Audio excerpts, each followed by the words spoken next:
My name is Wu Ming, a poor wretch diagnosed with terminal brain cancer at just 22. While the doctor was still rambling about international best treatment practices, I already knew it clearly. I was about to die. There was a time when my family was well off, with my father running a food processing company in Jiangnan City that earned millions annually. Yet in my senior year of high school, my parents died in a car accident, and everything came to an abrupt halt. As a high school student who hadn't yet grown up, I naturally got played around by the executives when taking over the company. Within less than 2 years, the company went bankrupt, and in the end, I only got a little over 100,000. After graduating from university, this devastating news struck again. Looking at the diagnosis report, according to the doctor, I only have about 3 to 5 months left to live. Since life won't last long, the most important thing is to make oneself happy. I opened my phone and saw that there were still 658,877 yuan left in my card. If I spend it carefully, it should be enough. At that moment, a game titled My Girlfriend Lives in Another World suddenly installed successfully. Since childhood, I was either in extracurricular classes or cram schools, and only got a phone after my parents passed away. Later, I was busy with work and making a living, never having time to play games.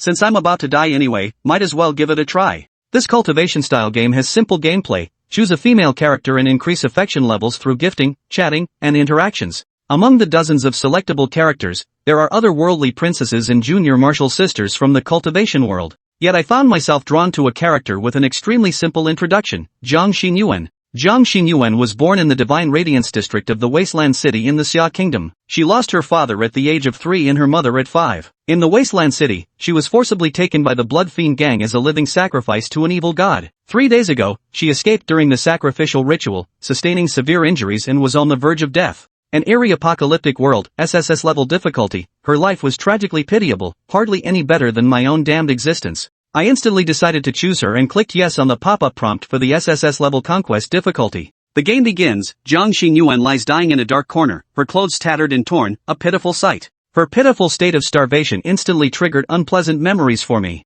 I clicked on the feeding option, and a special offer popped up. The food gift package costs only 30 yuan, would you like to top up? I'm about to die, and money can't be taken with you when you're born or when you die. I'll top up directly. A lavish dinner instantly appeared before Zhang Xinyuan. She was like a wary little kitten, hesitating repeatedly before beginning to eat with great caution. Then, the game screen instantly transformed from 2D anime style to live-action CG. I could clearly see her exquisitely sculpted jade-like face, smooth and flawless skin, and faint bruises scattered across her body. From tentative nibbles to devouring with gusto, she polished off the entire meal in mere minutes. Watching her blissfully satisfied expression, I felt healed myself. This game is absolutely insane. I'm amazed. Though the live-action CG is short, the game provides ample feedback. Just as I was finding it somewhat interesting, another special offer popped up. The beginner's fashion bundle is only 168 yuan today. Please buy a beautiful outfit for your girlfriend. Thinking of Zhang Xinyuan's tattered clothes, I couldn't help shaking my head. How could such a beautiful girl not have a single nice outfit?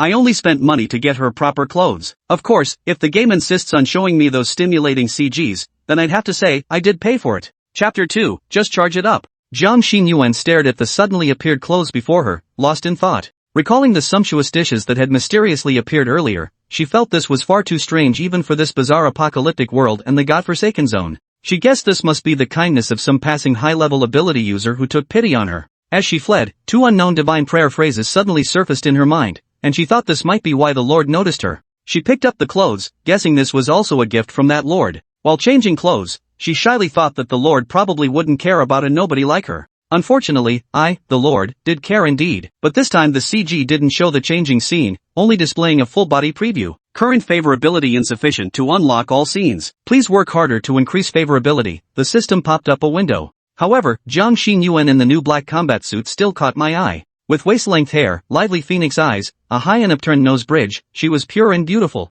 The curves she possessed were perfectly outlined by the combat suit. After changing, Zhang Xinyuan silently recited those 2 lines of prayer: strip away the myriad illusions, seize the scepter of chaos. Your girlfriend has sent you a message. The young lady, Zhang Xinyuan, is deeply grateful for your generous gift and expresses endless appreciation. The game interface displays response options. Option 1, no need for thanks, special offer 50 yuan. Wu Ming was speechless, but since he had already spent so much, what was another 50? So he chose option 1. Zhang Xinyuan only heard a faint male voice in her mind, no need for thanks. She was utterly shocked. Beings that could be contacted through prayers were invariably top-tier transcendents, possibly even divine realm experts of the 7th or 8th tier. At that moment, Wu Ming's eyes sharpened, something was happening. On the street outside the building where Jiang Xinyuan was, two blood-red corpse shadows radiating intense bloodlust suddenly spawned and were rapidly closing in on her. Warning! A first-order eerie blood fiend zombie has been detected attacking your girlfriend. Will you provide assistance? If no aid is provided, your girlfriend will die in 10 seconds.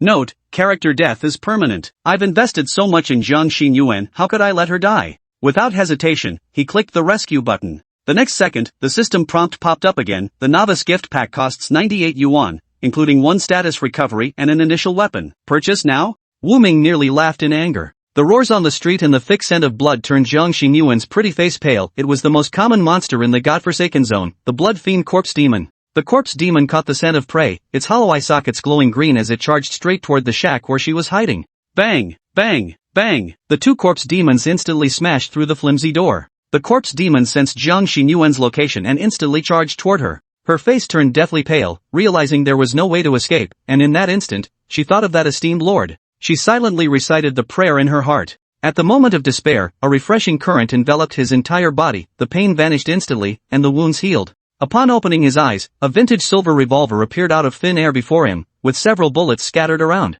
Without time to think, she regained her strength and picked up the revolver. Loaded, aimed, pulled the trigger, bang! Bang! Two corpse demons collapsed with a thud, instantly bursting into flames and burning to ashes. That lord saved my life. Jiang Xinyuan gasped heavily for breath as Wu Ming watched the perilous maneuvers on his phone screen, his heart leaping into his throat. Fortunately, the 99 yuan was topped up just in time. After topping up, the game screen switched back to live-action footage. Jiang Xinyuan's scene of killing the corpse demon with a pistol and the flames looked nothing like special effects. It was incredibly lifelike. This game seems quite interesting. Whether it was Jiang Xinyuan's adorable appearance or the thrilling combat scenes, both left a deep impression on him. Although it costs money, it's quite fun. Since there aren't many days left to live anyway, no amount of money can buy my happiness, might as well go all out. Chapter 3, The Stand-In. Your girlfriend sent a thank you message. Thank you for your assistance, my lord. If you do not mind, please feel free to command Xinyuan at your leisure. Seeing Jiang Xinyuan's hands pressed together in prayer as she knelt toward the void, offering her sincere thanks, Wu Ming stroked his nose and chuckled softly. If nothing else, this game certainly delivered in emotional value. Suddenly, a message in the system instantly captured Wu Ming's attention. Affinity has reached 20. You may now enter a contract with your girlfriend. Proceed? After a brief review, Wu Ming grasped the essence of this contract. In this world where the uncanny coexisted with deities, many gods selected compatible devotees to carry out their affairs in the mortal realm. These individuals were known as proxies. Forming a contract with Jiang Xinyuan meant selecting her as the player's proxy. This game's worldview is pretty interesting. Let's make the contract. The instant Wu Ming clicked to form the contract, he felt inexplicably dizzy. He thought his illness was flaring up, but the dizziness vanished just as suddenly. My body's deteriorating faster and faster. Wu Ming sighed inwardly before refocusing on the game. Suddenly, a new interface appeared on the screen, one distinct from Jiang Xinyuan's, uniquely belonging to Wu Ming. Player, Wu Ming. Divine tier, unnamed. Realm, none. Abilities, none. Equipment, none. Lifespan, 169 days. Wu Ming filled in the information line by line. According to the game's explanation, the divine tier referred to the revered titles of gods within the world's lore, such as the scorching sun and the root of all things. Wu Ming pondered for a moment before casually typing 4 characters, Eternal Night Sovereign. However, the final item piqued his interest. A lifespan of 169 days that works out to about 5.5 months. It does fall within the range the doctor mentioned. Probably just a coincidence. After inputting the basic information, the game instantly presented 3 options. Option 1, I am one of the ancient divine kings, betrayed by countless scheming deities and stripped of my divine essence. Having fallen to this lowly state, if you choose to become my servant, upon my return to the divine realm, I shall grant you the path to deityhood. 50 yuan. Option 2, I am the Grand Elder of the Union sect. Betrayed by treacherous scoundrels, I fled gravely wounded to this secondary dimension. If you seek to find a vessel for me, upon my return to peak power, I shall grant you an opportunity to ascend to immortality. Free. Option 3, spend 100 yuan for 1 free speech opportunity. Wu Ming's face darkened. What the hell were these first 2 options? They reeked of con artists, and the content was utterly bizarre. Even though it was just a game, Wu Ming didn't want Jiang Xinyuan to form any strange impressions of him. He decisively chose option 3. Just then, a voice abruptly pierced Jiang Xinyuan's mind once more. Would you be willing to become my proxy? Hearing the familiar words echo in her mind, Jiang Xinyuan's breath caught in her throat. She couldn't believe what she'd just heard. This deity actually wants to recruit me as an emissary. Across the entire Divine Light District of Great Xia, fewer than 5 divine agents were known to exist, and each was at least a 7th-tier apostle. Only those who had reached the 8th tier pseudo-god realm, where the divine nature of the transcendent being outweighed their humanity, were deemed worthy of contracting a proxy to prevent chaos. This meant the deity was at least an 8th tier transcendent, one of the world's rarest beings. Jiang Xinyuan never imagined she could catch the attention of such a colossal figure. Overwhelmed with emotion, her face flushed crimson as she abruptly knelt on the ground, banging her forehead against the air in a series of loud kowtows. Your girlfriend has sent a message. I wish to become your proxy. May I inquire about your honorable name? This time, there were no options, it required manual text input. Wu Ming typed his name and clicked send. In Jiang Xinyuan's mind, only the sound echoed, so she interpreted Wu Ming's name as the two characters nameless. Upon receiving the reply, Jiang Xinyuan couldn't help but cheer with joy, thinking to herself, how wonderful that I can become Lord Nameless Proxy. Wu Ming paused thoughtfully before opening Jiang Xinyuan's current attribute window. Name, Jiang Xinyuan. Age, 18. Faith, Lord of Eternal Night. Transcendent Realm, none. Affinity, 20. Abilities, none. Equipment, worn revolver, a weapon imbued with the scorching essence of the blazing sun, granting a chance for critical hits against shadow-aligned anomalies. Your girlfriend feels quite unfamiliar with you. Interact with her more to increase her affection. In theory, although Jiang Xinyuan has become my proxy, how exactly do I bring her into the world of transcendence? Becoming an extraordinary being requires more than just faith. One must also consume a potion crafted from extraordinary materials specific to their chosen path to formally enter the world of the extraordinary. Just as Wu Ming pondered this, another pop-up window instantly appeared in the game. Special offer. Hunter Series Tier 1 Advancement List for only 99. Not a friend? Why does every step cost money? Can't you at least pretend a little? Wu Ming sighed. But having come this far, what did a little money matter if it meant Jiang Xinyuan could become an extraordinary being? He himself had only days left to live, but if Jiang Xinyuan became an extraordinary being, she might just live a better life. Even if she was just a figment of his imagination. Ding! Top-up successful. Hunter Sequence Tier 1 Advancement Method. Kill 3 Tier 1 Elite Anomalies within 30 seconds and consume one of their anomaly cores. Jiang Xinyuan froze abruptly as a strange message suddenly appeared in her mind, the exact method to advance in the Hunter Sequence. How could this be? Is this a gift from the Lord? I can actually become an extraordinary being too. Jiang Xinyuan's face lit up with joy as she quietly cheered. Thanks to the Lord, she could actually become an extraordinary being. Yet the requirements for advancement caused her brow to furrow slightly. First-tier anomalies came in two types, ordinary anomalies and elite anomalies possessing cores. The Blood Demon Corpse Demon that had attacked earlier was an ordinary anomaly, possessing strength over 10 times that of an ordinary person. Defeating a common first-tier anomaly alone was already harder than climbing to the heavens, let alone an elite anomaly, the cream of the crop among first-tier anomalies.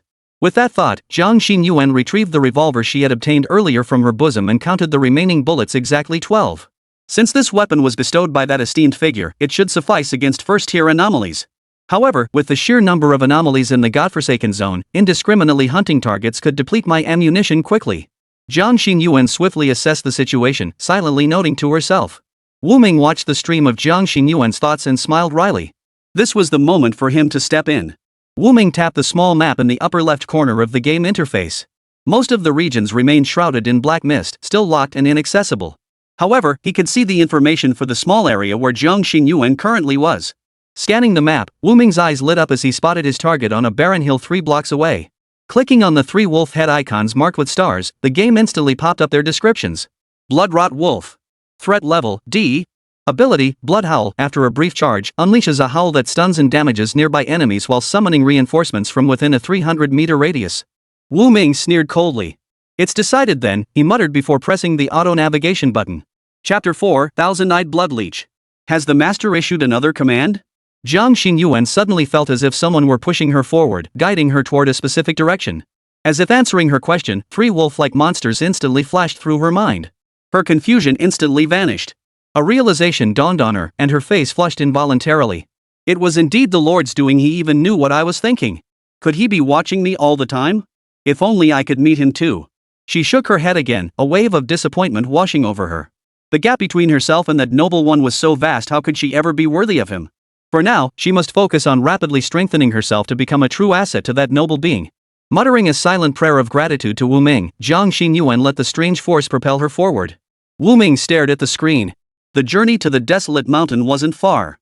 To avoid attracting the attention of other anomalies, whenever another anomaly appeared on Jiang Xinyuan's route, he would drag her onto a different path. Thus, they reached their destination without incident. Upon the barren mountain, 3 wolves lay exposed, their skeletal frames dripping with tar like putrid blood. Their eyes glowed with an eerie green light as they watched their surroundings warily. Hiding nearby, Jiang Xinyuan fixed her gaze on the three blood-corrupted wolves. Her hand gripping the revolver trembled slightly, a thin sheen of sweat forming on her palm. Your girlfriend is extremely nervous. Though it was just a game, her current state genuinely tugged at Wu Ming's heartstrings. So he gently touched Jiang Xinyuan's head on the screen.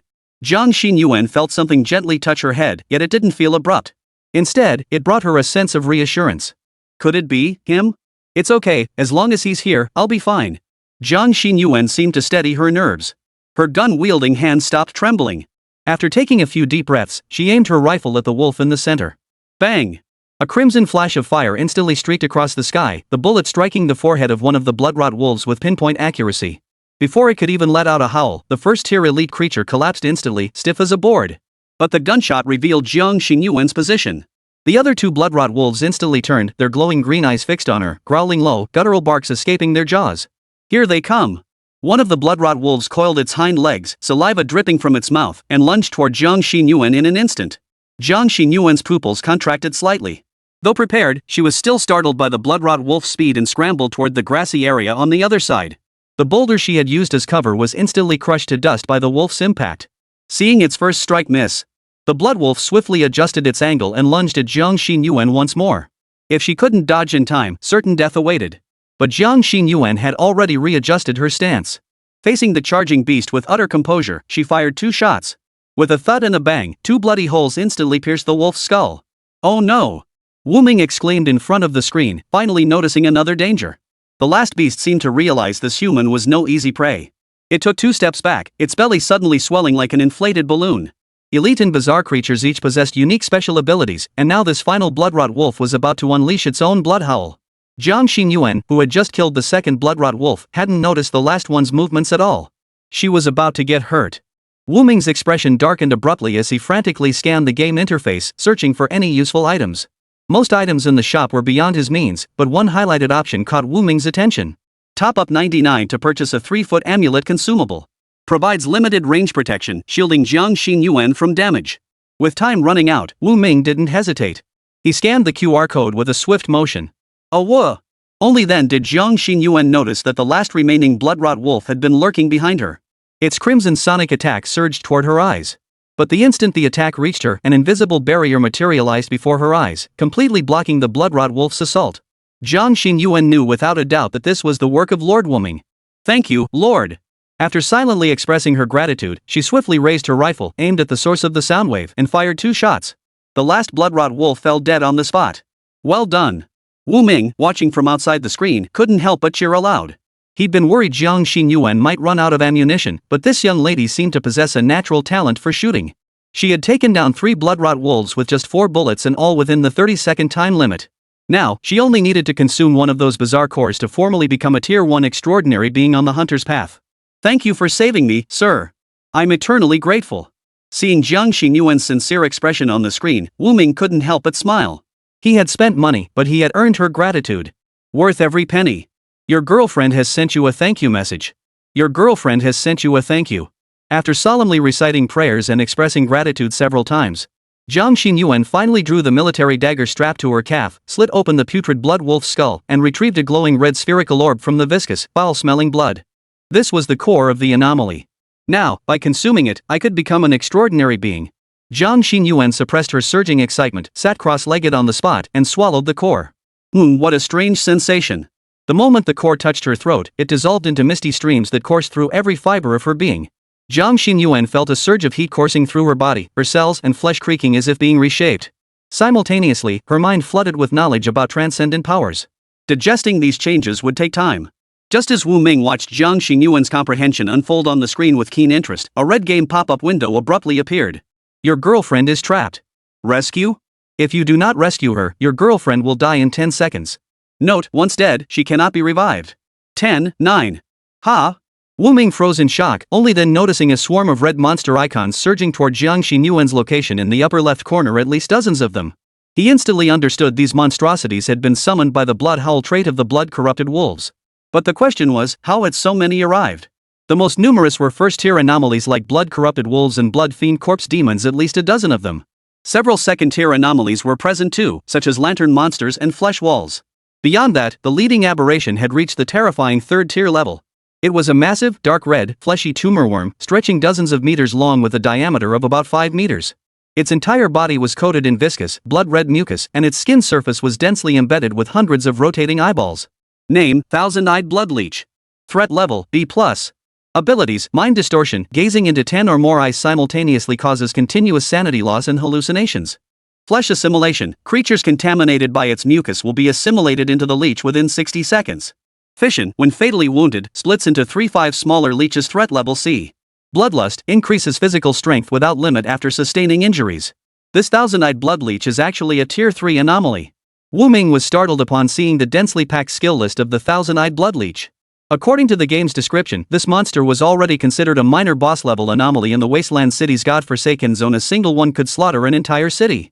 But Wu Ming didn't dwell on that. He clicked the rescue option. Unsurprisingly, the game popped up another payment prompt.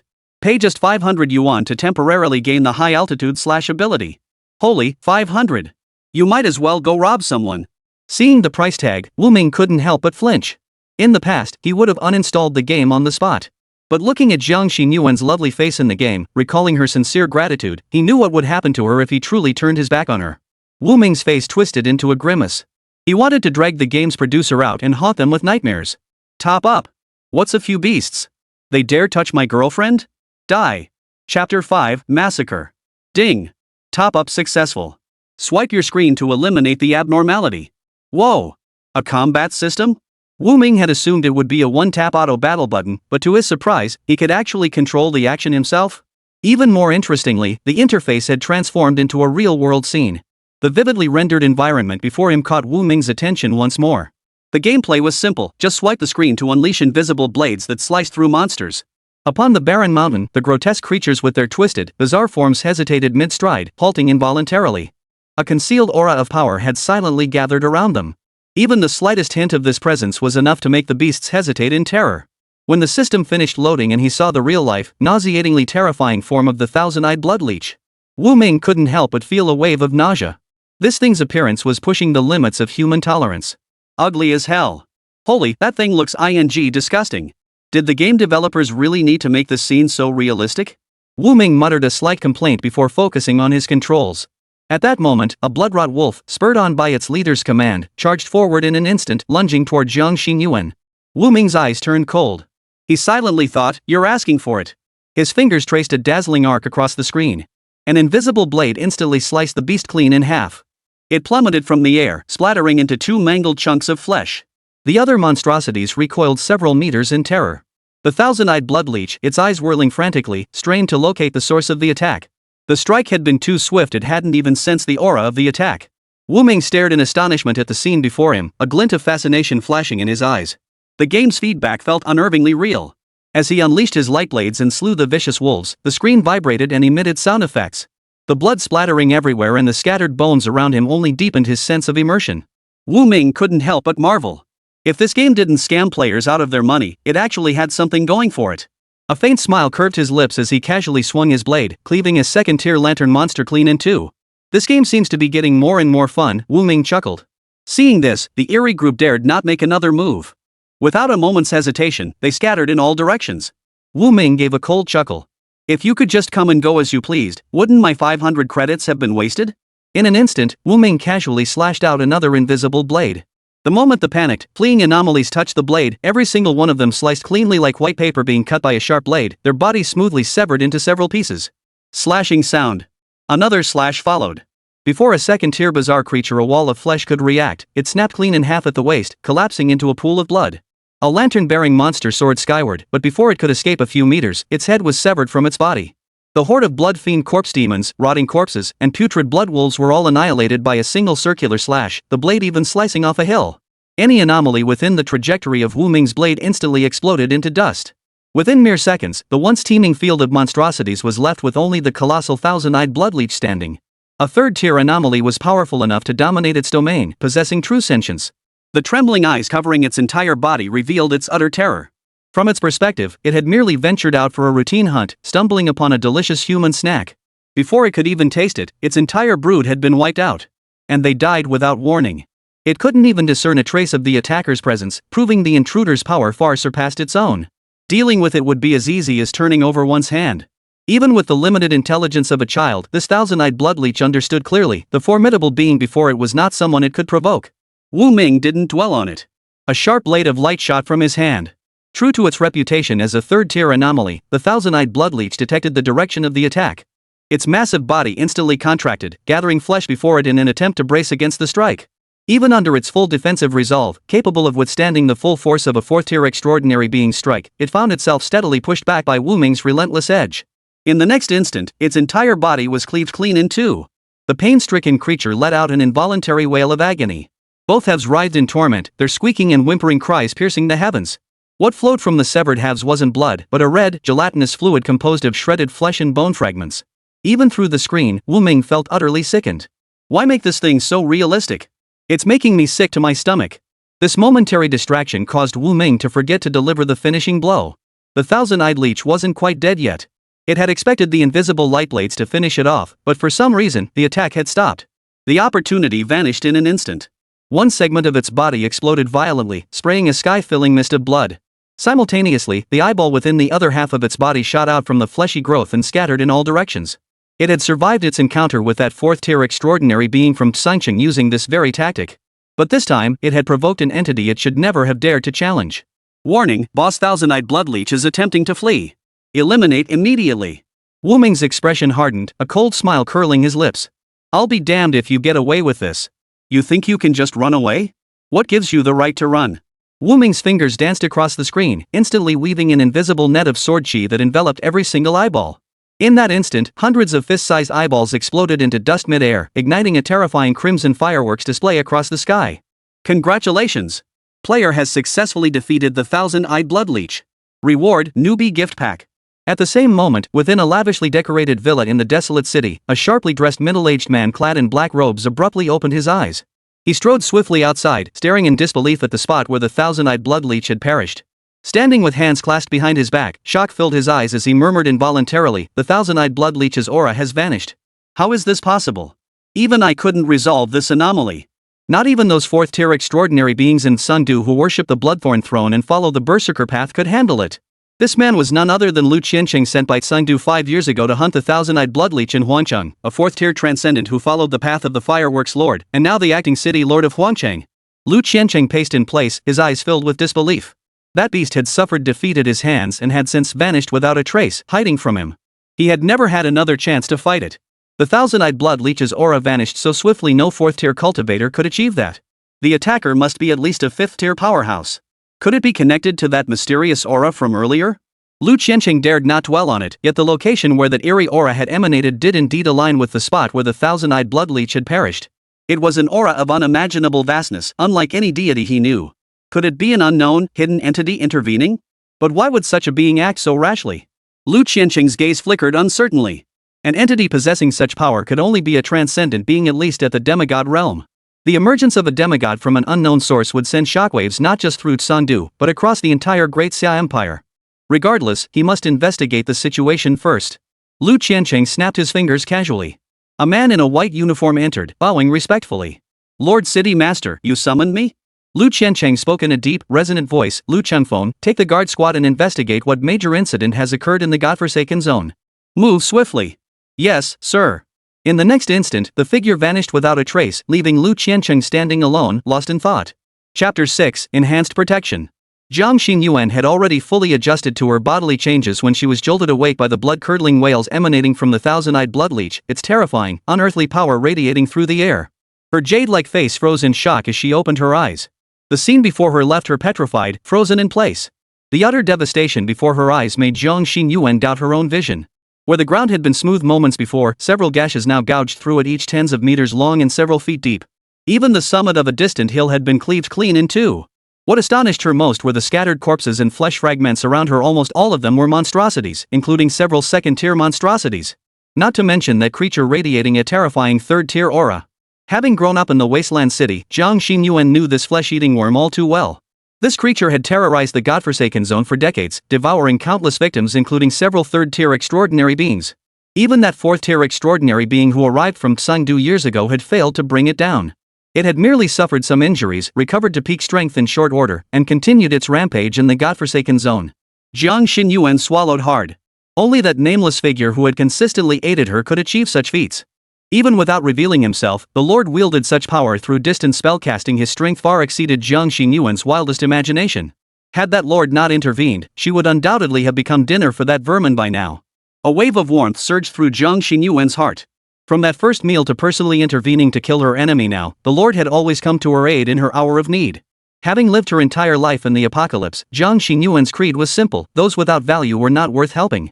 What merit did she possess to deserve such profound kindness from the noble one? She possessed nothing. At this point, even her worthless life had been saved by the nobleman. Jiang Xinyuan couldn't fathom what the Lord could possibly want from her, but one thing she knew for certain. Whatever the Lord's purpose might be, the debt of gratitude she owed the nameless Lord could never be repaid in a lifetime. Once again, I thank you for saving me, Lord. Such immense kindness is beyond my ability to repay. For the rest of my life, I shall live only for you. With that, Jiang Xinyuan formally knelt, bowing her head toward the heavens.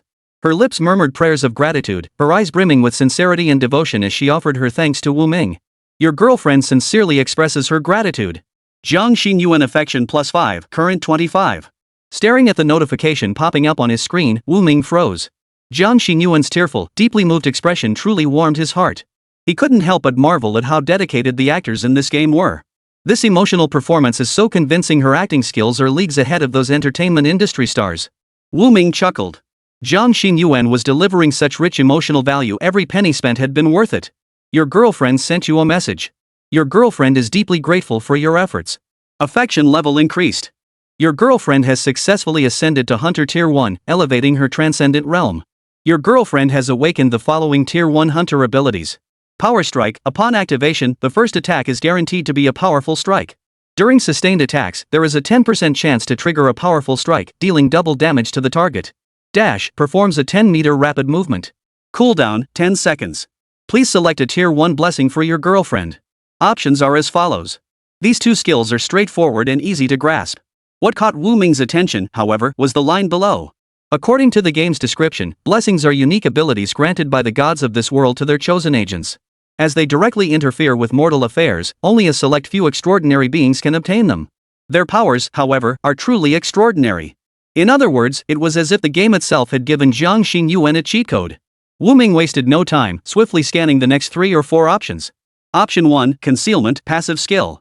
Gradually hide supernatural aura when not using supernatural abilities. Aura will be fully concealed after 1 hour. Usage resets the timer. Option 2, Hunting Will, active skill. Sacrifice a living creature to the Lord of Eternal Night to gain a vulnerability tracking effect on surrounding targets. Option 3, Healing Spell, active skill. Restores minor physical injuries within a small area. Cannot cure mental corruption. Wu Ming pondered these 3 options. Considering Jiang Xinyuan's current abilities, option 2 seemed the least necessary. At present, the hunter's Power Strike skill proved sufficient, while Swift Strike ensured adequate survivability. Further boosting killing efficiency offered diminishing returns. As for healing and stealth, after weighing the options, he ultimately chose Stealth Heart. First, Jiang Xinyuan couldn't remain in the godforsaken zone forever. She'd eventually need to return to the Divine Light Zone. Having this cover would spare her a lot of trouble. Second, while healing's restorative effects were solid, if things got truly dire, he could always resort to spending real money. While this playstyle tested his wallet, for Wu Ming, who was terminally ill, it hardly mattered. I choose option 1, Concealment. Jiang Xinyuan was still feeling the changes her body underwent after stepping into the realm of the extraordinary when another great gift suddenly landed on her head. Ha! Concealment? This is Lord Wu Ming's blessing. Jiang Xinyuan was dumbfounded once more. After all, the existence of proxies was inherently tied to those who had already stepped into the realm of the gods, a mechanism formed to avoid direct contact with the world. Yet this blessing defied that very will. When a deity bestowed a blessing upon a believer, it was, in a sense, a defiance against the will of heaven and earth. Only those proxies profoundly favored by the gods had a minuscule chance of receiving such a blessing, let alone at the very first tier. Even Nangong Ryu, the pinnacle of extraordinary beings in the Great Xia Empire, an 8th-tier pseudo-god of the sun path whose fame reverberated like thunder, known to every soul in the empire. As the proxy of the sun deity, Blazing Sun, he only received divine favor at the 4th tier. Jiang Xinyuan had never heard of anyone receiving divine favor at the 1st tier. This thought brought Jiang Xinyuan back to the voice of that mysterious figure echoing in her mind earlier. It didn't match the image of an ancient sage she had imagined. The voice of the nameless lord sounded quite youthful. Why would that nameless figure hold such affection for me? As if a thought struck her, Jiang Xingyuan felt her ears grow warm. Surely it can't be because he covets my body. But she quickly shook her head. How could that be? Jiang Xingyuan, are you foolish? How dare you harbor improper thoughts toward that lord? Perhaps the noble one merely happened to cast their gaze upon the world, happened to see me, happened to choose me, just happened. Could there be so many coincidences? Jiang Xingyuan felt her mind was about to short-circuit. She dared not speculate on the lordess' intentions, yet the nameless lordess' blessing had undeniably transformed her life. I've decided. Not only will I dedicate everything I have to Lord Nameless, but I will also pray devoutly at least 3 times a day, no, 5 times. Once upon waking, once before lunch, once in the afternoon, once before dinner, and once before sleep. Xingyuan will be Lord Nameless' most loyal devotee for all eternity. Your girlfriend is deeply grateful for your devotion. Jiang Xingyuan affection +5, current 30. Affection level 30 unlocked, gift system activated. Player may purchase gifts from the store to present to girlfriend. Jiang Xingyuan's solemn gesture of clenching her fist and swearing to the heavens made Wu Ming chuckle. This little girl was quite amusing, her affection points were climbing rapidly. But when Wu Ming opened them all, his expression instantly turned peculiar. Seriously, dude? 50 grand for a protective charm? You might as well be robbing people. Chapter 7, Jiang Xingyuan's thoughts. Blazing Sun Talisman White Common, repels ghostly entities within 10 meters, inflicts sustained burning damage on entities that force close combat. 50,000. God Binding Dagger Blue Brave, each attack has a chance to trigger the Divine Seal, causing an instant kill effect. 5 million. Corpse Puppet Summoning Talisman Consumable Purple Epic, summons a low-tier corpse puppet for combat. The puppet can absorb 1 lethal attack for its host. 10 million. Staring at the dazzling array of items in the shop and their outrageous prices, Wu Ming was completely dumbfounded. The cheapest item alone cost over 50,000. When he attempted to purchase the second item, the God-Banning Dagger, a message popped up on the screen, and he couldn't hold back any longer. Your Industrial and Commercial Bank of China card ending in 5688 has insufficient funds. Purchase failed. Damn it! Real money? And this much? 1 piece of gear costs this much? What a ripoff! Wu Ming forced himself to suppress the urge to curse, immediately closing the mall interface. The shock to his tender young heart was simply too much. He didn't even dare scroll down to see how many zeros followed the prices of the items he hadn't unlocked yet. In short, he now understood that his meager savings wouldn't even cover the tip of the iceberg for playing this game. Wu Ming's mouth twitched as he temporarily pushed the thought aside. Earlier, the system had given him a newbie gift pack. He was curious to see what goodies might be inside. Congratulations! You have obtained 1 10-item shop pull and 1 white tier flame amulet. Wait, dude, there's a gacha system too? Wu Ming's eyes rolled back. No gacha system in any game was ever fair. Given this game's track record, it was bound to be a total rip-off. Sure enough, Wu Ming's first 9 pulls all resulted in the same message. Thank you for playing. You did not win this time. Wu Ming laughed bitterly. With only 1 draw left, he was 80% sure it wouldn't drop anything worthwhile. But to his surprise, a flash of blue light appeared and he actually got a good drop. Blackthorn Dagger Blue Hero, a blade imbued with the essence of all roots, capable of inflicting persistent bleeding, paralysis, slow, and other debuffs on hostile units. Prolonged use may cause mental damage to the wielder. Wu Ming's eyes lit up. This Blackthorn Dagger was blue tier quality. Even the cheapest blue weapon in the shop cost 3 million. Though it had some negative effects, it was undeniably a top tier weapon. At least this damn game has some decency. It actually has a guaranteed drop rate, doesn't leave players hanging. Wu Ming opened his inventory, which currently held only 2 items, the amulet and the dagger. Each piece of gear had 2 options, equip and gift. Wu Ming was curious about what equip meant. Did it mean equipping it on himself? But what use would it be if he equipped it? Congratulations! Player equipped successfully. Staring at the simple message on the screen, Wu Ming was dumbfounded. Wait, that's it? Seriously? Tell me what the hell this thing does when equipped. Wu Ming searched high and low, only finding the trace of the Blazing Sun amulet in his inventory. Moreover, equipped items couldn't be gifted again. 666, what good is equipping this thing on myself? Might as well give it to my Xingyuan. Damn, that's so unfair. Wu Ming cursed under his breath. He didn't dare try the Blackthorn Dagger again, so he obediently clicked the gift button. Meanwhile, Jiang Xingyuan was happily gathering the strange dropped items scattered around her. Wu Ming's slashes had been so overwhelming that any weaker anomalies had already vanished without a trace, leaving nothing behind. Only the truly valuable, extraordinary materials remained on the battlefield. Gazing at the dazzling array of materials before her, Jiang Xingyuan's eyes sparkled with excitement. Her heart surged with joy, and drool began to drip from the corners of her mouth. Money, so much money. With all these materials, we could exchange them for several days' worth of food and lodging at the bureau. Uncle Wei and Sister Hua wouldn't have to risk their lives venturing into the godforsaken zone anymore. In the wasteland city, ordinary people had to take on missions from the bureau to earn rewards: food, water, medicine, and other necessities just to survive. Then a hint of sadness flickered in Jiang Xinyuan's eyes. I wonder how Xiao Yi and the others are doing these past few days. If those beasts from the Blood Demon Gang take their anger out on them because of me. Jiang Xinyuan dared not imagine what those monsters capable of such horrific acts as sacrificing living humans might do. Though she was now a Tier 1 transcendent, the Blood Demon Gang had dominated the wasteland city for decades. In recent years, their power had surged dramatically.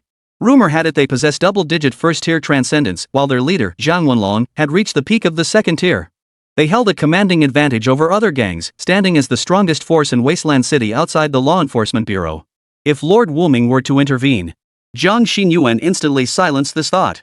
She had already received so much kindness from the Lord, how could she trouble him further?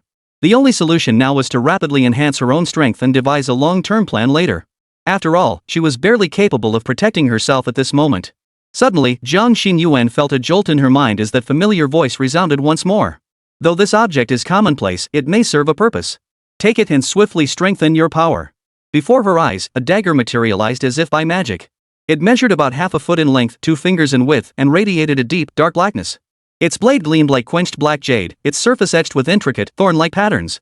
Even as a relatively new member of the extraordinary ranks, she could clearly sense the extraordinary nature of this blade. It was nothing like that pistol from before. Jiang Xinyuan couldn't help but feel overjoyed. She never imagined this noble would go to such lengths for her. Not only did he provide her with food and clothing, teach her the path to becoming an extraordinary being, and even personally intervene to protect her, but now he bestowed upon her such a precious treasure, urging her to swiftly strengthen her abilities. Jiang Xinyuan's eyes welled up involuntarily, a slight sting in her nose. In all the years since she was young, she had never experienced such meticulous care from anyone else. A thought surged within Jiang Xinyuan. Though her current strength was meager and she couldn't assist the elder, she absolutely had to convey her gratitude. After pondering for a moment, Jiang Xinyuan looked at the pile of strange materials in her hands and suddenly felt inspired. These items were the most precious possessions she owned. I will use these precious materials to craft a talisman of safety for the master. Master, I am ashamed that I cannot alleviate your troubles. I dare not accept such a grand gift. Ha! Wuming froze in front of the screen. His girlfriend had refused the gift he'd given her? But upon reading the next line, he finally understood Jiang Xinyuan's meaning. Unless you're willing to give me a little time to accept the gift I'm offering you. Watching Jiang Xinyuan's slightly trembling yet resolute figure on the screen, Wuming chuckled softly. This little minx is quite adorable, not just blindly accepting favors, but knowing how to repay them. But the response options in the game made him stop laughing. Option 1, how dare you? You refuse my bounty? With those worthless trinkets in your hands, you're not even fit to catch my eye. Option 2, heh, you're quite the sensible girl. If you're willing to offer yourself as this old man's alchemical vessel, I shall reward you handsomely. Option 3, spend 100 yuan to gain 1 free speech opportunity. Great, another stupid game trying to squeeze money out of players. Wuming cursed under his breath as he topped up another 100 yuan, finally managing a complete response. I agree. Hearing that familiar, decisive voice echo in her mind, Jiang Xinyuan finally exhaled. The tension vanished from her delicate features, replaced by a radiant smile. After all, this noble being was a lofty existence. She knew he wouldn't accept something made by a mere mortal like herself. This was her last resort, but the outcome was favorable. The Lord had ultimately accepted her proposal. Overjoyed, Jiang Xinyuan jumped up, clasped her hands in prayer, and offered her sincere gratitude to Wuming once more. Now, brimming with determination, she looked at the pile of materials before her, eager to get started. This is a gift for the noble lord. I can't afford even the slightest carelessness. Chapter 8, New Home. Phone battery below 5%. Recommended to enable power saving mode. Holy crap, I got so absorbed in the game my phone's about to die. Wuming suddenly realized it had grown dark outside. He'd been playing games at the hospital entrance for 3 or 4 hours. He sighed softly, feeling unsatisfied, but with his phone's battery critically low, he had no choice but to stop playing. Not only that, but he felt physically drained, likely due to his cancer. Draining the last of his battery, he checked that Jiang Xinyuan's surroundings were safe before finally heading home with peace of mind. Early the next morning, as dawn broke, Wuming eagerly unlocked his phone and opened My Girlfriend Lives in Another World, unable to wait to see his Xinyuan. The moment he opened it, several messages flooded his screen. Your girlfriend sends you morning greetings. Your girlfriend sends you a devout prayer. Your girlfriend has sent you a message. My lord, Xinyuan's gift for you is ready. Please accept it. Wuming looked over.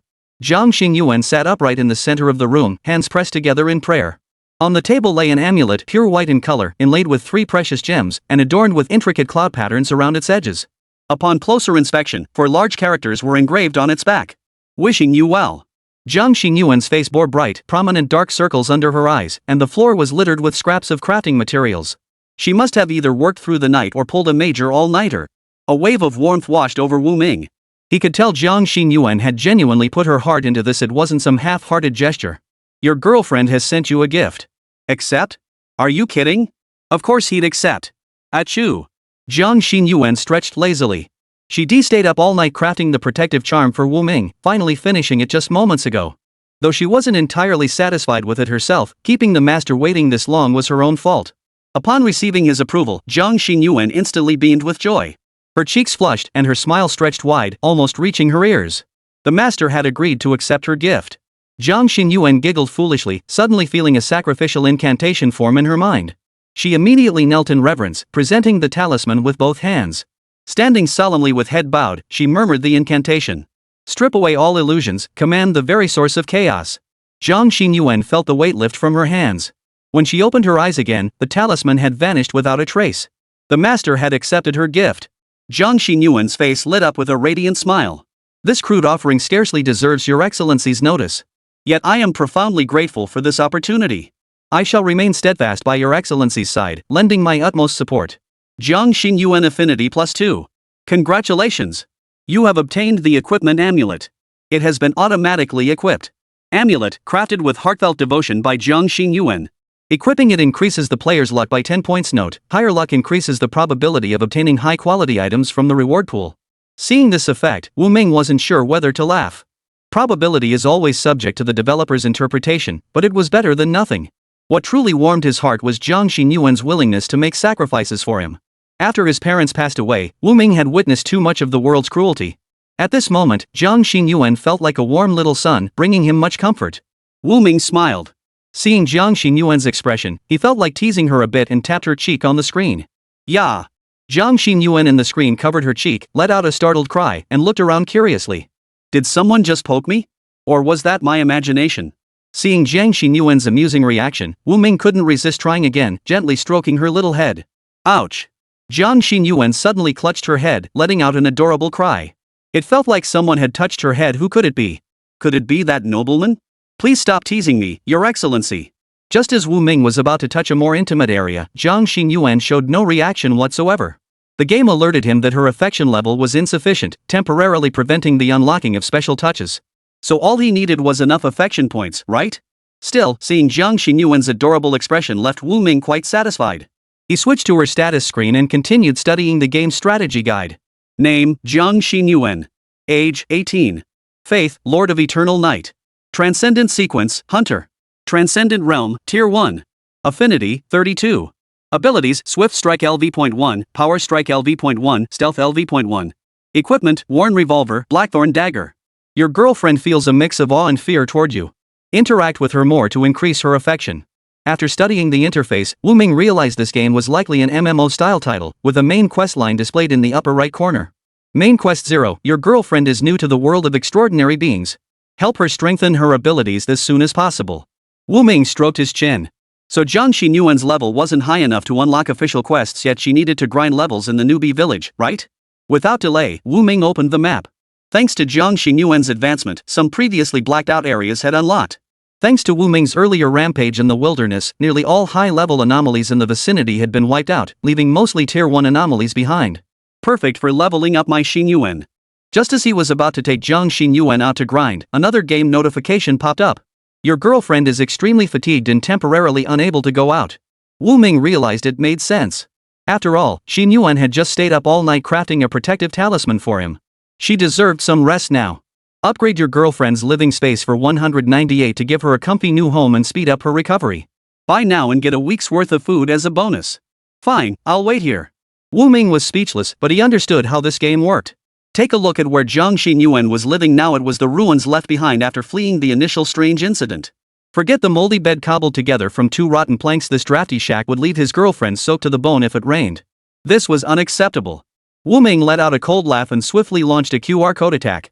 With a ding, Jiang Xingyuan's surroundings transformed instantly.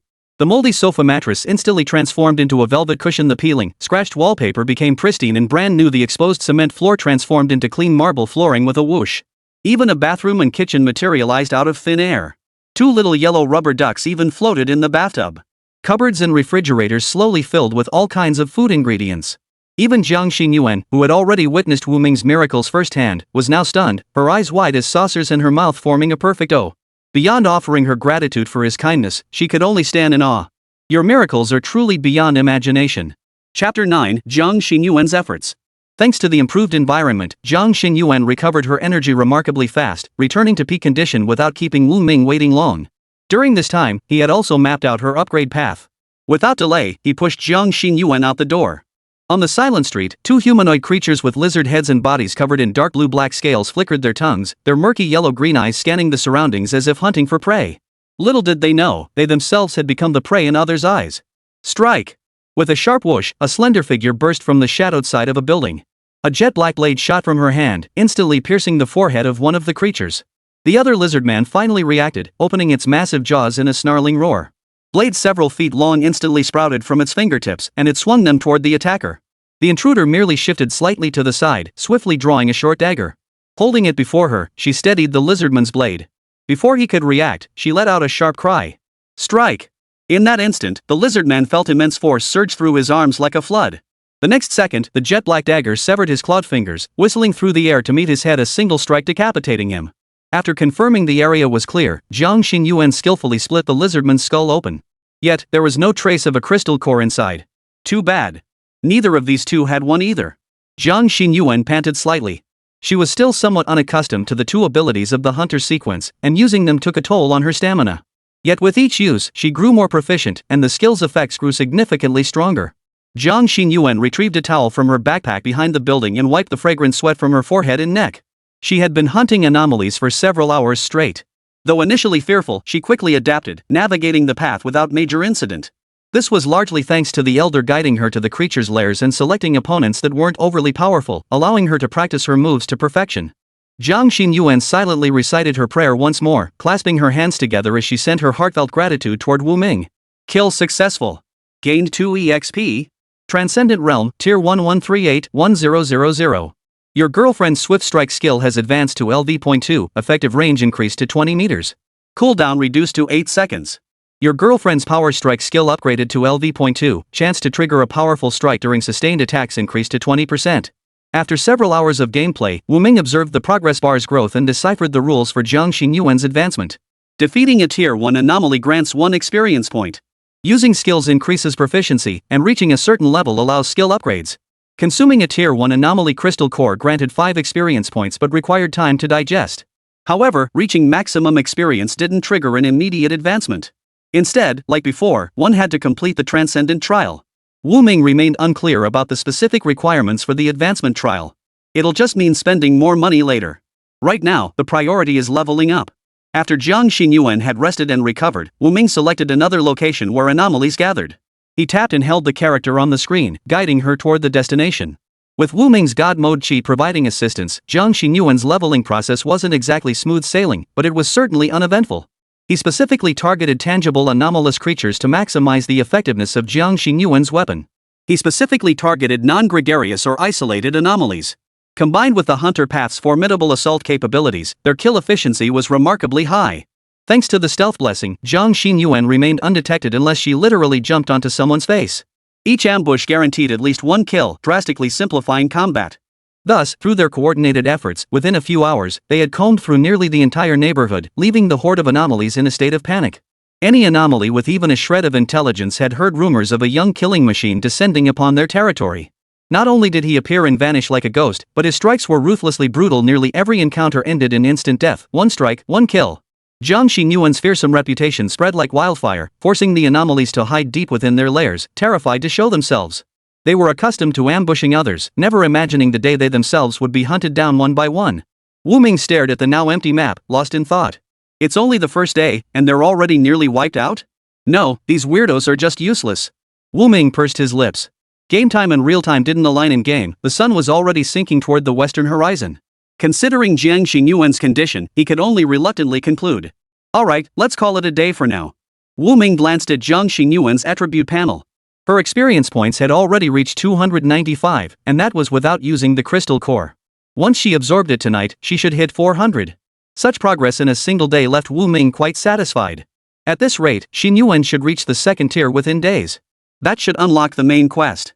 Jiang Xin Yuan was nearly exhausted herself. Though her body ached, her heart was filled with excitement. First, her strength had genuinely increased.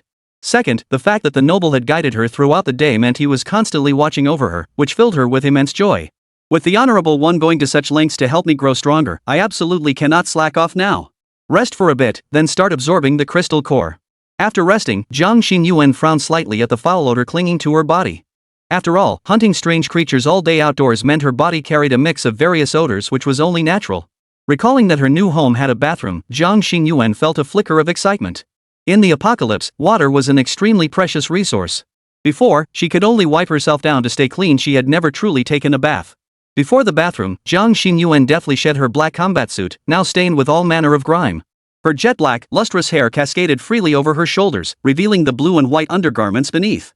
Large swaths of flawless, jade-like snow-white skin were exposed, and her long, slender legs were enough to stir the imagination. But halfway through undressing, Jiang Xin Yuan's movements suddenly froze. She recalled the guidance from the elder today.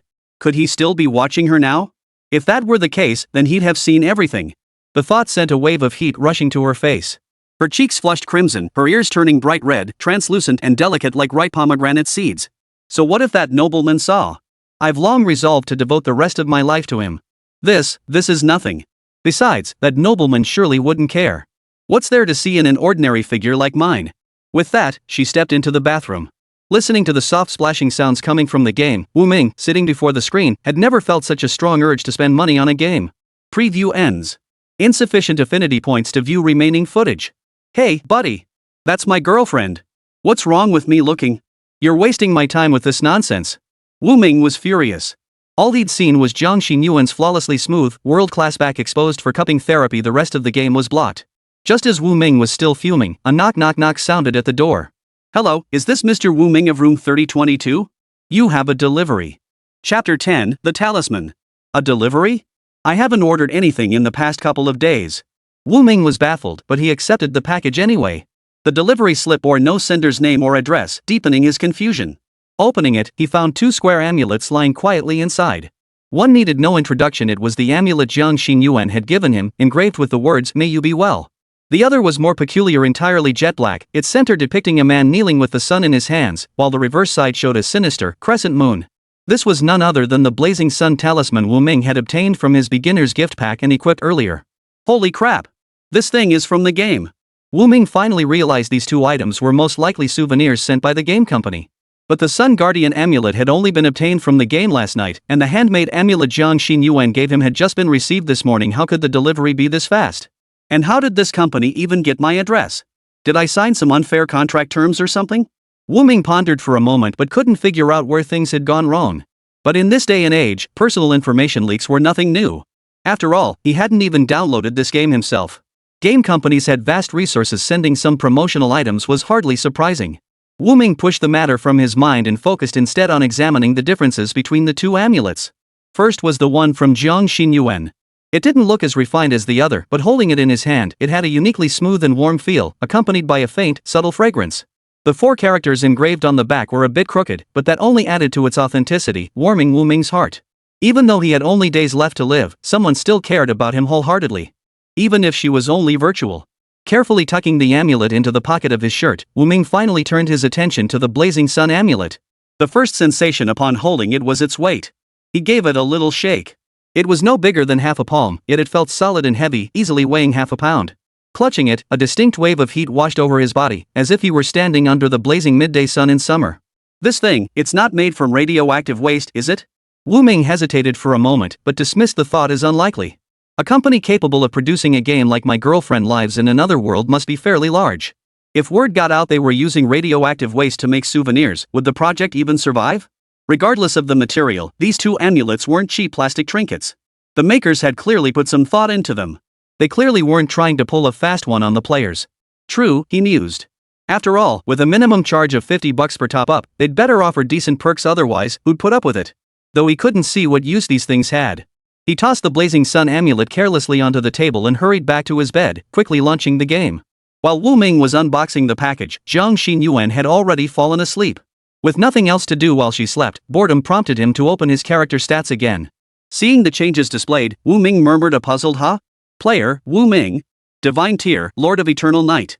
Realm, none. First tier advancement conditions fulfilled, defeated 1 third tier anomalies, 7 second tier anomalies, 28 first tier anomalies within 1 minute. Unmet requirements, absorb 1 tier 3 anomaly crystal core, 1 tier 2 anomaly crystal core, 1 tier 1 anomaly crystal core. Abilities, none. Equipment, Blazing Sun Talisman. White common repels soul entities within 10 meters, inflicts sustained burn damage on entities that force close combat, Talisman luck plus 10. Lifespan, 155 days. What the hell? The cultivation realm line has actually changed. Wu Ming was puzzled, but upon reviewing the advancement requirements, they seemed similar to those Jiang Xinyuan faced when becoming a hunter. Only his requirements seemed harder to fulfill. I must have fulfilled the first half of the advancement conditions when I killed that group of anomalies while protecting Xinyuan. As for absorbing the crystal core later. Reading this, Wu Ming suddenly pulled out the talisman Jiang Xinyuan had crafted for him from his breast pocket. Its front was inlaid with 3 finger-sized, differently colored round beads. These were precisely the bizarre crystal cores dropped by elite monsters in the game. Wu Ming recognized 2 of them. The pink one at the top belonged to the thousand-eyed bloodleech, while the green one at the bottom was from a first-tier bloodrot wolf. As for the crimson one in the middle, it must be either the lantern monsters or the flesh walls crystal core? If so, could consuming these 3 crystals truly transform him into an extraordinary being? Ugh. Wu Ming slapped his forehead and smiled helplessly. Damn it, I actually took the game seriously. I must be out of my mind. Who in their right mind would mistake game elements for reality? Besides, this talisman was the very first gift Jiang Xinyuan had ever given him. He couldn't possibly ruin that gesture over some ridiculous conjecture. After coming to this realization, Wu Ming tucked the amulet back close to his body. Unbeknownst to him, an invisible stream of energy slowly seeped through his clothes and into his body from the crystal core within the amulet. Returning to the main game interface, he could see Jiang Xinyuan sleeping peacefully on the bed, her small body curled up in a ball. Zooming in on the image, Wu Ming could see a look of pain and distress etched on Jiang Xinyuan's face, her lips moving as she murmured something. Xiao Yi. Sister will be fine. Don't be afraid. I'll come back. No. I don't want to be the sacrifice. Don't kill me. No. Wu Ming's heart trembled at the sound. His fists clenched so tightly his knuckles turned white. He hadn't forgotten how Jiang Xinyuan had been forcibly taken by the Blood Demon Gang, chosen as a living sacrifice for thee. He dared not imagine the utter helplessness and despair she must have felt back then. Wu Ming snorted coldly, his eyes blazing with fury. Blood Demon Gang. I'll make sure you all die a horrible death. As if responding to Wu Ming's vow, Jiang Xinyuan's pale, pain-stricken face instantly softened into calmness, even curling into a faint smile. Master, thank you. Xinyuan will repay you. Hearing Jiang Xinyuan's dream speak, Wu Ming froze, then chuckled involuntarily. This game is way too realistic. Wu Ming gently traced his fingertip across Jiang Xinyuan's face through the screen, whispering softly, Don't worry, Xinyuan. You're already repaying me. Beep beep beep beep. Just then, a call came in. Wu Ming's anger flared instantly. If some nuisance call dared interrupt his intimate moment with his girlfriend, he'd give the caller's mother a piece of his mind over the phone. But when he glanced at the caller ID, he froze. This was no prank call. Chapter 11, Haunted. Hello, Auntie Ann, what's up? The caller was Incurson, a distant cousin of Wu Ming's whose family ran a small construction company. When his father, Wu Guanzheng, was making his fortune, he had secured numerous contracts for Incurson's family. The newly built factory had also been contracted to them. This forged a close bond between the two families, who often kept in touch during holidays and festivals. After his father's death, unlike other relatives who saw his youth as an opportunity to grab a piece of the pie, the Yin family had actually offered Wu Ming considerable support. Unfortunately, corruption ran too deep within their company, and they ultimately couldn't withstand the pressure. Even after the company went bankrupt, his cousin didn't distance herself. Instead, she kept supporting him and had even offered him a job at their company after graduation. But with the economy struggling these past 2 years, he'd heard their construction crew had run into some trouble. They hadn't been in touch for over a month. So when Sister-in called, Wu Ming found it rather surprising. A soft, pleasant female voice came through the phone. Hello, Wu Ming, do you have time today? I need your help with something. Wu Ming paused, genuinely unsure how he could possibly be of service to Sister-in. But since she'd done him a favor, Wu Ming couldn't possibly refuse. Sure, what is it? The other end sounded evasive, replying vaguely, well, we'll talk about it when you get there. Tonight at 7, at the construction site in Venus Garden, out in the suburbs. Got it. The call ended abruptly. Though curious, Wu Ming didn't dwell on it and immediately opened his game. Jiang Xinyuan had just woken up, stretching lazily with sleepy eyes. It's been ages since I slept so soundly. Hee, I really have to thank the big guy. Jiang Xinyuan reluctantly rubbed her face against the cool, smooth silk quilt, her cheeks flushing slightly. I actually dreamt about the Lord last night. How embarrassing. Recalling last night's dream, she remembered being chased by the Blood Demon gang, then encountering the eerie creatures from the godforsaken zone that lunged at her, nearly waking her in terror. But then a familiar voice echoed down from the heavens, and with a single sword strike, it annihilated the swarm of malevolent spirits surrounding her. He even asked with concern if she was hurt. At the crucial part, Jiang Xinyuan let out a soft whoa. Her face flushed crimson all the way to her neck as she buried her head in the pillow like an ostrich. What am I thinking? I still need to hunt monsters today to boost my strength. I should be helping that great person as soon as possible. With that, she swiftly dressed, pulled her long hair into a high ponytail suitable for movement, checked her gear, and stepped out the door with a fluffy bread roll in her mouth. Wu Ming couldn't help but chuckle at the sight. I really don't know what this little girl is rushing for, she didn't even finish her meal. But seeing Jiang Xinyuan so full of drive, Wu Ming suddenly felt his own energy surge. As time ticked by, Wu Ming became completely absorbed in slaying monsters, and before he knew it, he had cleared an entire large area around him. This was partly due to Jiang Xinyuan's own growing strength. Except for the slightly tougher ones and those with tricky attributes that were hard to overcome, Jiang Xinyuan had slaughtered nearly every type of monster. I've killed so many already, but I'm still 475 points short. Just as Wu Ming began to feel a bit bored, a notification popped up from the system. Detected, player has fully subdued current area. Enable auto pathfinding sweep? Note, successful sweep grants 150% EXP. Wu Ming's eyes lit up instantly.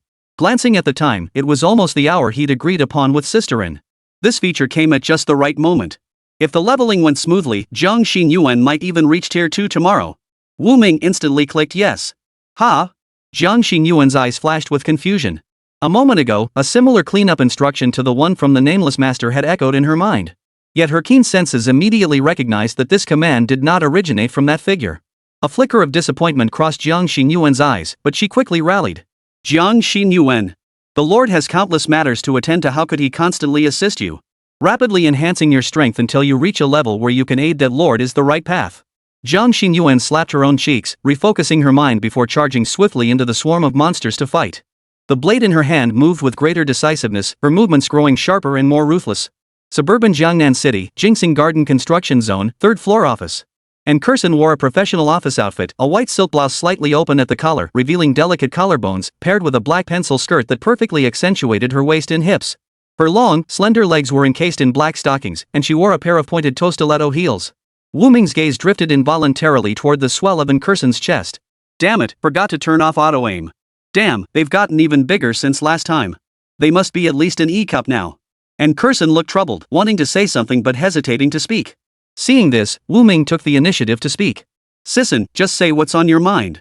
If I can help, I'll do my best. And Curson sighed, her delicate fingers rubbing her furrowed brow. Well, it's nothing major, but I feel a bit awkward about it. You know I'm in construction. A couple days ago, my crew ran into trouble while demolishing and renovating an old restaurant in this area. Wu Ming pressed, what exactly happened? And Curson bit her lip, hesitating awkwardly before finally speaking. That place, it's haunted. What? Wu Ming was stunned, but decided to let Curson finish. At first, I didn't believe it either. I thought it was all superstitious nonsense, so I took a few guys from the crew to check it out in the middle of the night. But then... And Curson's face instantly paled as if recalling something dreadful. Her hand gripped the water cup so tightly her knuckles turned white. Then at midnight, the entire building suddenly lost power. Right after that, a distinct thump echoed down the second-floor hallway, the sound of high heels descending stairs. I was brave back then. I grabbed a flashlight and rushed out. I shone it around, but the stairwell was empty. First came the humming sound of wind blowing against the glass, then a crash, the sound of a glass cup shattering. The young men suddenly let out a collective whoa. I turned around to see them pointing behind me, their faces frozen in terror, screaming, Sisterin, behind you. There's a hand behind you. Startled, I turned around without thinking. In that instant, the flashlight went dark. But in that split second before the light went out, I saw it. A face as pale as wax, swollen beyond recognition, eyes rolled back, blood streaming from every orifice, staring fixedly at me. It smiled at me. Chapter 12, A Warning Shot. After finishing her story, Curson took a deep breath and swallowed, glancing at Wu Ming with a hint of apology. Brother Wu Ming, you probably don't believe in this sort of thing, right? Think it's all superstitious nonsense. Wu Ming shook his head. Over the past few years, he experienced every kind of tragedy imaginable. If ghosts truly existed in this world, knowing about them in advance would be a blessing. That way, he could prepare some startup capital for himself down below. After all, his days were numbered. Wu Ming carefully considered in Kerson's words, but still couldn't figure out how he could help. He'd only studied auto repair, not exorcism or ghost busting. Sisson, I believe you, but how exactly can I help with this? I don't know how to catch ghosts either. And Kerson gave another apologetic smile before hastily explaining. I don't need you to catch ghosts. Actually, I've already invited 2 masters to perform a ritual tonight. You don't need to worry about that. Wu Ming raised an eyebrow, still confused. Then what exactly am I supposed to do? And Kerson felt a bit embarrassed but still spoke up. As the project lead, I definitely need to be on site for something like this. But those 2 masters said having a woman like me present disrupts the feng shui. They need to find a young man in his 20s with strong young energy to balance things out. You know how it is, rumors about this place being haunted have spread. All the suitable young men in the team are afraid of catching something bad and refuse to come. That's when I thought of you. Seeing Wu Ming's peculiar expression, and Kerson assumed he was reluctant. Hesitating, she gritted her teeth and said, Wu Ming, you can refuse if you want. I understand these spiritual matters are sensitive. Enough, sisterin. I'll go with you. It's no big deal, just stay there with you guys until the ritual's done, right? Hearing Wu Ming agree, and Kerson finally smiled and nodded repeatedly. Wu Ming, of course, didn't mind the task. But one thing piqued his curiosity. Given my condition, I'm practically a short-lived ghost. How could my yang energy be so strong? At 8 o'clock that night, under a pitch-black moonless sky, the outskirts of Jiangnan City were still under development. By midnight, the area was pitch black, resembling a ghost town devoid of any sign of life. A Mercedes sedan pulled up along the road. After it stopped, 2 figures emerged. One was a gaunt Taoist priest, the other a stout monk. The Taoist priest had sparse, withered hair, pointed ears, and monkey-like cheekbones. A large mole marred the corner of his mouth. He wore a light-colored, plain-hemmed Taoist robe. He clutched a whisk in one hand and carried a backpack strapped to his back, clearly stuffed full of items like peachwood swords and bagua mirrors. The plump monk, on the other hand, had a large head and ears. His face was so fleshy that when he smiled, his features seemed to melt together, making him look like a single piece of dough soaked in oil.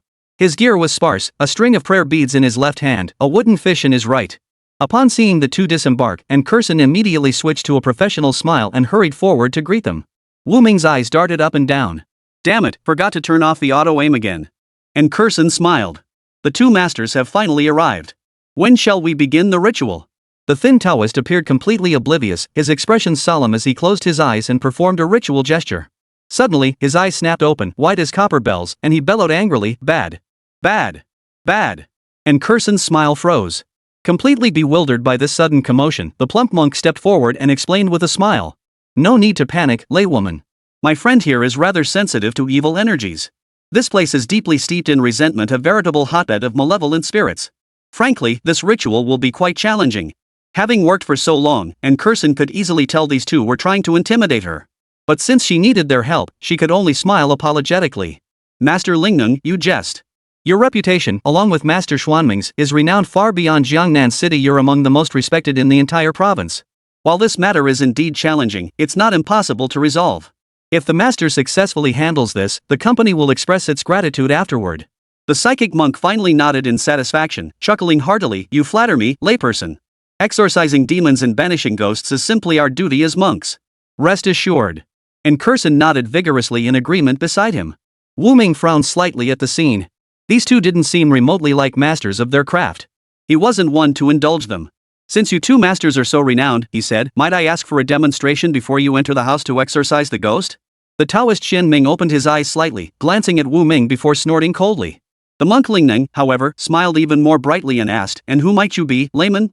And Kerson hurriedly introduced, this is my cousin, Wu Ming. He's accompanying me to observe the ritual. The psychic finally nodded, scrutinizing Wu Ming from head to toe before smiling.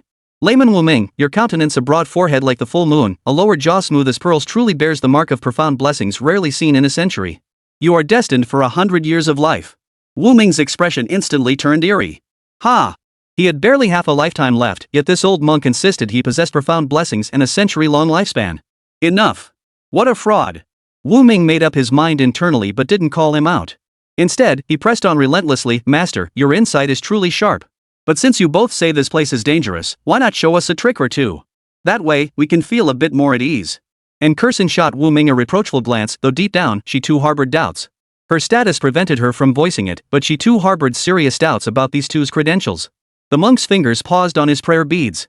Master Xianming flicked his whisk vigorously, his copper bell eyes sweeping over Wu Ming and in Kerson. He chuckled inwardly, this was exactly what he'd been waiting for. Xianming then pulled a yellow and black porcelain bowl from his backpack, its surface engraved with sutras in vermilion. He barked coldly, "Bring water." Immediately, someone filled the bowl to the brim. Xuanming held the bowl in his left hand and sneered, "Whether this old Taoist has any real power you shall see for yourselves." With that, he drew a yellow talisman from his right hand and chanted, "Supreme Yang Light, pure water awakened spirit, illuminating the underworld, revealing all evil spirits. Command!" The moment the words left his lips, the talisman ignited with a crackle, instantly reducing to ashes that drifted into the bowl. The next instant, the calm surface suddenly swirled. Strands of blackish-red mist gathered from all sides, coalescing into a dark cloud that swirled around the bowl. And Kurson gaped in astonishment. Standing close enough to see clearly, she witnessed the old Taoist do nothing, yet the black mist genuinely surged from the surroundings, gathering above the bowl. This old Taoist priest must truly possess extraordinary abilities. Seeing this, the psychic monk's smile deepened his wrinkles, while Taoist Xianming remained impassive with his eyes closed, an air of profound mystery about him. Come on, they'd been traveling the martial world for years. How could they have built such a reputation without real skills? Anyone who witnessed this technique couldn't help but be awed by their miraculous display. Looking at the young girl, he was 80% convinced. Wu Ming, however, frowned slightly. Ever since Xianming had cast his spell, the fiery sun talisman in his pocket had been emitting a faint warmth. And he couldn't make out the old Taoist's technique at all. But from his distance, he couldn't see clearly, so he stepped forward. With a sharp crack, the black mist vanished the instant Wu Ming approached, and the Sun Guardian talisman instantly cooled. Wu Ming frowned at Taoist Xianming. "Master, I didn't see clearly. Could you perform it again?" Chapter 13, Spirit Creature. Xianming Daosher paused, a hint of confusion flickering in his cloudy eyes. Logically, this little trick should have lasted longer. Why did it fade so quickly? But it wasn't a big deal. He produced another talisman from thin air and snorted coldly, "Young man, this time you'd better watch carefully." After repeating the exact same procedure, the bowl remained perfectly still, showing no reaction whatsoever.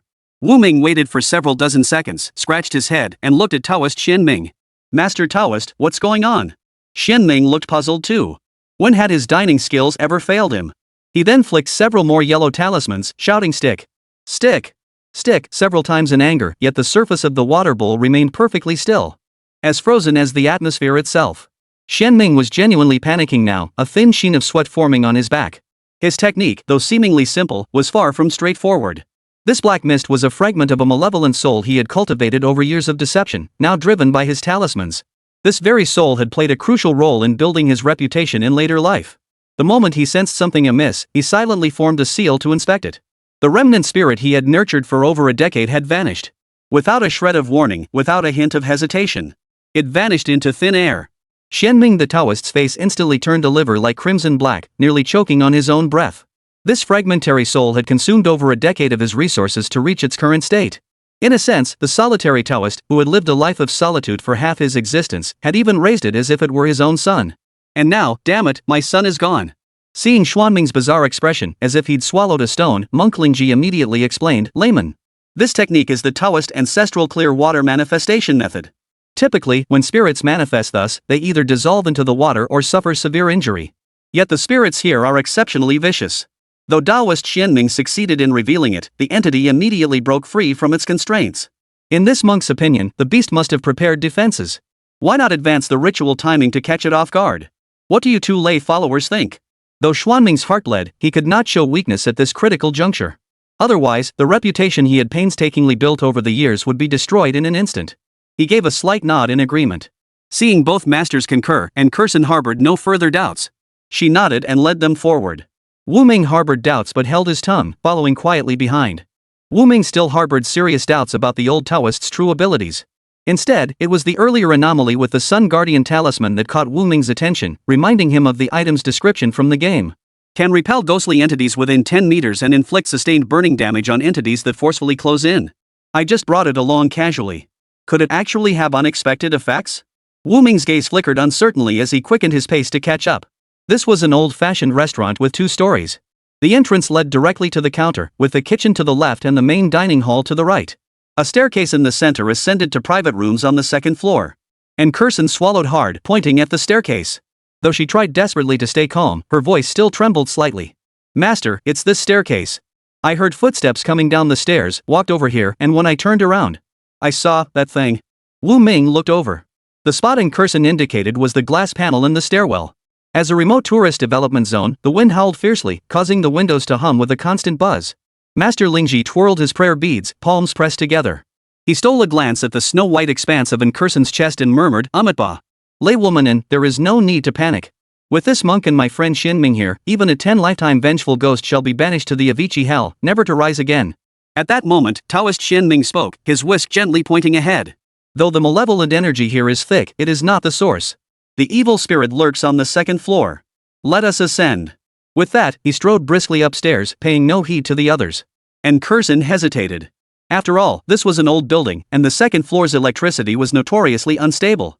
Right now, it was pitch black. Still, she gritted her teeth, switched on her flashlight, and followed. Wu Ming and the others quickly followed. Surveying the surroundings, they found floor-to-ceiling windows encircling the second floor.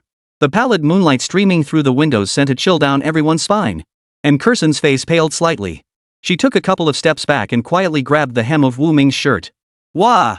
Suddenly, a shrill, unnatural scream pierced the air. Wu Ming instantly recognized it as the cry of Monk Lingji, who was now deep within the second floor with Taoist Xian Ming. Instantly, 2 flashlights swept the area. Leading the way, Taoist Xian Ming lay sprawled on the floor for some unknown reason. Yellow talismans, a peachwood sword, and a bagua compass spilled out of his backpack, scattered across the ground. The great monk's lips trembled as he pointed in one direction, utterly unable to utter a single word. Wah! Wah! Wah! Wu Ming furrowed his brow and quickly shone his light in the direction the large, plump monk had pointed. The entire room fell deathly silent. A ghastly, pale ghostly face was pressed against the center of the glass window, baring its chilling white teeth, staring naked at Wu Ming and his companion. Before Wu Ming and his companion could react, the entire space plunged into darkness. Their flashlights inexplicably lost their light, and even the faint glow filtering in from the stairwell vanished instantly. A deathly silence hung in the room, so thick everyone could hear their own heartbeats. Inkursen was even more terrified. Already deeply frightened, her entire body went numb with fear. Unable to support herself, she clung to Wu Ming's arm and pressed herself into his embrace. Wu Ming was startled too, but his experience from slaying the thousand-eyed bloodleech in the game kept him from panicking. After all, that creature had been far more terrifying in appearance than this thing. Wu Ming acted decisively, letting Inkursen lean against his shoulder to prevent her from collapsing. With his other hand, he swiftly grabbed a condiment bottle from the table and hurled it toward the direction where the ghostly creature had revealed itself. A loud crash echoed as the glass shattered instantly. This outcome caught Wu Ming off guard. This floor-to-ceiling window glass was designed for safety and had exceptional strength. Had he really shattered it with one throw? Wu Ming curiously flexed his palm. When had he gained such immense strength? Wu Ming stood alert, scanning his surroundings, but the ghostly creature showed no further movement. Only then did he remember Inkursen in his arms. Njia, are you okay? Inkursen had regained some composure by then, though her pale face clearly showed she'd been badly shaken. Still, she nodded repeatedly and replied, I'm okay, just a little shaken. Wu Ming nodded, then gave a helpless smile. Ain, if you're okay, could you let go of me? I can't move like this. Inkursen finally realized she was clutching her cousin's arm tightly. Her face flushed instantly, and she quickly let go. Wu Ming flexed his shoulder, unable to shake the lingering sensation from moments ago. He felt a pang of regret. That soft, smooth, snow-white skin wrapped around his arm, that tingling, slippery sensation, it felt really good. But now wasn't the time for nostalgia. Wu Ming snapped back to reality. If this really was a ghostly presence, he'd be utterly helpless against it. He'd likely still need the help of that fat monk and the skinny Taoist priest. Chapter 14, Murder. Strangely enough, despite the darkness, Wu Ming's senses were exceptionally sharp, allowing him to discern most of his surroundings. He cautiously took 2 steps forward with Inkursen, only then spotting the monk Lingji lying on the ground. Master? Master Lingji? Master Lingji was scared half to death. Eyes closed, he twirled his prayer beads and tapped his wooden fish, ignoring Wu Ming's calls entirely. He clung desperately to his quiet recitation of Buddhist scriptures. Namo Satha. Sugadea. Arahanti. A flash of anger crossed Wu Ming's eyes. This old fool was truly all show and no substance, a hollow shell of a useless old wreck. He cursed angrily, you old bald-headed donkey. The title of master sounded grand, but when trouble struck, he was nothing but a spineless coward. Wu Ming despised such pretentious, useless fools above all else. The only way out now lay with the fallen Taoist, Xian Ming. Wu Ming could only hope he was still alive and had a solution. Wu Ming turned to look at Inkursen. Though this old bald-headed monk was as cowardly as a mouse, at least he could recite some exorcism sutras. Having her stay here while he went to find the Taoist was the only sensible course of action. Sisson, stay here with this old geezer. I'll go check on Master Xueming. Though shaken, Inkursen hadn't lost her wits. Assessing the situation, she grabbed Wu Ming's hand and urged, that thing is incredibly evil, even 2 Taoist masters couldn't handle it. Before I came in, I told my men to check on us if there's no word in about half an hour. The 3 of us should stick together. With the master chanting sutras, that ghost won't dare approach. Wu Ming shook his head slightly. He understood what incursion meant, but the problem was if even this old monk's sutras couldn't subdue that evil spirit, then the two of them were as good as dead. Wu Ming wasn't the type to sit idly by and wait for death. Sisson, it's fine. I'll just check on the Taoist master. With that, he gently pushed Incursion's hand aside and headed toward the inner part of the second floor where Xian Ming lay collapsed. Seeing her pleas falling on deaf ears, Incursion's expression darkened. Wu Ming was someone she had brought here herself. If anything happened to him, how could she face his deceased parents? Gritting her teeth, she steadied herself against the table and rose, grabbing Wu Ming's sleeve as she shuffled along behind him. Wu Ming frowned slightly but said nothing. Staying alert, he stepped forward and lifted the fallen Taoist, Xian Ming. He felt for his breath and felt a surge of relief he was still alive. With urgency pressing, Wu Ming cast aside all notions of respecting elders. He delivered 2 sharp slaps to the old Taoist's face. Master Taoist, wake up. Xian Ming flinched at the pain, his brow twitching. Seeing results, Wu Ming rejoiced. He delivered 2 more sharp slaps, striking with such force that the recoil stung his own palms. Ouch! What kind of demonic creature are you? Xian Ming snapped his eyes open in fury, narrowly avoiding another stinging slap. Wu Ming quickly withdrew his hand and asked with feigned concern, Master Xian Ming, are you alright? Xian Ming touched his cheek, wincing in pain as he snarled, who the hell slapped this old Taoist? Wu Ming gave an awkward chuckle and quickly changed the subject. Master, the situation is urgent. Do you have any way to exorcise that demon? Xuan Ming's expression darkened at the question. If his little spirit were still around, he might have been able to fight this demon. But now he was helpless. He sighed, that demon is a fragment of malevolent spirit dwelling within a bronze mirror. It can move freely across the mirror's surface. It's unknown which grand tomb it was buried with. Though it only has a few decades of cultivation, it's exceptionally vicious. Just now, this old Taoist was ambushed by that mirror spirit. Had it not been for the protective talisman bestowed by my master, I would likely have perished.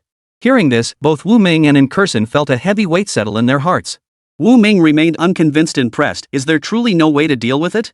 Xian Ming shook his head, then hesitated as if recalling something. If we could locate the bronze mirror that houses the mirror spirit, this old Taoist could cast a soul-extinguishing spell. Perhaps then we could destroy it. But that demonic spirit is vicious. Not only is the location of the bronze mirror unknown, but even the slightest misstep could lead to death at the hands of that evil entity. After speaking, Xian Ming stared at Wu Ming and Incursion with a puzzled look. That mirror spirit is truly vicious. That monk may lack power, but he knows some exorcism techniques. How have you two survived this long? Hearing this, Wu Ming broke out in a cold sweat. Indeed, he and Incursion should have been easier prey. Why had the demon hesitated to strike? In the tense standoff, Incursion timidly spoke up. Master, I think I have some recollection of the bronze mirror you mentioned. Hearing a possible solution, Wu Ming urgently urged Incursion to continue. Incursion finally spoke slowly, when we discussed things with the homeowner earlier, I saw the preview images of the entire house. The location of that bronze mirror was marked on them. Only, it was on the altar inside the first floor hall. Wu Ming and Xian Ming Daorun both turned grim. To retrieve the bronze mirror, they would have to travel a considerable distance, and the mirror spirit would surely seize the opportunity to ambush them. Even Xian Ming Daoist had been injured. The outcome for Wu Ming and his companion was all too obvious. One word, death. Wu Ming spoke up, Master Xian Ming, why don't we descend together and cast our spells? Xian Ming Daoist gave a bitter smile and shook his head. That beast struck me earlier, leaving me gravely wounded. I fear I cannot make it there. The wind howled outside the window, yet the room fell into a heavy silence. Knowing time was of the essence and unsure when the demon might strike, Wu Ming gritted his teeth and asked, Master Xian Ming, if I managed to retrieve that bronze mirror, would you be able to cast a spell? Xian Ming paused, then nodded solemnly. This old monk still has his skills to rely on. Wu Ming nodded. Waiting here was certain death if the demon reacted. If death was inevitable either way, he might as well take a chance. Master, please protect Sisterin. I'll be back soon. Incursion knew this mission was perilous beyond measure, yet she couldn't bring herself to dissuade him. All she could do was sigh, be careful. Wu Ming drew a deep breath, touching the protective talisman on his chest. Once again, Jiang Xinyuan's face flashed through his mind. Are you kidding me? My girlfriend's waiting for me at home. How dare some evil ghost try to stop me? The room was pitch black. Outside the window, a chilling wind howled like a child's wail, sending shivers down everyone's spine. Wu Ming steeled himself. Better to endure a short pain than a long one. Dithering wouldn't solve anything. He immediately kicked into high gear, sprinting down from the second floor to the first floor entrance in one breath. Nothing happened. Wu Ming's wildly pounding heart finally began to slow. Just then, his flashlight came back to life. He shone it into the depths of the hall. There, high above the altar table on the wall, hung the bronze mirror. In his mind, Lingji had already cursed Incursion's entire family, ancestors, and every generation back to the beginning of time. If it weren't for that damn woman, he'd never have ended up in this cursed place. Even that seasoned Taoist priest had been strangled by the evil spirit. What good was it for him, a gluttonous monk, to scramble to recite sutras at the last minute? Damn that stinking woman!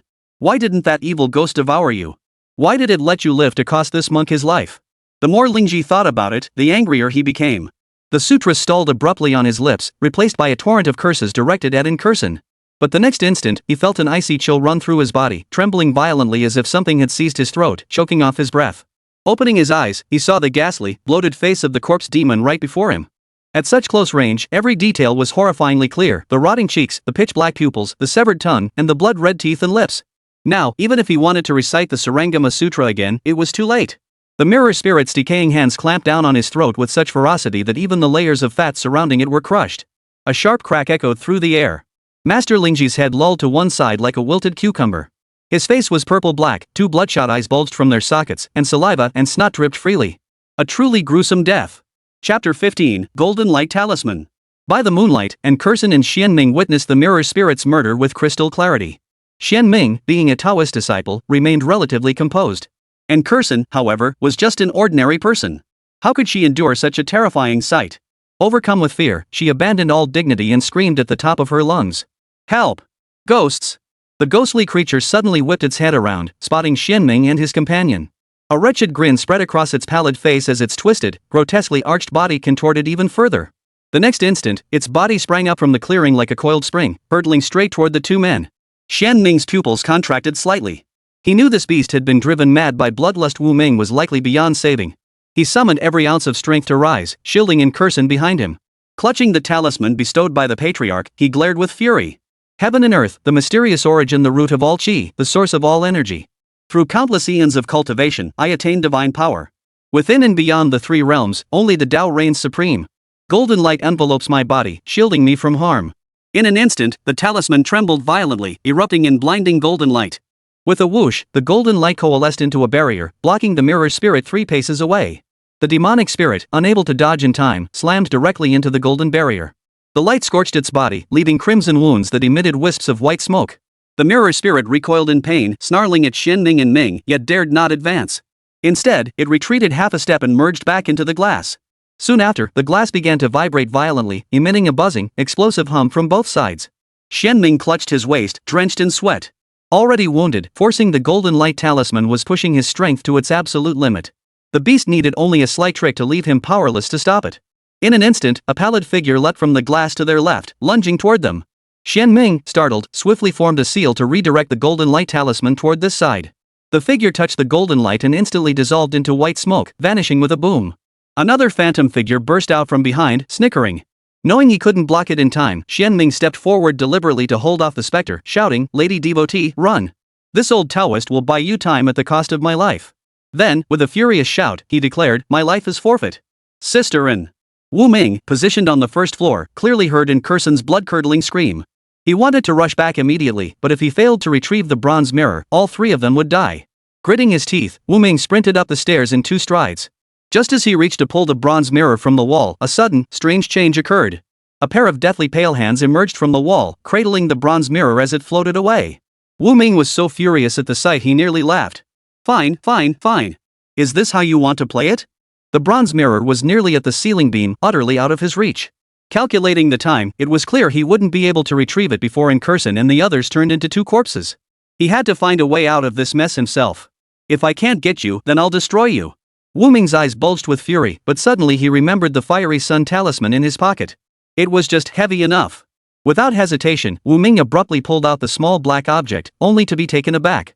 The shattered sun pattern on its back was now radiating a golden glow? Wu Ming cared not for such details. Aiming at the drifting bronze mirror, he hurled it with all his might. The instant they collided, gushing white water erupted from the bronze mirror. It then evaporated into wisps of white smoke before crashing to the ground. Frowning, Wu Ming wasn't sure if the problem was solved. He picked up the mirror and dashed toward the 2nd floor.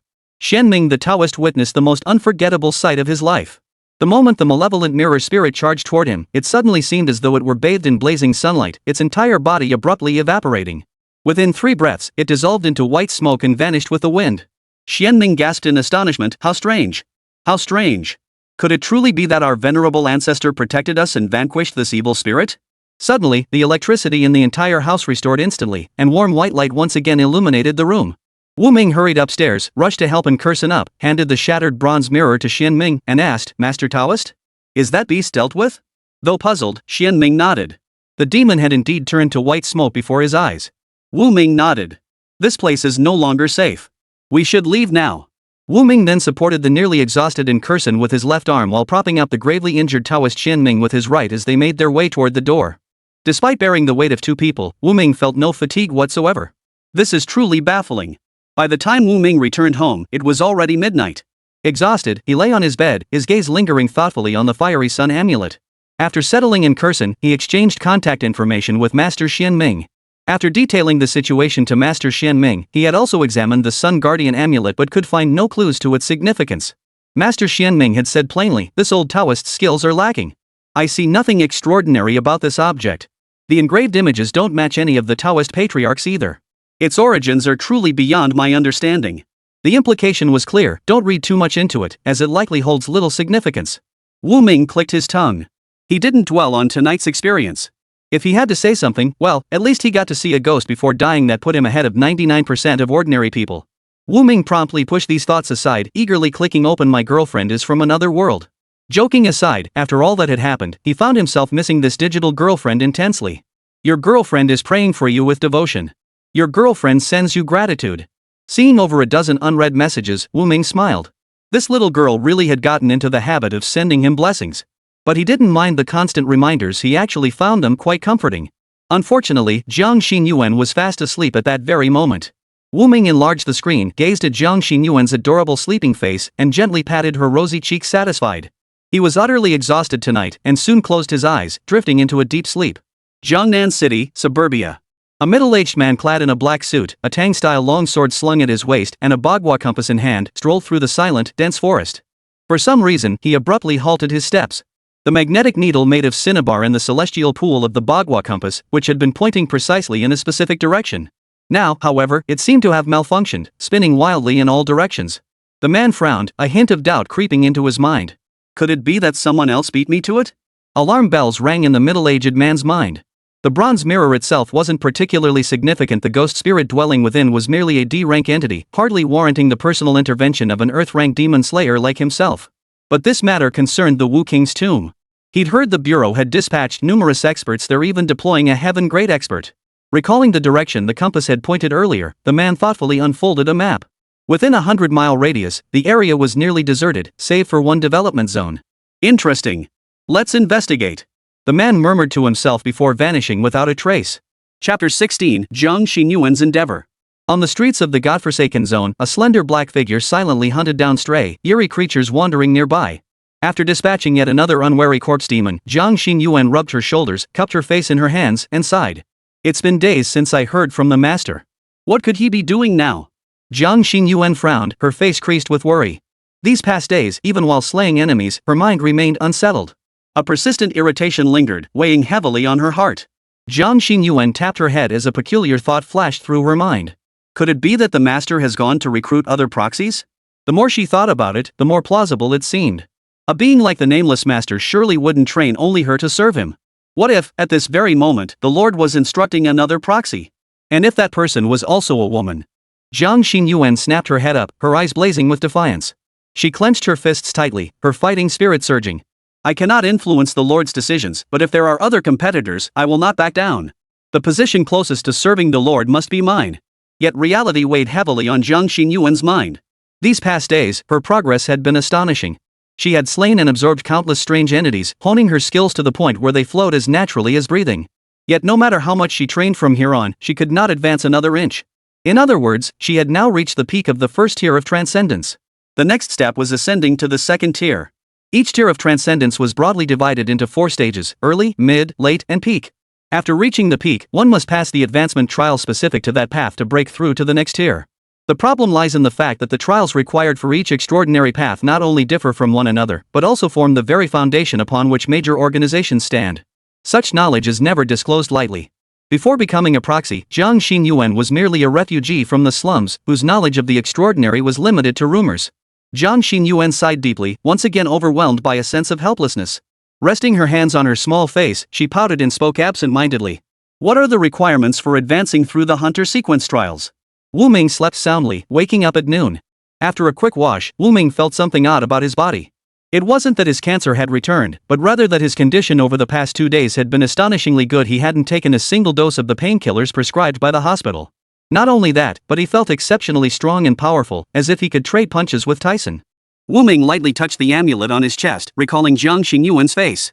Upon reflection, it seemed his health had indeed improved significantly after receiving that little girl's gift. Wu Ming smiled. My Xingyuan truly is my lucky star. With that thought, Wu Ming couldn't wait to open the game. He'd missed Jiang Xingyuan terribly after half a day apart. Seeing her pretty face in the center of the screen, Wu Ming chuckled to himself. She was still as lovely as ever. Autoclear complete. EXP boost ended. Upon seeing the notification, Wu Ming quickly opened Jiang Xingyuan's attribute interface to review the progress made over the past 2 days. Name, Jiang Xingyuan. Age, 18. Faith, Lord of Eternal Night. Transcendent Sequence, Hunter. Transcendent Realm, Tier 1 1800 1000.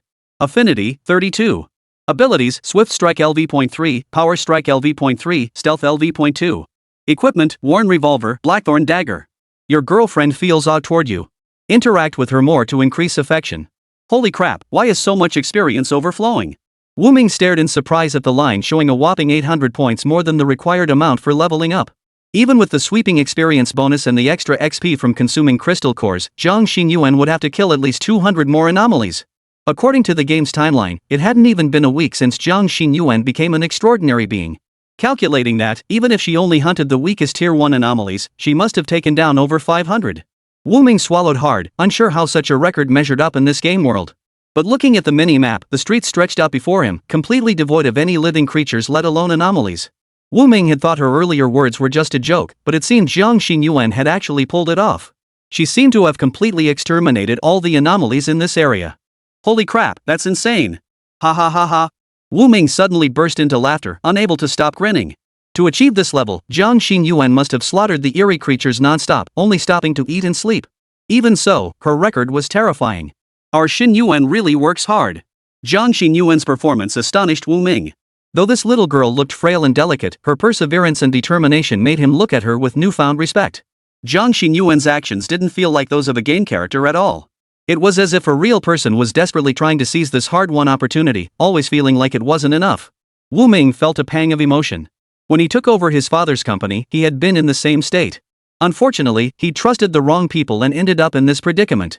Wu Ming smiled with satisfaction and promptly placed a 100 yuan bet on the voice transmission device. Just as Jiang Xingyuan was still fretting, a familiar voice suddenly echoed in her mind, none other than the nameless figure she'd been longing for. You're doing very well. Ha? Jiang Xingyuan froze in place. The surprise hit her so suddenly that her mind went blank, and she couldn't even control her expression. Did I just get praised by the Lord? Overwhelmed by shock and joy, Jiang Xingyuan couldn't even muster a coherent expression, her eyes brimming with tears. After several seconds of utter bewilderment, she hurriedly knelt down, pressed her palms together, and offered her sincere gratitude toward Wu Ming in the void above. Thank you for your praise, Your Excellency. Xingyuan. Xingyuan is so overjoyed. It's all thanks to you. Xingyuan will work even harder. Jiang Xingyuan's face flushed bright red with excitement, like a ripe apple, and her words came out stammering. Every time this little girl put on such a grand display, it actually made Wu Ming feel a bit embarrassed. But he genuinely felt the depth of her gratitude. What surprised Wu Ming even more, however, was that the real person CG images after this payment were significantly more refined than before. What astonished him most was the transformation in Jiang Xingyuan herself. In the earlier CG images, Jiang Xingyuan had appeared frail and petite, but now she was almost unrecognizable. She still wore that form-fitting black combat suit, but prolonged combat and the nourishment Wu Ming had provided had added a layer of well-proportioned, firm curves to her frame. Even her height had increased noticeably. She now possessed a budding beauty, jet black hair swept into a high ponytail, her lively amber eyes as clear and moist as spring water, pearly teeth gently touching cherry pink lips. Every smile and frown radiated a captivating, soul-stirring beauty. The form-fitting combat suit accentuated her graceful curves, a slender waist without an ounce of excess fat, long, delicate legs that were tantalizingly alluring, and a snow-white chest with a slight curve that stirred the imagination. Even Wu Ming found himself momentarily mesmerized. His mouth went dry as he swallowed hard, then he chuckled helplessly. This game is seriously impressive. They actually found an actress this stunning. If my Xingyuan were to enter showbiz, wouldn't titles like Diva or Best Actress be hers for the taking? Chapter 17, Promotion Requirements. Detected, your girlfriend's experience points are maxed. Spend 30,000 yuan to obtain the Hunter Sequence Tier 2 advancement requirements? Wu Ming, who had just been lost in Jiang Xinyuan's beauty, froze for a second upon seeing this message. The next second, Wu Ming leapt from his chair in fury, raging and cursing at his phone. FCKU, you piece of acid. Go ahead and steal it. Come on. Steal it. Just take it already. This was 30,000 yuan. Wu Ming's entire fortune barely exceeded 60,000. To top up just once would cost him half his savings? This was ing bull. Your Industrial and Commercial Bank of China card ending in 5688 has received a transfer of 50,000 yuan. Current balance, 103,608.36 yuan. Just as Wu Ming was wondering who had suddenly transferred him money, the phone buzzed again. The caller ID showed it was Curson. Hello? Sister N, are you feeling better? And Curson sounded weak on the other end. I'm fine now. Just a scare, nothing serious. I'm so sorry about last night. I never imagined it would get so dangerous. I almost put you in harm's way. Wu Ming knew it wasn't her fault. Who could have anticipated that Ghost would be so vicious? And who could have guessed that the renowned master was nothing but a fraud? It's fine, Sister N. As long as you're safe. By the way, did the aftermath go smoothly? Wu Ming was curious. After all, the monk Lingji had died last night. It had resulted in a death. If the police came knocking, they'd have a hard time explaining it. Even if they told the truth, who would believe them? Asked this question, and Curson also seemed uncertain. That monk didn't have any relatives. They sent him for a forensic examination, and it seemed like they said it was a sudden heart attack caused by extreme fright. Anyway, it had nothing to do with us? And Curson wasn't entirely sure either. After all, the monk's case had been resolved surprisingly quickly. But speaking of which, she remembered something else that gave her another headache. Brother Wu Ming, I have to go. Some bureau from above just showed up. They want to investigate that old restaurant construction project. The person in charge has to be present. I need to go check it out. Consider that money as compensation for your distress. Don't complain it's too little. Once I get some cash flow going in a couple days, I'll transfer you more. That's it. I'm hanging up. Wait, Sister N. Before Wu Ming could say anything else, the call ended abruptly. This sister of his had always been decisive since childhood, never backing down from her decisions. She definitely wouldn't take the money back. Staring at the payment prompt on the game screen and the dwindling balance in her bank account, Wu Ming felt a strange unease. Does this game know I have this much money? But who cares? I'm not going to live much longer anyway. 30,000 for the cricket, top it up. Wu Ming gave a cold smile, tapping the recharge button with the casual indifference of someone observing ants. Nothing else mattered but money. Recharge successful. Promotion requirements for Hunter Sequence Tier 2 are as follows. 1. Hunt down 3 separate second-tier extraordinary beings using 3 distinct methods within 1 week. 03. 2. After completing the hunts, consume the awakening potion containing 20 milliliters of Night Demon Wolf Essence Blood, 5 Crimson Blood Flower Pistols, and powder from 3 Silver Soul Type Azar Crystal Cores. Wu Ming studied the advancement requirements thoughtfully.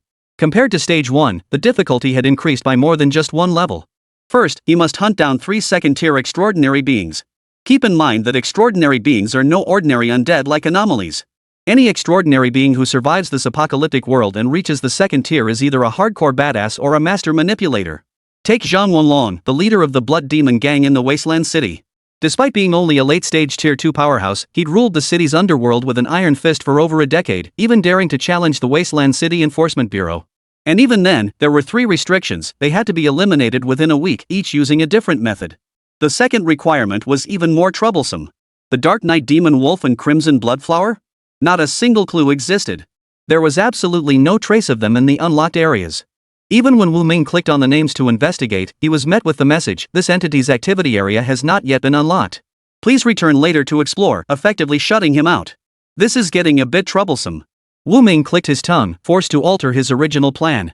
Originally, he intended to first boost Jiang Xinyuan's strength to Tier 2 before returning to Wasteland City, especially since the Blood Demon Gang was still hunting down his girlfriend. Given the background info, this was a major organization that had dominated the underground world of Wasteland City for over a decade. Appearing there without sufficient strength would definitely be dangerous. But for now, advancing her tier meant he had to return to Wasteland City to assess the situation. Although Jiang Xinyuan hadn't formally fought other extraordinary beings yet, judging by her track record, ordinary first-tier extraordinary beings probably couldn't do much to her.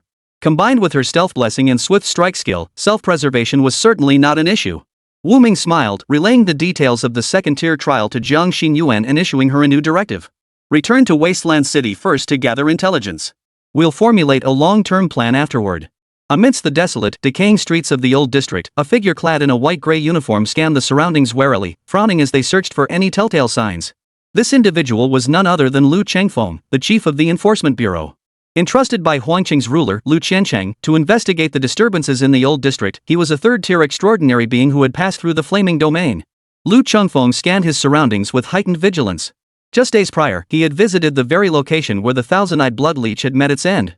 Judging by the traces left at the scene, the perpetrator was far from ordinary. For this reason, he had spent the past days searching the barren mountains for traces of that mysterious powerhouse, yet his efforts had yielded nothing. He had intended to search more thoroughly, but then came the grim news from the city: a significant number of people had vanished without a trace from the lower district. The authorities suspected that some forbidden entity was conducting human sacrifices. This compelled him to return to oversee the situation. Yet on his way back, he glanced around suspiciously. This area had previously been home to the thousand-eyed blood leeches, making it one of the most dangerous zones surrounding the desolate city. It harbored countless strange and eerie phenomena. Even for Lu Chengfeng, a third-tier official extraordinary being, a single careless moment could lead to a vicious, sinister, and bizarre ambush, making escape difficult. Why is the street so quiet today? There isn't even a trace of eerie energy in the air? Sweat beaded on Lu Chengfeng's palms involuntarily. Something was definitely amiss in this neighborhood. Just as he hesitated, two men clad in blood-red training robes approached. Lu Chengfeng probed with his divine sense and discovered both were merely Tier 1 extraordinary beings. Yet their states were peculiar, their steps were unsteady, their auras weak, their gazes unfocused, and their faces pale and bloodless. They didn't seem like ordinary transcendent beings, yet their cultivation level was undeniably that of first-tier transcendent beings. They certainly didn't look like normal people. Lu Chengfeng's eyes darted. He vanished into the shadows, trailing silently behind them like the wind. Chapter 18, Lu Chengfeng. The two were naturally cultists dispatched by the Blood Demon sect to track down Jiang Xingyuan. One was fat, the other thin, one tall, the other short. The obese cultist, his face twisted with resentment, spat viciously onto the ground before snarling at his gaunt companion. Wang Wu, our Blood Demon gang has mobilized dozens of men searching for so long with no leads. That woman's probably been devoured by some weird creature, not even a crumb left. Wang Wu remained silent, his eyes darting warily around the area, wary of any lurking supernatural threat emerging from the shadows. You're right. Ordinary folk can't last more than a moment in this place before turning to dry bones. The boss insists we scout this area? What a load of crap. Wang Wu gritted his teeth in frustration. In their search for the escaped sacrifice, several of their brothers had already fallen victim to the monstrosities.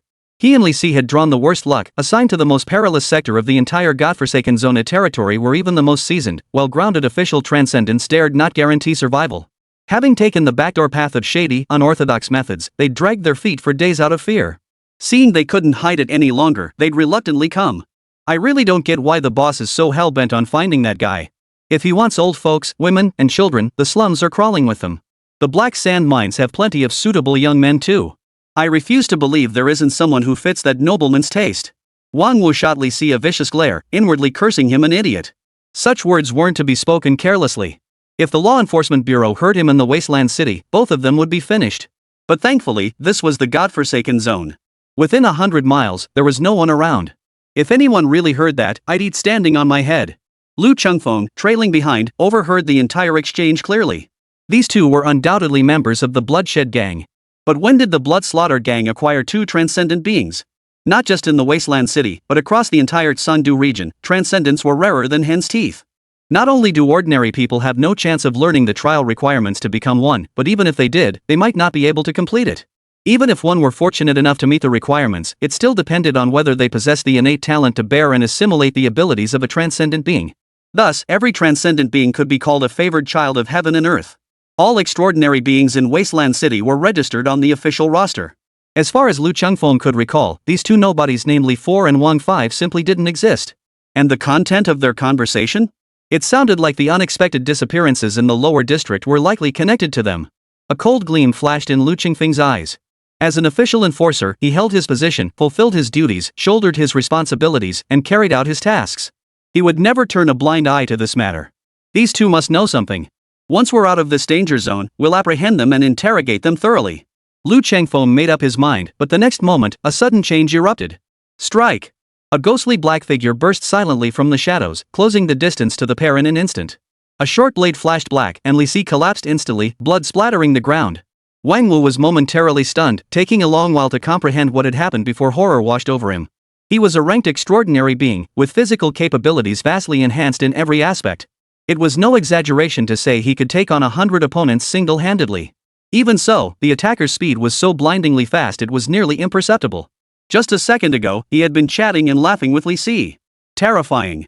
Absolutely terrifying. Wang Wu was nearly scared out of his wits. How could he dare fight back? He spun around and fled for his life, running as fast as his legs could carry him.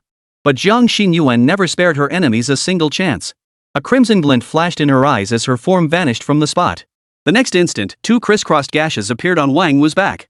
Wah! Flesh reinforcement. Wang Wu screamed in agony, forcibly activating his extraordinary abilities. His emaciated frame suddenly swelled to nearly 2 meters in height, his body bulging with massive, blood-red muscles. Dark veins stood out like twisted ropes, transforming him into a terrifying, humanoid beast. Even so, the 2 gashes on his back remained unhealed, refusing to close. Instead, they became channels for the swollen flesh to ooze out. Worse still, the blade seemed poisoned. He was suddenly overcome by weakness, unable to move. Within seconds, he collapsed to the ground, his body shrinking back to its original frail form. Lu Chengfeng's eyes widened in shock, unable to comprehend what had just happened. Not only those 2, but even he, a third-tier extraordinary being equipped with a forbidden artifact hidden badge, capable of detecting the aura of living beings around him, had only sensed her presence after she had already acted. Before that, he hadn't sensed a single hint of anything unusual. Merely a peak first-tier cultivator? But how had she evaded detection by the hidden badge? This was a grade 7 forbidden artifact. No living thing within 50 meters could escape its detection. Not only had the intruder killed someone right under his nose, but the decisiveness and ruthlessness of her attack were unlike anything Lu Chengfeng had ever witnessed. If this person were to ambush him using such methods, Lu Chengfeng couldn't guarantee he'd escape unscathed. The extraordinary abilities this person wielded didn't belong to any of the 5 major paths prevalent in the Chengdu region. As for the weapon in their hand, just a glance told Lu Chengfeng it was at least an 8th grade forbidden item, and an extremely rare one at that. Tisk, TSK, TSK. Today sure is full of surprises. But when he saw Jiang Xinyuan about to kill the remaining emaciated cultist, Lu Chengfeng gritted his teeth and decided to intervene. Sir, please stop. ? Jiang Xinyuan's actions halted abruptly at this unexpected demand. Fearing the intruder might be an ally of the man before her, she launched another swift attack and vanished from the battlefield in an instant. Lu Chengfeng instantly broke out in a cold sweat. Seconds after Jiang Xinyuan vanished, he could no longer sense the intruder's presence. Appearing without a trace, vanishing without a shadow, could this be a follower of the Dance of a Thousand Faces? Like the scorching sun and the root of all things, the Dance of a Thousand Faces was a deity of this realm, governing the path of assassins. It specialized in the art of stealthy assassination and surprise attacks. Given Jiang Xinyuan's mastery of concealment and ambush, Lu Chengfeng's suspicion was understandable.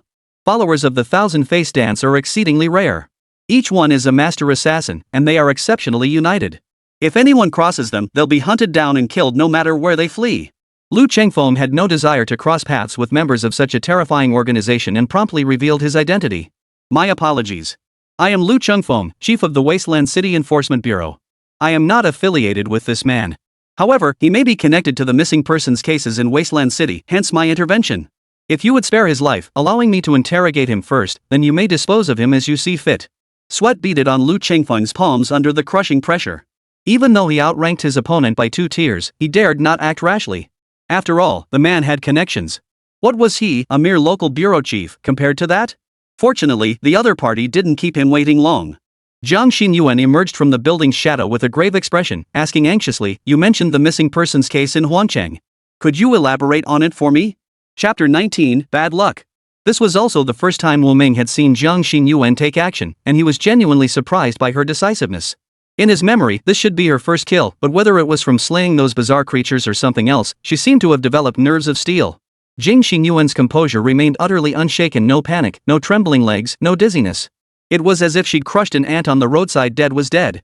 Wu Ming couldn't help but marvel. How did this little girl manage to be both charmingly playful and ruthlessly decisive? But Wu Ming didn't dislike this trait. If anything, it reassured him. After all, Jiang Xinyuan lived in a bizarre apocalypse, a world of scarce resources, constant danger, and relentless betrayal, where survival demanded keeping one's wits about them at all times. A faint smile touched Wu Ming's lips. He knew his days were numbered, unsure how much longer he could walk beside Jiang Xinyuan. But her current demeanor gave him some peace of mind. This young woman possessed the capability to survive on her own even after his death. That was good enough. After a moment of quiet reflection, Wu Ming refocused his attention on the conversation between Jiang Xinyuan and Lu Chengfeng. He wasn't surprised that Jiang Xinyuan had chosen to reveal herself. From past events, he knew she was profoundly grateful. Those who showed her kindness were etched into her memory, and she would repay them generously when the chance arose. Learning of disappearances in the desolate city where she grew up, it was only natural she'd worry about those who'd once helped her. Based on the game's background information, this Lu Chengfeng seemed to be a diligent and responsible individual. Even if Jiang Xinyuan still encountered some misfortune, Wu Ming smiled. He still had over 70,000 in his account. Given this game's nature, why not just top up? Lu Chengfeng was momentarily stunned upon seeing the visitor. The person before him was an incredibly beautiful woman. He quickly snapped out of his daze, bowing his head in haste. After all, shape-shifting was a fundamental ability for assassins. He could mold any face he desired. Lu Chengfeng, being well-traveled and experienced, regained his composure within moments. He explained, "To be perfectly honest, I only learned of this matter recently myself. Information is scarce, and we can only speculate that it involves the Blood Demon Gang. I hope you'll bear with me, young lady." MHM. Jiang Xinyuan gave a slight nod, her expression impassive. This cold demeanor made Lu Chengfeng feel a bit uneasy. Yet his words were truthful. The question was whether the woman before him would believe him. In stark contrast to Lu Chengfeng's unease, Wu Ming was grinning from ear to ear. Jiang Xinyuan wasn't deliberately putting on an air of mystery. She'd simply never been addressed with such formal and respectful language before, leaving her somewhat flustered. Ha! Why is he being so formal? He probably doesn't know the specifics either, right? What should I say to him without being rude? Ugh, this is headache-inducing.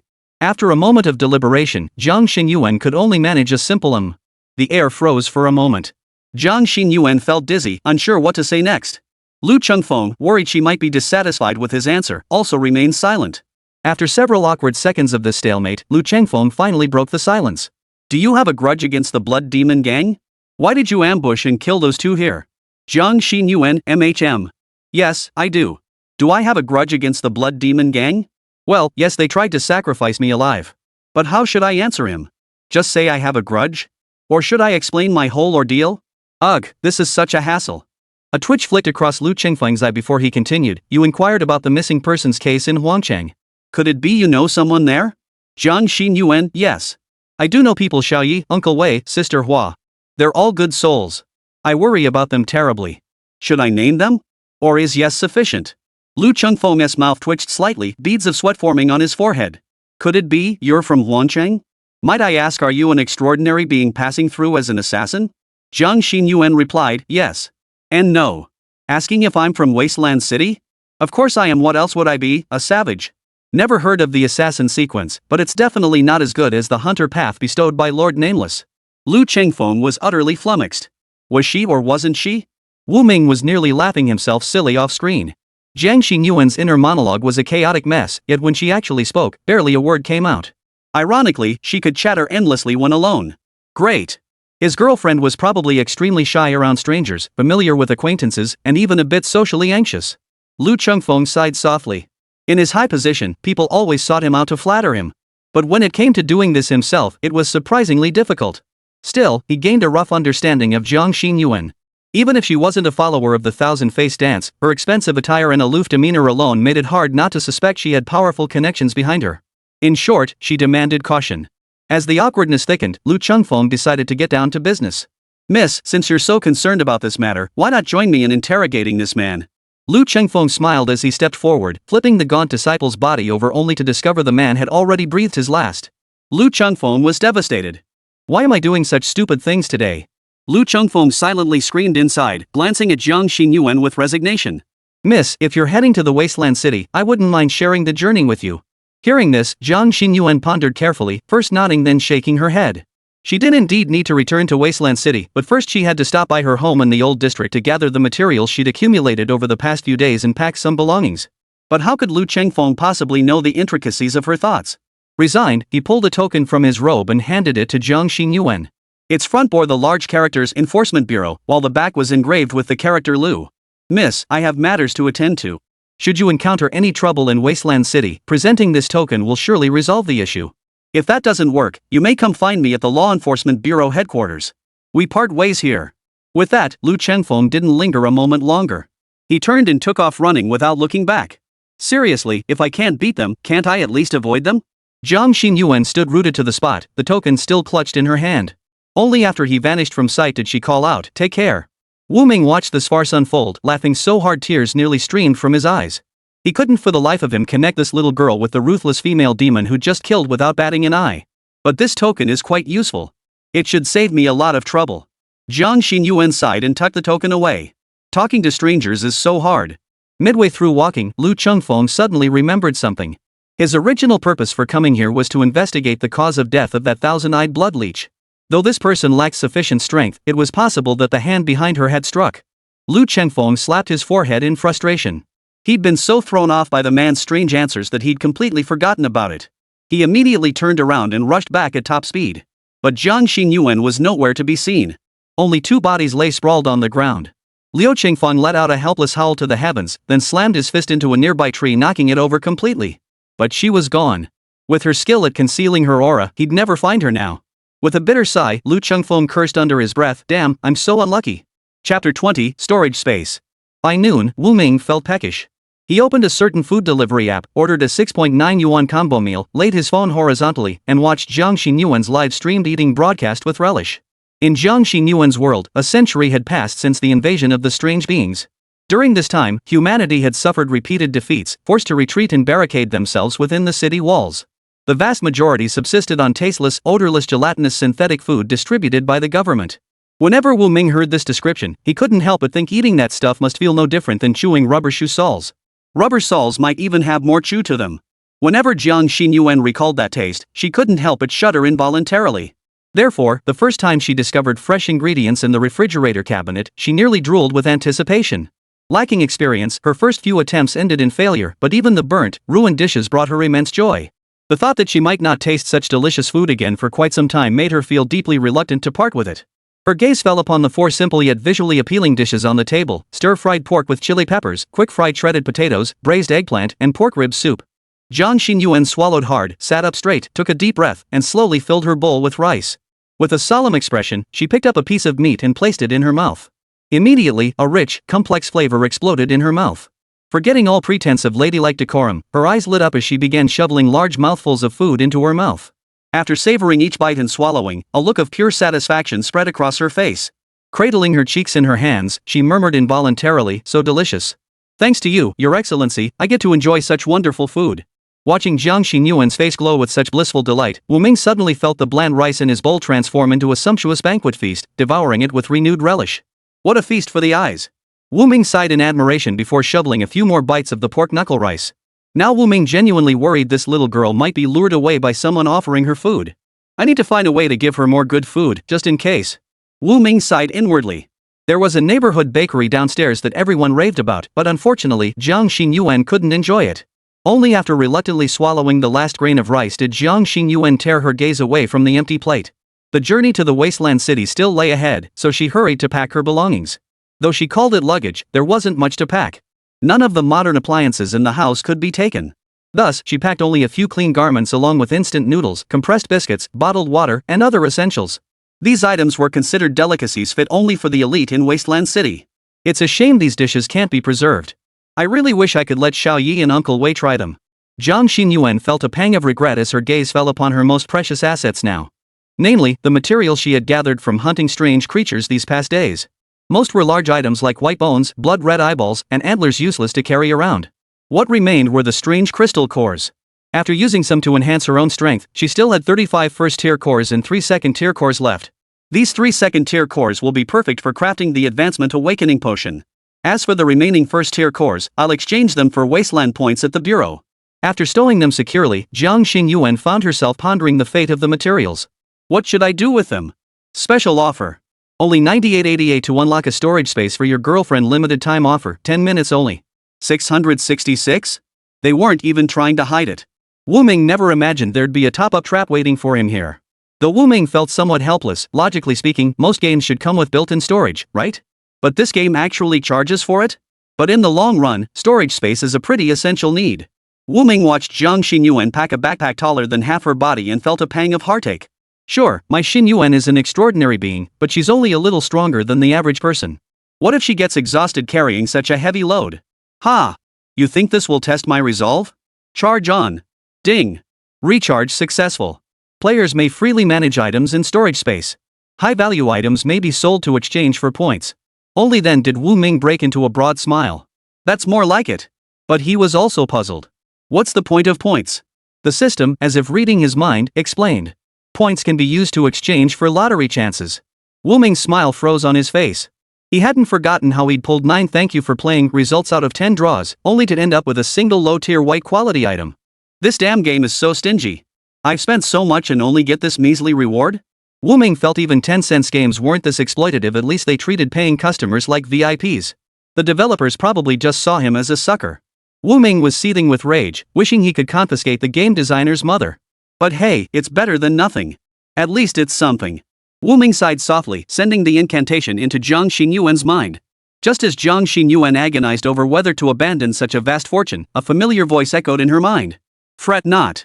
You may conceal the item within my abode through the rite of sacrifice. When needed, simply recite the invocation to retrieve it at will. The instant she received the instruction, Jiang Xinyuan's first thought was, wonderful. I can hear that person's voice again. Only then did she realize what she'd done. Her face flushed bright red as she hurriedly knelt, hands pressed together in reverence, bowing to thank Wu Ming.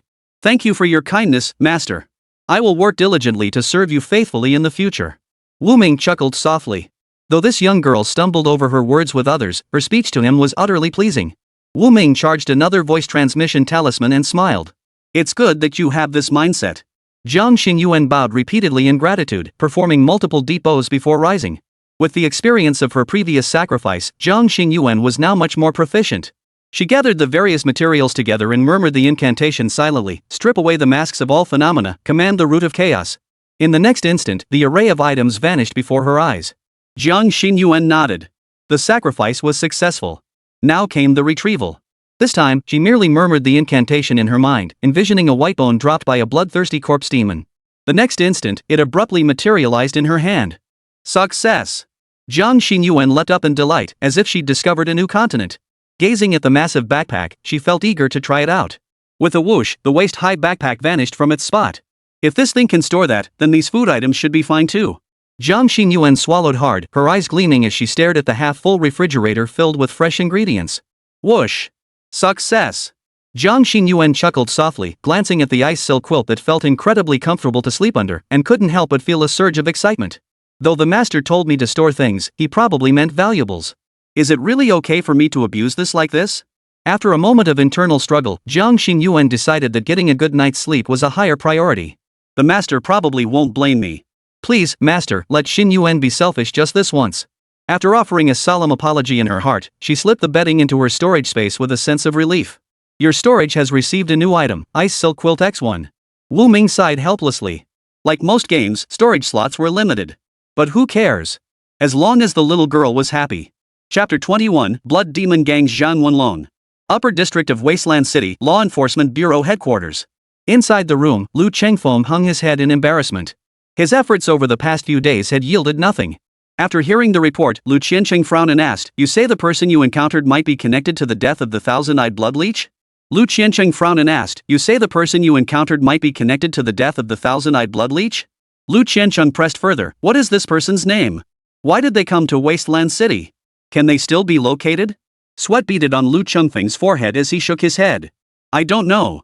But he's from the lower district and seems very interested in the recent disappearances. I've already dispatched additional personnel to monitor that area. The slightest trace of activity will be reported to me immediately. Lu Qiancheng gave a slight nod, though this matter wasn't what demanded his immediate attention. He had just received news from Chengdu, an acting official at headquarters had received divine guidance foretelling a major upheaval in this region. Consequently, the Central Bureau had dispatched a fifth-tier extraordinary being from the Sun Path to oversee Wasteland City. Judging by the timeline, they should arrive shortly. Lu Qiancheng felt uneasy, his gaze drifting restlessly. Ever since letting the thousand-eyed blood leech escape, he had served as acting city lord, overseeing this domain for several years. Though it was a remote territory, there was still profit to be made. He was well aware of the affairs in the lower district, merely a few more deaths, nothing more. This was the end times. Human lives were cheaper than weeds. The riches delivered by the Blood Demon Gang were far more tempting, not to mention they actually offered nameless blood pills that could directly boost one's strength. Lu Qiancheng had been stuck at the fourth tier for years, his cultivation stagnant despite relentless practice. How could he not be overjoyed at the prospect of such an item? But this time, the Blood Demon Gang had gone too far. It was the perfect opportunity to clean house. We can't let the higher-ups catch wind of any discrepancies. After a moment of deep thought, a flash of ruthlessness crossed Lu Qiancheng's eyes as he quietly ordered Lu Chengfeng. The Blood Demon Gang is likely involved in these matters. Take men immediately to uncover the hideout of these vermin and root them out completely. Lu Changfeng was overjoyed.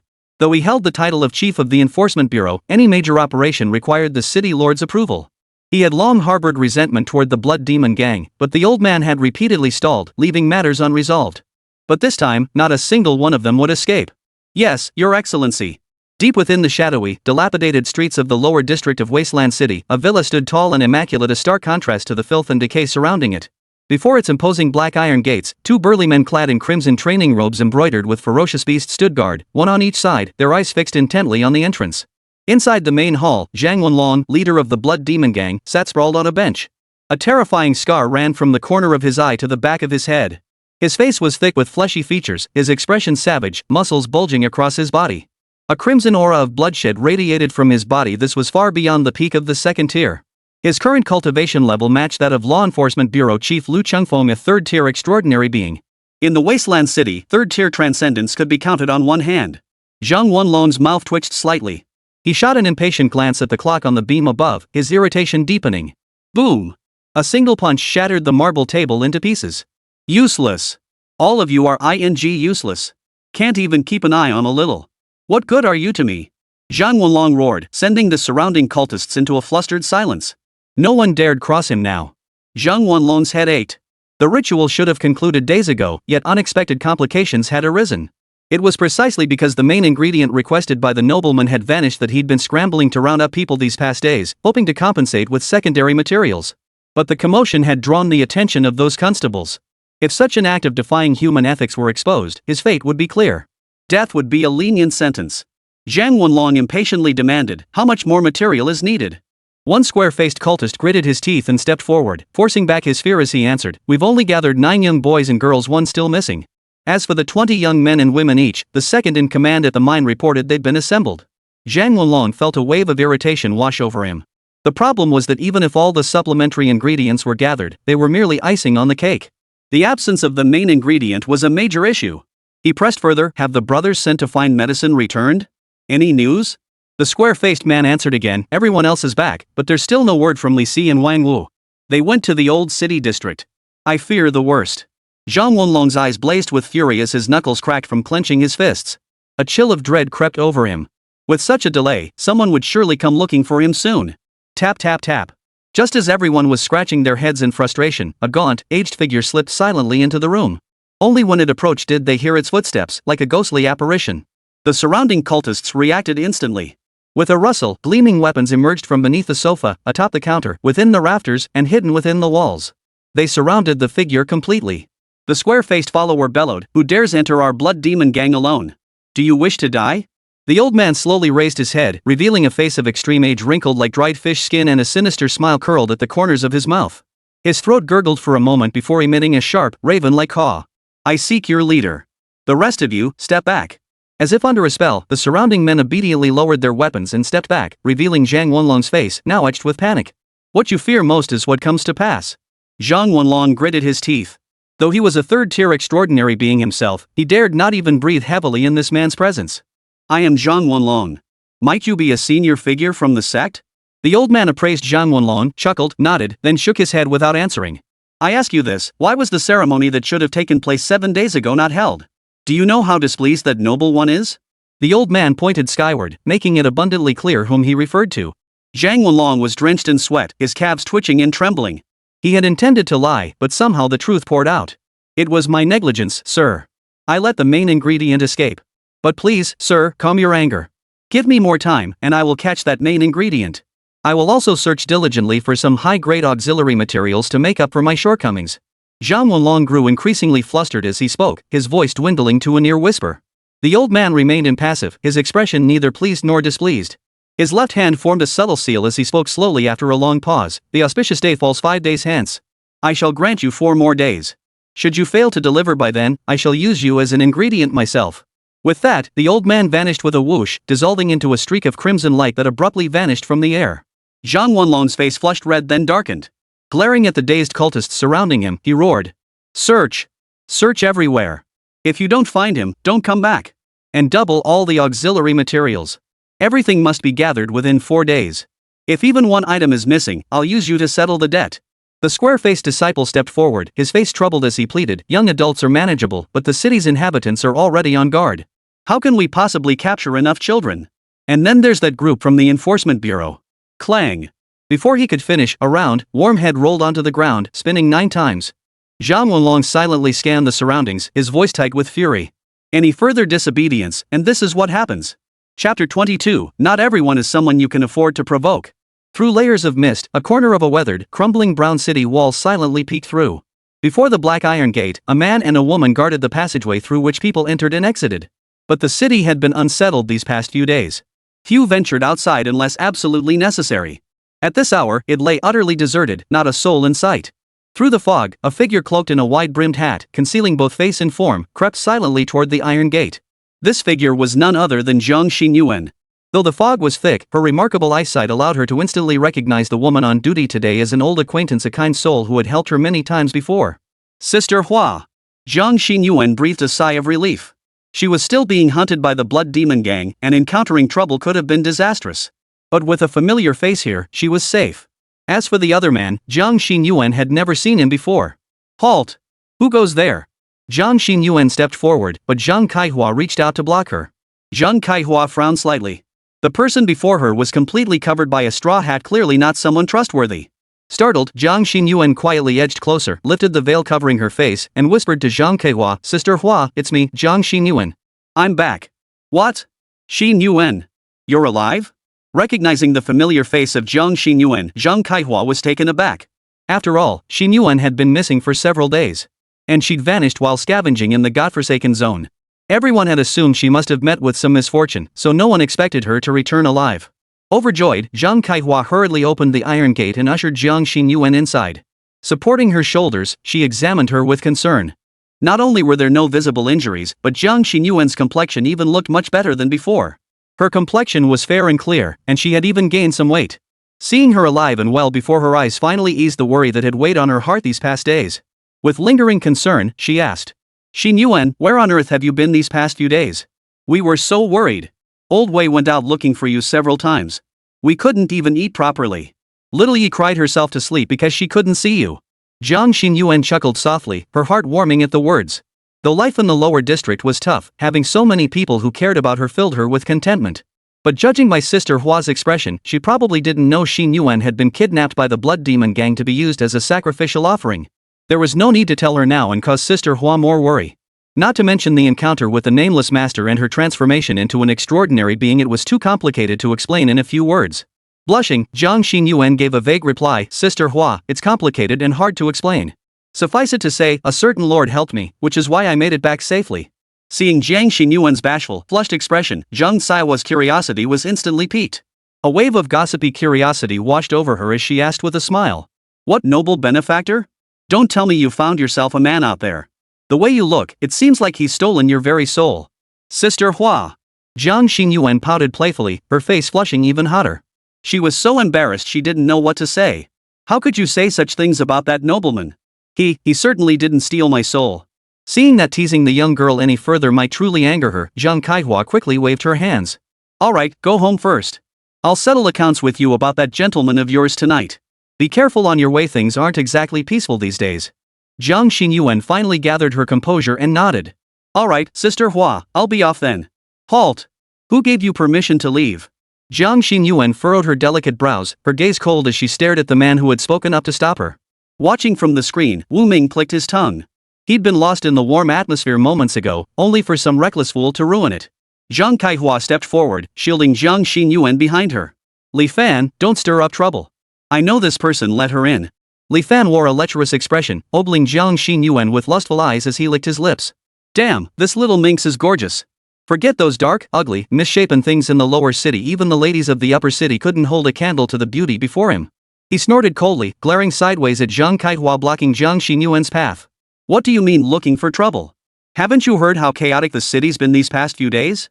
The higher-ups ordered us to search thoroughly, not a single soul gets past. Are you deaf? You say she's your acquaintance, but I've never seen her before. What if she's connected to the missing persons cases in the city? Zhang Kaihua gritted her teeth, glaring at Li Fan as she stepped forward. I watched Xinyuan grow up. She wouldn't do something like this. Li Fan was relentless, refusing to back down even when he was in the right. Watching this unfold on screen, Wu Ming was seething with frustration, wishing he could step in and punch the guy himself. Well then. Since you're connected to this woman, if you insist on shielding her and something happens, that's willful concealment. Zhang Kaihua, that's a serious crime. Zhang Kaihua never imagined Zhang Fan could twist the truth so brazenly. Rage surged through her, and she pointed at him, trembling, unable to speak for a moment. A flash of red light flickered in Jiang Xinyuan's eyes. This man was clearly looking for trouble. She stepped behind Zhang Kaihua, her cold gaze fixed on Zhang Fan as she spoke without emotion. So tell me, what exactly do you want? Li Fan had never encountered such an ethereal beauty before. Instantly, his mouth went dry, and he didn't know where to put his hands or feet. Seeing Jiang Xinyuan step forward, he assumed she'd conceded, a smug smile spreading across his face. Greedy green light flared in both his eyes. Clearing his throat with a cough, he grinned lewdly. I didn't mean to make things difficult for you. How about this? Come over here so I can search you. Let me see if you're carrying anything suspicious. If there's nothing wrong, I'll let you pass. Zhang Kaihua could see right through this scoundrel's blatant attempt to take advantage. She was about to step in and reason with Jiang Xinyuan when she stepped forward to confront the rogue herself. Jiang Xinyuan shook her head, gently shielding Zhang Kaihua behind her. A wave of warmth washed over her heart. All these years, it was thanks to the protection of these elders that she had grown up safely. Now that she owed a debt to the nameless benefactor and had become an extraordinary being, she would be the one to protect them from now on. Sister Hua, it's okay. I'll handle this. Jiang Xinyuan stepped forward slowly. In this apocalyptic world, strength was everything. And she, Jiang Xinyuan, possessed it in abundance. Li Fan thought Jiang Xinyuan had accepted her fate. He chuckled and stepped forward, intending to grope her. Jiang Xinyuan, filled with disgust, gathered her strength into her palm. With a single hand, she instantly seized Zhang Fan's throat, lifting him off the ground with brutal force. Zhang Fan felt as if his neck were clamped by two steel pincers he couldn't break free no matter how he struggled. Zhang Fan flailed his arms, trying to grab Jiang Xinyuan's wrists, but this only infuriated her further. You scoundrel, how dare you touch the clothes bestowed upon me by His Excellency? Rage surged through Jiang Xinyuan. A flash of crimson light flickered in her eyes as she flung Zhang Fan away like a small chick. He slammed into the wall and bounced back to the floor with a thud. Zhang Fan felt as if several bones throughout his body had snapped. His throat burned fiercely, leaving him unable to utter a word. But as the deadly god of death advanced once more, he managed to choke out a few hoarse whimpers. Don't kill me, please.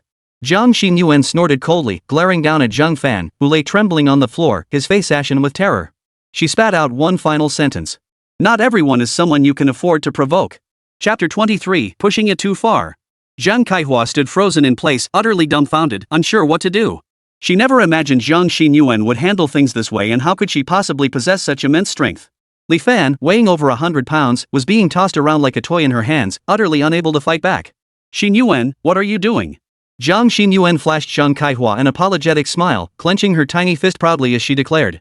Scared you, Sister Hua? I'm an extraordinary being now. No one will dare bully us anymore. Though Zhang Kaihua had suspected as much, the reality still astonished her. After all, she had always believed only the adults in the upper city could become extraordinary beings. Never did she imagine the child she'd watched grow up would seize such an opportunity. Joyful tears welled up in Zhang Saihua's eyes. I'm just glad you're safe. Who would have thought our street could produce an extraordinary being? You've really made me proud.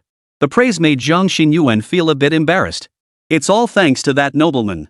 He saved my life and taught me how to become an extraordinary being. Without him, Sister Hua, you might not have seen me today. Zhang Kaiyun paused, finally realizing the depth of this debt. It was practically like being reborn. Xinyuan, you've always been a bit naive since childhood. I always said simple souls have simple blessings. Look, you found a benefactor. By the way, what does this benefactor look like? Did he come back with you? If you get the chance, bring him over to my place. Let him try my cooking. Hearing this, Jiang Xinyuan, who had been beaming like a little sun just moments ago, suddenly wilted. Her gaze drifted uncertainly. That nobleman is of high status. I haven't seen his face either. My abilities are still too weak to be of any help to him. Zhang Kaiyun, seeing Jiang Xinyuan like this, was about to offer words of encouragement when the latter suddenly perked up as if injected with adrenaline, her eyes blazing with fierce determination.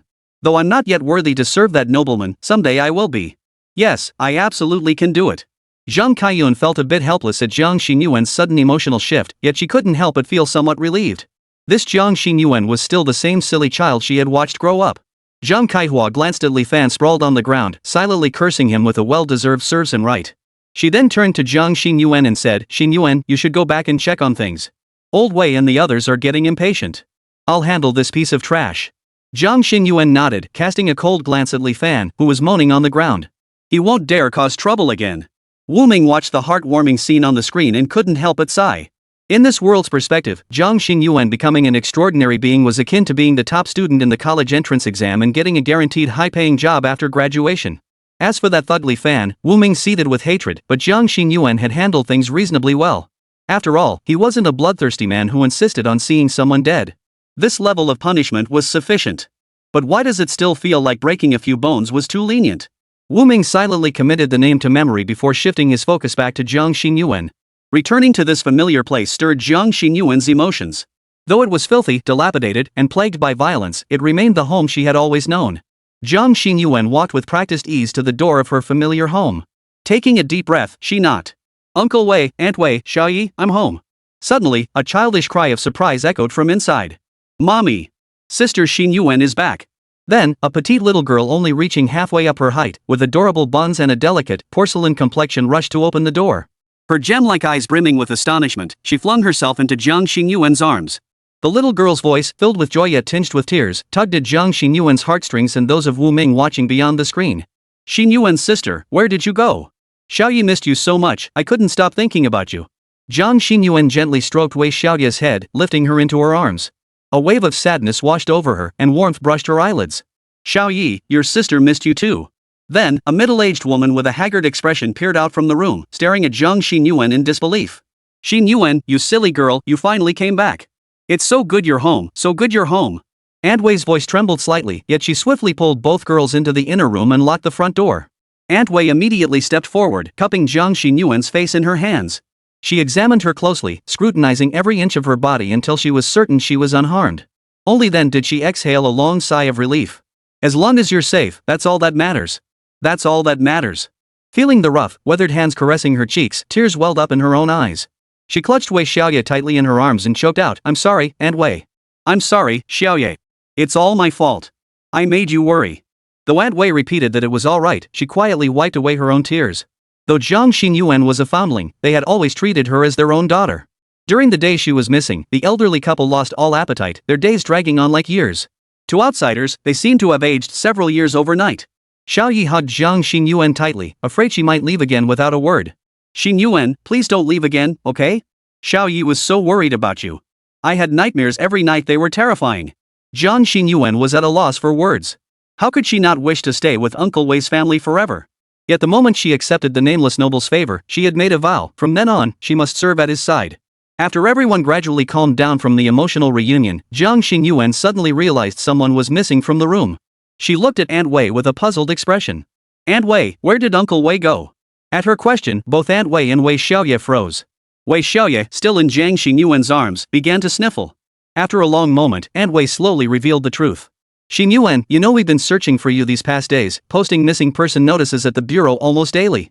Things were going smoothly until someone named Xin Yang at the bureau got into a conflict with your Uncle Wei. Your Uncle Wei has some standing in the lower district these years, so it wasn't a major incident at first. They didn't come to blows, just exchanged a few harsh words. But that Qin fellow turned out to be a real snake. Relying on his connections in the bureau, he actually transferred your Uncle Wei to work as a laborer at the Black Sand Mine. That alone would be bad enough, but these past days he's been bullying us, a widow and her orphan child, even coming to our door demanding we pay last year's taxes in full. What kind of nonsense is this? We paid every penny of our taxes at the start of the year, yet he insists it's incomplete and demands we fork over half again. We couldn't possibly come up with that much. So he sent men to cause trouble at our doorstep. We couldn't even sleep soundly through the night. The neighbors all fear his connections. Those who dared resist were beaten by his thugs. Oh, what kind of world is this? Aunt Wei shook her head as she spoke, tears falling in big drops. Not just Jiang Xingyuan, but even Wu Ming watching on screen clenched his fists so hard they cracked in anger. That bastard Qin is nothing but scum. A pure animal. Jiang Xingyuan's rage boiled over, her murderous intent spilling out uncontrollably. Just as she was about to comfort Aunt Wei, a slacker-like shout suddenly rang out from outside the house. You Wei. Your man was so tough back then, calling your Qin grandpa a little bastard? Can't even pay his taxes, who's the real bastard here? Get your ass out here, you bastard. Pay up or else. Qin Yang shook his head, bones cracking audibly. Shouldering a massive hammer, he stood with legs trembling, sneering coldly. I'll tear your damn house to pieces today. Chapter 24, Kill Qin Yang. It's just an NPC in a game, why make it so disgusting? Wu Ming cursed angrily. He despised cowards who bullied the weak and pretended to be tough when backed by authority. He hated them so much he'd gladly send them straight to reincarnation if he ever saw one on the street. Wu Ming furiously tapped the yellow-haired thug avatar representing Qin Yang at the top of the screen, but it had no effect. Suddenly, he realized the game seemed to allow dragging certain objects within the environment. Wu Ming tried clicking on a small stone by the roadside, dragging it toward Qin Yang's head. Holy crap, who's that reckless rock thrower? Qin Yang rubbed his head, looking around frantically but couldn't spot who did it. Damn it, this sucks. It must have been blown here by the wind. Seeing Qin Yang's reaction on the screen, Wu Ming chuckled. You foul-mouthed bastard. No need for my Xin Yuan to step in, I'll teach you a lesson right now. Qin Yang scratched his head. Seeing no response inside the room, he lifted his left foot high, ready to kick down. Bang! A deafening crash echoed as a brick flew out of nowhere, smashing straight into his supporting leg. The pain shot through Qin Yang's foot, sending him tumbling forward. Just as he was about to slam into the door, it suddenly swung open. Clang! Another thunderous crash echoed as Qin Yang's forehead made intimate contact with the threshold of Zhang Xinyuan's door. The heavy hammer he was carrying on his back, under Wu Ming's control, just happened to strike his other leg. Ha! Zhang Xinyuan's beautiful eyes filled with confusion. She had just been about to come out and teach this fool a lesson, but how come he was already sprawled on the ground? Qin Yang felt dizzy and disoriented, his face contorted in agony. Both legs throbbed excruciatingly as he gasped for breath, panting heavily. He clutched his nose while gripping the doorframe, finally managing to stand up shakily. His pitiful state, however, amused Wei Xiaoye to no end, and she couldn't help but burst out laughing. Qin Yang's nose bled uncontrollably, staining half his face in a messy, colorful pattern. Worse still, his face had slammed against the doorframe, leaving a wide, red gash that split his face into two distinct halves, making him look utterly ridiculous. Even Zhang Xinyuan couldn't help but twitch the corner of her mouth. If not for preserving her image in front of Xiaoye, she would have burst out laughing long ago.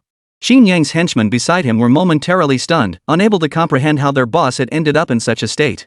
They hurriedly rushed over, one on each side, to help him up, asking with feigned concern, "Boss Qin, are you okay?" "No." Qin Yang bellowed angrily at the remark, accidentally knocking out one of his already loose front teeth in the process. Ha ha ha. This time, it wasn't just Wei Xiaoye, the neighbors peeking through the cracks burst into laughter too. This bully was so despicable. Seeing him in such a pathetic state, everyone let out a sigh of relief. It was truly satisfying. Qin Yang frantically grabbed a tissue to wipe away the blood, pointing at the laughing crowd as he yelled. Who the hell dares to laugh? You, and you. I remember all of you. I'll be back for you soon. Smack. Before he could finish, a garbage bag filled with sloshing liquid, whatever it contained emitting a foul stench, slammed into his face. You. The two henchmen beside Qin Yang recoiled in disgust at the stench, taking a step back. The crowd burst into laughter once more. While Zhang Xinyuan found it amusing, she also felt a twinge of confusion. While ordinary people might not have noticed, she perceived it clearly. The plastic bag had seemingly flown out of the trash heap and struck Qin Yang's head with pinpoint accuracy. She detected a familiar sensation within the force that had propelled the trash bag. Could this be the work of the master? The more Zhang Xinyuan thought about it, the more plausible it seemed. Yet, involuntarily, a blush spread across her cheeks, and her heart began to race. The master truly has been watching over me all along. He even personally intervened to teach this bully a lesson. Master, you're so kind. Your girlfriend has sent you a thank you message. Affection +1. Wu Ming chuckled softly. His intervention hadn't been solely for Zhang Xinyuan's sake, there was also a desire to vent his own frustration. After all, Zhang Xinyuan was an extraordinary being, dealing with a mere NPC should be child's play for her. But having her recognize his handiwork? Wu Ming found that rather satisfying. I wanted to do a good deed anonymously, but my girlfriend is just too observant. Qin Yang managed to wipe his face clean, but the foul stench still turned his two henchmen green in the face. For some reason, Qin Yang felt utterly cursed today. If he didn't bully the Wei family now, he'd truly lose all face. Only then did Qin Yang come to his senses. He spat a mouthful of bloody phlegm onto the roadside and glared viciously at Zhang Xinyuan, who stood with her hands behind her back. Who the hell are you? I'm here for that old bastard Wei Cheng's wife. I'm making sure he pays up for the missing money today, no matter what. If they don't pay up, I'll sell their little bastard off to the streets. Hearing this, Wu Ming's eyes turned cold, but he held back from acting. Some matters were best handled by those directly involved. To eradicate such vermin, someone had to strike hard. Zhang Xinyuan's usually composed face could no longer hide her anger. A murderous intent flashed in her eyes as she stepped forward. You dare lay a finger on my family? Ha ha ha ha. Qin Yang burst into laughter as if hearing the most absurd joke imaginable, his cackle growing wilder and more cruel. Because I'm the deputy director of the Lower City Affairs Bureau. The entire lifeline of Lower City rests in my hands. Because my old man is the captain of the Upper District Enforcement Bureau, a late-stage second-tier extraordinary being. Within the entire Enforcement Bureau, only Director Lu Chungfeng ranks above my father. Little girl, is that enough for you? Speaking with such confidence, Qin Yang suddenly realized he was facing a stunningly beautiful woman. His eyes widened in awe. Forgetting the grime on his face, he licked his lips. His beady eyes glowed with lecherous green light as he chuckled. Hey, sweetheart, you're not half bad looking. Here's the deal, if you give in to me, your boy, I'll leave the Wei family alone. What do you say? Is that all right? Jiang Xinyuan shook her head helplessly. A black blade slipped silently from her sleeve as a red glint flared in her dark eyes. She was tired. She didn't want to waste any more breath on the dead. What a waste of breath, and it's just dirtying my ears. In the blink of an eye, Jiang Xinyuan vanished from Qin Yang's sight. In the blink of an eye, the dark silhouette materialized before him as if out of thin air. Qin Yang's pupils dilated in terror before slowly dilating, leaving only darkness. Jiang Xinyuan's blade flashed, slitting Qin Yang's throat. The latter likely died without knowing how he perished. The speed was too fast for anyone to see. Only when the blood gushing from Qin Yang's neck like a fountain splattered onto their hands did the two henchmen finally realize their master was dead. Panic seized them and they abandoned Qin Yang's body, fleeing in terror to a safe distance. As they fled, they screamed, "Help! Boss Qin is dead." Jiang Xinyuan cast a cold glance at Qin Yang's cooling corpse and sneered with disdain. Due to Jiang Xinyuan's blinding speed and deliberate concealment, Wei Xiaoye, who had been watching the commotion, saw nothing. She was led back into the house by Jiang Xinyuan. Not far away, a middle-aged man in an enforcer's uniform directed his subordinates in searching for traces of the Blood Demon Gang. This man was none other than Qin Zhenghong, the second in command of the Enforcement Bureau who had received Lu Qingfeng's order to wipe out the Blood Demon Gang. Hearing the commotion in the distance, Qin Zhenghong frowned slightly as two figures shouted something while approaching. In an instant, Qin Zhenghong vanished from his spot, reappearing dozens of meters away moments later. With a casual flick of his wrist, he seized the two terrified henchmen. He instantly recognized them as the attendants of his useless only son. Seeing the blood on his hands and the panic in their eyes, an ominous thought surged through his mind. What happened? Where's Yang? Only then did the two stammer out their reply, trembling, "Master Qin is dead." Master Qin is dead. Qin Zhenghong slapped both men across the face, roaring, "How did he die? How did my son die?" The attendants finally snapped out of their shock and stammered, "We didn't see clearly, but it seemed like that girl from the Wei Chung family killed him." Chapter 25, Qin Zhenghong. A woman? Qin Zhenghong's vision darkened and he nearly fainted from rage. In his earlier years, he'd been consumed by cultivating his extraordinary abilities and hadn't paid much attention to this wayward son, which had led to his arrogant and tyrannical nature. But he never imagined this bastard would meet his end in the lower district. No matter how utterly depraved Qin Yang was, he remained Qin Zhenghong's only son. This matter could not be left unresolved. A flicker of pain crossed Qin Zhenghong's eyes as his voice grew huskier. "Take me to that girl. I want to see who has the audacity to kill my son, Qin Zhenghong's son." Led by two henchmen, Qin Zhenghong's face darkened like storm clouds as he marched a squad of law enforcement officers in gray-white uniforms to the Wei family's gate. His pupils instantly contracted. There lay the corpse of his only son, sprawled across the street, blood still gushing from his neck. "My son!" Qin Zhenghong's eyes bulged with fury as tears streamed down his aged face. He rushed forward, scooped up Qin Yang's body, and roared to the heavens, his voice shaking the earth. "Who? Who killed my son? Wei Chang's daughter. Come out."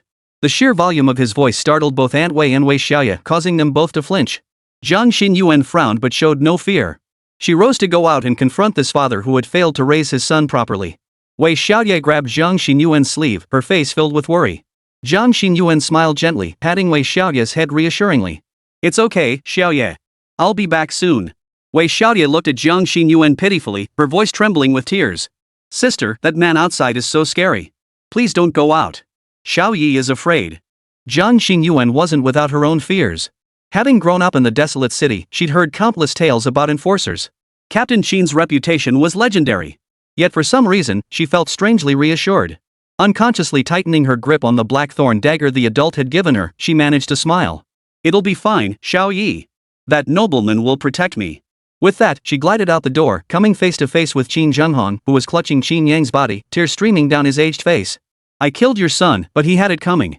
He insulted my parents first, then taunted me with his arrogance. That's why I struck." "Shut up!" Qin Zhenghong roared, his fury so intense it made the law enforcement bureau officer standing nearby take a half step back. They had never seen Captain Qin this enraged before. Qin Zhenghong's words rang out with deliberate force, his eyes blazing with fury like a dam bursting. "My son's mistakes were none of your business to correct. Since you killed my son, you shall pay with your life, a life for a life." Wu Ming watched the scene unfold silently before the screen, feeling a tinge of tension. The reason was simple. Opening Qin Jinghong's character profile revealed he was already a late-stage second-tier extraordinary being on the Flame Lord's path, undoubtedly one of the game's top early game combatants. His strength far surpassed Jiang Xinyuan's. If he came looking for trouble, his girlfriend might struggle to hold her own. However, Wu Ming caught a glimpse of something else. Qin Jinghong actually had private connections with the Blood Slaughter gang. Still, Wu Ming felt no urgency to intervene. Based on past experience, if things ever reached a life-threatening crisis, the game would naturally pop up a pay-to-win prompt. Besides, Jiang Xinyuan needed to kill 3 second-tier extraordinary beings to advance to the next stage. Getting some early practice would benefit her. He couldn't play this game 24/7. It was better for Jiang Xinyuan to develop her own ability to protect herself. Qin Jinghong, enraged beyond control, unleashed a fireball from his palm that roared toward Jiang Xinyuan. Jiang Xinyuan held her breath, her body tense since stepping outside. Instinctively activating her swift strike skill, she darted sideways to evade. A thunderous boom echoed as the fireball exploded, sending rocks and earth flying everywhere. It had actually blasted a massive crater several meters deep into the ground. Seeing his attack miss, Qin Jinghong froze in shock. That fireball had been unleashed with murderous intent, carrying 80% of his full strength and speed. A typical first-tier anomaly would have been instantly killed by contact. How could this girl have escaped? Qin Jinghong narrowed his eyes, sensing something was amiss. He had never sensed any extraordinary aura emanating from Jiang Xinyuan. He had assumed she was just an ordinary person, but now it seemed she was also an extraordinary being? But the instant she activated her skill, the girl's aura revealed itself completely. Merely a peak first-tier cultivator, utterly useless. Qin Jinghong sneered, his face brimming with contempt. I didn't expect you to master such aura concealment techniques. Your abilities are rather unique. You must have gained some opportunities and cultivated some strength. But you made one fatal mistake. You dared to harm my son. Today, even if the Heavenly King himself came, you would still pay with your life. Jiang Xinyuan panted slightly, wiping sweat from her forehead. Though she herself hadn't suffered serious injury, the shockwave had still knocked her back, and several strands of her hair had been singed by the fireball. This man was a formidable foe. Jiang Xinyuan crouched low, her gaze fixed on Qin Jinghong like a swift wolf. Then, with a thud, she launched another swift strike charge. Wu Ming's eyes lit up. Qin Jinghong was unaware that Jiang Xinyuan possessed the strike skill or that the blackthorn dagger in her hand was no ordinary weapon. If she could inflict wounds, it would surely weaken Qin Jinghong's strength. Just as Jiang Xinyuan had anticipated, Qin Jinghong shook his head in disbelief when she charged toward him instead of fleeing. You're still too young. He roared in anger, activating one of the second-tier abilities of the Flame Lord, Fire Armor. Suddenly, crimson fire serpents erupted, enveloping him in a thick layer of heavy armor. From afar, he resembled a fiery god descending upon the world. Jiang Xinyuan showed no fear. Charging forward, she shouted, "Strike!" With a sharp tearing sound, the double damage of her first strike combined with the blackthorn dagger's razor-sharp edge ripped a gaping hole through the impenetrable armor. Damn it! Qin Jinghong finally snapped out of his overconfidence, swinging his left fist furiously at Jiang Xinyuan. Jiang Xinyuan moved with the agility of a sleek black cat, dodging the punch and swiftly retreating to a safe distance. Seeing the bloodstains on her blade, Jiang Xinyuan knew she had won this round. I've never seen that woman's enhanced skill before. How could it be so powerful? That blade of hers is far from ordinary. How could it tear through the captain's fire armor? Is she really just a peak tier 1? With that combo alone, even some tier 2 extraordinary beings might not be able to dodge in time and would be instantly slain. Whispers filled the air, every voice echoing astonishment at Jiang Xinyuan's performance. This woman was ridiculously strong. Qin Jinghong felt a headache coming on. The wound itself was minor, but the real problem was that blade. The blade seemed poisoned, the toxin coursing through his bloodstream and seeping into his meridians, paralyzing his entire body and slowing his movements. Worse still, the poison proved impervious to fire, forging it remained stubbornly intact even under his scorching flames. Jiang Xinyuan's cold eyes flashed. Knowing the moment was ripe, she leapt off the wall, spun, and charged forward once more. Qin Jinghong sneered coldly, "Is this your trump card? If that's all you've got, then die." Chapter 26, Is that all? Jiang Xinyuan's pupils suddenly contracted. Qin Jinghong had actually stripped off the fiery armor binding him. No! Something's changed. Jiang Xinyuan sensed trouble and abruptly halted her attack. Gritting her teeth against the backlash pain, she activated Swift Strike once more and vanished toward the opposite side. As it turned out, Jiang Xinyuan had made the right choice once again. Qin Jinghong's fiery armor retracted entirely into his palms as he roared, "Snakebite!" Instantly, the dense flames in his palms transformed into hundreds of hissing fire serpents, lunging toward the spot where Jiang Xinyuan had just been. Had she not dodged in time, she would have suffered the agony of being bitten and burned alive by the fire serpents, instantly reduced to a pile of ashes. Only then did Jiang Xinyuan gasp for breath, silently thinking, that was close. Within mere minutes, she had unleashed 4 swift strikes and 1 power strike in rapid succession. The immense exertion placed an enormous strain on her body. She was starting to feel the strain. Shin Junghong was startled. This girl was remarkably sharp, displaying battle experience far beyond her years. She does possess some talent, a pity, a pity. Shin Junghong sighed twice in regret but held nothing back. The toxin within him was stubborn, this had to be settled swiftly. His next strike would send this girl to meet the king of hell. Detected, your girlfriend is about to suffer severe injury. Rescue? Wu Ming was engrossed in the spectacle when this unexpected prompt appeared. Checking Jiang Xinyuan's status, her health bar hadn't dropped much, but her mana was completely depleted. Across from him, Shin Junghong hadn't lost any status effects and certainly wasn't on the verge of death. Wu Ming shook his head and flashed a smirk at Shin Junghong on the screen. Alright, you've had your fill of tricks. Now it's time for this kingpin to take care of you. Rescue. Confirm spending 20,000 yuan to purchase one use of the suppression ability? Wu Ming's face instantly contorted into a look of utter disbelief. Last time it only cost 500, why does it cost 20,000 this time? The game offered no response, only the cold recharge window stood silently in the distance. Wu Ming banged his head in frustration, but the thought of Jiang Xinyuan about to be severely injured by that old bastard Shin Junghong instantly sobered him. He remembered the game's initial warning, once a character died, there was no resurrection.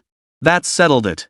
Money could be earned again, but if his girlfriend died, it would truly be the end. Wu Ming gritted his teeth. Charge it. Your Industrial and Commercial Bank of China card ending in 5688 has spent 20,000 yuan. Current balance, 41,608.36 yuan. Shin Junghong narrowed his eyes. After all, his superior cultivation level gave him the upper hand. Even after unleashing several skills, he still had reserves left. In contrast, the young girl across from him was already pale-faced, gasping for breath from exhaustion. Though she wasn't seriously injured, without her astonishing mobility, she was nothing more than lambs led to slaughter. Shin Junghong chuckled inwardly, yet his expression remained stern as he channeled every ounce of remaining strength into his next move. In an instant, the atmosphere shifted dramatically, even the surrounding mist thinning noticeably. The law enforcement bureau members all wore solemn expressions, keenly sensing the ambient temperature had surged several orders of magnitude, as if they were trapped within a furnace. In Shin Junghong's grasp, crimson flames blazing to a bluish-red hue coalesced into a fearsome, aura-radiating overlord spear. The tip crackled with fire, spitting out wisps of flame. To others, the surrounding space itself seemed to warp and distort under the scorching heat. Shin Junghong, spear in hand, radiated an aura so overwhelming it felt like a celestial being had descended, forcing the others to avert their gaze. His gaze fixed on Jiang Xinyuan, a flash of ruthlessness flickering in his eyes. Yet, the image of Qin Yang flashed through his mind. He murmured, "My son. I avenge you." In an instant, Shin Junghong hurled his spear forward, bellowing, "Flaming spear." The spear charged forward with the force of a mountain-splitting, cliff-shattering blow. Even the ground 3 feet away from the spearhead was churned and plowed by its passage. Such terrifying might was truly awe-inspiring. Jiang Xinyuan watched in horror, her body frozen in place despite her desperate attempts to dodge. The gale-force winds of the flaming spear held her firmly in place, waiting only for the spear to pierce her body and claim her life. Even Jiang Xinyuan, who feared little, felt a twinge of despair welling up from the depths of her heart. Familiar figures flashed through her mind, finally settling on the nameless figure she had never met yet had long accompanied her. Jiang Xinyuan sighed, "Nameless one, Xinyuan is unworthy. Though I cannot remain by your side in this life, I shall repay your kindness in the next." Just as despair overwhelmed her, that familiar voice echoed in her mind once more, its tone detached yet profoundly meaningful. Simple words, yet they filled her with unwavering confidence. "It matters not. I shall intervene." Jiang Xinyuan jolted awake, her heart racing with both shock and joy. She opened her eyes. The mighty spear, just as it lunged toward her, was seized by a colossal force and vanished into the wind. Shin Junghong's eyes bulged with fury, yet he couldn't discern how a hidden master had intervened to save this little girl's life. This person's cultivation was profound, indeed able to effortlessly neutralize his ultimate move without revealing themselves, leaving no trace of when the intervention occurred. Shin Junghong had traveled to Chengdu with Lu Qiancheng and encountered many high-level extraordinary beings, yet he had never heard of anyone capable of such feats. Without the slightest trace, they had dissolved his attack into nothingness. This was nothing short of a miracle. Though reluctant, Shin Junghong had no choice but to halt his attack. Bowing toward the sky, he addressed the unseen figure, "Might I inquire which esteemed master intervened? Would you be so kind as to reveal yourself?" "Oh?" Wu Ming stared at the display on his screen. It seemed he could speak this time without spending a dime. Then again, it made sense after all, this move had cost him 20,000. Wu Ming cleared his throat, tapped the microphone icon, and declared in a deep voice, "You're not worthy of meeting me." In that instant, Shin Junghong felt an indescribable, unidentifiable sound pierce straight into his forehead. His brain buzzed and trembled like a great bell being struck, causing him to stagger back 2 steps and nearly fall. Only then did Shin Junghong realize he'd provoked someone he couldn't afford to cross. That little girl must have a god standing behind her. Fear gripped Qin Zhenghong, and he threw himself to the ground, bowing his head repeatedly without regard for his dignity. This lowly servant has erred. I was blind and ignorant, not realizing I had offended the subordinate of some great lord. I beg your forgiveness. Wu Ming snorted coldly. This man wasn't someone to be trifled with. Would he really admit defeat so easily? He didn't believe it. Wu Ming remained silent, watching this fool to see what he intended to do. When Qin Zhenghong realized no further messages were coming, he thought his scheme had succeeded. A resolute glint flashed in his eyes. He had provoked a god and entity that understood the workings of heaven and earth. Now that such a being had set its sights on him, even if spared now, he would never live in peace. Rather than drift through the rest of his life in fear and uncertainty, he'd take this chance to gamble everything. Qin Zhenghong swiftly pulled out a handful of blood pills from his robe and swallowed them all. Instantly, his body began swelling uncontrollably. Simultaneously, his aura grew increasingly terrifying, surging upward like a bamboo shoot breaking through the ground. In an instant, it reached the 5th tier. Qin Zhenghong roared at Jiang Xinyuan, "Come and get it." Wu Ming raised an eyebrow, visibly disappointed, and pressed the suppression button he'd prepared long ago. With a hint of boredom, he remarked, "Is that all?" Chapter 27, No Match. Outside the wasteland city, Lu Qiancheng and Lu Chengfeng stood bowing and scraping before a solemn-looking, ruggedly handsome middle-aged man. Lu Qiancheng stepped forward to greet him. "Commander Nangong, we've been eagerly awaiting your arrival. On behalf of all the people of Wasteland City, welcome." This man was none other than Nangong Yi, the newly appointed city lord dispatched by the Tsung capital to Wasteland City. He was a member of the younger generation of the Nangong clan, devotees of the sun god, whose fiery heart burned like the scorching sun. Nangong Yi frowned slightly, offering no reaction to Lu Qiancheng's obsequious display. He merely gave a slight nod and stated his purpose. "Governor Lu, you flatter me. Though the council sent me here, they haven't forgotten your years of service. It has been decided that you shall remain deputy governor of Huangchang." Lu Qiancheng beamed with delight, repeatedly assuring him he would work diligently as he led Nangong Yi toward the city center. Nangong Yi spoke up, "Beyond transferring the city lord position, I have another urgent matter to discuss." Lu Qiancheng immediately responded, "What are your instructions, Commander Nangong?" "Speak freely, we shall handle it with utmost care."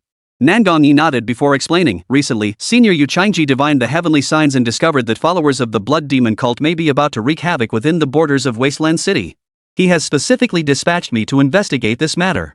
According to that esteemed elder, the blood demon cult seems to place great importance on this operation. Even one of their 4 heavenly kings has been dispatched. This intelligence should have reached the city long ago. Has Lord Lu received any word?"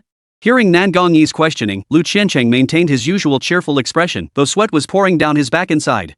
Sung Du had indeed sent him a message, but at the time, he'd been preoccupied with the blood demon gang's bounty and hadn't taken it seriously. By the time the dignitary arrives for an inspection, it will be too late to clean up, yet remaining silent is impossible. A response was acceptable, but he wouldn't take the blame. A single glance from Lu Qiancheng was all it took for Lu Chengfeng to grasp the city lord's meaning. Gritting his teeth and sighing inwardly, he stepped forward and said, "I apologize to your excellency."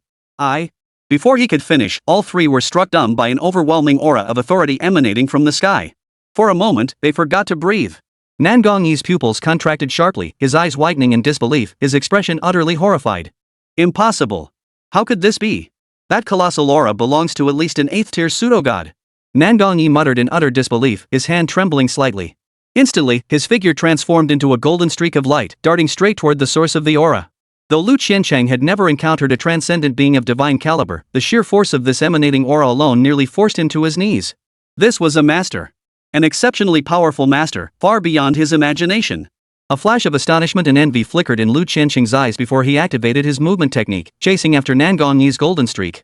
Lu Chengfeng stood frozen in place, speechless as he watched the two depart, silently feeling his defenses crumble. "Hey, take me with you." Lu Chengfeng felt like crying, but could only drag himself toward the scene at a painfully slow pace. Compared to the 2 seniors, it was practically crawling. Wu Ming flicked his finger casually, and an invisible palm instantly materialized in the void, cupping Qin Zhenghong's swollen, crimson, monstrous form within its grasp. Through the screen, Wu Ming casually manipulated this invisible hand, squeezing Qin Zhenghong like a toy in his grasp. But after mere seconds of play, his massive frame deflated like a punctured balloon, rapidly shrinking until nothing remained but skin stretched over bones. Well, even on drugs, he couldn't last 5 seconds. Wu Ming shook his head and casually tossed the half-broken Qin Zhenghong onto the floor. He hadn't expected the guy to have forbidden drugs that could temporarily boost his level. For an ordinary person, Wu Ming's backup plan might have actually dragged them down. Too bad Wu Ming wasn't just anyone. Strictly speaking, in this game, he wasn't even human. Guess I'm more like an extra-dimensional demon? Wu Ming chuckled darkly as the game rapidly flashed several notifications. Your girlfriend has sent you a thank you message. Your girlfriend is deeply grateful for your intervention. Your girlfriend's affection for you has significantly increased. Affection +8. Your girlfriend has completed part of her advancement quest.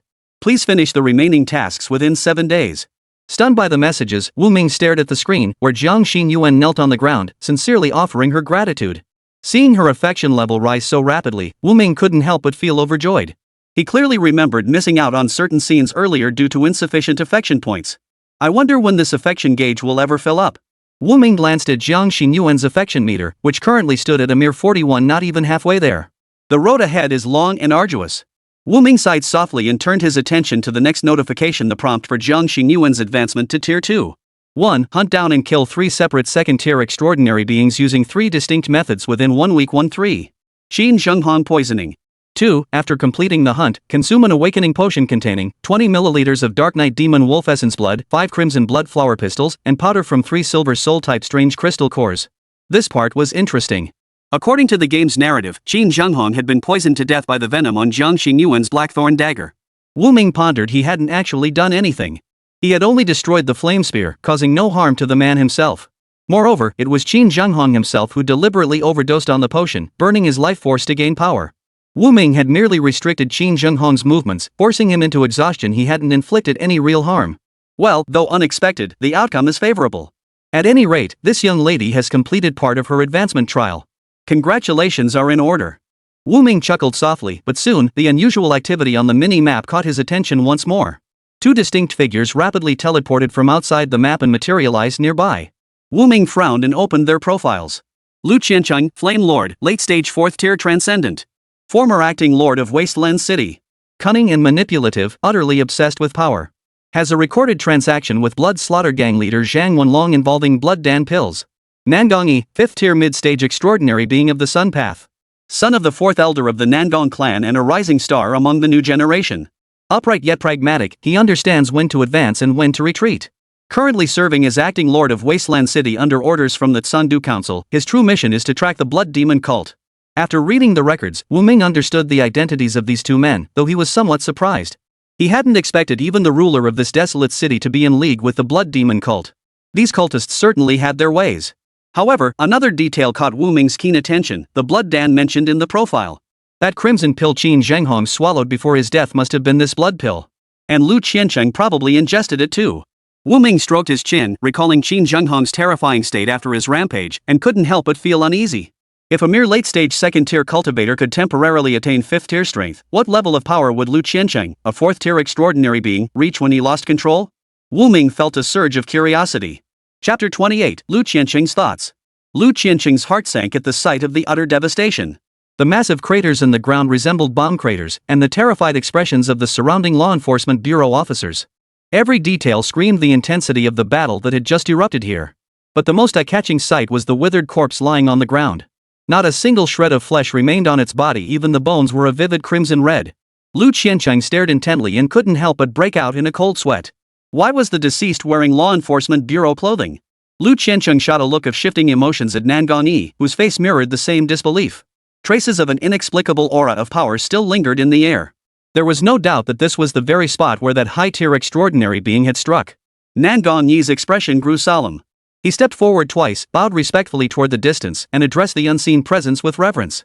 "May I inquire which esteemed master happened to pass this way? I am Nangongyi, of the Nangong clan, one of the 5 great families of Tsungdu. Our lineage has served the Sun God, Lord of the Blazing Sun, one of the 12 true gods, for generations. I humbly request the master to reveal themselves." Wu Ming found this rather intriguing.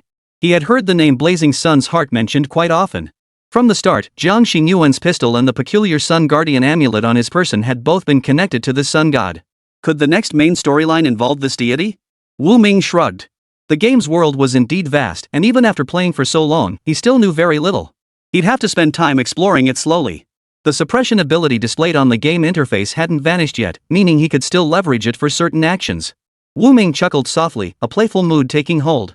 Clearing his throat, he casually declared, "You're not worthy enough to see this sovereign."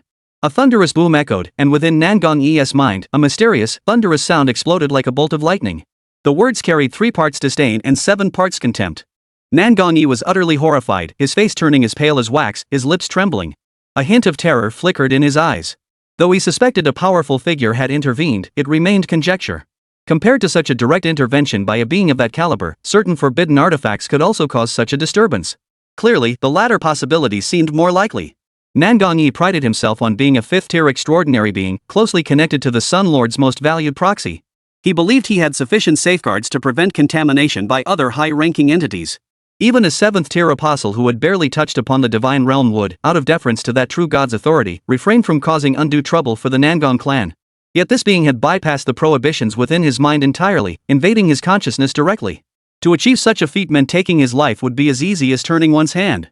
Nangong-yi's head buzzed, and a cold sweat broke out on his back. "My lord, please calm your anger. I am ignorant of the rules and have offended you. I beg your forgiveness." Lu Qiancheng was equally horrified, utterly clueless about what had transpired from his perspective. Yet this figure, someone he dared not provoke, was suddenly bowing repeatedly toward the heavens, his words brimming with reverence. Upon closer look, even his neck glistened with beads of sweat. Lu Qiancheng swallowed hard. He'd heard this man was one of the rising stars among the young generation of Sungdu's 5 great families, one of the most outstanding successors of the Nangong clan. Rumor even had it he held deep connections with the entity wielding the sun's authority. If even he was this terrified? Lu Qiancheng glanced at the Enforcement Bureau uniform on the corpse. He couldn't shake the feeling he'd gotten himself into serious trouble. Why the sudden change of heart? Wu Ming was baffled. Just moments ago, Nangong-yi had radiated confidence, appearing utterly in control. He de-introduced his family and dropped connections, giving off an aura of mysterious authority. How could a single offhand remark from him make this kid wilt like that? Watching him apologize, his head was practically buried in the ground like an ostrich. Wu Ming didn't grasp the crux of the matter, attributing it to one reason. He sighed as he shoveled the last of his leftover rice into his mouth, musing, "Guess it really takes a whales to win. Spending 20 grand definitely makes a difference." Gazing at the corpse amidst the ruins, Nangong-yi suddenly had a hunch. This man was clearly someone deceived by the blood demon cult. To provoke such an existence into action, he must have sensed something amiss. Perhaps this noble one had already foreseen the calamity unfolding here. And for this noble being to act with such decisive force, showing no regard for the face of the demon god worshipped by the blood demon cult, he must have a deep-seated grudge against that entity. The more Nangong-yi pondered this, the more chills ran down his spine. Upon careful reflection, such supreme beings, constrained by the world order and wary of karmic entanglement, typically acted with extreme caution. An event significant enough to provoke such an entity must be truly extraordinary. Nangong-yi's eyes darted as a thought flashed through his mind. Long before arriving at the wasteland city, Sangdu had already received numerous reports of the blood demon cult's activities in other cities. Several raids had been carried out, and from what he'd gathered, the cult's recent sacrificial rituals seemed to involve summoning and teleportation. Nangong-yi took a silent step forward, his eyes brimming with excitement. Forgetting the warning he'd just received, he looked up at the sky and exclaimed with fervor, "My lord! Could it be that the sinner who wields flesh and wickedness, that being that devours life, spreads corruption, and roots itself in the abyss, is about to descend upon this world?" Lu Qiancheng's jaw dropped at the words, his face turning deathly pale as he nearly stumbled backward. What Nangong-yi described was the most wicked, most tyrannical, and most cruel of all the evil gods in this world. The supreme deity venerated by the blood demon cult, the god who wields the path of the blood butcher, the flesh root. Legend held that this deity ranked among the upper middle tier even among the 12 true gods, having slaughtered no fewer than one deity during the War of the Gods. The thought of such an entity descending upon Huangcheng made Lu Qiancheng feel as if the heavens had collapsed, leaving him utterly speechless and bereft of tears. Unlike the Nangong family, protected by the Sun Lord, he, Lu Qiancheng, was just an ordinary mortal. When deities of such caliber clashed, even the slightest backlash could turn him into collateral damage. Even 100 lives wouldn't be enough to save him, certain death awaited. A sudden chill ran down Lu Qiancheng's spine. Though he'd suspected the blood slaughter gang's origins were shadowy, he'd never imagined they were connected to that fearsome deity. The realization that he had been consuming those blood pills to boost his strength all this time sent a chill down his spine. The blood demon cult's despicable methods for controlling their followers were notorious. Now that he'd fallen into their trap, he was likely inextricably tied to them. Had such a high-profile calamity not struck Huangcheng, he might have found an opportunity to join the blood demon cult and save his own skin. But as things stood, some divine intervention had intervened. Though the blood demon cult's leader was formidable, he had made countless enemies and dared not act rashly. Once Nangong-yi resolved this matter, a calamity of such magnitude would inevitably prompt Sangdu to conduct a thorough investigation of every citizen, ensuring no survivors remained. As for him, Lu Qiancheng, he likely wouldn't even survive until then. At this thought, Lu Qiancheng's face turned deathly pale. His eyes instantly glazed over, his legs gave way, and he collapsed to the ground. Chapter 29, Automatic Suppression. What gibberish is this? Wu Ming frowned, staring at the text on the screen as he fell deep in thought. What the hell is this sinner who wields flesh and wickedness, an existence that devours life, spreads corruption, and roots itself in the abyss? What kind of nonsense is this? I don't understand a word. Could you please explain it clearly? Wu Ming rolled his eyes at the game's dismissive attitude. What kind of nonsense was this? Not even an explanation. Seeing Lu Qianqing suddenly collapse to the ground for no apparent reason, Wu Ming couldn't help but chuckle. He murmured to himself, "Youth is great, just crash out any time." Just then, Wu Ming felt thirsty and got up to get a glass of water. As he placed his phone on the table, his hand accidentally tapped the suppress button. A prompt immediately popped up on the screen. Suppression range automatically selected for you. Activation in 3 seconds. 3, 2, 1. Suddenly, the game automatically selected not only Jiang Xinyuan's family but also the spectating enforcers Nangong Yi, Lu Qiancheng, and Lu Chengfeng, who had just arrived all within the suppression zone. Suppression initiated. Lu Chengfeng was drenched in sweat. To catch up with the two elders, he'd practically run himself ragged. Now, gasping for breath, his face flushed like a cooked shrimp, his legs trembling with exhaustion. His gaze fell upon his former superior, collapsed on the ground. Instinctively reaching to catch him, Lu Chengfeng suddenly felt an immense, righteous force slam into his back. It felt as though a 1,000-pound boulder had suddenly crushed his back. When he tried to use his extraordinary power to support himself, he discovered his abilities had vanished. A wave of frustration surged through him, leaving him feeling utterly miserable. His face twisted with bitterness as he recalled the string of unlucky events that had plagued him these past 2 days, like some kind of curse. Uncontrollably, he blurted out, "This." Thud. Unable to withstand the crushing weight, compounded by the exhaustion from his journey, Lu Chengfeng collapsed straight onto the floor with a thud, his head smashing into the floorboards and leaving a large dent. The other Enforcement Bureau members fared little better. Crushed by the same immense pressure, they all knelt down in unison. From a distance, they resembled wheat stalks swept by a fierce wind, bending and bowing in a sea of uniform submission. Nangong Yi, with his profound cultivation, managed to maintain his fighting stance, though he was drenched in sweat and his legs trembled slightly. Lu Qianqing's situation was even more comical. Just as he realized his loss of composure and attempted to rise, the oppressive force suddenly descended. Like a fish flopping on a cutting board, he struggled to rise but couldn't manage it, unable even to wag his tail. After struggling for a while, Lu Qianqing finally gave up. Gazing up at the gray sky, he began contemplating the meaning of life. Who am I? Where did I come from? Where am I going? Ha! Wu Ming had just returned with water when the scene before him nearly made him spit it out in laughter. On the screen, the Law Enforcement Bureau personnel were sprawled haphazardly on the ground, some kneeling, others lying flat. Lu Qianqing and Lu Chengfeng stood out, one face down in the dirt, the other face up to the sky. Their positions formed a perfect horizontal and vertical line, creating a T-shape. Nangong Yi looked like he was struggling against something, his face flushed with urgency. Combined with his red Nangong family attire, he resembled a vertical king of kings from afar. Wu Ming was utterly baffled. He muttered a complaint. What the hell is this? Even the apocalypse has embraced performance art? Suppression ended. Jiang Xinyuan stood there in a daze, having been utterly baffled since the very beginning. The man in red before her eyes must be conversing with Lord Nameless, but why did the person beside him suddenly collapse? Wasn't that the Enforcement Bureau chief she'd seen in the old district before? What was his name again? Lu Chengfeng? Why was he lying down too? Could he be exhausted? But why is Director Lu bleeding from the head? Jiang Xinyuan hesitated, unsure whether to approach and help. She decided to stay put and observe the situation. After all, she was the one who killed Captain Qin of the Law Enforcement Bureau. If they were looking for trouble, stepping forward would be like walking into a trap.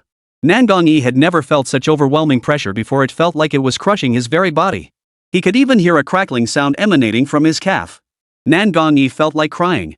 Truth be told, he was secretly envious of Lu Qiancheng, who could lie sprawled on the ground. The scorching sun restriction bound to his body wasn't due to his iron will, but rather the divine aura within him forcibly supporting his frame, preventing him from collapsing to his knees. Fortunately, this oppressive aura dissipated quickly. Nangong Yi, having seen the world, had some guesses as to why this supreme being had intervened to discipline them. First, the reason this great being hadn't killed them was likely because he had indeed guessed correctly, though he had broken the rules. Though he had avoided directly uttering the forbidden name of the flesh and blood root, merely mentioning that being had created a karmic connection in the unseen realms. Such a minor misstep could potentially disrupt the great being's plans, hence the reprimand. Nangong Yi felt a surge of satisfaction, a sharp gleam flashing in his eyes as he smugly declared, "Exactly. Such beings are intensely mindful of karmic retribution. That great being must have employed some method to catch us off guard. I was too hasty and nearly backfired. That noble one's methods are beyond compare. These minor flaws were surely concealed. This display of power was merely a warning not to reveal the secrets of heaven." The more Nangong Yi pondered it, the more convinced he became of his reasoning. From the very beginning, the aura he sensed had been extremely faint. If he'd been any farther away, it would have dissipated entirely. All part of that noble one's art of concealing their presence. Nangongyi suddenly understood, and his earlier displeasure vanished instantly, replaced by a surge of excitement. If he continued waiting here, he might just witness this great being's showdown with that fearsome deity. Nangongyi made a firm resolution within himself, he must find a way to lend a hand to this supreme being. Scanning his surroundings, Nangongyi's gaze locked onto a slender, dark figure. He had noticed earlier that the noble one's aura of authority was indiscriminate in its effect, yet this person alone remained unaffected. Either this being had overlooked her, or though highly unlikely had simply missed her entirely. Nangongyi's eyes suddenly brightened, his gaze toward Jiang Xinyuan sharpening by threefold. Or this woman held a profound connection to that being. This noble's plans for this place required this woman to execute them. Nangongyi swept his divine sense over her, only to discover with alarm that he couldn't see through her at all. Not only could he not perceive any transcendent path, he couldn't even sense the aura of a transcendent being. Nangongyi's mind formed a bold conjecture. Could this man be an acting master, just like the current head of the Nangong family? That would explain it. Nangongyi's eyes lit up, and he was about to step forward to speak when he suddenly remembered Lu Qianqing lying at his feet. Nangongyi forced himself not to look at him, suppressing a smile as he cleared his throat. "Lord Lu, are you all right?" Lu Qianqing abruptly sprang to his feet like a carp leaping out of water, his face flushing with embarrassment as he forced a laugh. "I'm fine, thank you. Thank you for your concern, Commander Nangong." Chapter 30, Whose Law to Enforce?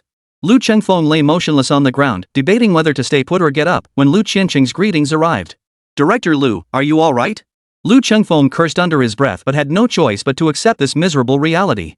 Pushing himself up with both hands, he gave a satisfying pop as he pulled his head out of the hole. Wiping the mud and blood from his face with his sleeve, he flashed a bright, sunny smile, as if nothing had happened. "Thank you for your concern, sir. I'm fine." Lu Qianqing nodded with relief. Thankfully, this kid had saved face, preventing him from losing even more dignity. Lu Qianqing then led Lu Chengfeng forward, about to ask Nangongyi what had just transpired. But then he saw the latter pointing solemnly at the sky with his index finger, speaking in an enigmatic tone. "Heaven sees all. Lord Lu, choose your words carefully." "Watch your words, my ass. Who was the one talking the most just now?" "It was you." Lu Qianqing dared only voice his complaint internally. Outwardly, he nodded repeatedly before asking, "So what do we do now?" Nangongyi pondered. "First, we need to figure out exactly what happened." Lu Qianqing gave a subtle nod, and Lu Chengfeng reluctantly agreed. With a dark expression, he brought over a member of the Enforcement Bureau from the side. Through this person's account, Nangongyi and the others finally learned the full story of the events that had transpired. Noticing Lu Chengfeng's unusual demeanor, Nangongyi asked, "Director Lu, is there something you wish to say?" Lu Chengfeng paused for a long moment before slowly explaining. "To be perfectly honest, I encountered this woman before in the godforsaken zone. I had just returned from investigating the cause of death of the thousand-eyed bloodleech when I witnessed her ambushing and killing 2 members of the Blood Fiend gang." "Oh?" Nangongyi's interest was clearly piqued. He pressed, "So this woman killed the thousand-eyed bloodleech in the Wasteland City?" Lu Chengfeng looked puzzled but shook his head. "No. Though she possesses the ability to conceal her aura, her cultivation is merely at the peak of the first tier. She would be no match for that thousand-eyed bloodleech. I suspect it was likely the work of some powerful figure backing her." At this, Nangongyi suddenly burst into laughter, finally exclaiming repeatedly, "Yes. Yes. That's it. That must be it." Lu Chengfeng and the others were utterly baffled. They cautiously asked Nangongyi, "What do you mean, sir?" Nangongyi offered no explanation, merely murmuring mysteriously that thousand-eyed bloodleech is one of the blood demon cult's guardian beasts. Rumor has it that very demon lord commands a 7th-tier bloodleech apostle. Yes. This revelation only strengthened Nangongyi's conviction that Jiang Xinyuan must be deeply connected to the nameless entity that had just intervened. And that entity undoubtedly harbored profound hatred toward the flesh root. The woman had entered the city to probe the blood demon cult's trail and uncover a key figure prompting that master to strike and eliminate her. It all fit perfectly. Everything aligned with his suspicions. Though Lu Chengfeng and the others still didn't understand what Nangongyi was talking about, they didn't press further. Nangongyi strode forward, heading straight toward Jiang Xinyuan. Jiang Xinyuan grew tense at the sight.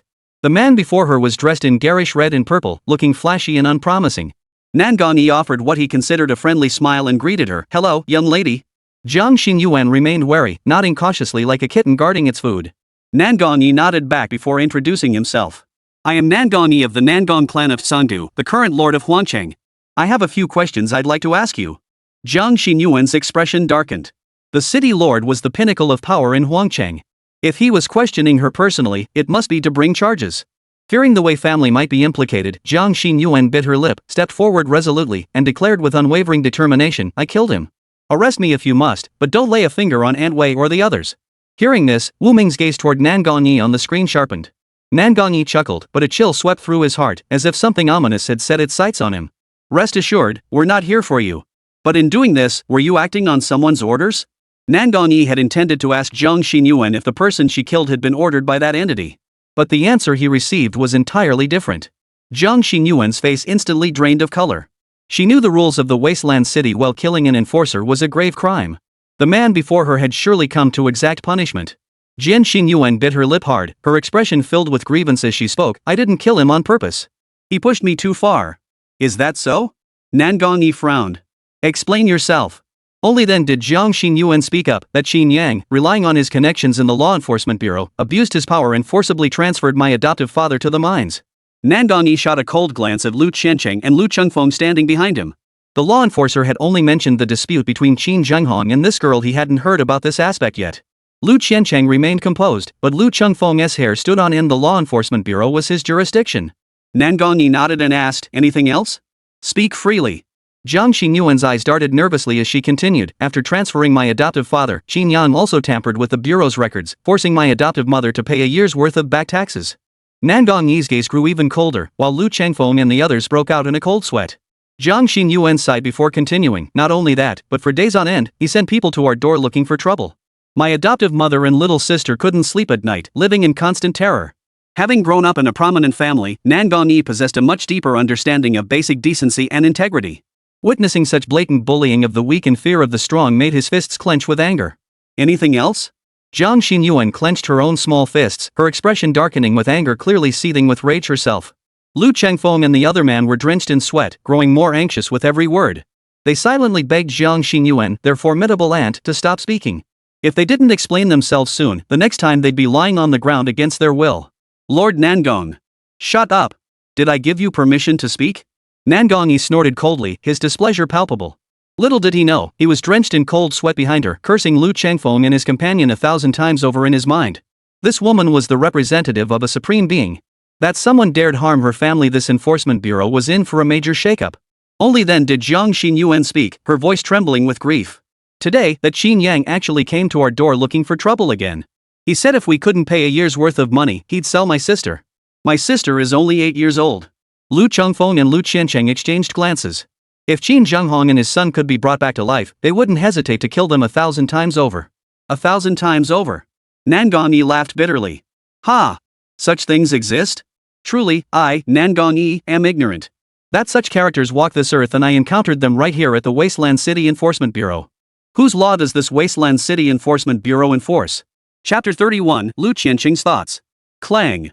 Without a moment's hesitation, Lu Chengfeng and Lu Qiancheng swiftly knelt down, not daring to lift their heads to meet Nan Gongyi's gaze. Both knew it was too late to turn back. Even if they hadn't participated directly, they bore a share of the responsibility. Gritting his teeth, Lu Chengfeng spoke, Your Excellency, it is my fault for failing to discipline my subordinates properly. This allowed so many blood-sucking parasites to breed within the Law Enforcement Bureau. I cannot escape blame. Please mete out punishment as you see fit. Lu Qiancheng had already cursed Lu Chengfeng to high heaven, yet he still had to actively admit his own fault. Chief Nangong, I too bear responsibility for this matter. It was my failure to manage my subordinates properly that allowed them to commit such heinous acts. I beg you to pass judgment.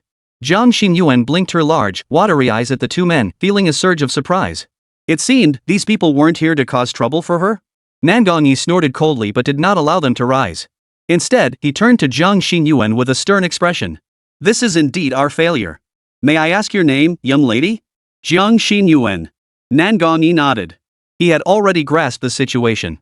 Turning to the surrounding Law Enforcement Bureau members, he gathered his breath in his lower abdomen before delivering a final ultimatum in a voice as deep as a bell. My name is Nan Gongyi, acting Lord of Huangcheng under the Tsangdu sect. Today marks my first entry into the city, and you've certainly given me quite the surprise. Nan Gongyi deliberately emphasized the last few words, causing the crowd to grow noticeably more solemn as they grasped the meaning behind his tone. To think someone dares to abuse their power within the Law Enforcement Bureau, oppressing the common folk. I will investigate today's events to the very end and show no mercy. Nan Gongyi's voice boomed like thunder, sending a chill through the hearts of all present. Lu Chengfeng and Lu Qiancheng pressed their foreheads firmly against the ground, cold sweat pouring down their faces, not daring to utter a single word of defense. Zhang Xinyuan stood to the side, watching the scene unfold before her, feeling both astonished and somewhat bewildered. She had believed she couldn't escape punishment today, yet never imagined the situation would turn out this way.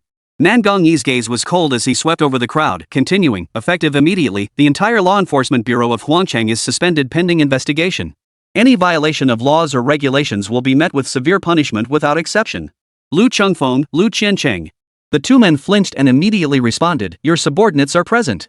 You two are temporarily relieved of your duties to cooperate with the investigation. If it is confirmed you had no involvement in today's incident, leniency may be shown. But if you dare conceal or shield any wrongdoing, Nan Gongyi's eyes flashed with ferocity, don't blame me for showing no mercy. We dare not, they answered in unison, their voices trembling with fear. Nan Gongyi's expression softened slightly as he turned to Jiang Xinyuan, his tone gentler. Miss Jiang, I apologize for the alarm caused today. I will ensure you receive a proper explanation for this matter. Jiang Xinyuan froze. Was she off the hook? She bowed her head slightly and murmured, thank you, Lord City Master. Nan Gongyi nodded, then swept his gaze over the cowering law enforcement bureau members. His voice turned cold, dismissed. All are to report to the city lord's residence at dawn tomorrow. Those who fail to appear will be punished for insubordination. The crowd breathed a sigh of relief, hastily bowing and retreating. In an instant, they vanished without a trace, leaving only Lu Chengfeng and Lu Qiancheng still kneeling in place, frozen in fear. Nan Gongyi glanced at them indifferently. You two may rise for now. I choose to believe you were not involved. With chaos now evident in this desolate city, the blood demon cult matter takes absolute priority. Those implicated will be utilized for now. Settle all accounts afterward. Lu Qiancheng nodded silently, his heart sinking as a fierce resolve surged within him. The blood demon sect, or rather, the blood demon cult, could not fall. If they truly lost, he himself would be finished. As the two prepared to withdraw, Lu Chengfeng suddenly seemed to recall something. He turned back to Nan Gongyi and said, Lord Nangong, I have a matter to report that may concern Miss Jiang. Nan Gongyi gave a slight nod. Speak. Hearing her name mentioned, Jiang Xinyuan pricked up her ears and listened intently. Your servant has received intelligence that the Blood Demon Gang operates in two active regions. One is beneath the Wasteland City, while the other is at that black sand mine. A few days ago, tragic news emerged from the mine. A collapse buried numerous workers, resulting in heavy casualties and many missing. It has been confirmed that the Blood Demon Gang orchestrated this incident. The timing of this incident is remarkably close to when Miss Jiang's foster father was transferred away by that villain. I fear. Though Lu Chengfeng didn't spell it out, Jiang Xinyuan understood perfectly.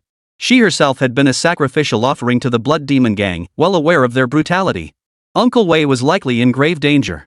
Jiang Xinyuan's face instantly clouded with worry, and she grew visibly anxious. I must go save him, she exclaimed. Her declaration startled the others. Nan Gongyi glanced at the sky and pondered, rescuing him is essential, but night has fallen. The godforsaken zone is exceptionally dangerous after dark travel is ill-advised. Miss Jiang, perhaps you should wait until tomorrow? Jiang Xinyuan glanced at the sky. Though her heart burned with urgency, she had no choice but to comply. With a sigh, she agreed, very well. Nan Gongyi and the others slowly departed. Along the way, Lu Chengfeng spoke first, how about I send some men to accompany Miss Jiang tomorrow? It would be a good opportunity to wipe out the remaining bandits at the mine. Nan Gongyi shook his head, a thoughtful look in his eyes. He pondered, no need to send anyone. Are we just abandoning the mine? Why? Lu Chengfeng faltered, but held back the question. Instead, he replied, understood, sir. Nan Gongyi's household had an acting head of the family, who possessed a deeper understanding of such figures. He recalled the head once mentioning that during his early days when his cultivation was still low, he was constantly entangled in the schemes of powerful figures. Every step was a life or death struggle, yet he always managed to escape danger and emerge unscathed.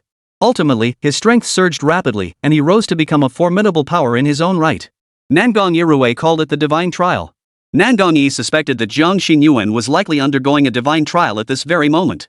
Given this, the mining expedition would be fraught with peril. Sending ordinary people would only result in them becoming cannon fodder, utterly useless. Better to entrust it to this unknown proxy. They could focus their efforts on tracking the blood demon cult within the Wasteland City. Nan Gongyi recalled that even the family head, Nangong Ryu, had only been formally accepted as a proxy by the sun-scorched heart at the 4th tier. Yet this Jiang Xinyuan had attained proxy status at the very first tier. This meant the woman must hold significant importance to that being. The mining expedition might bring unexpected dangers, but if that great being intervenes, perhaps there won't be any problems. Nan Gongyi remained uncertain. He hadn't forgotten what Nangong Ryu had said, even proxies could perish during the trials. Lu Qiancheng narrowed his eyes, suddenly recalling something. A few days prior, Zhang Wenlong had sought him out, requesting to use his authority to search for a woman. He claimed she was of utmost importance to them. Lu Qiancheng vaguely recalled that the portrait Zhang Wenlong had brought bore a certain resemblance to Jiang Xinyuan. A cold gleam flashed in Lu Chanqing's eyes. He clenched his jaw, his resolve already set. If you want to survive, you must let the blood demon cult win. Chapter 32, and Kurson's advice. Main quest updated. Chapter 1, Wind Stir in the Wasteland City. Mission: assist your girlfriend Jiang Xinyuan in strengthening her abilities, investigate and resolve the impending disaster in the desolate city. Time, 3 days. Reward, 310 pull opportunities, unlock the reputation system. Oh wow, the quest updated. Wu Ming opened the game and discovered the main quest had actually been updated. He had assumed he needed to level up Jiang Xinyuan first to trigger it. It must have unlocked after interacting with certain key NPCs. Wu Ming pondered briefly. Judging by the character's dialogue in the game, this first chapter quest was most likely about taking on the Blood Demon Gang. Following typical game progression, players would first head to the Black Sand Mines to grind dungeons, level up, and then return to take on the boss. But Wu Ming wasn't entirely sure if this game would follow that pattern. Probably not. Given this game's extreme pay-to-win nature, this definitely wasn't a simple dungeon. At the very least, it wouldn't be possible to clear it without spending real money. Wu Ming sighed softly, glancing out the window where darkness had already fallen. That meant he'd been gaming all day. Interestingly, despite his serious illness, Wu Ming felt almost no fatigue or discomfort whatsoever. He hadn't taken a single pill from the hospital. Wu Ming didn't dwell on it. He gently stroked the talisman hanging around his neck, attributing all this to the good fortune it brought him. Ding! Wu Ming glanced down to see a new message on Fei Xin. It was from Kurson. Kurson, Wu Ming, are you asleep? Wu Ming, not yet. What's up, Sisson? Kurson, I'm so furious. Remember that investigation bureau I told you about? Those people are absolute XXXX, I swear to triple X. Wu Ming raised an eyebrow. He did recall Sister in mentioning that a superior had approached her to inquire about the incident at the restaurant earlier. But what exactly had this person done to make Sister in so furious? Wu Ming, Sisson, what happened? Kurson, they're from some agency called the Security Investigation Bureau. Not only have I never heard of them, but they're forcing me to recount every single detail of that night. Kurson, they didn't buy my story, so I ended up telling them about the ghost encounter. Kurson, they listened with rapt attention, scribbling notes in their notebooks the whole time. I thought they believed me. Kurson, but before they left, they actually suggested I go see a doctor, saying I probably just watched too many paranormal TV shows. Kurson, angry rabbit head emoji. Wu Ming, sweating bullets. Kurson, they were the ones who insisted on asking. I told them the truth, and then these people. Ugh. This is infuriating. Infuriating. Wu Ming could almost picture Kurson pounding her pillow with her fists. She'd been so scared that night, and now these people were misunderstanding her. She must be furious. Wu Ming scratched his head and tried to calm her down. Alright, Sisson, just let it go. Getting angry is bad for your health. Kurson, sad tearful rabbit head. Kurson, alright, I know. By the way, before leaving, the investigation bureau asked for your and Master Xuanming's detailed contact info, saying they might follow up. Kurson, Master Xianming only has his phone number, but they already know your address and such. If they come looking for you, don't give them the time of day. Kurson, cooperate as little as possible while still cooperating. Got it? Wu Ming rolled his eyes, then laughed helplessly. Don't worry, Sisson. I'll definitely get you back at them. Kurson, now that's my good little brother. Good night. Kurson, sleeping rabbit head under blanket. Closing the chat, Wu Ming shook his head. This sister was still as unpredictable as ever. Still, Wu Ming searched online for the Security Investigation Bureau. There was no relevant information anywhere. Leaning back in his chair, Wu Ming didn't dwell on it much. In fact, he hadn't done anything illegal. The only reason he might have been locked up was for smashing that bronze mirror. If that thing was an antique. Wu Ming abruptly sat up, his expression unsettled. After a moment, he leaned back down. That thing is now in Master Xuanming's possession. If the authorities really inquire, they'll charge him with intentionally damaging cultural relics. Just say you didn't know and pin it all on Xianming. Achoo! Xuanming's unbroken eyebrow furrowed slightly. His aura shifted as he muttered under his breath, who's cursing me now? Xianming remained fully equipped, radiating energy and confidence, no trace of his earlier embarrassment. Beside him, a portly man with a double chin and ears, dressed in a suit and leather shoes like a small-time boss, beamed broadly as he held a teacup to offer Xianming a drink. The man asked with a broad smile, Master Taoist, when might you have time to help my elderly relative ward off evil spirits? Xianming's expression turned solemn. He closed his eyes, slowly lifted the teacup, inhaled its fragrance, then set it down gently. Mr. Li, if I recall correctly, my old friend performed a memorial service for your mother just a week ago. Why hasn't she been buried yet? At this, the shopkeeper's face paled with fear, sweat beading on his forehead. Yes, she should have been buried long ago. But, there's been a complication. Xuanming furrowed his brow and asked, what sort of complication? Mr. Li sighed deeply before explaining, you know how our old man was obsessed with feng shui in his lifetime. He collected all sorts of strange and unusual things. A while back, sensing his time was near, he kicked us all out of the house and locked himself inside, tinkering with who knows what. Shaking his head helplessly, Mr. Lee continued, "Superstition is such a curse. I had the maid deliver 3 meals a day to the old man, until one day the food wasn't taken. When the maid knocked on the door and got no answer, she opened it to find the old man had already passed away. Judging by the state of things, he'd been gone for quite some time. Inside the room, all sorts of talismans, cinnabar, and ritual papers were scattered everywhere. There were also strange, incomprehensible patterns drawn on the floor." Mr. Lee took a sip of water before continuing. "After the old man passed, I didn't think much of it and held a simple funeral. But somehow, I felt a lingering dread, so I invited Master Lingji to perform a ritual, hoping the old man could rest in peace." Mr. Lee paused, pulling a yellowed handkerchief from his pocket to wipe the sweat from his forehead before continuing. "Following custom, we placed the old man's body in a coffin and set it up in the memorial hall. My siblings and I took turns keeping vigil. Everything proceeded smoothly at first. But 3 nights ago, while my youngest sister was keeping vigil, something unexpected happened. She said she heard a dull thumping sound like something knocking on the door coming from the memorial hall in the middle of the night. Then, abruptly, a cold wind swept through, extinguishing all the candles in the hall at once. Terrified, she ran outside. But just before she exited, she heard a loud thud. Turning back, she claimed to see father come back to life. She said she couldn't see clearly, but she could make out a blackened, hairy corpse forcefully sitting up from the coffin." Chapter 33, Negotiations. Xianming took a leisurely sip of tea, raising an eyebrow slightly at the description of the corpse. From the account, it seemed Mr. Lee's father had likely learned some unorthodox practices from somewhere, attempting to extend his life through Taoist arts. Instead, he'd transformed himself into a zombie. However, upon hearing that the corpse had grown hair and beard, Xianming was somewhat surprised. Mr. Lee's father had been dead for less than a week, yet he had already bypassed the initial stage of resentment condensation and directly transformed into a hairy zombie? Typically, zombies require burial in damp, shadowy ground, a corpse nurturing site where they must be kept for at least 1 year, up to 3 years, before growing frost-like white hair covering their entire body. This is the omen of the White Fiend. That old Lee had reached this stage without burial suggested he must have employed some truly unorthodox methods in life. This might prove rather difficult. Xianming murmured thoughtfully, sending Mr. Lee into a panic. Forgetting all decorum, the latter knelt down with a thud, his face contorted in grief. "I've consulted every renowned Taoist master in Jiangnan. When they heard how my old man looked, they all passed the buck. Master Xianming, if you can't handle this, I'm truly at my wit's end. My old man will truly die with his eyes open." Seeing this, Xianming hurriedly rose to help Mr. Lee up. But the man was simply too heavy. Xianming struggled to lift him, supporting him by the arms, yet he couldn't manage it. After several attempts, Xianming sighed helplessly. "Mr. Lee, what are you doing? This matter is difficult, but it is not impossible. It's just that as I grow older, my strength has waned considerably.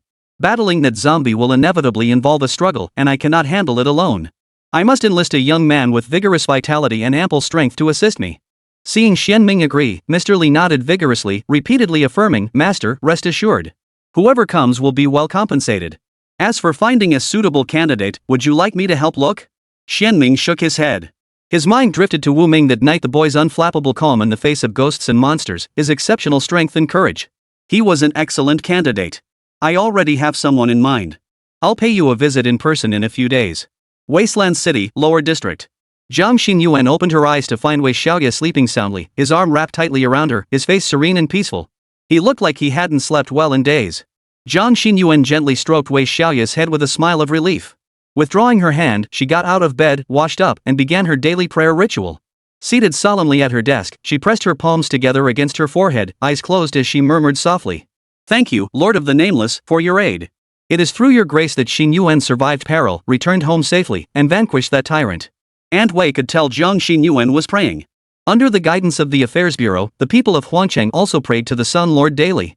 However, the prayer Jiang Xin Yuan was reciting was unfamiliar to her. "Xin Yuan, who are you praying for?" After her sincere prayer, Jiang Xin Yuan's cheeks flushed slightly. Unable to describe Wu Ming, she fidgeted nervously, rubbing her small hands together and murmuring softly, "That noble person saved my life. He is my benefactor." Aunt Wei paused upon hearing this, then hurried forward to adopt a prayerful posture herself, sending thanks toward the heavens. A warm wave washed over Jiang Xin Yuan. In her heart, Aunt Wei had long since become her true mother. Muttering a spell, Jiang Xin Yuan retrieved a large quantity of instant meals and bottled water from her storage space, handing them to Aunt Wei. "Aunt Wei, you and Xiao Yi should eat these first," she instructed. "The Blood Demon Gang is still rampaging in the city. You two shouldn't go out these days." Aunt Wei's eyes widened in shock at this unexpected windfall. She recognized these items. They were the kind only the adults in the upper city could afford. How had Jiang Xinyuan conjured up so much out of thin air? A wave of emotion washed over Aunt Wei. Just a few days away, and this young girl had undergone such a tremendous transformation. This was the child she'd watched grow up, and now she'd become a fortunate, extraordinary being. Aunt Wei felt genuine joy for Jiang Xinyuan. Jiang Xinyuan glanced at the time. Dawn had just broken. But with urgent matters at hand, she didn't want to waste a moment. Grabbing her luggage, she hurried out the door. At the doorway, Nan Gongyi stood smiling as he looked at Jiang Xinyuan. Jiang Xinyuan raised her delicate eyebrows in surprise at seeing the city lord. Last night, officials from the Enforcement Bureau had already briefed her on the mine trip. What business could the city lord possibly have today? Nan Gongyi, upon seeing her, chuckled softly. He drew a wooden box from his sleeve, opened it, and revealed a short dagger inside. Noticing her puzzled expression, Nan Gongyi handed the dagger to her and explained, "Miss Jiang, I departed hastily yesterday and neglected to acknowledge your contribution. Today, I bring this item both as a reward for your service and as an apology for my oversight." Jiang Xinyuan was even more baffled. When had she earned any merit? Lord City Master, what does this mean? Nan Gongyi immediately declared with righteous indignation, "Miss Jiang slew the corrupt father-son pair who abused their power, ridding Wasteland City of a menace. That is your merit. The Law Enforcement Bureau of Huancheng failed to manage its affairs properly, causing chaos among the people. Miss Jiang's family suffered the most severe damage. This is my fault." Nan Gongyi picked up the short dagger as he spoke.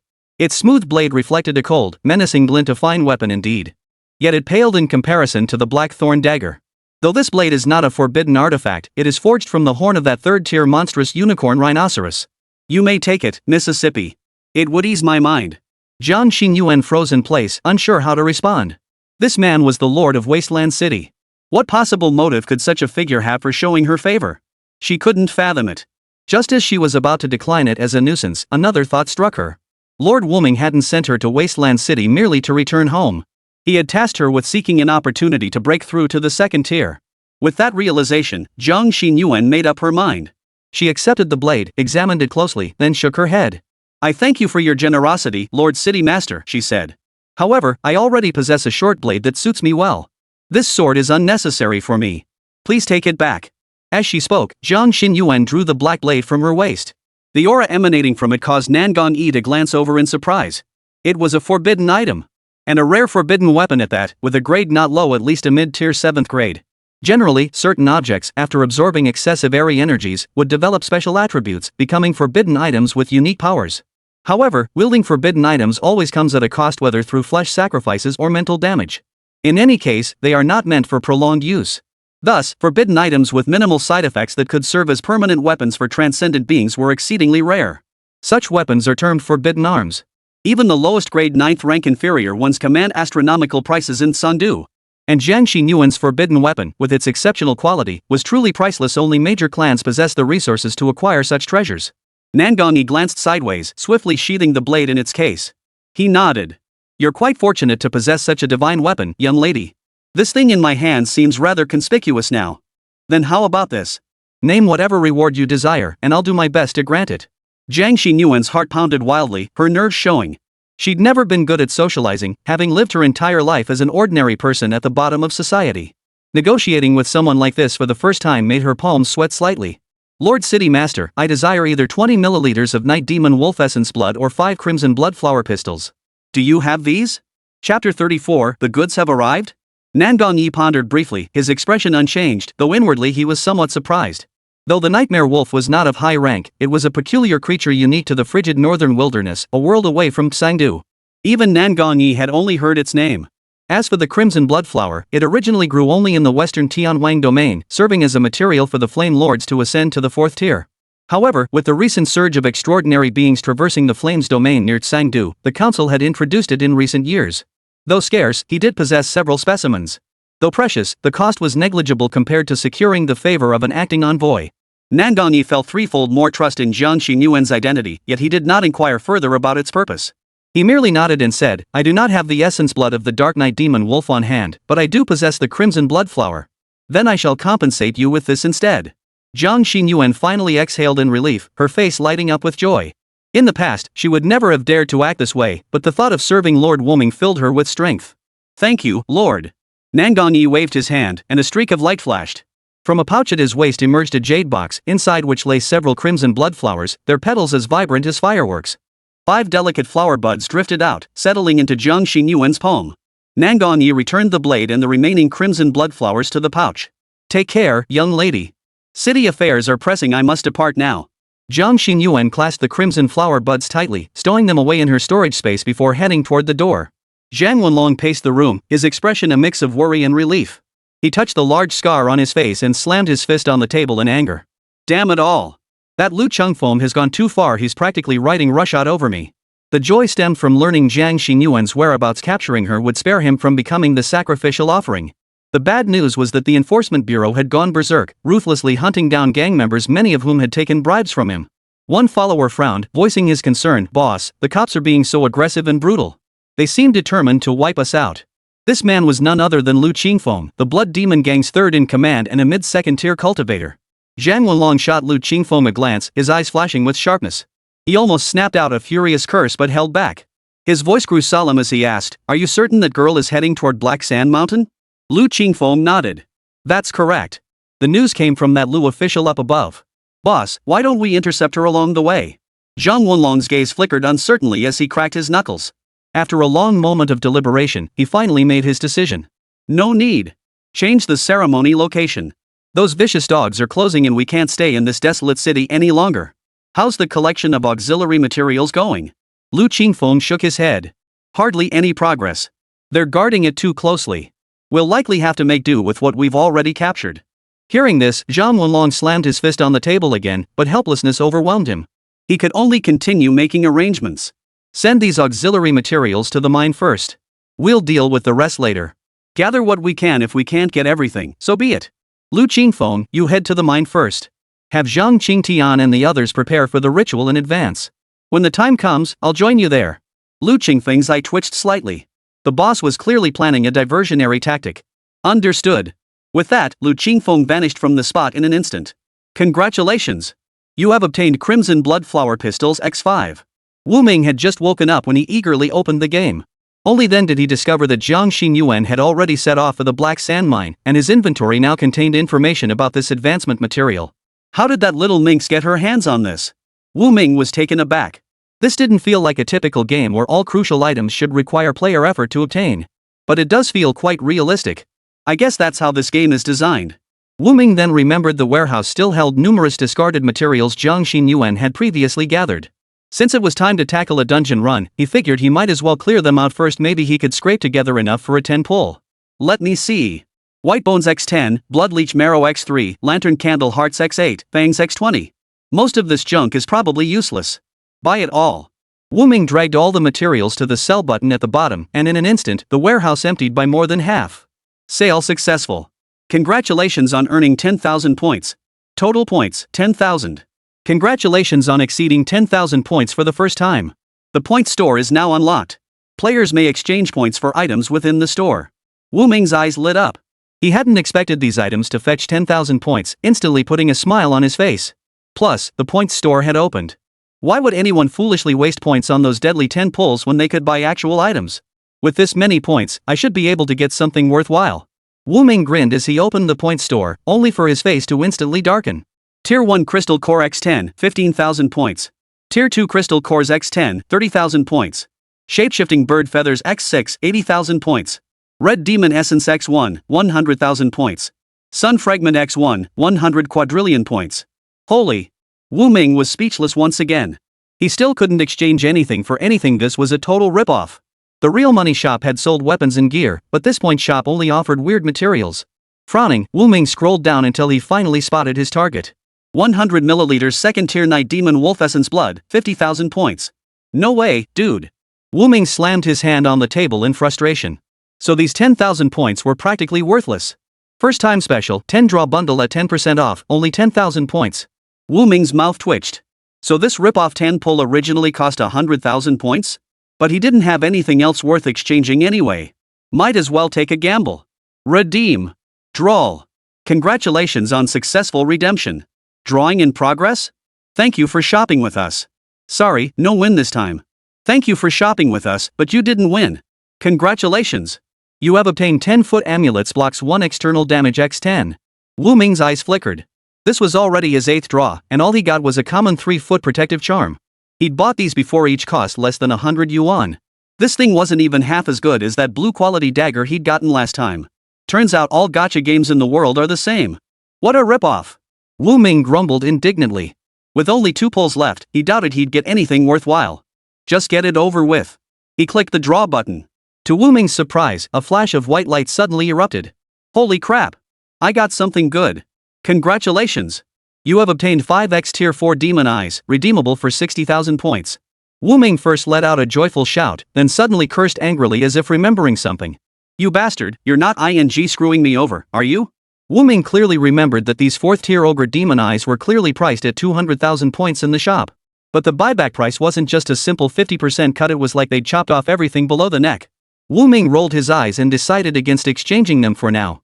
These might still have other uses. He could always exchange them later, after Jiang Xinyuan completed her first advancement task. Alright, one more draw. Hurry up and finish this so I can go see my Xinyuan. Wu Ming casually tapped start draw, and then whoosh! A streak of purple light flashed across the screen. Wu Ming's eyes widened in disbelief as he stared at the screen. Had the heavens finally smiled upon him? Or had he truly become a walking lucky charm? He'd pulled another rare item, and it was a 2nd tier purple epic. Chapter 35, Demon Scale Spiked Armor. Congratulations on obtaining Demon Scale Spiked Armor X1 purple epic. Wu Ming eagerly tapped to open the equipment description, only to be instantly stunned by the densely packed text. Demon Scale Spiked Armor slightly increases character stats including stamina, strength, speed, and mental power when equipped.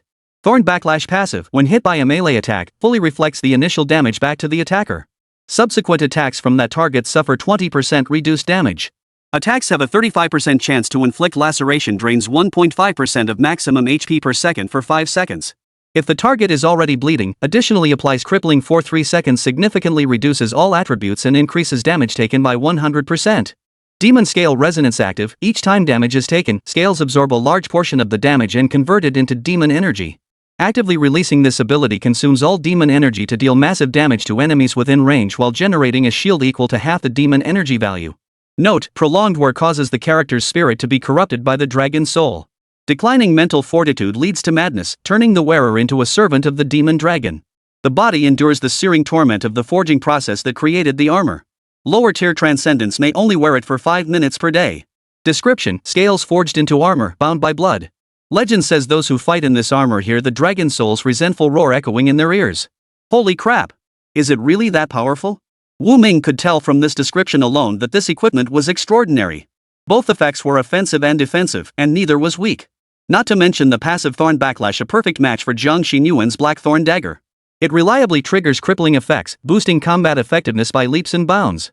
The only drawback was the side effect of mental disturbance.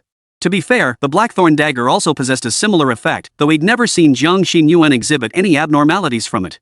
Regardless, with this gear, Jiang Xinyuan's operation is looking a lot more solid now. Wu Ming chuckled to himself, resolving never to complain about the game's gacha system again. 4 decent pulls in 20 attempts? That's actually pretty decent odds. But Wu Ming suddenly recalled that the talisman Jiang Xinyuan had given him earlier had added 10 points of luck. Though it was hard to pinpoint, Wu Ming felt those 10 points of luck must have kicked in. Wu Ming rubbed his nose and chuckled, guess she really is my lucky charm after all. Wu Ming chuckled and glanced at the map. Jiang Xinyuan was already nearing the entrance to the Black Sand Mine. Suddenly, another red marker figure was rapidly closing in on the Black Sand Mine entrance too. They were bound to collide with Jiang Xinyuan any moment. Surprised, Wu Ming tapped the figure's profile icon and read its description. Lu Qingfeng, Wind Howler, mid-stage 2nd tier extraordinary being, 3rd in command of the Blood Demon Gang. Cunning and treacherous, skilled in swift assassination. Sent by gang leader Zhang Wenlong to the mines to prepare for the ritual. Wu Ming raised an eyebrow. He had encountered yet another member of the Blood Slaughter Gang, and not just any member, but their 3rd in command. He recalled that Jiang Xinyuan harbored deep-seated hatred toward this group. This encounter presented a perfect opportunity. A faint smile touched Wu Ming's lips. He double-clicked Jiang Xinyuan's avatar, equipping her with the Demon Scale Spiked Armor, then pressed the small megaphone icon to send a warning. Watch out, enemies approaching. Jiang Xinyuan was deeply worried about Uncle Wei. She had sped along without hesitation, using swift travel to cover ground. Just as the mine entrance came into view, the adult's warning suddenly echoed in her mind. Even more astonishing was the fact that she now wore a form-fitting black scale armor. She could sense the savage power contained within without even needing to think about it. This was no ordinary item. Master, what is this? Wu Ming was astonished to discover that the voice chat button in the game no longer required payment to unlock. Could it be that entering the main quest automatically unlocked the voice chat feature? Holy! What about all the voice cards I bought before? Refund me, damn it, refund me. Wu Ming's face twisted with indignation, nearly leaping out of his chair. Seeing the two characters on the map about to meet, Wu Ming reluctantly let the game developers off the hook for now and sent a message to Jiang Xinyuan. Here's the gear I gave you. It's exceptionally powerful. Its effects have been transferred to you. Remember, your cultivation is still low. You can only wear it for 5 minutes a day. Jiang Xinyuan's eyes widened like copper bells. Partly, she was overwhelmed by the honor, but also because the Lord's voice was clearer than ever before. Whereas before, the Lord's transmission had felt like a faint whisper from the heavens, now his voice seemed to be murmuring softly beside her. Wu Ming's voice was deep yet magnetic, causing Jiang Xinyuan to lose herself momentarily, her cheeks flushing warm. His voice felt so close she could almost hear his breath. Why are you spacing out? Did the game freeze? Wu Ming frowned in confusion, reaching out to pat Jiang Xinyuan's character's head. She suddenly flinched, prompting him to respond quickly. Jiang Xinyuan's face flushed crimson. He'd touched her head again. Thank you for your kindness, sir. Xinyuan. Wu Ming had heard enough of Jiang Xinyuan's thanks. He always felt that saying it too often made them seem more distant. He cut her off decisively. No need for such formality. You are mine. Keep these things in your heart, there's no need to voice them. Jiang Xinyuan paused again, wrestling internally before finally replying, I understand, my lord. I shall comply with your wishes. Seeing Jiang Xinyuan's obedient compliance, Wu Ming nodded in satisfaction before promptly transmitting Lu Qingfeng's route from the screen to her. He's a bit tricky, but he'll make an excellent sparring partner for you. Be careful. Jiang Xinyuan narrowed her eyes slightly, gripping the blackthorn dagger tightly in her hand as a sharp gleam flashed in her eyes. Since you refuse to let me express my gratitude with words, I shall satisfy your demands with my body instead. She then vanished from sight, silently closing in on her target. Outside the mine, massive ochre rock walls stood exposed, barren and devoid of any greenery. At the base of the mountain, a pitch-black cave entrance exuded an eerie, lifeless aura. Lu Qingfeng twitched his nose, halting abruptly. Alertness sharpened as he scanned his surroundings. As a second-tier extraordinary being who channeled the howling wind, Lu Qingfeng could detect information carried within the air currents. But now, the wind smelled off. Outside the mine, the wind should carry the dry, acrid scent of earth or the sour, salty stench mingled with sweat. But this wind carried a hint of fragrance.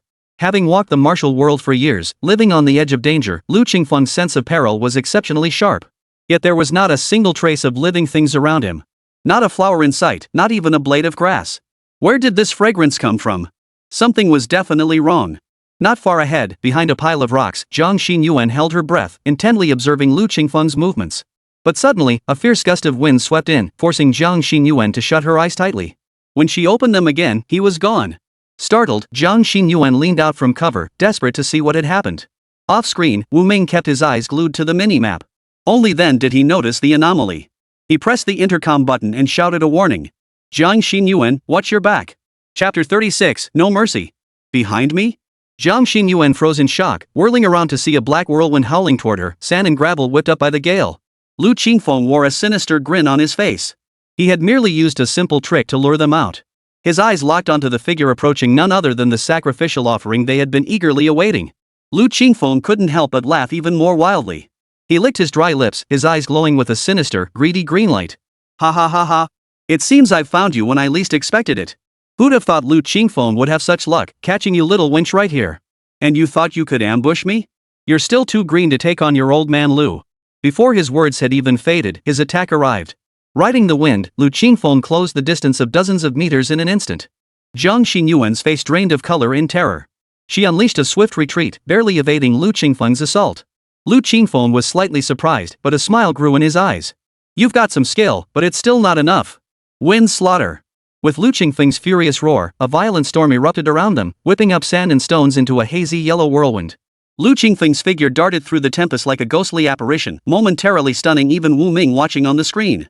Despite his blinding speed, the boss's attack patterns were still visible on the screen, much like in ordinary gaming YY. Wu Ming pressed the small speaker to warn, attack coming from the rear left. Jiang Xinyuan struggled to keep her eyes open against the gale, barely able to maintain her balance. Yet she trusted Wu Ming completely. Instantly crouching low, she swung her dagger backward, stabbing toward the left rear. Lu Qingfeng was instantly horrified, but having already harnessed the wind's momentum, reversing direction against it was exceedingly difficult. Gritting his teeth, he drew his own dagger to engage Jiang Xinyuan head-on. Yet against her divine weapon, his blade shattered like tofu at the slightest touch. A crimson glint flashed in Lu Qingfeng's eyes.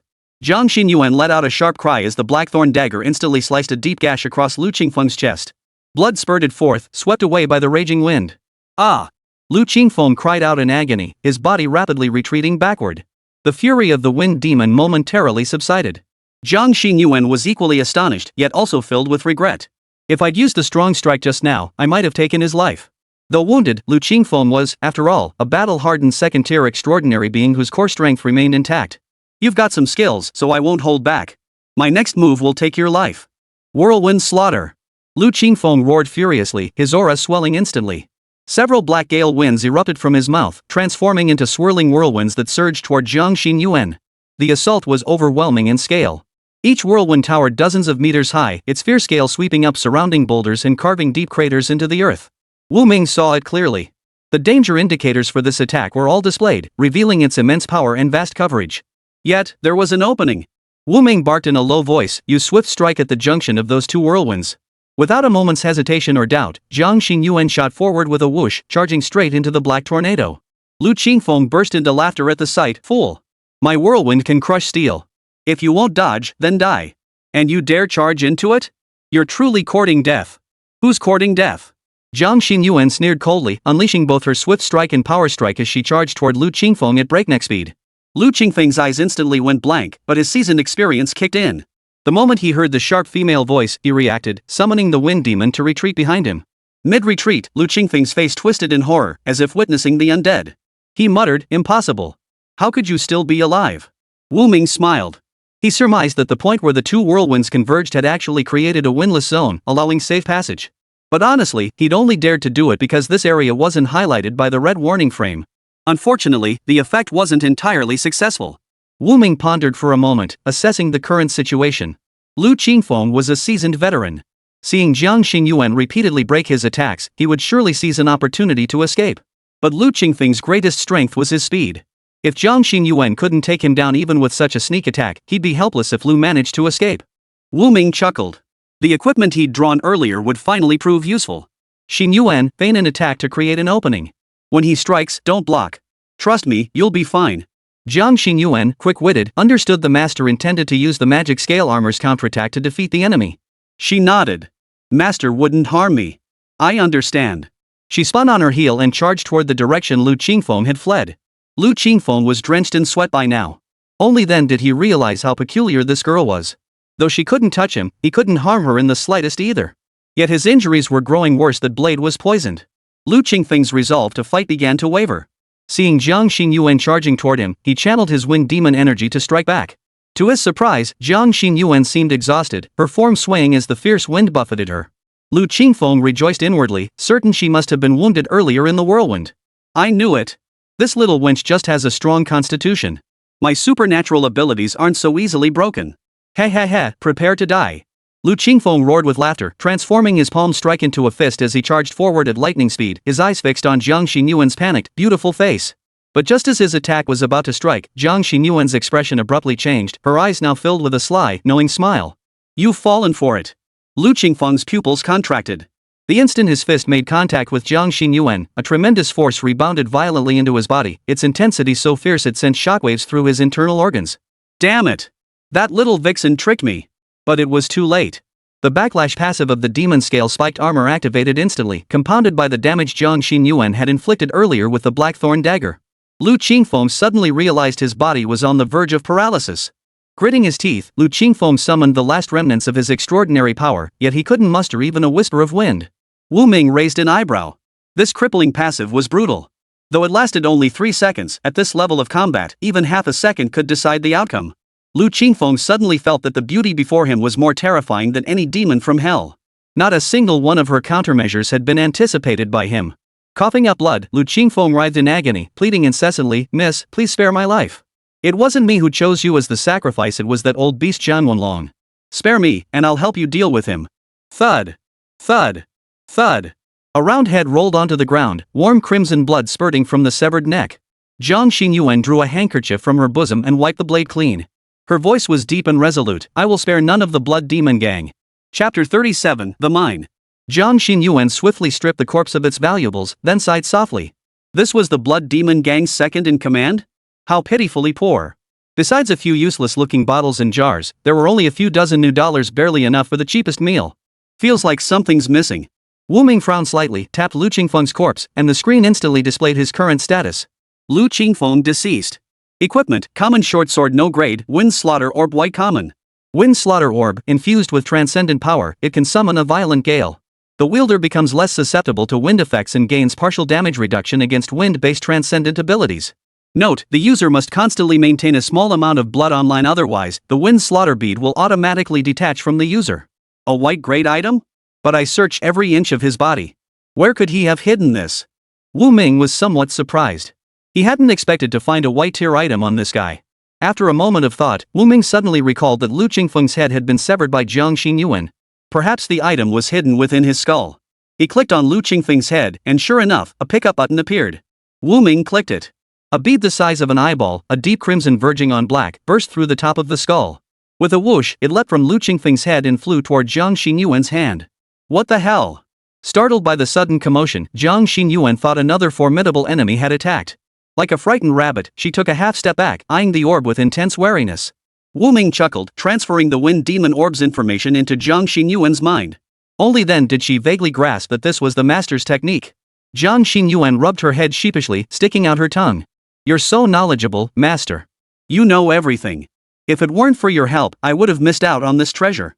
Though it was a valuable item, Jiang Xinyuan had no immediate use for it. She murmured a spell, storing both the demon scale spiked armor and the wind-shattering pearl into her storage space. The moment she shed the demon scale spiked armor, Jiang Xinyuan felt an immediate wave of lightness wash over her body. Before, she had constantly heard a strange rumbling sound that had left her feeling mentally unsettled. This armor is powerful, but the side effects are too much. I'll only wear it when absolutely necessary. And that wind blight orbit's side effects are troublesome, and it doesn't serve me much purpose. The blackthorn dagger feels more comfortable in my hand. After briefly summarizing her thoughts, Jiang Xinyuan rose and headed deeper into the mine. She hadn't forgotten the purpose of this journey, the safety of Uncle Wei. Killing the Blood Demon Gang's third in command at the mine entrance only deepened her worries. Something truly unusual must be happening in these caves. The Black Sand Mine was rich in refined iron, a major economic lifeline for the wasteland city. Over half of its annual output was shipped to Chengdu. The mine employed at least 8,000 permanent miners digging for refined iron or 300 meters below ground. The surface space of the mine was quite limited.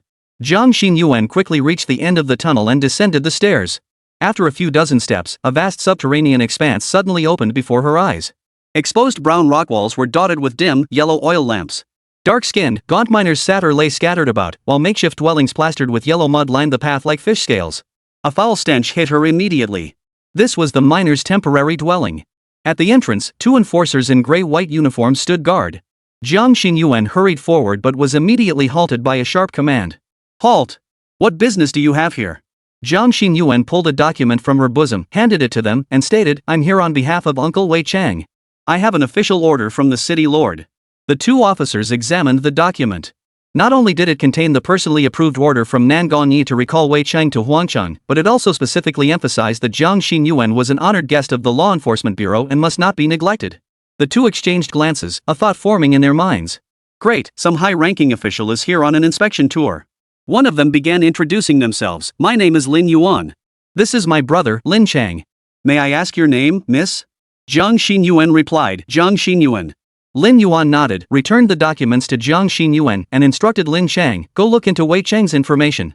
After Lin Chang nodded and left, Lin Yuan led Jiang Xinyuan into a slightly less crude wooden hut and poured her a cup of tea. Miss Jiang, please have some tea. Conditions in the mine are harsh.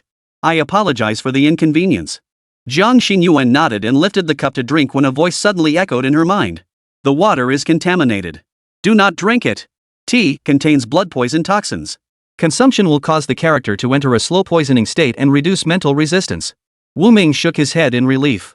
Thankfully, his keen observation had allowed him to click on the tea and view its information, prompting his timely warning. No wonder the game suddenly enabled voice chat. This mining expedition is fraught with danger. We can't afford to let our guard down for a second. Jiang Xinyuan startled, her hand frozen mid-motion as she set down the teacup, her other hand already gripping the hilt of her blade. Should Lin Yuan make the slightest suspicious move, his head would be severed in an instant. The people are fine, but the water is the problem. Wu Ming frowned slightly. He had reviewed both individuals' profiles. They were both diligent employees with no ties to the Blood Demon Gang. This wasn't Lin Yuan deliberately poisoning them. Jiang Xingyuan finally relaxed, releasing the blackthorn dagger from her grasp. An inexplicable sense of relief washed over her. Thank goodness the nobleman has been helping me all along. Without him, I would have fallen victim immediately. Lin Yuan's gaze drifted slightly at the sight. Judging by her delicate appearance, this woman must be a pampered young lady who never lifted a finger to do any real work. Probably thinking my water isn't pure enough, my tea isn't fancy enough. Lin Yuan snorted coldly, a hint of distaste rising in his heart toward Jiang Xingyuan. He couldn't help but utter a sarcastic remark. Miss Jiang, is this tea not to your liking? As you've seen, we folk from the Black Sand Mine have always brewed our tea with this very water. I understand your noble background might find it unpalatable.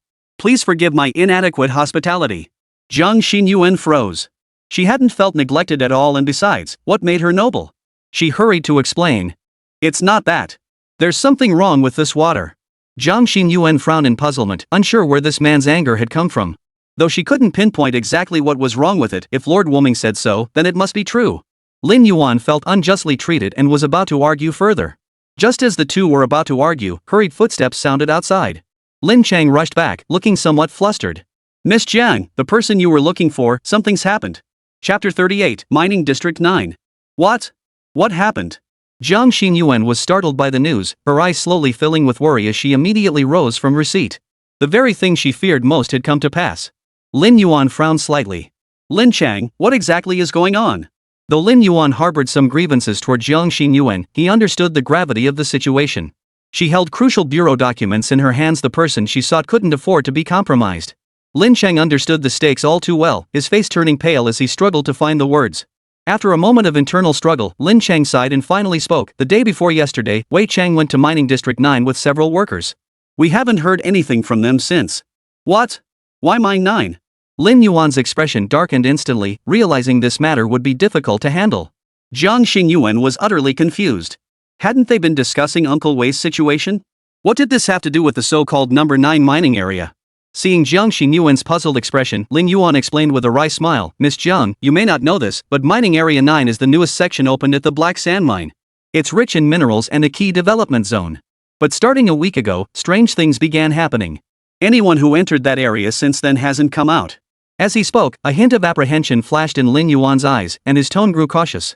First, a 10-person mining team went in. 2 days later, another team entered. This group stayed inside for 4 days without a word, which finally alerted the Enforcement Bureau. Captain Li Mingyuan, the head of our Black Sand Mine, personally led a search party inside. They vanished as if into thin air, and we found nothing. Lin Chang sighed softly. The Wei Cheng you're searching for was one of the miners who went missing in Mining District 9. With no word for so many days, it's likely. Lin Cheng hesitated to voice the final words, but everyone understood the gravity of the situation. Jiang Xingyuan was struck as if by lightning. Her eyes welled up involuntarily, a wave of sorrow washing over her. Uncle Wei was exiled here precisely because he was searching for her. To face such calamity, all of this is my fault. Wu Ming sensed Jiang Xingyuan's inner turmoil. Seeing her pitiful, tear-filled expression, he felt a pang of sympathy and offered comfort. Xingyuan, that man only said your foster father is missing. There's no proof he's met with misfortune. There's no time to waste. We must set out now. I'll see for myself what strange secrets this little mine holds. Jiang Xingyuan felt a wave of warmth wash over her. For some reason, his words felt like a bonfire in the cold night, just a few simple sentences, yet they calmed her entire heart. Only then did Jiang Xingyuan realize her emotional outburst. She felt a pang of regret, realizing she had once again caused the nobleman worry. Thank you, sir. It was my fault for showing you my weak side. After apologizing, Jiang Xingyuan gripped the dagger at her waist and addressed Lin Yuan and the other man. I came here for Uncle Wei. I want to see him alive or dead. Please lead the way. I need to go to Mining District 9 to find Uncle Wei. This. Lin Chang and Lin Yuan exchanged glances, suddenly at a loss. Lin Yuan shook his head. Miss Jiang, you may not know this, but though there are no signs of casualties in Mining District 9, Captain Li has issued a strict order forbidding anyone from entering. We understand your grief, but Mining Zone 9 is indeed strange. Captain Li is a second-tier extraordinary, being one of the few in the entire wasteland city. For your own safety, it's best not to go there. Lin Yuan pleaded earnestly. Jiang Xingyuan wasn't ignoring his words, she simply had no choice but to go. Yet no matter how she pleaded, the two men remained unwilling to take her there. Wu Ming frowned slightly, recalling something. He whispered, Xingyuan, show them that token. The token? Jiang Xingyuan paused in confusion before realizing what he meant. She reached into her bosom and pulled out the token. You two needn't say more. This is Director Lu's official identification token. Rest assured, should anything happen, you won't be held responsible. Lin Yuan took the token and examined it, slightly surprised. It was indeed the unique identity token of the Enforcement Bureau. Moreover, the character Lu engraved on the back confirmed its owner's identity. There was only one person surnamed Lu in the Enforcement Bureau. Lin Shang gritted his teeth but still couldn't bring himself to agree. I never imagined Miss Jiang had connections to our director Lu. However, the number 9 mining area is a matter of great importance. I can't make this decision alone. I must consult our Captain Li first. Seeing this, Zhang Xingyuan could only nod in acquiescence. At least their attitudes had softened considerably. Lin Yuan finally took the badge and hurried deep into the street. Black Sand Mine, Law Enforcement Bureau Branch Office. Li Mingyuan sat at his desk, his expression grim as he stared at the middle-aged man standing beside him, none other than Zhang Qingtian, the second in command of the Blood Demon Gang. Zhang Qingtian, you've gone too far this time. Arresting over 20 people in a single week is far too conspicuous. The miners are all in a state of panic, and even the Bureau has voiced considerable discontent. Do you have any idea how much effort it took me to cover up your mess? As Li Mingyuan spoke, a surge of anger welled up inside him. These are living people, Zhang Qingtian. This is the final deal I'll ever make with the Blood Demon Gang. Don't let me see you again. Zhang Qingtian, clad in black robes and trousers, his face as pale as a rain-soaked night's gravedigger, spoke slowly with a slight twitch at the corner of his mouth. This concerns the gang's major affairs. I had no choice. You, Li Mingyuan, know full well how much you've taken from our Blood Demon Gang over the years, both openly and covertly. Now you want to cut ties with us? Too late. Zhang Qingtian's face was filled with contempt, yet his words hung in the air like a hammer, each blow landing heavy on Li Mingyuan's chest. If the Bureau discovers that you, Captain Li, have used your position to line your own pockets, pervert justice for personal gain, and even colluded with our Blood Demon Gang to traffic in human lives, how do you think the Bureau will deal with you? Li Mingyuan abruptly stood up, his aura erupting violently. He glared furiously at Zhang Qingtian, yet no words came out. Zhang Qingtian sneered coldly, his eyes brimming with contempt. Captain Li, I won't ask for more. I've received word that the ritual date is approaching. I need another batch of materials today. Find a way to get another group of people to deliver them. If you delay the gang's important business, I wonder if you'll still keep your position. You! Bang bang bang. Just as Li Mingyuan prepared to retort, a crisp knock sounded at the door. Lin Yuan spoke up, Captain Li, it's Lin Yuan. A young lady surnamed Zhang is at the main gate with documents from the city lord and Commissioner Lu's token. She says she needs to enter Mining District 9 to find someone. Li Mingyuan, already irritable, was about to dismiss the low-level clerk when Zhang Qingtian suddenly snapped to attention. What did you say her name was? Though Lin Yuan was slightly curious why Captain Li's voice sounded unusually deep today, he didn't suspect anything. He replied, I believe it's Zhang Xingyuan. Chapter 39, Go to Hell. Zhang Qingtian abruptly stepped forward, his eyes wide with disbelief. He remembered the escaped sacrificial offering had that exact name. He immediately signaled to Li Mingyuan, then whispered telepathically, Captain Li, this person is crucial to my sect. Here's the deal, assemble another team to escort her inside. After that, our past grievances are settled. Li Mingyuan's eyes widened in fury, but seeing Zhang Qingtian's confident demeanor, he could only frown slightly and sigh. Zhang Qingtian, 5 people. I can only give you 5 more. This is my absolute limit. Zhang Qingtian gave a sheepish chuckle but nodded in agreement. Even a cornered rabbit will bite, how much more so a living human being? Then I'll trouble Captain Li. I'll go prepare first. With that, Zhang Qingtian's figure began to fade. Within seconds, he vanished completely. Damn it! Useless piece of trash. Li Mingyuan spat, then cleared his throat. Rising to open the door, he nodded to Lin Yuan. I understand. Since we have the city lord and the chief's backing, let's admit her. With Captain Li having spoken, Lin Yuan naturally had no objections. He nodded and was about to leave when Li Mingyuan called him back. Let's use this chance to reconnoiter that place. You and Lin Chang, grab 3 regular team members and come with me. Li Mingyuan paused for a moment before adding, keep this confidential. Don't let anyone else know. Hearing this, Lin Yuan's heart skipped a beat. A surge of excitement washed over him. This might be his chance. Ordinary enforcement officers were not extraordinary beings. Only after meritorious service did they have a chance to be granted the path to advancement. Additionally, team leaders held the authority to promote personnel. In other words, if he performed well in this operation, he might just become an extraordinary being and escape this godforsaken place. At this thought, Lin Yuan's eyes grew more earnest, and even his tone softened slightly. Understood, sir. I'll go gather the men immediately. Li Mingyuan gave a slight nod. He could see right through Lin Yuan's intentions, though it was a pity that the only path awaiting him was a dead end. His voice remained level as he instructed, bring them to the entrance of Mining District 9. I'll be waiting for you there. Yes, sir. Lin Yuan, his face alight with excitement, jogged off. He hurried back to the mine entrance, swiftly selected the personnel, and led the group to the entrance of Mining District 9. Jiang Xinyuan watched the two men, who had seemed reluctant moments ago but now wore flushed faces. She found it odd why had their expressions changed so suddenly. Had something wonderful happened? Li Mingyuan scanned the group, lingering a few extra seconds on Jiang Xinyuan before stepping forward to greet her. Miss Jiang, hello. I'm Li Mingyuan, head of the Black Sand Mine Enforcement Bureau. I'll be commanding this search operation. Seeing no objection from Jiang Xinyuan, Li Mingyuan waved his hand and strode into the pitch-black mining area. Due to the hasty emergency lockdown, shovels, picks, and other mining tools were scattered throughout the interior. Yellow light bulbs flickered dimly overhead, casting a waxy glow. Compared to the Lin brothers, the three individuals summoned to make up the numbers were clearly bewildered. The previous exploration team had consisted entirely of extraordinary individuals. Why had Captain Li chosen ordinary people like them this time? Tap tap tap. The clatter of footsteps echoed through the narrow tunnel. Soon, the group discovered strange traces. Deep, uneven gouges marred the mud walls on both sides. As they gathered to inspect, their hearts sank. The marks on the walls looked strikingly like they had been gouged out by human fingernails. They could even find fragments of broken nails mixed in with the soil debris on the ground. Look at this. What is it? Suddenly, an enforcer pointed in astonishment at an object lying on the ground ahead. As he stepped closer, he realized it was half an arm. What on earth is going on? How did a severed arm end up in a place like this? Hearing the commotion, the others rushed over to investigate. Jiang Xinyuan's heart sank at the sight, a sense of foreboding washing over her. Wu Ming, who had been observing the entire scene, suddenly furrowed his brow. Just as everyone was moving forward, Li Mingyuan quietly stepped back, cutting off their retreat. Wu Ming narrowed his eyes. The mini-map showed another figure approaching from the other end of the tunnel, not far away. Wu Ming tilted his head and snorted coldly. Before arriving, he had already checked Li Mingyuan's profile and discovered his ties to the Blood Demon Gang. But he hadn't expected Captain Li to personally intervene. It seemed he intended to wipe out the entire group. Wu Ming warned Xinyuan, watch out for Li Mingyuan.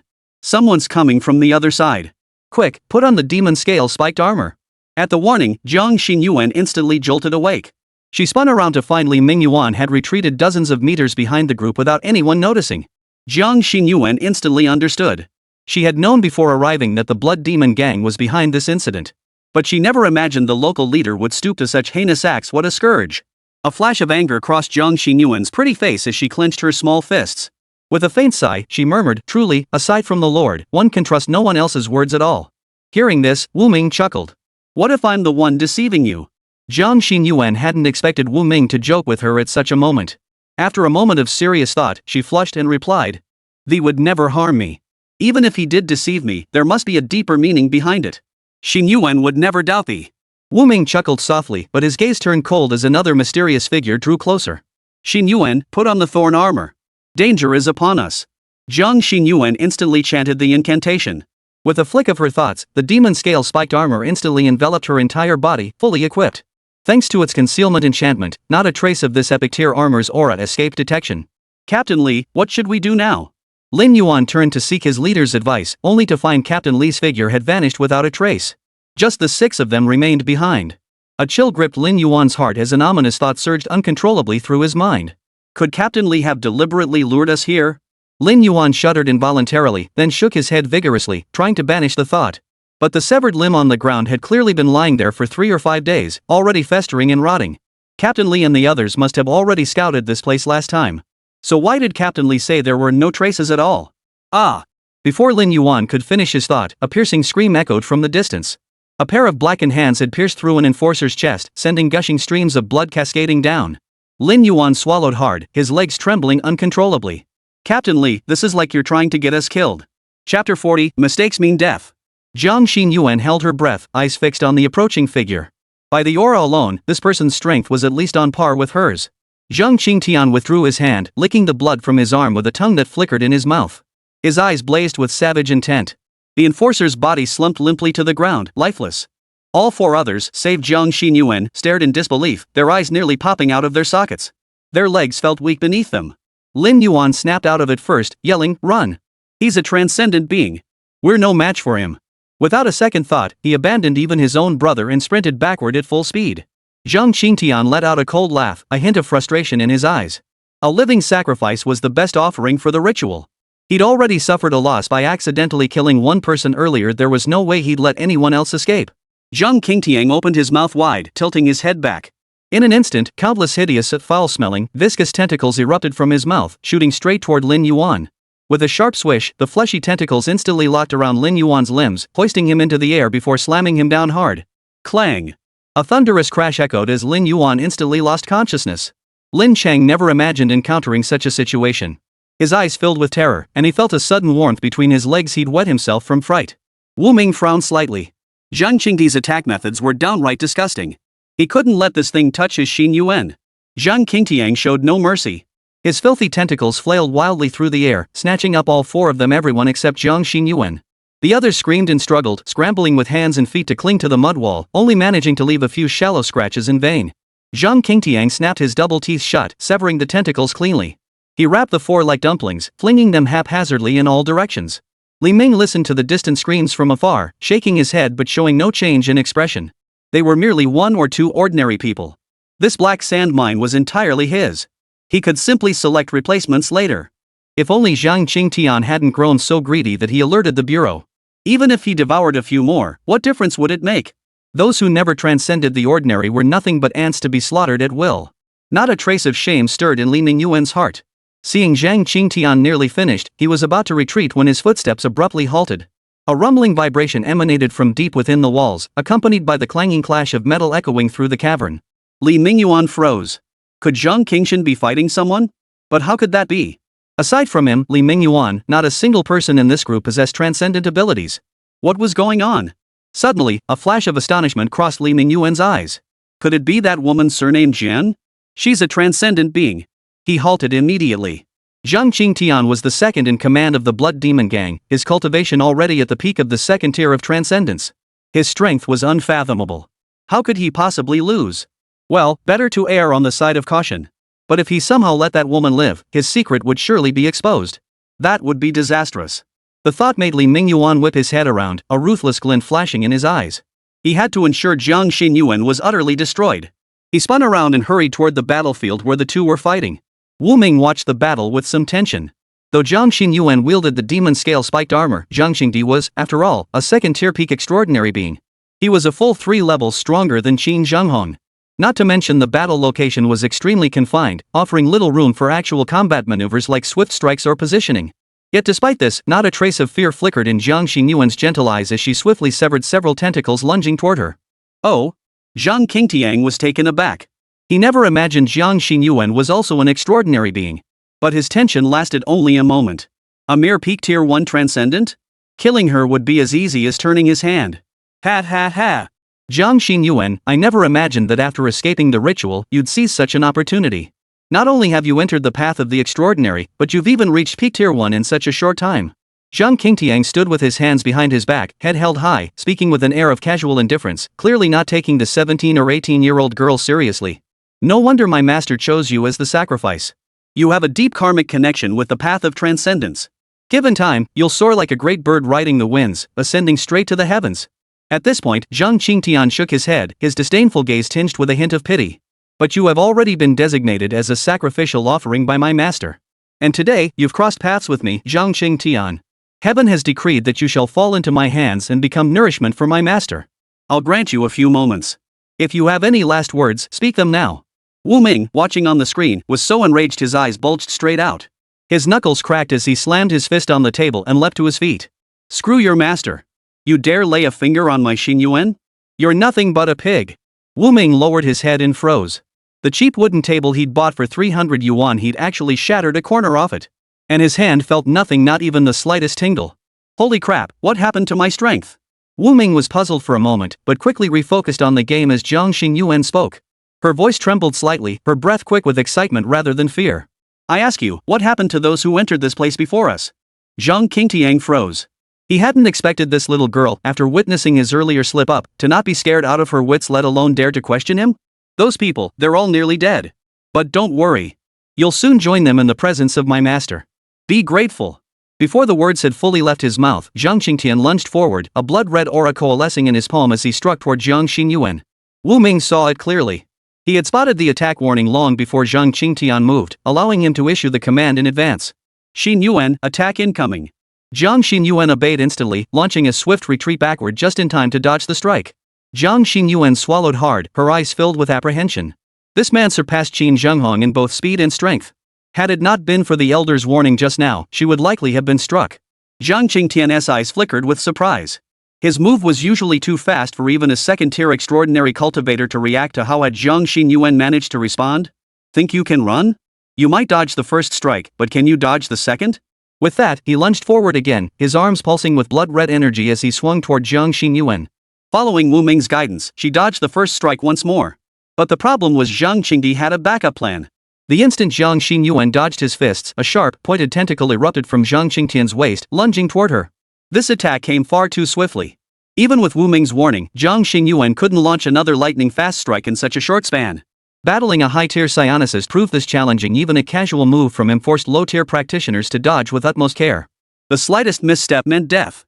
Chapter 41, Battle against Zhang Qingtian. A cold smile curled the corners of Zhang Qingtian's mouth. After all, my tactics are superior.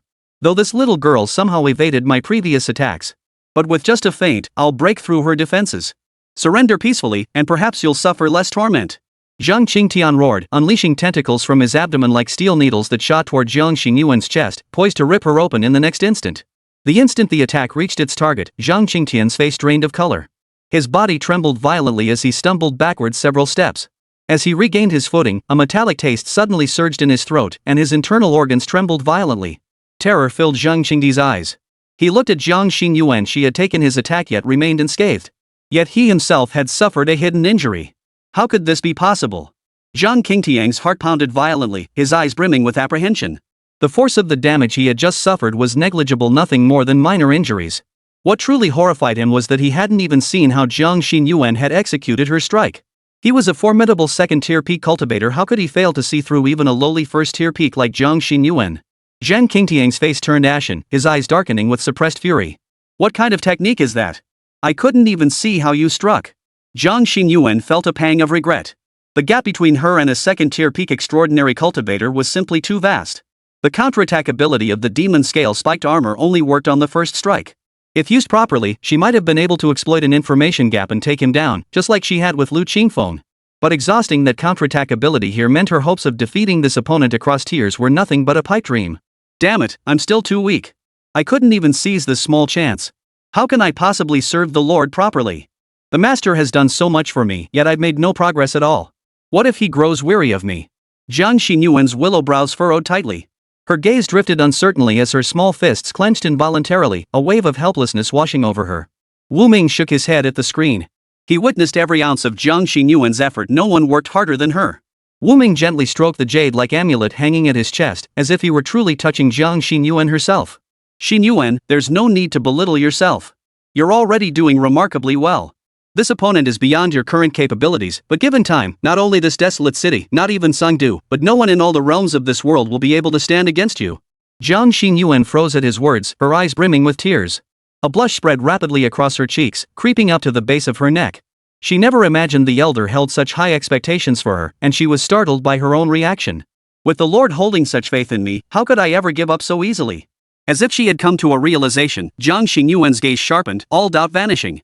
Gripping her short blade, her gaze as piercing as steel, she abruptly shifted from defense to offense, charging toward Zhang Qingti. Zhang Qingtian's eyes faltered, hesitation flickering in his gaze. It wasn't that he feared Zhang Xinyuan. It was simply that her previous underhanded move had been too dangerous, and now she was charging at him without a trace of fear. Who knew what other tricks she might have up her sleeve? In that split second of hesitation, Zhang Xinyuan roared strike as her icy blade whistled through the air, slashing down with devastating force. Though Zhang Qingtian struggled to read her technique, he was a seasoned veteran. In the critical moment, he showed no fear, transforming his palm into a fist to brace against the blade. Zhang Xinyuan hadn't systematically studied any sword techniques, relying only on basic slashes, thrusts, and flicks. Yet, aided by the blackthorn dagger's sharpness, she managed to exchange a few blows with him. Clang! Clang! Clang! Despite the continuous exchange, Zhang Qingtian remained effortlessly composed, his focus constantly divided to guard against Zhang Xinyuan's bizarre techniques. This allowed her to attack with such apparent ease, yet even after all this time, she had yet to unleash that strange technique a second time. A cold smile crossed Zhang Qingtian's mind. In his years traveling the martial world, he'd seen many young masters from prominent families carry such life-saving trump cards. Perhaps this little girl simply couldn't unleash that earlier attack again. Otherwise, after all this time fighting, if she suddenly stabbed him out of nowhere, he might well have stumbled into a trap today.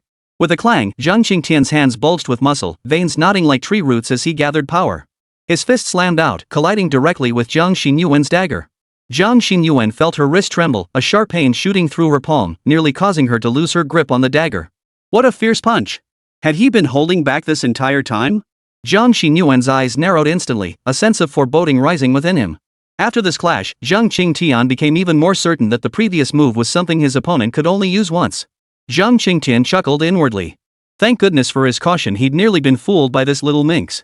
Zhang Qingtian stepped forward, regaining his initial composure. With a sinister grin, he spoke. Ha ha ha, I almost fell for your little trick. Let's see what else you've got. With that, Zhang Qingtian held nothing back. His aura erupted violently, muscles bulging across his entire body. His flesh turned a blood red, like a massive beast pumped full of stimulants.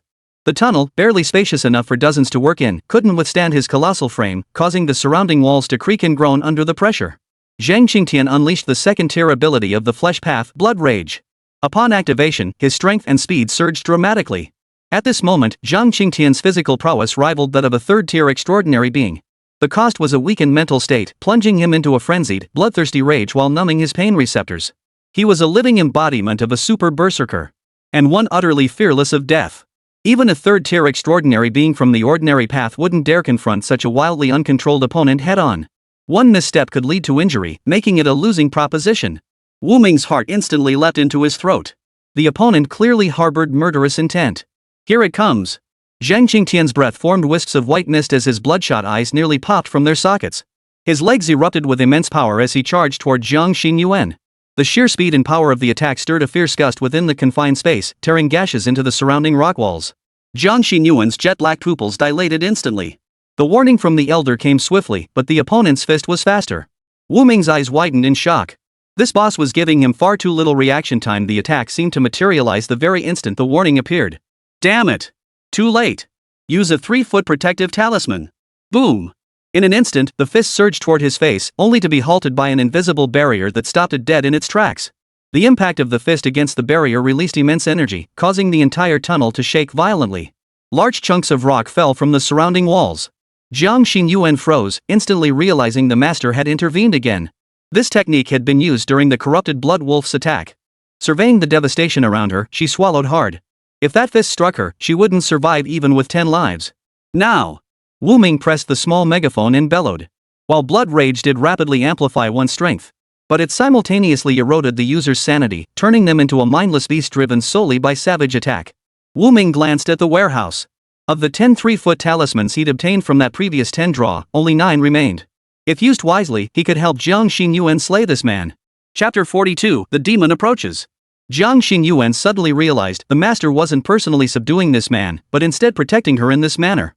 Wasn't that essentially letting the opponent feed her moves? The Lord intended to use this man to train her. A flicker of delight crossed Zhang Xinyuan's eyes as her momentary panic subsided. She spun around, thrusting the blackthorn dagger forward. With a fierce cry of strike, she charged at her opponent. Zhang Qingtian's entire body was literally boiling with blood, his consciousness completely lost. Only the will to violently destroy everything drove his body's actions. Facing Zhang Xinyuan's attack, the enraged Zhang Qingtian neither dodged nor retreated. Instead, he roared and swung his other fist, unleashing a devastating right hook.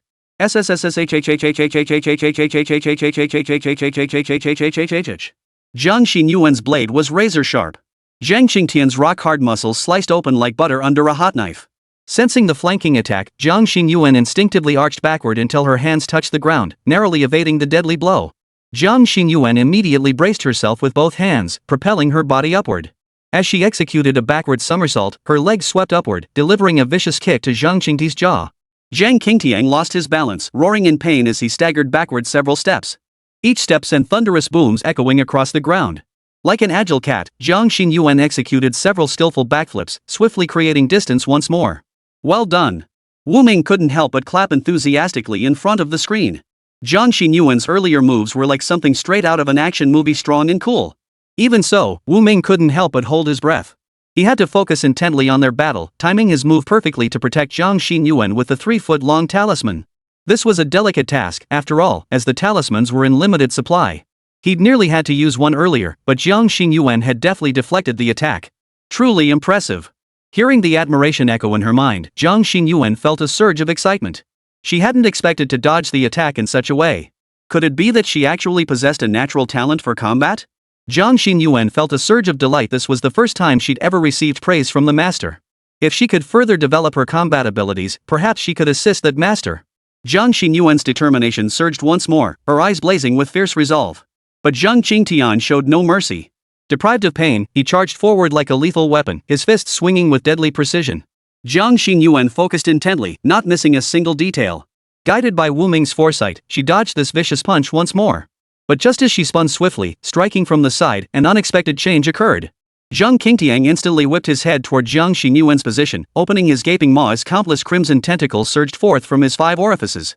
Even though Zhang Xinyuan retreated at the very last moment, the tentacles caught up, coiling into a flesh and blood blade that swung mercilessly toward her. Wu Ming timed it perfectly, stepping forward lightly. 3-foot protective charm, activate. Clang! Just like the fist before, the flesh and blood blade couldn't get anywhere near her. Zhang Xinyuan, ever the quick thinker, launched a lightning-fast counterattack. She slid out from beneath the ground, spun mid-air, and sliced through the swarm of tentacles as if they were nothing. Wu Ming let out another gasp at the sight, but in that instant, Zhang Qingti's iron fist, accompanied by a howling gust of wind, closed in. 3-foot talisman, come! Clang! Clang! Clang! Wu Ming blocked the onslaught, allowing Zhang Xinyuan to seize the moment and pull back, using the opportunity to recover her energy. From the previous exchanges, Zhang Xinyuan felt as if she had entered a state of perfect harmony with the heavens. Whether it was the timing of skill releases or spotting her opponent's weaknesses, her senses had sharpened. An indescribable power seemed to coalesce within her. Zhang Xinyuan could feel that, at this very moment, her skill had reached the second tier. A flicker of excitement flashed in her eyes as she charged forward, initiating a new round of combat. After 5 moves, Wu Ming's face was tense, his palms damp with sweat. He growled, 3-foot amulet, come! After 15 moves, Wu Ming fixed his gaze intently on the screen, seizing the moment to deploy another 3-foot protective talisman. After 30 moves, Wu Ming relaxed slightly. This talisman was used to help Zhang Xinyuan recover her breath. After 40 moves, Wu Ming released the talisman button. He could see Zhang Qingtian's health bar above his head nearly depleted. His opponent was on the verge of collapse. Zhang Xinyuan's condition was also dire. Though she had fully deciphered her opponent's attack patterns, her physical limitations, she was still struggling with exhaustion. By now, she was completely spent, unable to muster even a single move. Zhang Qingtian wasn't much better off either, his body covered in wounds large and small. Worse still, the poison from the blade had invaded his entire body, leaving him barely hanging on. Ordinary toxins couldn't withstand the boiling blood unleashed by blood rage. They would vaporize the moment they entered his system. But the blade in Zhang Xinyuan's hand was no ordinary weapon. It was precisely this blade that had gradually driven her opponent to this desperate state. As Zhang Qingtian's blood frenzy slowly dissipated, his consciousness gradually returned.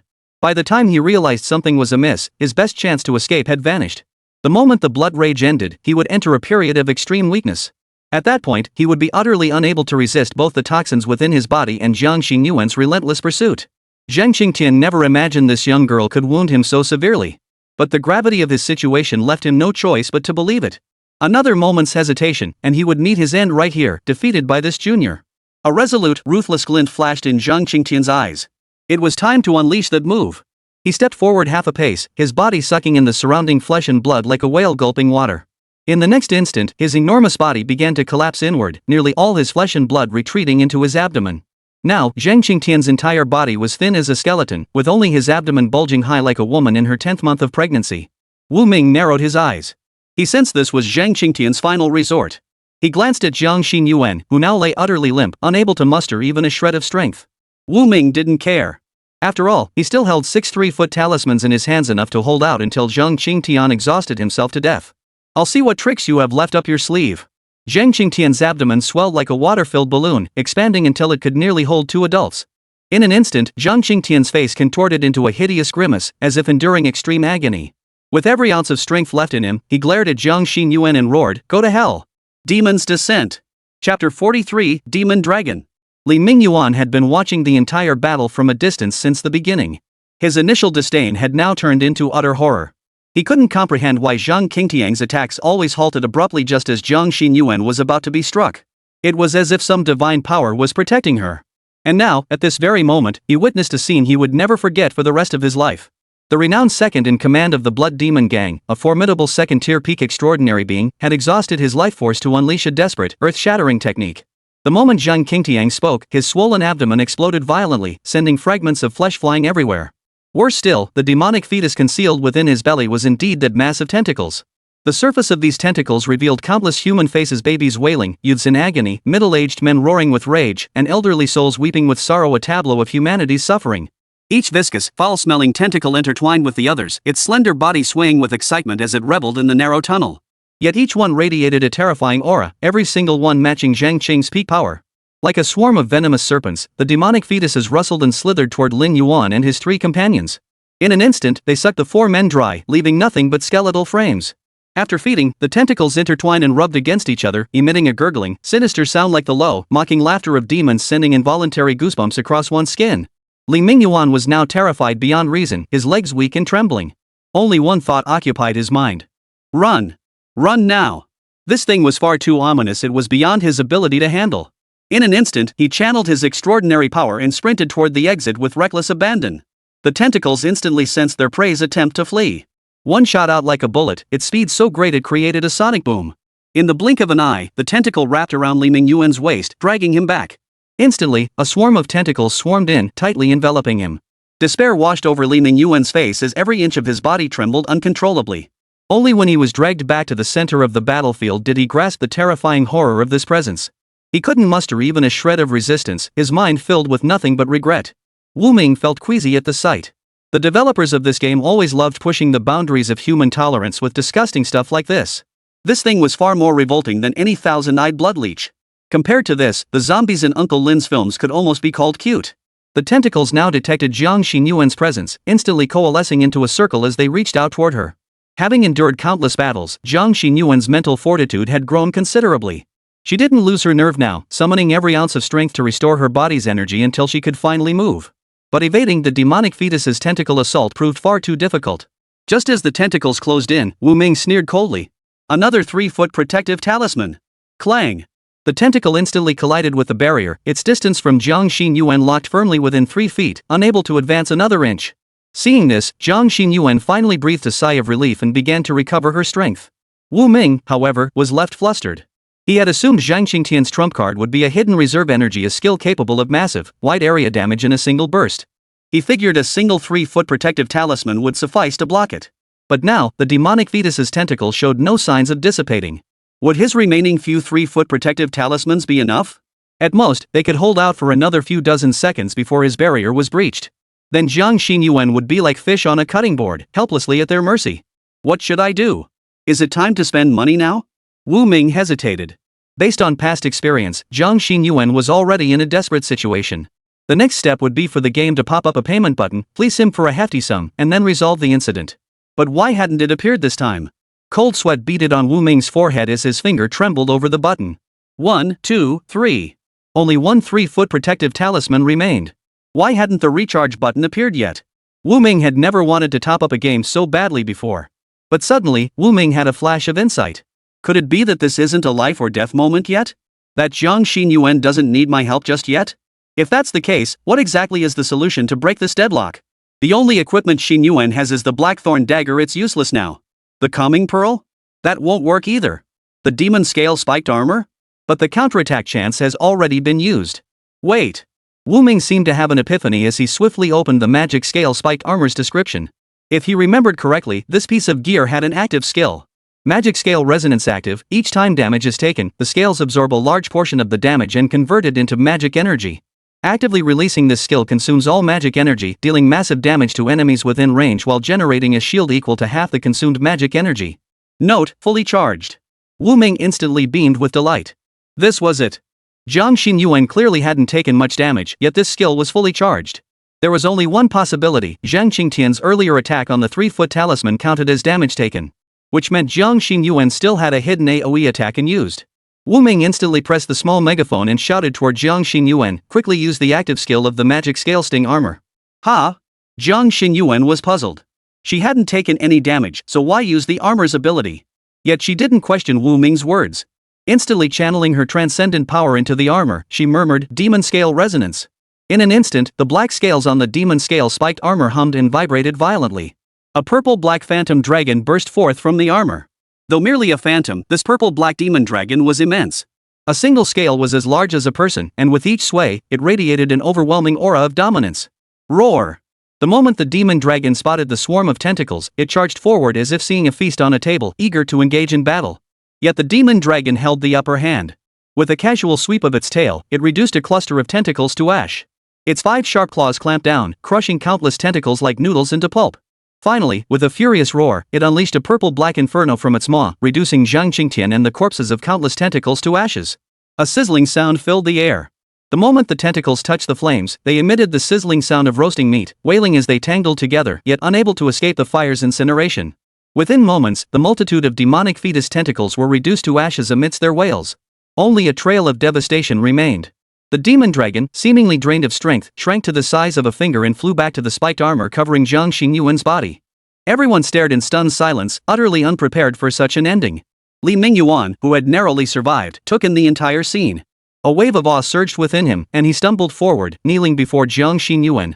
Such overwhelming might, it's like that of a divine being. Chapter 44, The Advancement Potion. Li Mingyuan felt utterly foolish, so incredibly foolish. After witnessing Zhang Xinyuan's prowess, the first thought that surged through his mind was regret. She's merely a first-tier extraordinary cultivator, yet she wields the power to command a demon dragon. How could I have ever considered opposing her? I've made a colossal mistake. Li Mingyuan was drenched in sweat. Only now did he realize that the woman before him must have an extraordinary background. She was someone he could never hope to provoke, a being he could only look up to in awe. Miss Jiang, no, Lady Jiang. This humble servant thanks you for saving my life. After uttering these words, Li Mingyuan banged his head twice on the ground, burying it deeply and not daring to look up. His only hope now was that Zhang Xingyuan would spare his life. He dared not entertain any other thoughts. Zhang Xingyuan's lovely face still bore a hint of pallor, but she had regained much of her strength. A sharp gleam flashed in her beautiful eyes. She knew full well that Li Mingyuan had intended to destroy them all. Had it not been for Thea's guidance and the divine power of the artifact bestowed upon her, she too might have perished here. But now that Uncle Wei was missing, this man before her might be the only one who knew his whereabouts. Sparing his life was a reluctant necessity. Zhang Xingyuan spoke slowly, her voice still tinged with weakness. Then I ask you, where did all those people who vanished in the mining area go? Are they dead or alive? Li Mingyuan instantly broke out in a cold sweat, his back soaked through. A wave of dizziness washed over him. But even if given 100 dares, he dared not utter another lie. He could only keep kowtowing and explaining. Your Honor Jiang, I was bewitched by that demonic man. I only heard that Zhang Qingtian intended to use the missing people for a ritual. As for where they were hidden, whether they lived or died, Li Mingyuan's voice trailed off, his fingertips trembling uncontrollably, terrified that the slightest slip would mean instant death. What on earth are we to do now? Zhang Xingyuan's heart sank with anxiety. If even the chief overseer of the Black Sand Mine was unaware of the details, who else could possibly find Uncle Wei? Zhang Xingyuan grew visibly flustered, a flush rising to her cheeks as her breathing became uneven. Through the screen, Wu Ming gently stroked Zhang Xingyuan's head and offered advice. Focus on recovering first. Leave the search to him. Wu Ming gestured toward Li Mingyuan, his intent clear. It was impossible for Zhang Xingyuan to search the entire vast mine on her own. Only by enlisting official resources could they cover every inch of the territory in a short time. Only then did Zhang Xingyuan steady her nerves and give a gentle nod. She understood well that the official was a high-ranking figure in the government, someone who wouldn't intervene lightly. Being willing to give her some guidance is already a tremendous favor. Zhang Xingyuan retorted, then why haven't you gone to find her? If I'm even a moment too late, you know what the consequences will be. Li Mingyuan's body jerked violently, his heart sinking. Consequences? What consequences could there be? If he failed to find her in time, his fate would be death. Li Mingyuan cursed Zhang Qingtian inwardly before rising with trembling steps and bowing. I understand, Your Honor. I will search every inch of the earth until I find them. Please give me a chance. Zhang Xingyuan gave a cold, slight nod, as impassive as a frozen statue. Wu Ming, however, smiled. He hadn't expected Zhang Xingyuan to mature so quickly. She'd already learned to leverage the situation.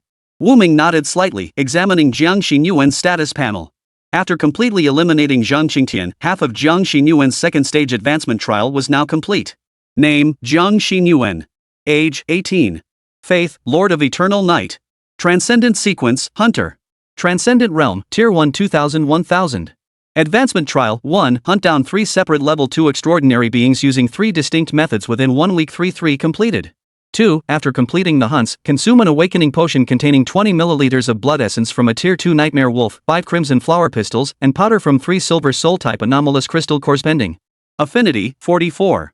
Abilities, Swift Strike upgradable LV.5, Power Strike upgradable LV.5, Stealth LV.4. Equipment: worn revolver, blackthorn dagger, demon scale spiked armor. Your girlfriend is overjoyed by your presence. Interact with her more to increase affection. Sure enough, I'm just one awakening potion away from advancing. Since I can't find Dark Knight Demon Wolf Essence Blood right now, I might as well exchange for something from the points shop. Wu Ming stroked his chin. It wasn't that he was stingy, but trading 4th tier materials for a single dose of 2nd tier Nightmare Wolf Essence just didn't seem worth it. Just then, Wu Ming's eyes lit up. If even Lu Qingfeng possessed a white forbidden artifact, surely Zhang Qingtian carried something valuable too? But what gave Wu Ming a headache was that clicking on Zhang Qingtiang's mangled corpse on the screen yielded no prompts from the game. Meaning he carried no forbidden items or equipment. Seriously? You're supposed to be a boss, yet you drop 0 materials? Wu Ming frowned slightly, but then his eyes lit up at the sudden pop-up option in the game. Detected Demon Fetus Seed X1, exchangeable for 120,000 points. Wu Ming snapped to attention, quickly patting Jiang Xinyuan and pointing at the charred remains of the tentacles. Where's the demon fetus seed? Go get it. Confused by the unfamiliar term, Jiang Xinyuan looked utterly bewildered. Nevertheless, she stepped forward and fished out a reddish-brown seed with spiral patterns on its surface from the pile of ashes. Sir, is this the thing? Jiang Xinyuan hesitated, unsure if this ordinary-looking stone was indeed what she was looking for. Wu Ming nodded. The game interface confirmed this was the demon fetus seed worth 120,000 points. That's correct. Demon fetus seed, a fragment of the flesh root slave's essence. When implanted within flesh, it incubates into demon fetus tentacles. So that's how those tentacles in Zhang Qingti's body came to be. Recalling that scene earlier, Wu Ming felt a wave of nausea wash over him. This thing is useless to keep. Major organizations destroy such unholy artifacts. Trading it with the blood demon cult is out of the question. But thankfully it's worth 120,000 points. That should cover Jiang Xinyuan's awakening agent. After clicking to exchange, Wu Ming entered his inventory, where a prompt appeared. Host has gathered all required materials. Spend 5,000 yuan to unlock synthesis function and craft awakening potion? Ha ha ha ha. Great. Great. This game sure loves throwing little surprises my way. Wu Ming was once again driven to laughter by the game's shamelessness. You have to pay to unlock the synthesis function? You're even more exploitative than a penguin. But Jiang Xinyuan had only just embarked on the path of the extraordinary. How could he possibly give up so easily? Right now, only he could help her. It's only 5,000. Let's go for it. Just as Jiang Xinyuan was growing anxious, a bottle of blood red potion suddenly appeared before her eyes, drifting into her hand. What is this, master? Jiang Xinyuan tilted her head, swirling the crimson liquid inside the vial. Wu Ming replied, this is an advancement potion. It's quite valuable. An advancement potion? But I still need one more ingredient to complete the recipe. How is this possible? Jiang Xinyuan blinked her large, watery eyes, instantly realizing the master must have supplemented the final ingredient for her. And he'd even crafted it into an ingestible awakening potion. Jiang Xinyuan flushed bright red with emotion, steam seemingly rising from her head. Master, thank you. I will repay you. I swear I will. Wu Ming chuckled softly, momentarily captivated by Jiang Xinyuan's adorably coy demeanor. After a long pause, he finally spoke. I'll wait for you. Chapter 45, Jiang Xinyuan's heartfelt gesture. Your girlfriend has fulfilled the advancement requirements. Advancing. Advancement complete. Skill upgrades as follows. Power Strike LV.5 Precision Power Strike LV.1. Precision Strike, for 30 seconds after activation, all attacks will be powerful strikes. Attacks have a chance to detect opponents' weaknesses, dealing massive critical damage on the next strike. Swift Strike LV.5 Swift Flash LV.1. Swift Dodge, execute a 15-meter rapid movement, significantly increasing movement speed upon completion for several seconds. Can be stored twice. Wu Ming raised his eyebrows slightly. Both skills had become remarkably effective after upgrading. Both offensive capabilities and positioning flexibility saw substantial improvements, opening up more tactical possibilities. This is quite good. With my player's predictive skills, I can guide Jiang Xinyuan's combat effectively. Taking on higher-level opponents won't be difficult. Wu Ming recalled how, under his guidance, she had defeated Lu Qingfeng with almost effortless ease. Capable in both combat and maneuvering, not bad at all. Wu Ming nodded slightly, his gaze sweeping downward. Jiang Xinyuan should have awakened a new skill by now. Instant Blossom Slash instantly unleashes a high-damage slash strike on a designated target within 50 meters, dealing massive damage. The slash carries weapon-specific effects. Wu Ming's gaze sharpened. Though the skill description was simple, its actual effect was anything but ordinary. Not only did it possess the noble attribute of ranged attack, but it also carried weapon effects. This meant Jiang Xinyuan's combat options had suddenly expanded, gaining the Blackthorn Dagger's effect bonuses for both close-range and long-range engagements. Perfect. I thought the hunter path was more like an assassin's all-close-quarters combat. Having a ranged skill is so much more comfortable. If I can't win, I'll just have Xin Yuan dodge skills from a distance while slowly chipping away at their health. Wu Ming instantly broke into a bright, sunny smile, rubbing his hands together in anticipation. This game's mechanics weren't just complex. It was actually quite fun. Maybe there'd even be weapons specifically designed to amplify ranged attacks later on. He might even try other playstyles like a melee build focused on precision strikes, or a ranged build centered around instant blossom slash. Perhaps there'd even be summoning builds similar to the passive effect of the magic scale spiked armor. Not bad, not bad. And this is just a tier 2 skill. The shop has tons of weapons, gear, and items with all sorts of different effects. Who knows what kinds of amazing interactions we might discover. Wu Ming instantly perked up, eager to dive deeper into the game. Detected that your girlfriend Jiang Xin Yuan has reached tier 2. Grant protection? Wu Ming raised an eyebrow. Bestowing blessings? He vaguely recalled that even at the first tier, Jiang Xin Yuan's concealment blessing had been undetectable to Nangong Yi, a 5th tier extraordinary being. What kind of protection will it be this time? Wu Ming rubbed his hands together, eagerly anticipating the options that followed. Option 1, Hunting Blossom, passive skill halves all skill costs and cooldowns, significantly enhances character's mental resistance. Option 2, Alchemical Will, passive skill. Enhances the character's comprehension of awakening potions, items, weapons, equipment, and other artifacts. Allows the recreation of original items using minimal materials. Option 3, Healing Spell, active skill, restores minor physical injuries within a small area. Cannot cure mental corruption. Wu Ming pondered briefly as he examined the 3 options. Option 3 remained unchanged, Healing Spell. Wu Ming discarded it as usual. Its inability to cure mental corruption made it rather useless. Next was option 2, Alchemy Will. This blessing seemed like the kind of ability chosen by those responsible for producing items. With this blessing, Jiang Xin Yuan could mass-produce weapons and items through Wu Ming's point shop. Even the item Nangong Yi had given Jiang Xin Yuan didn't reach white-grade quality, proving how rare extraordinary items truly were. Jiang Xin Yuan could potentially build a livelihood around this skill, perhaps even amass great wealth in Sengdu, ensuring at least a worry-free later life. Finally, there was option 1, Hunting Flowers. This blessing speaks for itself, having both mana cost and cooldown. A true offensive god-tier skill with overwhelmingly powerful effects. Which one should I choose? Wu Ming found himself in a quandary. Both options 1 and 2 had their merits, making the decision rather difficult. Xin Yuan thanks you, Your Excellency, for bestowing the awakening potion. Your assistance is deeply appreciated. Jiang Xin Yuan affection +3. Current affection, 46. Seeing Jiang Xin Yuan's message of thanks, Wu Ming suddenly had an idea. Why not let her choose for herself?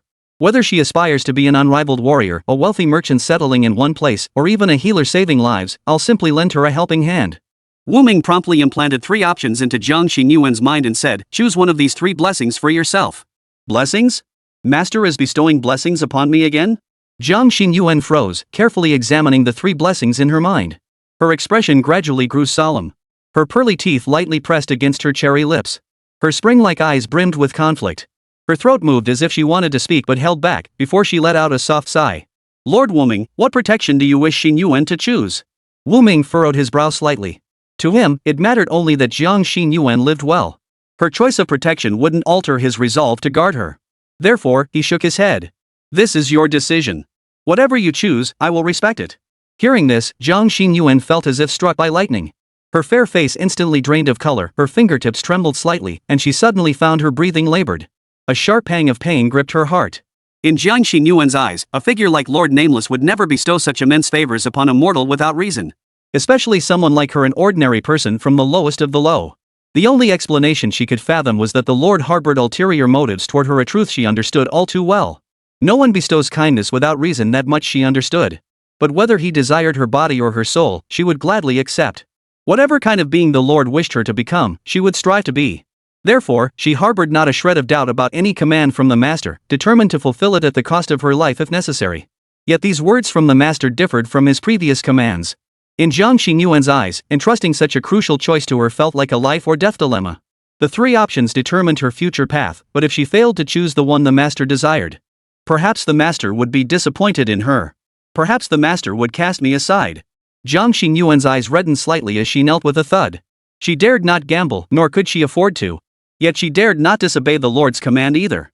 Her voice hoarse, Jiang Xin Yuan spoke slowly. Xin Yuan has some humble words she would like to share with you, my lord. Wu Ming found her demeanor peculiar, yet he nodded in affirmation. Speak. Jian Xin Yuan bit her silver teeth lightly, her voice clear yet laden with 1,000 thoughts. My lord, I lost my parents at a young age. When my life hung in the balance in the godforsaken zone, it was you who saved me and taught me the path of the extraordinary. Such immense kindness Xin Yuan could never repay. From that moment, Xin Yuan resolved to live the rest of my life solely for you. Whatever you demand, whatever you decide, whatever your will dictates, Xin Yuan will never disobey, nor will she ever defy. What you desire, what you envision, that is what Xin Yuan desires, what Xin Yuan envisions. Though tears welled in Jiang Xin Yuan's eyes, her eyelids flushed crimson, and her voice trembled with emotion, her words rang out with unwavering conviction, each syllable striking with force. Xin Yuan has but one wish in this life, to one day serve at your excellency's side, to remain by your excellency's side. These past days have taught Xin Yuan that in this world, strength alone is the only true reliance. Though Xin Yuan is slow-witted, she refuses to be a mere ornament. My lord may hold no expectations for her, but Xin Yuan has her own desires. Jiang Xin Yuan abruptly threw back her head, her gaze piercing like lightning, seeming to pierce through the screen and lock eyes with Wu Ming. To serve by your side, Xin Yuan wishes to become your sword. To clear every thorn and obstacle from your path. I beg you, my lord, allow me to become the sword in your hand.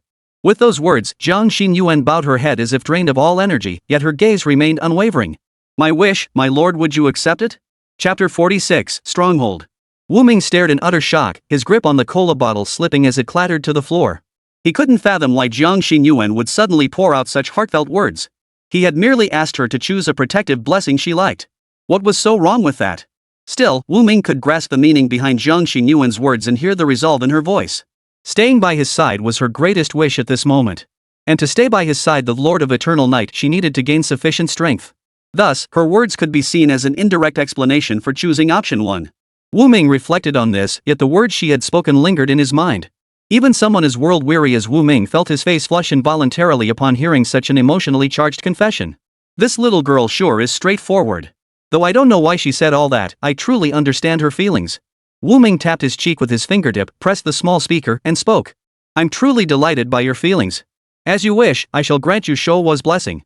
Instantly, a crimson stream of light surged into Jiang Xin Yuan's body.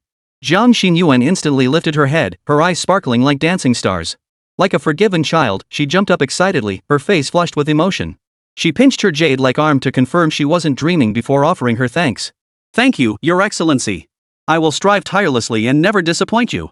It seems my lord heard my heart and is willing to give me a chance. How wonderful. But suddenly, Jiang Xin Yuan shook her head, her excitement fading as she calmed down. No, Jiang Xin Yuan, you're only a second-tier extraordinary being now. This is just the beginning. You must keep striving. Then, as if struck by a thought, her cheeks flushed crimson like sunset clouds. Twisting a strand of jet-black hair around her finger, she wished she could bury her head in the ground. I only spoke my mind, but this is so embarrassing. Even if it's something an adult said, it's okay to hear it.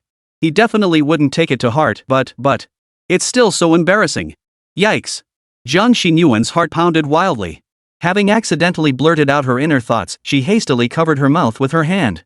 So you get shy too? Wu Ming watched Jiang Xin Yuan's bashful expression on the screen and chuckled softly. He pressed the speaker button, wanting to tease her. Jiang Xin Yuan's face flushed even redder, her body going limp. Unable to lift her head, she whispered in a voice only a mosquito could hear. I only said those things because you're an adult. I'm shy too, you know. Wu Ming narrowed his eyes as an inexplicable surge of desire burned within him, making him want to rush into the game immediately to meet this little vixen. But then, a figure on the mini-map caught Wu Ming's attention. Li Ming Yuan? What's he doing here? Has he found them already? Wu Ming frowned slightly.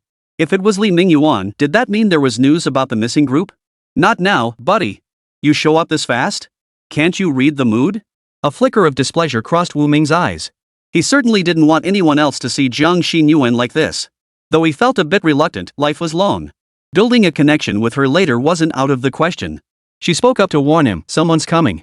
Jiang Xin Yuan froze for a moment before quickly composing herself and turning toward the exit. Li Ming Yuan's obsequious face met hers as he bowed low and spoke softly. Minister Jiang, my deepest apologies. We've just received word that the group has already been escorted away by the Blood Demon Gang. Jiang Xin Yuan's expression turned icy instantly, causing Li Ming Yuan's heart to flutter. He bowed his head even lower. Where were they taken? The icy tone sent a jolt through Li Ming Yuan. He actually felt fear emanating from this young woman standing before him. Though only a few hours had passed, the person before him seemed like a completely different individual. Jiang Xin Yuan now carried a faint, sharp edge. If she had been an untouched sword before, its extraordinary nature was evident even in its scabbard. Now, Jiang Xin Yuan was a blade drawn from its sheath. Though still slightly raw, she possessed the nascent sharpness of a divine weapon. Born in the desolate city, Li Mingyuan had never encountered anyone possessing such an aura among those he had known. He swallowed hard, his voice bitter as he replied, according to the Blood Demon gang members, they built a temporary gathering place near Wasteland City, about 2 kilometers away, a long time ago. They said they were going to hold some kind of ceremony there and needed to transport the captured people to that location. The people you're looking for are among the latest batch, transported to the stronghold just this morning. As Li Mingyuan spoke, beads of sweat formed on his forehead. He was genuinely afraid someone would come looking for answers. As far as I know, the previous group of missing people have already been sent to that location. Jiang Xinyuan's heart leapt to her throat. Her worry for Uncle Wei could no longer be contained. Where is that place? Speak up. Li Mingyuan dared not disobey. He immediately pulled a map from his chest and pointed to a location marked with a red cross. At the same moment, a location appeared on Wu Mingxiao's mini-map screen. Accessible, Blood Demon Gang Headquarters. Proceed? Note, proceeding will unlock the final chapter quest, the Fallen God Ritual. Wu Ming's eyes flashed. After completing the mine quest, the final chapter quest had finally arrived. Wu Ming pondered for a moment, silently analyzing the situation. Logically, barring any surprises, this mission should involve defeating the Blood Demon Gang's leader, Zhang Wenlong. After all, the Blood Demon Gang's second in command and third in command were both dead. The only boss left to fight was the leader. Although Zhang Wenlong seems to be a third-tier extraordinary being, with my assistance to Xin Yuan, the strategy should be manageable. In truth, neither Lu Qingfeng nor Zhang Qingtian had required Wu Ming to pay for their victories. Following convention, he shouldn't need to intervene this time either. After all, this is a character-building game, the characters need to grow on their own. Wu Ming nodded, pressed the pathfinding button, and honked the horn. No time to waste, let's go. Jiang Xinyuan nodded. She wasn't entirely sure of the route, so having an adult guide was ideal. Without a moment's delay, they instantly activated dash and charged toward the mine exit. In the blink of an eye, the figure before Li Mingyuan vanished at an astonishing speed, leaving him gasping in surprise. What just happened? Was she really that fast? Li Mingyuan was puzzled, but he still breathed a sigh of relief. At least he wouldn't be held accountable. Phew. Now that the big shot's gone, I can relax and be my own little king again. Li Mingyuan suddenly felt the air in the mine had never smelled so sweet. Whistling to himself, he headed toward the exit. He collided head-on with a member of the Enforcement Bureau. The man stumbled forward, stammering, "Director Li. Headquarters has sent word all extraordinary agents of the Enforcement Bureau must assemble immediately. We're launching a task force to wipe out the Blood Demon Gang." Li Mingyuan frowned slightly, a bad feeling flashing through his mind. He pointed at the map. "You wouldn't be referring to this location, would you?" The man froze, then raised his thumb in admiration. "Director Li, you're a genius. This is exactly the spot." Damn it! Li Mingyuan recalled Jiang Xinyuan's cold, formidable demeanor and felt a sharp pang of dread.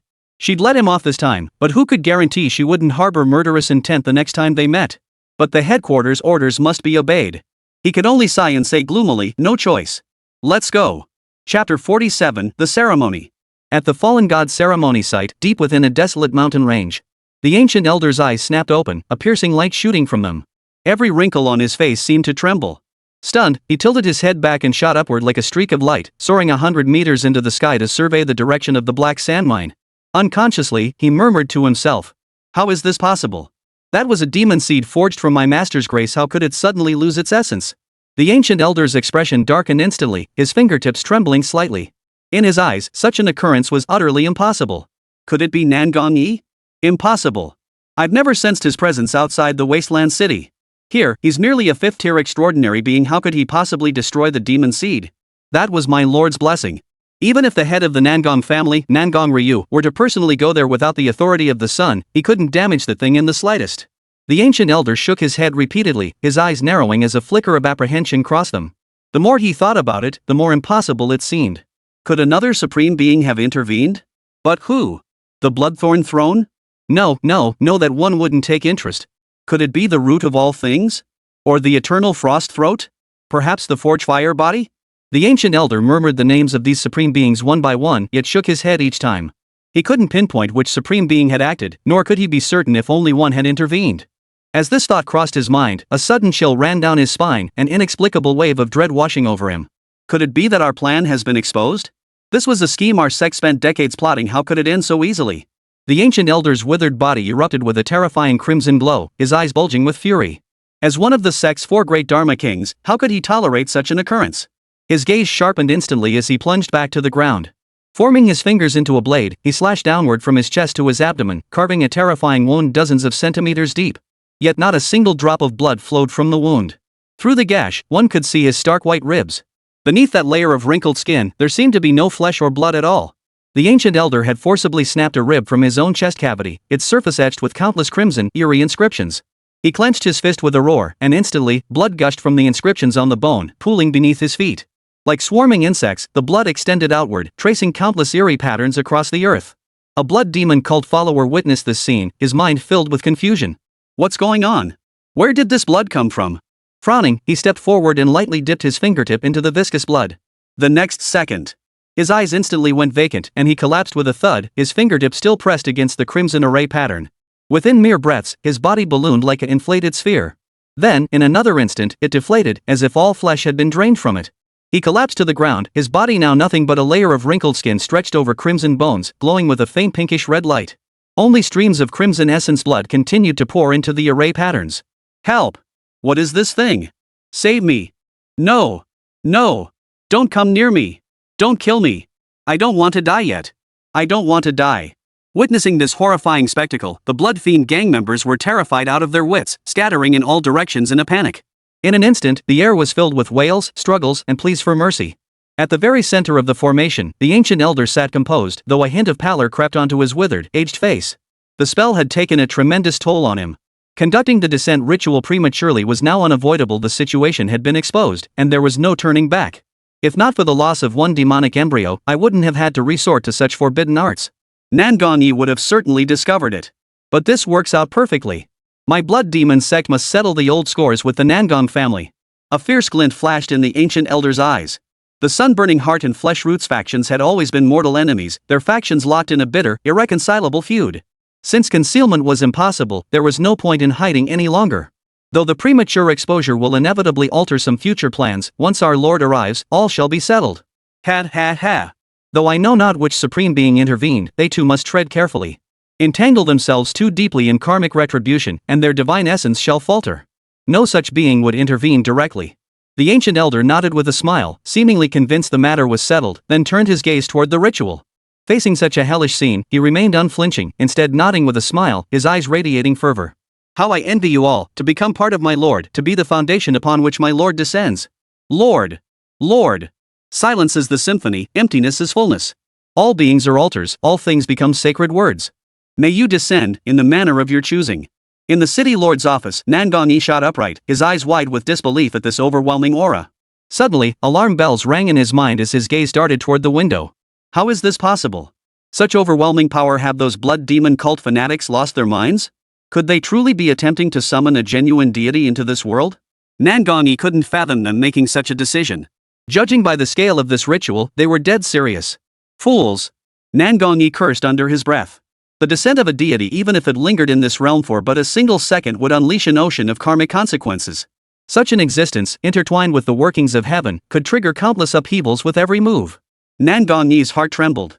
When he accepted Sangdu's orders, he never imagined it would reach such extremes. Damn it!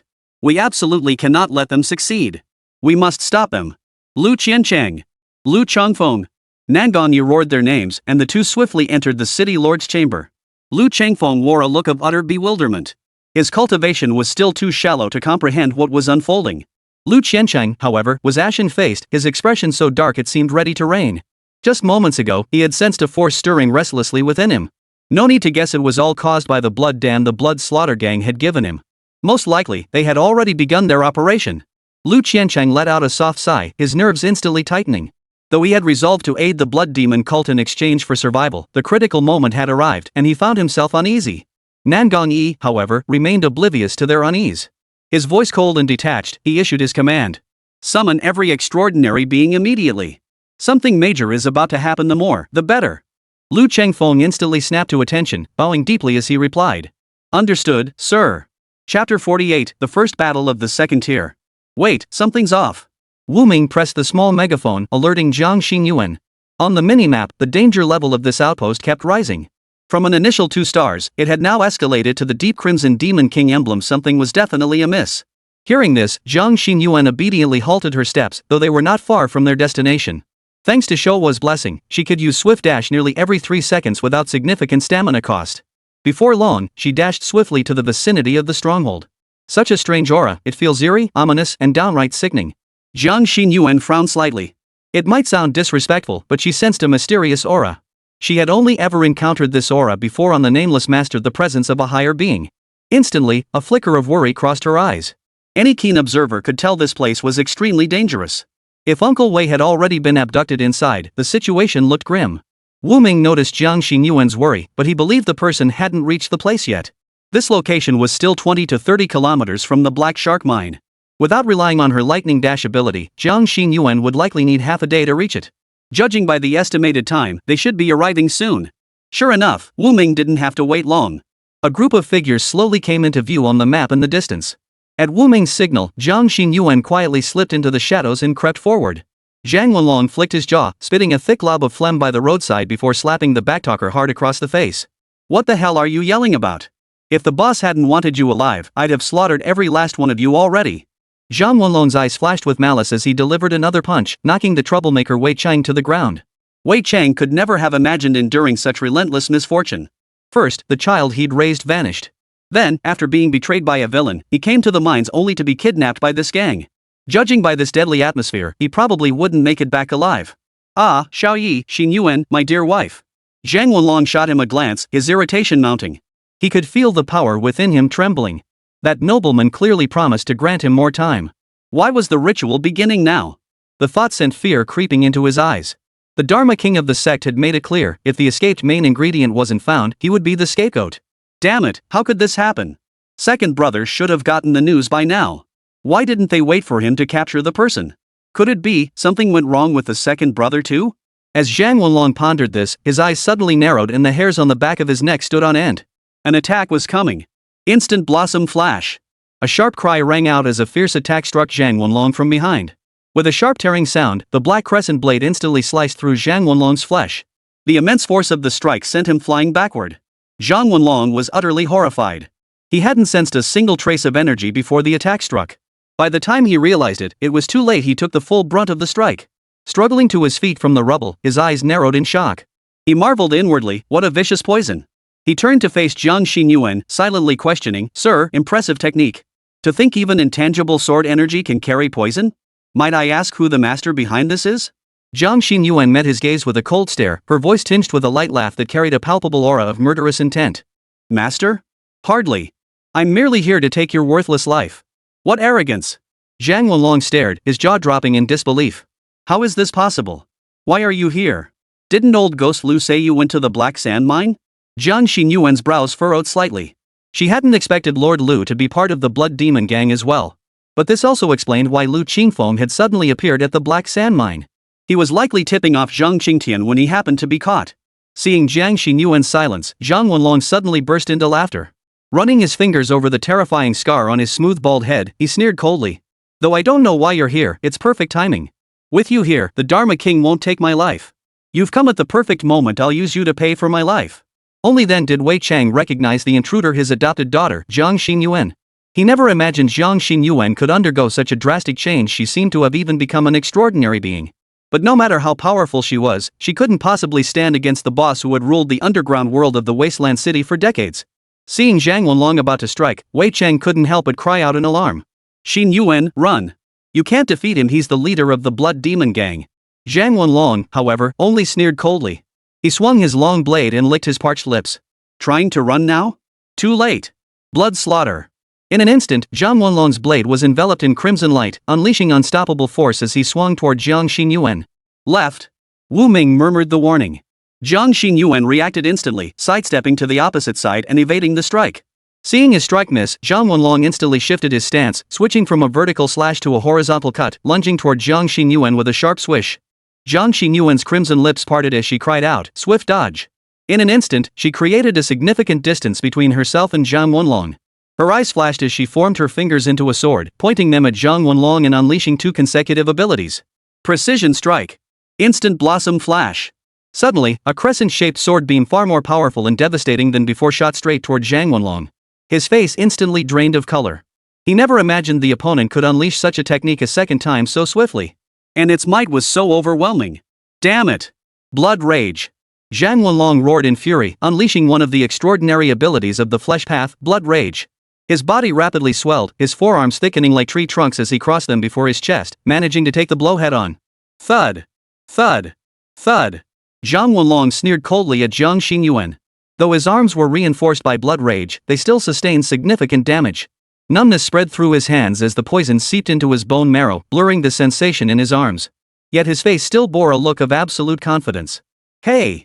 You've never fought an extraordinary being before, have you? Using your abilities like that. Zhang Wenlong sneered with disdain. Using your abilities in such rapid succession, you even doubled up on that sword beam just now. You must be exhausted by now, right?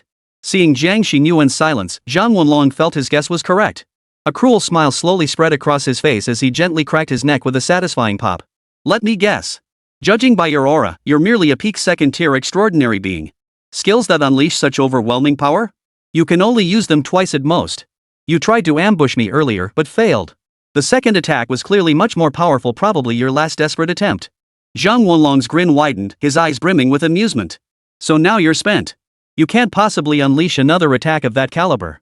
Wei Cheng's heart instantly tightened. Though not a transcendent himself, he knew Zhang Wenlong spoke the truth. Xinyuan, she'll be okay, right? Jiang Xinyuan stared at Zhang Wenlong in disbelief. Had this guy lost his mind? This was a life or death duel, and he was over there babbling to himself? Jiang Xinyuan wasn't about to indulge him. While he was talking, she'd already completed her preparations for the Instant Blossom Slash. Precision Strike plus Instant Blossom Slash. Chapter 49, Slaying Zhang Wenlong. FCKU. How is this possible? After unleashing such a powerful move, how could you possibly have the energy left to use another? Zhang Wenlong's eyes widened in shock. He never imagined his prediction could be so wrong. But there was no time for regret. The invisible blade streaked toward him like a whirlwind. Damn it, take this blood explosion. Zhang Wenlong clenched his right fist, veins bulging instantly as crimson blood surged from his skin, crackling and bursting into flames. His fist slammed toward the instant bloom slash. Clang! Clang! Clang! The clanging of metal echoed repeatedly as Zhang Wenlong unleashed a flurry of punches, forcibly shattering the sword energy. After all that, he found himself panting heavily, drenched in sweat, clearly overexerted. Though he was a third-tier extraordinary being, he hadn't truly undergone the trials of that tier. Thus, he lacked the third-tier abilities granted through the flesh path. He merely possessed the physical stamina and reserve of abilities expected of a third-tier transcendent. Dealing with ordinary second-tier transcendents should be a mere formality, yet this little brat's stamina seemed inexhaustible. How could Zhang Wenlong accept that decades of arduous cultivation had been outmatched by a mere wet-behind-the-ears brat? Wu Ming yawned, suddenly feeling a bit disheartened. He'd expected Zhang Wenlong to be formidable, but instead, he was getting thoroughly beaten by Jiang Xinyuan. This minor boss isn't that strong after all. My Xinyuan could take him down effortlessly without me even lifting a finger. It was a piece of cake. Wu Ming whistled as he watched Zhang Wenlong's health bar dwindle to near empty. Meanwhile, Jiang Xinyuan was in top form. Wu Ming spoke softly, Xinyuan, let's end this charade. Jiang Xinyuan nodded at his words, a cold gleam flashing in her eyes. She too could sense that her opponent was all bark and no bite. He was on the verge of collapse. Instant Blossom Slash. Again? As the crescent blade's glow struck again, Zhang Wenlong's eyes narrowed sharply before relaxing with relief. This attack was noticeably weaker than before. That guy over there must be getting tired after all. As long as I can drag this out until you're spent, victory is mine. Ha ha ha ha. Zhang Wenlong roared with maniacal laughter, seemingly convinced of his certain victory, his guard slackening slightly. Blink? Question mark. In an instant, Jiang Xinyuan closed the gap between them. Within a single breath, the distance between them was no more than an arm's length. How is this possible? How do you still have energy left? Jiang Xinyuan was speechless. Who would reveal their true capabilities during battle? She roared, unleashing a precise strike. Enchanting her next attack, she thrust the blackthorn dagger in her hand with a backhand thrust. Damn it! Zhang Wenlong momentarily froze, but swiftly regained his composure, sidestepping the blow. But how could Jiang Xinyuan let this golden opportunity slip away? Her toes lightly touched the ground, instantly matching Zhang Wenlong's movement. Her eyes narrowed as the blade plunged downward, stabbing fiercely toward her opponent. Splash! Zhang Wenlong's flesh parted like butter under a hot knife as the blackthorn dagger sliced through effortlessly, plunging straight toward his vital organs. Got him! Jiang Xinyuan's eyes flashed with triumph as she gripped the hilt tightly, slashing diagonally across his chest to carve a gushing wound. Damn you! I'll kill you! By now, Zhang Wenlong had been driven delirious by the poison on the blackthorn dagger. He roared furiously and swung a punch at Jiang Xinyuan. She deftly dodged, sidestepping to create dozens of meters of distance. Zhang Wenlong gasped for breath, his crimson face turning pale and green. Clearly, after such a battle, he was on the verge of collapse. Jiang Xinyuan stood tall, her slender fingers gripping the dagger hilt. Her cold eyes narrowed slightly as she slowly took several steps forward. Thud! Thud! Thud! Each footstep echoed in Zhang Wanlong's ears like death's whisper. His eyes flooded with overwhelming terror, and all will to fight vanished from his heart. Jiang Xinyuan halted her advance, her breath still held, her focus unwavering. She would give her opponent no opening. Even if the opponent appeared utterly defeated. Complacency was unthinkable. Zhang Wanlong, now utterly disregarding his pride, clutched the wound on his chest with one hand and collapsed to his knees, drained of strength. His face contorted in agony, tears and snot streaming down his cheeks. Miss Jiang, no, Lord Jiang, please have mercy and spare my life. I am also from Huangcheng. If not for the Dharma King's coercion within the sect, how could I have committed such foolish acts? I was wrong, I truly was wrong. Please spare my life. I'll serve you faithfully. Killing me will gain you nothing. Jiang Xinyuan shook her head with a faint smile. By this point, it was no longer merely about avenging her alone. You know you're wrong, but you're only afraid of dying because you're about to die. Jiang Xinyuan stepped forward, each word cutting deep. You don't regret your wrongdoings. You're just mistaken because you can't kill me today. If I had begged for mercy 7 days ago, would you have shown mercy? Jiang Xinyuan shook her head, her eyes blazing with undisguised murderous intent, like a fierce lion lurking within. The me from 7 days ago wouldn't have spared you. And today, I won't spare you either. No. Zhang Wulong tried to say more, but Jiang Xinyuan gave him no chance to speak. A cold gleam flashed. Thud, thud, thud. The head rolled to the ground. Zhang Wulong was dead. How is this possible? Xinyuan, how could you? Wei Cheng's mind nearly froze. He couldn't fathom how, after just a few days apart, this adopted daughter had transformed so completely. It wasn't just a change, she was practically a different person. The shock in his eyes hadn't diminished in the slightest, but beneath it lay a deeper sense of relief and reassurance. For him, Jiang Xinyuan's safety was the most important thing. At that moment, Jiang Xinyuan felt a pang of emotion in her heart. Sniffling softly, she rushed forward. Uncle Wei, I'm so glad you're okay. Wei Cheng's rough palm gently patted Jiang Xinyuan's back, revealing the only smile he'd shown in 7 days. Yet his mouth couldn't help but grumble. I'm fine, no matter what happens to me. What matters is that you're safe. Do you have any idea how worried your Aunt Wei and Xiao Yi were about you? You silly girl, don't scare your uncle like that again. I'm getting old, I can't handle all the ups and downs this little missy throws at me. Hearing that familiar, weathered voice, Jiang Xinyuan felt her eyes well up once more. She tightened her arms around him again. She couldn't help but silently thank the nameless benefactor once more.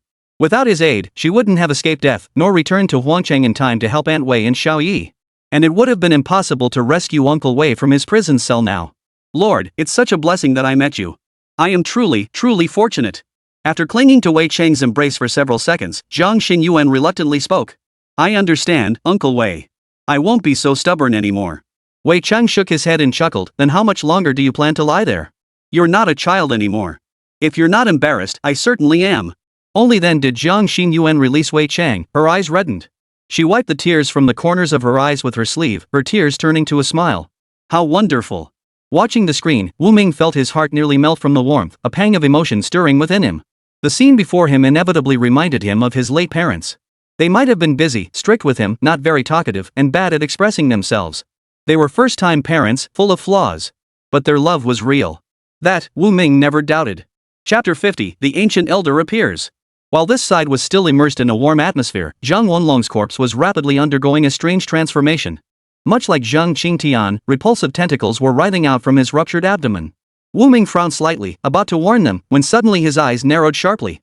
A crimson streak of light descended from the heavens. As the gray mist dissipated, a withered, emaciated old man stood there, hunched over. Useless trash. You can't even handle such a trivial task. How am I supposed to explain this to the sect? The ancient withered elder snorted coldly, raising his wrinkled right hand and snapping his fingers. The tentacles instantly transformed into crimson crystals, flying back into his palm. Wu Ming's eyes narrowed. This man was extremely dangerous. His icon on the map was dark crimson. This must be the final boss, right? Ancient ruins, blood path, mid-stage 6th tier transcendent being. One of the 4 great Dharma kings of the blood demon cult, the Ghost Blood Dharma King. 300 years old, extremely bloodthirsty, kills without mercy. Sent by the blood demon cult to perform the fallen god ritual. Extremely dangerous. Holy, stage 6? Wu Ming's eyes instantly narrowed. He recalled that Nan Gongyi was only at stage 5 at most. How could this Ghost Blood Dharma King have reached stage 6? If this is the final boss, how the hell is my Xinyuan supposed to take it on? The ancient elder turned his head and spotted Jiang Xinyuan. A peculiar smile spread across his wrinkled face. So you're the main ingredient the Lord selected, huh? Quite potent spiritual energy. Very impressive indeed. The ancient elder stared at Jiang Xinyuan, nodding repeatedly while occasionally offering comments, as emotionless as if appraising merchandise. Who are you? Jiang Xinyuan struggled to her feet. The aura emanating from this man was terrifying. The very air around them seemed to grow thin.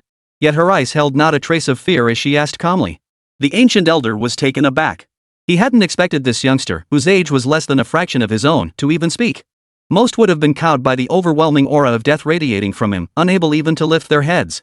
Ha, who am I? I am the Ghost Blood Dharma King, one of the 4 Dharma Kings of the Blood Demon sect. I serve the Lord of Flesh and Blood, sacrificing all living beings, bathing everything in blood. Lord! As if a switch had been flipped, the ancient elder suddenly raised both hands toward the sky and roared with fury, his eyes blazing with fanatical fervor. Then he whipped his head around, revealing a cruel grin. Young lady, shall we be going? We wouldn't want to keep that important person waiting too long. Ha. Jiang Xinyuan's eyes narrowed instantly, her feet involuntarily retreating half a step. Just as Wu Ming's bank card was ready, a crimson beam shot across the sky, colliding with the ancient elder. Old ghost. Why aren't you and your blood demon gang staying buried underground? Did you crawl out just to die? Nangongyi roared in fury, unleashing another crimson beam from his hand. The ancient elder chuckled eerily, tilting his head as his form instantly vanished hundreds of meters away. Nangongyi, you're nothing but a child sheltered by your family's influence. When I, the Blood Demon King, was renowned throughout the world, you weren't even born yet. Nangongyi snorted coldly. Enough talk. Since fate has brought us together here today, I shall act as heaven's executioner and slay this beast. That depends on whether you have the ability. Before the words had fully left his mouth, both figures shot skyward in an instant, transforming into streaks of light as they clashed in battle. The clanging of weapons filled the air. Nangongyi, clad in crimson robes and wielding a golden-hued long sword, glared coldly, yet his face betrayed a hint of astonishment. He never imagined that this ancient ghost of the wilderness had already passed the 6th stage trial, becoming a 6th stage transcendent being. At this level, one was already touching the threshold of godhood. Ordinary people could no longer hope to overcome such an existence. Yet Nangongyi, being a scion of a great clan, though startled, did not lose his fighting spirit. Instead, he began analyzing the situation before him. The long sword in his grasp was a 3rd-grade forbidden weapon, the Scorching Sun Sword, specifically designed to counter heretical arts. It not only seared flesh but could ignite souls. Yet prolonged use would consume his own soul. He must strike swiftly and decisively. Old ghost, take this. Judgment of the blazing sun. With a thunderous roar, the entire horizon instantly transformed, becoming a realm of crimson sunlight. A colossal figure stood behind Nangongyi, its eyes blazing like suns. Wielding a 100-meter-long sword, it surveyed all impure forces with the gaze of a divine being. Faced with such urgency, the ancient elder showed not a trace of fear, his face even bearing a hint of amusement. Your son's judgment court is merely a 5th-tier technique, yet it already possesses the aura of a domain. Impressive, very impressive. At this level, you could barely be called a genius. The ancient elder nodded approvingly, as if the figure before him were not a sworn enemy seeking his death, but rather an outstanding young disciple from his own lineage. Then he shook his head. But do you truly believe that brandishing such an unfinished domain will be enough to defeat me? A fairy tale. Nangongyi, however, remained unfazed. With a light chuckle, he raised the burning sun sword in his hand and swung it mercilessly toward the ancient elder. Success or failure only by trying will we know. In an instant, the skies darkened. The sun giant behind Nangongyi suddenly came to life. With the giant sword at his side, he swung it through the air, striking toward the ancient elder. The strike was colossal, cleaving the clouds at the horizon in two and unleashing a boundless tempest that sent spectators tumbling haphazardly. Not only Jiang Xinyuan, but even Wu Ming was stunned speechless. Dude, this scene is a bit over the top, isn't it? This feels like we're filming a blockbuster special effects movie. Wu Ming couldn't help but exclaim in awe. That such a breathtaking visual spectacle could appear within a game was truly astonishing. Jiang Xinyuan shielded her face from the gale with her forearm, the ground beneath her feet crushed into two deep grooves. Her heart pounded wildly in shock, leaving her mouth dry as if a tiny flame burned within her chest. If someone at this level can unleash such terrifying attacks, how powerful would the nameless master be if he were to act? Could I ever become that powerful? Each move is like something divine. Jiang Xinyuan dared not imagine it. She had no doubt that this single sword strike could cleave the entire wasteland city in two. Yet one thing troubled her deeply. Across from her, the ancient wasteland elder remained utterly composed, radiating an air of serene confidence, not a ripple of emotion visible. Jiang Xinyuan frowned slightly. Is Lord Nangong going to be alright? Rest assured. That man is a master from the Nangong family of Songdu, a legitimate divine protected lineage. If even Lord Nangong couldn't prevail, then we'd truly be finished. Jiang Xinyuan turned to see Lu Chengfeng speaking. Several other familiar faces were present, Deputy City Lord Lu Qiancheng and Li Mingyuan, the head of the Black Sand Mine. Judging by this turnout, the entire law enforcement bureau had arrived. Chapter 51, Battle in the Primordial Wastes. Miss Jiang, it's been a while. Lu Qiancheng spoke with a complex expression, his heart pounding with anxiety at that moment. If Nan Gongyi truly won, then as an accomplice of the Blood Demon Gang, he would surely face dire consequences. Li Mingyuan, too, was deeply troubled. As one of those colluding with the Blood Demon Gang, seeing how escalated the situation had become, he understood this affair wouldn't be resolved so easily. Jiang Xinyuan gave a slight nod and asked, "Gentlemen, what exactly is going on here?" Lu Qiancheng stepped forward, his voice slightly hoarse as he explained, "Miss, the Enforcement Bureau has uncovered the Blood Demon Gang's objective. They intend to perform a fallen god ritual at this base." Jiang Xinyuan frowned again. "A fallen god ritual? What is that for?" Lu Qiancheng continued, "This fallen god ritual involves sacrificing vast quantities of souls and flesh offerings to summon their deity, the Lord of Flesh, into the mortal realm." "What?" Jiang Xinyuan gasped, her eyes widening in shock.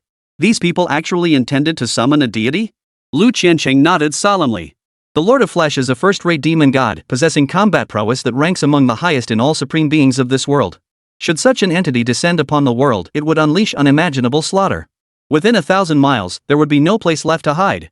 Therefore, we must stop them from performing the ritual here." Lu Chengfeng stepped forward, his expression grave as he clenched his fist and spoke solemnly. Lu Qiancheng and Li Mingyuan remained silent upon hearing this, their gazes fixed on the distant horizon, lost in thought. Jiang Xinyuan nodded and asked, "Then what should we do?" Lu Qiancheng drew the long sword at his waist and pointed toward the stronghold. "We charge into the ritual itself, wipe out every last bastard of the Blood Demon Gang, and the ritual will collapse without a fight." Lu Chengfeng nodded in agreement. Similar incidents have occurred in other regions of Sengdu before. These rituals are performed by numerous extraordinary beings collectively. As long as we eliminate the priests conducting the ritual, it will cease. Everyone nodded in agreement, though Jiang Xinyuan narrowed her eyes slightly, sensing something amiss. All three leaders of the Blood Demon Gang had fallen by her hand. This meant that, logically, no high-level extraordinary beings should remain within the stronghold. Only some first-tier extraordinary beings or ordinary people should be present. Lu Chengfeng seemed to sense Jiang Xinyuan's concern and reassured her, "Rest assured, Miss Jiang. With our enforcement bureau here, nothing unexpected will happen. Lord Lu is a fourth-tier extraordinary being with exceptional combat prowess, and Lord Nangong is a fifth-tier expert from the Nangong family. There won't be any problems." Jiang Xinyuan nodded noncommittally. Lu Qiancheng glanced at the numerous law enforcement bureau members behind him and bellowed, "Advance. Wipe out every last one of those cultists. Kill." In an instant, the entire enforcement bureau force charged toward the center of the ritual. Jiang Xinyuan followed closely behind, plunging into the ritual. A flicker of surprise crossed the ancient elder's eyes. He hadn't expected this kid to dare bring forbidden soldiers. And third-grade forbidden soldiers at that. Such weapons were so rare that even a major clan like the Nangong family, with its deep connections to the gods of this age, possessed no more than 10. "I never imagined you'd possess a third-grade forbidden weapon. The Nangong family truly spares no expense." The ancient elder sneered coldly, clutching his left shoulder. With a violent tug, he wrenched his left arm clean off. Blood curse, puppet technique. A crimson circular array pattern instantly materialized midair. The ancient elder's eyes narrowed as he placed his severed arm within the formation. Suddenly, the heavens and earth shifted color. The withered arm instantly swelled and grew, sprouting fresh flesh from its surface until it ballooned into a towering wall of flesh. The next instant, the wall of flesh exploded with a thunderous boom, fragmenting into dozens of towering, flesh-colored blood puppets, each dozens of meters tall, charging toward the sword's glow. Oomph, petty tricks. Nangongyi stood poised in the air, unleashing several more sword strikes with an air of arrogant superiority. Under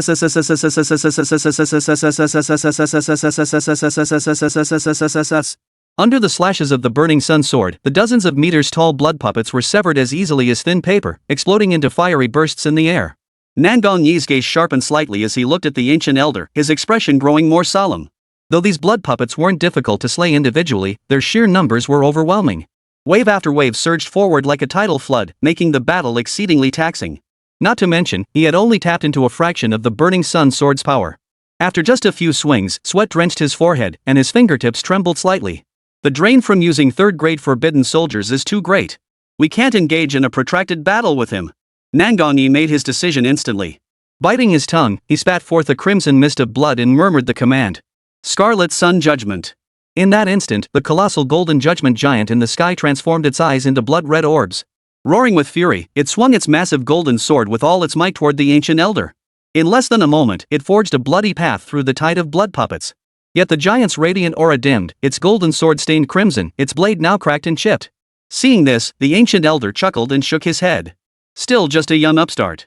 Though you wield that forbidden weapon, allowing you to barely match a 6th-tier powerhouse, how long do you think you can hold out? The ancient elder stood with his hands behind his back, his eyes brimming with contempt. If you cannot break my blood puppet, you will only be drained of your strength until death. Hehehe, I'm quite curious to see whether you'll be torn apart by my blood puppet or killed by the backlash of your own weapon. Is that so? I say it will be you who dies. In an instant, the judgment giant vanished from the sky. A golden streak of light burst forth from within. It was Nangong-yi. Like a golden bullet, he pierced through swaths of flesh puppets, charging straight toward the ancient elder. The latter's expression changed, sucking in a sharp breath. You bastard! Using that judgment giant to distract me while you gathered strength for a fatal strike? Risking injury to fully unleash the power of a 3rd-grade forbidden weapon that might have wounded me 3 years ago. But now, having ascended to the 6th tier, such petty tricks hold no sway over me. With a furious roar, the ancient elder plunged his right arm into his chest, extracted a shriveled heart, and tremblingly placed it into the crimson array patterns floating before him. Blood demon killing domain. Whoosh! In an instant, the sky turned blood red, the surrounding light plunging into darkness. Wails of ghostly wailing and howling echoed from all directions, utterly spine-chilling. Gigantic serpents woven from white bones sprouted from the ancient elder's back like wings, howling and rushing toward Nangong-yi. Simultaneously, waves of black-red malevolent spirits surged forth like wolves and hounds from all directions, closing in on Nangong-yi. This is bad. Nangong-yi's eyes widened in shock. He never imagined the ancient elder would be so decisive, unleashing his domain against him. A domain was a spatial realm unique to high-tier transcendent beings. Within this space, the caster's abilities received massive enhancements. Such power bordered on the divine realm, accessible only to transcendent beings at the 7th-rank apostle realm or higher. For lower-tier transcendents to attempt it would exact a tremendous toll, death being the simplest consequence. Even a 6th-tier extraordinary being who rashly touched a forbidden domain would certainly need a grim fate. Nangong-yi's expression froze. The opponent clearly intended to kill him outright. Though pale-faced, the ancient elder let out a savage laugh. You stinking brat of the Nangong family, I never intended to leave this place alive. But you will die before me. Chapter 52, Blood Array. What the hell is going on? Lu Chengfeng hurried forward, his eyes filled with astonishment. He had expected the Blood Demon gang to be heavily guarding the ritual array. Yet strangely, not a single figure was visible across the vast plaza. Only the flowing array patterns on the ground, steaming with crimson mist, resembled veins converging toward the 9-tiered stone platform at the very center. Each tier of the stone platform bore countless black-red inscriptions, emanating an ancient, terrifying aura. Merely gazing upon it made the entire enforcement bureau tremble. What's going on? Why is there nothing here besides these bones? Jiang Xinyuan voiced her confusion. Not a single trace of living presence lingered in this domain. Only piles of white bones remained, scattered among the crimson array patterns. Wu Ming's eyes flickered. On the game interface, all these array patterns were highlighted with warning red borders untouchable. He relayed this information to Jiang Xinyuan. Don't touch those array patterns, they're dangerous. Jiang Xinyuan's heart skipped a beat. She nodded softly and halted her left foot. Had she hesitated even half a step longer, she would have stepped onto the crimson array pattern before her. So this thing is a ritual to summon a demon god. One of the enforcement bureau agents kicked the white skull at his feet aside and cursed. So all we need to do is destroy this array, right? Watch me. With that, he drew a long blade from his back, channeling his supernatural power to coat the edge in searing flames before slashing at the array patterns. Wait! You fool! Lu Chengfeng frowned slightly, trying to call out to the enforcement officer. They hadn't fully assessed the situation yet. Acting rashly might not end well. But it was too late. The enforcer plunged his blade downward with all his might, instantly producing a hissing, scorching sound. Instantly, the once still ground began to tremble, stones beneath the feet quivering faintly. Damn it, get out of the way! Lu Chengfeng's breath caught as he lunged toward the man, but he was a split second too late. The crimson array patterns, like living creatures, instantly clung to the enforcer's blade. Like maggots, they crawled up the hilt, clinging to the man's fingertips.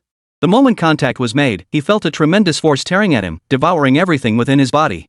He let out a wail of agony. Damn it! Lu Chengfeng cursed furiously, yet he was powerless to resist. By the time he reached the man's side, the body had been drained completely. A skeleton clattered to the ground, still clad in the gray-white uniform of the Enforcement Bureau. Dead? He's dead. A wave of commotion instantly swept through the crowd, fear radiating from every heart. A level 1 extraordinary being from the Law Enforcement Bureau dead just like that? Jiang Xinyuan's heart sank instantly. Though she had long suspected something was amiss with the array patterns. But witnessing its actual killing method left her genuinely horrified. This death was truly terrifying. Everyone listen up. From this moment on, without orders, no one is to touch anything. Lu Chengfeng barked at his team members, jogging back to the group and bowing respectfully to Lu Qiancheng. Lord Lu, what should we do now?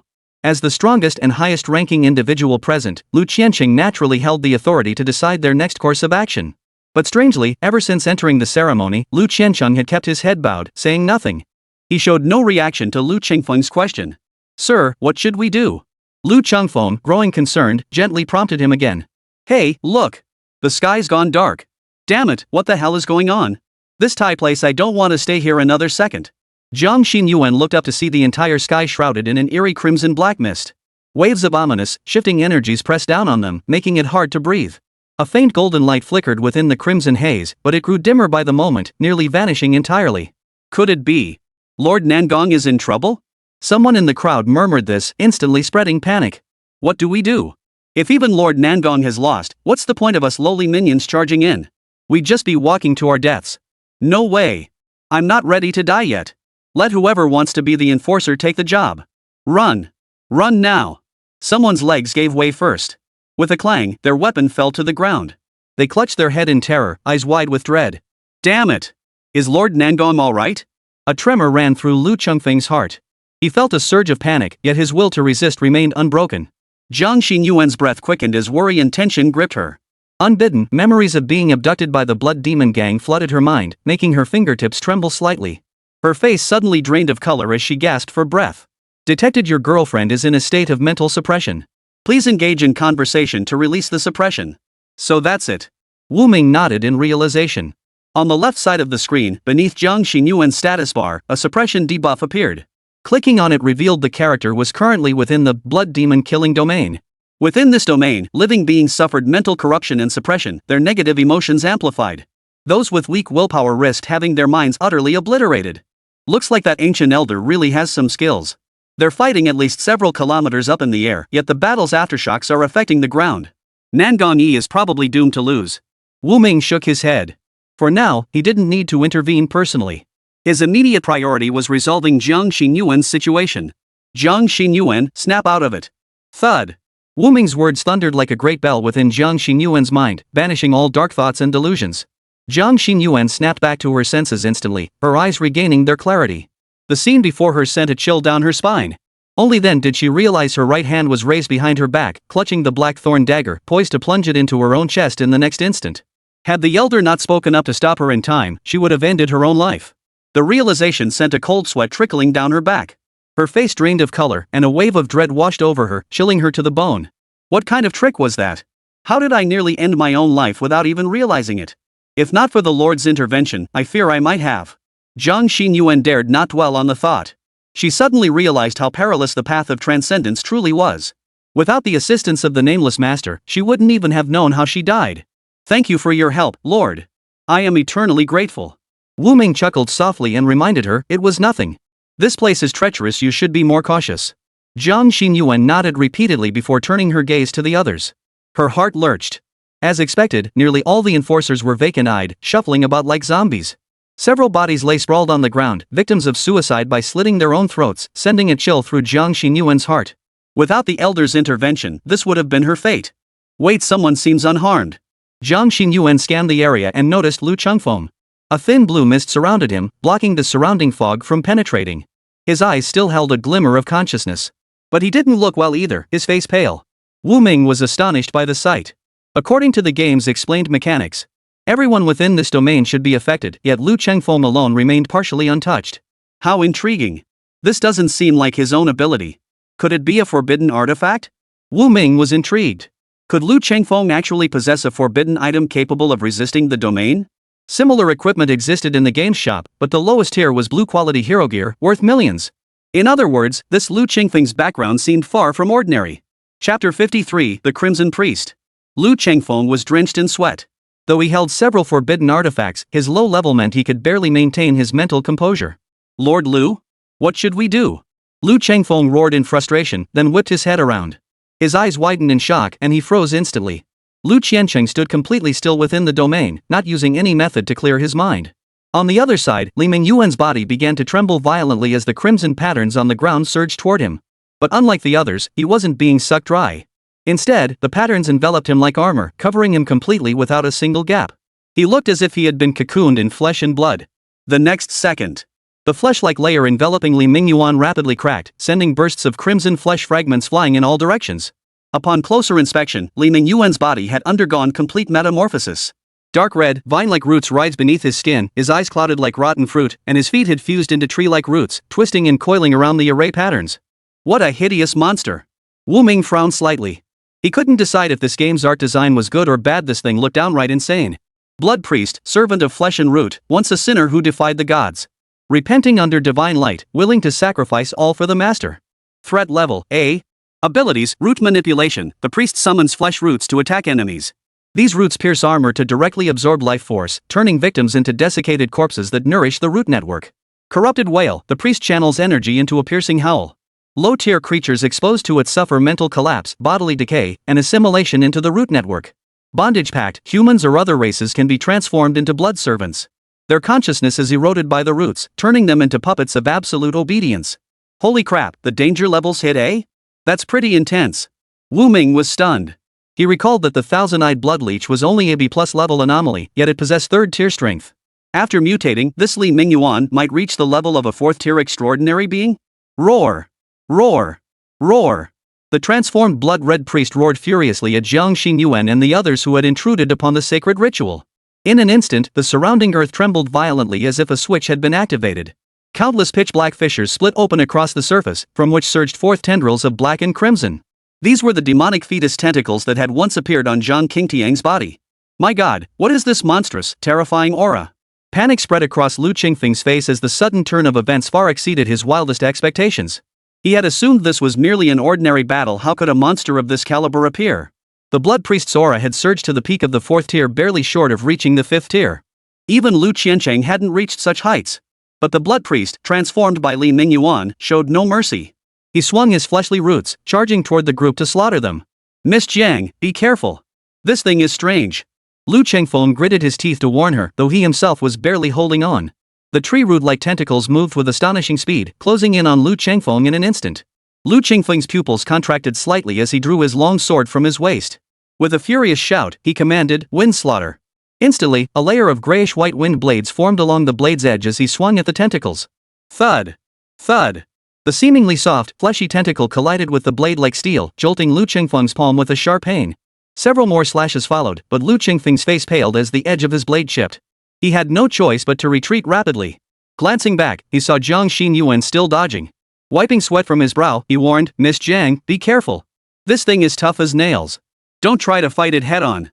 Jiang Xinyuan's delicate brows furrowed slightly. Her slender jade-like fingers drew the blackthorn dagger from her waist, a sharp gleam flashing in her eyes. Precision strike. Jiang Xinyuan's body moved with her intent, the short blade tracing a black semicircular arc of light through the air. The blade's edge was razor-sharp, slicing through the air with a piercing whistle. Every tentacle hurtling toward her harder than steel was severed cleanly. Holy! Lu Chengfeng was stunned. He knew Jiang Xinyuan's weapon was extraordinary, but he never imagined it could be this powerful. Judging by that single strike, Jiang Xinyuan had applied some sort of enchanted skill to her weapon. In terms of raw skill power alone, Jiang Xinyuan's strike as a second-tier extraordinary being was not as potent as Lu Qingfeng's wind scythe. But the short blade in her hand compensated for that deficiency. Its razor-sharp blade aura seemed capable of severing anything. I suppose I was a bit foolish. With that young lady's identity so mysterious, she certainly didn't need my reminder. Lu Chengfeng gave a bitter smile. Jiang Xinyuan appeared to maintain her composure without using any forbidden items to resist the domain. With such a formidable weapon at her disposal, there was no need for him to worry. Lu Chengfeng instantly refocused his mind. He hadn't even escaped danger himself yet. Suddenly, he flung a whirlwind from his hand, fighting while retreating. So many tentacles. Disgusting. Jiang Xinyuan sighed softly as her short blade flashed, severing crimson tentacles one after another. Thanks to the protection of Shouhua, she had expended less than a third of her strength throughout the battle. She was fighting with remarkable ease.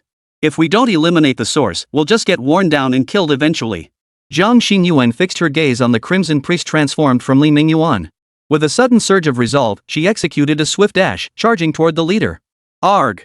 A howl of fury and agony erupted as the blood priest's cloudy eyes locked onto Jiang Xinyuan with vicious intent. The blood priest unleashed the skill, contaminated howl. A crimson sonic wave reverberated through the air. The remaining enforcers, clinging to their resolve, all clutched their heads and wailed in agony beneath the roar, their bodies beginning to rot and decay. Their flesh dissolved into corpses, flowing into the array patterns and coalescing into tentacles. Lu Chengfeng's expression instantly darkened. He swiftly withdrew from the encircling attack, channeling all his energy into the green radiance stone. Waves of green light surged forth, cancelling out the crimson sound wave. He finally exhaled, though his expression remained grim. What terrifying mental suppression! Within this domain, the priest's might multiplies several times over. If not for this green flower stone, I too would have been reduced to a pile of flesh.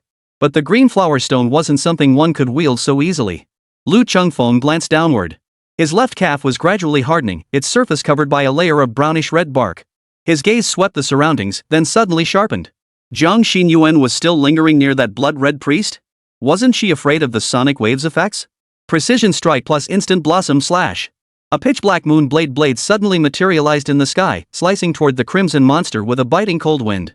Chapter 54, Danger Level S. A flicker of panic crossed the blood priest's cloudy eyes.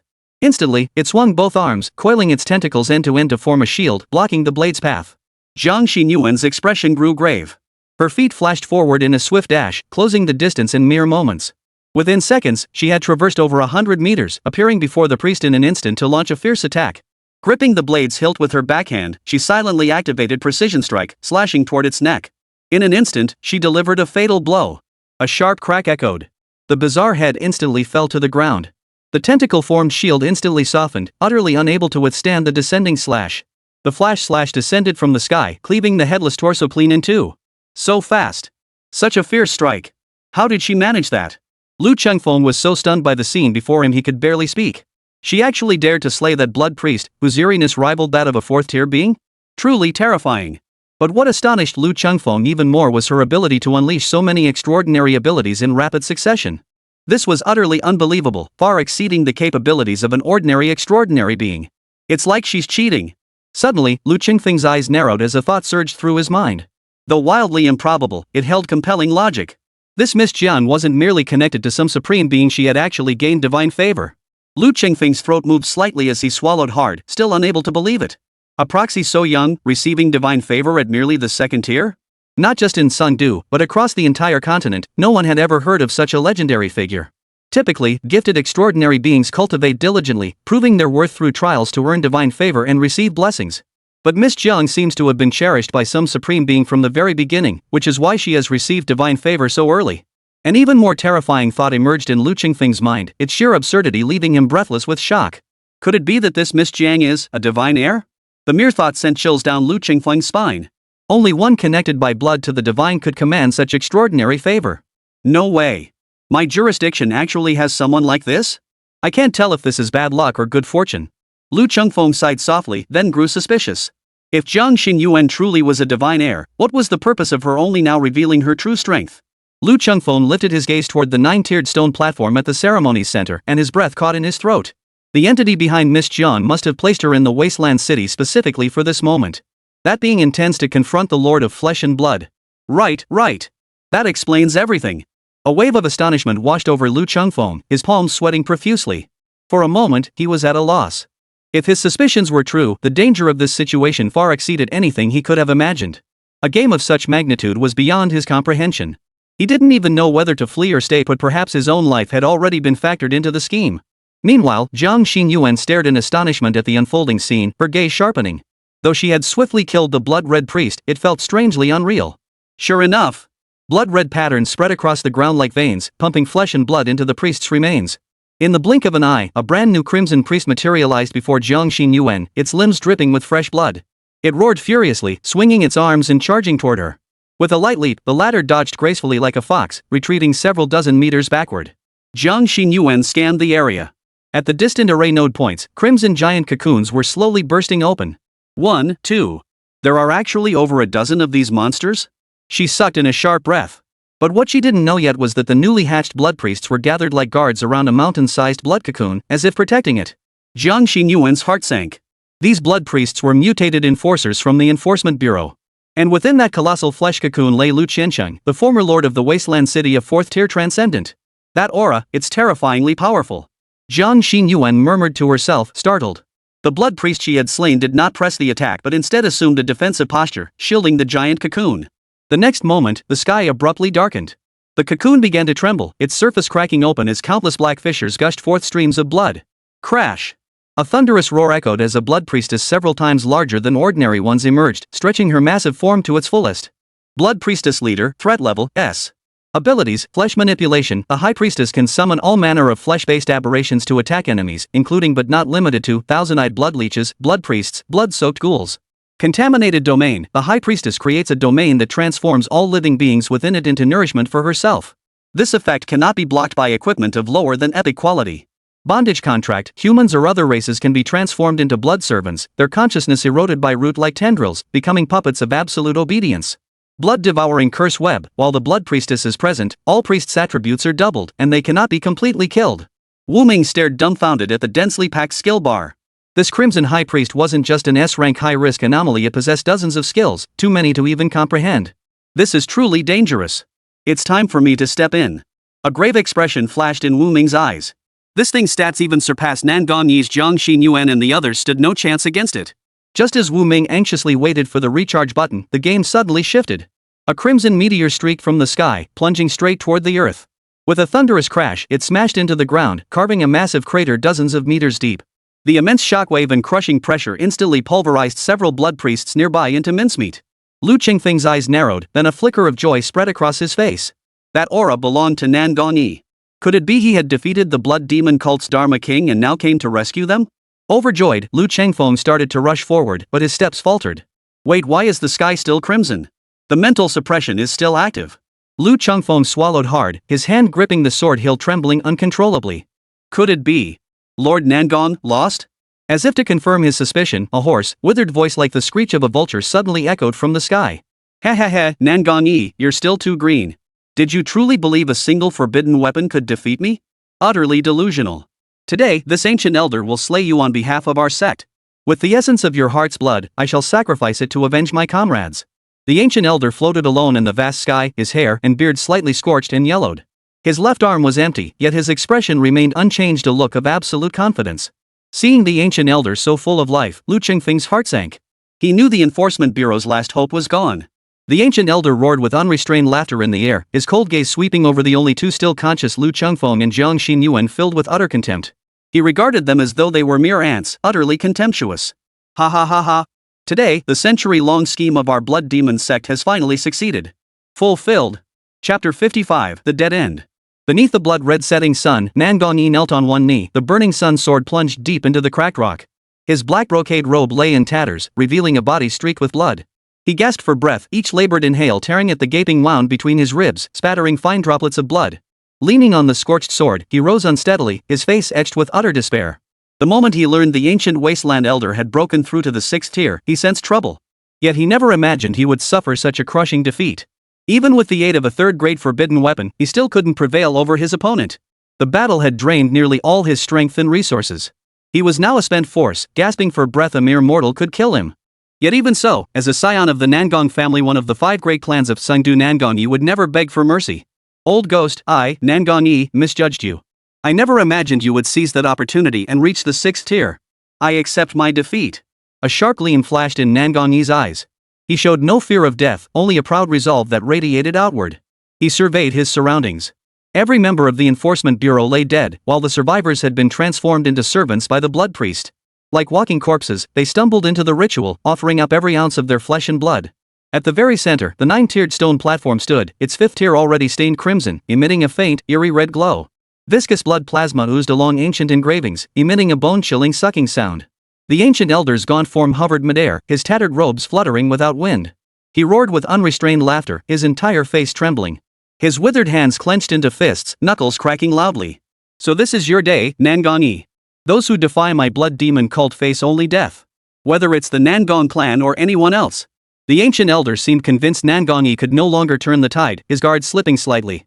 Nangongyi's eyes flashed. Seizing the moment, he used a secret technique to transmit his voice to Jiang Xinyuan and Lu Chengfeng, a resolute glint passing through his gaze. Listen carefully, both of you. I cannot defeat this old monster. Right now, he's undoubtedly feeling triumphant and complacent after defeating me. I'll find a way to hold him off and create an escape route for you too. Remember, you only get one chance. Lu Chengfeng and Jiang Xinyuan stiffened. They understood exactly what this meant. Nan Gongyi was sacrificing his own life to cover their escape. A wave of sorrow and despair washed over Lu Changfeng. Even a fifth-tier extraordinary being like Nan Gongyi couldn't overcome his opponent and had to risk his life to buy time. That meant the old man was at least a sixth-tier powerhouse. Could they truly survive? He's a real man. I approve of him. Wu Ming nodded. Whether Nan Gongyi spoke these words because he felt escape was impossible or not, his resolve earned Wu Ming's admiration. But looking at the situation around them, fighting to the death wouldn't be so simple. Not to mention that ancient elder, even the blood priestess, was at the sixth tier. Escape seemed utterly impossible. Nan Gongyi snorted coldly and spoke up, "I'd like to know how you managed to evade Lord Yu Changji's surveillance and conduct such a massive ritual?" The ancient elder chuckled darkly, his mocking gaze fixed on Nan Gongyi. His eyes were sharp and ruthless, as if trying to see right through him. A seasoned veteran like him, who'd been navigating the martial world for years, could easily see through the youngster's ploy to stall for time. He glanced back. 7 tiers of the stone platform were already filled, and half the inscriptions on the 8th tier had lit up. In less than a minute, the ritual would be complete. In such a short span, no matter how extraordinary Nan Gongyi's abilities were, he couldn't possibly bypass him and destroy the ritual. He looked at Nan Gongyi, his mind completely at ease. Suddenly, a sneer crossed his lips. "I know exactly what you're thinking. But what could you possibly do with that pitiful state of yours?" Very well. I shall spare your life so you may witness this. Be grateful you shall be among the first servants to behold the divine presence of my master. The ancient elder abruptly raised his single arm, his face aglow with fervor, his voice trembling slightly. "Once you behold our Lord's majestic countenance, you too shall become his devotee." Nan Gongyi sneered coldly, secretly gathering his last ounce of strength into the burning sun sword, not yet ready to show his true colors. "Then I shall look forward to it." The ancient elder nodded with satisfaction, then his gaze shifted abruptly, fixing on Jiang Xinyuan with the fierce intensity of a hawk. "Young lady, it's time you accepted your fate. You are the central figure of this ceremony." The next instant, Jiang Xinyuan felt her breath catch, her heart skipping a beat. In the blink of an eye, the ancient elder's withered, gaunt face appeared before her. A withered hand reached out toward her delicate neck. Oh no!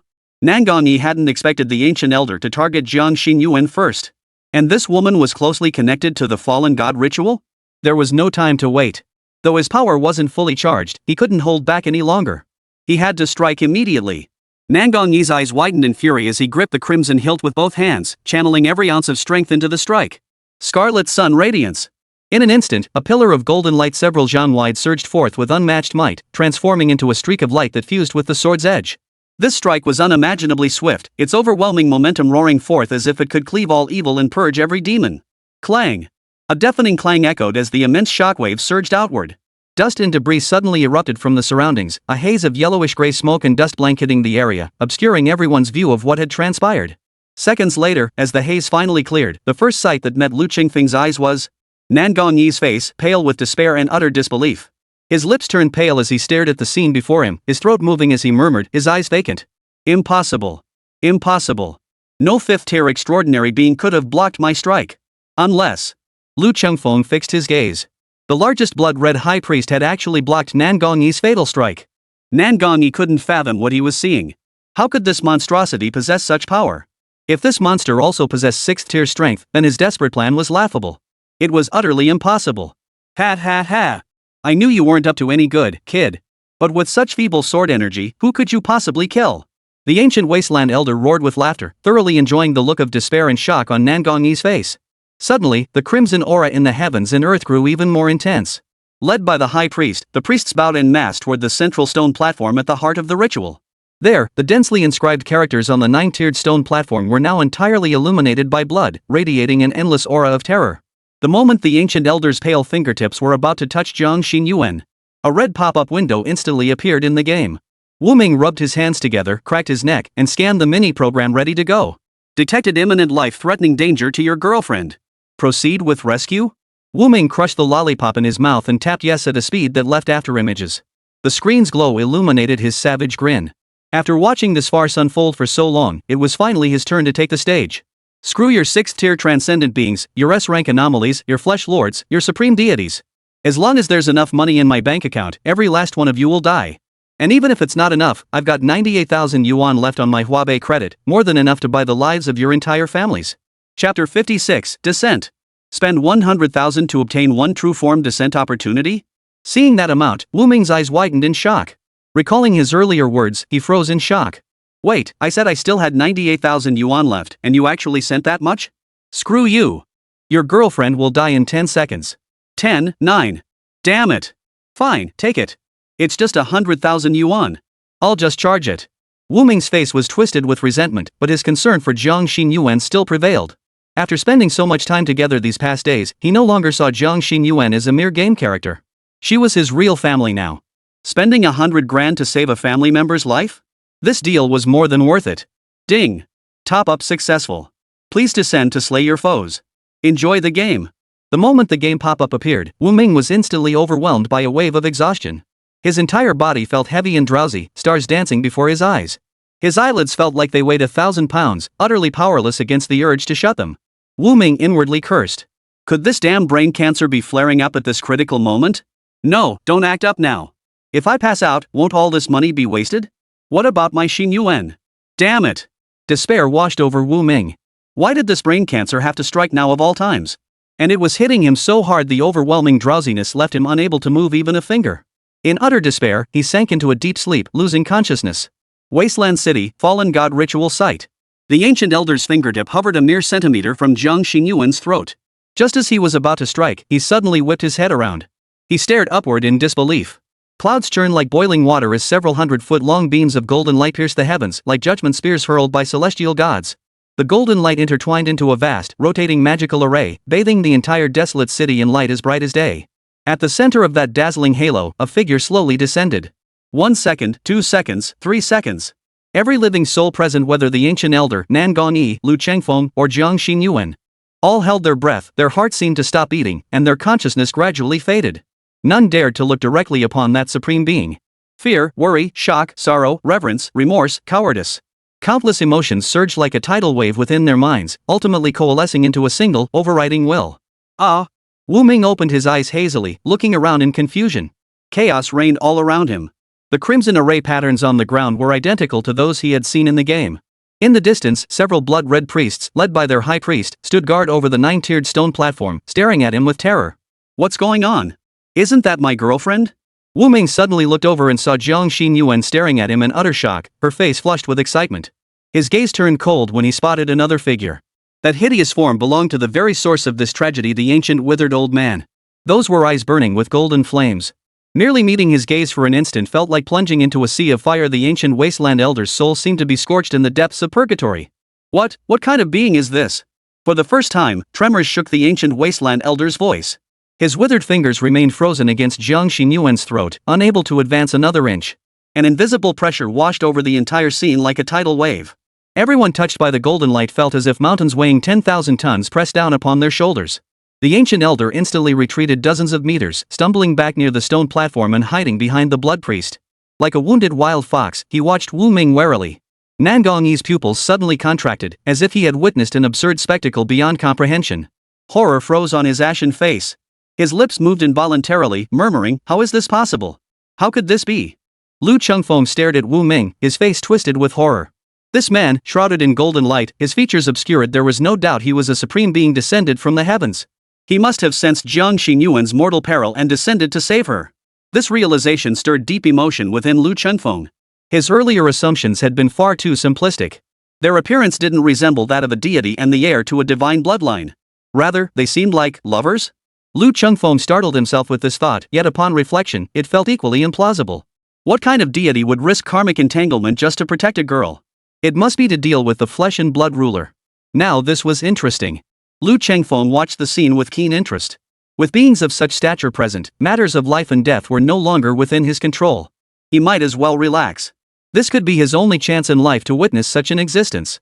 At that moment, Wu Ming was still baffled. Hadn't he just collapsed from a brain tumor flare-up? What was happening now? Could it be? I've traveled through time. Wu Ming shook his head with a laugh. No way the hell that's possible.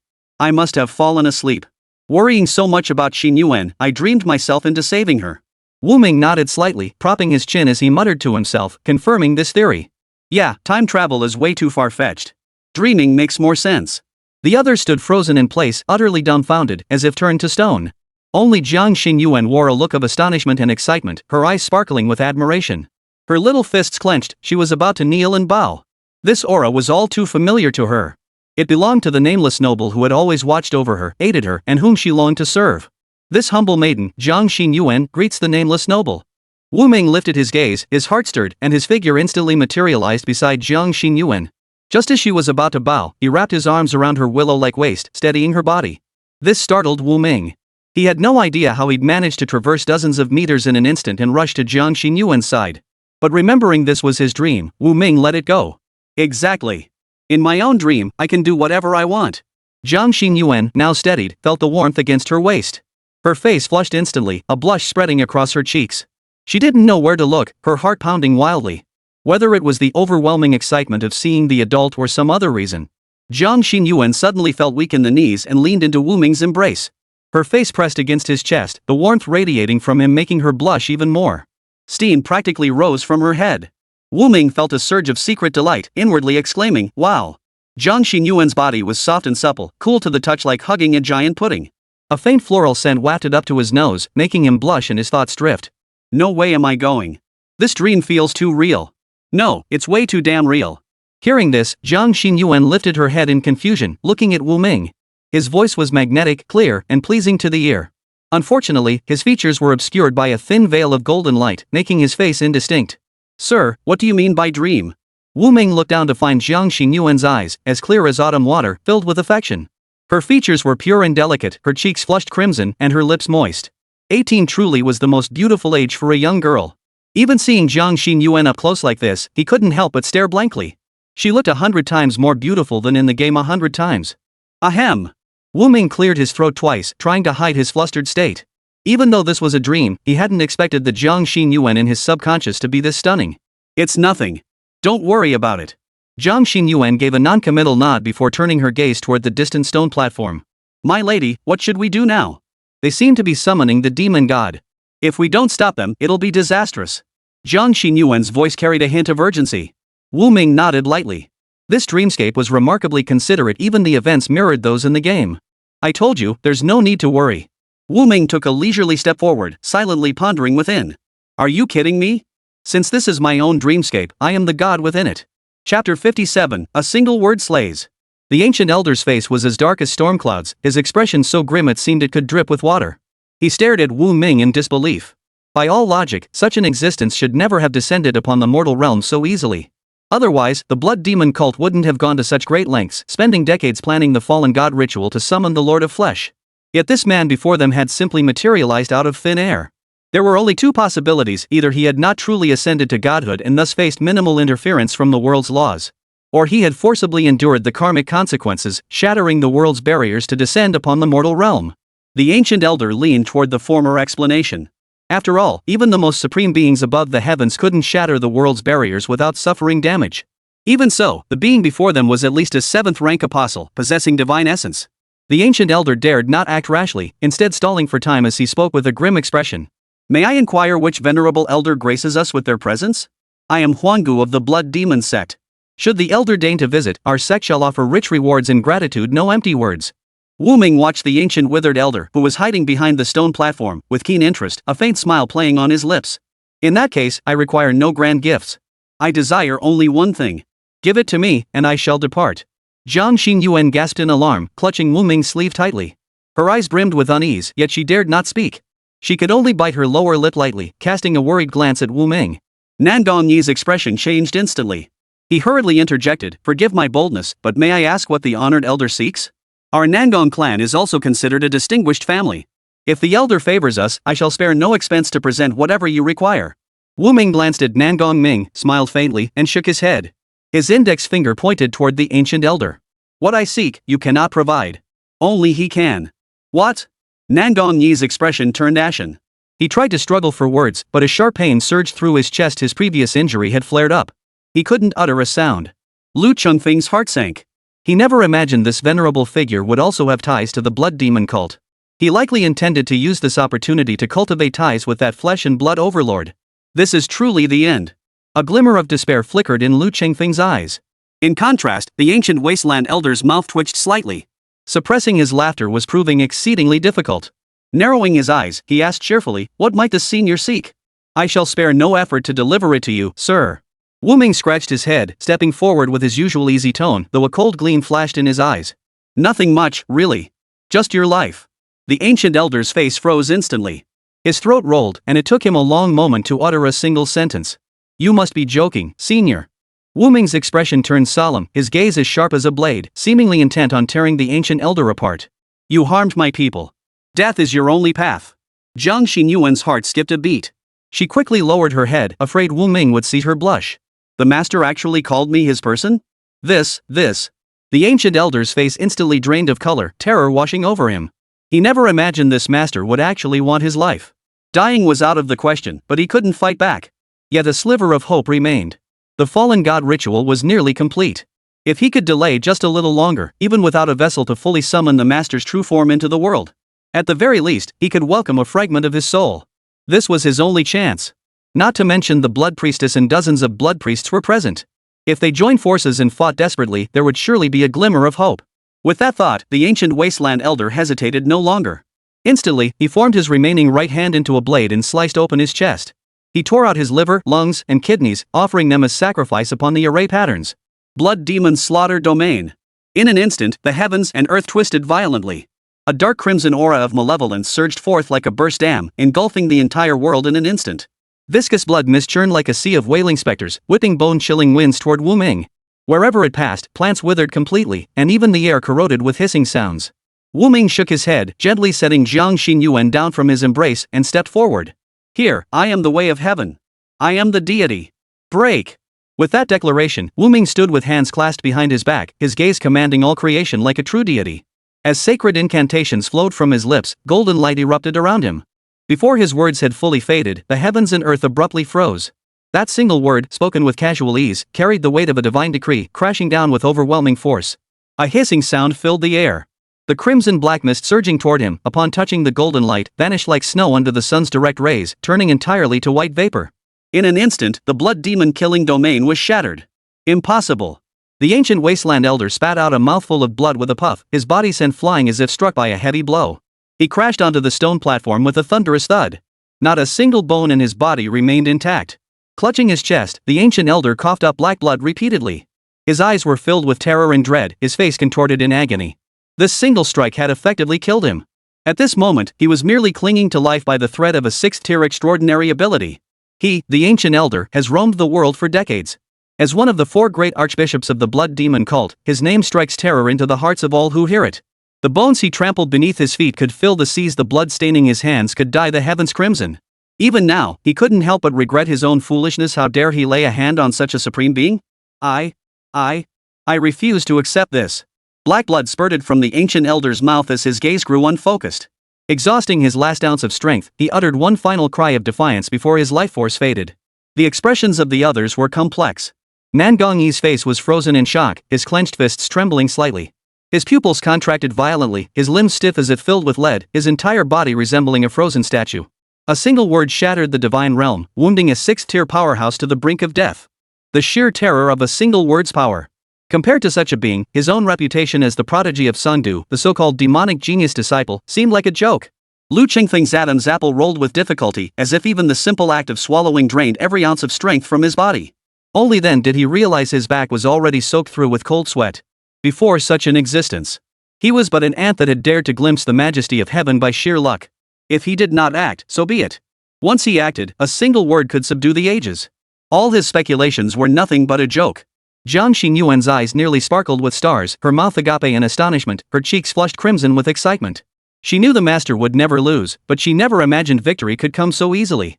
Is this the true power of the master? Jiang Xinyuan clenched her jade-like fists, her gaze drifting downward. I want to become your ally, to serve by your side. The path ahead is still long. But I won't give up. Wu Ming paid no heed to the thoughts swirling within the crowd. He watched the scene unfold with keen interest. He himself never imagined that a single word could pack such immense power. This really is a dream. Damn, I'm awesome. Suddenly, his mind shifted as he turned to look at the several blood-red monsters surrounding the stone platform. He shrugged indifferently, a hint of amusement flickering in his eyes. Alright, next up it's your turn. Chapter 58, Borrowing Your Sword. Wu Ming's mind moved, and he extended a finger toward one of the priests, then slowly pressed down. Boom! In an instant, the crimson priest exploded, scattering into a shower of blood that mingled with fragments of its shattered, blood-soaked body as they drifted down from the sky. Ew, that's disgusting. Wu Ming shook his head in disgust. This scene was a bit too much to stomach. But to his surprise, the enormous high priest at the very center let out a furious roar toward the fallen priest. Instantly, crimson patterns surged from the surrounding earth, rushing to reshape another body. Within 3 seconds, a flawless crimson priest had fully restored, its cloudy eyes glaring furiously at Wu Ming. As if the death had never occurred. So that's how it is. If you don't kill the big one, the little ones will just come back to life. Wu Ming took 2 steps forward, slowly pointing his index finger at the crimson high priest among them, uttering a single word softly. Boom! As expected, the blood priest leader towering several meters above the ordinary priests couldn't withstand this invisible assault. It instantly exploded, reduced to a pile of flesh. Or rather, before the explosion, it hadn't even sensed it was under attack. A divine realm powerhouse is truly terrifying. Nangongyi couldn't help but whistle in awe, growing increasingly unable to fathom Wu Ming's true capabilities. Just how powerful was he? Even his own clan's patriarch, the 8th-tier demigod Nangong Ryu, likely couldn't withstand a single strike. Suddenly, the group of blood-red priests moved. Countless blood arrows coalesced behind each one, shooting toward Wu Ming. But what truly astonished him was that one ordinary priest, after the death of the blood priest chieftain, had evolved into a new chieftain. The corpse of the former high priest, under the new high priest's ritual, regrew into a fresh blood-red priest. Swapping the prince for a cat? Wu Ming's brows furrowed slightly. With a flick of his sleeves, a violent hurricane suddenly formed, stirring the earth without wind. In an instant, sand and stones flew through the air. The howling wind sounded like 1,000 horses galloping, violently tearing up the ground into a towering wave of earth several meters high. The blood arrows fired by the priests were all swept away by this tempest. The overwhelming force of the wind even tore apart several priests. Yet despite this, the Crimson High Priest still activated the revival ritual. Within 3 seconds, the priest crushed by the hurricane blades fully restored his original form. At that moment, Nangongyi suddenly warned, Senior, to completely eliminate them, we must slay all the priests simultaneously. Wu Ming rolled his eyes instantly, his gaze like lightning shooting toward Nangongyi. When Nangongyi met those burning golden eyes, it felt like standing in the flames of purgatory. He felt as though his very soul was being forged and scorched. He ducked his head at the very last moment, yet the lingering terror left his back drenched in cold sweat. Don't look him in the eyes, that overwhelming pressure. He instantly regretted speaking up. How could such an existence need his reminder? If he were displeased, crushing him would be easier than squashing an ant. Suddenly, the 9-tiered black gold stone platform erupted in a blaze of crimson light. The red inscriptions were nearing their final illumination. The terrifying aura it emitted made even Wu Ming feel apprehensive. Wait, this dream feels off. Do I have this kind of thing in my subconscious? Jiang Xinyuan also wore a pained expression, struggling to breathe under the crushing pressure. Seeing this, Wu Ming swept his hand, summoning a golden light shield to envelop Jiang Xinyuan. He had replicated the effects of the 3-inch protective talisman 1-to-1, though this shield proved even more potent. The other two, naturally, received no such protection and had to endure the pressure on their own. Nangongyi held up relatively well, but Lu Qingfeng's face had turned purple and blue, his legs trembling violently, his fingertips turning white. Wu Ming shrugged indifferently. These people were of no consequence to him if they perished, so be it. His sole concern was Jiang Xinyuan. After all, he was the god here, what was there to worry about? Slay gods if he encountered them, slaughter demons if they crossed his path. Wu Ming glanced at the sword in Nangongyi's hand, his expression turning intrigued. Still, outright snatching someone else's belongings felt a bit off. Wu Ming cleared his throat, curled his fingers slightly, and coldly declared, this sword. I shall borrow it for the time being. Before the words had fully left his mouth, the scorching sun sword instantly transformed into a streak of light, flying from Nangongyi's waist straight into Wu Ming's hand. Nangongyi's expression darkened. This sword was an extremely rare forbidden weapon. If anything happened to it, he'd face severe punishment. Senior, this. Before he could finish, Wu Ming cut him off. What? Are you unwilling? Nangongyi's face instantly turned ashen. He knew he couldn't refuse this elder standing before him. Truth be told, he, Nangongyi, held no bargaining chips. Refusal meant certain death. Nangongyi could only nod in bitter resignation, not even daring to ask if Wu Ming would return it after use. He could only silently pray that this senior was an honest and trustworthy person. Wu Ming took the sword without hesitation, his eyes immediately lighting up. The burning sun sword was blood-red throughout, its blade radiating intense fiery light, while the emerald-green black iron hilt emitted a faint, icy glow. A blood-red jade pendant shaped like a setting sun hung from the sword tassel. Within its patterns, it seemed as if molten lava flowed. When it swayed gently in the wind, it emitted a faint, eerie sound, like the cry of a golden crow. Wu Ming swung it testingly, thoroughly pleased. A fine sword indeed, he murmured in admiration. He chuckled softly, dipping the sword tip to the ground. Closing his eyes, he recalled the sensation of acquiring the high-slash skill in his previous game. Within a single breath, Wu Ming felt countless profound sword techniques suddenly fill his mind. Each was immensely complex, yet he grasped them all effortlessly. He gently danced the long sword, tracing the setting sun across the sky beneath him. It moved as freely as his own arm, guided solely by his will. With a sudden jerk, Wu Ming snapped his eyes open, fixing the priests with a deathly stare. He drew his sword back and thrust it forward. Swish! The blade's edge surged like a dragon, unleashing a crimson sword beam that blazed like the rising sun, instantly illuminating the entire world. Where the blade passed, space itself warped and cracked. Before several crimson priests could react, they were incinerated into dust within the blazing sword light. Awah! The crimson high priest perished in that annihilating strike. But others survived. It swiftly possessed the body of one priest, but as soon as it opened its eyes, a sword beam radiating the brilliance of the sun approached from afar, growing larger and larger in its eyes until it filled its cloudy vision entirely.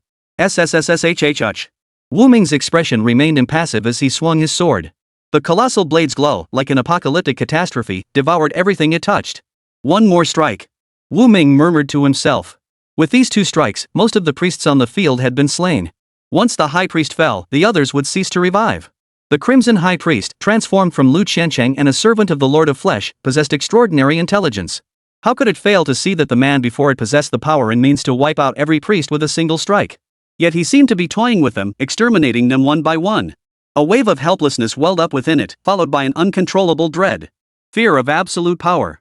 In the next instant, Wu Ming held his sword with both hands, its tip pointing straight at the heavens, his aura surging to its peak. As if sensing its master's intent, the burning sun sword erupted with crimson light, projecting a dazzling image of a blazing sun into the void. Slash! With a clear shout, the blade struck down with fury. In an instant, the heavens and earth changed color. A crimson sword beam hundreds of zhang long sliced across the sky, like divine retribution descending upon the world. The ground was carved by the sword's residual energy into a bottomless chasm, its sides melted into crimson lava by the intense heat. The 9-tiered black gold stone platform shattered completely under this world-shattering strike, scattering into countless burning fragments. Nan Gongyi and Lu Chengfeng were forced to shield their faces with their hands. The blinding sword light made their eyes water and their skin burn with pain. A violent storm of sword energy swept across the land, obliterating everything within 100 zhang radius. When the sword light finally dissipated, only scorched earth remained in the arena. Chapter 59, Wu Ming sheathed his sword and stood, the burning sun sword emitting a satisfied hum, seemingly delighted with the strike's power. This. Lu Chengfeng slumped to the ground, his voice trembling. Is this the might of the divine realm? Nangongyi stared intently at the sword in his hand, his mind churning with shock. The same burning sun sword, wielded by an elder, could unleash such earth-shattering power. The difference was like heaven and earth. Wu Ming merely gave the blade a casual flick before turning his gaze toward the now completely shattered altar. A hint of amusement flashed in his eyes. Seems the main event is about to begin. At that very moment, the ground erupted in violent tremors. From the shattered ruins of the stone platform, a pitch-black fissure slowly opened like the eye of an abyss, gazing intently at everyone present. From the fissure, a pale hand slowly emerged, followed by a second, then a third. Arms poured out like a surging tide, as if countless undead were attempting to crawl out of the abyss. Your Excellency, beware! Zhang Xinyuan cried out in alarm, her voice filled with panic. Wu Ming merely snorted derisively, gesturing reassuringly to Zhang Xinyuan before raising his hand and snapping his fingers. Snap! In an instant, the world fell silent. The arms, the fissures, even the lingering dust particles all froze solid in place. Time seemed to have been paused. The next second, the entire world abruptly returned to tranquility. The fissures instantly closed, as if nothing had ever happened. Zhang Xinyuan stared blankly at the scene, murmuring, That's it? It's over? Wu Ming turned, winking at her. What else? Did you expect us to fight 300 rounds? Though Wu Ming spoke lightly, a chill still ran down his spine. Within that pitch-black fissure had emanated an aura that made one's hair stand on end. Terrified by it, Wu Ming had decisively closed the fissure with a single thought. That aura was terrifying. If that thing had escaped, my sweet dream would have turned into a nightmare. Wu Ming stretched lazily, suddenly feeling a wave of fatigue wash over him. At that moment, the vanishing beams of light and formations reappeared in the sky. Golden light poured down like rain, showering the earth. What's happening? Am I waking up? Zhang Xinyuan instantly realized the master was about to depart. A flicker of anxiety crossed her eyes as she hurriedly activated her swift movement technique, rushing to Wu Ming's side. Master, are you leaving? Zhang Xinyuan bit her lower lip lightly, her porcelain-like, delicate cheeks trembling slightly, her reluctance evident. She never imagined the master would appear so suddenly by her side, shielding her from disaster. She had intended to meet him only after gaining sufficient strength. But upon reflection, she realized she had only ever caused trouble for him. In the end, he had even come personally to save her life. Was she truly of any use to him? Zhang Xinyuan's eyes reddened slightly as she clutched the hem of her robe, utterly flustered. She looked up at Wu Ming, her throat tightening, unable to utter a word. But seeing her tense expression, Wu Ming felt a sudden stir in his heart and swallowed hard. Those moist, teary eyes and that delicate, flower-like face were utterly captivating. A surge of protective instinct welled up within him. After the previous incident, Wu Ming could roughly guess what Jiang Xinyuan was thinking. He reached out his left hand, gently cupping her soft cheek cool to the touch and smiled as he spoke. "Don't worry. You did well. There's no need to fret so much. I'm so glad to see you safe and sound." Jiang Xinyuan's eyes instantly glistened with tears. Her long lashes fluttered slightly as her lips pressed together, turning a faint shade of pale. A subtle blush spread across her cheeks, adding a touch of heartrending vulnerability to her appearance. "Your Excellency, how could I?" "Thank you. Thank you, Your Excellency." Jiang Xinyuan felt her mind nearly melt. Her voice caught in her throat, words failing her as she could only repeat her thanks over and over. She swore this was the most joyful sentence she, Jiang Xinyuan, had ever heard in her 18 years. Though simple, the nobleman's words struck straight to her heart. Wu Ming chuckled softly, lifting his gaze toward the sky. A familiar wave of weariness instantly washed over him. Even if it's just a dream, it's still pretty great. But it seems this beautiful dream must come to an end. Wu Ming sighed softly within, finally casting an encouraging glance at Jiang Xinyuan. "Don't be sad. This won't be our last meeting. One day, we will meet again." As Wu Ming finished speaking, a brilliant golden light erupted from the heavens, blinding everyone present. When the light faded, Wu Ming had vanished without a trace. Jiang Xinyuan stood frozen in place, her fingertips unconsciously brushing against her cheek, where the warmth of the elder still lingered. So warm, so unforgettable. As if he were still right beside her. Jiang Xinyuan looked up at the sky, her fists clenched. She had never yearned for strength so intensely. "Master, please wait just a little longer. Xinyuan. Xinyuan will come to you. I swear I will." "Achoo!" Wu Ming jolted awake on the recliner, his head still fuzzy, but the most crucial detail remained crystal clear. "Holy, I think I topped up 100,000 in the game and then passed out. Damn it, I hope my Xinyuan didn't die." Cold sweat instantly broke out on Wu Ming's forehead, and his dazed eyes suddenly cleared. He hurriedly grabbed his phone from the table and checked the time, 7:40 p.m. He'd slept for a full 2 hours. Damn it, no. He quickly opened his phone, still on the game interface. Only now, the scene was no longer within the stronghold of the fallen god ritual. Time flowed differently in the real world, and within the game it was now midnight in-game. Jiang Xinyuan had returned to her home in the desolate city, where she now lay peacefully asleep beside Wei Xiaoye. The two girls, one big and one small, embraced each other, as warm and adorable as a big cat cradling a kitten. Seeing Jiang Xinyuan's peaceful, serene sleeping face, one could scarcely imagine the life and death ordeal she had endured that very day. Wu Ming finally let out a relieved chuckle, wiping the cold sweat from his forehead as his worries completely melted away. Thank goodness she's safe. Indeed, even if he had charged in using the 100,000 yuan he borrowed through Huabei, he still wouldn't have been able to save Jiang Xinyuan. He really needed to ask the game developers if they had an adult refund option. But the thought made him shake his head in disbelief. Even in an emergency, 100,000 yuan wasn't a small sum. It instantly saddled him with nearly 80,000 yuan in debt. This won't do. I need to find a way to get some cash. There'll definitely be more places to spend in this game later. A penny can pinch a hero. Wu Ming sighed softly. If making money were easy, would he be living in such dire straits? Then, the beautiful face of Jiang Xinyuan from his dream flashed back into his mind. She seemed even more stunning in person than in photos. But that dream felt so real. Wu Ming set aside his money-making concerns and revisited the dream scenes. Generally speaking, to remember a dream, one must recall it immediately upon waking, otherwise, it would fade quickly. But Wu Ming's dream felt like a real experience. Every detail was crystal clear, not a single thing forgotten. Still, I feel like I'm forgetting something. What could it be? Wu Ming scratched his head, unable to recall it for the moment, and decided to let it go. Trivial matters that couldn't be recalled were usually unimportant anyway. Who cares? Let's see what rewards I get for completing this event. Wu Ming chuckled as he returned to the game's main menu to review his event rewards. His eyes lit up instantly. Wasteland City, within the city lord's office. Leaning against the balcony railing, Nangongi gazed wistfully at the crimson moon in the sky. His weathered face grew bitter, and a wry smile involuntarily curved his lips. That nobleman, he forgot to return the sword. Chapter 60, Virtual or Reality? Congratulations on completing the main quest, Winds Rise in the Wasteland. Reputation system unlocked for you. The sudden upgrade left Wu Ming momentarily stunned. He tapped open the reputation system to read its detailed description. Reputation system: players may increase their reputation with the Eternal Night Overlord by assisting characters in strengthening their abilities, resolving incidents, participating in quests, and expanding their influence. Upon reaching certain thresholds, player strength will be enhanced. Increase player strength? What does that mean? Wu Ming furrowed his brow slightly.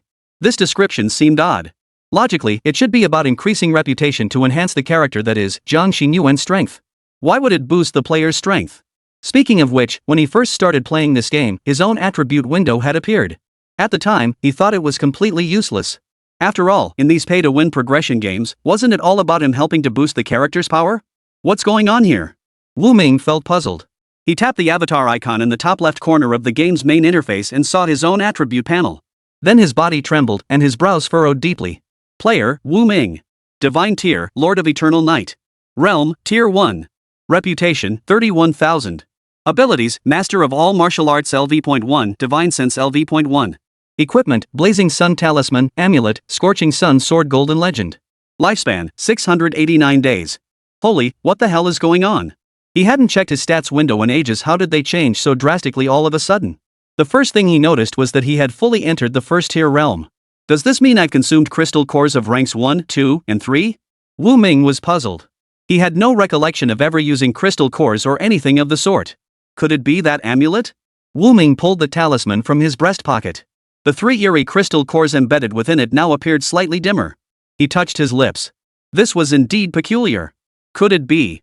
I've truly become a Tier 1 extraordinary being? Then Wu Ming recalled the bizarre, immense strength he'd wielded just days ago while confronting the ancient mirror spirit. No matter how he thought about it, it still didn't seem quite right. True, I did feel something was off back then. Logically, with my cancer in its final stages, my body should have been extremely weak. Yet these past few days, my strength has only grown.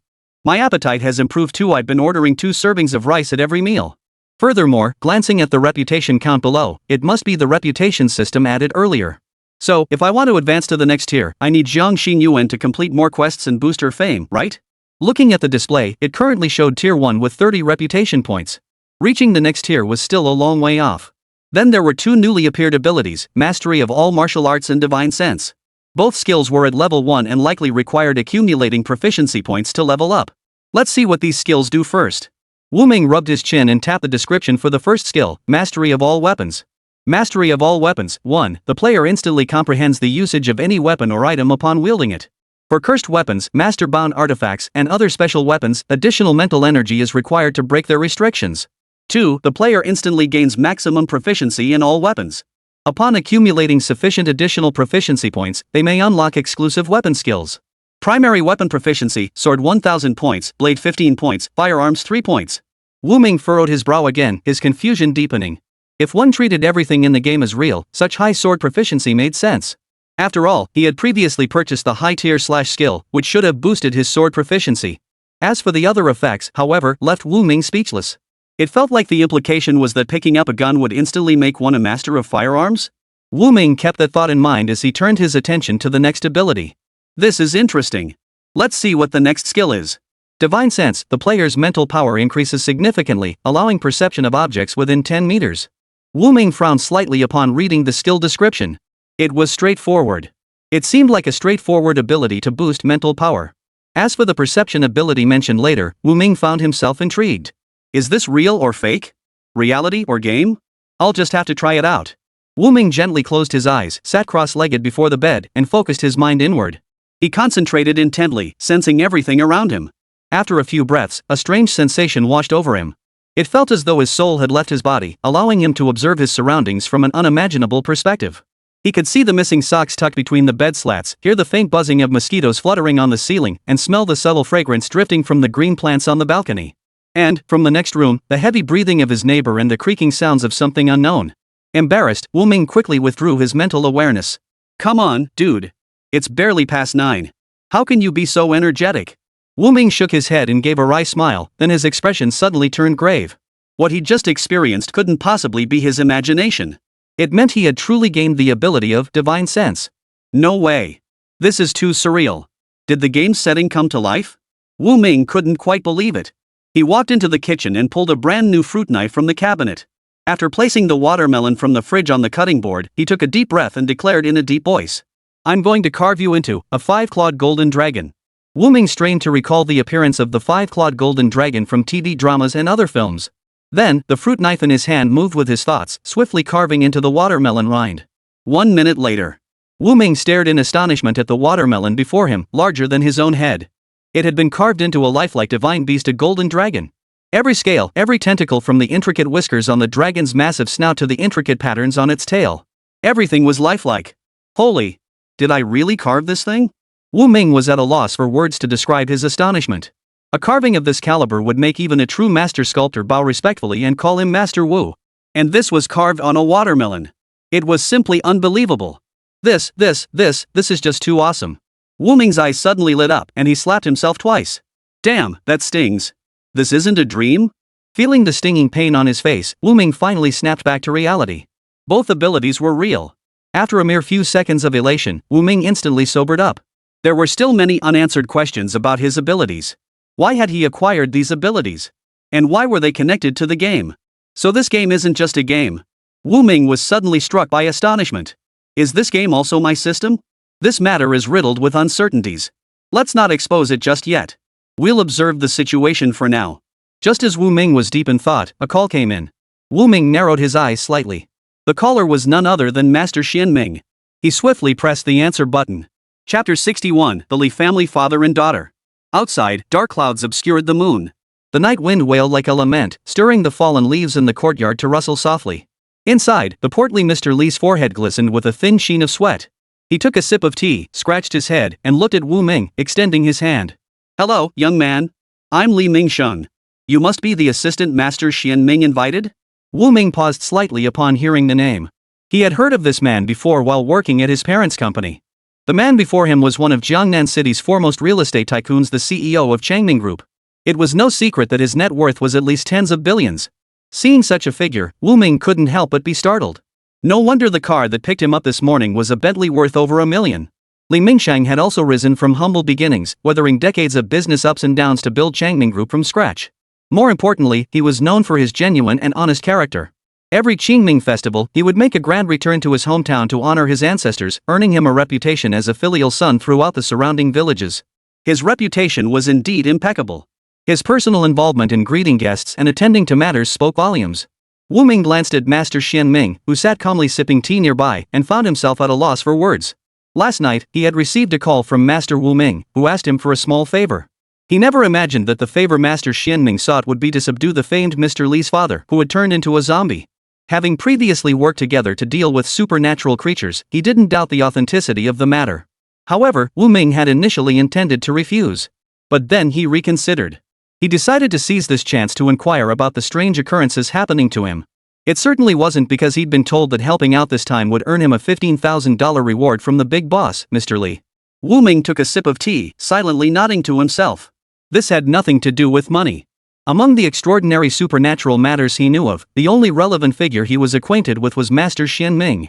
I'm Wu Ming. Wu Ming nodded and extended his hand to shake Mr. Li's. Gentlemen, when shall we depart? Xian Ming glanced up at the sky and shook his head. Not yet. Just then, a clatter of hurried footsteps echoed at the doorway. All eyes turned toward the entrance. A group of people entered the room, led by a woman in her 20s. She wore a suit and sunglasses, with a full chest and tall, slender figure radiating a commanding presence. Upon seeing her, Li Mingsheng's brow furrowed slightly, his tone tinged with reproach. Xiaoya, why are you here?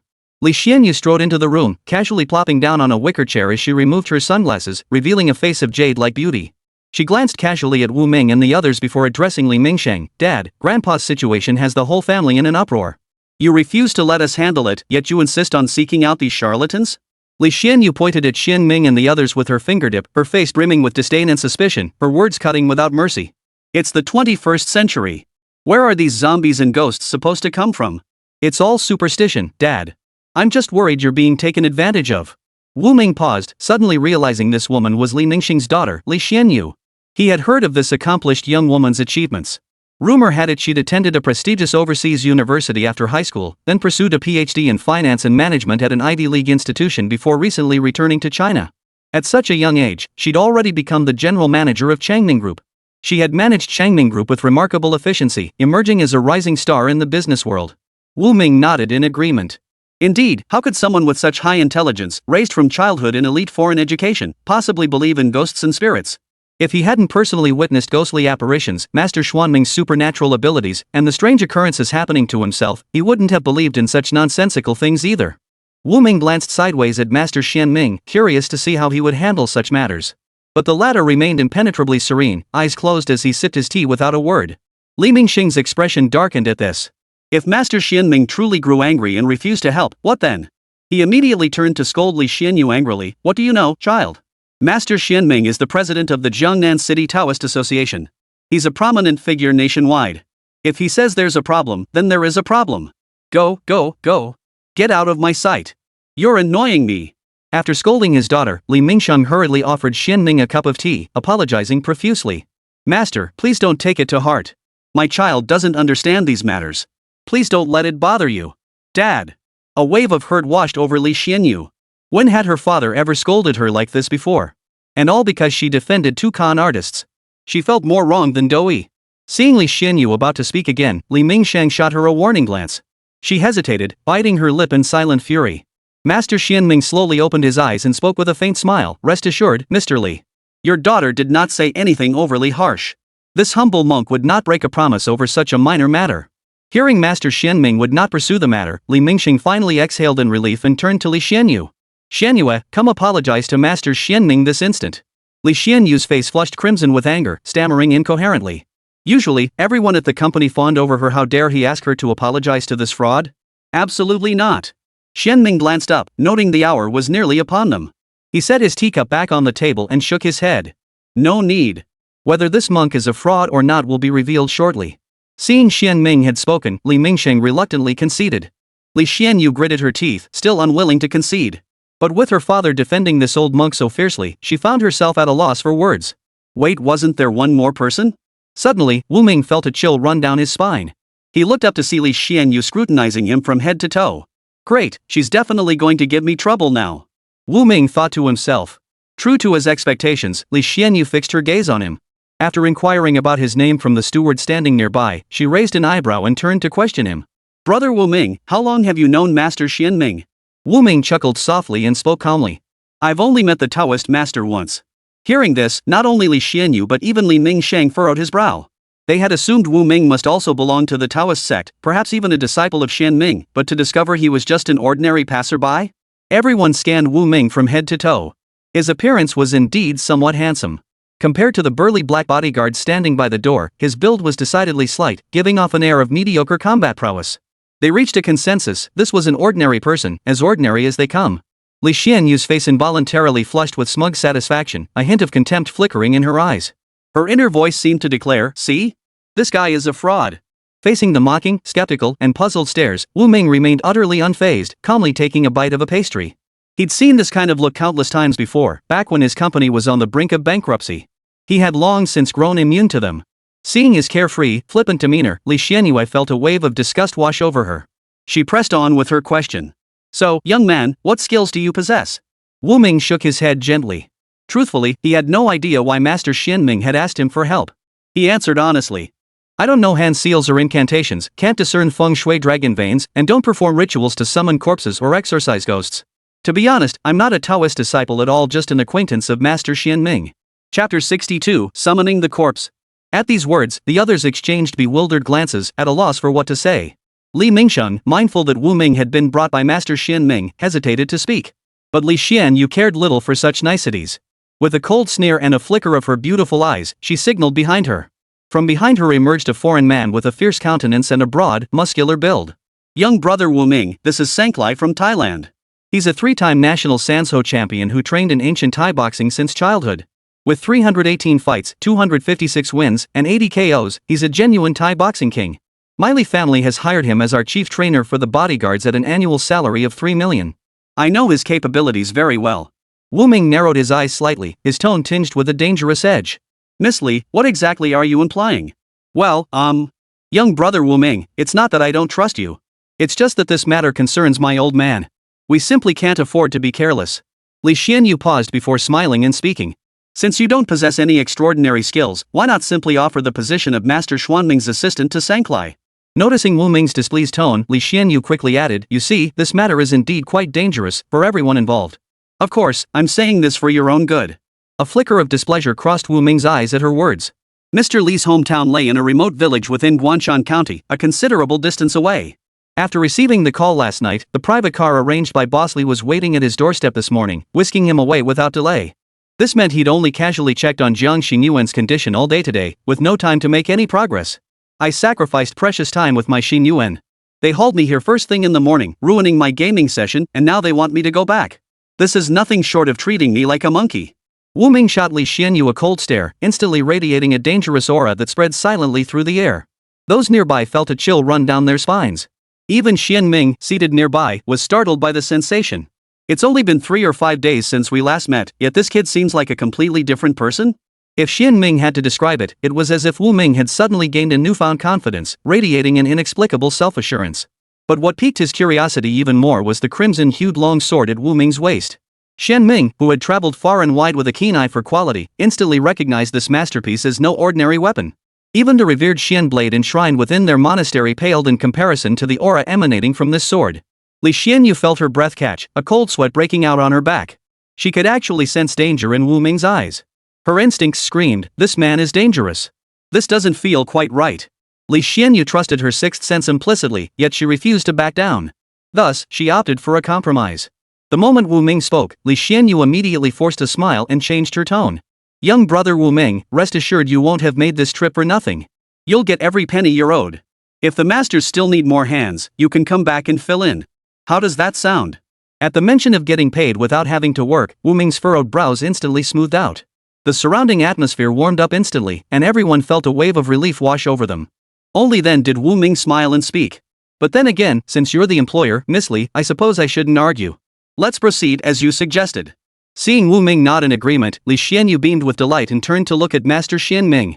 "Master Xian Ming, you see that brother Wu Ming has agreed too." Xian Ming stroked the sparse beard on his chin.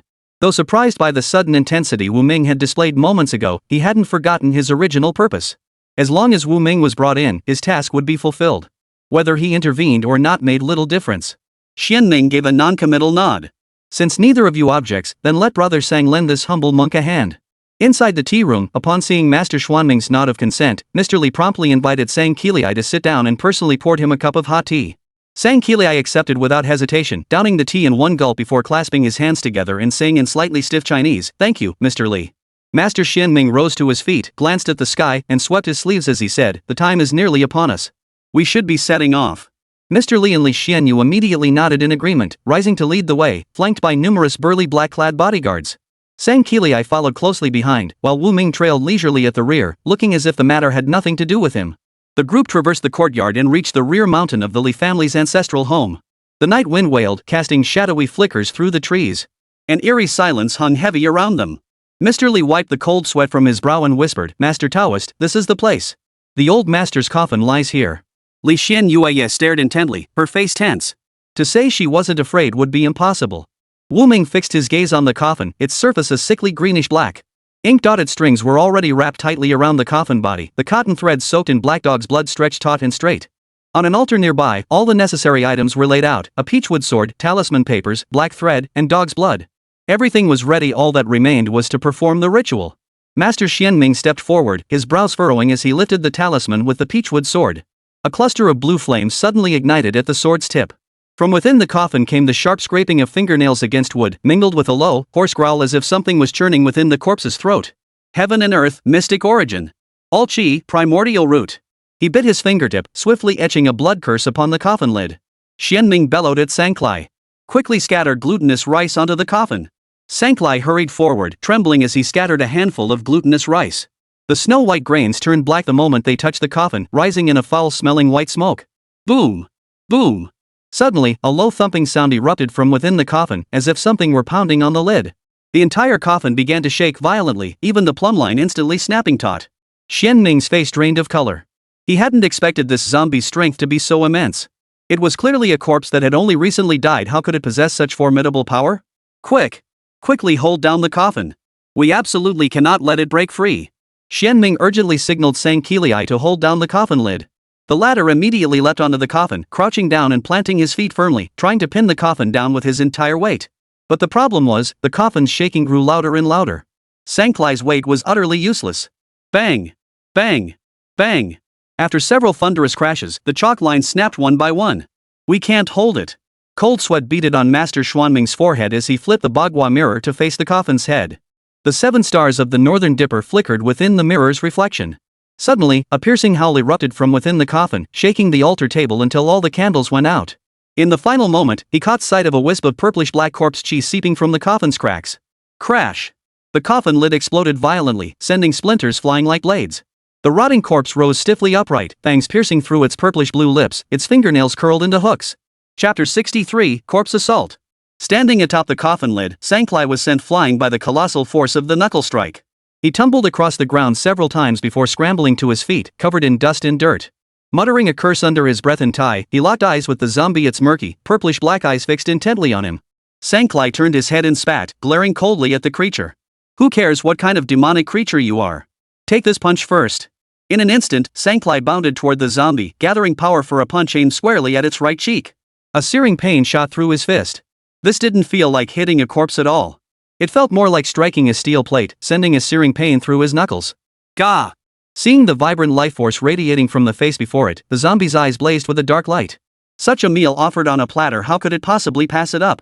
It swiftly straightened its outstretched palm and lunged forward, aiming straight for Sanklai's throat. Sanklai was startled, but true to his reputation as a top-tier boxer, he instinctively ducked his head to evade the blow even in his panic. Before he could catch his breath, the zombie's head suddenly lunged toward his face. Its gaping maw, revealing purple-black fangs, snapped toward his neck. At the critical moment, Sanklai felt a powerful grip seize the back of his collar, violently yanking him away from the zombie's jaws. Staggering back several steps, he turned to see the silent youth Wu Ming. Wu Ming's eyes were cold and stern. He said nothing more, only murmuring, "Back off. This isn't something you can handle." Before the words had fully left his mouth, a yellow talisman shot through the air, striking the zombie's forehead with pinpoint accuracy. Freeze! A fierce shout erupted as Master Xian Ming, wielding his peachwood sword and stepping in a martial stance, closed the distance with lightning speed. The zombie, pinned by the talisman, froze instantly, its movements halted as if paused. But in less than half a second, its eyeballs suddenly began to roll again. The talisman paper hissed as black flames erupted, reducing it to ashes in an instant. This is bad. This accursed creature has grown too powerful, ordinary talismans can no longer restrain it. Master Xuanming's brows furrowed, his voice tinged with surprise and urgency. With his left hand forming a seal, he flickered his sword tip with his right. A string of copper coins rattled out from his sleeve, unfurling into a 3-foot-long coin sword. Its blade glowed with a dark crimson light, a magical artifact soaked in Black Dog's blood. A gurgling sound erupted from the zombie's throat as purplish-black corpse cheese spewed from its 7 orifices. It whipped its head around, its cloudy eyes locking onto Master Xian Ming, then lunged forward like a ghostly apparition. Heaven and earth know no bounds, borrowing power from the cosmos. Instead of retreating, Master Xian Ming advanced, swinging his coin sword horizontally. The blade collided with the corpse's claws, sparks flying. The zombie staggered back 2 steps, roared in fury, and instantly enveloped itself in a thick cloud of black mist. It leapt several meters into the air, charging toward Xian Ming. Clang! Clang! Clang! Xian Ming swung his copper coin sword sideways, parrying the zombie's successive attacks one after another. The blade emitted a series of mournful whines. In the blink of an eye, the red thread binding the copper coin snapped inch by inch, scattering the coins with a clatter across the ground. Even the copper coin sword couldn't hold out? Xian Ming's eyes widened in horror.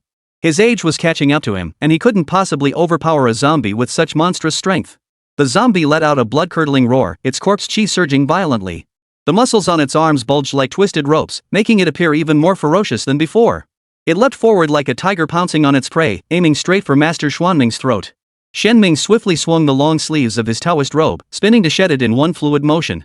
He flung the robe, covering the zombie's eyes with a muffled thud. The robe was inscribed with numerous sacred scriptures, temporarily blocking the zombie's spiritual perception. Seizing the moment, Xian Ming retreated several steps backward, his face flushed crimson as he gasped for breath, feeling the world spin violently. His face twisted in shock as he gasped, "This can't be right. Mr. Li's father was no ordinary zombie. What kind of undead could reach such a state before even being buried?" Even the corpse-binding talisman couldn't hold it down. It had likely surpassed the hairy zombie stage and become a leaping corpse. At this stage, the zombie possessed skin as hard as bronze and bones as strong as iron, impervious to blades and swords. It could even project its malevolent aura outward. Ordinary people would waste away upon contact, or die instantly if touched. Xuanming's heart sank. This zombie's power was far beyond what an amateur like him could handle. Just as he was about to retreat, a bone-chilling cold swept over him. He whipped his head around. A sudden, windless chill filled the air as an overwhelming aura surged from all directions. Everyone stared in shock. Behind the zombie, eerie black aura suddenly erupted in waves, scorching everything it touched. Leaves and grass withered instantly. The robe that had obscured perception was instantly corroded by the black mist, reduced to a pile of rags that silently drifted away. Damn it! It's evil energy. That beast can actually summon evil energy. This is beyond my ability to handle. Xuanming's face paled instantly. His hand gripping the peachwood sword trembled slightly as he focused all his attention on defending against its next attack. But to his surprise, the zombie merely gave him a faint glance before shifting its gaze elsewhere. The next instant, it found its target, and a burst of black light erupted. Xian Ming followed its gaze. There, Li Mingsheng and his daughter Li Xianyue cowered behind their bodyguards. Li Xianyu's slender white fingers clutched her father's sleeve so tightly her nails nearly dug into the fabric. Beads of sweat the size of beans formed on Li Mingsheng's forehead, his suit jacket front already soaked through with cold sweat. Both stared toward them in utter terror, trembling like leaves. Could it be that a real-life battle between a zombie and a Taoist priest was unfolding right before their eyes? Xian Ming's pupils instantly contracted as an ominous thought surged through his mind. Could it be that this creature intended to devour the essence blood of its kin to ascend to a higher plane? This is bad. Xian Ming whipped his head around and shouted urgently at Li Mingsheng and the other. Get out of the way. That beast has its sights set on you. Before his words had fully faded, a pitch-black figure materialized mere paces before the group. The burly bodyguards all paled, swiftly drawing several small-caliber handguns from somewhere and firing relentlessly at the zombie. Bang! Bang! Bang! The gunfire echoed incessantly, like the crackling firecrackers during ancestral rites. Yet fear suddenly washed over their faces. Before the bullets could even reach their target, they were corroded by the black mist surrounding the zombie, turning into piles of black ash. Horror and despair washed over every face. Even guns couldn't harm this thing. What on earth were they supposed to do now? Li Xianyu's face turned as pale as wax. Her legs gave way, and she collapsed to the ground in an instant, her eyes filled with trembling despair. How could she have imagined that something so beyond reason would actually manifest in the real world? And in such a terrifying manner.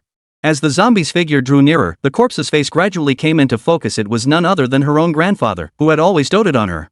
The kind, gentle grandfather who used to stroke her head and read her picture books had become this clawing, grotesque, malevolent specter. Terrified, she shut her eyes tight and cried out, "Grandpa, no. Please, no." Chapter 64, Slain by a Single Sword Strike. Wu Ming's eyes flickered as the long sword at his waist trembled slightly, as if it were crying out. He silently pondered that although he had sensed several strange auras with his divine perception upon first arriving here, but he never imagined this zombie would be so powerful that even Master Xian Ming couldn't defeat it? Wu Ming shrugged, drew his sword, and chuckled softly. Well, it seems I'll have to earn this 15,000 myself after all. In a single bound, he charged forward, appearing beside the zombie in an instant. He swung his sword in a sweeping strike. The crimson blade danced like a dragon, its fiery edge blazing like fire. Shoo! The crimson blade streaked like a fiery streak across the night sky, leaving a blinding scorched trail. Before the blade even reached its target, the searing heatwave pushed back the black mist surrounding the zombie, revealing its pale gray, shriveled skin beneath. The zombie whipped its head around, a flicker of alarm flashing in its cloudy eyes. It instinctively raised its hand to block, its pitch-black nails clashing against the blade. Clang! The clang of metal echoed, sparks flying. Wu Ming flickered his wrist, abruptly shifting the sword's trajectory from a downward strike to a flick upward. The blade swept along the zombie's arm, aiming straight for its throat. Roar! The zombie roared in fury, its body recoiling violently. Yet the sword tip still left a scorched, charred mark upon its neck. As the flesh peeled back, not a single drop of blood spilled forth, only wisps of black smoke drifted away. Ha! Wu Ming raised an eyebrow, surprise flickering in his eyes. You actually took that sword strike head on? Your shell's pretty thick, huh? But I wonder how many more strikes you can endure. Wu Ming sneered coldly, about to close in for the kill. Suddenly, a purple glow erupted around the zombie. It opened its mouth wide, spewing forth a thick, tangible cloud of black mist. Watch out! It's corpse poison! Xian Ming forced himself to his feet and shouted the warning. But Wu Ming didn't retreat, he advanced instead. The technique for wielding this sword surged into his mind. He abruptly activated, all martial arts are mastered. His left hand formed a seal, channeling his energy into the long sword at will. The blade in his right hand instantly blazed crimson, tracing a fiery arc before him. Wherever the blade passed, the black mist ignited like oil meeting fire, exploding into a shower of sparks that scattered across the sky. Piercing through the black mist, Wu Ming's eyes suddenly froze in shock. What a light feel! I didn't hit it. By the light of the flames, Wu Ming finally saw that the zombie had seized the opportunity to lunge at the terrified Li Xianyu. Wu Ming was taken aback. A feint? Not only did this creature possess sentience, but its intelligence was surprisingly high. Quite interesting, but it's a pity you crossed paths with me. Wu Ming licked his lips, a gleam of sharpness flashing in his eyes as his long sword trembled slightly in his grasp. Empowered by the mastery of all martial arts, Wu Ming's swordplay was nothing short of exquisite, executing countless techniques with effortless grace. Wu Ming's body suddenly froze, then arched backward like a drawn bow. His toes lightly touched the ground, propelling his body to flit mid-air. He spun around and thrust his sword forward. Moon gazing in retrospect. Xian Ming was startled. This strike was profoundly mysterious. Not only was the technique exquisite, but Wu Ming's movements seemed utterly natural. It felt less like a deliberate sword technique and more like eating or drinking, effortless and instinctive. Such a masterful sword technique was something he had only witnessed in veterans who had immersed themselves in the sword path for decades. How could this youngster wield such a technique at his age? Wu Ming's strike was ruthlessly fierce. The zombie couldn't react in time, its heart pierced clean through in an instant. Arg! The zombie let out a pained howl, its body going limp. It clutched the sword tip with its withered palm, trying to pull it out. Wu Ming sneered coldly, thrusting his sword 3 inches further before twisting it violently. The blade trembled sharply.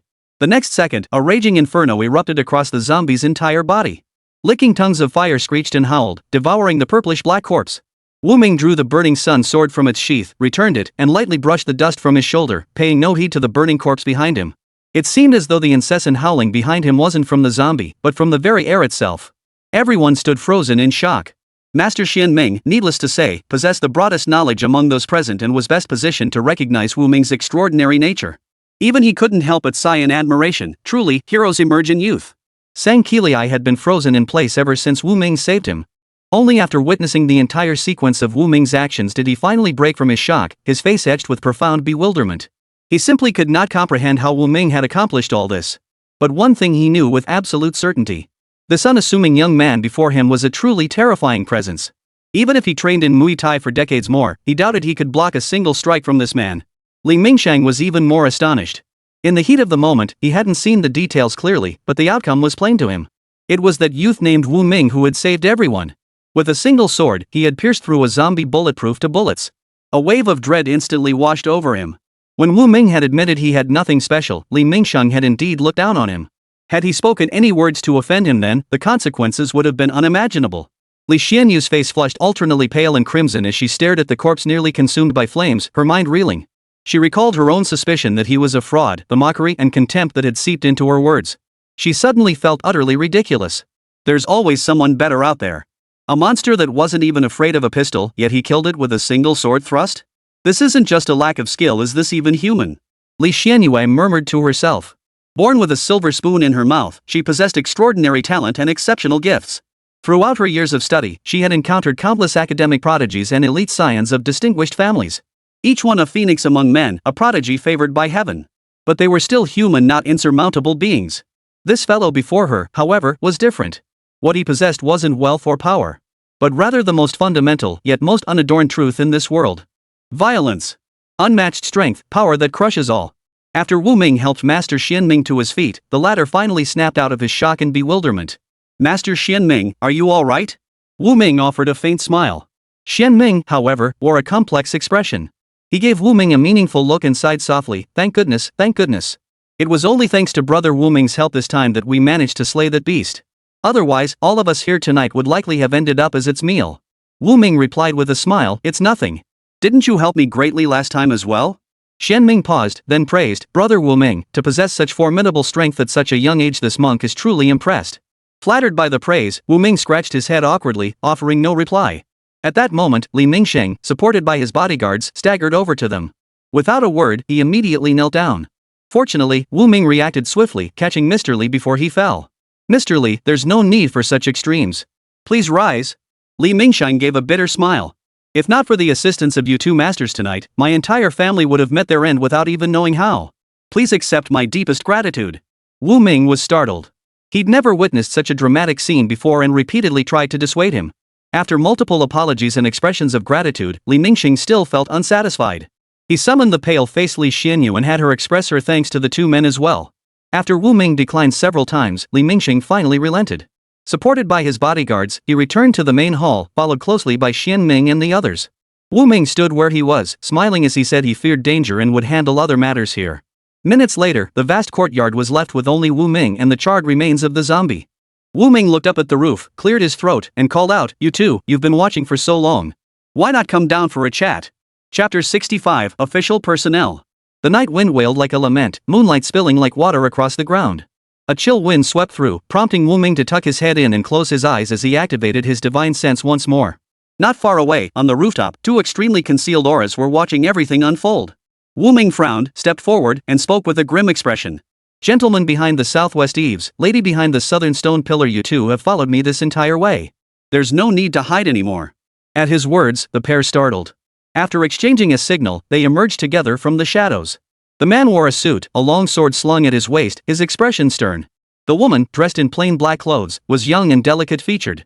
She looked Wu Ming up and down, her lively eyes revealing a hint of curiosity. We used the breath concealment technique.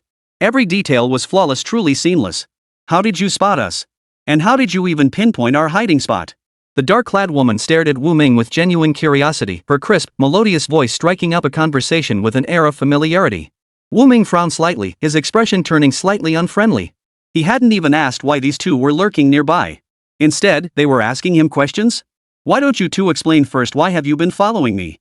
The stern-looking man beside her drew an ID card from his waistband and presented it. My name is Zhao Qianan. I'm an officer with the 3rd Squad of the Jiangnan City branch, under the Xia State Security Investigation Bureau. Zhao Qianan gestured toward the girl beside him and introduced, this one is Zheng Chuxin. She's also with the 3rd Squad and my partner. Zheng Chuxin smiled warmly at Wu Ming, her curiosity piqued by this mysterious stranger. She extended her hand generously, smiling as she said, Hello, Mr. Wu. My name is Zheng Chuxin. It's a pleasure to meet you. Wu Ming furrowed his brow, clasping his hands together as he searched his memory for this organization, but it was a complete blank. Among the organizations he knew, none bore that name. Yet he felt certain he'd encountered a similar name somewhere before. After a moment, Wu Ming suddenly realized. Earlier, while handling the aftermath of the spirit creature incident, and Curson had mentioned that someone from the investigation bureau had come looking for him. She'd also mentioned they'd likely come looking for him. Wu Ming narrowed his eyes slightly, sensing trouble brewing. Getting involved with an official organization who knew if that was a blessing or a curse? So, what brings the two of you from the Security Investigation Bureau all the way here? What's the matter? Wu Ming felt a twinge of suspicion. Ever since he'd stepped into the Li family's car, he'd detected 2 unusual auras through his divine sense. They were unusual because these 2 auras were far weaker than those of ordinary people. Yet all other signs seemed normal, so Wu Ming simply remained vigilant. He hadn't expected that once they reached the back mountain, these two would follow him here.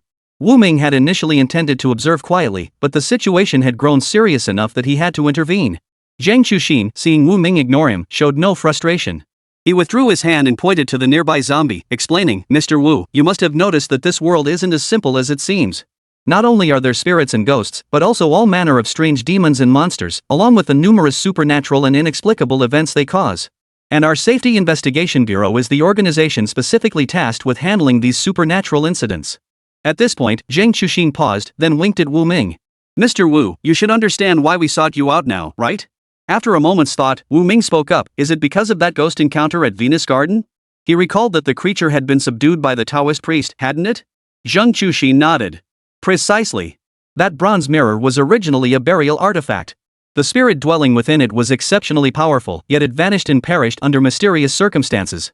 After that, we interviewed everyone connected to the incident. Most were cleared of suspicion, and finally, we identified the culprit. Zheng Chuxin pointed at Wu Ming. The only one who could have dealt with that spirit, it had to be you. Wu Ming frowned. So he'd been noticed at this stage. This meant they had likely interacted with Master Xianming as well. Wu Ming suddenly understood.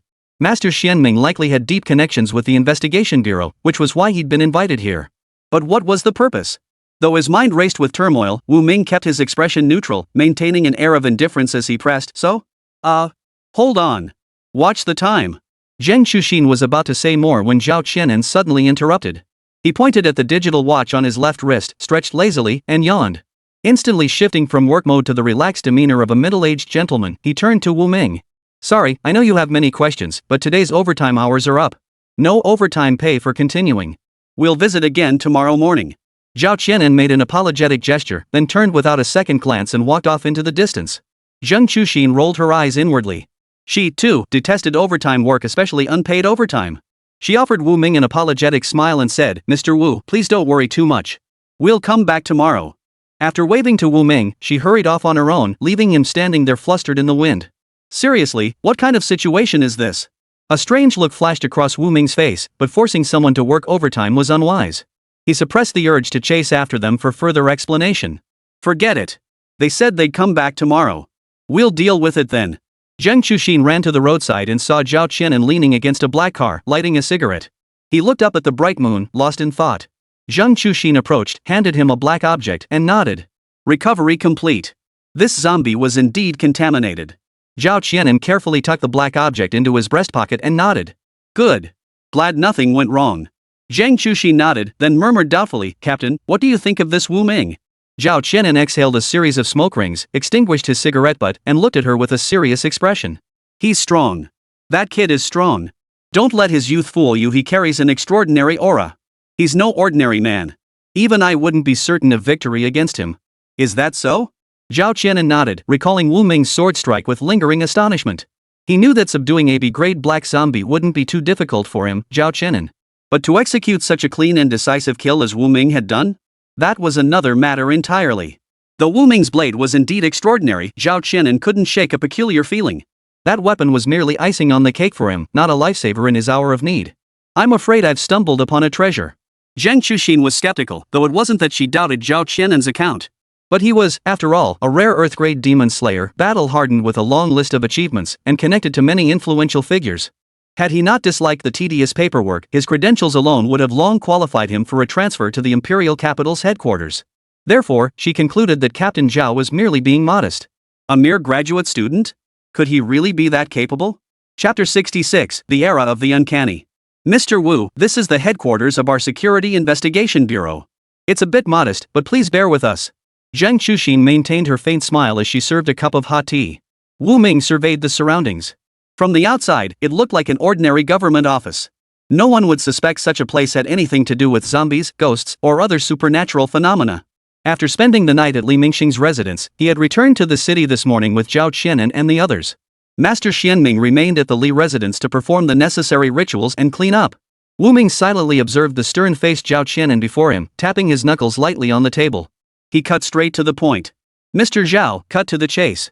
What exactly do you need me for? Seeing Wu Ming's directness, Zhao Qianan saw no need for pretense. After a moment's pause, he continued. I believe you are well aware, Mr. Wu, that this world is not entirely as ordinary people perceive it. There are all manner of supernatural occurrences that defy common sense, things ordinary people simply cannot resolve. Wu Ming nodded slightly. After experiencing several such incidents, he understood this truth all too well.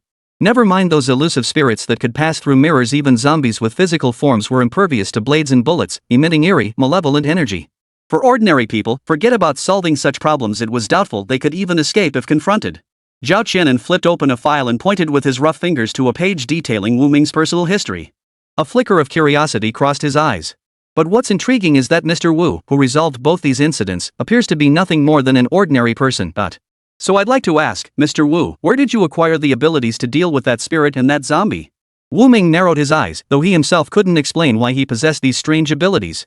Should I reveal that this ability is connected to a game I played? Wu Ming pondered silently, then decided to tell the truth. I don't know either. It was like manna from heaven, I just suddenly had this ability. Wu Ming wasn't lying, he truly didn't know the origin of his abilities. Zhao Qianan stared at Wu Ming like a fox eyeing its prey, and Wu Ming felt a chill run down his spine under that gaze.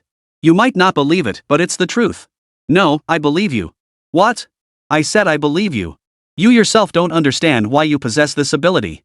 Zhao Qianan shrugged indifferently, a faint smile playing at the corners of his mouth. You're not exactly an exception either. Wu Ming's heart jolted violently. His pupils dilated slightly, and his breathing quickened. Could it be that someone else, like him, had suddenly awakened to this strange power? He forced himself to calm the storm within, his voice deepening as he demanded, Mr. Zhao, what exactly does this mean? Zhao Qianan pondered for a moment, snapped his fingers, and motioned for Zhang Chuxin to approach. Before we get into that, Zhang, first give Mr. Wu an overview of the current extraordinary background in Xia Nation. Zhang Chuxin nodded, retrieved a blue-bound file from the safe behind her, and handed it to Wu Ming. She explained with a smile, according to the Investigation Bureau's observations, humanity has experienced 5 distinct eras throughout history: the immortal cultivation era, the spiritual energy era, the high martial arts era, the low martial arts era, and the current era, the 5th epoch, which is the technological age where spiritual energy is nearly depleted. Wu Ming furrowed his brow slightly, finding it hard to believe. After all, this differed vastly from the history he had learned. Seeming to sense his confusion, Zhang Chuxin elaborated, due to the changing times, most supernatural occurrences have become exceedingly rare. To minimize disruption, the authorities deliberately concealed certain facts.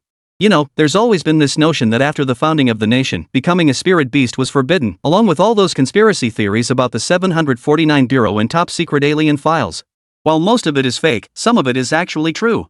Wu Ming kept his composure outwardly, but internally, his mind was in turmoil. What he'd just heard was utterly incomprehensible. It completely shattered his worldview. But he quickly composed himself, looking at Zhang Chuxin and gesturing for her to continue. Zhang Chuxin continued her explanation. The Security Investigation Bureau is just the official name. Privately, we still use the old designation, the Demon Slaying Bureau. We manage all supernatural phenomena left behind throughout history, provide support for individuals exposed to supernatural events, and possess considerable authority. Wu Ming nodded, then asked, I understand that much. So where exactly is the problem?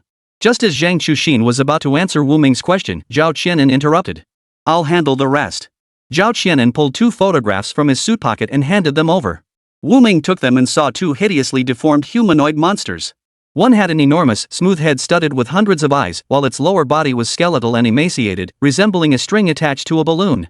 The other creature's lower body was a pulpy, collapsed mass, its cheeks split open to reveal terrifying red and white patterns within its brain. Monsters! Wu Ming felt a wave of nausea wash over him. At a glance, he knew these creatures belonged to no era he had ever known. They bore a peculiar resemblance to the grotesque creatures he had encountered in games. Zhao Qian quietly observed Wu Ming's reaction.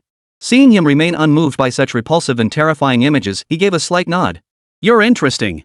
Most people would be sick to their stomachs seeing this stuff, but you don't even flinch. Wu Ming frowned slightly and returned the photo to Zhao Qianan. Not exactly. Maybe I just have a higher tolerance. Zhao Qianan flipped the photo face down and addressed Wu Ming with a grave expression. What I'm about to tell you is top secret. Not a single word you hear here can be repeated. If word gets out, the consequences won't be as simple as a prison sentence. Can I refuse? Wu Ming suddenly asked. Joking aside, he certainly didn't want to get dragged into this deadly business. Zhao Qianan shook his head. Unless you want to live under constant surveillance by our people, ensuring you never come into contact with certain taboos.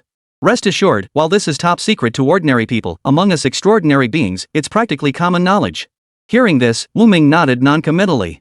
He absolutely did not want to endure constant surveillance in the days ahead, his daily life documented in reports submitted for someone else's scrutiny. The very thought sent a chill through his body, making his heart sink.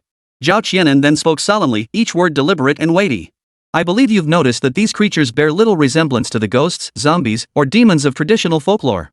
Our investigations confirm these creatures are not native to Blue Star, but originate from the vast starry seas beyond. An immensely powerful supernatural force, an unknown entity beyond anyone's comprehension, is silently reshaping the entire world. Zhao Qianan tapped his knuckles on the tabletop, a flicker of worry crossing his eyes. Our official hypothesis is that in the near future, Blue Star may conclude its technological era and usher in a new age. Officially, it is tentatively termed the Era of the Uncanny. Chapter 67, The Demon Slaying Bureau Part 1. The Era of the Uncanny. Wu Ming's heart trembled with shock. He never imagined he would hear such a terrifying revelation. Zhao Qianan nodded solemnly and explained to Wu Ming. The earliest bizarre attacks occurred in Northern Europe and the land of cherry blossoms. Only recently have they spread globally. Several similar cases have emerged in Xia Nation over the past few months. Beyond that, we unexpectedly discovered certain individuals who have awakened extraordinary abilities. These have caused significant social repercussions, and we've recruited quite a few of them. Zhao Qian paused, his gaze lingering suggestively on Wu Ming. All individuals who have suddenly manifested these special abilities have, to varying degrees, encountered peculiar occurrences. For instance, receiving guidance from an unnamed elder in their dreams, encountering peculiar objects appearing around them, or gaining the ability to perceive things that don't exist, and so on. All these individuals possess the potential to awaken and become extraordinary beings. Wu Ming froze slightly, rubbing his chin thoughtfully. In other words, he too was considered an extraordinary being. Zhao Qianan smiled at Wu Ming and spoke softly, well, does any of this ring a bell? His gaze drifted meaningfully to the long sword at Wu Ming's waist.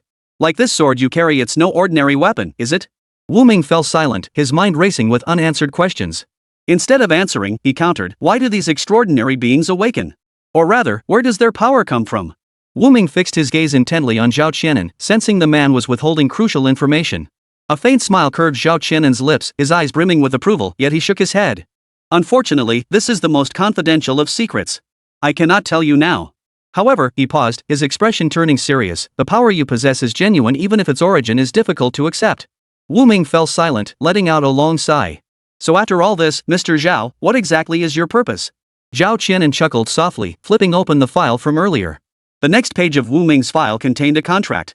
Special Investigator Agreement Contract for the Security Investigation Bureau. He handed the document to Wu Ming, smiling as he said, Zhao Qianan, captain of the Red Fong Squad, 3rd team of the Jiangnan City Security Investigation Bureau, specially invites Mr. Wu Ming to join our Demon Slaying Bureau and become an honorable demon slayer. Wu Ming frowned, took the contract, and examined it carefully before suddenly staring in shock. Not only is the annual salary $500,000, but it also includes 7 insurances and 1 pension fund? Regular weekends off, with double pay for overtime during emergencies. What kind of dream job is this? Wu Ming's eyes widened instantly, his breathing quickening as he couldn't help but exclaim the benefits were simply too good to be true. Zhao Qianan shrugged, chuckled softly, and waved a finger dismissively. Our demon-slaying bureau lacks everything. Except for one thing, we don't lack money.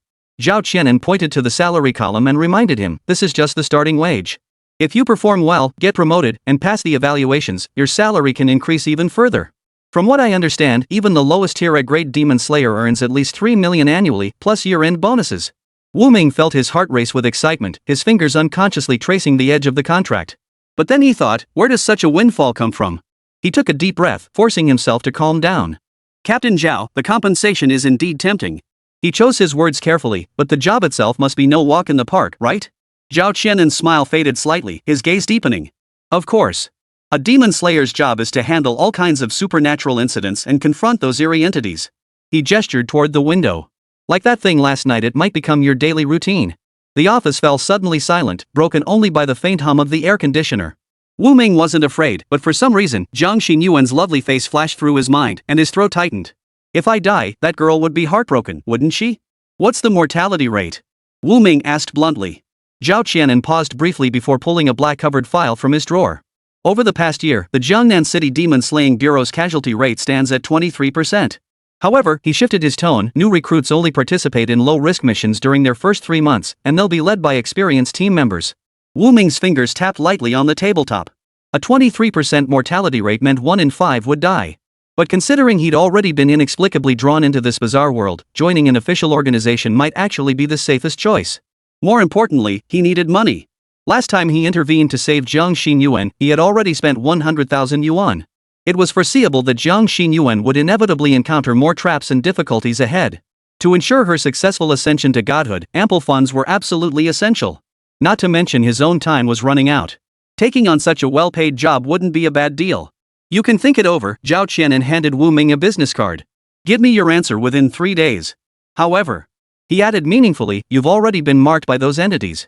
In short, once you know these things, you can never return to your former ordinary life. Wu Ming lifted his head, his eyes flashing with resolve. He pushed the card back and nodded. No need to consider it. I'm joining the Demon Slaying Bureau. A faint smile touched Zhao Qianan's lips as he patted Wu Ming's shoulder and handed him a pen. After confirming there were no hidden compartments, Wu Ming signed his name and pressed his fingerprint, formally joining the Demon Slaying Bureau as a Demon Slayer. Excellent. We're colleagues now. No need for formalities then. You can call me Old Zhang, or just my name. Wu Ming nodded. Zhao Qianan waved his hand, and Zhang Chuxin approached. Xiao Zhang, take Mr. Wu to review the department's guidelines. He turned to Wu Ming. Ask Zhang Chuxin if you have any questions. Though you're close in age, she joined the Demon Slaying Bureau before you and is your senior. Zhang Chuxin smiled and extended her hand. This time, Wu Ming didn't refuse, he gently took it. Mr. Wu, let's go. I'll introduce you to the various departments of the Demon Slaying Bureau and walk you through your future workflow. Wu Ming nodded and followed Zhang Chuxin out of the office. Inside the office, shortly after Wu Ming left, a shrill ringing sound filled the air. Zhao Qianan casually picked up the phone and answered, hello, this is the Security Investigation Bureau. I'm Zhao Qian. What? Suddenly, as if hearing something, his expression abruptly turned grave. He rubbed his temples, his face turning ashen as he demanded, how many casualties this time? A moment of silence followed before the number uttered left Zhao Qianan speechless. He sighed heavily. This is a matter of utmost importance. The Jiangnan City branch will provide full assistance. Give me 3 days to assemble the team. After securing the promise, Zhao Qianan hung up the phone and stared blankly at the doorway. He couldn't help but recall Wu Ming's earth-shattering sword strike. If it were that kid. Chapter 68, The Demon Slaying Bureau Part 2. All Demon Slaying Bureaus are divided into 6 squads, organized according to the distinct cultivation systems of their demon slaying practitioners. Different cultivation systems? Wu Ming furrowed his brow, surprised to hear such fantastical terminology. Zhang Chuxin nodded and continued, exactly. Didn't I mention earlier that the human race has endured several eras? Each era left behind certain traditions, so practitioners of different systems belong to different branches. For instance, Squad 1 serves as the main force for the local Demon Slaying Bureau. Most members are Taoist priests and Buddhist monks, handling routine matters involving ghosts, monsters, and spirits. Zhang Chuxin's expression darkened as she mentioned them. Those old monks aren't particularly skilled, yet they're stubborn and inflexible. Their rules are numerous and convoluted, and they cause the most trouble. Then, as if remembering something, she added, but lately, with these strange occurrences, their Taoist rituals and Buddhist scriptures just aren't cutting it. They seem to have run out of tricks. They've been keeping a low profile these past couple of days. Zhang Chuxin pointed to a monk sipping tea in the hall and whispered, "That's Mingling, the captain of Squad 1. He's incredibly strict and troublesome. Stay far away from him." Wu Ming glanced over. Monk Mingling appeared to be a frail, thin young monk, hardly someone who looked like a squad leader. Committing the man's features to memory, Wu Ming listened as Zhang Chuxin continued her introduction. As for Squad 2, they're composed of qi cultivators. They practice ancient immortal cultivation techniques, but due to the depletion of spiritual energy, very few succeed in their cultivation. In fact, not a single person in our bureau has mastered it. Wu Ming nodded in agreement. It made sense after all, those skilled in immortal cultivation likely also mastered spells. It was only natural their numbers were small. Zhang Chuxin continued, "Next is Team 3. Generally, new recruits who don't practice specialized systems join Team 3. Recently, Team 3 has become the main force of the Demon Slaying Bureau. Both Captain Zhao and I belong to Team 3. Most of Team 3's members are martial artists." Wu Ming raised an eyebrow, curious. "What kind of martial artists?" Zhang Chuxin elaborated, "Much like you imagine martial artists who push their bodies to the limit and cultivate qi and blood. In the age of declining magic, people like us were the mainstream." Zhang Chuxin patted her slender shoulders, tilting her head proudly as she chuckled, "Don't let my frail appearance fool you, I could knock out a bull with a single punch." Wu Ming's gaze froze as he instantly began scrutinizing Zhang Chuxin from head to toe. Through his divine sense, he detected her aura was indeed several times stronger than an ordinary person's. Compared to his own, however, it was still quite weak. If he were to compare them, Zhang Chuxin's aura resembled a flickering candle in the wind, while Wu Ming's aura shone like the bright moon at night. He was certain Zhao Qian'an's aura wasn't as potent as his own. So, a punch at near full power could take down a bull? Wu Ming rubbed his chin, silently pondering.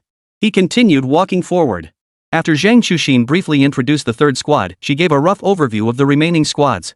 Team 4 comprised demon slayers versed in unorthodox practices, corpse chasing, ghost exorcism, southern sorcery, curses, and the like. Every conceivable form of dark magic was represented. Team 5 served as the logistics unit, responsible for managing the aftermath of demon extermination, handling supplies and public relations. Team 6, like Team 2, contained not a single living soul. Team 6 served as the international exchange unit. Foreign researchers joining the bureau would be assigned to Team 6. The only exception is the Jiangnan branch, which lacks such a unit. When the conversation turned to Team 6, Wu Ming perked up. "Do other countries have similar practitioners, warriors, qigong masters?" Zhang Chuxin nodded. "Indeed. For example, Japan has Onmyoji and ninja, while Europe and America have vampire hunters, paladins, and so on. Every nation has had similar figures throughout history, and these traditions have carried into the modern era." After Zhang Chuxin finished introducing all the squads, she handed Wu Ming an ID card. Given the diverse mix of individuals within the Demon Slaying Bureau, a complex system with countless types of people, our rating standards are based on comprehensive performance evaluations. She pointed to the ID card. Wu Ming took the card and noticed that besides his basic information, there was a line of gold embossed text, "Trainee Demon Slayer Yellow Grade, Middle Tier." Zhang Chuxin explained, "All new recruits start as trainees. After completing several missions, they're re-evaluated based on performance.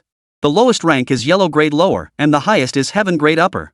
But the black zombie you slayed was a C-grade monster typically handled only by Xian-grade demon slayers. Therefore, you're exempt from the trainee stage and promoted directly to Yellow Grade mid-level. You're now eligible for unit benefits." Wu Ming nodded, about to ask for more details, when a low chanting suddenly reached his ears from behind. "Amitba." Wu Ming turned to find the captain of Squad 1, Monk Mingling, had appeared behind him at some point, hands pressed together in prayer, his gaze calmly fixed upon him. Zhang Chuxin's expression changed instantly. She instinctively took half a step back, muttering under her breath, oh no, trouble's coming." Monk Mingling offered a faint smile, his voice gentle yet carrying an undeniable authority. "Layman Wu, this monk observes that malevolent energy clings to your body, portending potential bloodshed. Might you accompany this monk for 3 days of chanting sutras to dispel misfortune and avert calamity?" Wu Ming froze. "Evil aura?" Zhang Chuxin rolled her eyes and muttered under her breath, "Here we go again." Monk Mingling seemed oblivious to her muttering and continued, "The sword at your waist carries an extremely heavy aura of evil. If not neutralized promptly, it may turn against you." Wu Ming glanced down at his long sword. Its blade trembled slightly, as if resisting the monk's words. Zhang Chuxin finally couldn't hold back and interjected, "Master Mingling, Wu Ming has just joined our third squad. He hasn't even officially started yet. Could you hold off on recruiting him?" Master Mingling shook his head. "Layperson Zhang, you misunderstand. This monk is not recruiting him, but acting in Brother Wu's best interest." Wu Ming narrowed his eyes. He could sense that beneath the monk's serene exterior lay an oppressive aura. Clearly, this was no ordinary man. Thank you for your concern, Master, Wu Ming smiled. But I'm not interested in chanting sutras just yet. I'd rather get familiar with my duties first. Mingling sighed, as if anticipating this response. Very well. Should you encounter any difficulties in the future, seek me out any time. With that, he bowed slightly and turned to leave. His wide monk's robe billowed without wind, exuding an air of noble dignity. Zhang Chuxin exhaled in relief, tugging Wu Ming along as they hurried away. That monk loves to scare newcomers, talking about evil spirits clinging to them, bloodshed, disasters. He just wants to recruit people for his team. Wu Ming pondered, is he powerful? He is powerful, Zhang Chuxin scoffed, but he's too rigid. He even makes us chant sutras before meals. I couldn't stand it. After this minor incident, Wu Ming went through a series of procedures. By the time he stepped out of the investigation bureau building, the sky was already turning pale at the horizon. Wu Ming felt a wave of dizziness wash over him. The events of the past 2 days were too hard to comprehend. All he wanted now was to return home and fully appreciate Jiang Xinyuan's breathtaking beauty. Chapter 69, Hardship. Desolate City, Wei Residence. The sky was still dark, yet Jiang Xinyuan rose early. Rubbing her eyes, she glanced at Wei Xiaoya still fast asleep in bed. She glanced at the clock. 4:30 a.m. At this hour, Uncle Wei and Aunt Wei were still asleep. She got out of bed, washed up, dressed, and pulled her hair into a high ponytail. Standing before the mirror, she patted her cheeks to shake off the lingering fatigue. Alright, gotta give it my all today too. After the blood demon cult incident concluded, the entire wasteland city was thrown into turmoil. The thorough investigations and purges created a tense atmosphere. Consequently, the entire city was sealed off, with strict controls preventing anyone from entering or leaving. However, as one of the heroes, Jiang Xinyuan and the Wei Cheng family were spared from these troubles.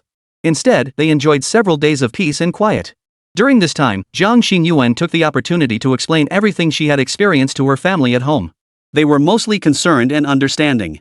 Fortunately, the cleanup of the blood demon cult's remnants concluded today, and the wasteland city reopened. Jiang Xinyuan stretched her limbs, eager to venture outside the city walls to hunt down some strange creatures. Having witnessed the master's formidable power, she felt an ever-growing yearning within her heart. Simultaneously, she felt an urgent need to strengthen her own abilities. That's why she couldn't wait to venture out and hunt the supernatural. But before that, Jiang Xinyuan paused, silently reciting an incantation as she retrieved some ingredients from her storage space. Let's make breakfast first. After days of training, her culinary skills had greatly improved. In any case, preparing a simple breakfast posed no difficulty. Within minutes, a fragrant breakfast was ready. Just the usual fried dough sticks and soy milk, with a few fried eggs. A simple meal indeed. Jiang Xinyuan arranged the breakfast neatly and carefully covered it with a warming dome to keep it from getting cold. She tiptoed to Wei Xiaoya's bedside, gently pinched her cheek, and whispered softly, Xiaoya, I'm heading out now. Breakfast is on the table, remember to eat it. Wei Xiaoya mumbled a sleepy rolled over, and drifted back to sleep. Jiang Xinyuan smiled, slung the pre-packed backpack over her shoulder, and stepped out the door. The air in the deserted city still carried a hint of coolness in the early morning. The streets were nearly deserted, save for the occasional patrol guard passing by. Upon seeing Jiang Xinyuan, they gave her a slight nod of acknowledgement, clearly recognizing this meritorious citizen. She quickened her pace toward the city gate, mentally mapping out her plan for the day. First, head deep into the abandoned zone of the old city. The strangeness levels there aren't too high, most are tier 1 or tier 2. Perfect for practice. She clenched her fist, a flicker of determination in her eyes. At the gate, 2 guards remained on duty. One was Zhang Kaihua, but the other was not Zhang Fan, the man who had provoked Jiang Xinyuan before. Zhang Kaihua spotted Jiang Xinyuan and ran over cheerfully. Xinyuan, why are you leaving the city so early? Jiang Xinyuan nodded. Yeah, just running some errands. Zhang Kaihua chuckled softly, her eyes brimming with admiration and awe. These past few days, this young lady had become a major celebrity in the desolate city. Everyone knew it was the powerful figure behind her who had resolved the incident. Even the city's official dignitaries bowed their heads respectfully when they saw her. After all, orders had come down from above. This young lady was to be accorded the utmost respect and convenience. Therefore, Zhang Kaihua didn't ask any further questions and simply let her pass. Stepping outside the city gates, Jiang Xinyuan took a deep breath, savoring the faintly salty air beyond the walls. The distant sky was turning pale with the first light of dawn, heralding the start of a new day. She walked along the path and soon reached the edge of the old city district. Mist swirled here, visibility low, but for Jiang Xinyuan, who had already faced life and death trials, it was nothing. Let's start with the most basic anomalies, she murmured to herself, pulling a plain short knife from her backpack. Its blade glinted coldly in the morning light. Since this was a trial, she didn't want the fight to end too easily, so she refrained from using the thorn dagger. Suddenly, a rustling sound came from the mist ahead. Jiang Xingyuan immediately grew alert, gripping the dagger tightly as her gaze sharpened toward the front. A strange creature, wolf-like in size and covered in black scales, slowly emerged. Its blood-red eyes fixed on her, viscous droplets hanging from its mouth. Black-scaled wolf, level 1 anomaly. Perfect for warming up. Jiang Xingyuan's lips curved into a faint smile. With a flash of movement, she charged forward. The black-scaled wolf roared furiously and lunged at Jiang Xingyuan. She deftly sidestepped the attack, swinging her blade backward to slice at the wolf's belly. The blade scraped against the scales, sending sparks flying. Had she wielded the blackthorn dagger, that strike would have ripped its belly open. Its defense is surprisingly strong, she murmured, her brow furrowing slightly, though she remained composed. With a quick shift of her feet, she closed in on the black-scaled wolf once more. After several exchanges, Jiang Xingyuan had deciphered the black-scaled wolf's attack patterns. Seizing an opening, she thrust her dagger precisely into the wolf's eye, piercing straight through to its brain. The black-scaled wolf let out a mournful howl, twitched a few times on the ground, then lay still. Jiang Xingyuan pulled out the dagger, flicked off the blood, and let out a long sigh of relief. First one down. She crouched down and skillfully split open the wolf's skull. Sure enough, a crystal core lay within. The depths of the godforsaken zone were thick with eerie energy, allowing even the most common first-tier monsters to develop crystal cores. This served as proof of hunting the bizarre and was also a crucial resource for enhancing one's strength. A flicker of excitement crossed Jiang Xingyuan's eyes. This land was far too dangerous, and the anomalies it spawned were exceptionally powerful. Thus, ordinary transcendents dared not venture in casually. But for Jiang Xingyuan, who sought to ascend to higher tiers, this was precisely the best place to strengthen her power. Let's continue. Today's target is 10 level 1 anomalies, or 1 level 2 anomaly. She rose to her feet, her gaze fixed on the depths of the godforsaken zone. Yet, at that very moment, a sudden pang of dread gripped her heart. A powerful aura emanated from the forest steps, causing the hairs on her body to stand on end. This is a level 3 anomaly? Jiang Xingyuan's expression changed as she sensed an aura similar to that of the thousand-eyed bloodleech. By all logic, a level 3 anomaly shouldn't appear at the edge of the old district. She hesitated, should she press forward or retreat for now? If I retreat now, what if I encounter stronger enemies later? She clenched her teeth and gripped her dagger tightly. I'll fight. She crept cautiously toward the source of the aura, her heart pounding like a drum. As she pushed through dense underbrush, the sight before her made her pupils contract sharply. A monstrous bear, towering nearly 10 feet tall, was savagely tearing apart the carcass of a second-tier demon wolf.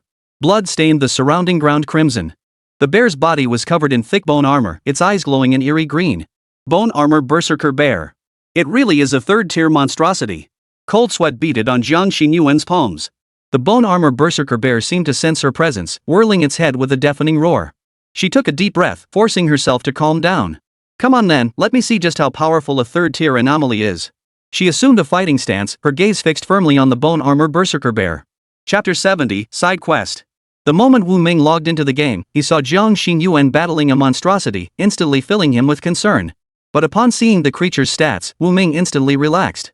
Just a third-tier anomaly, and a physical one at that. Truly the weakest of the weak. At the center of the battlefield, Jiang Xingyuan's eyes narrowed sharply.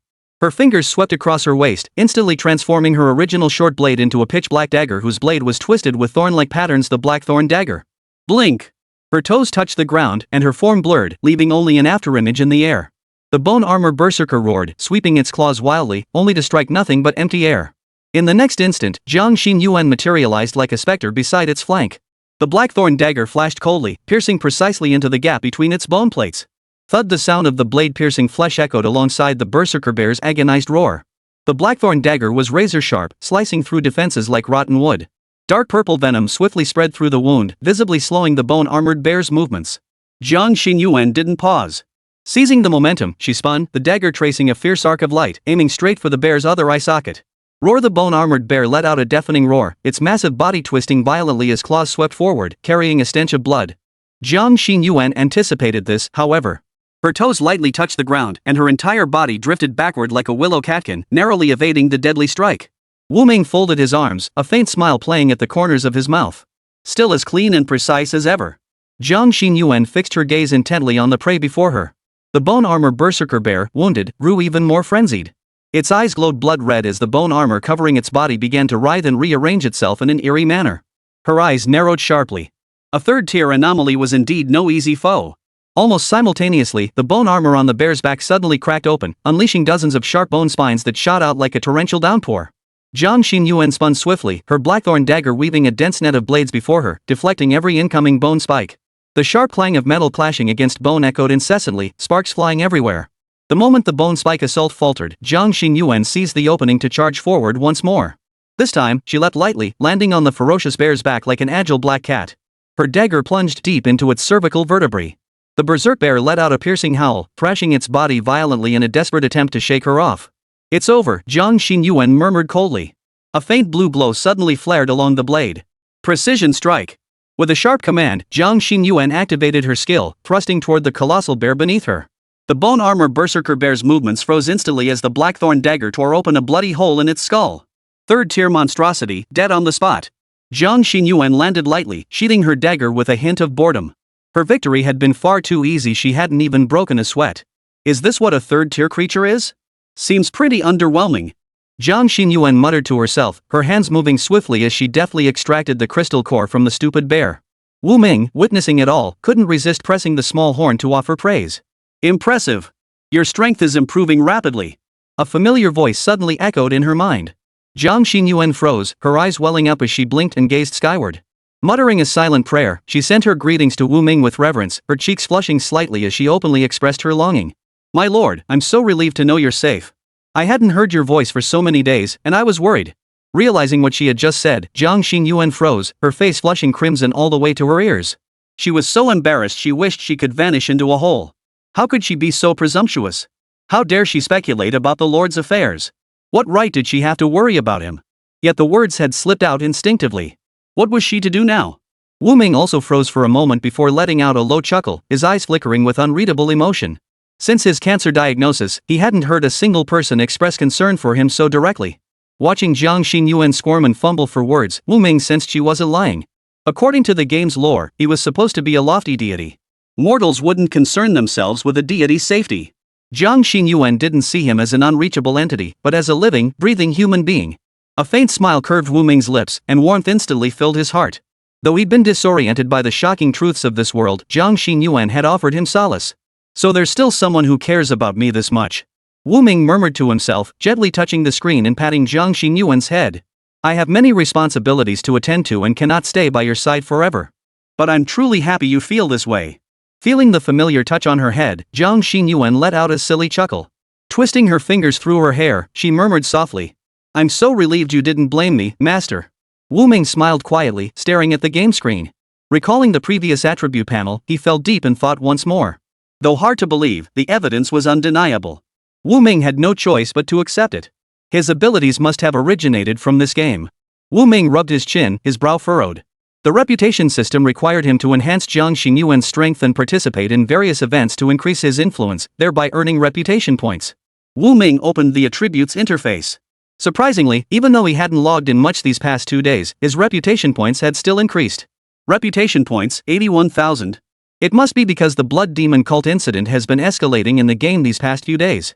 Only now are the people of Wasteland City gradually realizing Xingyuan's contributions. That's why my reputation rose. Wu Ming nodded, convinced this explanation made sense. Beyond that, reputation points were also tied to strength, fame, quests, and other factors, making them relatively easy to boost. Wu Ming nodded, sensing it resembled some sort of exploration reward system.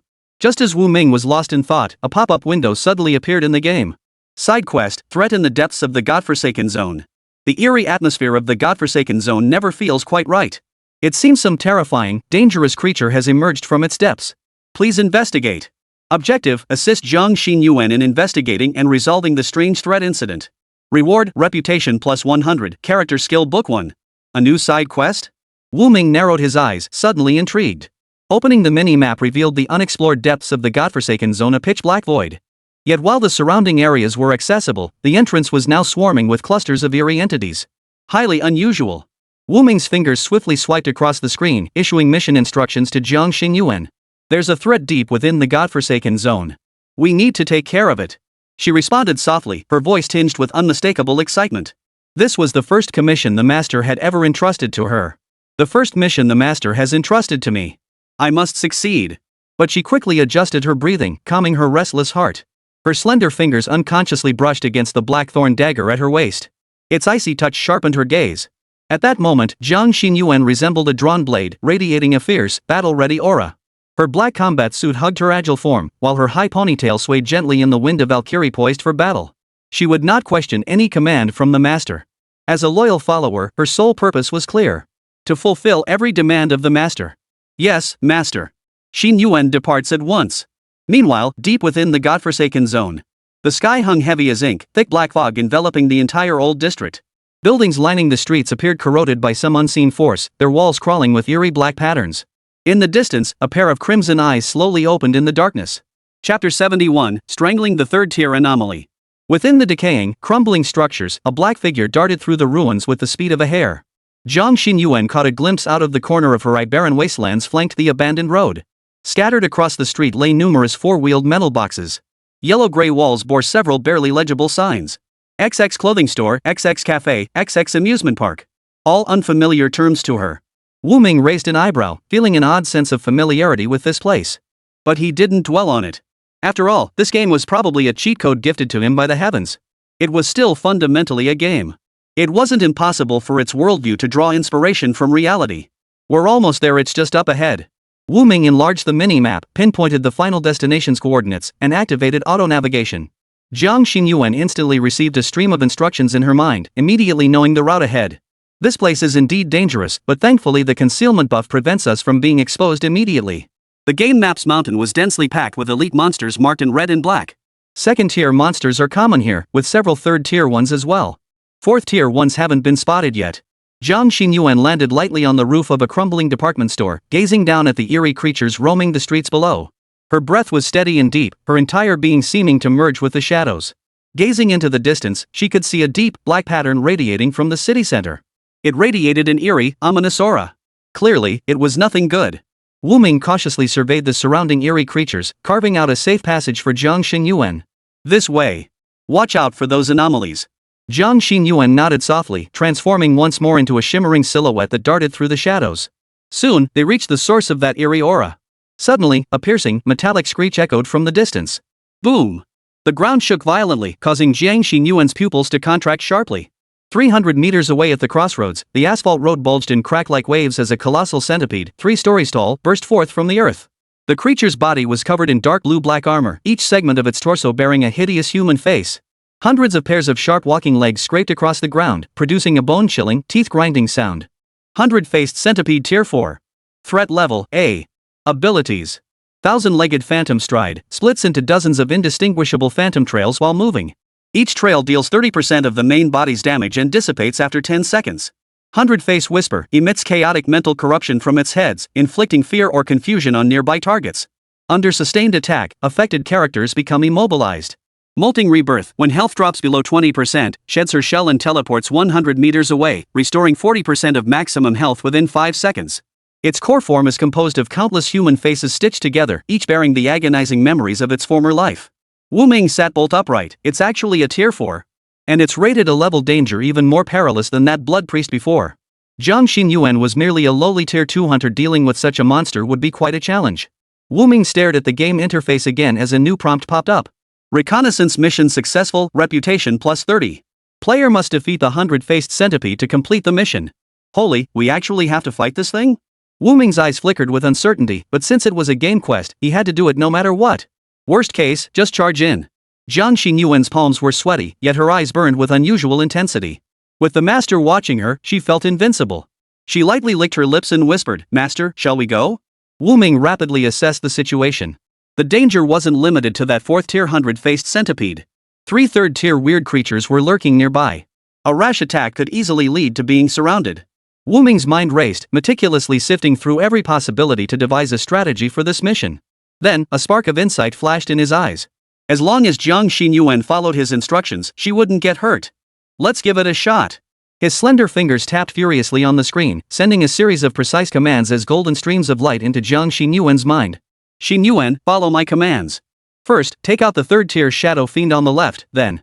A fierce gleam flared in Zhang Xinyuan's eyes as she cried out, "Blink." Her graceful form vanished from her original position. In the next instant, she materialized behind the shadow fiend like a ghostly apparition, her blackthorn dagger tracing a sinister blue arc through the air. Thud! The shadow fiend didn't even have time to scream before its head was severed. But this successful ambush also ended her stealth. The other 2 third-tier anomalies immediately grew alert. The 100-faced centipede emitted an angry hiss, its hundreds of faces contorting in a simultaneous scream. The terrifying sonic waves shattered the glass of surrounding buildings. Jiang Xinyuan narrowed her eyes, darting swiftly behind a building to conceal herself, waiting for her stealth buff to recharge. The other two third-tier monstrosities, a rotten wolf king and a skeleton ghost, wouldn't give Jiang Xinyuan a moment's respite. Roaring with fury, they tracked Jiang Xinyuan's scent and unleashed multiple attacks toward the building she had retreated behind. Wu Ming watched everything intently from outside the screen. The red attack warning frames had already appeared. The rotten wolf king launched a pounce attack, its strike zone forming a 5-meter radius circle centered on the building where Jiang Xinyuan hid. Meanwhile, the other skeleton ghost remained stationary, summoning bone spears that shot toward Jiang Xinyuan in a fan-shaped attack pattern. Wu Ming raised an eyebrow. The two attack ranges were vast, nearly covering all areas Jiang Xinyuan could evade. However, there was a minuscule time difference between the arrival of these two attacks. Wu Ming smiled faintly, his eyes flashing with sharpness. There was still room to maneuver. Xinyuan, follow my commands. Jiang Xinyuan nodded slowly, standing still as if the two terrifying assaults didn't exist. Now, run 10 meters to the north. Without hesitation, Jiang Xinyuan sprang into motion, sprinting toward the destination Wu Ming had mapped out in her mind. Then came a thunderous crash. The rotten wolf king, like a mountain, crushed the 3-story building where Jiang Xinyuan had been hiding into dust. Clouds of dust filled the air, and concrete debris flew everywhere like cannonballs. Yet not a single piece struck Jiang Xinyuan. Wu Ming narrowed his eyes. Indeed, the game was still just a game. As long as she escaped the predetermined attack range, Jiang Xinyuan remained unharmed. The next second, the skeleton demon's attack arrived as expected. Bone spears several meters long shot toward Jiang Xinyuan like javelins. Wu Ming remained calm and composed, pointing to the pre-planned destination. Jiang Xinyuan's eyes widened in surprise, but she hesitated no longer. As if utterly unconcerned for her own life, she strode boldly outward. The master would never harm me. Jiang Xinyuan resolved silently, charging straight toward the barrage of flying bone spears. A split second before they could pierce her, she lunged forward decisively, dodging the attack. The subsequent wave of bone spines rained down like a tidal surge, yet none managed to harm her in the slightest. Just as the two attacks ended, the cooldown on her concealment and protection abilities concluded.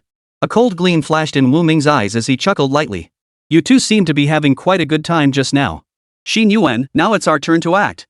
Chapter 72, take them down one by one. Arg! The rotten wolf dynasty roared in fury, glaring at the skeleton of doom. It seemed furious that the creature had snatched its prey. That petite outsider facing the skeleton's attack had no chance of survival. Especially since her faint, fragile aura had vanished entirely. Yet both the skeleton and the rot wolf king still felt a lingering dread over what had just transpired. Though the three bizarre creatures refused to acknowledge each other's authority, as fellow third-tier beings, they were well aware of each other's strength. Yet they could never have imagined the Shadow Fiend would die so easily. But they were mere monsters, devoid of empathy. Dead was dead. One less competitor. The rotten wolf king shook its tail, its rotting flesh revealing stark white bones, and felt relieved. It turned its back on the spot where Jiang Xinyuan had vanished and walked away. Wu Ming didn't even need to remind her. After so many life and death battles, Jiang Xinyuan's combat awareness had skyrocketed. When an opponent let their guard down, when was the best moment to strike? It no longer required thought, it had become instinct. A flash of brilliance lit Jiang Xinyuan's beautiful eyes. With a swift, graceful step, she darted forward like a painted silhouette, instantly appearing beside the rotten wolf king. Her jade-like hand gripped the blackthorn dagger, and in the blink of an eye, she thrust it backward toward the rotten wolf king's throat. The jet-black blade traced a sapphire arc through the air, piercing the neck in an instant and tearing open a terrifying, gaping wound. Woo! The rotten wolf king's massive form, akin to a small mountain, did not die instantly. Wincing in pain, it lashed its massive tail toward Jiang Xinyuan. At the same moment, the skeleton of death snapped to attention. The damned intruder was still alive. With a furious howl, it raised its withered arm, summoning a bone spear dozens of meters long. It charged forward, aiming to pierce Jiang Xinyuan. Jiang Xinyuan moved with grace, as nimble as an elegant fox, effortlessly evading the rotten wolf king's attack. Then, a fierce gleam flared in her eyes as she suddenly locked onto the skeleton demon. Don't worry, you're next. Jiang Xinyuan's beautiful eyes flickered as crimson lips parted. A precise strike combined with the instant blossom slash erupted toward the ghost skeleton in an instant. The latter was still channeling power into its skeletal spear, poised to hurl it forward, when suddenly a pitch-black crescent blade plummeted from the sky. The skeleton's skull was instantly horrified. It never imagined such a weak intruder could unleash such a terrifying assault. It was forced to abruptly change the trajectory of its bone spear, hurling it toward the crescent blade glinting overhead. Boom! The moment the bone spear collided with the pitch-black crescent, violent energy erupted. Shockwaves swept the surroundings, cracking the ground and sending debris flying. Several buildings on either side collapsed under the violent impact, crashing down with thunderous roars. The skeleton of doom staggered back several steps, the eerie green soul flames flickering violently in its eye sockets, clearly shaken by the immense force. Jiang Xingyuan, however, used the recoil to flip backward gracefully, landing steadily with her toes planted on the furry head of the rotten wolf king, gazing coldly down at it. The blackthorn dagger spun in her hand, its cold gleam sharp and menacing. Beneath her feet, the rotten wolf king lay mortally wounded. A gaping wound in its neck gushed foul-smelling black blood. Combined with the poison seeping from the blackthorn dagger, it was now utterly dead. A faint smile touched her lips as she recalled the master watching her, and the fighting spirit in her eyes burned even brighter. This is the first mission the master entrusted to me. Every obstacle must die. Now, she and the skeleton fiend were locked in a one-on-one battle. Crack! Crack! Crack! The skeleton ghost roared, its terrifying echoes reverberating as its body underwent a rapid transformation. Suddenly, multiple pairs of skeletal arms sprouted from its body, each grasping a different weapon. 18 types of weapons: swords, spears, axes, halberds, hooks, and forks, everything imaginable. Looks like this guy's a pro at close combat? On the game screen, a thick red warning aura enveloped the skeleton demon within a 5-meter radius, clearly warning players to stay far away. Wu Ming's eyes flickered with renewed interest. He was curious to see how Jiang Xingyuan would handle this opponent. Jiang Xingyuan stood her ground, narrowing her eyes as she studied the ghostly skeleton's bizarre form. She, too, had sensed the danger this creature posed. Getting close isn't a good option. A plan instantly formed in Jiang Xingyuan's mind. In that case, feign a frontal attack while actually striking with instant blossom slash. Jiang Xingyuan's figure shifted instantly, and the blackthorn dagger in her hand was instantly enveloped in a layer of blue light. The green flames in the skeleton fiend's eyes flickered with delight. It knew the glow emanating from the blade meant the opponent had activated a skill, intending to clash head-on. Perfect timing. The skeleton emitted a cackling laugh. In head-on combat, it had never lost. Without dodging Jiang Xingyuan's attack, the ghostly skeleton lunged forward to strike her down. Jiang Xingyuan's lips twitched. Monsters were indeed bizarre, their minds were far too simple. A simple feint, and it had fallen for the trap. Just as their blades were about to clash, Jiang Xingyuan let out a soft chuckle and abruptly halted her advance. She then executed a swift step, her form rapidly retreating backward. The ghostly skeleton's eyes blazed with an intense green light. Too late to run now. It immediately concentrated power into its legs, accelerating further to nearly catch up with Jiang Xingyuan's swift retreat. Undaunted, she cried out, instant radiance flash. In an instant, a black crescent blade glint materialized once more above the demonic skeleton's head. The skeleton froze in shock, realizing it had been tricked. It halted its pursuit instantly, raising several arms upward to block the strike with all its might. Having personally experienced the ferocity of this technique, it dared not take it lightly. But strangely, this attack felt surprisingly weak. It didn't even leave a mark on its skeletal arms. What was going on? The skeleton ghost looked at Jiang Xingyuan in confusion, only to see her rapidly retreating once more. In that instant, it understood. The person before it was utterly exhausted, incapable of unleashing attacks with the same overwhelming might as before. This was merely a diversion, a ploy to distract me so she could escape. Realizing this, the skeleton of doom flew into a rage. As a third-tier anomaly, a tyrant who ruled with terror in the godforsaken zone, how could it be toyed with by a mere human? With a furious roar, it charged at full speed after Jiang Xingyuan. Jiang Xingyuan, however, feigned weakness. After several probing strikes with her instant blossom slash, she successfully lowered the opponent's guard. Later on, the monstrosity merely blocked with both arms, not even slowing down. A faint smile touched Jiang Xingyuan's lips as a sly gleam flashed in her eyes. After all, it's just a mindless skeleton. How could it possibly match a human? She chuckled inwardly, yet her body abruptly halted as her killing move reached its climax. Precision strike. The blue spiritual energy surged violently along the blackthorn dagger, its blade trembling and emitting a faint hum. Instant blossom slash. With a flick of her jade-like finger, a crescent blade of light, sharper than before, sliced through the air. Where it passed, even the atmosphere tore apart, emitting a piercing shriek. The hollow eye sockets of the skeleton of death flickered with soulfire, emitting a grating, bone-grinding sound as if mocking the futile assault. It didn't even flinch or dodge, allowing the blade's edge to strike its body. Naive. Jiang Xingyuan's crimson lips parted lightly as her fingertips swept downward with grace. Cut. A sharp crack echoed. The stark white skeleton was neatly severed into several segments. The soul flame within the skull flickered violently a few times before extinguishing with a soft puff. The broken bone fragments scattered across the ground, clattering crisply. A gentle breeze swept by, carrying a few withered leaves. Jiang Xingyuan sheathed her blade and stood, her hair gently fluttering, her gaze as calm as still water. Chapter 73, Borrowing Force. Excellent. Wu Ming, watching the screen, slapped his thigh and couldn't help but cheer aloud. Jiang Xingyuan's performance far exceeded his expectations. She didn't seem like an ordinary child raised in the slums. Instead, she resembled a top-tier assassin trained from childhood. Wu Ming nodded slightly. Jiang Xinyuan's application of skills, her understanding of combat, and her offensive awareness were already remarkably mature. This wasn't something that could be achieved through hard work alone. This little girl possessed genuine talent. A natural for combat. Impressive, very impressive. Wu Ming gave a slight nod. Surviving in this precarious apocalyptic world was like walking a tightrope. One misstep could mean a crushing fall. Pressing the small speaker, Wu Ming praised, "You did exceptionally well, far exceeding my expectations." Jiang Xinyuan was panting heavily. Though she had Shou Hua's protection, prolonged use of her extraordinary abilities still took a tremendous toll. A faint pallor now tinged her flawless cheeks. But it was all worth it. Jiang Xinyuan fidgeted awkwardly with the hem of her robe, her eyes darting about nervously as a faint blush crept into her ears. She protested, "Not at all, not at all. Xinyuan is clumsy and only knows a few petty tricks. Nothing worthy of your attention, sir." Wu Ming shook his head. Tactics weren't inherently good or bad, any method that achieved the goal was a good one. After eliminating these three minor minions, Wu Ming fixed his gaze squarely on the final fourth-tier monstrosity. Through the screen, Wu Ming stared at the writhing shadow in the distance, his expression growing increasingly grave. "The real test is coming," he murmured. "A fourth-tier anomaly, the 100-faced centipede, is no match for those minnows." Jiang Xinyuan tightened her grip on the blackthorn dagger in her hand. She could sense something stirring within the distant darkness. A bone-chilling sense of oppression washed over them like waves crashing ashore. Snap, snap. The bone-chilling sound of grinding bones echoed from the darkness. Suddenly, the ground began to tremble. Boom! The ruins ahead exploded violently, and a giant centipede as thick as a train burst from the earth. Each segment of the 100-faced centipede's body was inlaid with twisted human faces, some weeping, some laughing, emitting maddening, incoherent whispers. 100-faced centipede tier 4 anomaly.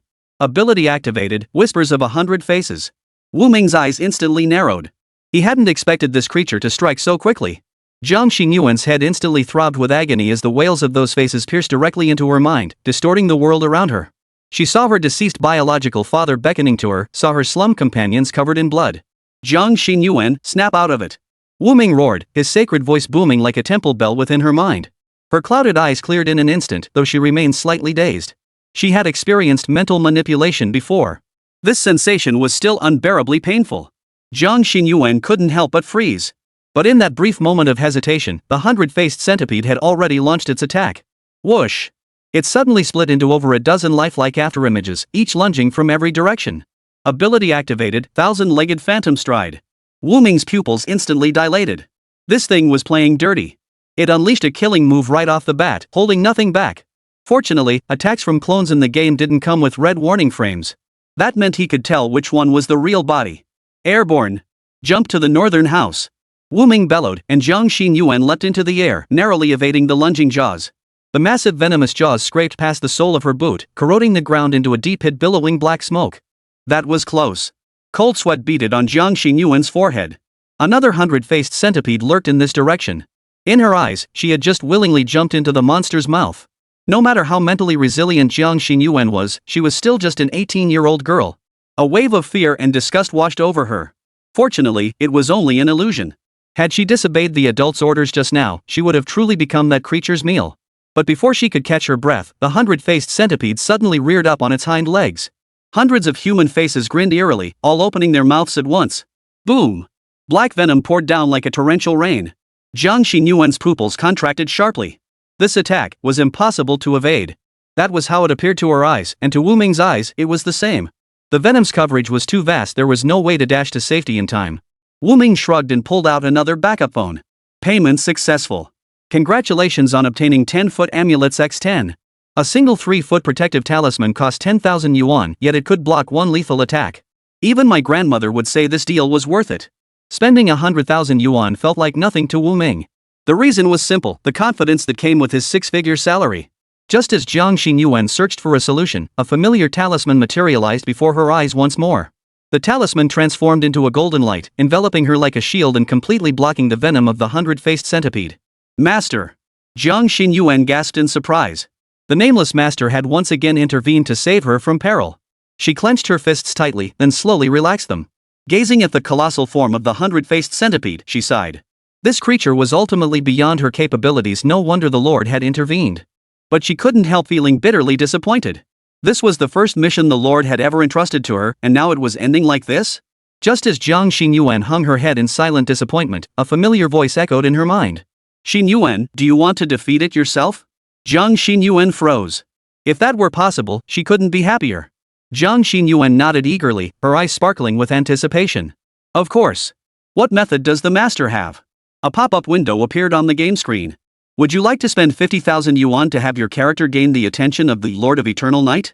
Note, after purchase, your character will temporarily ascend to Tier 4 Supernatural Being and gain a massive XP boost. Wu Ming chuckled. Why didn't they just say you could buy levels? Even if it was only temporary, that massive XP boost afterward would be worth it. Very well. Recite my name in silence and beseech my gaze. I shall lend you a portion of my power to aid you in slaying that monster. Jiang Xinyuan's eyes flickered. Though she was still relying on the Lord's might. As long as she could complete the Lord's task without the Lord having to intervene personally, she would still be assisting the Lord, wouldn't she? Immediately, Jiang Xinyuan placed her hands before her chest, palms pressed together, murmuring incantations. Strip away the mask of all phenomena, seize the authority of chaos. After offering her most devout prayers to the being above the 9 heavens, suddenly, Jiang Xinyuan felt an unprecedented surge of power welling up within her, as if all of time itself lay within her grasp. Her eyes widened with excitement as she stared at her hands, clenching them into fists. Is this the power of the Great One? So powerful. Right now, I feel like I can do anything. Chapter 74, Reward. Just then, the effect of the 3-foot protective talisman also came to an end. Seeing Jiang Xinyuan unscathed, the 100-faced centipede flew into a rage, its massive mandibles lunging toward her. Jiang Xinyuan stood rooted to the spot, basking in the sensation of power surging through her entire body.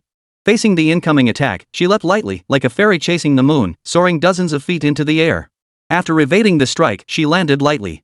Jiang Xinyuan trembled, her eyelashes fluttering slightly, utterly unable to believe what had just happened. Yet it had indeed happened. She stared at the hideous form of the 100-faced centipede and let out a cold snort. Now, it's my turn to strike. Instantly, Jiang Xinyuan flashed forward, launching herself like an arrow released from its string. In an instant, she hovered above the 100-faced centipede, gazing down upon the vile creature like a deity.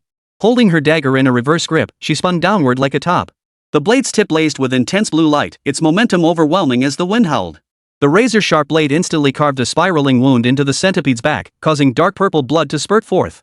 Jiang Xinyuan arched her delicate brows, then leapt lightly, evading the foul-smelling blood spurting forth. Beautiful! Wu Ming couldn't help but exclaim. But the next second, his expression froze. The 100-faced centipede, roaring in pain, unleashed the 1,000-legged phantom stride once more. Countless illusory forms surged forth, closing in on Jiang Xinyuan with crushing force. Jiang Xinyuan, however, merely raised an eyebrow slightly, murmuring the Lord's name softly. Golden light flashed in her beautiful eyes as she commanded, instant radiance slash. Suddenly, the heavens and earth shifted color. Golden crescent blade lights descended from the skies, each immense as a gibbous moon, carrying an overwhelming, terrifying momentum. The 100-faced centipede was so terrified by this overwhelming force that it froze in place, momentarily forgetting to attack. Jiang Xinyuan stood suspended in the air, like a goddess descended to earth, sacred and utterly inviolable. Her white hand pointed, her eyes slightly lowered, as if pronouncing the 100-faced centipede's death sentence. In an instant, golden crescent blades poured down like divine retribution, bathing the entire street in light as bright as day. Hundreds of faces on the centipede's body simultaneously contorted with terror, their distorted features emitting piercing, shrill screams. Impossible. Boom! Boom! Boom! Slashing blows struck the centipede's massive body in rapid succession, each strike cleanly severing a segment of its trunk. Black-purple blood spurted like fountains, corroding the surrounding buildings into a pockmarked mess. Jiang Xinyuan hovered midair, a golden aura formed by borrowed power swirling around her. Her cold gaze fixed upon the dying monster below as she curled her fingertips. Destroy! A final, colossal blade beam over 10 meters in diameter descended from the heavens, cleaving the centipede's remaining body clean in two.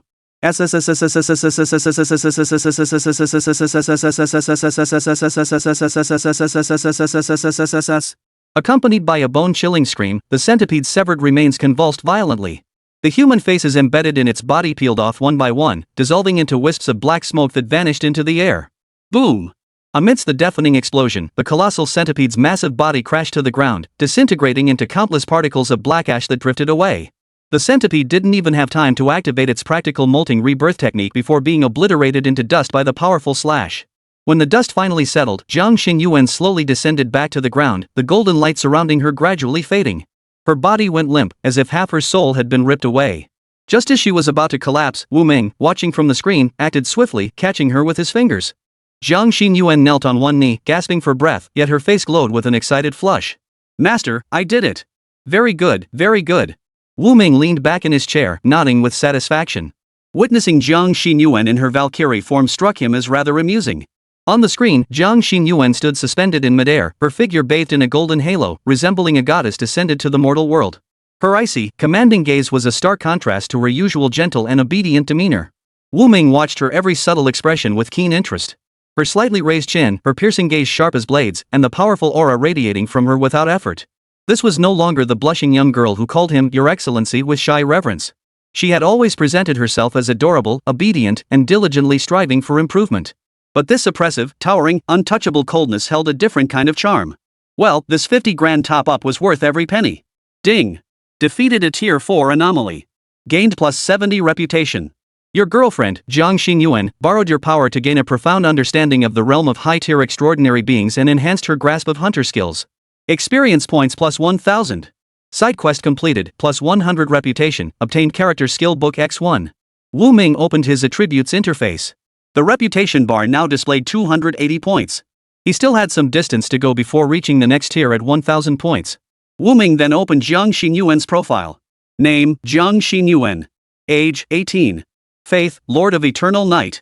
Transcendent Sequence, Hunter. Transcendent Realm, Tier 2 2800 5000. Affinity, 58. Abilities, Swift Flash LV.4, Precision Strike LV.4, Instant Bloom / LV.4. Blessings, Concealment, Hunting Bloom. Equipment, Worn Revolver, Blackthorn Dagger, Magnescale Spiked Armor, Wind Blight Orb. Your girlfriend is overjoyed by your presence. Interact with her more to increase her affection. Wu Ming nodded. Jiang Xinyuan had only become a second-tier extraordinary being a few days ago, yet her experience points and skill levels were rising quite rapidly. Her realm experience was already over half full, and all her skills had reached level 4. All thanks to that 50,000 yuan top-up. Money really does make things easier. Wu Ming murmured softly, then turned his attention to another reward obtained after completing this mission. Character Skill Book Purple Epic, upon use, randomly grants one new skill from this sequence's path. A new skill from this path? Wu Ming froze upon reading this. So, extraordinary beings following the same path could acquire different abilities? But this skill book could let my Xinyuan gain an extra skill? A faint smile curved the corners of Wu Ming's mouth. In this world, extraordinary abilities never suffer from being too many to master. Ultimately, it all came down to one's inherent abilities.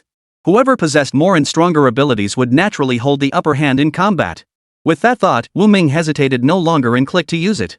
Congratulations! Your girlfriend, Jiang Xinyuan, has acquired a new skill, Insight LV.1. Insight, passive skill. Greatly enhances combat awareness, making it easier to spot opponents' weaknesses. Once a weakness is identified, the character's damage output will significantly increase. Wu Ming narrowed his eyes slightly, feeling this skill was somewhat lackluster. Ah well, better than nothing. Chapter 75, Quest Items. While Jiang Xinyuan was still meditating to adjust her energy, she suddenly felt a wave of lightness wash over her body. A strange message flashed into her mind. Opening her eyes, she murmured in confusion. A new transcendent ability insight? What's going on? I clearly haven't advanced my cultivation level. How could I have gained a new supernatural ability? Just as Jiang Xinyuan was puzzling over this, Wu Ming spoke up. This is a reward I'm giving you. Don't worry about its origin. Hearing this, Jiang Xinyuan froze in surprise, then immediately clasped her hands together in a devout prayer of gratitude. Thank you, Your Excellency. I shall not disappoint your trust and will strive to be of service. Wu Ming chuckled softly, offering no reply but merely nodding in acknowledgement. After Jiang Xinyuan finished regulating her breath, she began cleaning up the battlefield. The bizarre creatures she had slain were no ordinary foes. Each corpse held immense value. Especially that 4th-tier weirdness, it was practically a treasure trove. But now it lay shattered into countless fragments by her strikes, and the scattered remains on the ground filled her with a pang of sorrow. She picked up a shattered piece of its scaled shell, clutching it in her hand as if her heart were bleeding. Wah, I'll never strike so hard again. Such precious materials, all ruined by me. Just think how much money this could have been worth. Jiang Xinyuan sighed heavily, her eyes reddening slightly as her fingertips trembled. She hung her head dejectedly, like a puppy whose food had been snatched away. Wu Ming couldn't help but curve his lips at the sight. This little girl was rather adorable. Just as she finished storing most of the usable materials into her storage space, Wu Ming furrowed his brow. Strange. The mini-map interface shows there's still loot left behind here? A spot on the mini-map glowed golden, suggesting something was hidden there. Wu Ming relayed this information to Jiang Xinyuan. She paused, then followed the mental guidance toward the spot. Jiang Xinyuan strode through the battle's wreckage, heading straight for the massive hole where the 100-faced centipede had first emerged. Feeling the signal in her mind growing ever closer, Jiang Xinyuan nodded. This must be the place. The object seems to be down below. Jiang Xinyuan gazed into the deep cavern, then closed her eyes and leaped down. Beneath the hole lay a surprisingly quiet and spacious underground chamber.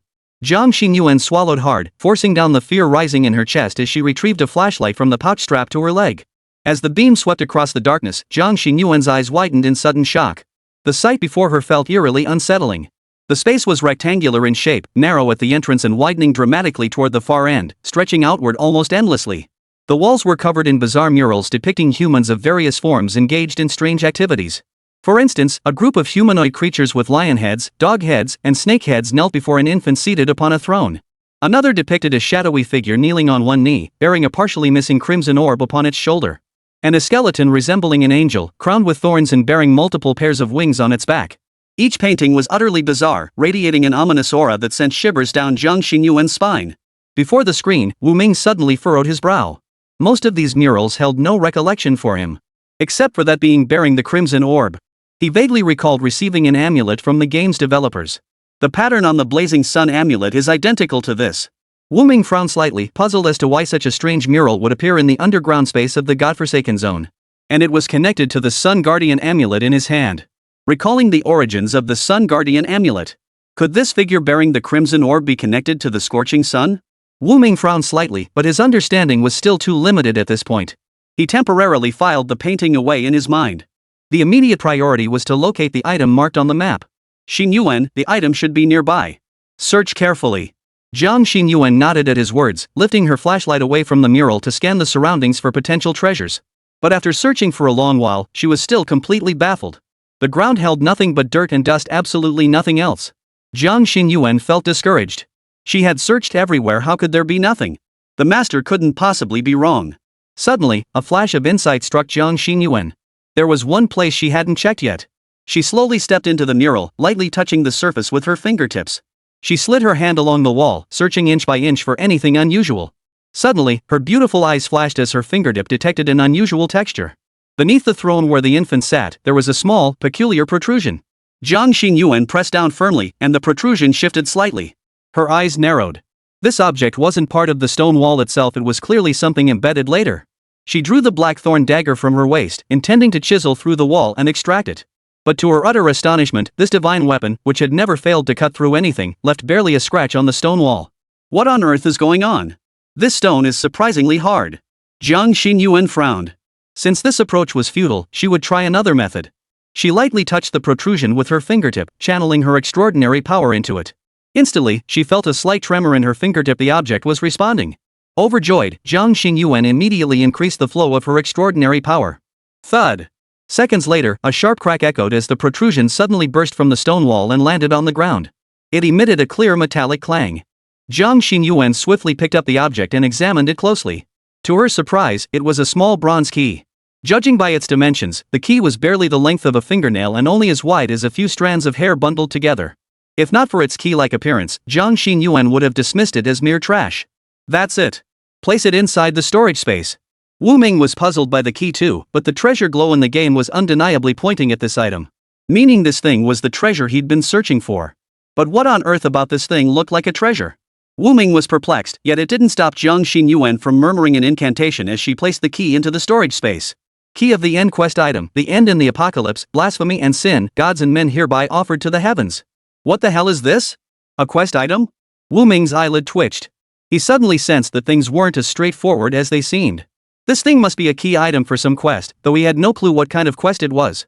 As for the cryptic item description, Wu Ming skipped it entirely. He hadn't played long enough yet to decipher such cryptic messages, so he simply gave up trying. When the time comes, its purpose will reveal itself. No need to fret over it now. With a flick of his thoughts, Wu Ming issued the command for Jiang Xinyuan to return. Chapter 76, Resolve. Back on the surface of the godforsaken zone, Jiang Xinyuan immediately felt the air grow noticeably fresher.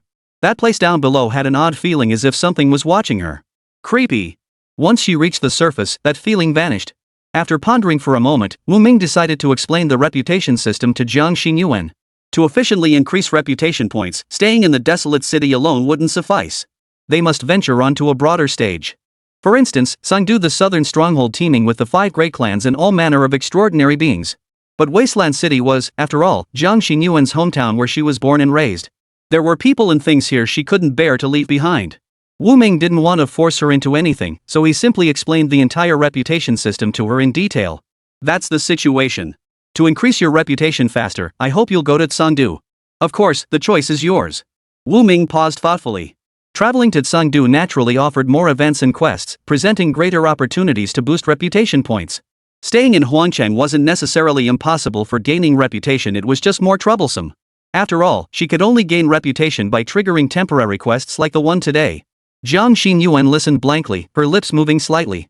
Sharp as she was, she instantly grasped Wu Ming's meaning. She offered a faint smile. Does Your Excellency not trust Xinyuan? Wu Ming shook his head. After all, he had started playing this game when he was at his lowest point. Jiang Xinyuan and this game were practically his entire life right now. How could he possibly distrust her? Of course not. I simply wanted to hear your thoughts. Jiang Xinyuan's eyes sparkled as she looked up at the heavens, suddenly smiling. My lord, you treat me too well. Sometimes it makes me so happy I forget I'm just an orphan living in the slums. Forget that the heavens separate us. You and I belong to two different worlds after all. Jiang Xinyuan's lashes fluttered slightly, her pure face glowing radiantly in the fading sunset. All this time, I've been the one receiving your kindness and care. I've always felt anxious, unsure how to repay you. The wasteland holds everything I care about, but at this very moment, the only being I cherish above all else is you, my noble lord. To be of service to you, Xinyuan would do anything. As Jiang Xinyuan spoke these words, a glistening light suddenly appeared at the corner of her eye, sparkling like diamonds. Wu Ming fell silent. Gazing at the reddened corners of Jiang Xinyuan's eyes, a pang of bitterness welled up within him. The game interface flickered before his eyes, yet for the first time, he felt the young woman before him was so distant. Jiang Xinyuan lifted her head.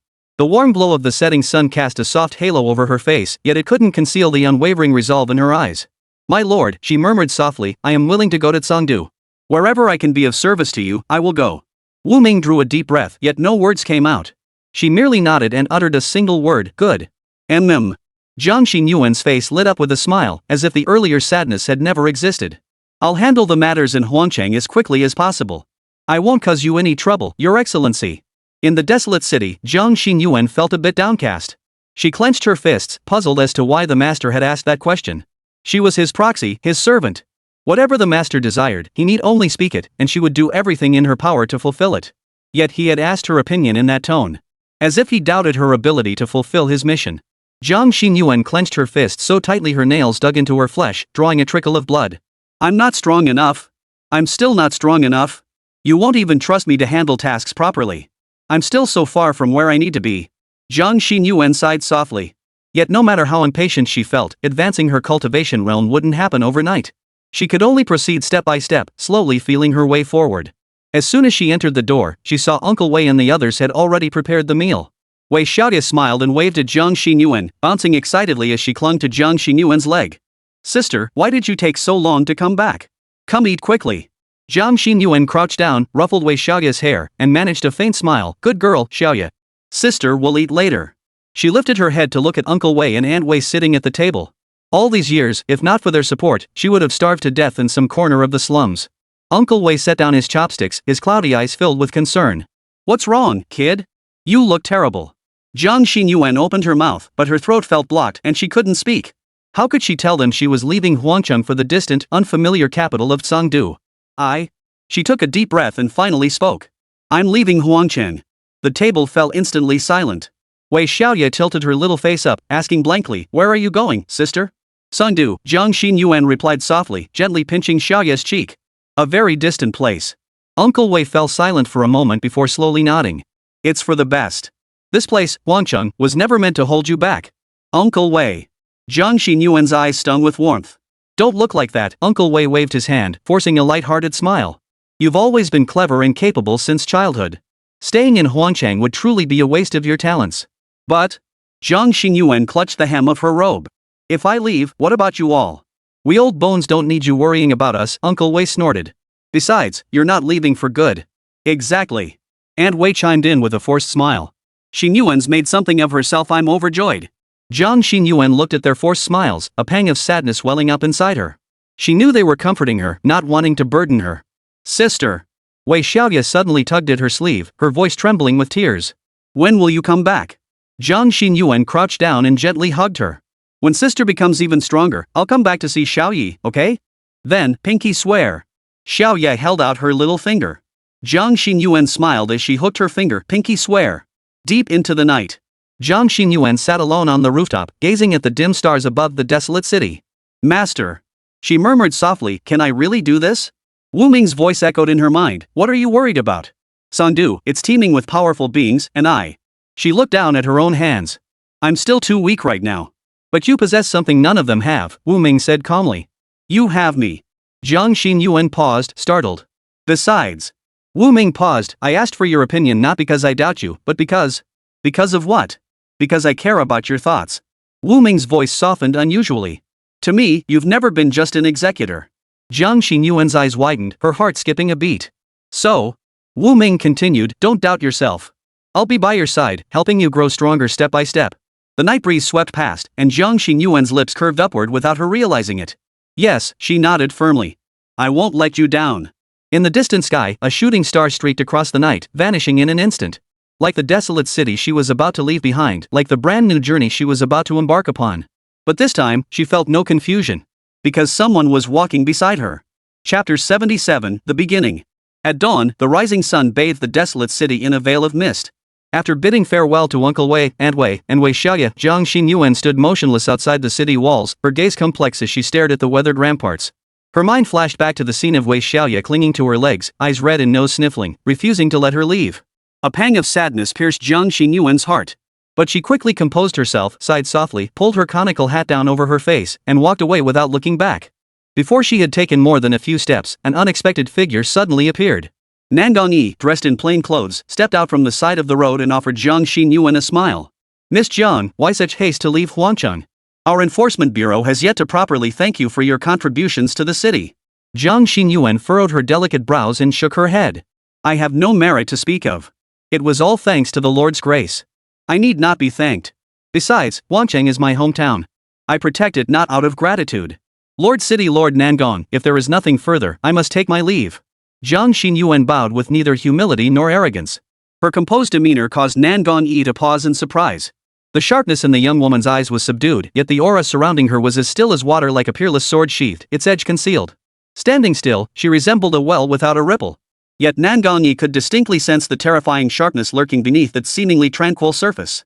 Such a person, if she chose not to act, it was because she hadn't yet drawn her blade. But once unsheathed, her power would be earth-shattering. In just a few short days, this youngster had achieved such growth truly terrifying. She was no less than the core disciples of those great clans, perhaps even surpassing them. Nangong Yi chuckled softly, retrieving a spirit talisman and a jade token engraved with the characters Nangong from behind his back. He extended them toward Jiang Xinyuan. This is a 6th grade soul-severing talisman. Simply infuse it with your transcendent power, and it will unleash a slash comparable to a 4th-tier expert's full-strength strike. It's especially effective against wandering spirits and ghosts. Once a fragmentary soul is struck by this slash, it has no chance of survival. Nangong Yi twirled the soul-severing talisman in his fingers as he explained its use to Jiang Xinyuan, then added. Miss Jiang possesses extraordinary talent. This modest gift is offered to cultivate a bond of goodwill. His gaze was deep, his expression a hint of a smile. Should you ever face hardship, bring this jade token to seek us out.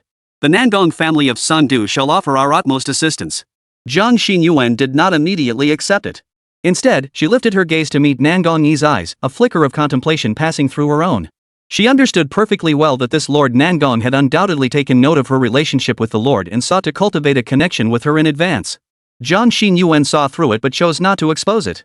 Since their purpose in coming to Sangdu was to enhance the Lord's reputation, establishing contact with the Nangong family, one of Sangdu's 5 great clans, would prove advantageous. After a moment, the corners of her lips lifted slightly as she accepted the gift with both hands, replying calmly, "Thank you for your generous gift, senior. I shall remember it well." Nangong Yi stroked his beard and nodded lightly. Miss Jiang, until we meet again. Jiang Xinyuan bowed her head, clasping her hands together in a respectful salute. Until we meet again. When she looked up again, he had vanished completely. Only then did Jiang Xinyuan begin her journey. Ring ring ring. Wu Ming frowned, glancing at his phone. It was barely 3 in the morning. Who was so inconsiderate as to call at this hour? After answering, a light, ethereal female voice came through. It was Zheng Chuxin. Wu Ming, an irritated mutant, has appeared in Nanyang district. You're the closest one to it. I've sent you the address. Go investigate the situation. Remember, do not engage it unless absolutely necessary. It is extremely powerful. Wu Ming rolled his eyes. He hadn't even been on the job for a full day, and now they wanted him to work overtime in the middle of the night? He flatly refused, scratching his ear. No way. Is your demon-slaying bureau this disorganized? At 3 in the morning, nothing's more important than my sleep. That's it. I'm hanging up. Wu Ming yawned, utterly unconcerned. Before he joined the demon-slaying bureau and became an official government worker, he was still a cancer patient. He had long since decided to live the rest of his days on his own terms. Besides, he was still a rookie. He didn't even know what an alien species was. The demon-slaying bureau certainly didn't need him to function. Zhang Chuxin froze in surprise. She never expected Wu Ming to refuse. Hearing him about to hang up, she hurriedly stopped him and explained the situation. No. Wu Ming, this is an urgent situation. Most of the bureau's personnel have been taken by team leader Zhao. We had no choice but to contact you. Wu Ming remained indifferent, yawning as he replied. Oh, well then, forget it. Find someone else. I'm going to bed. What? Zhang Chuxin's voice shot up several octaves as she stamped her foot, gritting her teeth. Fine. I'll pay you triple overtime for this assignment. Wu Ming perked up slightly but still sounded unconcerned. Triple? But I really am feeling sleepy. 5 times. 5 times. Wu Ming, that's the absolute maximum. Zhang Chuxin was nearly overcome with rage. This Wu Ming was truly unbearable.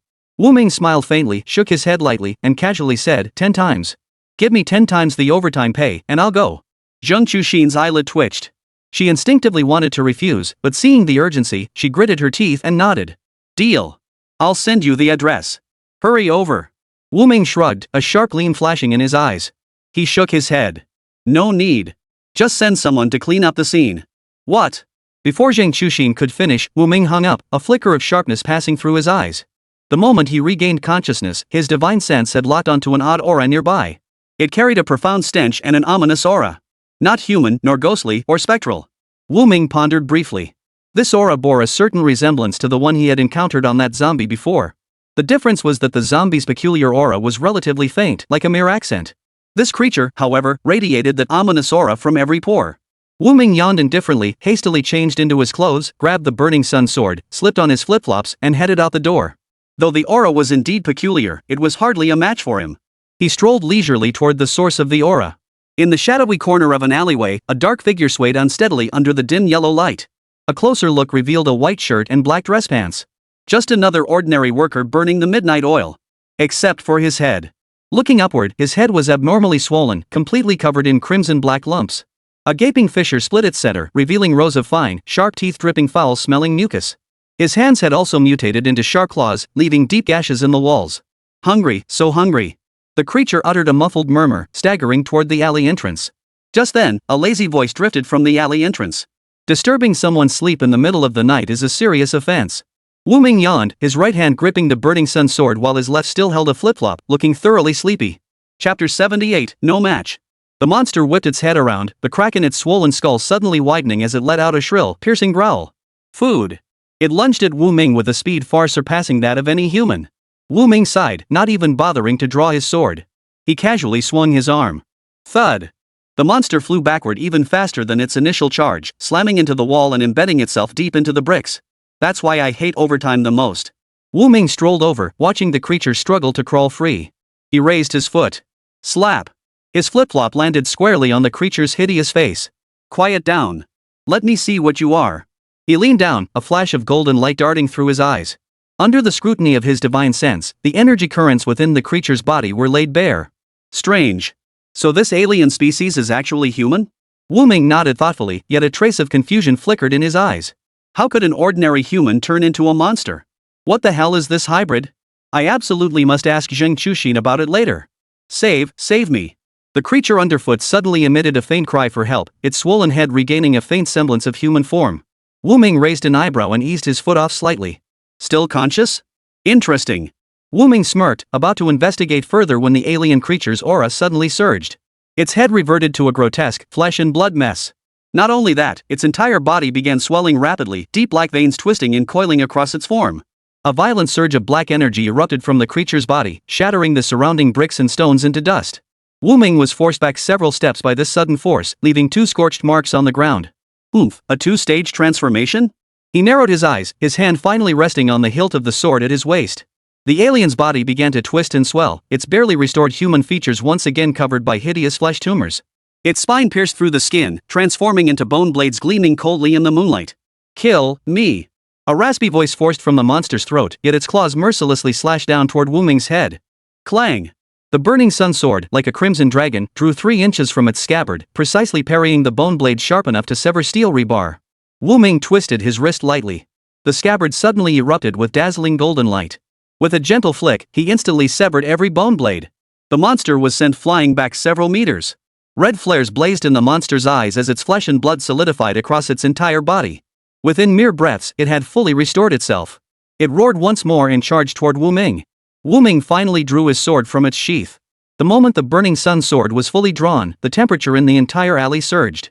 The blade was wrapped in crimson gold flames, resembling an awakened, enraged dragon. Golden light swirled in Wu Ming's eyes, yet a hint of impatient scorn lingered at the corners of his mouth. I was going to spare you for questioning. He sighed, but since you're so eager to die. The monster roared as it lunged forward, its bone blades tearing through the air with a piercing shriek. Wu Ming merely swung his sword lightly. Boom! A crimson gold blade aura exploded like a blazing sun, instantly engulfing the alien creature's body. Its flesh rapidly carbonized in the intense heat, bones shattering. Before it could even utter a scream, it turned to ash and vanished into the night wind. Wu Ming sheathed his sword. The flames died down, and the alley fell silent once more. He glanced down at the scorched marks left on the ground, his brow furrowing slightly. He stood up, pulled out his phone, and sent Zheng Chuxin a voice message. Done. Remember, 10 times the overtime pay. Also, what the hell is this alien species? The message had barely been sent when a series of hurried footsteps echoed from the distance. Instantly, a petite figure panted breathlessly as she dashed toward him. Wu Ming turned his head to see Zheng Chuxin walking into the alley with a look of surprise on her face, flanked by a group of fully armed police officers. Zheng Chuxin hurried to Wu Ming's side. Her expression turned peculiar as she stared at the charred ashes on the ground. You really destroyed it completely all by yourself? Wu Ming yawned lazily. What else? Keep it for the new year? Zheng Chuxin suddenly grabbed his arm, her voice low and urgent. Do you realize this was an A-class anomaly? Didn't I tell you not to act on your own? This is a monster only mid-tier Xian-grade demon slayers can handle. Even then, they can't guarantee they'll come out unscathed. Wu Ming shrugged indifferently. So what? Zheng Chuxin froze, staring at Wu Ming's flip-flop-clad street attire, her face frozen in disbelief. You mean, within 3 minutes after I hung up, you single-handedly took down an A-grade threat? She pointed at Wu Ming's toes, her mouth twitching. You took it down wearing flip-flops? Wu Ming raised an eyebrow, yawned, and nodded. So what? Zheng Chuxin gasped in shock, suddenly recalling Zhao Qian'an's words. She silently pondered, could Wu Ming really be this strong? Was Captain Zhao being modest? Before Zheng Chuxin could recover, Wu Ming flicked out a QR code and held it before her. We agreed on 10 times the overtime pay. I did the math by the rules, I should be getting $500,000 for this shift. Zheng Chuxin stared at the QR code before her, her lips twitching even more violently. She took a deep breath, forcing down her shock, pulled out her phone, scanned the code, and transferred the money. Ding! The payment confirmation chime rang out. Wu Ming tucked his phone away with satisfaction and turned to leave. Wait! Zheng Chuxin grabbed the hem of his shirt. You're just leaving like that? What else? Wu Ming turned back, looking perfectly reasonable. The money's already in my account. Why would I stay here? Zheng Chuxin stomped her foot in frustration. This is an A-level anomalous incident. Protocol requires you to accompany me back to headquarters for a detailed report. Wu Ming waved it off. You can write the report for me.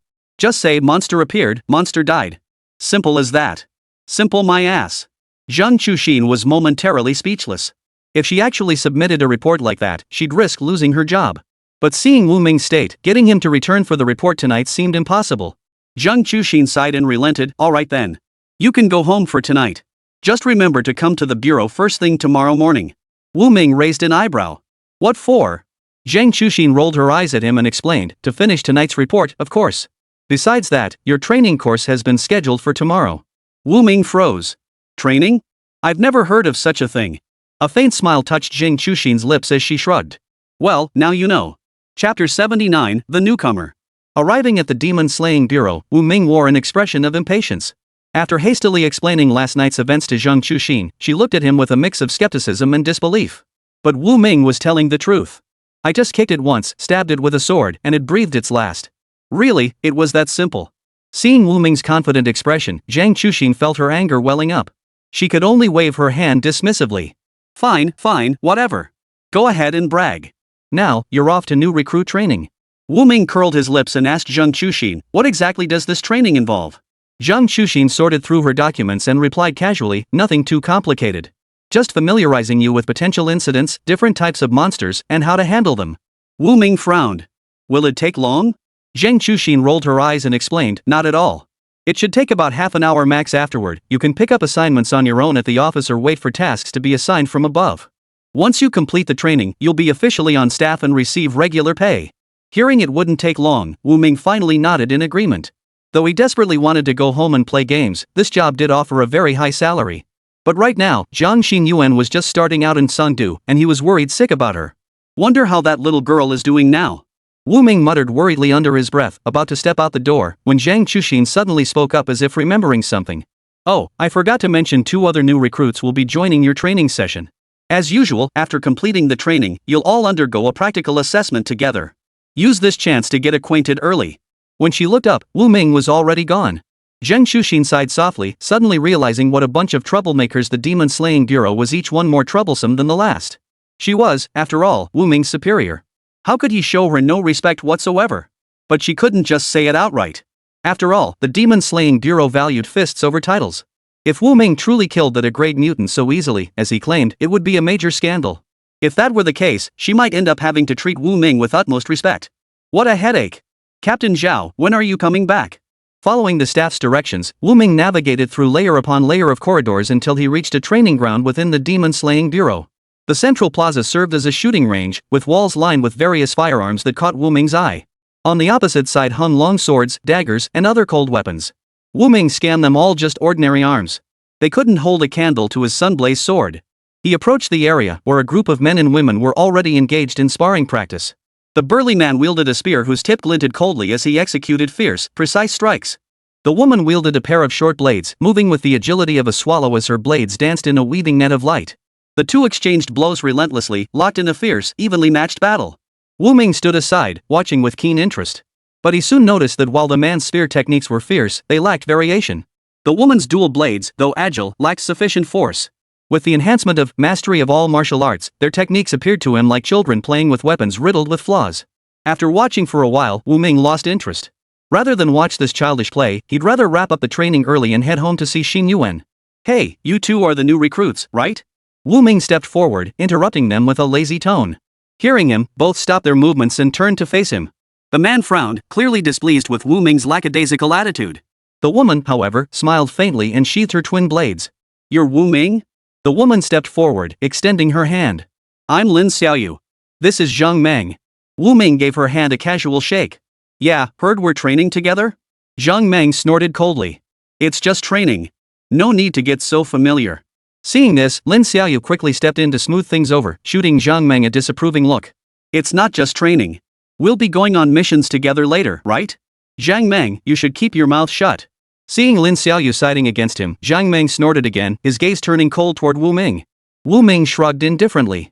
He never intended to form deep bonds with either of them anyway, as long as the mission got done. Lin Xiaoyu shot Wu Ming an apologetic glance before clasping her fists in explanation. We're both disciples of Baguazhang, trained under Master Li Changqing. We're here at our master's command to gain experience with the demon-slaying bureau. I wonder where brother Wu Ming studied.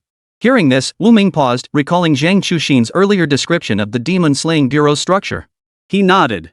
These two must be the so-called martial arts successors. But just how powerful is this Baguazhang? How does it compare to my current physical prowess and the mastery of all martial arts? Wu Ming shook his head and explained, I am not a martial artist who cultivates the martial way. I am an extraordinary being who has awakened extraordinary abilities. Hearing this, Zhang Meng sneered coldly. He had already looked down on Wu Ming for his slender, delicate appearance and effeminate demeanor. Hearing that Wu Ming was an extraordinary being who had awakened divine abilities through a heavenly gift only deepened his contempt. Wu Ming observed Zhang Meng's dismissive expression and raised an eyebrow. He could clearly sense the contempt in the other man's eyes, yet he merely shrugged indifferently. Zhang Meng snorted coldly, slamming his spear heavily into the ground. The way of the martial artist demands down-to-earth dedication and relentless training. You gifted awakened ones are merely fed by heaven's hand. How could you possibly grasp the true essence of martial arts? Seeing this, Lin Xiaoyu quickly tried to smooth things over. Zhang Meng, you can't speak like that. The extraordinary ones are also. What's that supposed to mean? Zhang Meng cut her off. Look at his slouching posture, he can't even stand properly. If it weren't for his extraordinary abilities, he wouldn't stand a chance against even a D-rank mutant. Just as Wu Ming was about to retort, a uniformed instructor approached, holding a stack of documents. Gentlemen, I'm your training instructor, Chen Feng. The instructor's sharp gaze swept over the trio. The training is straightforward. I'll brief you on common anomalies and countermeasures, after which you'll need to complete a live combat assessment. Wu Ming shot Jiang Meng a glance, deciding it wasn't worth stirring up trouble. He yawned. Let's get started already. I'm in a hurry. Chen Feng frowned but said nothing more. He turned on the projector and began his presentation. Anomalies are classified into multiple tiers, ranging from D rank to S rank. D rank is the weakest, typically representing newly mutated, low-level monsters. S rank is the strongest, possessing the power to destroy entire cities. Chen Feng switched slides, displaying images of various anomalies. The most common alien species is the Shadow Ghost, a D-class creature skilled in stealth and ambush. Its weak point is the head. Wu Ming listened with boredom. This knowledge was child's play to him. Lin Xiaoyu, however, listened intently, occasionally jotting down notes. Jiang Meng, however, stared at Wu Ming's back, arms crossed, looking thoroughly bored. Half an hour later, the training concluded. Chen Feng closed the materials and said sternly, "Next is the practical assessment. You must proceed to the abandoned factory on the outskirts of the city and eliminate the Class C alien species Bloodclaw there." Chapter 80, C-Class Bloodclaw? Upon hearing this, Wu Ming's brow furrowed. Zhang Chuxin hadn't mentioned this field test required immediate departure. Jiang Meng grinned. Finally, we get to stretch our legs. Noticing Lin Feng's tense, furrowed brow, he mistakenly assumed fear and grew even more contemptuous. He thought to himself, if watching a video makes him this scared, won't he be shaking in his boots when we get there? Lin Xiaoyu felt uneasy. A Class C mutant. Can the three of us handle it? Jiang Meng piped up, hey, it's just a C-Class mutant. As long as no one holds us back, the three of us have more than enough strength. Wu Ming rose lazily. Let's go. Finish this early so we can get home sooner. Chen Feng handed each of them a communicator. If you encounter danger, call for help immediately. Don't try to be a hero. The trio left the training ground and boarded the Demon Slaying Bureau's special vehicle bound for their destination. In the vehicle, Jiang Meng shot Wu Ming a challenging look. Heard you took down an A-class mutant solo? You're just bragging, right? Wu Ming closed his eyes to rest, ignoring him. Lin Xiaoyu stepped in to smooth things over. We're all teammates. We need to work together to complete the mission. Jiang Meng snorted coldly. I don't need teammates who slow me down. Wu Ming remained silent, only a faint smile playing at the corners of his mouth. Soon, the vehicle came to a halt outside an abandoned factory. The trio stepped out to find a sprawl of dilapidated structures, the air thick with the stench of decay. According to intel, the Bloodclaws prefer hiding in dark corners. They're extremely fast, and their claws carry a deadly poison. Lin Xiaoyu cautiously scanned the surroundings, gripping her dual blades tightly as she whispered the warning. Jiang Meng hoisted his spear and strode toward the factory entrance like a reckless rookie. Stay close. Don't fall behind. Wu Ming kept his hands in his pockets, trailing slowly behind. With his eyes closed, his divine sense quietly activated. Soon, something peculiar caught his attention. Wu Ming narrowed his eyes, sensing something amiss. Why does the aura of the Bloodclaw fluctuate so wildly?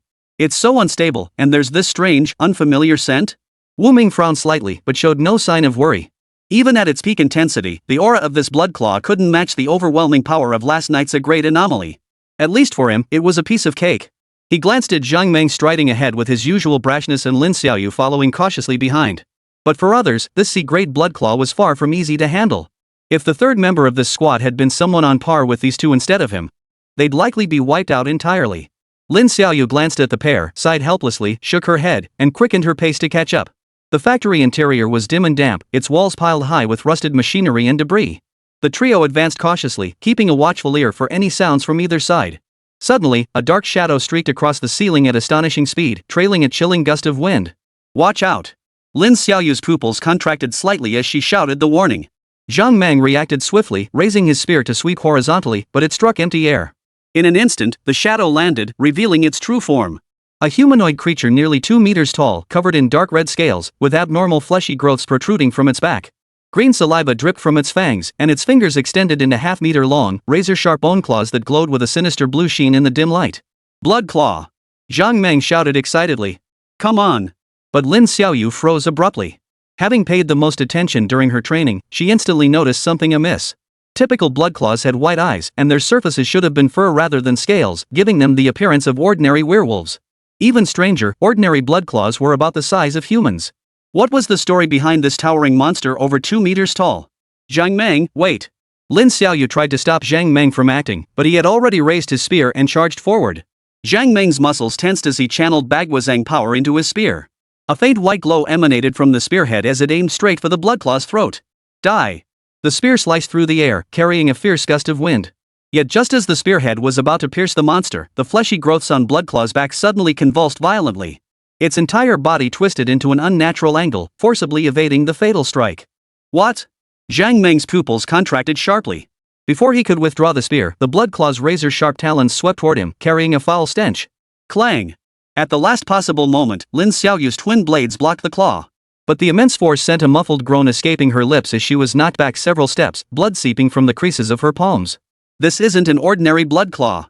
Lin Xiaoyu shouted through gritted teeth. Watch out for its mutation ability. Only then did Zhang Meng notice the monster's scales writhing constantly, emitting an eerie purple-black mist. Its aura was rising at a visible pace, breaking through the C rank threshold in an instant. B rank, no, it's still climbing. Wu Ming narrowed his eyes, his right hand already resting on the hilt of the burning sun sword. You two, fall back. Are you kidding me? Zhang Meng roared, his spear whirling in a flurry of shadows. But Jiquan, dragon's flight. Spears rained down on the Bloodclaw, only to be repelled by a sudden layer of black keratin that erupted upon contact, spattering sparks everywhere. The Bloodclaw let out a shrill growl, its sharp claws sweeping out. Zhang Meng blocked hastily but was sent flying by the immense force, crashing heavily into rusted machinery and spitting out a mouthful of blood. Zhang Meng! Lin Xiaoyu cried out in panic, her twin blades transforming into silver streaks as they slashed at the Bloodclaw's legs. Yet the blades struck only the black keratinous layer, leaving two shallow white marks. The Bloodclaw turned with a savage grin, its claw slashing toward Lin Xiaoyu's face. Just as she seemed destined to meet her end, a crimson sword light suddenly sliced through the gloom of the factory.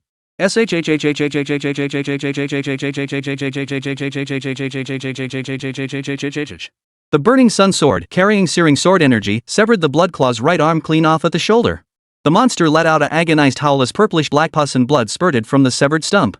Wu Ming positioned himself in front of Lin Xiaoyu, not even turning his head as he ordered, "Get Zhang Meng to safety." "Leave this to me." Lin Xiaoyu bit her lip, swiftly helping the injured Zhang Meng retreat to a corner. Only now did Zhang Meng truly grasp Wu Ming's power. The perpetually sluggish youth now radiated an oppressive aura that felt suffocating. The Bloodclaw roared furiously. Flesh buds at the severed stump writhed frantically, regenerating a deformed arm within seconds. Seizing the moment, the Bloodclaw lunged forward, its newly formed claws glowing with an eerie purple light. Wu Ming neither dodged nor retreated. Blazing white flames ignited upon the burning sun sword as he swung it in a horizontal slash. Boom! Sword energy and flames intertwined, forming a crescent-shaped slash. The Bloodclaw's body froze midair before slowly sliding down from the waist, neatly cleaved in two. But eerily, its upper body still writhed. Flesh buds grew wildly at the severed edge, as if striving to reconnect. Its vitality is remarkably tenacious, Wu Ming snorted coldly. He lightly tapped the sword tip against the ground, channeling transcendent power into the blade. Instantly, blazing white flames spread from the tip, engulfing both halves of the Bloodclaw's remains. Amidst a piercing howl, the creature finally turned to ash. Wu Ming sheathed his sword and turned toward the two still reeling from the shock, yawning lazily once more. Mission accomplished. We can head back now. Chapter 81, Crystal Core. Zhang Meng and Lin Xiaoyu were speechless. Especially Lin Xiaoyu, her mouth gaped wide enough to swallow an egg. It took her a moment to close it. That's it? Lin Xiaoyu stammered. Wu Ming kicked the mangled remains of the Bloodclaw, confirming it was dead beyond any doubt. He shrugged and said, "What else?" Wu Ming sheathed his sword and turned to leave. "Let's go. Time to report back." Zhang Meng's expression flickered between anger and frustration as he stared at his trembling forearm, still quivering from the brutal clash with the Bloodclaw. Recalling Wu Ming's earlier strike so vast and fierce, its edge bared to the fullest. A chill ran down his spine. Wu Ming could have let him die, he didn't have to save him at all. The mocking tone from that moment flashed through his mind, and Zhang Meng's face drained of color. If not for Wu Ming's temperament, he might truly be a corpse right now. Zhang Meng watched Wu Ming's retreating figure with a complex expression, finally snorting coldly before following after him. A hint of awe flickered in Lin Xiaoyu's eyes. Just how powerful is this man? He single-handedly took down an A-grade anomaly, and he's supposedly a newbie? Lin Xiaoyu swallowed hard and lowered her head as she walked out of the factory. Halfway out, Wu Ming suddenly frowned. Closing his eyes once more to summon his divine sense, he discovered with astonishment that the Bloodclaw was utterly dead. Yet the strange aura lingering on his body remained. Could I have missed something? Wu Ming halted, turned to the two men, and instructed, "You two report to Instructor Chen first. I'll check if anything was missed." Hearing this, Zhang Meng stepped forward and murmured, "Then I'll come too." Wu Ming shook his head, his tone calm. "I already said I'm just going to check. Bloodclaw is dead. There won't be any problems." Noticing Zhang Meng's defiant gaze, Wu Ming shrugged and added, "Besides, if something really happened, you two going along would only cause me trouble." "That's final. Let's go." Wu Ming waved his hand dismissively and headed back into the factory where Bloodclaw had met his end. Lin Xiaoyu watched Zhang Meng, fearing he might do something foolish. But to her surprise, her usually stubborn senior brother seemed to concede this time. He sighed and shook his head. I hate to admit it, but he's right. Facing that kind of monster, the two of us are no match for it. We'd only be dead weight. Zhang Meng shook his head, gripped his long sword tightly, and strode out the door, silently resolving within himself. Once back, he would intensify his training. At the very least, he couldn't be a liability in such situations again. Seeing her senior brother finally let go of his stubbornness, Lin Xiaoyu breathed a sigh of relief and headed toward the pre-arranged evacuation point. Wu Ming returned to the scene and re-examined the corpse of the Bloodclaw. His brow furrowed. Something was definitely amiss. The Bloodclaw, whose body had been mostly burned to ashes, was slowly coalescing into a dark red mass of blood. Beneath it, several small tentacles had sprouted, crawling several meters deeper into the factory. The source of that eerie aura was emanating from within the mass. What the hell is this thing? I remember sensing something similar on those zombies earlier. Wu Ming pondered. Had he not returned, this unknown entity would have escaped. He drew the burning sun sword from his waist and sliced the mass clean in two with a sharp crack. Suddenly, a black crystal fell out. Wu Ming picked it up and examined it closely, then froze in shock. This thing, it feels eerily similar to those bizarre crystal cores from the game. Wu Ming recalled the appearance of the bizarre crystal cores that had appeared in the game, and the thing before him was almost identical. Both were irregularly shaped, fist-sized, crystalline solids of various colors. Except this one was pure black with hints of deep purple. Strange. Is it just a coincidence? Or is there more to it? Wu Ming held the crystalline object in his hand, his thoughts slowly deepening. By now, he no longer believed the game was anything simple. If it could influence reality, it must possess unique, mystical properties. But if this thing was truly the crystal core from the game, its nature would be entirely different. After all, up until now, any game items or supernatural abilities that had affected reality had always manifested on him. He had always regarded the game as his own personal cheat code. But if that wasn't the case, then the bizarre world within the game was deeply connected to the world around him. Wu Ming narrowed his eyes, suddenly feeling a chill run down his spine. If that thing truly was a game, then it must have a creator. Who was the creator? Why had they installed the game onto his phone? What were their or its true intentions? Was the game world's universe imagined by the creator? Or was it based on real-world prototypes and then modified? Wu Ming's thoughts raced, and he couldn't make up his mind for a moment. There are simply too many unanswered questions. I can't possibly figure them all out right now. After pondering carefully for a while, he decisively abandoned further thought. With his current understanding of the world, he couldn't draw any useful conclusions. Overthinking would only bring more frustration. Wu Ming shrugged, pushing these questions to the back of his mind, and tucked the strange crystal core back into his robe. He'd have to ask Jing Chuxin about its origin when he got back. As for the rest, Wu Ming didn't want to dwell on it for now. Who cares? I've got a terminal illness anyway, not long to live. If the sky falls, let the tall people hold it up. I'll just focus on myself and go home to be with my girlfriend. With that thought, Wu Ming yawned and hurried back along the original path toward the evacuation point. Zhang Meng and Lin Xiaoyu were waiting for him, with instructor Chen Feng standing on the other side. Seeing Wu Ming return safely, Chen Feng nodded. Glancing at his watch, he praised, total time, 5 minutes and 28 seconds. Excellent.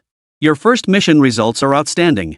In the entire history of the Demon Slaying Bureau, you'd rank among the top new recruits. Alright, is that it for today? Wu Ming cut off instructor Chen's chatter. From last night until now, he'd been running around non-stop without a moment's rest. All he wanted now was to go home. Chen Feng nodded, pulled a document from his breast pocket, and after Wu Ming and the others signed it, he saluted them in military fashion. They then turned, climbed into the black jeep, and drove toward the city center. By the time Wu Ming arrived home, night had fallen. Judging by the flow of time in both reality and the game, roughly 3 days had passed for Jiang Xinyuan. Calculating the in-game travel time, he should be able to arrive just as Jiang Xinyuan entered Sangdu. Wu Ming couldn't wait to open My Girlfriend Lives in Another World to see what Jiang Xinyuan was up to. Chapter 82, The Gluttonous Jiang Xinyuan. This should be the place. Jiang Xinyuan furrowed her delicate brows slightly, staring at the unfolded map in her hands, feeling somewhat perplexed. Logically, she should have arrived in Sangdu half a day ago, yet here she was, still wandering through this mist-shrouded jungle. The reason was simple, she was lost. This way should be it. I don't think I've walked this path before. 1 minute later. Jiang Xinyuan stared blankly at the large tree before her. She was certain she had just been heading in this direction. This is weird. Maybe I should try a different direction?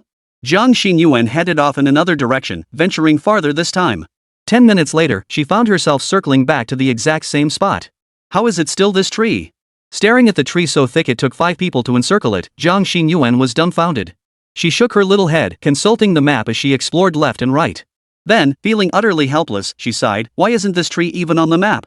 Jiang Xinyuan took a deep breath, forcing herself to calm down. She refolded the map, tucked it back into her sleeve, and looked up to survey her surroundings. The fog grew thicker, flowing like a living thing among the tree shadows, obscuring the distant view. Having been trapped here for at least 5 hours, Jiang Xinyuan felt utterly exhausted. With a soft sigh, she pulled out a piece of dry rations from her backpack. Leaning against a large tree, she forced down the bitter taste. As she ate, memories of the fresh delicacies she could enjoy in the small home her master had arranged for her earlier surfaced, and tears she couldn't help but shed welled up at the corners of her mouth.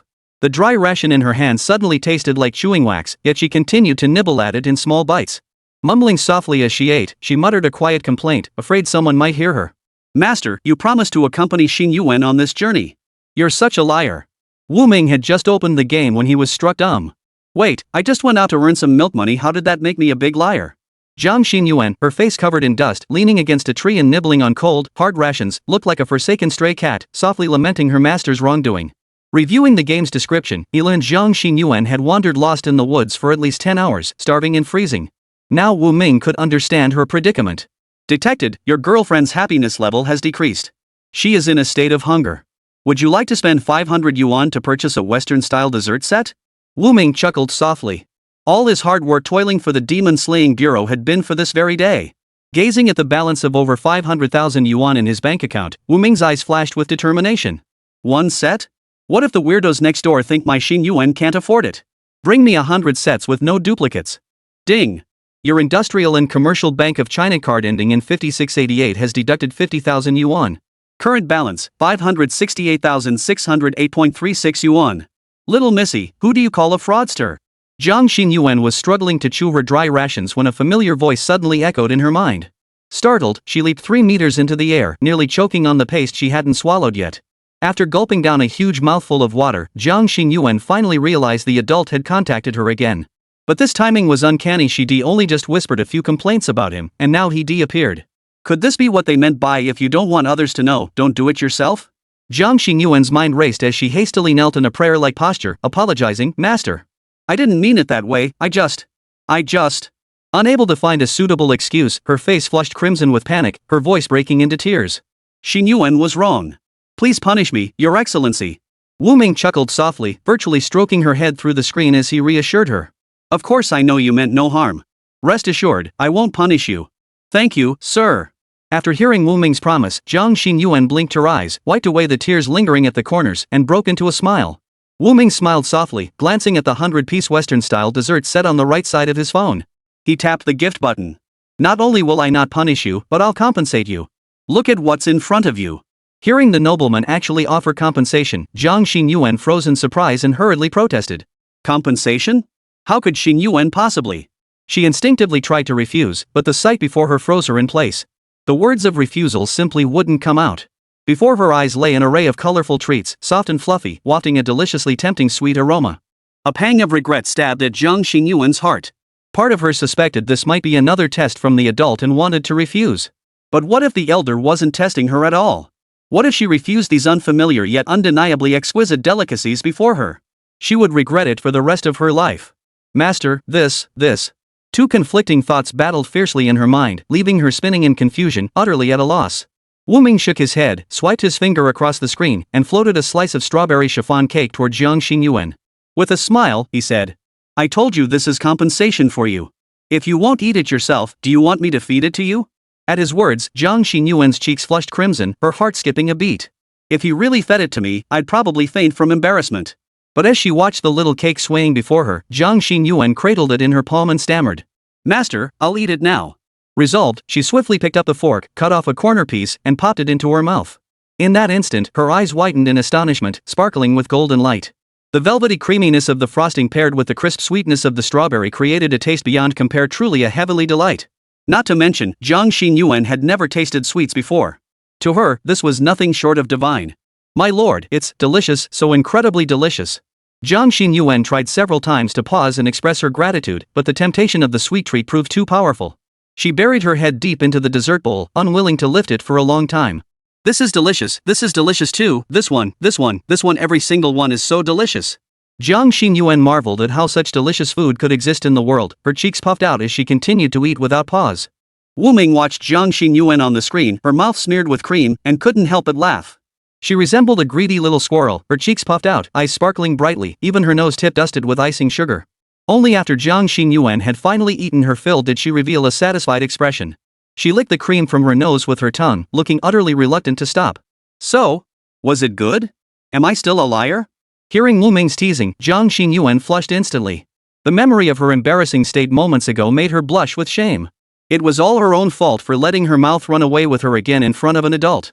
Jiang Xinyuan knelt reverently toward the heavens once more, chanting Wu Ming's name with heartfelt gratitude. Thank you for your kindness, Your Excellency. I was rude and reckless. You are the best to me. Chapter 83, Bandits. Wu Ming watched Jiang Xinyuan kneeling devoutly on the screen and couldn't help but chuckle. This little girl was genuinely sincere. A few sweets had made her so grateful. But seeing her satisfied expression did stir a hint of accomplishment within Wu Ming. All right, rise, Wu Ming said gently. Now that we're full, we should figure out how to leave this forest. Jiang Xinyuan immediately stood up, brushing fallen leaves from her skirt, her cheeks still flushed. You're right, sir. But... She glanced around at the thick fog enveloping the forest, her expression turning troubled again. I really can't find a way out. Wu Ming opened the game map function and saw the forest labeled as Misty Forest. Below it, a line of special text read, "The mist is deceptive. Those who enter will lose their sense of direction and automatically return to their original path. This forest will make Jiang Xinyuan lose her sense of direction. So I just need to guide her path." Wu Ming nodded, silently calculating the solution in his mind. The only path out of the lost forest was clearly visible on the mini-map.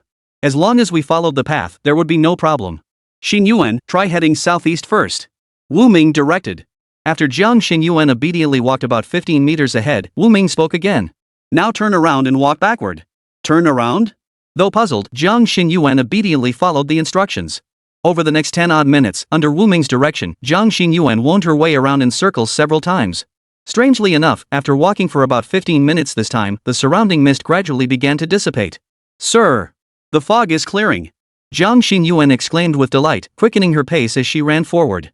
Before long, the view suddenly opened up, revealing a pipe in plain sight. Wu Ming frowned as he spotted a rusty black pickup truck rapidly approaching from the distance. The truck slammed on its brakes in front of Jiang Xinyuan, kicking up a cloud of dust. The door creaked open, and 3 men clad in black trench coats stepped out. Leading them was a bald man wearing sunglasses, with a menacing tattoo faintly visible on his neck. Hey, kid, what are you doing all alone out here in the sticks? The bald man grinned, revealing a mouthful of gold teeth. Need a ride? He asked with feigned concern, his eyes scanning her body. Jiang Xinyuan took a cautious half-step back, scanning the group with her eyes. The leader wore a wicked grin, clearly no good. The other 3 men in trench coats had equally fleshy faces, their eyes darting warily around as if avoiding something. He doesn't look like a good person at all. Jiang Xinyuan quickly reached this conclusion and said, "It's unnecessary. Please return." The bald man's smile froze upon hearing this, a flash of viciousness darting through his eyes. He exchanged a knowing glance with his 2 companions. The trio silently spread out, subtly forming an encircling stance. Young lady, this remote mountain wilderness isn't exactly safe. The bald man slowly removed his sunglasses, revealing bloodshot eyes. We're just trying to help. Don't be ungrateful. The man licked his parched lips, whistling a lecherous tune as greed flashed in his eyes. He twisted his mouth into a lecherous grin, forcing out a few uncomfortable chuckles from between his yellowed, blackened teeth. Wolf, why waste words with this chick? He rubbed his rough hands together and spat on the ground. Just tie her up. Another accomplice narrowed his triangular eyes, running a disgusting gaze up and down the girl as his Adam's apple bobbed. This piece of goods isn't half bad. Our crew hasn't come across such prime merchandise in a while. Ha. The third man stepped out of the shadows, his filthy fingers twirling his chin. With looks like hers, we could turn her over for at least triple the price. His laughter sounded like rusty metal scraping together, grating on the ears. A cold glint flashed in Jiang Xinyuan's eyes. She felt her entire day's good mood had been ruined by these men. She raised her arm slightly, and the blackthorn dagger slid smoothly from her sleeve. Jiang Xinyuan gripped the hilt, pulling her face-concealing hat lower. The bald giant called Wolf Brother let out a couple of booming laughs before his eyes darkened with malice. He strode forward, his hand reaching out to grab Jiang Xinyuan. Give it up, girl. Before the words had fully left his mouth, a sharp blade flashed.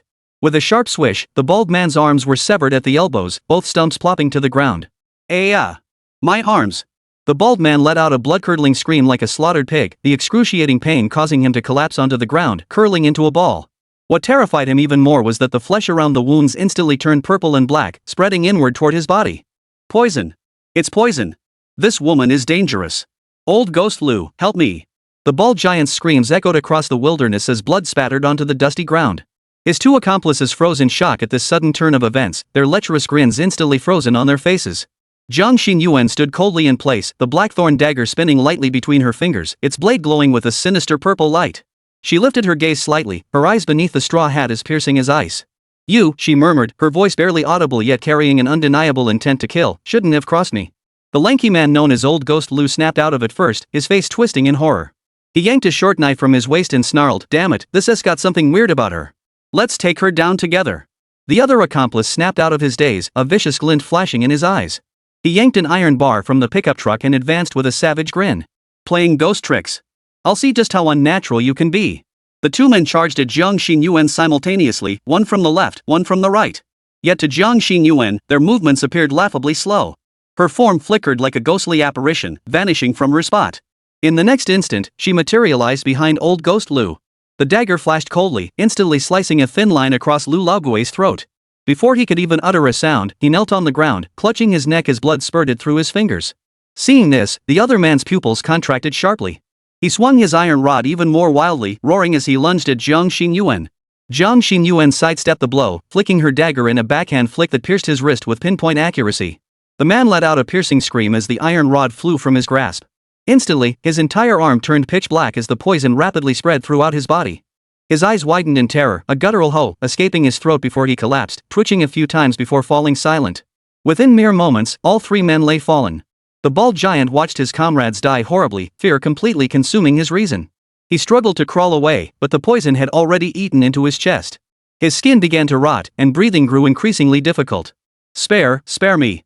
He managed to choke out, his eyes filled with utter despair. Jiang Xinyuan walked slowly toward him, towering over him with a gaze as cold as if she were observing an insect. "People like you don't deserve to live." With that, she placed her foot on the bald man's chest and pressed down slightly. Snap! The sound of cracking ribs accompanied the bald man's final agonized scream.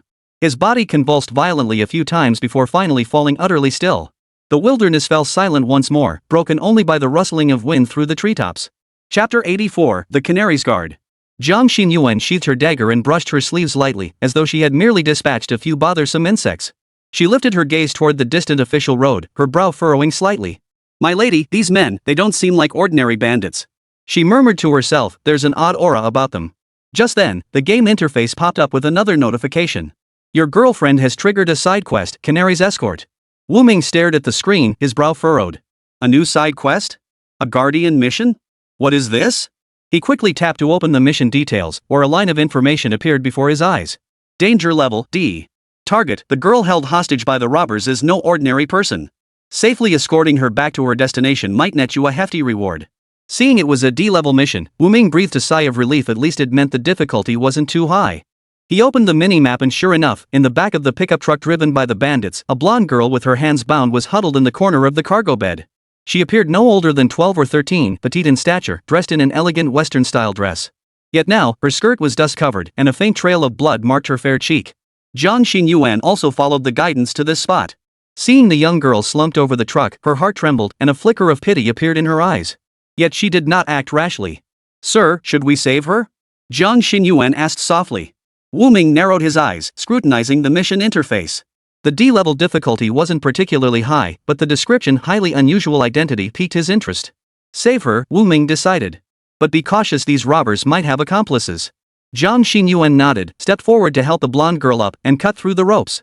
Cradling the girl in her arms, Jiang Xinyuan retrieved a water bottle from her backpack and fed her several sips. Stimulated by the cool liquid, the girl weakly opened her eyes. A flicker of wariness and confusion passed through her sapphire blue gaze. As if recalling something, a flicker of terror crossed her eyes when she looked at Jiang Xinyuan, and her petite body began to tremble uncontrollably. She quickly closed her eyes and bit her lower lip, her expression one of sheer terror. "Don't be afraid. We're here to rescue you." Jiang Xinyuan felt a pang of heartache. Those heartless bandits deserved to rot in hell. The girl's face was delicate and exquisite, flawless like carved white jade, though now tinged with pallor. Her golden hair and emerald eyes marked her as a typical foreigner. This surprised Wu Ming somewhat. Foreigners existed in this game too? "It's okay now. You're safe. I've taken care of the people who kidnapped you." The blonde girl's slender fingers clenched the hem of her skirt tightly, her knuckles turning slightly white from the pressure. Only after hearing Jiang Xinyuan's reassurance did she cautiously open her eyes. Recognizing the person as a beautiful older sister only a few years her senior, a wave of relief washed over her. "Sis, thank you. Her voice was as soft as a mosquito's buzz, tinged with a faint foreign accent. She tried to sit up but staggered from weakness, prompting Jiang Xinyuan to rush over and steady her. "Are you hurt?" Jiang Xinyuan frowned, her gaze sweeping over the bloodstains on her cheek and the slightly disheveled dress. The girl shook her head softly. "Just a bit drained." Wu Ming watched the mini-map as several figures approached from the distance. He warned. "Someone's coming. Let's hide in a safe spot nearby first." At the adult's command, Jiang Xinyuan nodded immediately. Seeing the blonde girl covered in wounds, clearly unable to walk. Without another word, Jiang Xinyuan scooped the girl into her arms and leapt nimbly into the roadside bushes. The blonde girl seemed to want to say something, but in the end, she only bit her lower lip tightly, allowing Jiang Xinyuan to carry her into concealment. The very next moment after they vanished, several men clad in black and wearing birdbeak masks appeared at the scene. The leader, wearing a silver mask, swept his icy gaze over the bodies strewn haphazardly on the ground before fixing it on the pickup truck. "Useless," he snorted coldly. "Can't even keep an eye on a woman." If it weren't for having to guard against the Yu family's heavenly mechanics, the gang couldn't handle this themselves, forcing these ordinary people to take on the transport mission. How else would such an accident happen? The man in the silver mask spoke with seething fury, pounding his fist into the pickup truck's body until it dented several centimeters deep. "We Black Crow gang went to such lengths for today. And now the sure thing slips through our fingers?" A trembling subordinate beside him bowed his head nervously. "Sir, that girl couldn't have gotten far." "Wait. Shut up." The masked man raised his hand to cut him off. "She has the key. She absolutely cannot be allowed to return to the Hornheim household alive." "Key?" Wu Ming sharply latched onto the keyword.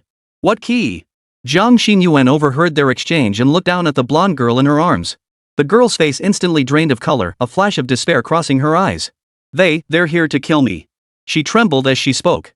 "I can't drag you down with me. Please let me go." But Jiang Xinyuan tightened her arms around her, whispering, "Don't be foolish. Going out now would be suicide." Wu Ming stared at the screen, a faint smile playing at the corners of his mouth. "Interesting," he murmured. "Seems this D-rank mission hides a secret of immense consequence." A flash of ruthlessness flickered in the silver-masked man's eyes. Prey that had been within his grasp would not be allowed to slip away so easily. He pulled a shriveled eyeball from his robe, then drew a dagger and sliced open his palm. As he dripped viscous essence blood onto the shriveled eyeball, he finally murmured, "Desecration Mist, Lord of Chaos, hear the supplication of your humble servant." The silver-masked man formed an eerie seal with both hands, his voice suddenly deepening and warping. As he chanted, the surrounding air thickened, and wisps of grayish-white mist seeped from the void.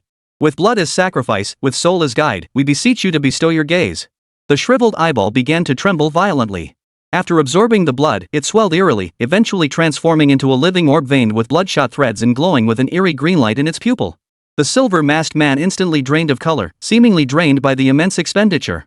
The eerie eyeball abruptly floated into the air, spinning rapidly in all directions before suddenly fixing its gaze on the tree behind which Jiang Xinyuan was hiding. "Detected, your girlfriend is genuinely being watched by an unknown entity. Spend 5,000 to eliminate the source?" Wu Ming chuckled upon seeing the game prompt. Daring to spy on my girlfriend? What kind of thing are you?" Wu Ming sneered coldly and clicked confirm without hesitation. Chapter 85, Escape. In an instant, a faint golden halo shimmered around Jiang Xinyuan. The eerie eyeball suspended in midair suddenly began to violently tremble, and from its eerie green pupil, threads of blood tears began to seep out. Then, with a thunderous boom, the divine artifact imbued with the aura of that mysterious mist exploded violently right where it stood. "Ah!" The silver-masked man screamed, spitting out several mouthfuls of foul blood, his eyes filled with horror and disbelief. "Impossible! The sacred eye backfired? How could this be? This can't be happening."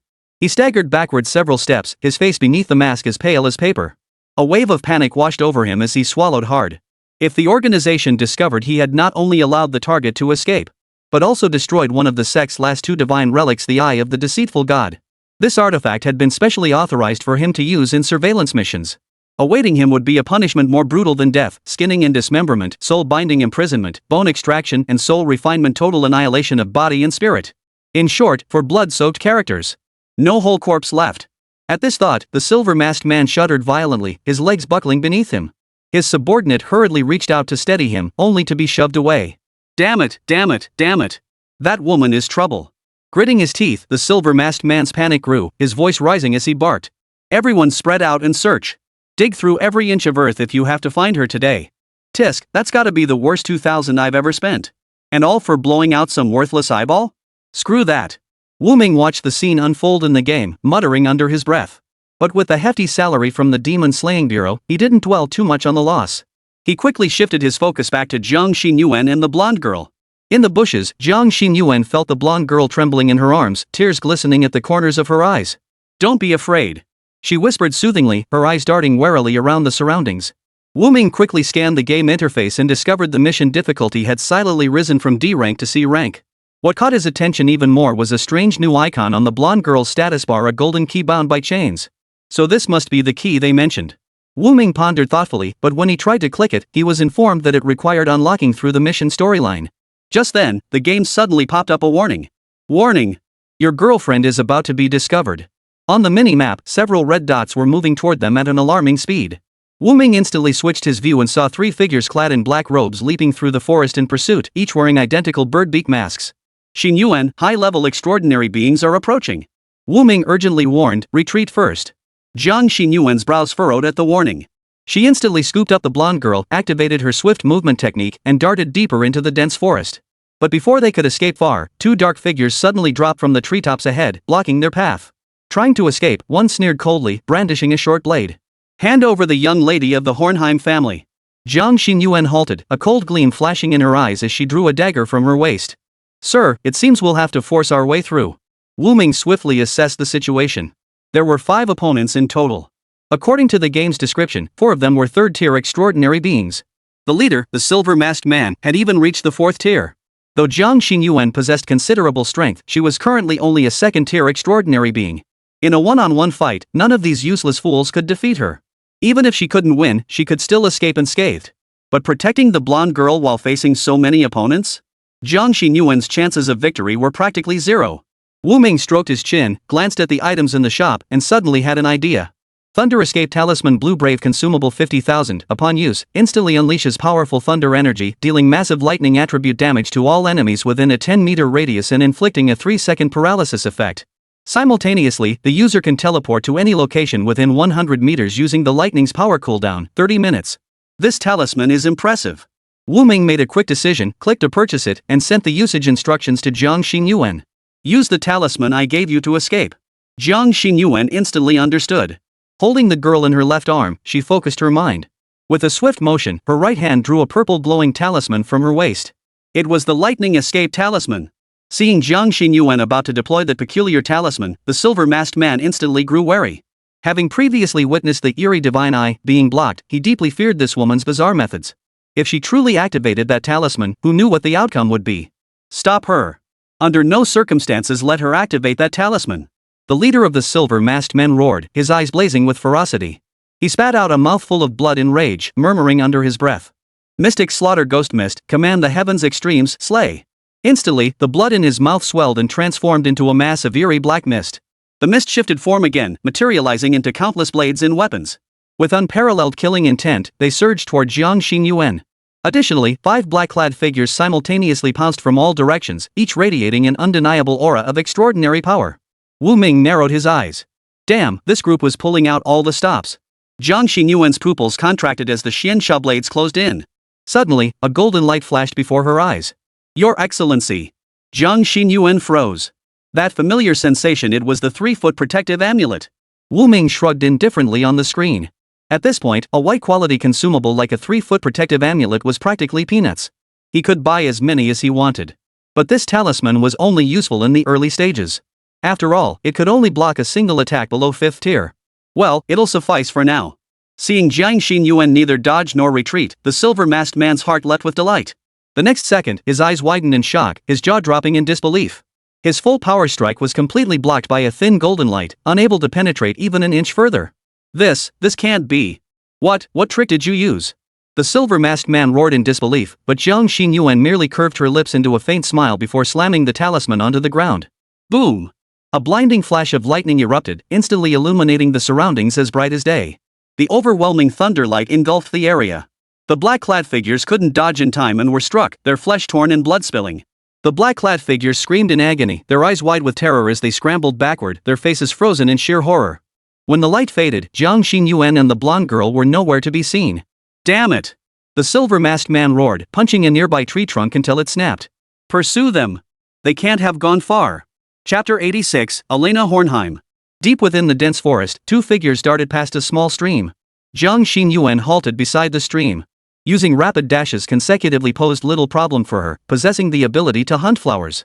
But the blonde girl in her arms clearly couldn't endure such intense movement. The violent jostling made her already deathly pale face grow even whiter, drained of all color. Wu Ming opened the mini-map. Jiang Xinyuan and the girl had now returned to the misty forest. Though the pursuers were still in hot pursuit, the obscuring mist meant they needn't worry about being caught for the moment. It's safe now. Put her down first. We need to find out exactly what's going on. Wu Ming whispered softly. I understand, Xinyuan. Jiang Xinyuan nodded. She retrieved a towel from her backpack, laid it on the rocks by the stream, and gently set the girl down. She then scanned the surroundings warily, confirming no strange presences or beasts lurked nearby. Once satisfied it was safe, she exhaled and offered the girl a reassuring smile, comforting her. Little sister, don't worry. We're safe for now. The girl weakly lifted her head, coughing softly twice. Her emerald eyes brimmed with complexity as she asked. Why did you save me? You clearly don't know who I am. Wu Ming watched the scene unfold through the screen, waiting with interest for what would happen next. Jiang Xinyuan knelt down, dampened a handkerchief with stream water, and gently wiped the dirt from the girl's face. Her voice was soft. Does saving someone need a reason? The girl paused, a flicker of emotion crossing her brow. She lowered her head again, clenching her small fists on her knees, her voice trembling with tears. But I'll bring disaster upon you. Those people, the Black Crow Gang, won't let me go. Black Crow Gang? Jiang Xinyuan furrowed her delicate brows. She'd never heard of this gang before. Why are they after you? The girl hesitated for a moment, looking at Jiang Xinyuan as if weighing something. After a long pause, she finally whispered, because I'm from the Hornheim family. Hornheim? What's that? Never heard of it. Jiang Xinyuan shook her head. Clearly, not only was the Black Crow Gang unfamiliar to her, but the name Hornheim was equally unknown. The girl leaned weakly against the rock, her golden hair dampened by the trickling stream, clinging to her pale cheek. She took a deep breath, her voice firm as if she'd made a decision. My name is Elena Hornheim. I am the sole remaining direct descendant of the Hornheim family in Sangdu. As you can see, our family is not of pure Xiao lineage. We hail from the distant western continent. Yet that land has long since been consumed by the uncanny, transformed into a hellish void where demons roam and life has vanished. Wu Ming raised an eyebrow and immediately pulled up the in-game world map. Sure enough, in the distant west, a gray area labeled Western Continent remained uncharted territory. Elena's voice was soft and velvety, yet carried an ancient cadence. Centuries ago, when Sangdu was first established, Hornheim and the ancestral heads of the Nangon, Tian, and Yu families forged an alliance to jointly establish the Survivor Order. But, as if recalling a sorrowful memory, Elena lowered her head, her eyes brimming with grief. The Morning Star path inherited by our family originates from the Western Continent. The materials required for the awakening potion exist only there. But how could ordinary people ever enter that land? 350 years ago, the 8th-tier demigod of the Morning Star path, Hohenheim, the third head of the Hohenheim family, vanished without a trace while searching the Western continent for breakthrough materials. For centuries, our family sought change, exploring other extraordinary paths of cultivation. Yet factors like constitution, bloodline, geography, and conflicts of interest ultimately proved insurmountable. Declining to this day, only I remain as the direct heir to the Morning Star path within the family. The other collateral branches possess diluted bloodlines, allowing them to cultivate other transcendent paths unimpeded. They have now become the face of the Hornheim family. Elena's voice grew softer, her golden lashes trembling slightly. And I am the last pure-blooded Hornheim. What those Black Crow gang members desire is this. She trembled as she undid her collar, revealing a peculiar emblem beneath her collarbone. It was a pattern composed of stars and chains, now emitting a faint blue glow. This is the star key our family has guarded for generations. The instant she finished speaking, a prompt suddenly popped up on the game interface. Hidden quest triggered, the secret of the star key. Mission level, be scalable. Quest description, the legendary star key lies sealed within the body of the blonde maiden, Elena Hornheim. It is the key to unlocking an ancient ruin. Escort her safely back to the Hornheim family, and you shall receive an unexpected reward. Wu Ming's eyes lit up. He wasn't indifferent to the family secrets Elena had mentioned earlier. But this was just a game. Viewed as lore, it was indeed intriguing. But the change in the game's quests piqued his interest. A B rank mission? And one that can level up? He instantly realized he might have stumbled upon a treasure trove. Typically, a scalable mission meant that as the plot unfolded, both the difficulty and rewards would continuously increase. On the screen, Elena continued, the Black Raven gang intends to use the key to open the gate of chaos and release the sealed dark god. If they succeed, the calamity engulfing the Western continent will sweep across the entire world. Jiang Xinyuan looked at Elena, a hint of concern flickering in her eyes. From her experiences, one could hear what this poor girl had endured. As the direct descendant of a once great family now in decline, it was obvious what kind of life she had been living. No doubt she lived in constant fear, ever vigilant against covetous eyes and hidden plots from all sides. Jiang Xinyuan gently clasped Elena's icy hand, feeling the faint tremor in her fingertips. Don't be afraid, Elena, Jiang Xinyuan said firmly. You're with us now. No one can hurt you. Elena's exquisite features froze, her expression growing desolate as moisture gathered at the corners of her eyes. A wave of warmth washed over her heart. For some inexplicable reason, despite this being an unspeakable family secret in their first meeting, she found herself trusting this girl before her so completely. Wu Ming watched, nodding slightly. His experiences were somewhat similar to hers. The difference was that his family had been bankrupted by parasites, while Elena's family had not yet suffered that fate. In the end, the Hornheim name was nothing more than a troublesome label. Elena was only a girl of about 12, yet she had already borne far more burdens than anyone her age should ever have to carry. That's why those people are so relentless. Jiang Xinyuan sighed softly, gently stroking Elena's smooth cheek as she offered encouragement. Elena, you've done remarkably well to endure this far. Chapter 87, Trust. Hearing this, Elena could no longer hold back the pain in her heart. Since her parents passed away, she had no one to confide in about these matters. Now, receiving Jiang Xinyuan's comfort, the pent-up sorrow in her heart burst forth. Tears the size of beans rolled down her cheeks. Wiping them away with her sleeve, she spoke in a muffled voice. I'm sorry. I just, woo-woo. Jiang Xinyuan pulled Elena into her arms. So petite, yet she had endured so much. Elena's sobs rang out with piercing clarity. Her frail shoulders shook uncontrollably in Jiang Xinyuan's embrace, as if she were crying out all the pent-up grievances and loneliness accumulated over the years. It's okay, let it out. Jiang Xinyuan whispered softly, her fingertips brushing against the girl's hair, smooth as silk. She gently wiped the tears from Elena's cheeks, only to see fresh tears welling up and rolling down. In that moment, Jiang Xinyuan felt as though she were seeing her former self. That pitiful girl, curled up in the corner of a dilapidated hut, waiting for death to come. Back then, she too had sat helplessly hugging her knees, letting the cold wind seep through the cracks in the walls, stealing away the last bit of warmth from her body. Do you know? Jiang Xinyuan's voice was gentle yet firm. I used to be just like you, thinking this world was nothing but darkness. She recalled the words spoken to her in the depths of despair, words that had given her a second chance at life. Jiang Xinyuan gently cupped Elena's tear-streaked face. But fate always gives us a second chance. Never give up hope. Elena nodded, her understanding unclear, her sobs gradually quieting until she fell into a deep sleep in Jiang Xinyuan's arms. Crystal clear tears still clung to her lashes, yet her breathing grew steady, and a faint flush returned to her pale cheeks. Jiang Xinyuan gazed down at the sleeping girl in her arms. Blonde hair spread like sunlight across her arm, and traces of tears still clung to the young face. She carefully adjusted her position to ensure Elena could sleep more peacefully. Before long, Elena stirred from her light slumber. Spotting Jiang Xinyuan's face, she instantly recalled her earlier embarrassment and flushed crimson.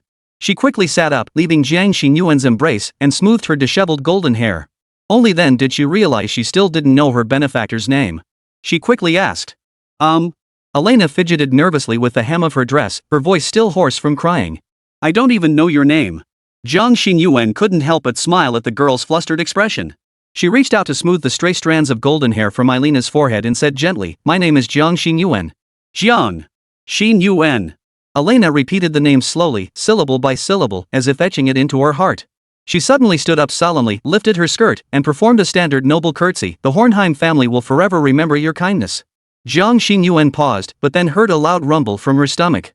She turned her head to see Elena hanging her head, her little face flushed crimson, clearly at a loss. Jiang Xinyuan covered her mouth with a soft chuckle, taking Elena's hand and guiding her back to her seat. No need to be so formal. I'm only a few years older than you, just call me sister. Sister Jen. Elena's cheeks flushed like a ripe apple, her voice as soft as a mosquito's buzz. By the way, you've been held captive by those bandits for so long, you must be starving. Here, have something to eat. Jiang Xinyuan silently offered a prayer before retrieving the uneaten dessert from her storage space and handing it to Elena. Seeing the dazzling array of sweets before her, Elena's mouth watered and her stomach growled involuntarily. But the sight of such precious treats made her hesitate. She whispered, Can I really eat these? Jiang Xinyuan watched Elena's hesitation, a flicker of pity crossing her eyes. She pushed the porcelain plate laden with sweets closer. Of course you can. These were all prepared especially for you. Elena carefully picked up a honey-glazed muffin, feeling its warm, soft texture against her fingertips. She took a small bite, and the sweet fragrance instantly blossomed on her tongue. Her sapphire blue eyes lit up, as if she'd discovered some incredible treasure. Take your time, Jiang Xinyuan said, pouring a cup of warm milk and handing it over. There's plenty more. Elena cradled the cup, leaving a faint ring of milk residue on its rim. Seeing this, Jiang Xinyuan couldn't resist the temptation either and took a few small bites of the cookies. Her face instantly lit up with pure bliss as she savored the sweetness on her tongue, murmuring constant praise. So delicious. This is truly heavenly. Thank you, sir. Elena was momentarily stunned. Who knew this mysterious, powerful, and seemingly stern Sister Jiang could have such an adorable side? Somehow, Elena felt a wave of relaxation wash over her, and she couldn't help but smile. Watching Jiang Xingyuan's eyes crinkle with contentment, Elena couldn't help but giggle. She suddenly noticed that when her savior smiled, the corners of her eyes curved into beautiful crescent moons, completely unlike the stern expression from their first meeting. Hearing the laughter, Jiang Xingyuan realized her slip up and flushed crimson as she looked at Elena. It's just because this cake is so delicious. I'm not usually like this. Elena nodded with a soft smile, her sapphire eyes brimming with delight. So Sister Jiang likes sweets too? I love them as well. Then hurry up and eat. Otherwise, I'll finish it all myself. Jiang Xingyuan gave a soft snort before picking up another piece of cake and popping it into her mouth. Wu Ming watched their interaction on the screen, a faint smile curving his lips. Youth is truly wonderful. He couldn't help but sigh in admiration. But in the blink of an eye, a red alert notification made his brows furrow instantly. Warning! Large enemy forces detected approaching your girlfriend. Only then did Wu Ming notice several red dots appearing at the edge of the minimap, rapidly closing in on Jiang Xingyuan and Wu Ming. They must be tired of living. Stuck to us like damn leeches, can't shake them off.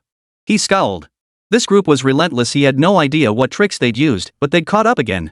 And this time, there were even more of them, a full dozen black-clad figures, each at the third tier. Among them were even 2 fourth-tier beings. Just as Wu Ming frowned, another game pop-up appeared. Detected girlfriend in dire straits. Activate Guardian Descent function? Purchase now and receive 1 group telepathy function free. Note, special offer. Only 30,000 credits required. Wu Ming narrowed his eyes, a dangerous gleam flashing in them, and casually tapped the purchase button. He let out a cold laugh and decisively activated the voice transmission function toward the charging group of black-clad figures. Since you've come all this way and chased me for so long, you must be exhausted. This place seems perfect. Let me send you all here to rest and recuperate. Chapter 88, Guardian Spirit. The black-clad figures' expressions abruptly changed. They looked up into the sky in panic, utterly bewildered by the source of the voice.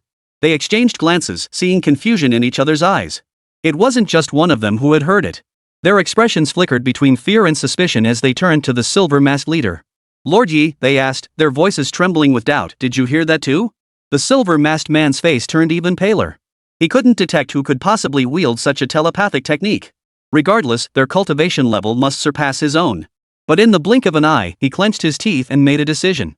This voice could still be a diversionary tactic from that woman. It might not be a great power transmitting sound personally. If he didn't act here, death awaited him back at the gang headquarters. I have to take this gamble. His cold gaze swept over the men behind him, a flash of ruthlessness flickering in his eyes. I don't care about any gods or ghosts. Our target is right ahead. If we can't capture him, none of you deserve to live either. Move. With that, he charged forward first, plunging deep into the misty forest. The other black-clad figures exchanged glances, forced to suppress their doubts as they followed suit. What could they do? Rank and file, after all. Wu Ming's expression turned slightly cold as his brows furrowed. Just as he'd suspected. These desperate men wouldn't give up so easily. He shrugged indifferently. So be it. He pressed the small horn, relaying the enemy's approach to Jiang Xingyuan. Xingyuan, those black-clad men are back. Jiang Xingyuan's expression darkened instantly upon hearing this. She immediately scooped up Elena and spoke urgently. We have to keep moving. Elena's face froze, worry creeping across her features as she clutched tightly at Jiang Xingyuan's hem. Wu Ming shook his head and spoke up. There's no need to run. We'll annihilate the enemy here. What? Jiang Xingyuan froze in shock. Sir, do you mean?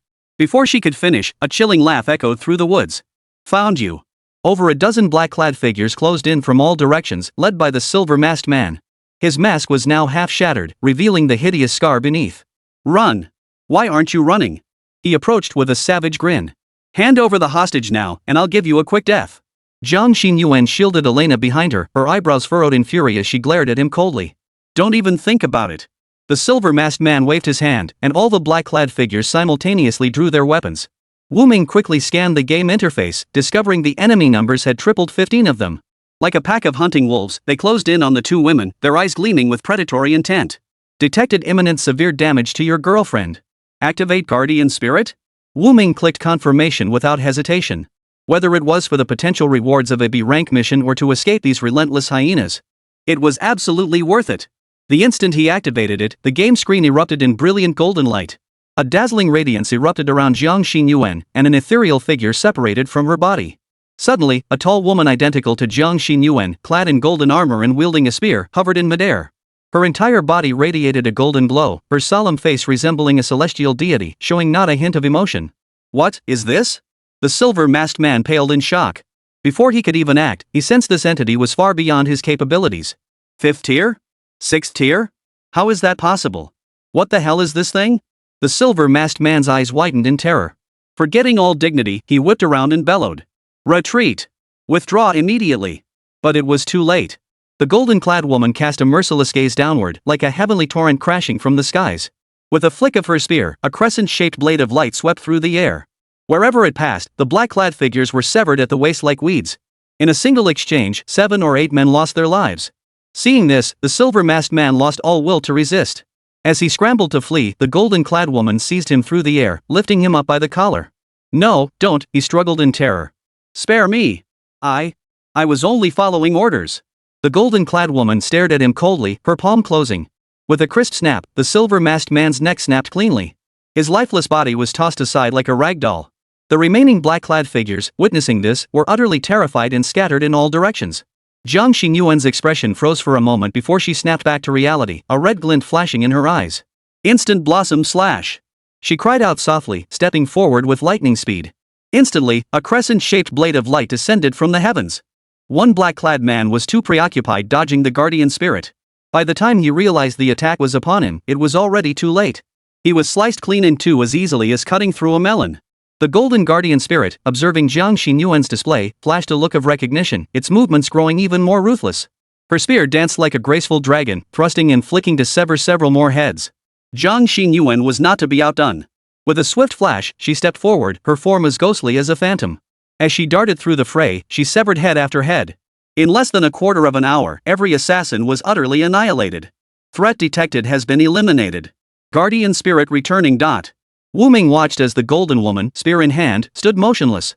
Her form slowly faded, dissolving into golden particles that flowed into Jiang Xinyuan's body. Jiang Xinyuan exhaled deeply, immediately kneeling on the ground to pray to the heavens. Thank you, noble one, for your aid. Xinyuan is eternally grateful. Elena looked utterly bewildered, completely baffled by the situation, her eyes wide with astonishment. This is... Only then did Jiang Xinyuan snap out of it. She looked up at the heavens with reverence and explained to Elena, Lord Nameless saw us in distress and intervened to save us. Hurry and pay your respects to the Lord. Though Elena couldn't fathom what this Lord Nameless truly was, she did as Jiang Xinyuan instructed. She knelt where she stood, palms pressed together, sending her gratitude toward the mysterious presence above the heavens. Completed Phase 1 of Canary's Guardian Quest. Gained the reverence of special character Elena Hornheim. Reputation plus 100. Holy crap! 100 reputation points? Wu Ming froze, his eyes widening instantly. Though this quest didn't grant any other rewards, completing just the first phase had already earned him 100 reputation points. This is totally worth it. Current quest progress update: escort Elena to the Hornheim family castle. Wu Ming stared at the newly appeared quest marker, which had already pinned the destination on his mini-map. An ancient castle within the borders of Chengdu. This is getting interesting. He rubbed his chin, his eyes sparkling with excitement. Looks like this mission is far more interesting than I imagined. Chapter 89, The Chengdu Council Part 1. Within Chengdu City, the heads of the major clans were convening a council meeting. The attendees comprised representatives from the 5 major clans, the Nangon, Yu, Tian, Yun, and Mo families. Seated around the circular table, the patriarchs wore solemn expressions, the atmosphere thick and oppressive. Nangon Lai, head of the Nangon family, wore a crimson robe, his brow radiating an aura of command without needing to raise his voice. His gaze swept across the room, finally settling on Mo Wufeng, the head of the Mo family, a hint of surprise flickering in his eyes. Though newly elevated among Chengdu's 5 great families, the Mo clan rarely participated in council decisions, leaving routine matters to be discussed among the other 4 houses. His presence here suggested he too had set his sights on the Hornheim family's key. Nangon Lai let out a cold laugh, his gaze slowly sweeping across the room. Tapping his fingertips lightly on the tabletop, he declared in a deep voice, "Thank you all for coming today.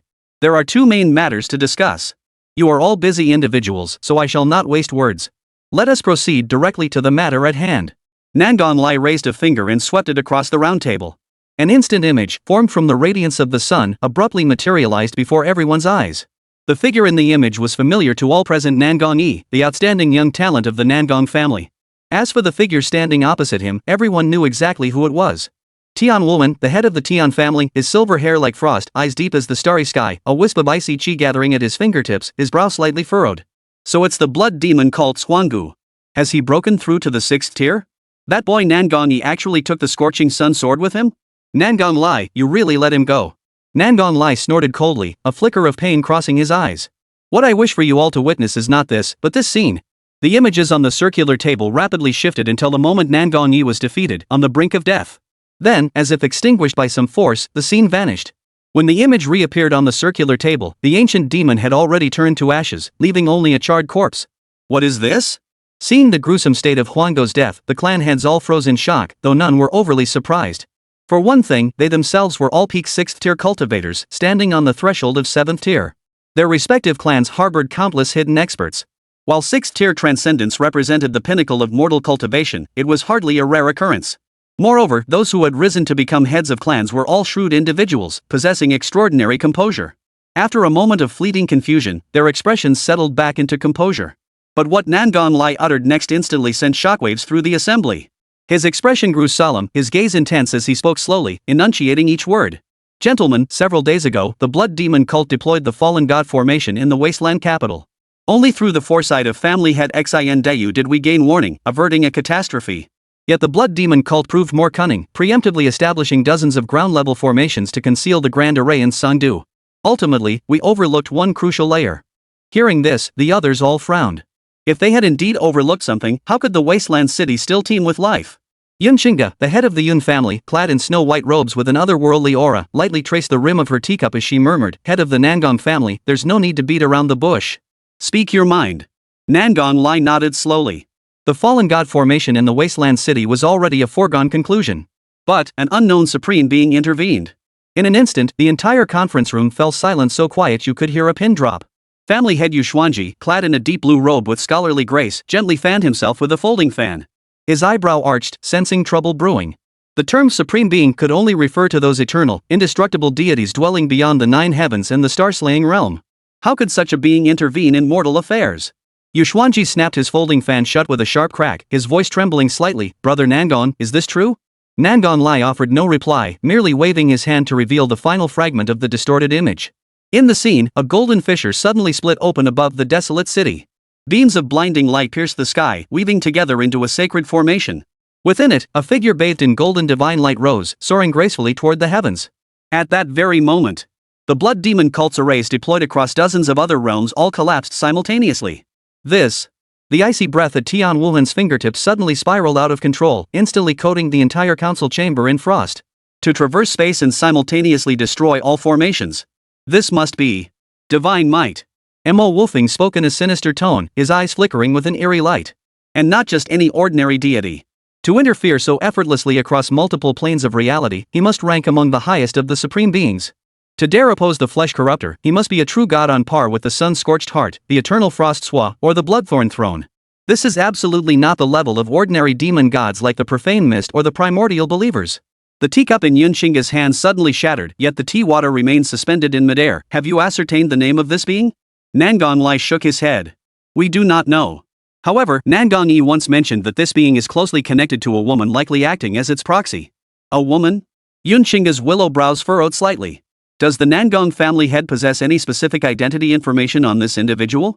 Nangong Lai nodded and continued, I've already distributed her identification documents to all the major families. However, according to Nangong Yi, she has already departed from Wancheng. Her destination is unknown. The others visibly relaxed upon hearing this. After all, an avatar carried the will of a deity, and this one represented a deity of the highest order. Such an entity about to wreak havoc within the Sangdu domain was nothing short of a ticking time bomb, its detonation unpredictable. I recall the last time the entity in charge of the Assassin's Path had her proxy undergo trials, it nearly engulfed half of Biting. If memory serves, it completely reshuffled the power dynamics across the entire region. Let's hope this one doesn't affect Sangdu. A cold gleam flashed in Tian Wuhan's eyes as he gave a flippant chuckle. Though this deity's name remains unknown, it's clear they're targeting the flesh corruptor. If anyone should be wary, it's those old fools in the west at Xianyuan. Who can blame those old fools for meddling in thankless affairs? Never mind the blood demon cult, half the world's demonic cults likely have strongholds in Xianyuan. Mo Wufeng, the head of the Mo clan, clad in black robes with a grim expression, cracked his knuckles audibly. Raising an eyebrow, he shook his head lightly.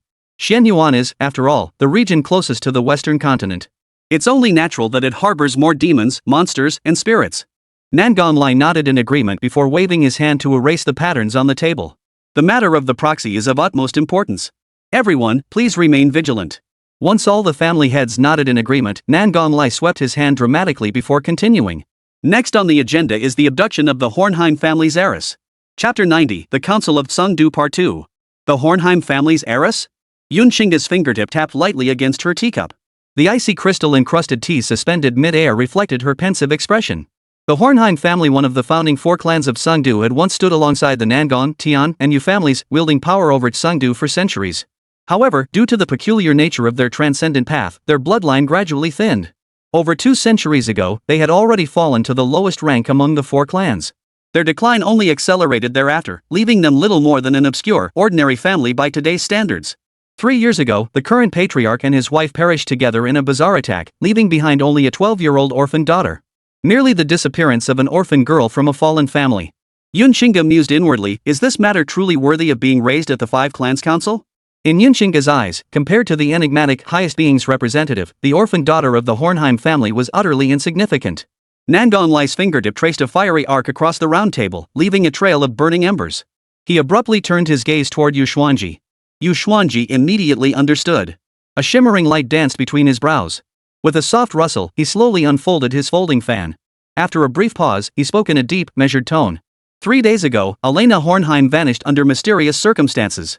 Through my divination, I discovered she had been taken beyond the borders of Sungdu.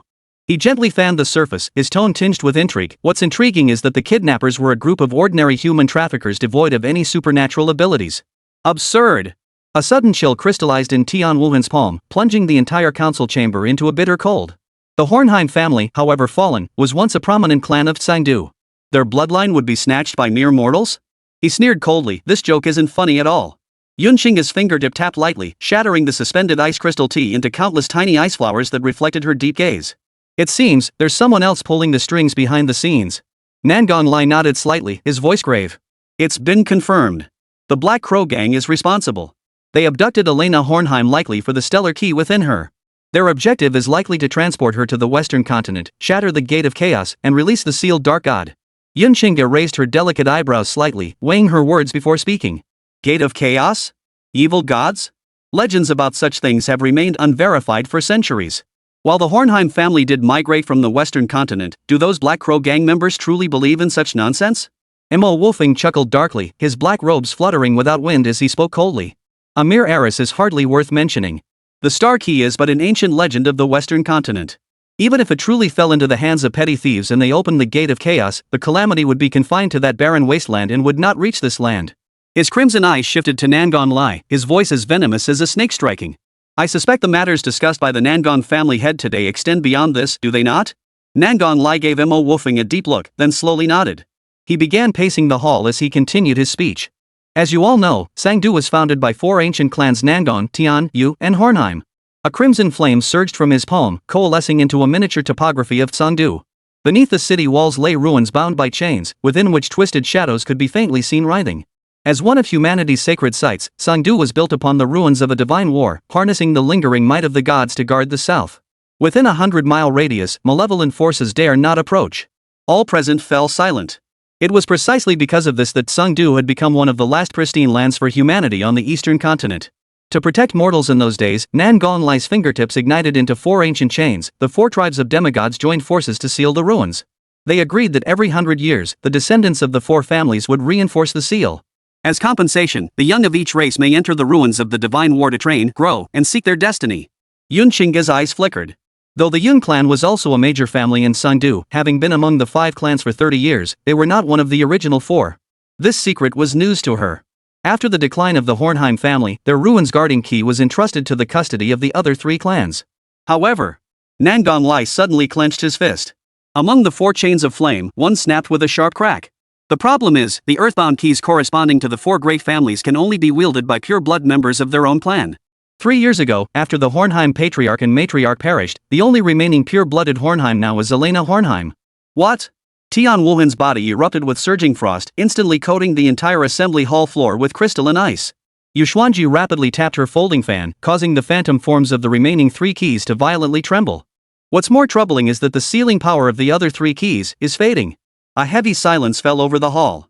All fell silent, only now realizing the gravity of the situation far exceeded their expectations. This concerned the very foundation of Sangdu's existence. If the person couldn't be found, the consequences would be unimaginable. Nangong Lai's voice boomed like thunder. If the key is not recovered within 1 month, the seal of the Divine War ruins will be completely broken. At that point, Sangdu will be powerless to re-establish the seal. He looked at everyone, his words ringing out with deliberate force. At any cost, we must retrieve Elena Hornheim. Tian Wuhan nodded coldly. Whether or not the key resides within her, the Hornheim bloodline must not be allowed to fall into enemy hands. Yuxuanji snapped her folding fan shut. I have ordered the Tianji Pavilion to exhaustively calculate her whereabouts. I believe we shall have results within days. Ice crystals formed on Yun Chinga's fingertips, coalescing into a miniature map. The Yun family can deploy the Yun Shadow Guards. Within 3 days, they will cover the entire Sangdu region and root out every last member of the Black Crow Gang. Mo Wolfing smiled grimly. The Mo clan's Shadow Crows excel at tracking. As long as she's still alive, she won't escape our sight. After the assembly dispersed, Mo Wolfing stood alone in the shadows, fingertips twirling a crimson talisman stone. From the other side of the runestone came a hoarse whisper. Well, the 5 great families, have they taken the bait? A sinister smile curved Mo Wolfing's lips. Naturally. They're now far more desperate than us to find that girl. Mo Wolfing's voice was as cold and venomous as a snake's, a sudden flash of ruthlessness darting through his eyes. Elena Hornheim should be in our hands now, correct? His question was met with prolonged silence from the other end of the runestone. After a long pause, a hoarse voice finally spoke. Someone intercepted her along the way. What? Mo Wolfing's eyes widened abruptly. His fingertips tightened, and the talisman stone suddenly cracked with a sharp snap, severing the connection instantly. After calming himself, he retrieved another runestone and growled under his breath. I absolutely must find that person before they do. Chapter 91, Entering the City. The night was vast and dark, the moon hanging high in the sky. Outside Sangdu City, Jiang Xinyuan led Elena toward the city gates. Both had already changed their appearances, especially Elena. Her striking blonde hair, blue eyes, and Western attire made her stand out far too conspicuously. Who knew how many spies the Black Crow Gang had lurking within Sangdu? To be safe, Wu Ming had spent 30,000 silver coins in the marketplace to purchase 2 permanent disguise talismans. Simply wearing them would alter one's appearance. However, these items had no grade, and their effectiveness was limited to ordinary people and low-tier extraordinary beings. Against third-tier beings or higher, they proved far less effective, easily seen through at a glance. Elena played with the talisman on her body with keen interest. To others, she now appeared as a plain peasant girl with braided pigtails, dressed in coarse cloth, and bearing a rough, unremarkable face. Jiang Xinyuan, meanwhile, had transformed into a herb gatherer carrying a medicine basket. Several bundles of dried herbs hung from her waist, and her face was marred by scars and acne, making her appearance repulsive enough to deter anyone from approaching. Sister, this is so amazing. Elena murmured softly, her eyes brimming with curiosity and excitement as she lowered her head. She gently touched the talisman at her waist, watching her reflection in the puddle. Pinching her own cheek, she said. I can't even recognize myself in the water anymore. Jiang Xinyuan glanced around warily. Don't touch it carelessly. This talisman is fragile. She lowered her voice. The city gate is just ahead. Remember our identities. You're the herbalist's sister, visiting the city from the countryside for medical treatment. A prompt suddenly popped up on the game interface. Entering high-risk zone, Sangdu City Gate. Multiple third-tier or higher extraordinary beings detected. Recommendation: maintain low profile, pass through quickly. Wu Ming narrowed his eyes and switched his view to a high-altitude bird's-eye perspective. A long queue stretched before the city gates, where over a dozen silver-armored guards conducted rigorous inspections. Among them stood a squad leader wearing a bronze insignia, radiating distinct supernatural fluctuations. The other guards, however, were ordinary humans. Xinyuan, go through the line with the veteran guard on the far right. Wu Ming pressed the small megaphone to instruct. He's the least thorough. As the line inched forward, Elena suddenly tugged at Jiang Xinyuan's sleeve. Sis, that man. She trembled as she pointed toward the wanted poster plastered on the city wall. The paper bore a striking portrait of a girl with golden hair and blue eyes, dressed in Western attire and seated elegantly on a sofa. It was none other than Elena's original appearance. Providing a lead could earn up to 100,000 new currency.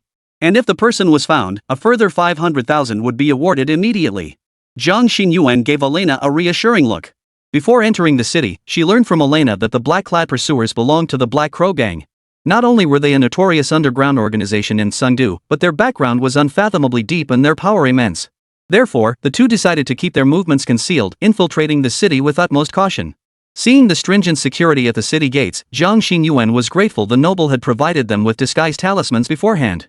Without these disguises, they likely wouldn't have made it past the city gates before being detected. The noble lord truly possesses divine foresight. Just as she led Eilina to the back of the queue, a guard's stern voice rang out from ahead, "You. What's in that basket?"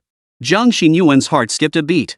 A man dressed as a merchant hurriedly explained, "Sir, just some mountain goods." "Cut the nonsense." The guard roughly flipped open the basket, scattering several medicinal herbs onto the ground. He casually kicked the herbs aside with his foot. Finding nothing suspicious, he snorted coldly and let the man pass. Witnessing this scene, Elena couldn't help but feel a wave of fear wash over her. It was the first time she had ever seen such a brutal search. She instinctively clutched the hem of Jiang Xinyuan's robe, her fingertips trembling slightly. "Don't be afraid," Jiang Xinyuan whispered softly, her voice barely audible to anyone else.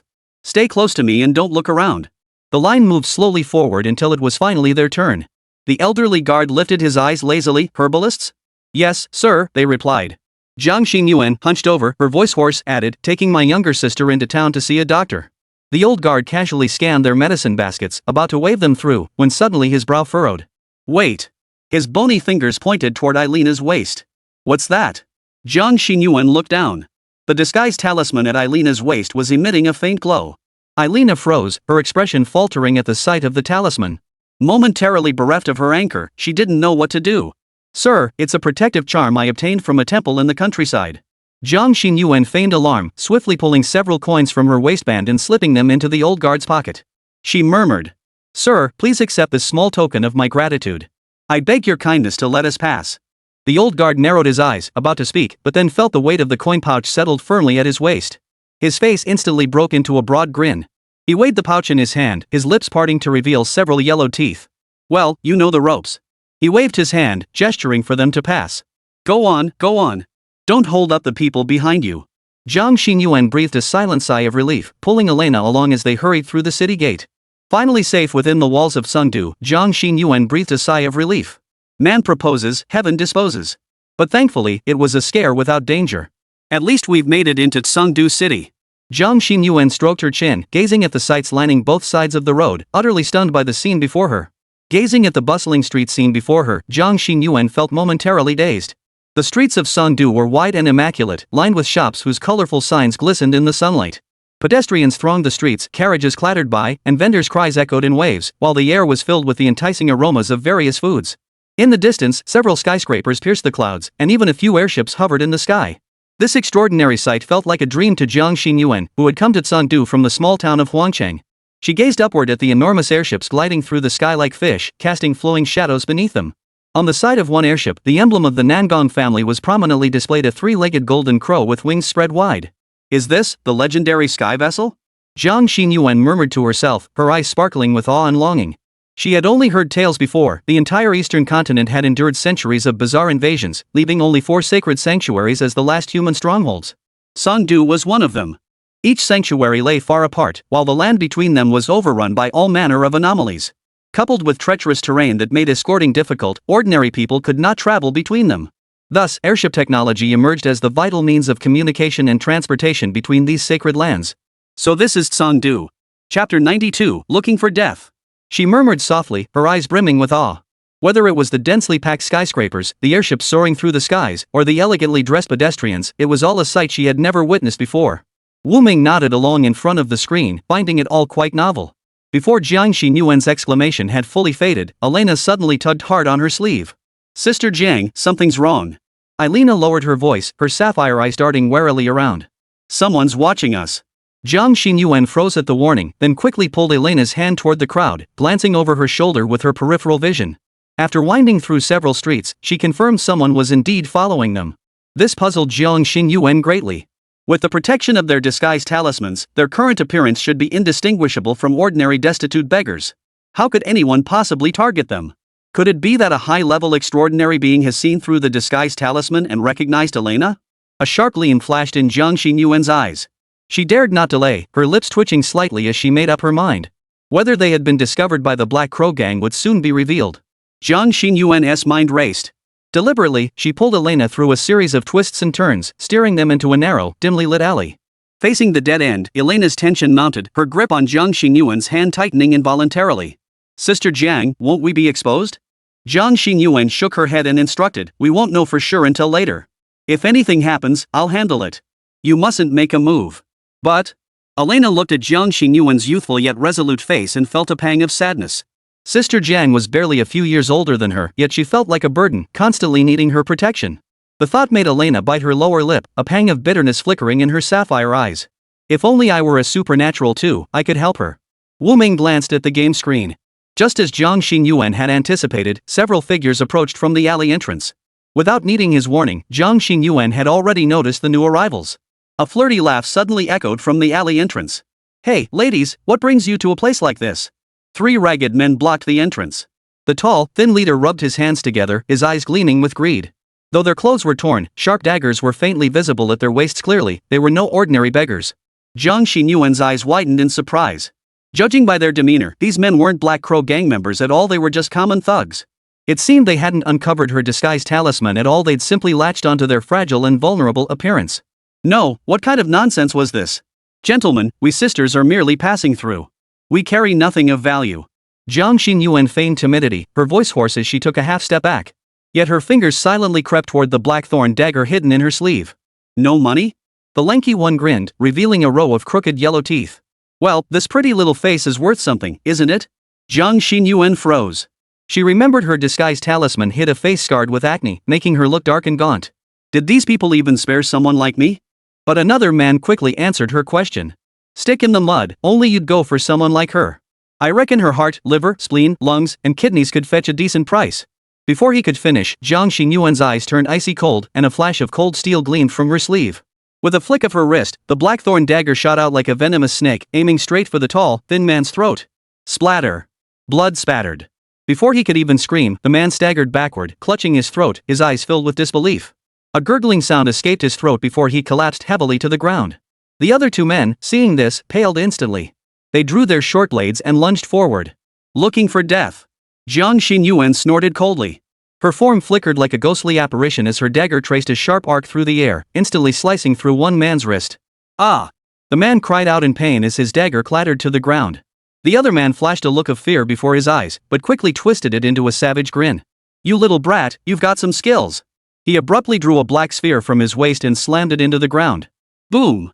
Black smoke instantly filled the alley, its acrid stench forcing Jiang Xinyuan and Elena to stumble backward. Cough, cough. It's tear gas. Jiang Xinyuan quickly held her breath and pulled Elena behind her. Narrowing her eyes, she easily made out the blurred silhouettes of their attackers through the haze. The 2 were taking advantage of the situation to close in. She chuckled softly. "Good grief, they've got some nerve. Elena, close your eyes." Jiang Xinyuan snapped. Though unsure why, Elena obeyed immediately. A crimson flash flickered in Jiang Xinyuan's eyes before she finally commanded, "Strike." In a single bound, she lunged forward. The blackthorn dagger darted like a venomous snake, striking, piercing precisely into the heart of one of the attackers. Before the victim could react, a pained groan escaped his lips as he fell dead on the spot. Hearing his comrade's muffled groan, the other man spun around in terror, attempting to flee. But suddenly, a chill swept over his head as a sharp blade glinted menacingly above his skull. "You're a transcendent? Impossible. How could a transcendent dress like this?" His eyes filled with terror. Before he could utter a plea for mercy, the crescent blade sliced clean through his entire body. "Ah!" The 2 criminals screamed in agony as their short blades clattered to the ground. As the smoke cleared, the remaining man saw the situation and dared not harbor any thoughts of resistance. He immediately knelt on the ground, banging his head hard on the floor in supplication. Spare my life, Lady Knight." The man lay trembling on the ground, his pants soaked through in the crotch. "We were just following orders." Jiang Xinyuan planted her foot on his back, pressing a dagger against his neck as she coldly demanded, "Speak. Who sent you?" It was Old Knife from the black market. He deals in live organ harvesting." The criminal stammered out his confession. "We were tasked with scouting out lone strangers." Elena peered over Jiang Xinyuan's shoulder, her face ashen. "Sister Jiang, they're so terrifying." A cold gleam flashed in Jiang Xinyuan's eyes as she swiftly dispatched the last criminal with a swift stroke of her blade. She turned and clasped Elena's icy little hand. "Don't be afraid. I'm here." She swiftly searched the 3 bodies, finding several silver coins and a peculiar wooden token. The token bore a carved, ferocious ghostly face, with the character engraved on its reverse. "Looks like these local thugs have someone backing them." Jiang Xinyuan tucked the token away thoughtfully. "We need to get out of here fast." The moment they stepped out of the alley, the sound of marching footsteps echoed from the distance. A squad of city guards in black uniforms was patrolling toward them, led by an officer with an exquisitely crafted steel longsword at his waist. Chapter 93, Rest and Refreshment. Jiang Xinyuan's heart tightened. She pulled Elena swiftly into another alleyway. She whispered, "The city is more dangerous than I imagined. We need to find a place to stay first." Her warm breath brushed against the girl's earlobe as she murmured close to Elena's ear. Elena gripped Jiang Xinyuan's sleeve tightly, her breathing barely audible. She could feel Sister Jiang's body taut as a drawn bow, ready to spring into action at any moment. The city guard patrol grew closer, the sound of their boots on the cobblestones echoing distinctly in the silent alley. The leading officer suddenly halted, sniffing the air. The smell of blood. His hand pressed against his sword hilt as his sharp gaze swept into the depths of the dark alley. A faint crimson glow gathered silently at Jiang Xinyuan's fingertips, the blackthorn dagger poised within her sleeve. She silently calculated the distance 15 paces. Enough to take out all three before they could draw their swords. Just as the situation reached a critical juncture, a commotion erupted in the distance. Fire! The grain storehouse in the West Market is on fire. The officer's face paled. He immediately waved his hand. All units, turn toward the Western Market. Quickly! Only after the footsteps faded did Jiang Xinyuan exhale a long breath.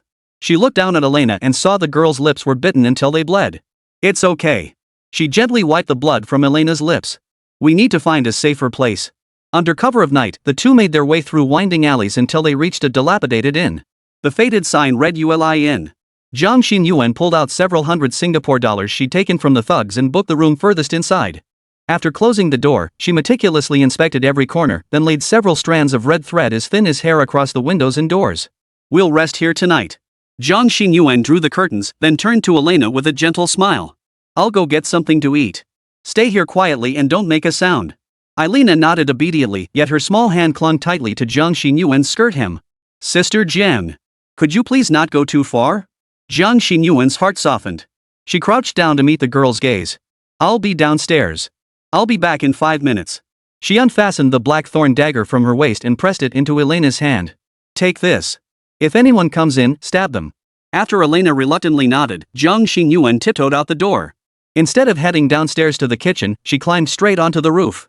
Before entering, she'd noticed the attic window of this and faced the main street outside the city walls, offering a clear view of the city patrol's movements. The night wind brushed her cheeks as Jiang Xinyuan crouched on the roof ridge like an agile cat. From this vantage point, she could clearly see the towering flames rising from the direction of the West Market. There shouldn't be any other dangers nearby. This first day has been quite a struggle. After scanning her surroundings, Jiang Xinyuan finally exhaled in relief. Leaning against the eaves, she gazed up at the bright, full moon. Her thoughts raced wildly. Whether it was the matter concerning Elena or the task of raising her reputation as the master had mentioned, she felt utterly at a loss. But what troubled her most was that her cultivation had not advanced at all these past days. Jiang Xinyuan sighed gloomily. "Sigh, in my current state, I can't even protect little sister Elena, let alone become a true asset to the master. My strength, my cultivation, I'm still so lacking in both." Wu Ming had been observing from the sidelines. Seeing Jiang Xinyuan's troubled expression, he felt a stir within and pressed the small horn. "You did exceptionally well today, but nothing can be rushed. To advance in strength and cultivation, relying solely on arduous training sometimes yields little progress. Relax, you're already improving remarkably fast." Wu Ming spoke the truth. In fact, since defeating the ancient wasteland elder, Jiang Xinyuan had already accumulated a substantial amount of experience points. She was close now, just a few more bizarre creatures to grind for experience points would suffice. However, her current skill proficiency levels were still insufficient, falling short of the requirements for a third-tier extraordinary cultivator. Hearing the elder's words of comfort, a warm wave washed over Jiang Xinyuan's heart, and her eyes grew slightly moist. She clenched her fists and whispered softly, "Master, I will work twice as hard." Wu Ming nodded, glancing at the real-world time. It was already 2 a.m. Though he longed to stay with Jiang Xinyuan longer, he couldn't be sure if the Demon Slaying Bureau would assign tasks the next day. To better fund his in-game purchases, he reluctantly logged off. After confirming once more that no major dangers lurked near Jiang Xinyuan, Wu Ming finally put down his phone. Jiang Xinyuan landed lightly from the rooftop, her toes barely touching the ground without a sound. In her hands, she cradled bread and bacon she'd borrowed from the inn's kitchen, the warmth seeping through the wax paper into her palms. The night breeze swept through her hair, carrying the acrid scent of the distant fire. 5 minutes. Perfect, she murmured to herself, glancing up at the moonlight. Just as she prepared to push open the door, a faint sob seeped through the crack. Jiang Xinyuan's heart clenched. She instantly pressed herself against the doorframe, her right hand already reaching for the spare dagger at her waist. "Elena," she called softly, pressing her ear against the rough wooden door. The sobbing abruptly stopped, followed by the frantic rustle of fabric. Jiang. Sister Jian? Elena's voice trembled noticeably. Jiang Xinyuan pushed the door open. Candlelight flickered inside, illuminating a small figure cowering in the corner. Elena clutched the blackthorn dagger tightly, her knuckles white, tear streaks still on her face. The moment she saw Jiang Xinyuan, she practically threw herself at her. I thought you weren't coming back. Elena buried her face in Jiang Xinyuan's robe, her voice muffled. Jiang Xinyuan's heart softened, and she gently patted the girl's back. Silly girl, I never go back on my word. She placed the food on the small bedside table. Eat something first. Elena sniffled, her eyes swollen and red like peaches. She carefully broke off a small piece of bread, but offered it to Jiang Xinyuan first. Sister Jiang, you eat too. This simple gesture made Jiang Xinyuan's nose sting. Elena was only 11 or 12 years old. Facing so many kidnappings and bandits all at once, she must be terribly scared and worried. She opened her mouth to take it, then ruffled Elena's hair. Good girl, finish it all. I'll go check the room. Using the inspection as an excuse, Jiang Xinyuan turned away, her thoughts drifting back to Uncle Wei's family, far away in the desolate city. Back then, she too had been utterly alone. It was only through their protection that she had grown up safely and eventually met her parents. Through Elena, she felt the warmth of being relied upon for the first time, and for the first time, she became acutely aware of the responsibility she carried. Master Wu Ming was right.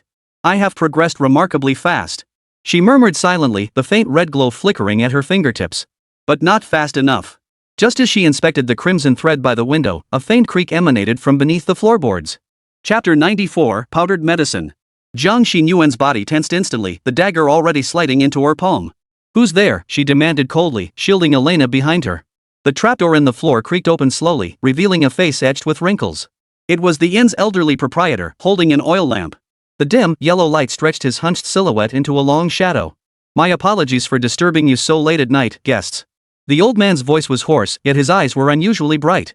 With one hand behind his back, he coughed and said, I am Lin Qingxiu, proprietor of the Yuelai Inn. The scent of blood drew me here to see if assistance is needed. Jiang Xinyuan narrowed her eyes, crimson light flickering deep within her pupils as she silently appraised the proprietor. She sensed no ill intent from the old man, yet her intuition told her this seemingly ordinary innkeeper was far from ordinary. We're fine, thank you for your concern. Her tone softened as she shielded Elena behind her, though the dagger remained unsheathed. She watched the innkeeper warily. If there's nothing else, please return to your shop, Mr. Lin. We sisters need to rest now. The old man smiled, the wrinkles on his face smoothing out. His gaze swept across the room, pausing briefly when it landed on the blackthorn dagger in Elena's hand before shifting away as if nothing had happened. The city guard is fighting fires in the western market. They won't be back for a while. The old man spoke slowly. But the Yu faction won't be fooled. They'll find this place soon enough. Jiang Xinyuan's heart jolted violently.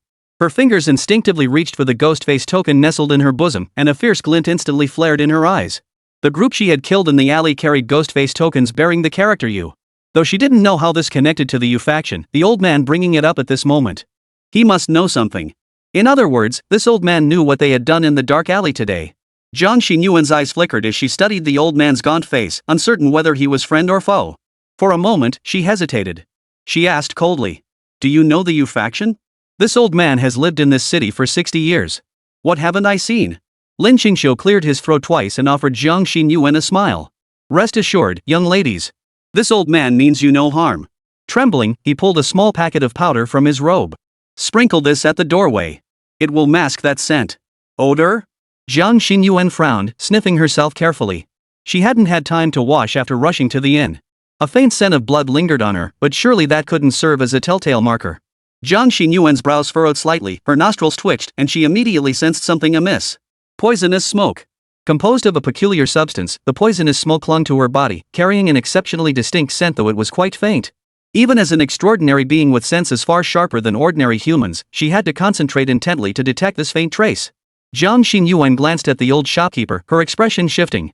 The elderly man before her appeared unremarkable. How could he have detected the scent on her before she did? Elena timidly peeked out from behind Jiang Xinyuan and whispered, Grandpa, are you an extraordinary being too? Lin Qingxiu burst into laughter upon hearing this, though his chuckles carried a hint of bitterness. I once was. Now. He raised his gaunt wrist, revealing a gruesome scar. Just an old man waiting to die. Jiang Xinyuan's eyes flickered. She had heard of that scar before it marked the forced severing of an extraordinary being's circuit. In this world, only a select few possessed the power to perform such an act. Who did you offend? She asked involuntarily. The old man sighed softly, as if recalling something from a distant past. I once had some grievances with the Yu faction, but those are all ancient history now. He pointed to Jiang Xinyuan's collar and warned. That token best not to carry it on you. The Yu faction can track its bearer through it. Jiang Xinyuan frowned at his words, immediately retrieving the token and examining it closely by candlelight. She hadn't noticed before, but now she saw extremely fine patterns along its edges, glowing with an eerie purple light under the light. What is this? Spirit patterns. Lin Xingxiu nodded slowly before explaining. Every member of the Yu faction has a unique spirit pattern on their token. It's like a mark. They specialize in harvesting organs from the living because someone important needs them for experiments. At this, Elena flinched, her small hand clutching tightly at Jiang Xinyuan's sleeve. The events she'd witnessed and heard about these past days had already far exceeded her comprehension. Jiang Xinyuan offered her a reassuring smile, patting her hand gently before turning back to the old man with cautious inquiry. We're complete strangers. Why would you help us? The old man fell silent for a moment, the oil lamp casting shifting shadows across his face. Seeing this young girl reminds me of my own granddaughter. He gestured toward Elena, a flicker of pain crossing his eyes. His face contorted in anguish as he sighed softly. She too was targeted by the Yu faction. Back then, I was powerless. I fought with all my might, but I couldn't save her. Lin Xingxiu glanced at the scar on his arm and sighed softly. In the end, I ended up like this, a lonely old man. Jiang Xinyuan fell silent, carefully observing the old man's every movement. She could tell, at least, that this sorrow and regret were genuine. Jiang Xinyuan sighed softly, unsure what to say. Elena's eyes widened suddenly, her face betraying sympathy and reluctance. Peering over Jiang Xinyuan's shoulder, she piped up. Grandfather, please compose yourself. Your granddaughter wouldn't want to see you like this. Lin Xingxiu gazed into Elena's innocent eyes, the corners of his wrinkled eyes growing slightly moist. His trembling hand reached out, as if to stroke Elena's dark hair, but paused midair before slowly retracting. Good child. The old man's voice choked with emotion, as if recalling something. You and she, you look so much alike. Ah, Lin Xingxiu sighed softly, handing the medicinal powder to Jiang Xinyuan. Please trust me. Jiang Xinyuan took the powder, considered it carefully, then nodded. Manager Lin, I understand. Thank you. Only then did Lin Xingxiu turn away and slowly depart. Inside the room, Jiang Xinyuan carefully removed her coat and placed it on the table. After instructing Elena to cover her mouth and nose, she opened the powder Lin Xingxiu had given her, sprinkling some onto her clothing. Her extraordinary powers surged through her body at full speed. If anything felt off, she would grab Elena and flee. After waiting nearly a minute, she stepped forward and sniffed again. Sure enough, the poisonous smoke scent was gone. Jiang Xinyuan exhaled in relief, murmuring softly, Manager Lin truly didn't deceive me. She gathered the clothes and turned back. Elena was obediently hiding behind the wall, her hand still covering her mouth and nose. The prolonged breath holding had flushed her cheeks bright red. Jiang Xinyuan hurriedly smiled and said, It's okay now, Elena. Come over here. Only then did Elena release her hands, gasping for air before hurrying over to Jiang Xinyuan's side. Chapter 95, The Bounty. Exhaustion filled Elena's eyes. It was already late into the night, and she'd just been through this ordeal. She'd been yawning repeatedly, her eyes heavy with sleep. Sister Jiang, is everything okay now? Can we go to sleep? I'm so sleepy.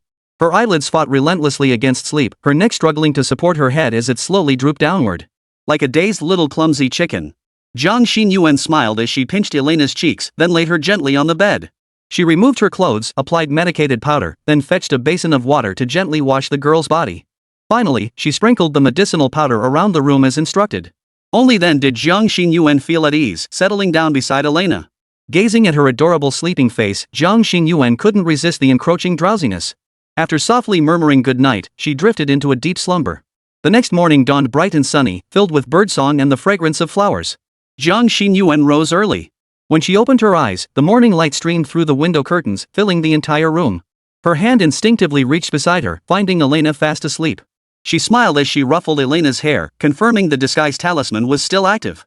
After getting up, washing up, and dressing, she stepped outside. She rose and pushed open the window. The early morning sundew was shrouded in a thin mist, with few people on the streets. Jiang Xinyuan pulled her hat brim low and moved lightly through the streets. To ordinary eyes, she appeared to be taking a casual stroll. In truth, her pace was lightning fast. Within half an hour, she had thoroughly scouted the surrounding area. Alright, I've roughly memorized the surrounding locations. If anything unexpected happens, at least I won't get lost. Jiang Xinyuan nodded thoughtfully before continuing deeper into the city. She deliberately chose narrow alleys and hidden passages, winding her way to the other side. After confirming she was a considerable distance from the Uli Inn, she retrieved the Yu token from her backpack. Clutching it in her hand, a red glow flashed in her eyes. With a sharp crack, the token crumbled to dust in her grasp. After disposing of the fragments, she chose a different route to retrace her steps. She halted before a notice board where a crowd had gathered to watch. Passers-by pointed and whispered, discussing the matter in a cacophony of voices.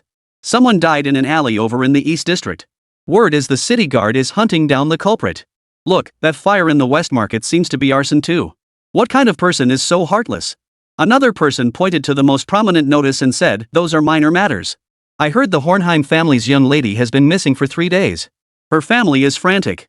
They originally offered 100,000 new coins for any leads, but today they raised the reward. They've raised it to a full million.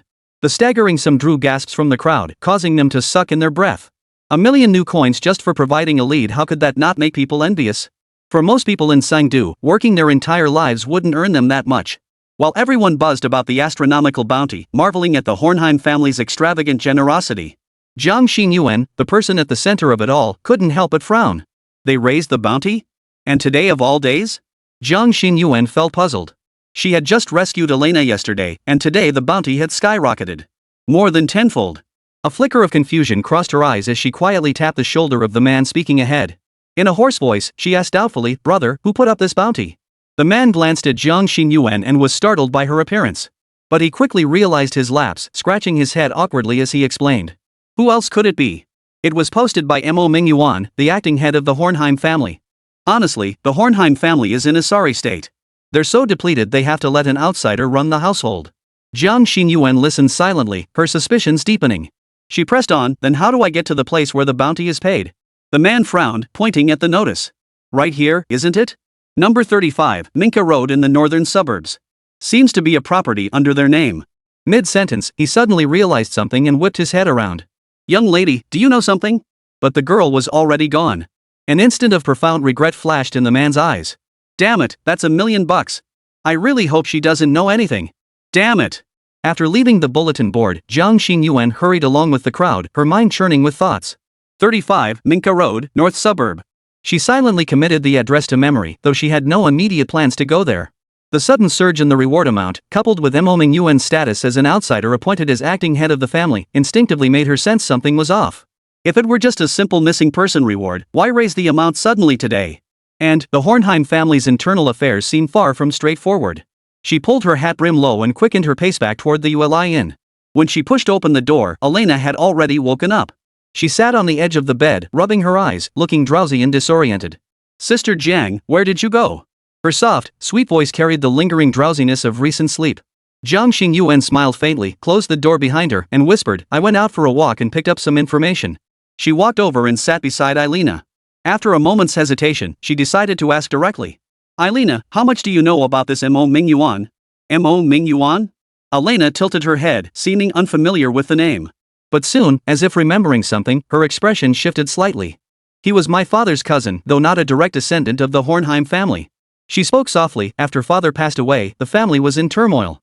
He served as acting head of the family, temporarily managing its affairs. Jiang Xinyuan nodded and pressed on, then, do you think he's trustworthy? Elena fell silent for a moment before finally shaking her head. I don't know, she murmured softly. Father rarely spoke of him during his lifetime, but the elders in the family seemed to have reservations about him. And? She bit her lip, hesitating. And what? Jiang Xinyuan pressed. And, on the day I was kidnapped, I faintly heard the kidnappers mention the words Mr. Mo. Elena lifted her head, unease flickering in her eyes. I can't be certain it was him, but the timing is too coincidental. Jiang Xinyuan's eyes narrowed. There was definitely something fishy. If Mo Mingyuan was truly connected to the kidnapping, then his sudden increase in the reward amount became highly intriguing. Either he was using the high reward to spur more people into searching for Elena, hoping to capture her faster. Or, he was trying to lure the snake out of its hole, forcing those who knew Elena's whereabouts to reveal themselves. Either way, rushing back to the Hornheim residence now would be like walking into a trap, a suicide mission. Chapter 96, The Search. Jiang Xinyuan took a deep breath and gently pressed her hand against Elena's shoulder. Her expression held a hint of apology as she said solemnly, Elena, we might not be able to take you home just yet. She looked at Elena solemnly and continued. The situation concerning the Hornheim family remains unclear, and the city hasn't been peaceful lately. I'm afraid you'll have to endure a few more days of inconvenience. Elena blinked, her long lashes fluttering slightly. Surprisingly, she showed no panic or discontent, but instead nodded gently. Mei-chan, I understand. Her clear eyes met Jiang Xinyuan's without flinching. Her voice was soft yet resolute. Sister Jiang is protecting me, so it's fine. You wouldn't harm me. Jiang Xinyuan paused slightly before a gentle smile touched her lips. Yes, so you might have to hide with me for a while. Are you scared? Eilina shook her head, her small hand quietly tightening its grip on the hem of Jiang Xinyuan's robe. Not scared. With Sister Jiang here, I'm not afraid. Her clear, trusting eyes warmed Jiang Xinyuan's heart. What a sensible child. Jiang Xinyuan gently ruffled her hair and whispered, all right, we'll have to be careful from now on. She paused, then added, and I need to confirm something first. What is it? Elena looked up curiously. Jiang Xinyuan's gaze darkened slightly as her voice dropped even lower. Confirm, exactly how many within the Hornheim family want you to disappear? Elena flinched slightly, but quickly pressed her lips together and nodded firmly. I don't know, but there are definitely some who don't want me to return. Elena said in a low voice. Jiang Xinyuan stared at her for a moment before nodding. It's okay. Don't worry. I won't let them get their hands on you again. Elena lowered her head, her heart aching, yet she lifted her face and offered Jiang Xinyuan a sweet smile. Thank you, Sister Jiang. Jiang Xinyuan gave a slight nod, then began to ponder silently. Mo Mingyuan might be connected to the Black Crow gang. If I can uncover that link, perhaps I can persuade the city guard of Sandu to wipe them out. Jiang Xinyuan narrowed her eyes, recalling the bounty notice location from earlier. A plan formed in her mind. She looked at Elena, pulled several $100 notes from her bosom, and handed them over, instructing. I need to go out and gather some information. I might not be back until evening. There's a shop downstairs. If you get hungry, go buy yourself something to eat, okay? Elena took the money and nodded obediently, though a flicker of unease crossed her eyes. Sister Jiang, please be careful. She murmured softly. Jiang Xinyuan smiled, gently pinching her cheek. Don't worry, I'll be back soon. As she reached the door, Jiang Xinyuan frowned and turned back. Elena, could I borrow a lock of your hair? Hair? Elena looked puzzled but nodded anyway. She picked up the scissors nearby and cut off a lock of short hair. The moment the strands left her body, they transformed from black back to their original lustrous light golden hue. Elena gathered the strands into a bundle with a hair tie and handed it to Jiang Xinyuan. Sis, what do you need my hair for? Jiang Xinyuan chuckled softly. To make money, big money.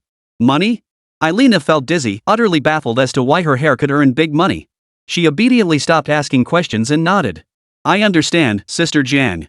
Be careful. Jiang Xinyuan locked the door for Elena, gave her a wave, and stepped outside. Barely half a minute later, she turned back halfway down the street. Sister Jiang, why did you come back? Elena looked at Jiang Xinyuan with confusion, her eyes filled with puzzlement. Jiang Xinyuan gave an awkward smile, leaned close to Elena's ear, and said solemnly. What I'm about to tell you must remain between us. Under no circumstances can a third person find out. Elena's eyes widened instantly. She covered her mouth with both hands, her little face taut as she nodded vigorously. Yes. I swear I won't tell anyone. Only then did Jiang Xinyuan continue. Actually, I know a supreme being, but I don't know his name. I only know him as Nameless. Lord Nameless. Elena chewed on the word, suddenly recalling how Sister Jiang had also urged her to thank this nobleman when they'd slain those pursuers in the woods earlier. Jiang Xinyuan nodded and continued in a mysterious tone, this nobleman has a kind heart. He's rescued me from dire straits several times, a thoroughly good person. Is that so? Elena was skeptical, for she had heard that the highest beings held the philosophy that all living things were mere straw dogs. Even the existing 12 true gods were said to care little for human life. Jiang Xinyuan nodded again, her eyes sparkling with adoration. But this noble one is different. But then she realized this wasn't the right time to say such things. She quickly regained her serious expression and said, listen carefully. I'll now teach you the prayer to invoke this Lord. Should anything happen to you when I'm not present, immediately recite this prayer. That noble one will surely aid you. Elena looked at Jiang Xinyuan and nodded obediently. Sister Jiang, please tell me. I'll remember it perfectly. Jiang Xinyuan knelt on the bed, hands clasped in prayer, and slowly recited, strip away the masks of all things, seize the power of chaos. Elena mimicked her, kneeling on the bed and reciting with perfect imitation, strip away the masks of all things, seize the power of chaos. After repeating it several times, Jiang Xinyuan finally exhaled in relief once she was certain Elena had memorized it. Alright, be extremely careful. I'll be leaving now. Jiang Xinyuan carefully considered if anything else needed to be done, confirming she had covered all bases before bidding Elena farewell with peace of mind. Just as she opened the door to leave, Elena leapt off the bed and trotted up to her. Elena, is there something else? Elena stood on tiptoe, gently cupping Jiang Xinyuan's hand with both of hers. She placed a kiss on the back of her hand, soft as a feather. May the moonlight guide you home safely, Sister Jiang. Her eyes glistened with moisture as her soft, reverent voice sounded like she was performing some ancient blessing ritual. Jiang Xinyuan froze, the spot on her hand where the kiss landed growing faintly warm. The gesture felt too formal for a child's spontaneous act. It seemed more like, is this a blessing ritual from the Hornheim family? She couldn't help asking. Elena nodded, her golden hair glowing softly in the morning light. Only for those most important to us. Father says the blessed will receive the moon's protection. Jiang Xinyuan's heart fluttered, suddenly realizing what this simple gesture meant to Elena. She crouched down and embraced the little girl gently. Wait for me to return. Chapter 97, Information. 35, Minka Road, North Suburb. Jiang Xinyuan silently repeated the address to herself as she walked toward her destination. Soon she left the eastern city behind, heading north until she reached the northern suburbs. Along the way, Jiang Xinyuan marveled at the surroundings. The northern suburbs were clearly a wealthy enclave where prominent families resided. Not only did the architecture become more refined, even the aura emanating from the pedestrians felt more profound. There are so many extraordinary beings here. Jiang Xinyuan frowned inwardly, though she wasn't worried that any high-level extraordinary beings would uncover her disguised talisman. Her master had previously told her that with the protection of concealment, as long as she didn't use her extraordinary abilities to reveal her identity, no one could see through her disguise. Her previous caution had been solely to prevent Elena from being exposed. Now, walking the streets, she was merely a frail, unattractive herb gatherer. No one gave her a second glance. But this was fine. It gave her ample time to observe her surroundings and finalize her plans. Is this the place? This location truly leaves one in awe. Jiang Xinyuan stood before 35 Mink Road in the northern suburbs, gazing up at the magnificent structure, momentarily lost in thought. This ancient Gothic mansion featured soaring spires piercing the clouds, adorned with ornate pinnacles and arched windows. Ivory white carved stone columns and wrought iron gates exuded understated elegance. Yet, jarringly mismatched with this high-end estate, a long queue of people had formed at the entrance, chattering away about something. Jiang Xinyuan scanned the crowd. Most were ordinary folk, drawn by the Hornheim family's enormous bounty. Seriously, this many people? Jiang Xinyuan murmured to herself, staring at the endless queue. There was nothing she could do but obediently fall in line at the back. A woman ahead of her noticed Jiang Xinyuan approaching and struck up a conversation with a smile. Young lady, do you also have information about the Hornheim family's young miss? Are you here to claim the reward? Jiang Xinyuan frowned slightly and nodded. In a way, that was one of her objectives too. Seeing her hesitation, the woman instantly understood. She grinned. I get it. I'm here to try my luck too. Hey, how about we swap leads? Exchange clues? Jiang Xinyuan frowned. Could this man truly have information about Elena? Just in case, she nodded and croaked, you go first. The woman chuckled softly, her eyes suddenly sparkling with excitement. Lowering her voice, her eyes gleamed with mystery. It was a moonless night, pitch black and windy. Young Miss Hornheim encountered a mysterious man who seemed to have fallen from the heavens in the courtyard. She suddenly raised her voice, drawing the attention of those around them. Stop! Before she could continue, Jiang Xinyuan cut her off. Hearing that single phrase, she instantly realized this person knew nothing. She was merely here to scam the reward money. Jiang Xinyuan gazed helplessly at the long queue ahead, sighing inwardly. This is going to take forever. Though she was waiting, the time passed without boredom. To claim the bounty, these people's stories grew more absurd by the minute. Some were so absurd they made Jiang Xinyuan squirm so hard her toes could probably dig out a 4-bedroom apartment. For example, I saw Miss Hornheim being chased by a white cat in the jungle with my own eyes. I couldn't have been mistaken, declared a wrinkled old woman with unwavering conviction. Immediately, someone nearby retorted, bull. I clearly saw Miss Hornheim eloping with a man on a white horse right in the northern jungle. Blow it out your ass. Miss Hornheim was clearly abducted by bandits outside the city. I saw it with my own eyes. A burst of laughter erupted from the crowd. Jiang Xinyuan massaged her temples. These people's imaginations were more outrageous than any supernatural ability. But soon it was her turn. A butler in a crisp uniform greeted her. His expression was grim. Clearly, after hearing all these tall tales, not a single one had told the truth. They were all here to waste his time. He snorted coldly, his brow furrowing sharply at the sight of Jiang Xinyuan's filthy appearance. How could someone like this possibly have news of the young lady? She was most likely just another con artist who'd made up a story to try and scam the reward money. Even Alfred, with all his composure, couldn't help but show irritation. He turned to Jiang Xinyuan, his voice darkening. Lady, you'd better have something useful to say. The Hornheim household has no place for frauds. Alfred's fingers tapped lightly on the tabletop. Jiang Xinyuan shrugged indifferently and stated concisely. I have seen the Hornheim family's young lady. Here is the proof. She drew a strand of golden hair from her waist and handed it to the elderly butler before her. Alfred adjusted his gold-rimmed monocle, his expression still unwelcoming toward Jiang Xinyuan. In Songdo, it was nearly impossible to find anyone with golden hair besides Elena Hornheim. Consequently, many had presented dyed blonde hair as evidence in recent days, only to be exposed one by one. There was a significant difference between natural blonde hair and dyed hair. To the extraordinary senses of a superhuman, the distinction was immediately apparent. Alfred snorted softly as his extraordinary abilities surged around him, scrutinizing the strand of blonde hair. Gradually, his expression grew grave, and then he abruptly leapt to his feet. His abrupt movement quickly drew the attention of those around him. Realizing he couldn't alert the enemy prematurely, Alfred swiftly pointed at Jiang Xinyuan and erupted in a torrent of curses. If anyone dares to deceive others with such counterfeit goods again, I will file a formal complaint on behalf of the Hornheim family. He cursed under his breath, yet the pen on the table suddenly sprang to life, writing of its own accord. Madam, I apologize. This is merely a temporary measure. Please follow me this way. Alfred tilted his head slightly, his gaze sweeping over the surrounding crowd. He raised his hand to signal a code to the attendant beside him. Escort this lady out. Jiang Xinyuan's heart stirred. She understood the old butler's meaning and followed the attendant out of the estate. Once clear of the crowd, the two immediately resumed respectful demeanor, guiding Jiang Xinyuan deeper into the estate. Jiang Xinyuan's expression shifted. It seemed the old steward was exceptionally cautious. Such behavior clearly indicated prior rehearsal and contingency planning. Passing through a grand archway and a deep, dimly lit corridor on the other side, she was finally led into an elegantly decorated reception room. Alfred closed the door, confirmed no one was nearby, then slowly sat down on the sofa, offering Jiang Xinyuan a cup of freshly brewed black tea. My name is Alfred Greenus. You may call me Alfred. Jiang Xinyuan nodded and sipped the tea. It tasted exquisite. Alfred placed the strand of golden hair on the table, his voice low and urgent, a sharp gleam flashing in his eyes. Where did you find it? Chapter 98, Luring the Enemy Out of the City. A flicker of light danced in Jiang Xinyuan's eyes as she feigned ignorance, swallowing hard. I heard I could get paid, so I came. Alfred frowned at her demeanor. The woman before him appeared to be just an ordinary herb gatherer, and she carried no trace of extraordinary energy. Overall, she appeared to be an ordinary person at first glance, with no possibility of being involved in any scheme. Alfred's frown instantly smoothed out.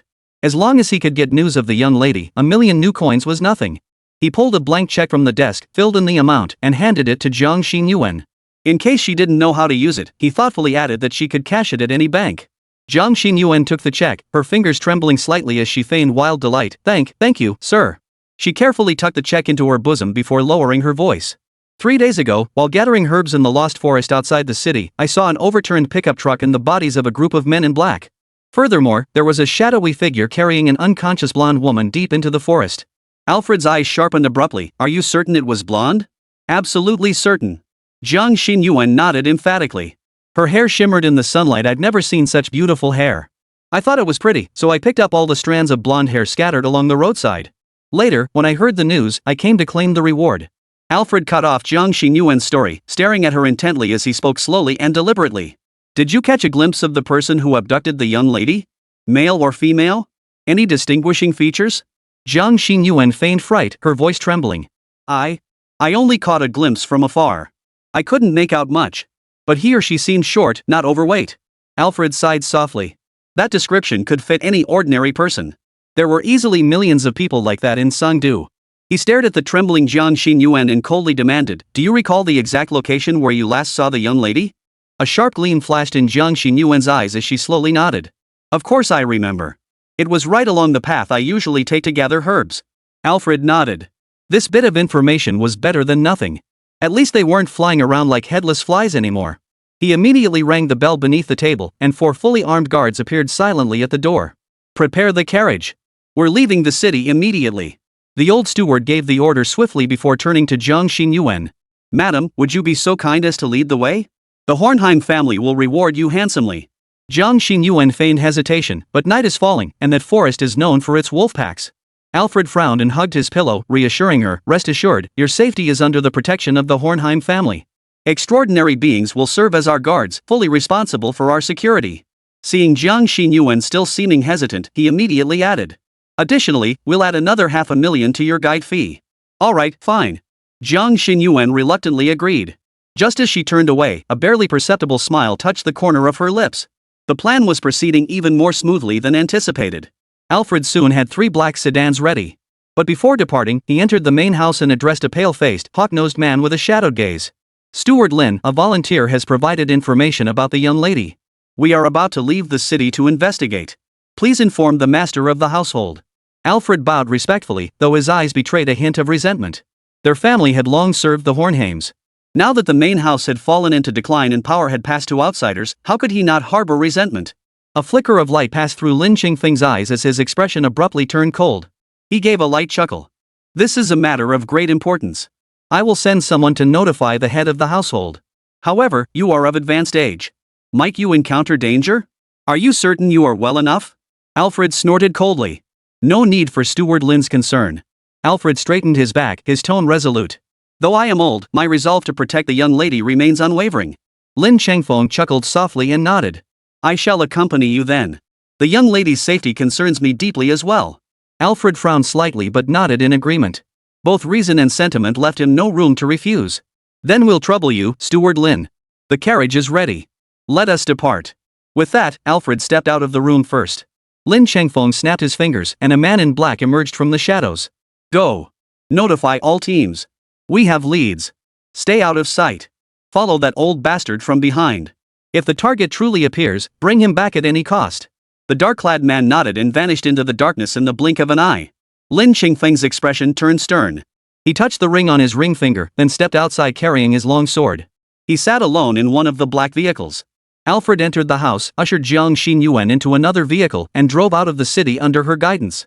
Lin Chengfeng narrowed his eyes, scrutinizing Jiang Xinyuan through the window. Seeing no trace of extraordinary energy emanating from her, he immediately withdrew his gaze and frowned. Could it be that someone slipped through the cracks and wasn't dealt with? Lin Chengfeng murmured to himself. Logically, all traces in the vicinity should have been thoroughly cleaned up that very day. His eyes narrowed. If this person had truly discovered the location and alerted the authorities, it could spell disaster. Under no circumstances can we let them uncover anything. If it comes down to it.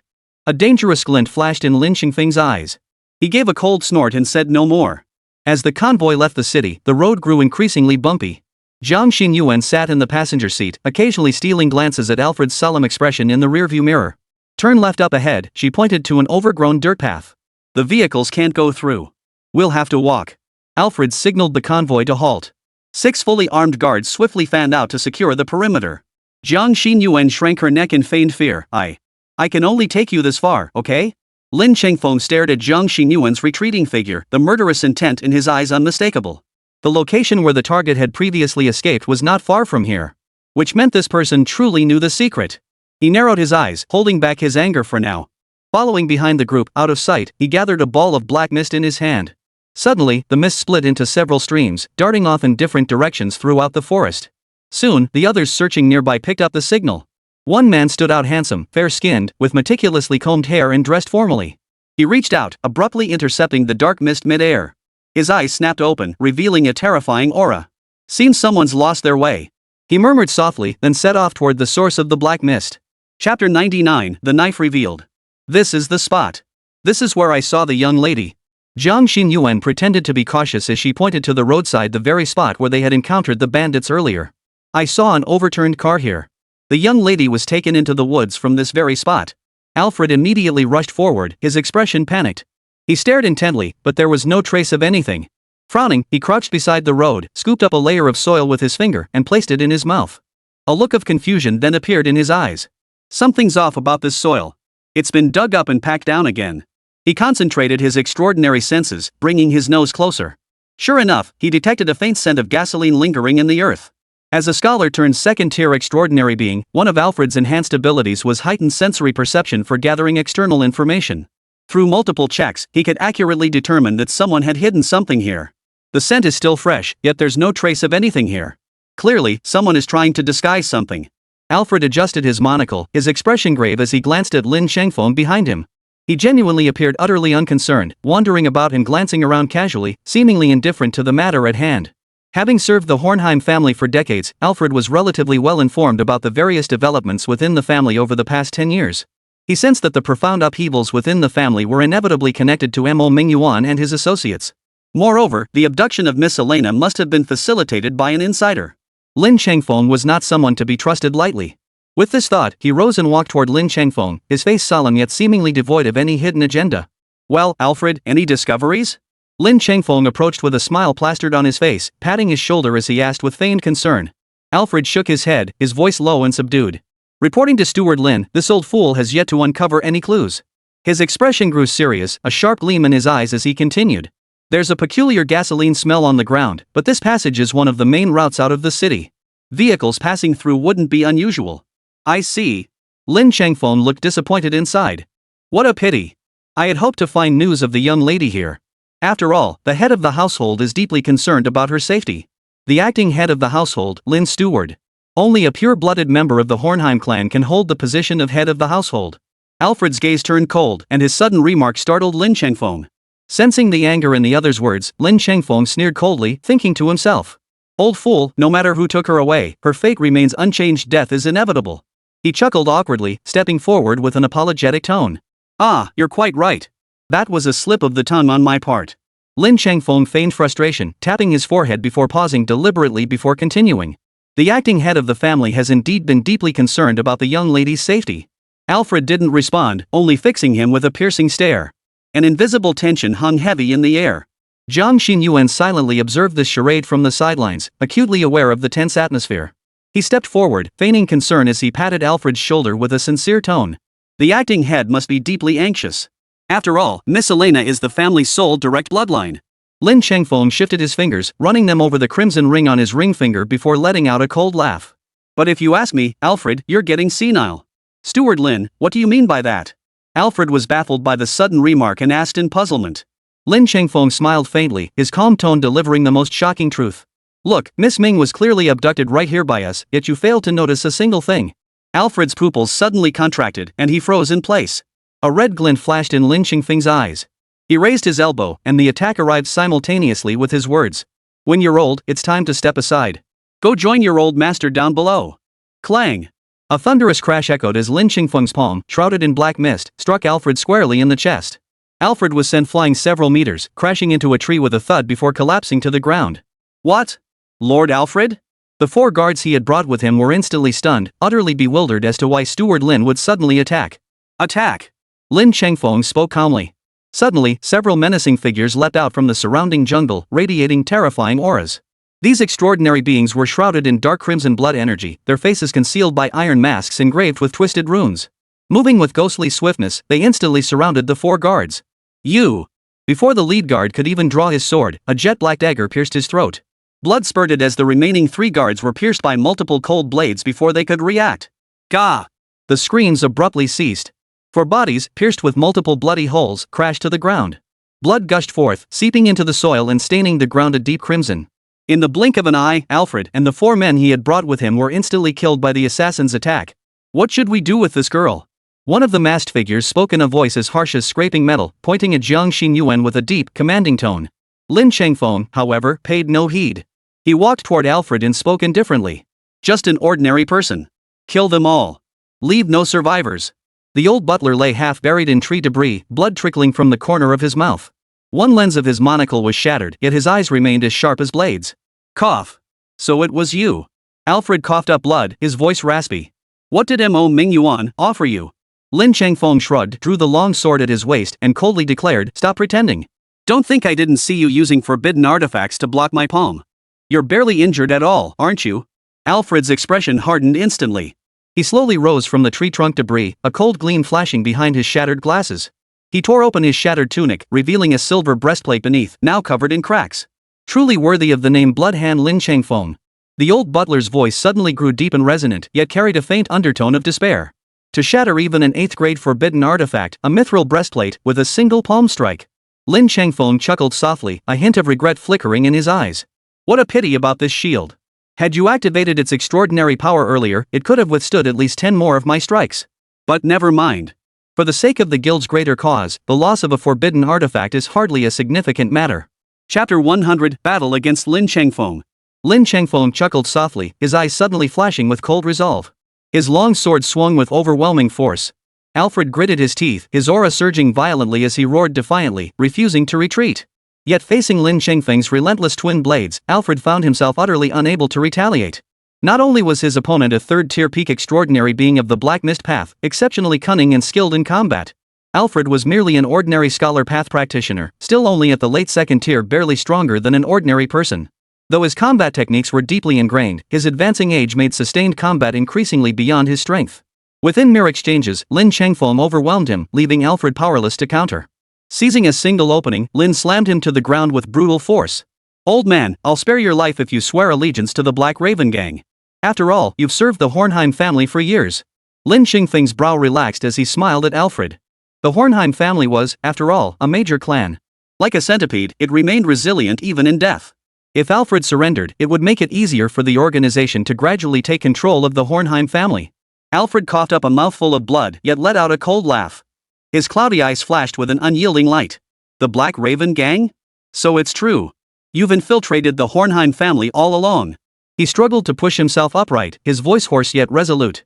"Lin Chengfeng, do you think killing me will cover up your conspiracy?" Lin Chengfeng sneered, the long sword in his hand flashing coldly. "Old man, you overestimate yourself. Your death is merely the removal of an insignificant pawn."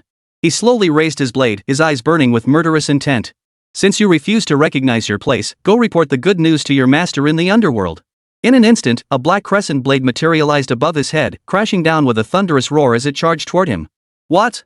Lin Chengfeng froze, but his reflexes were lightning fast. He channeled his extraordinary power into the blade and swung it in a backhand strike. Boom! A deafening roar echoed as two blades clashed, their collision producing a thunderous clang of steel. The impact sent waves of scorching white energy rippling outward in all directions. Lin Chingfeng's eyes widened in shock as he scrambled backward several steps, his face frozen in terror. Who dared ambush Lin Chengfeng? As the dust settled, a slender figure emerged from the center, none other than Jiang Xinyuan. Lin Chingfeng's pupils contracted slightly. He never imagined the attacker would be the ordinary man who had guided them earlier. "Damn it! How could you be a transcendent? You didn't have a trace of transcendent energy." He roared in fury, glancing up to see that the black-clad men who had come to assist him earlier had all met their end. Each had been killed with a single strike, each bearing a hair-thin slash across their throat. This was undoubtedly Jiang Xinyuan's handiwork. Using her blindingly fast movement ability and a surprise ambush, she had swiftly taken down 4 men in a short span. A sharp gleam flashed in Jiang Xinyuan's eyes as she felt a faint warmth in her palms. This precise, multi-target killing sequence was the first time she'd ever executed such a maneuver. She felt more in control than ever before, as if the extraordinary power within her was roaring to life. The elder said, "My experience is nearly sufficient, but my mastery of extraordinary abilities still falls short." Jiang Xinyuan pondered silently, her gaze shifting to Lin Chengfeng. He was a peak third-tier extraordinary being, a full tier above her. Yet she showed no fear, meeting his gaze with icy eyes as battle intent surged within her. "What's going on? You, how could you?" Alfred, standing nearby, clutched his chest in utter astonishment. He never imagined Jiang Xinyuan had concealed her true strength. And he hadn't even bothered to ask her name. Lin Chengfeng turned to Jiang Xinyuan, a faint smile suddenly curling his lips. Well. A mantis stalks the cicada, unaware of the sparrow behind. Upon reflection, he realized this entire situation seemed orchestrated. The person before him was undoubtedly sent by the gang that had abducted Elena mid-journey, their objective being to flush out members of their Black Crow gang. Lin Chingfeng's smile was forced, his eyes blazing with fury. Though this man had somehow concealed his extraordinary aura. But now it was clear the man was nothing more than an ordinary second-tier extraordinary being. Even if he belonged to an unfamiliar sequence, how dare a mere second-tier extraordinary being challenge the Black Mist sequence, renowned for its bizarre and troublesome nature? And one tier below? He never imagined he'd be outmaneuvered by someone so clueless. "I don't know which organization you belong to, and I don't care." Lin Chengfeng fixed Jiang Xinyuan with a cold stare, a cruel smile curling his lips. "But you dared to touch what belongs to the Black Crow gang. You will face the wrath of the Black Crow gang. I'll make sure you're damned for all eternity." Jiang Xinyuan's delicate brows furrowed. "If you want to fight, just fight. Why all the nonsense?" With a sharp cry, she lunged forward, blackthorn dagger in hand, striking first as she closed the distance toward Lin Chengfeng. Lin Chengfeng's eyebrow twitched in surprise, clearly not expecting this second-tier extraordinary being to dare attack first. "You're asking for death." Lin Chengfeng roared, black mist swirling around him as his long sword slashed out, transforming into a black lightning bolt to meet her attack. Clang! Clang! Clang! The metallic clang echoed through the forest, sparks flying everywhere. Jiang Xinyuan moved like a ghostly apparition around Lin Chengfeng, each strike precisely parrying his lethal attacks. How is this possible? Lin Chengfeng grew increasingly alarmed as the fight progressed. This girl was clearly only a second-tier practitioner, yet her combat awareness was astonishingly seasoned, each move honed to perfection. Even more terrifying was the razor-sharp black dagger in her hand. In the clash, his long sword had already cracked open in several places. Put! In a moment of carelessness, Lin Chengfeng's right arm was slashed open, blood gushing from the wound. Black mist immediately bubbled up like boiling water, and excruciating pain shot through the wound. This, poison? He realized with horror that the wound couldn't be healed using the power of the black mist. Lin Chengfeng's brow furrowed instantly. He hurriedly channeled his extraordinary power to the wound, trying to halt the poison spread. What a powerful weapon! This isn't an ordinary weapon, it must be a forbidden weapon. A flicker of gravity crossed his eyes as his movements froze, and he suddenly spoke. A cold gleam flashed in Jiang Xinyuan's eyes, but she offered no reply. Seizing this opening, she thrust the dagger straight for his throat. Don't even think about it. Lin Chengfeng roared, his extraordinary power surging upward from his abdomen and erupting from his mouth. Boom! A dense, tangible black mist exploded outward, instantly enveloping the area within 10 meters. Jiang Xinyuan felt darkness engulf her vision, instantly losing all 5 senses.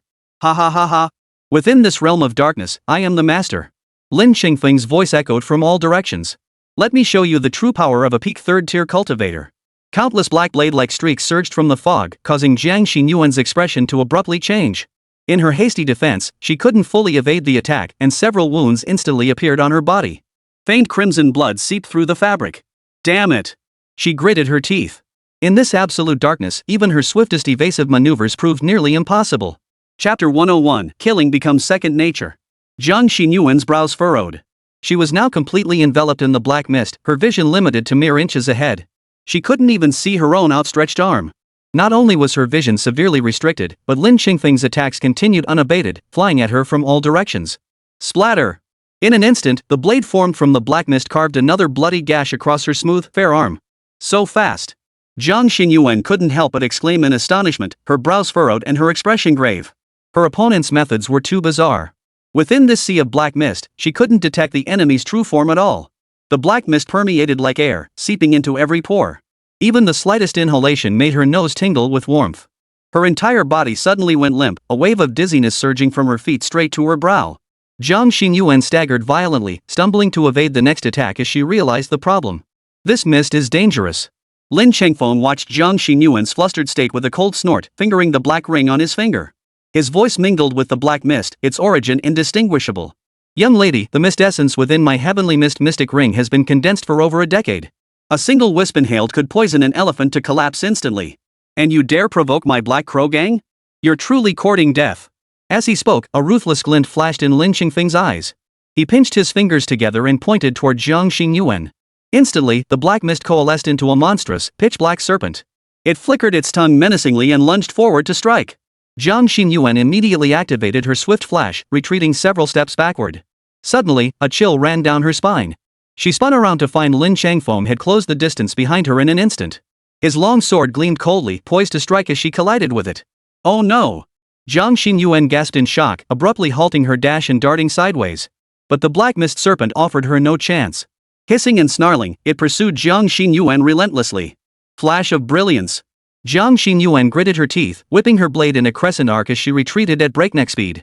The crescent blade descended, instantly severing the giant serpent's head and slowing its advance. But this time, Lin Chengfeng merely watched coldly, letting out a light chuckle. You do have some skill, but that's all, it is just some skill. He raised his long sword, thrusting his toes into the ground. Seizing the moment Jiang Xinyuan was casting her spell, he swung his blade horizontally. This strike came with thunderous speed and ferocity, leaving Jiang Xinyuan no chance to evade. Die! Lin Chengfeng roared, the blade crashing toward Jiang Xinyuan's head. This strike was aimed squarely at her head. But just as he felt certain of victory, he saw a faint smile curve Jiang Xinyuan's lips. Lin Chengfeng's brow furrowed. Years of combat experience told him this smile was abnormal, something was definitely off.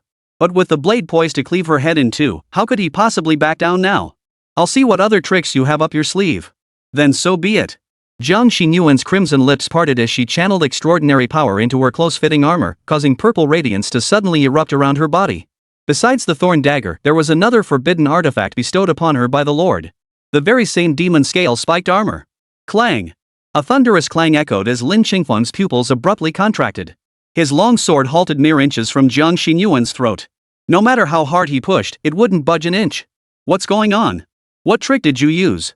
His face drained of color, but before shock could fully set in, a tremendous force erupted from the blade. The intense impact sent him reeling backward several steps, a muffled grunt escaping his throat. What the hell is this? Where did this attack come from? Lin Chengfeng couldn't believe his eyes. His blade should have sliced clean through the opponent's throat. Instead, the enemy was unscathed, while he himself suffered hidden injuries and found himself at a disadvantage? How utterly bizarre. But Jiang Xinyuan wasn't faring much better either. Her face was pale, her steps unsteady. Though the demon scale spiked armor had shielded her from this fatal blow, it couldn't dispel the negative effects. That eerie black mist still raged within her, disrupting the convergence of her extraordinary powers throughout her body. Her expression grew grave, and her gaze toward her opponent now held a hint of apprehension. Truly worthy of its Sung-do extraordinary being decisive, ruthless, and unpredictable. This is far beyond anything Zhang Wenlong could ever hope to match. Zhang Xinyuan's eyes flashed with sharp determination. Clenching her teeth, she let out a fierce cry and charged forward once more. The crippling effect of the demon scale spiked armor lasted only 3 seconds. She had to decide the outcome within that time. Otherwise, the consequences would be unimaginable. Precision strike, instant blossom slash. A terrifying crescent blade slashed down from the sky. Simultaneously, Zhang Xinyuan vanished, her thorn dagger whipping around to stab at Lin Chengfeng's vital points. Oomph, nice technique, but too slow. What? Lin Chengfeng attempted to activate his extraordinary abilities to dodge the strike, only to find his body as heavy as lead, utterly immobilized. Moreover, the extraordinary power within him felt as sluggish as mud, making it impossible to channel. For a moment, he felt genuine panic. Excellent. Excellent. A flash of madness crossed Lin Chengfeng's eyes. He bit down hard on his tongue, spitting a mouthful of blood onto the ring. Black mist surge. Boom. In an instant, the black mist on the ring erupted like a burst dam, surging forth wildly and completely enveloping the two. The entire space was once again engulfed in ink black mist, even the sunlight completely obscured. Zhang Xinyuan's instant blossom slash plunged into the black mist, vanishing without a trace, utterly ineffective. Lin Chengfeng's face was deathly pale, his breath coming in gasps. Only after several breaths did he feel the strength slowly returning to his body. You're the first person to push me to this point. His voice was faint and strained, clearly indicating the immense toll this technique had taken on him. I've had enough of this game. Now, go die. It's you who will die. A detached female voice echoed beside his ear, causing Lin Chengfeng's pupils to instantly contract. Thud. A dagger instantly pierced his chest from behind. Lin Chengfeng stared down in disbelief at the jet-black blade protruding from his chest, blood dripping slowly along the thorn-like patterns. How is this possible? He struggled to turn his head, only to find Zhang Xinyuan standing behind him, her eyes glowing crimson. In her other hand, a blood-red bead spun slowly in her palm. The surrounding black mist scattered away from it, forming a circle around the orb. Your black mist cannot hold me. Zhang Xinyuan twisted her wrist violently, unleashing the dagger's venom in an instant. Gah! Lin Chengfeng let out a piercing scream. Veins bulged across his body, and his skin turned purple at a visible speed. The black mist ring shattered with a crack, and the fog enveloping the battlefield receded like a retreating tide. Who, exactly, are you? He collapsed to his knees, blood streaming from his 7 orifices, his gaze fixed intently on Zhang Xinyuan. Zhang Xinyuan offered no reply, only slowly drawing her dagger. Thud. Lin Chengfeng's corpse crashed to the ground, his eyes frozen in a look of unwillingness and terror. Chapter 102, Return to the City. Phew, that was exhausting. Zhang Xinyuan exhaled deeply, wiping the blood from the thorn dagger before sheathing it at her waist. Then, with hands pressed together in reverence, she returned the forbidden items, the demon scale spiked armor and the wind slaughter bead, to her storage space. Her face remained pale. Lin Chengfeng had proven a formidable foe, and she'd only managed to slay him by exhausting every ounce of her strength. Had his malevolent aura not been countered by the wind-shattering orb, and had I not mastered the insight skill beforehand, the outcome of this battle would have been uncertain. Zhang Xinyuan sighed softly, but in the end, she had prevailed. This marked the first time she had defeated a high-tier extraordinary being on her own, without the guidance of her master. Still, I must thank the master. Using 2 forbidden artifacts simultaneously is simply too exhausting. Had her storage space not neutralized the forbidden artifact's side effects, Zhang Xinyuan would have had to carry both items constantly. Combined with the thorn dagger, enduring the side effects of 3 forbidden artifacts simultaneously would have been unbearable. Regardless of the means, she had ultimately prevailed. Zhang Xinyuan examined her palm, realizing that after this battle, her understanding of combat and the extraordinary abilities of the hunter sequence had deepened. She had achieved a state of seamless mastery, wielding them with effortless ease. She silently mused, it shouldn't be long before I break through to 3rd-tier extraordinary status. She lifted her gaze to the starry sky, clenching her fist excitedly. Master, I will not disappoint you. Alfred stood nearby, his expression complex as he studied Zhang Xinyuan, unsure whether she was friend or foe. His gaze grew intense as he addressed her in a hoarse voice. Young lady, I don't know what drives you to do such things. But if you expect to extract any information from me that could harm Hohenheim, you'll have to kill me first. The old butler's eyes burned with unwavering resolve as he spoke each word with steely conviction. I will reveal nothing. Zhang Xinyuan shook her head. I won't kill you. She silently turned her gaze to Alfred, her mind forming a judgment.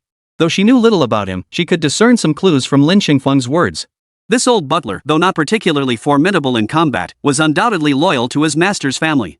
He was highly unlikely to harm Elena. With his assistance, Elena's return to the Hornheim household wouldn't be difficult. At the very least, she wouldn't be snatched away by Black Raven gang bandits the moment she returned.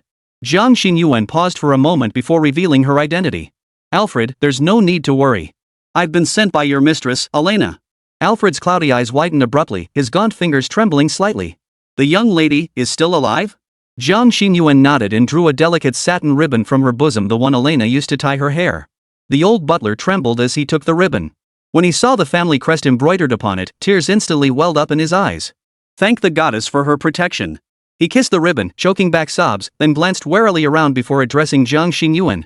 This place isn't safe. The Black Crow gang's spies are everywhere. Jiang Xinyuan understood and lowered her voice. Miss Elena is safe now, but she needs to know the current situation of the Hornheim family. Alfred wiped the corner of his eye, his expression hardening once more. Since the patriarch's assassination, the family has been infiltrated by the Black Crow gang. On the surface, the eldest daughter still holds power, but in reality. He suddenly began coughing violently, blood trickling from the corner of his mouth. Only then did Jiang Xinyuan notice the blood soaking through the old man's chest. You're badly injured. You must go to the hospital immediately. She hurriedly steadied the swaying Alfred. The old butler waved her off. It's nothing. Compared to this. He pulled an antique copper key from his breast pocket. This is the key to the secret room in the master's study. Inside lies. Before he could finish, blood rushed to his head and he fainted. Ha! Jiang Xinyuan held the old man's body, momentarily at a loss. She placed her fingertips to his nose to check his breath. His heart was still beating. At least he wasn't dead yet. Jiang Xinyuan breathed a sigh of relief, but now faced a new problem: how to get this old man back to the city in the middle of nowhere. If she hadn't been injured, carrying him back might have been possible. But with the injuries inflicted by the black mist still lingering and her own wounds, she was truly helpless. Jiang Xinyuan frowned in frustration, scanning her surroundings until her gaze fell on the 3 black sedans that had brought them here. She swallowed hard, a look of eager anticipation flashing in her eyes. Having ridden in a car for the first time just now, Jiang Xinyuan found it incredibly interesting and suddenly felt the urge to try driving one herself. Though she didn't have a license, the situation was urgent, she couldn't afford to worry about that now. Jiang Xinyuan helped Alfred into the back seat before settling into the driver's seat herself. Let me see. I remember that's how he did it. After fumbling around for a moment, Jiang Xinyuan successfully started the car. She pressed the accelerator and surged onto the main road. She pressed the accelerator gently, feeling the engine roar in the sudden rush of acceleration, and was struck by a wave of novelty. Oh no, this thing seems kind of fun. As Jiang Xinyuan sped away, a dark figure emerged from the depths of the forest. He surveyed the scattered corpses around him, a faint smile curling at the corners of his mouth. Interesting, interesting. A second-tier extraordinary being possessing so many forbidden items, and if my eyes don't deceive me. The man paused. And she carries the aura of a guardian. Could she be the emissary of some great master? He murmured softly, his eyes gleaming with keen interest. Seems like things won't be boring around here lately. Jiang Xinyuan crouched near the city wall, waiting until the gate guards spotted Alfred before cautiously emerging from the other side. She removed her disguise talisman, changed into a white outfit, and stuffed the blood-stained black clothes into her storage space. Her hair was pulled into a high ponytail, and she donned a mask to conceal her striking beauty. Then, she blended into the crowd entering the city as if nothing had happened. The gaunt herb gatherer who had left the city with Alfred vanished without a trace. Guards on the city walls were frantically attending to the unconscious Alfred, none noticing a white-clad girl slipping silently through the gate. They say it's the Hornheim family's old butler. Good heavens! Who would dare lay a hand on someone from the Hornheim family? Whispers from passers-by reached her ears. Jiang Xinyuan pulled her hat brim low and quickened her pace toward the Yuelao Inn. Regarding Alfred, though she had gained some trust, she still felt uneasy and needed to verify the situation with Elena. Moreover, after Lin Qingfeng's death, the Hornheim household was bound to face turmoil. Once things settled and she confirmed he was truly safe, she would reach out to him again. Glancing at the sky, dusk was approaching. After handling these various trivial matters, she could finally breathe a sigh of relief. Chapter 103, Bathing Together. She hurried up the stairs to the innermost guest room on the 3rd floor, knocked 3 times softly, paused briefly, then knocked twice more. This was the secret code she and Elena had agreed upon. Faint footsteps echoed from within before the door creaked open a crack, revealing a pair of watchful, lake green eyes. The moment they saw Jiang Xinyuan, those eyes lit up instantly. Jiang Xinyuan pushed the door open, and a petite figure darted forward, flinging herself into her arms with a thud. Sister Jiang, you're finally back. I missed you so much. Elena looked up, blinking her eyes at Jiang Xinyuan. Jiang Xinyuan ruffled her little head and smiled. Didn't I tell you? I was just checking on things. No need to worry so much. Elena frowned, her mood slightly subdued. But the way you talked about it before, it sounded like you were going on some kind of dangerous adventure. Jiang Xingyuan paused, looking at Elena and realizing the child seemed far more perceptive than she'd imagined. She crouched down and pinched Elena's cheeks, prompting the little one to close her eyes and let out a soft whimper. Alright, stop looking so gloomy. I'm back now, aren't I? Ow. I get it, let go, sister. Rubbing her reddened cheeks, Elena pouted, Sister Jiang, why are you like this?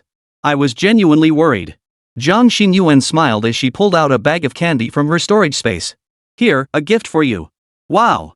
Elena's eyes lit up instantly, her earlier hurt completely forgotten. She eagerly tore open the wrapper, popped a piece into her mouth, and closed her eyes in bliss. Watching her blissful expression, Jiang Xingyuan couldn't help but smile. She popped one into her own mouth, her face equally radiant with happiness.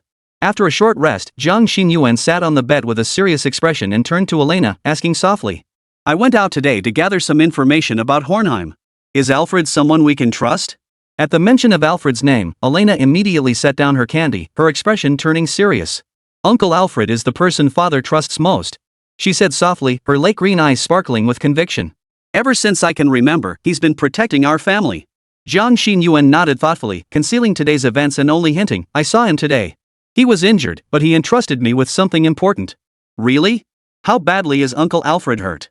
What did he give you? A look of concern flashed across Elena's face before she asked with a hint of confusion. Jiang Xingyuan paused for a moment. Though the journey back to the city had indeed been bumpy. The old butler should be fine. He should be fine, though he might need a few days to recover. As for what he gave me, well, here it is. Jiang Xingyuan drew the antique copper key from her bosom. It glowed with a warm luster under the lamplight. The moment Elena saw the key, her pupils contracted slightly, and her small hand instinctively reached for her neck. There hung a delicate silver pendant. This is the key to the secret room in Father's study. Elena's voice held a hint of surprise. This is a pair with my pendant. She removed the pendant and carefully placed it side by side with the key. To her astonishment, the bottom of the pendant revealed a groove that perfectly matched the key. Father said these two items must be combined to unlock the innermost hidden compartment of the secret room. Elena explained, it holds the most important secret of the Hornheim family. Is that so? Jiang Xingyuan nodded thoughtfully, though she wasn't particularly concerned about this so-called secret. She was helping Elena partly to fulfill the task the master had given her, but more because she genuinely wanted to assist this adorable child. As for these so-called family secrets or treasured artifacts, she wasn't particularly fascinated by them. Jiang Xingyuan cupped her face in her hands, lost in thought. Alfred was injured and temporarily unable to meet with anyone, and the city had been rather unsettled lately anyway. For the next couple of days, it would be best to stay put within the city walls and avoid stirring up any more trouble. After deciding to rest properly for the next few days, Jiang Xingyuan felt a wave of exhaustion wash over her. Elena, things might get a bit unsettled in the city these days. Let's just stay put at the inn for a few days and keep things low-key. Jiang Xingyuan yawned and stretched lazily. Elena nodded obediently. Seeing Jiang Xingyuan's weary state, she immediately hopped off the bed and scampered barefoot toward the bathroom. Sister Jiang, you look so tired. She poked her little head out, her lake green eyes brimming with concern. I've run you a hot bath. Come soak and relax. Jiang Xingyuan paused slightly, then softened into a gentle smile. Following Elena into the bathroom, she saw the bathtub already filled with hot water, its surface dotted with pink petals that released a faint fragrance. Sister, you've been so tired today. Let me wash you. Elena had already rolled up her sleeves, her little face set with earnest determination. She picked up a towel nearby and began lathering soap bubbles in her hands with practiced ease. Jiang Xingyuan's cheeks flushed instantly, feeling a bit embarrassed. She spoke softly, I can do it myself. No. Elena shook her little head, her golden hair glistening in the light. Sister fought so hard today, and I couldn't help with anything. This is the only thing I can do to assist you. Sister Jiang, is it really not okay? Eileen's watery eyes brimmed with regret and disappointment, stirring a wave of pity. Jiang Xingyuan sighed helplessly, pressing her hand to her forehead. In a barely audible whisper, she relented, all right then. With that, she undid the buttons of her shirt, slipped off her outer garment, revealing smooth, flawless skin tinged with a faint blush. Her face flushed with embarrassment, steam seemingly rising from her head. She covered her snow-white, supple chest with her jade-like arms and stepped gently into the bathtub filled with petals. Elena's eyes lit up instantly, a mischievous smile spreading across her face like a kitten that had stolen a fish. She stood on tiptoe, dipped the towel into the hot water, and wrung it out carefully. Sister, your skin is so fair. She murmured softly as she gently wiped Jiang Xingyuan's smooth back with the towel. After the gentle wiping, Elena's small hands lightly kneaded Jiang Xingyuan's shoulders and neck. Though her touch was a bit awkward, she was exceptionally earnest. Amidst the warm steam, she watched Jiang Xinyuan's fair skin gradually flush with a delicate pink hue. Warm droplets slid down her elegant spine, glistening like pearls under the bathroom light. Jiang Xinyuan leaned forward, carefully feeling Elena's unpracticed touch. She shifted slightly, shoulders tensing uncomfortably, her ears flushing faintly, cheeks burning. She had never been so completely defenseless in front of another person, but Elena's gentle movements gradually relaxed her. When the kneading reached a tense muscle, the profound relief made her involuntarily let out two soft sighs. "Elena, easier, right there, so good." "Mum." Jiang Xinyuan let out an involuntary soft moan, her long lashes fluttering slightly. The fatigue accumulated from prolonged combat eased in that moment, causing her tense nerves to relax. Chapter 104, Storm Clouds Gathering. Elena seemed to have discovered the key, her soft fingers gliding across Jiang Xinyuan's back. It made Jiang Xinyuan's ears flush crimson, her breath coming in short gasps. "Sister Jiang, is it really that comfortable?" Elena giggled, covering her mouth with her hand. Clearly, she was delighted by Jiang Xinyuan's adorable, flushed expression. Jiang Xinyuan turned her head, her cheeks flushed all the way to her neck, casting a bashful glance at Elena. "Elena, I can see you're tired too. Why don't you join me in the bath for a while?" Jiang Xinyuan's voice trembled slightly as her fingers absent-mindedly stirred the bathwater. Elena blinked her large eyes, then broke into a bright smile. "Really? Can I?" Before Jiang Xinyuan could answer, the little one had already deftly slipped off her outer clothes and slid into the tub like a nimble little fish. Warm water splashed as she giggled, nestling close to Jiang Xinyuan. "It's so warm." Elena sighed contentedly, her golden hair unfurling in the water like a blooming sunflower. Jiang Xinyuan gently gathered her wet golden hair, running her fingers through it softly. "Be careful not to catch a chill." She picked up a towel nearby, carefully placing it behind Elena's head as she gently washed her body. Elena's skin was smooth and flawless, glowing with a soft pink hue, and carried a faint, delicate fragrance. The bathtub wasn't large, so the two were very close. Elena playfully kicked her little feet, ripples spreading through the water as her small head rested against Jiang Xinyuan's shoulder. Playing in the tub, they soon grew drowsy. After drying off, they settled into a peaceful sleep. Jiangnan City, West District. Wu Ming looked at Zheng Chuxin with a worried frown. "Seriously? You called me out this early just for some special meeting?" Wu Ming looked utterly helpless. At the crack of dawn, he received Zheng Chuxin's message demanding he rush to the demon-slaying bureau. He assumed another urgent matter had arisen and hurriedly hailed a cab to the bureau. Only upon arrival did he learn it was for some kind of emergency special meeting. He sighed and pulled out his phone to open a game while waiting. At that moment, Jiang Xinyuan and Elena lay peacefully together in their pajamas, like two carefree sloths. Watching their blissful scene, he couldn't shake the feeling that his sleep last night had been restless, as if he'd missed something important. Sleeping in feels so good. He shook his head slightly, convinced his illness stemmed from lack of sleep. "Alright, stop playing with your phone. The meeting's about to start." Zheng Chuxin frowned, utterly baffled by Wu Ming's silly grin at the screen of that little pig George. But then she remembered all the eccentric characters in the office, and it all made sense. Finding even one or two normal people in this department these days it's tough. "Xiao Zhang, who are you talking about?" A voice suddenly sounded from behind her, startling Zheng Chuxin. "Captain Zhao. Why are you back? I thought you'd be busy for a while longer?" Zhao Qianan glanced at Zheng Chuxin, shrugged, and replied, "The situation over there is too dire. We're completely understaffed. That's why I'm back to recruit reinforcements." "Not enough manpower?" Wu Ming caught those 4 words precisely, his brow immediately furrowing. Somehow, this emergency meeting didn't feel like good news. Zhao Qianan spotted Wu Ming and stepped forward to greet him. "Hey, isn't this Wu Ming, the rising star of the department lately?" Zhao Qianan strode over, slapped Wu Ming on the shoulder, and flashed a hearty smile. "Perfect timing, this mission needs someone with your talents." Wu Ming's mouth twitched, his phone nearly slipping from his grasp. "Captain Zhao, that sounds kind of creepy." Zheng Chuxin breathed a sigh of relief beside him, earning a glare from Zhao Qianan. "Zhang, go prepare the conference room. We start in 10 minutes. Once Zheng Chuxin had walked away, Zhao Qianan's expression turned grim as he lowered his voice. "To be honest, this incident is no simple matter. The danger rating is at least SS. Is that so?" Wu Ming's expression tightened. An SS-level threat sounded downright perilous. Zhao Qianan seemed to read the worry in his eyes and smiled reassuringly. "Don't worry. Xia Nation's accumulated strength over the years hasn't been for nothing.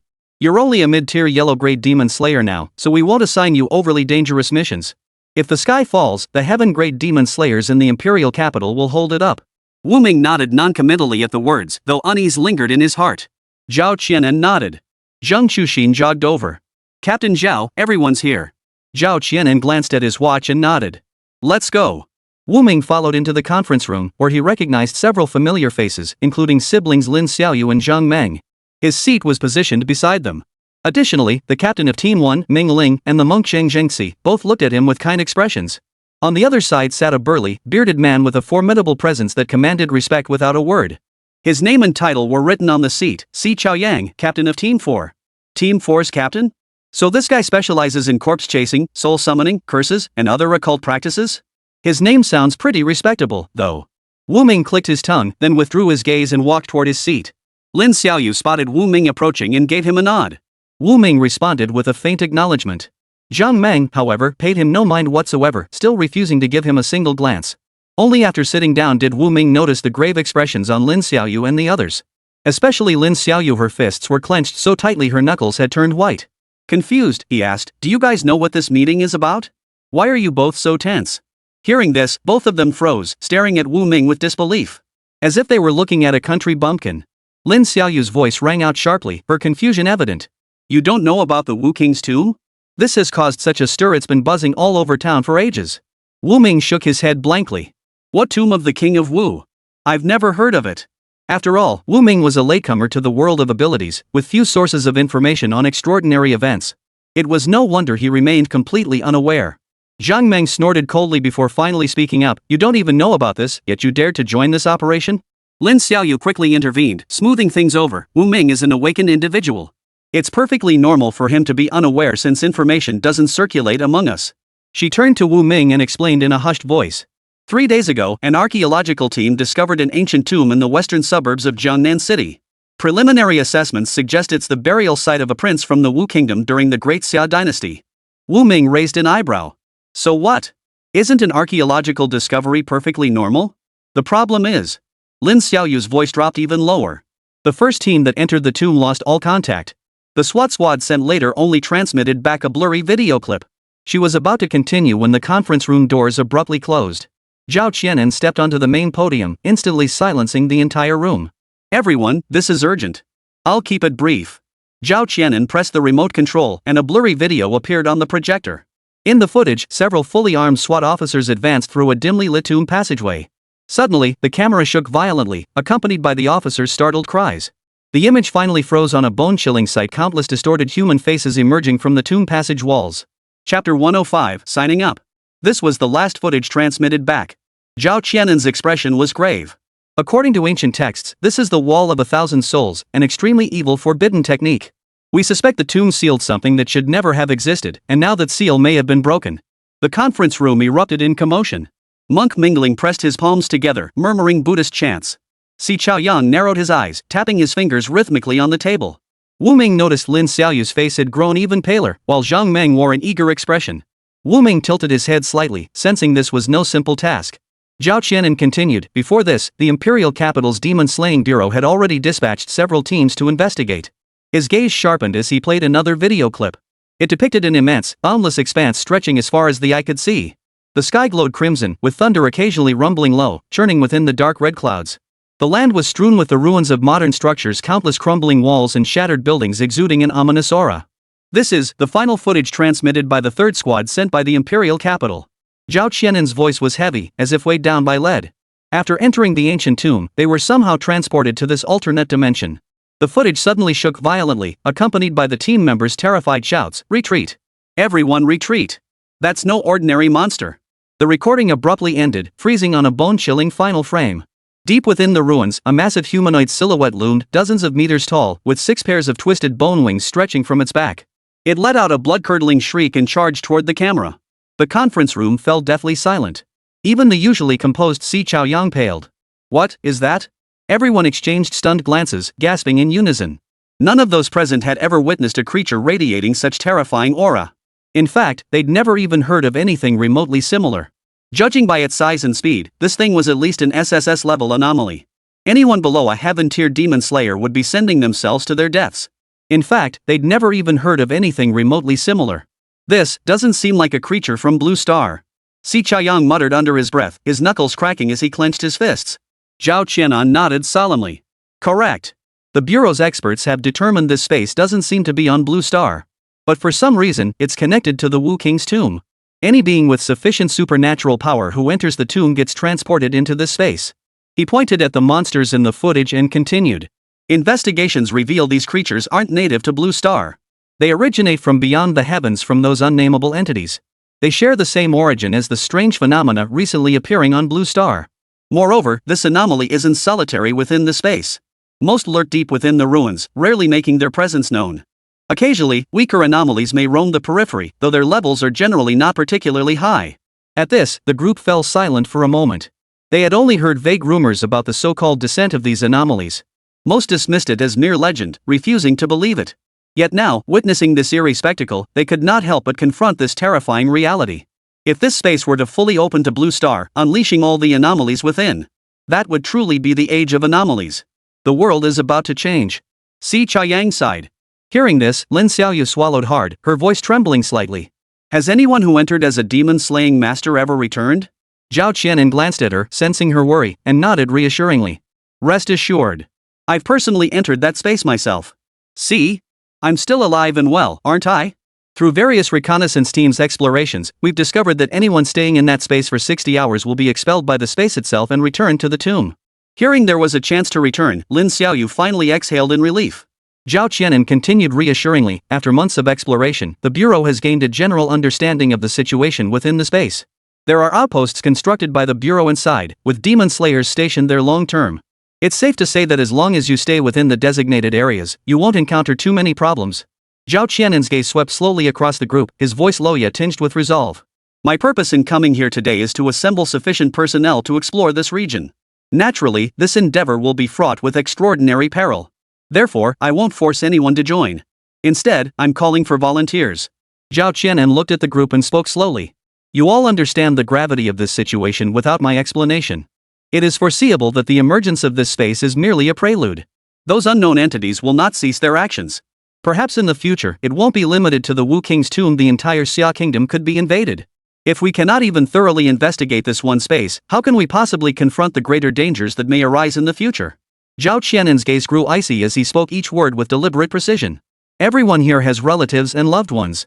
If we retreat today, tomorrow it will be our own kin who suffer. Zhao Qianan's voice echoed through the conference room, each word striking like a heavy hammer upon the hearts of those present. Damn it! From the audience, an unexpected voice declared, drawing glances from all present. But he seemed to ignite the entire conference room, as members below the stage responded in unison, raising their arms and shouting loudly. I'm in! Me too! Captain Zhao, pick me! Zhang Meng watched the scene unfold, his fists clenching unconsciously as his face flushed crimson. I want to go too. Lin Xiaoyu spoke timidly, yet her fists were clenched tightly. Wu Ming looked at Lin Xiaoyu in surprise, utterly incredulous. Didn't Captain Zhao say? This place is so dangerous, you shouldn't go and get involved. Zhang Meng frowned, trying to dissuade Lin Xiaoyu. Lin Xiaoyu shook her head. Senior brother, our master always taught us that the purpose of martial arts isn't to compete or win, but to protect the weak and uphold justice. I'm also a demon slayer, how could I stand by and do nothing? Wu Ming looked at Lin Xiaoyu and nodded approvingly. Seeing everyone so eager, Zhao Qianan smiled with satisfaction. Everyone, after the meeting, those interested in entering the spatial realm may come to me to sign up. Those unwilling to go, I won't force you. That's all. Dismissed. With that, Zhao Qianan strode out of the conference room. The conference hall instantly emptied as a large crowd poured out, Zhang Meng and Lin Xiaoyu among them. Wu Ming watched the crowd, lost in thought. A resolute gleam flashed in his eyes as he followed behind the departing crowd. Chapter 106, Wu Ming's Thoughts. After registering, Zhao Qianan called out to Wu Ming, who was about to head home. He offered Wu Ming a cigarette. After Wu Ming declined, Wu Ming lit one for himself. Tell me, why do you want to join this operation? Wu Ming furrowed his brow slightly before answering honestly, I don't have all these convoluted thoughts, nor do I want to be some kind of hero. He pointed to his head and gave a wry smile. I assume Captain Zhao has reviewed my file. I have terminal brain cancer, it's incurable. Of course, I went for tests after my awakening ability manifested. The results showed the tumor had indeed shrunk, but it's still there. I won't live much longer anyway. Wu Ming shrugged. I'd rather just lie low and spend my remaining days in peace. Is that so? Zhao Qianan nodded, his eyes narrowing. He knew Wu Ming's situation all too well. Then what changed your mind? Wu Ming scratched his head awkwardly. Nothing much, really. Just a game. A game? Zhao Qianan was taken aback. He hadn't expected that answer at all. Wu Ming nodded earnestly and explained, I really admire one character in the game. Her background is tragic, but she's incredibly hardworking and driven. When you mentioned what would happen if the anomaly descended, it suddenly struck me. Wu Ming paused. Then, who knows how many people on Blue Star would be displaced? And how many more would face the same fate as her or even worse? Zhao Qian'an's fingers holding the cigarette paused slightly, ash trickling down. He stared at Wu Ming's young yet pallid face and suddenly smiled. Is that it? Because of a game character? Wu Ming lowered his head, slightly embarrassed. Sounds childish, doesn't it? No, quite the opposite. Zhao Qianan drew deeply on his cigarette, its ember flickering in the twilight. Not childish at all. If anything, you're sincere. Regardless of the reason, you're willing to contribute your strength. You've taken action. Zhao Qianan patted his shoulder with a smile. Go get some rest. We officially set out in 3 days. Use this time to enjoy your game. Wu Ming gave him a smile before hailing a cab and leaving the demon slaying bureau. Back home, Wu Ming yawned, ordered takeout online, and eagerly launched the game. There was no choice, time was tight, with only 3 days left. He had to push his progress forward. Besides, if that reputation system could truly boost his strength, gaining more strength before heading into that eerie space would be beneficial. Either way, Wu Ming couldn't wait to open the game. Your girlfriend sends you a heartfelt blessing.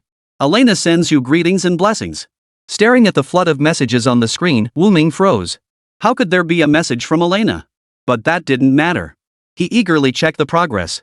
Zhang Xinyuan was now dressed in a form-fitting white dress that accentuated her figure beautifully. Her feet were clad in sky-blue stockings and open-toe high heels. Though her face was partially concealed by a mask, the glimpse of her distant mountain-like eyebrows and captivating almond-shaped eyes alone was enough to be mesmerizing. Passers-by on the street couldn't help but turn their heads. With her drawing all the attention, nearly everyone around focused their gaze on her. Hardly anyone noticed the petite girl beside her. Zhang Xingyuan scanned her surroundings, confirming it was safe before pushing open the door to a hidden residence. The interior was modestly furnished. Zhang Xingyuan sat down on the sofa with Elena and waited. Xingyuan, what's the situation now? Wu Ming sounded puzzled as he pressed the small speaker to ask. Master, you're finally back. I've missed you so much. Zhang Xingyuan let out a quiet gasp. She hadn't heard the master's voice in quite some time. How could she not be overjoyed? A faint smile curved Wu Ming's lips. This little girl's words always lifted his spirits. After exchanging greetings, Zhang Xingyuan proceeded to tell him about recent events. That's the situation. I heard Alfred has fully recovered, so I snuck into the mansion and arranged a meeting time with him. Now I'm about to take Elena to see him. Wu Ming nodded. He had a general grasp of the situation. But he hadn't expected Zhang Xingyuan to be so clever and cautious, leaving almost no trace behind. He gently patted Zhang Xingyuan's head as he did in the game and praised her with a smile. It's fine. You did very well. Hee, thank you, master. Sister Jiang, what are you giggling about? Elena looked at Zhang Xingyuan with confusion. She was acting like a lovesick fool, muttering to herself about who knows what. Zhang Xingyuan's face darkened instantly.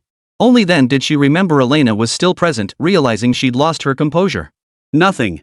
I'm just talking to that nameless person I told you about, sister. What? Eilena's eyes widened in shock, nearly jumping out of her seat. Wait, according to Sister Jiang, this was an actual deity. Weren't beings like that notoriously sparing with their words? After all, this was divine revelation. Even a divine proxy favored by the gods might receive only a handful of oracles in a lifetime. What was this? Elena looked at Zhang Xingyuan with growing puzzlement. Sister Jiang didn't seem to be lying, and besides, why did it sound like they spoke often? What's wrong, Elena? Zhang Xingyuan was puzzled, unable to understand why the other girl was staring at her with such astonishment. After a moment's thought, Elena gave up trying to figure it out. Shaking her head, she replied, Nothing at all, Sister Jiang. It seems this gentleman really likes you. At those words, Zhang Xingyuan's face flushed crimson, the blush spreading even to her neck. What are you saying? Sir? He's so noble, how could he possibly like me? Zhang Xingyuan covered her face, her heart pounding wildly. A look of understanding flashed across Eilena's petite face, followed by a mischievous grin. So, Sister Jiang, do you like grown-ups? What? Me? Caught off guard by the question, Zhang Xingyuan felt like she could sink through the floor. Her eyes fixed on Elena were filled with reproach. I certainly respect the Lord deeply. He is the supreme deity, after all. Not only did he save my life, but he's helped me so much. That's right, respect, pure respect. Watching Zhang Xingyuan scramble to justify herself, Elena covered her mouth and giggled, her eyes crinkling into crescent moons. Ah, so that's how it is. Well, whatever Sister Jiang says goes, I suppose. Humming a tune, Elena sat back in her chair, propping her face in her hands and dangling her little feet. Just as Zhang Xingyuan was about to say something else, a creaking sound echoed. Zhang Xingyuan turned her head to see Alfred approaching. Chapter 107, The Situation. Before entering, Alfred cautiously scanned the surroundings. Only after confirming there were no tails following him did he carefully push open the door. The moment he stepped inside, two unfamiliar faces caught his eye. Alfred hung his top hat on the coat rack, approached with a solemn expression, and sat down at the table. Gentlemen, have you traveled far to be here? Jiang Xinyuan smiled faintly and nodded. May the moonlight protect you, Alfred. Upon hearing the familiar code phrase, Alfred finally relaxed. During their discussions at the residence, he had never seen Jiang Xinyuan's face. That was why they had agreed upon a secret signal. After confirming the code, he took an antique toy alarm clock from his pocket and set the alarm for 10 minutes later. The instant he pressed the set button, a nightingale suddenly appeared above his mind, chirping the hour. Blood! Blood! Blood! Alfred calmly slit his fingertip with a dinner knife and let the blood drip into the bird's beak. Only then did the nightingale retreat back into the alarm clock and the hour hand began to move. He turned to see Jiang Xinyuan and the other person, their faces slightly pale. We have 10 minutes now. We can talk quietly without being disturbed. Jiang Xinyuan nodded. The moment the nightingale retreated, the surrounding clamor vanished instantly. Wu Ming watched the scene unfold on his screen, a pensive look crossing his face. He tapped the description in his mind and suddenly understood. Nightingale's Silence White Common uses blood as a catalyst to create a 10-minute absolute soundproof zone. Each use causes temporary hearing impairment for 24 hours. This thing is probably banned too, huh? But it doesn't seem like a high-level item. Wu Ming stroked his chin and continued reading. Alfred let out a sigh of relief and turned to look at Jiang Xinyuan. Miss, you said you have news about my young mistress. You're not lying, are you? Jiang Xinyuan chuckled softly, recognizing the anxiety beneath Alfred's composed demeanor. She didn't keep him in suspense, patting Elena's back as she sat beside them. That's correct. Not only do I have news, but I've brought her with me. Jiang Xinyuan gestured toward the dark-haired girl beside them. Alfred's eyes widened in surprise as he looked at Elena. But the girl before him had dark hair, dry skin, and a face dotted with freckles. She bore no resemblance whatsoever to the silk-haired, porcelain-skinned, doll-like young lady he remembered. He spoke with a hint of disbelief. Miss, are you mocking me? Alfred's voice turned abruptly cold. Elena lifted her head at his words, furrowing her brow and pouting her lips. Alfred, Sister Jiang saved my life. You mustn't be rude to her. Elena slowly raised her hand and removed the disguised talisman hanging around her neck. Alfred shot to his feet, the chair scraping loudly across the floor. Young miss? Elena's golden hair cascaded down like sunlight as the unfamiliar features slowly faded, revealing her exquisitely refined face once more. But what truly stood out were those eyes, those emerald green pupils. Alfred could never mistake them. Long time no see, Alfred. Her voice was soft, the corners of her eyes slightly reddened, tinged with a hint of tears. Alfred's hands trembled slightly as he dropped to one knee, his voice hoarse and restrained. Young miss. You're alive.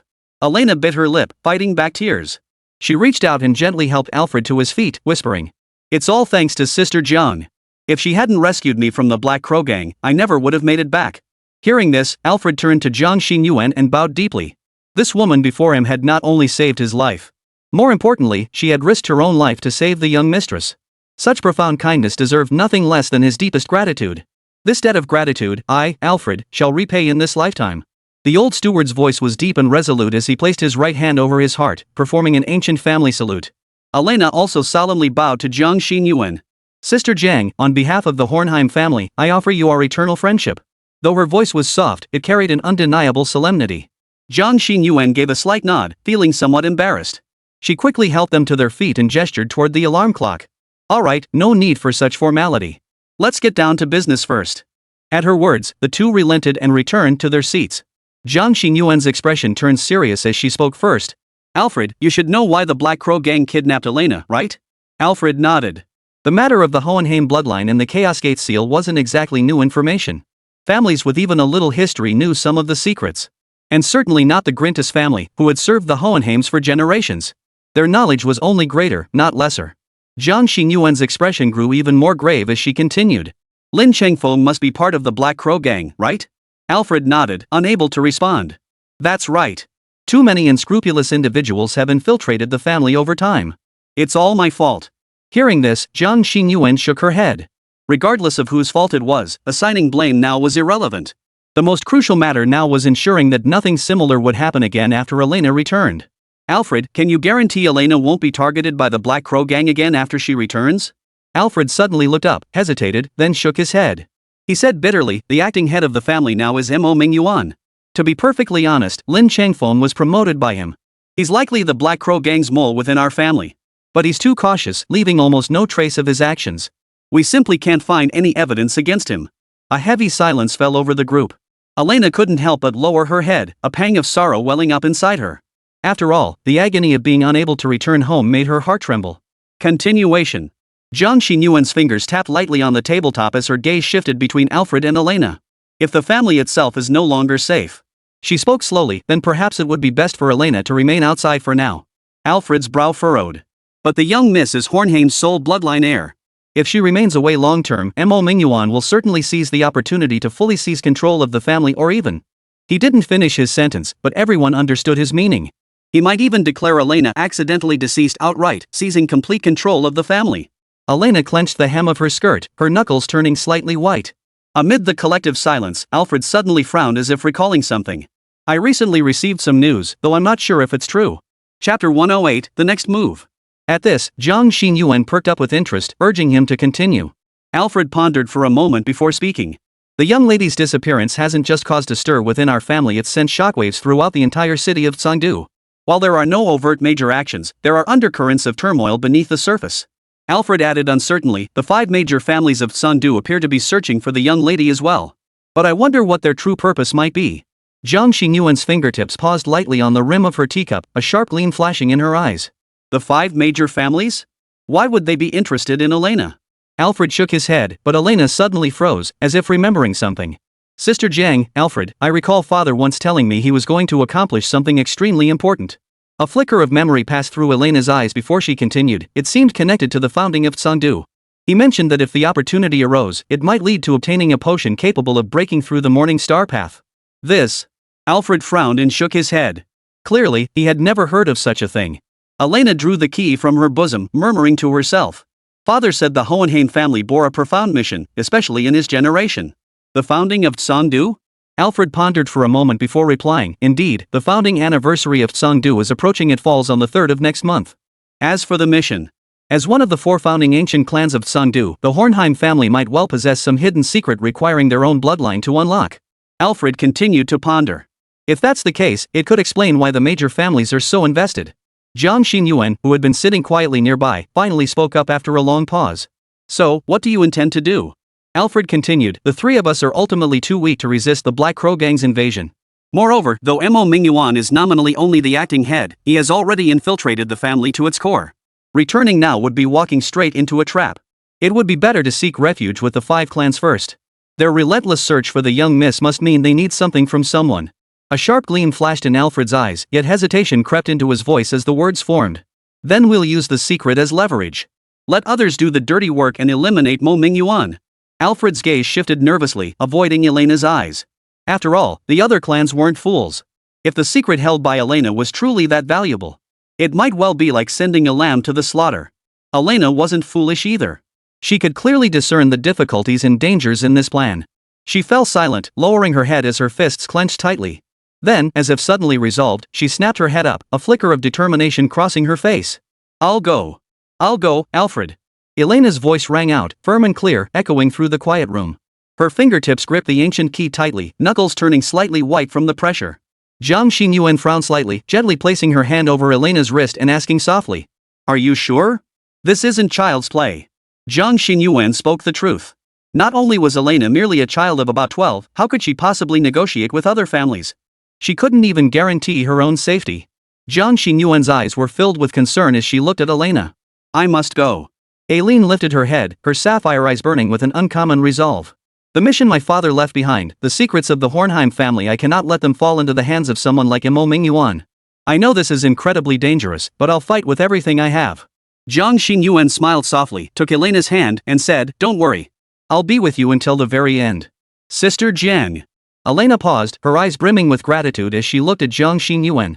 She had assumed Jiang Xinyuan would leave after entrusting her to Alfred. But not only did Jiang Xinyuan stay, she was willing to accompany her through it all.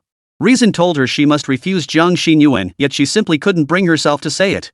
Jiang Xinyuan smiled and ruffled Elena's hair. Don't look at me like that. Didn't we make a promise? I'll make sure you get home safely.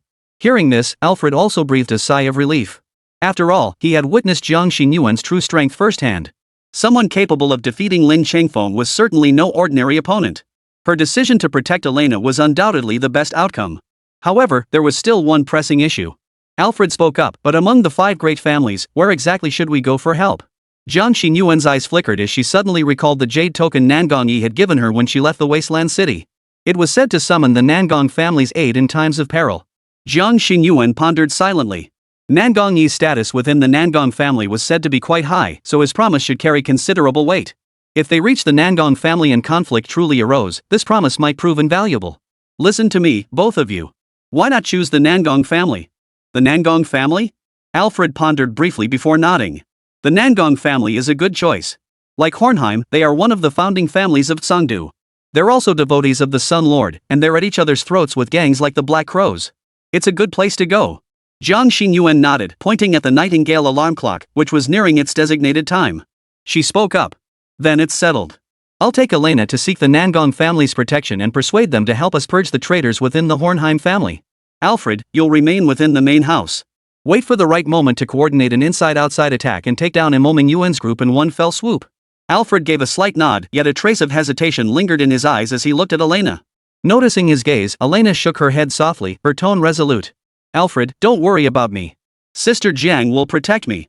Alfred took a deep breath, finally resolving himself. Very well. I will contact those within the family who remain loyal to the young lady as soon as possible. Once you bring back the aid from the Nangong family, we will act immediately. Jiang Xinyuan glanced at the darkening sky outside the window and murmured. There's no time to waste. We'll depart tonight. The Black Crow gang spies are everywhere in the city. The longer we delay, the more dangerous it becomes. Elena nodded, carefully tucking the key into her inner pocket. Alfred rose, retrieved a parchment map from a hidden compartment, and spread it on the table. The Nangong family's main residence is in Sundu's Sunday district, heavily guarded. Ordinary people can't even get close. However, his finger traced the map, pausing at a marked location. The eldest daughter of the Nangong family, Nangongyu, visits Starlight Garden to admire the flowers every full moon night. Security there is lighter, it might be our chance to make contact. Jiang Xinyuan raised an eyebrow. Nangongyu? What is her standing within the Nangong family? Alfred nodded. She is the legitimate daughter of the current head of the family, holding an extremely high status. If we can persuade her to assist us, things will proceed much more smoothly. Jiang Xinyuan pondered thoughtfully. Alright, then we'll start with her. As night deepened, the three packed their belongings simply. Before departure, Alfred handed Jiang Xinyuan a silver badge. This is the Hornheim family's token. Should you encounter trouble, try using it to prove your identity. Jiang Xinyuan accepted the badge and tucked it away solemnly. Rest assured, I will bring Elena back safely. Alfred gazed deeply at Elena and murmured, Miss, take care. Elena's eyes reddened slightly, but she stubbornly held back her tears. You too. Be very careful. Chapter 109, Nangongyu. So, I really have to wear this? Jiang Xinyuan's cheeks flushed slightly as she tugged at the tight collar. The lace trim rubbed against her neck, making her feel utterly uncomfortable. In the mirror, she wore a white hairpiece, and the black and white maid dress accentuated her figure sharply. The hem barely grazed her knees, teetering dangerously close to revealing too much with the slightest movement. Elena covered her mouth and giggled, her sapphire eyes crinkling into crescent moons. Sister Jiang, you look absolutely stunning like this. Cut the flattery. Jiang Xinyuan rolled her eyes, her voice soft as she bent to adjust her over-the-knee socks. Dressing up as a maid? I've never heard of such a thing. Elena stood nearby, her lips twitching as she fought back laughter. Sis Jiang, it's the safest disguise. Only nobles and their attendants are allowed into the Nangong family's Starlight Garden. You're perfect as a maid. Then why not bodyguards? Jiang Xinyuan still felt a bit embarrassed, muttering discontentedly. Because bodyguards are usually male. Elena placed her hands on her hips and answered with utmost seriousness. Plus, a maid can get closer to Miss Nangong, she's always surrounded by attendants. Elena chuckled, hopping closer to help Jiang Xinyuan adjust her bow tie. Don't worry, Sister Jiang, you look absolutely stunning like this. Even I want to hire you as my personal maid. Jiang Xinyuan sighed, nodded helplessly, and pinched Elena's cheek. You little rascal, just wait till this is over, I'll show you. Wu Ming, watching on screen, swallowed hard and gave Elena a thumbs up. This was truly a sight to behold. Jiang Xinyuan like this had a charm all her own. Well worth all the time I spent helping you get home. Not bad at all. Wu Ming nodded with satisfaction, a faint smile playing at the corners of his mouth. He pressed the small speaker and praised. This outfit suits you quite well. Jiang Xinyuan froze instantly, her ears turning crimson at a visible pace. A muffled gasp escaped her lips as she covered her flushed cheeks, peeking through her fingers at the sky. Sir, did you see that? She murmured softly, her fingers twisting nervously together, her usual spirited demeanor completely gone. Seeing Jiang Xinyuan's adorable expression, Wu Ming felt like teasing her a little. He pressed the small speaker and continued. I've been watching since the beginning. It's adorable. Jiang Xinyuan immediately covered her burning cheeks again, her neck flushing pink too. When did you start watching, sir? Could it mean he'd been watching me change clothes too? She should have been furious, yet a secret joy welled up inside her. So in his eyes, she could be this. Sister Jiang, your ears are so red. Eilena's voice startled Jiang Xinyuan so much she nearly jumped. Eilena. She hurriedly covered the little girl's mouth, only to hear Wu Ming's low chuckle. This left her both flustered and sweetly embarrassed, and she could only bury her face in her palms. Stop looking. Outside the window, the moon had risen halfway across the sky, its silver glow spilling across the stone path. Jiang Xinyuan glanced at her pocket watch. It's about time. Alfred's message said Miss Nangon usually arrives in the garden when the moon is at its zenith. She took a deep breath, tucking the silver badge Alfred had given her into a hidden pocket in her undergarments, then double-checked the dagger strapped to her thigh.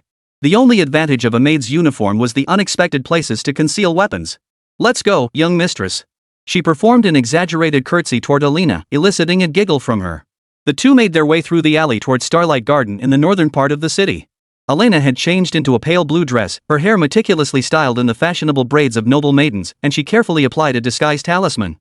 But over it all, she draped a gray trench coat, shielding her petite frame beneath layers of clothing. Jiang Xinyuan followed half a step behind, head bowed, perfectly embodying the role of a loyal maid. As they rounded a street corner, Wu Ming frowned slightly. His mini-map showed a night patrol squad approaching them. As they were about to collide, Wu Ming pressed the horn and warned, Xinyuan, be careful. That's a patrol squad from Chengdu ahead. They're all extraordinary beings, and not weak ones at that. Without a word, Jiang Xinyuan suddenly grabbed Elena and shoved her into the shadows beside a wall. What's wrong? Elena whispered. Jiang Xinyuan pressed a finger to her lips, her gaze sharp as a blade. Seconds later, footsteps echoed from the distance, accompanied by the faint clang of metal. It's Chengdu's night patrol squad. Not a single ordinary person among them, all high-tier extraordinary beings. Jiang Xinyuan whispered into Elena's ear, better to be safe than sorry. Keep us quiet. Elena gripped Jiang Xinyuan's sleeve nervously. Why would they be near here? Alfred had scouted this route beforehand. The night patrol shouldn't be here at this hour. Well, with all that's happened lately, maybe it's orders from above. Jiang Xinyuan narrowed her eyes. Stay quiet. Wait for them to pass. The two avoided the main streets, weaving through a maze of narrow alleys until they finally reached the gilded gates of Starlight Garden. The garden was enclosed by high walls, with 4 guards clad in golden armor standing at the entrance. Elena nodded, smoothed her dress, and strode toward the gate with her head held high. Halt! A guard blocked their path. Starlight Garden is closed to the public tonight. Elena lifted her chin, speaking with an arrogance Jiang Xinyuan had never heard before. I am a guest of Miss Nangon. Miss Nangon, you invited me to admire the flowers tonight. Wasn't anyone informed? The guards exchanged glances. One hesitated, but Miss Nangon is already inside. Elena cut him off. Excellent. That saves me the trouble of waiting. Step aside. I detest being late. Jiang Xinyuan kept her head down, struggling to suppress her laughter. This little girl certainly played the spoiled heiress convincingly. Overwhelmed by Elena's imposing presence, the guards instinctively stepped aside. The two entered the garden smoothly, walking along a path paved with white pebbles. Exotic flowers and plants glowed faintly in the moonlight, filling the air with a sweet, cloying fragrance. Well done, Jiang Xinyuan murmured in praise. I almost bought your story. Elena winked mischievously. Father's taken me to plenty of social events. I've learned to play the part. Turning past a thicket of tall shrubs, they came upon the Moonlight Pavilion. It was a circular pavilion crafted from white marble. Within stood a young woman in a silvery white gown, gazing upward at the moon. 2 maids stood beside her, gently fanning her with feathered fans. That's Nangon Yu, Jiang Xinyuan whispered. Proceed as planned. Chapter 110, The Assault. Elena took a deep breath and strode toward the Moonlight Pavilion. When they were still a dozen paces away, one of the maids spotted them and immediately stood alert, shielding Nangon Yu. Who goes there? The attendant demanded sharply. Nangon Yu turned around.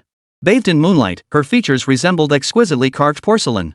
Her hair cascaded like a waterfall, while her eyes shimmered an uncommon pale gold. Wu Ming, watching the screen, was also taken aback. It was the first time he had seen a woman whose beauty rivaled Jiang Xinyuan's, and he couldn't help but utter a low whistle of admiration. I am Elena Hornheim. I apologize for rudely interrupting Miss Nangon's moon viewing. But I have nowhere else to turn. Elena took a deep breath, stepped forward, and removed the disguised talisman from her body, revealing her signature golden hair. She then performed a standard noble curtsy toward Nangon Yu. Han-ham? Nangon Yu's eyes widened slightly in surprise. This was the key figure sought by all 5 great clans. How had she suddenly appeared here? And he had found her, even though she, Nangon Yu, had no known connection to the Hornheim family. She pondered for a moment, then turned to Elena with a questioning look. Rumors say you went missing. I was forced into hiding. Elena met Nangong-yu's gaze directly. Imo Mingyuan colluded with the Black Crow gang, intending to kidnap me, his goal being to usurp the Hornheim family. Nangong-yu set down her teacup, carefully studying the girl before her who appeared to be no more than 12 or 13 years old. Under the moonlight, Elena's eyes held no childlike innocence, only an unnatural resolve and sorrow beyond her years. Nangong-yu's fingers paused on the rim of her teacup, a sharp gleam flashing in her eyes. The Hornheim family had long since fallen from power, and this young lady before her wasn't even an extraordinary being. She could not possibly have escaped the Black Crow gang's ambush alone. A calculating gleam danced in Nangong-yu's eyes. If Elena's story held any truth, someone must have aided her escape. She gave a light chuckle and spoke, "Miss Elena, I doubt you came here alone, did you?" Just then, the shrieks of maidservants and the clatter of combat echoed from the distance. "Are those your companions?" Nangong-yu raised an eyebrow in surprise. Elena nodded nervously. "My maid, Jiang Xinyuan." She only intended to distract the maid, she meant no harm. Before she could finish, a dark figure leapt over the pavilion railing and landed steadily beside Elena. Jiang Xinyuan's maid's attire bore several tears from branches, yet she appeared unscathed. "My apologies for the interruption, Miss Nangong." Jiang Xinyuan gave a slight bow, yet remained poised to act at any moment. "Your maids, well, they're taking a little rest for now." Nangong stared in surprise at this agile maid, her gaze lingering briefly on the dagger at her waist and her muscular arms before she suddenly let out a soft laugh. A young lady who doesn't act like a young lady, and a maid who doesn't act like a maid. She shook her head, her eyes quietly appraising Jiang Xinyuan. Not only possessed of captivating beauty, but also extraordinary martial prowess.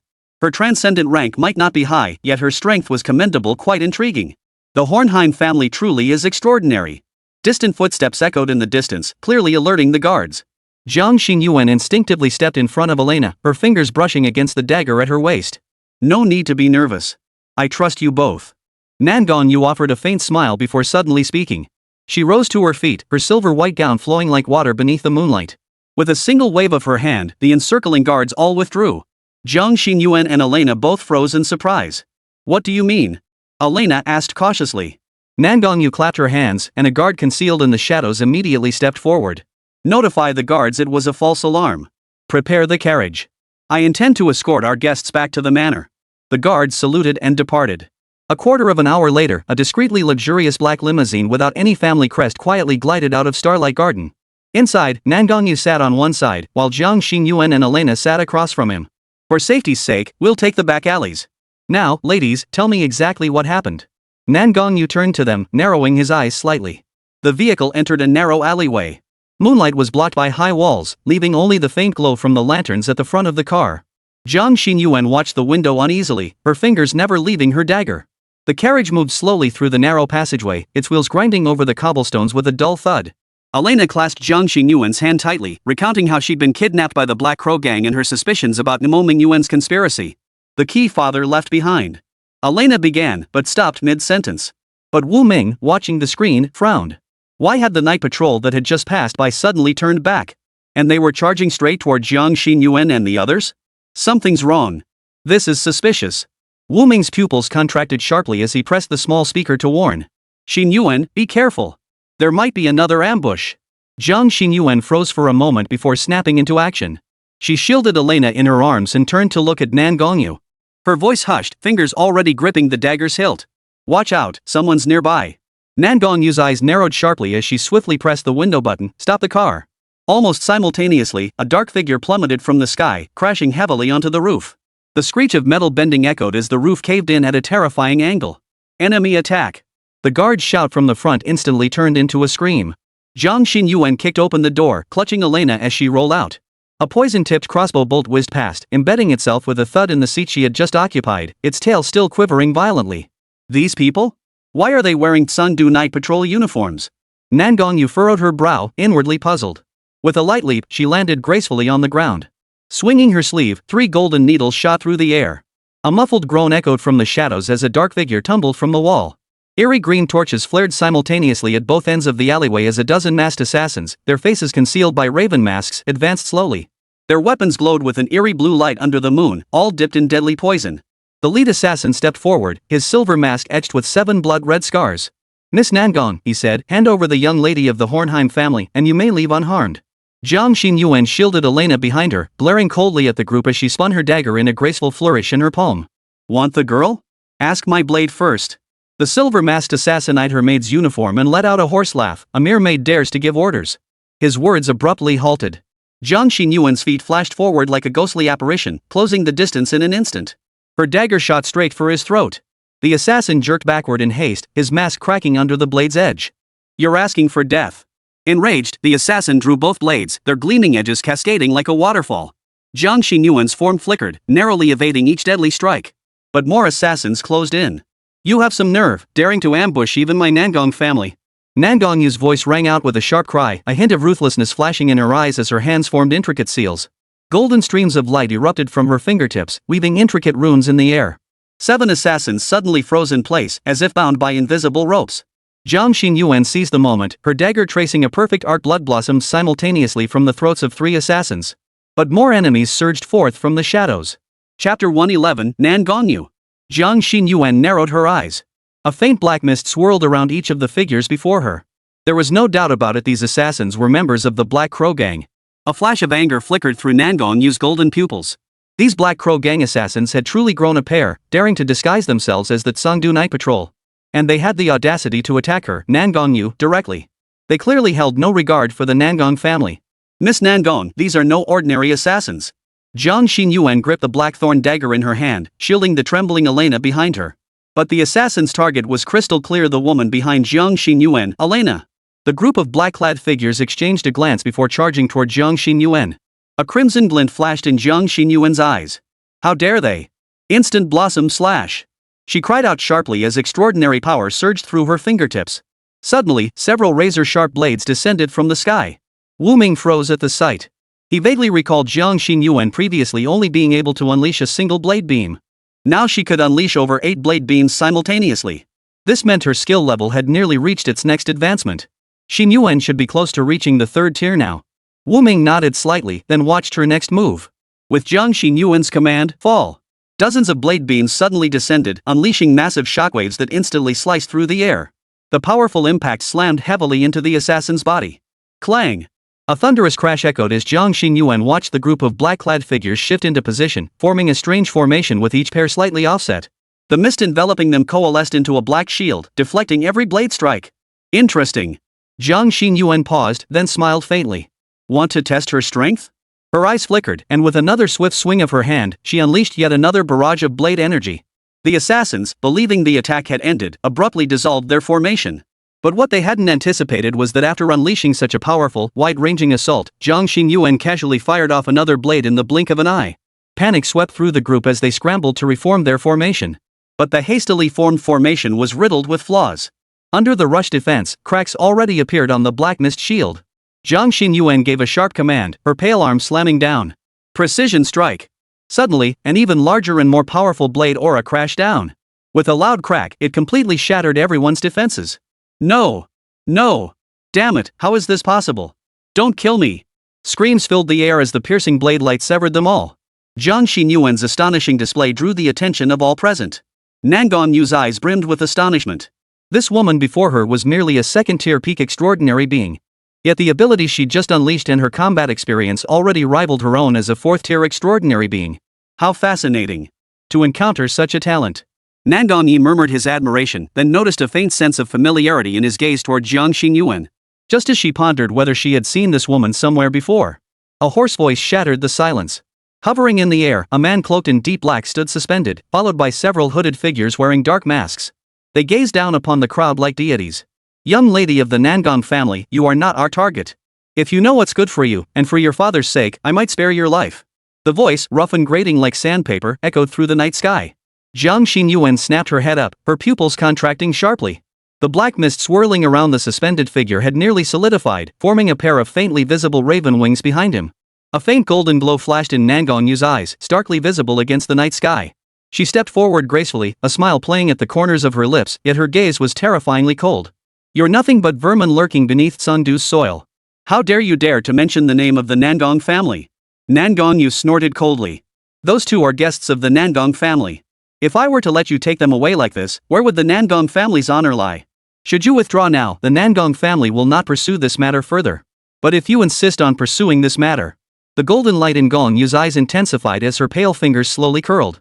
Jiang Xinyuan suddenly felt the air around her grow thick and viscous, as if invisible threads were being stretched taut beneath the moonlight. Nangong Yu's voice was eerily soft, yet carried an indescribable weight of authority. Since the Black Crow gang dares to impersonate the night patrol, they must be prepared to wage war against the Nangong family.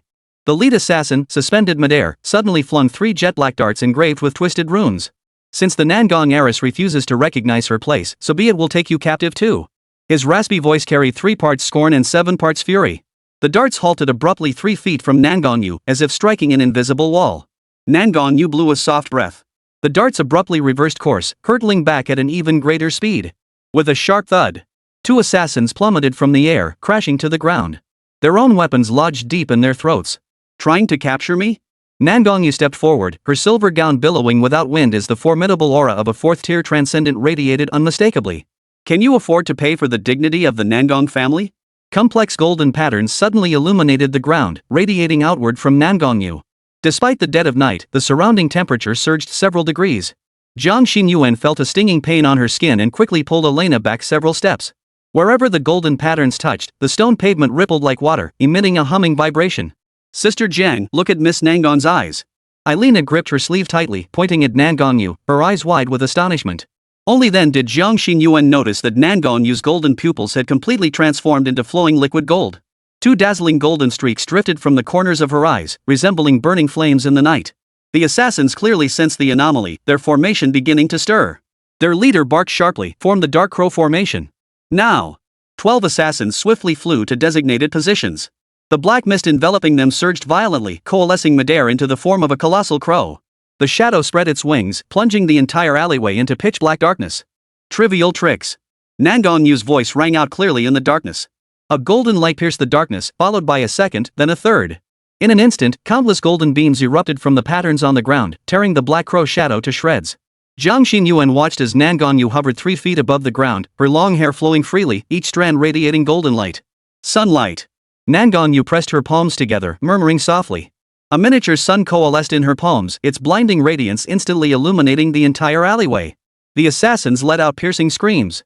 Their black mist melted like snow under the sunlight, while wisps of blue smoke began rising from their exposed skin. Chapter 112, Slaying the Raven.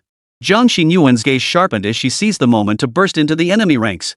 Without the protection of their black mist, the assassins proved no match for her. Jiang Xinyuan's feet darted out in rapid succession, her form shifting like a ghostly apparition. Each flash of her dagger sent a spray of blood into the air, followed by another body plummeting from the sky. One, sensing the attempt to strike from behind, was suddenly ensnared by golden threads binding his limbs. Jiang Xinyuan delivered the final blow with a backhand slash. Take prisoners! Nangong Yu's voice echoed from within the glowing orb. Jiang Xinyuan narrowed her eyes. In the blinding light, she saw the assassins' masks shatter one by one, revealing the twisted, agonized faces beneath. The Black Crow gang assassins fluttered like moths drawn to a flame, struggling and falling within the golden radiance.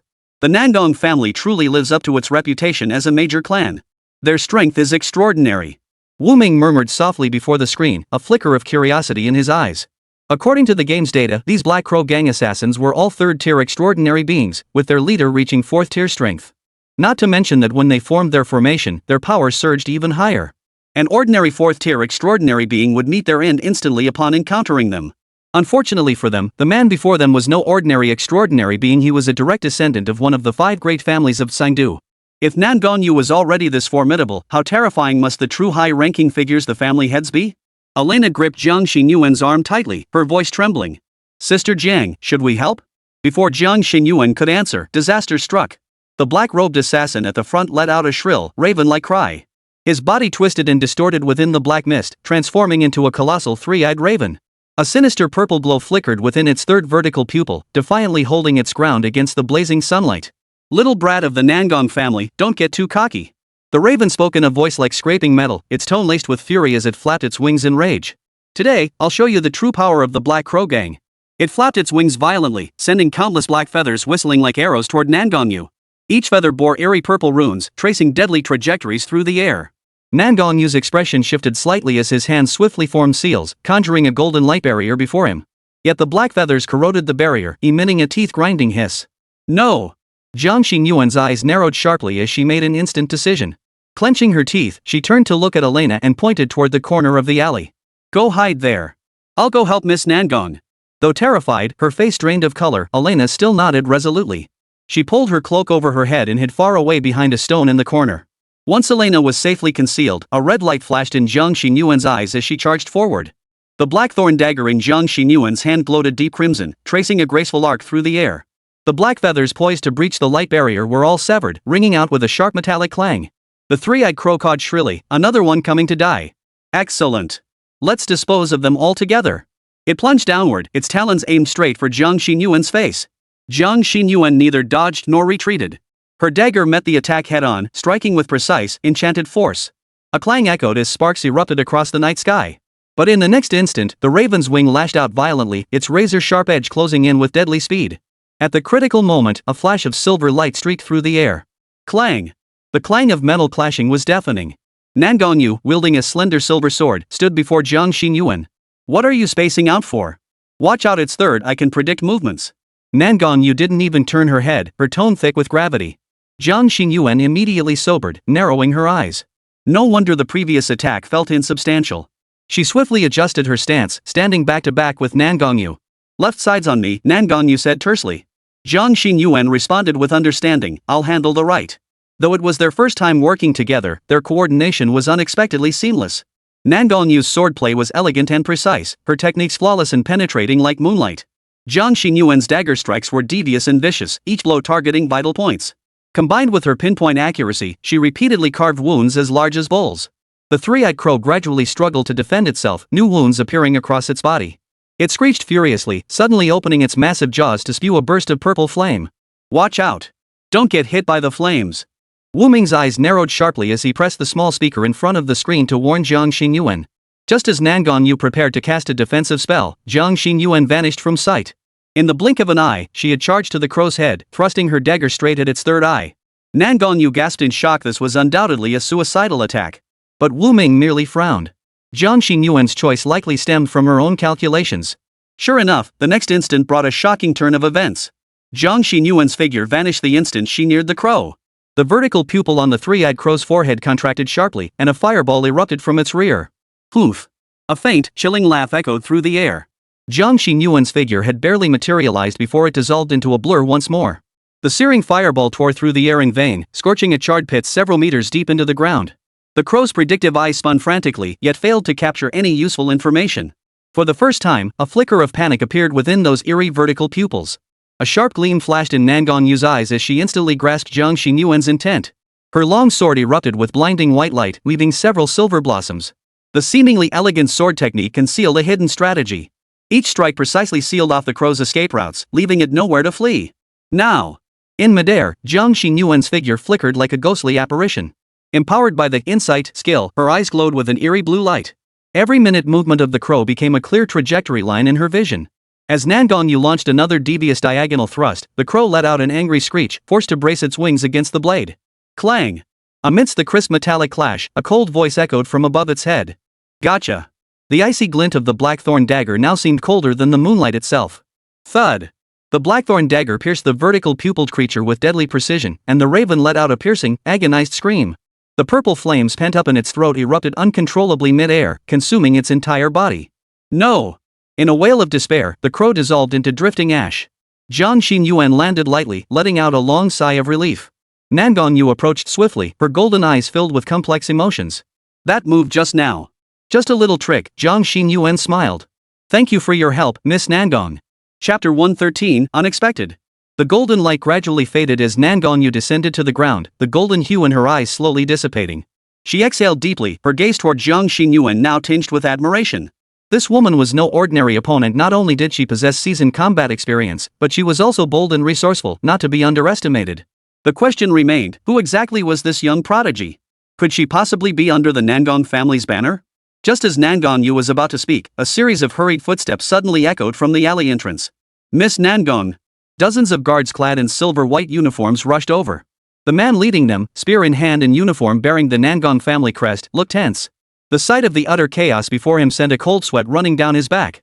This was the eldest daughter of the Nangong family. She was one of the most influential figures in the entire capital city. Who in their right mind would dare to attack her in public? His Adam's apple bobbed as he swallowed hard, his voice trembling slightly. He hurriedly bowed to Nan Gongyu, his expression solemn. I arrived too late, Mississippi. Please punish me. Nangonyu merely glanced at him, waved dismissively, and said indifferently, "It's fine." It's already been taken care of. These men were all Black Crow Gang's elite fighters. She gestured toward the corpses littering the ground, her tone as calm as if discussing the weather. Clear this up. Investigate the Black Crow Gang's recent movements. Daring to act so brazenly in Sungdu, someone must be pulling the strings behind the scenes. Send a team to the Yu household. They might have some information. Cold sweat beaded on the guard captain's forehead as he immediately bowed. Yes. I'll handle it immediately. He turned and waved his hand. Dozens of guards swiftly dispersed. Some began processing the bodies, others patrolled the perimeter. Their movements were well drilled. Only then did Nangonyu turn his gaze back to Jiang Xinyuan, a faint smile playing at the corners of his lips. "Miss Jiang, I apologize for the spectacle." Jiang Xinyuan sheathed her dagger and shook her head. "Miss Nangong, you're too kind." A guard crouched to inspect the nearest corpse when he suddenly noticed something amiss. "Wait, this man." He tore open the assassin's collar, revealing a dark crimson raven brand on the collarbone. Not just any assassin, a member of the Blood Crow Guard. Nangonyu's expression darkened instantly, her brows furrowing. Blood Crow Guard? That's the Black Crow gang leader's personal guard. She hurried over, confirmed the mark, and sucked in a sharp breath. No wonder they could disguise themselves as Sungdu's night patrol. Deploying so many Blood Raven guards at once, the Black Raven gang is truly determined to take that person away. The Black Crow gang, they certainly know how to make a grand gesture. A cold smile curved the corners of Nangonyu's lips, a hint of chill staining her exquisite features. "I'll make certain people understand the price they'll pay for targeting the Nangong family." Turning to Jiang Xinyuan, her tone softened slightly. "My apologies, Miss Jiang. As a guest of the Nangong family, I regret that you encountered such trouble." Jiang Xinyuan wiped the blackthorn dagger in her hand and shook her head. "I must thank Miss Nangong for coming to my aid. On my own, I could never have protected Miss Elena." At this point, Jiang Xinyuan finally snapped back to reality. Elena should still be hiding in the corner of the alley. She glanced around. A group of guards clad in silver armor bustled about nearby, indicating the danger had likely passed. Jiang Xinyuan relaxed and called out toward the corner behind her, "Elena, it's safe now. Come on over." A small golden head peeked out from behind a collapsed stone wall, quietly observing Jiang Xinyuan. Seeing the danger had passed, Elena's face lit up with joy. She wiped the moisture from her eyes and dashed out into the open. "Sister Jiang, I'm so glad you're safe." Suddenly, a chilling wind swept through. Thick, dark clouds had obscured the moon and the sky, plunging the entire space into darkness. The air thickened like heavy fog, and everyone present froze, sensing the unnerving, terrifying aura. Jiang Xinyuan suddenly felt every hair on her body stand on end as a bone-chilling cold surged from her core. Nangonyu's eyes widened in shock. For the first time, her usually composed and captivating face betrayed utter disbelief. She murmured to herself, utterly unable to believe such a terrifying aura could manifest here. How is this possible? How could this be? Such overwhelming power, not an iota weaker than my father's. This opponent isn't merely a 6th-tier supernatural being, they've already taken a half-step into the apostle realm, touching the very edge of divinity. Suddenly, everyone's weapons began to tremble, as if they were howling. "Watch out! Everyone, retreat!"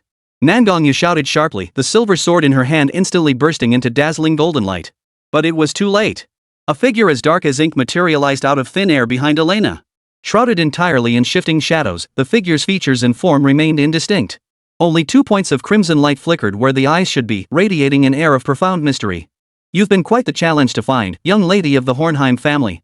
The mysterious, raspy voice carried an eerie, almost demonic quality, as if it had risen from the depths of hell itself, sending an involuntary shiver down everyone's spine. Elena stiffened, darkness suddenly engulfing her vision. Her pupils contracted violently as her body fell backward, beyond her control. "No. No." The shadow offered no reply, merely raising a hand slowly, its fingers curling like claws toward the crown of Elena's head. At the very last moment. Clang! In that instant, the blackthorn dagger and silver sword struck the ghostly black hand simultaneously, sparks flying in a blinding burst. But the outcome was that Jiang Xinyuan and Nangongyu both grunted in pain, forced back several steps by the recoil.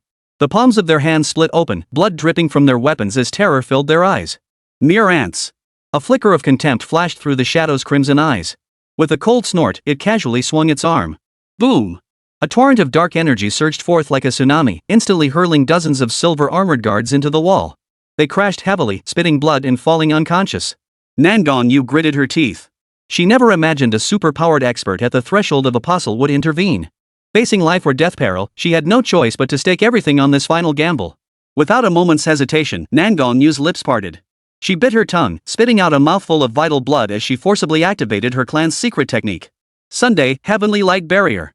A golden barrier imprinted with supreme mystic patterns unfolded from the tiny space, enveloping everyone nearby within its confines. Yet the moment the golden barrier solidified, a dark figure in the sky let out a light chuckle. Hovering above, it looked down on everyone with arrogant disdain, then pressed a finger lightly. Rip! The golden barrier shattered like paper, instantly pierced by the shadow's finger. Nangongyu spat out a mouthful of blood, kneeling on one knee, her face deathly pale, utterly unable to resist. Miss Nangong! Jiang Xinyuan rushed to support her, only to see the dark figure already holding Elena aloft in midair. Chapter 114, The Move. Elena's throat was gripped by an invisible force, her feet lifted off the ground. Her small face flushed crimson from suffocation as her hands desperately clawed at the black mist coiled around her neck, to no avail. The shadow's crimson eyes stared down at her coldly, its hoarse voice like a whisper from the abyss. The bloodline of Hohenheim, finally found. Jiang Xinyuan's pupils contracted sharply, her fingers whitening as she gripped the dagger tightly. She glared at the shadow, rage erupting from her eyes. Nangongyu, blood trickling from the corner of her mouth, forced herself to her feet. Golden light flashed in her eyes. She was clearly prepared to fight to the death. Who exactly are you? Daring to kidnap someone in Sundu? Don't you fear the Nangong family's vengeance? The shadow responded with a low, hollow laugh, a sound like countless tiny insects crawling in one's ears, sending shivers down the spine. The Nangong family? Ha! A mere mortal clan dares threaten me? Before the words faded, the shadow swept its sleeve, unleashing a terrifying wave of dark energy that crashed down like a tidal surge. Boom! The entire street's pavement instantly cracked, sending shards of stone flying. Jiang Xinyuan and Nangongyu were forced to their knees by the sheer force, their bones creaking under the unbearable pressure. The gap was too vast. Young lady of the Nangong family, the voice boomed like a temple bell, lips unmoving as the words entered their minds directly. For Nangonglai's sake, I shall spare your life today. The shadow's voice boomed like a great bell, its lips unmoving as the words echoed directly within everyone's minds. I shall also overlook the matter of you injuring numerous disciples of this sect. This single strike today shall serve as your lesson. The pitch-black figure slowly faded in midair, its blood-red eyes flickering in and out of view. He was escaping. Jiang Xinyuan clenched her teeth, her heart filled with unwillingness. Could she really just stand by and watch Elena get captured? She tried to move her body, but the opponent's overwhelming pressure held her fast. She couldn't even move a single finger. Bitter sorrow filled her heart as she silently recited Wu Ming's prayer, imploring his aid in her mind. When Elena opened her eyes, she was surrounded by deathly darkness and silence. Instantly, she realized she had been kidnapped again. And this captor was no ordinary bandit. His power and status were incomparably formidable. Even the young miss of the Nangong family couldn't resist him in the slightest. A flicker of despair crossed Elena's eyes. She was merely an ordinary person, not even a transcendent being. Faced with such a situation, she was utterly powerless to resist. I'm sorry, Sister Jiang. It's all my fault. I'm the one who got you hurt. Elena's voice choked with emotion as silent tears rolled down her cheeks. She curled up in the darkness, her arms tightly wrapped around her knees, as if this could offer her a shred of security. Suddenly, she recalled the words Jiang Xinyuan had spoken to her at the inn. Sister said she's always been guided by a supreme being. If I ever face danger, I could recite this prayer to seek that being's help. Wiping the tears from her eyes, Elena recalled the prayer. Kneeling on the ground, she murmured slowly. Strip away the masks of all things, seize the power of chaos. Her eyes brimming with devotion, she repeated the incantation over and over, imploring the nameless being to answer her plea. Wu Ming, wearing slippers, panted heavily as he carried a takeout box. Been gaming all morning, time for a bite. Wu Ming happily plopped back into his chair, ready to dive back into the game. Red pop-up windows began appearing frantically. Detected, your girlfriend is in danger. Please rescue her immediately. Your girlfriend Jiang Xinyuan has sent you a message.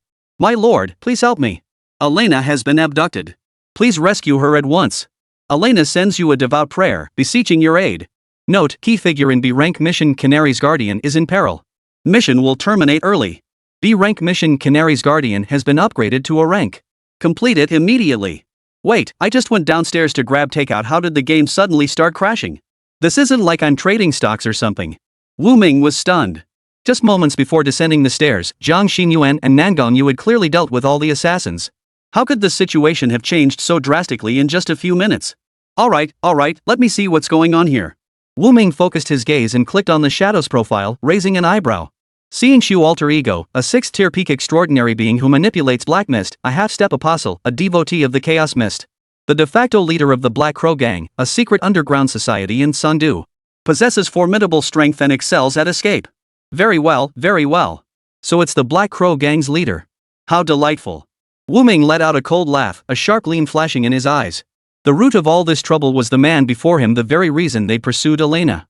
Since you've shown yourself, don't blame me for being ruthless. Even if it's just a clone, I'll make sure you suffer.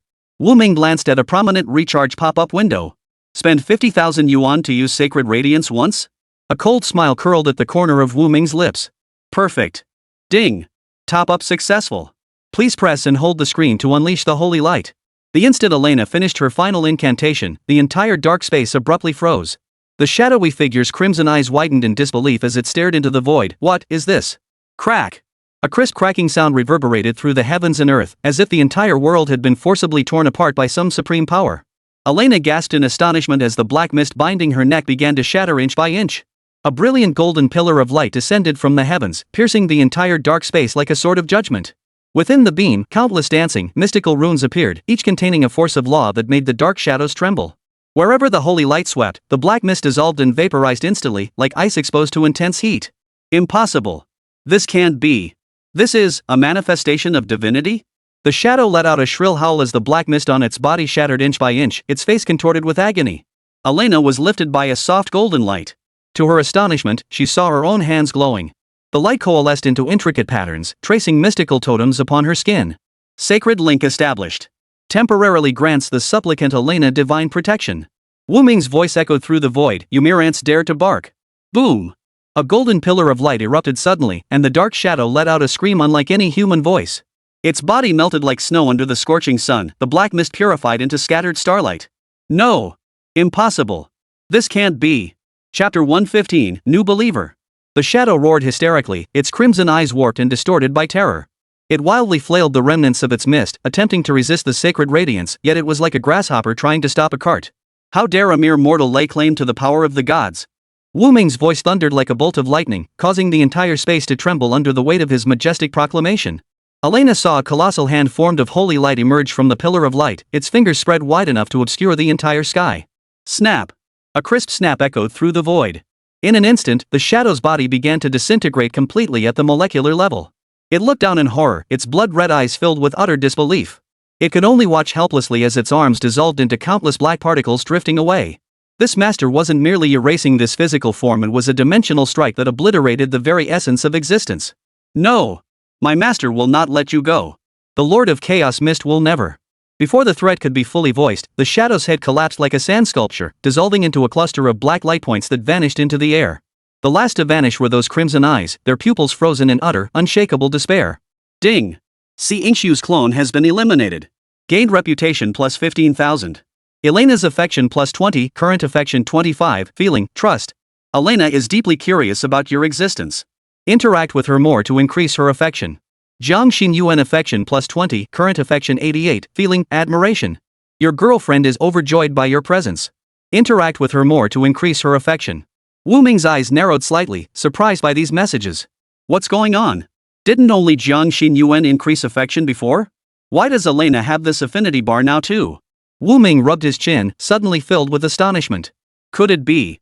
Wu Ming clicked on Elena's portrait, and sure enough, a prompt appeared. Elena's affection has reached 20. You may now form a contract with her. Proceed? Wu Ming's mouth twitched and he froze in place. Hold on, buddy, I'm not a lolicon. Wu Ming cleared his throat twice, suddenly feeling this situation was a bit awkward. In this world, Elena was only 12 years old by design. Wouldn't forming a contract make her a romance target too? This can't be right, can it? But at the end of the day, this was just a game. Wu Ming pondered inwardly. Besides, the essence of this contract was to make the chosen one the proxy of the Lord of Eternal Night. It shouldn't be this convoluted. Based on the game's information, Elena is clearly a pivotal figure in the upcoming storyline, whether it's the Hornheim family's secrets or the impending events in Sangdu. Or the potential adventures in the Western continent. Interaction with Elena would be unavoidable. For such a pivotal mission to involve becoming a follower was actually a good thing. Wu Ming nodded, then turned his gaze to Jiang Xinyuan. After spending so much time with Elena these past days, their bond had grown remarkably deep. Finding her another companion shouldn't be a problem. With that thought, Wu Ming tapped the agree button. Suddenly, the game screen shifted instantly, transporting them to a slowly dissipating dark space where Elena sat motionless. A shadowy silhouette slowly turned toward her. Though its features remained indistinct, Elena could sense its gaze fixed upon her. Little girl, I heard your prayer. The voice carried a hint of amusement. But next time, remember to be more devout when reciting your prayers. Only then did Elena snap back to her senses, realizing the noble status of this being. She immediately knelt down. Thank you, Your Excellency, for saving my life. I am eternally grateful. Wu Ming waved his hand gently, the faint outline of holy light surrounding him. No need for formalities. Since you are a friend of my followers, you naturally fall under my protection. Wu Ming paused, his voice suddenly turning stern. His gaze fixed on Elena kneeling before him on the screen. He pressed the small speaker and spoke softly. Do you wish to become a servant of the eternal night? The words transformed into golden runes, swirling and shimmering in the dark void. Elena jerked her head up, her small face frozen in horror and astonishment. Her sapphire eyes reflected the sacred script. Her slender fingers unconsciously clenched the hem of her skirt, her voice trembling with excitement. Can I really? As the eldest daughter of the Hornheim family, Elena understood exactly what Lord Nameless meant. It was an invitation to become a divine proxy, or rather, a direct devotee. She could become a representative too. Elena understood far more than Jiang Xinyuan did, fully grasping just how precious this position truly was. Thus, for a moment, she was stunned by this sudden shock, stammering and unable to speak. What? Young lady of the Hornheim family, are you unwilling? The sacred apparition in midair spoke slowly. Elena froze, clenching her small fists and biting her lower lip. She had heard tales of certain dark gods deceiving their followers, consuming their flesh and even their souls. Yet with this nameless being, she sensed not a trace of sinister or malevolent energy emanating from it. Besides, this prayer had been taught to her by Sister Jiang, and Sister Jiang would never harm her. With that thought, a flicker of resolve passed through Elena's eyes. She rose slowly and performed an elegant curtsy toward the ethereal figure in the air with profound respect. I, Elena Hornheim, pledge to become a servant of the eternal night. From this moment forth, my soul shall forever follow the footsteps of the Night Lord, and my life shall be eternally devoted to the will of the eternal night. Her eyes burned with the fiery flame of devotion, her voice trembling slightly yet unwavering. I shall be your sharpest blade, piercing all enemies of darkness. I shall be your strongest shield, guarding the glory of the eternal night. Through life and death, through cycles of rebirth, this oath shall endure forever. Her crisp, resolute voice echoed through the dark chamber. Wu Ming scratched his cheek, surprised that Elena would make such a solemn vow. He cleared his throat and slowly replied. The contract is sealed. His deep voice reverberated through the void. Elena felt a cool, powerful force surge through her arm and into her entire body. The next instant, the sacred silhouette in the void gave a slight nod. A profound golden light coalesced from the void, slowly descending to settle upon Elena's forehead. The contract is complete. Elena has become a child of the eternal night. Wu Ming watched the system prompt with satisfaction before speaking. But remember, do not speak of today's events to outsiders, including that little girl from the Nangong family. A flicker of resolve passed through Elena's emerald eyes as she nodded firmly. I understand. I won't say a word. Lu Kong hummed in satisfaction before gradually fading away. Go now. Your sister Jiang is worried about you. Chapter 116, Nangong Xian. The pillar of light slowly contracted, transforming into scattered golden sparks that drifted down around Elena. Elena stared blankly at the scene, her mouth slightly agape, utterly speechless. At the same time, Jiang Xinyuan outside suddenly felt the pressure on her body lift. She snapped her head up just in time to witness the final moment of the shadow's explosion, her eyes widening in shock as she struggled to comprehend what had just transpired. Seconds later, a relieved smile finally spread across Jiang Xinyuan's face. This sacred aura was all too familiar to her. The Great One had heard her plea and was willing to grant her humble wish once more. Jiang Xinyuan clasped her hands together once more, pressing them to her forehead. Her eyes glistened slightly as she sent her devout gratitude toward Wu Ming above the heavens. Lord, thank you. Unlike Jiang Xinyuan, who knew exactly what was happening, Nangongya stood completely bewildered, her mouth agape in astonishment. Good heavens, what on earth is this? Nangongya struggled to steady herself with her sword, rising shakily to her feet.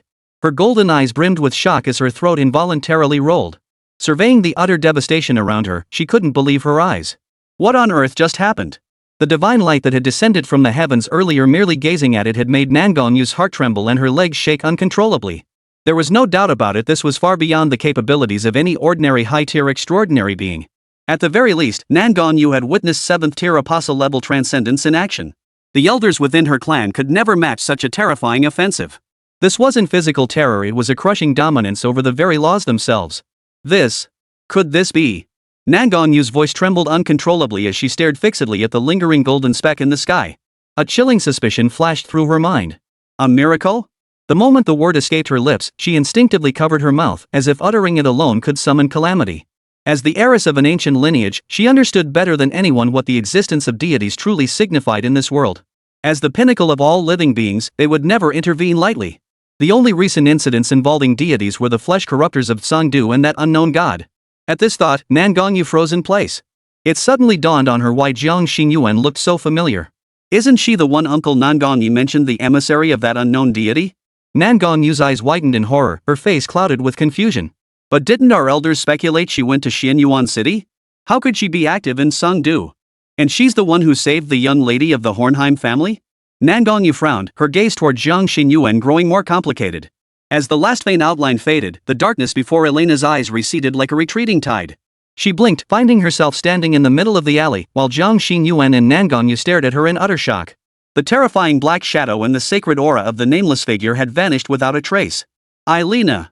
Seeing the girl unharmed, Jiang Xinyuan felt a huge weight lift from her heart. She rushed forward, pulling the girl into her arms, her voice trembling. Jiang Xinyuan was the first to rush over, pulling the girl into her arms and holding her tightly, her voice trembling. Are you okay? What about that shadow? You're safe. Thank goodness. Elena opened her mouth, but remembering the adult's instructions, she dared not speak freely. She could only reply vaguely. I don't know what happened. I only remember seeing a flash of holy light, and then it suddenly vanished. Nan Gongyu approached, her golden eyes filled with astonishment. That power just now. She abruptly stopped, as if struck by a thought. Her expression turned grave, deliberately avoiding any mention of Jiang Xinyuan's identity. We should leave this place immediately. Nan Gongyu lowered her voice, scanning the surroundings with furrowed brows. This matter must be reported to the family head immediately. We shall follow Miss Nangon's instructions.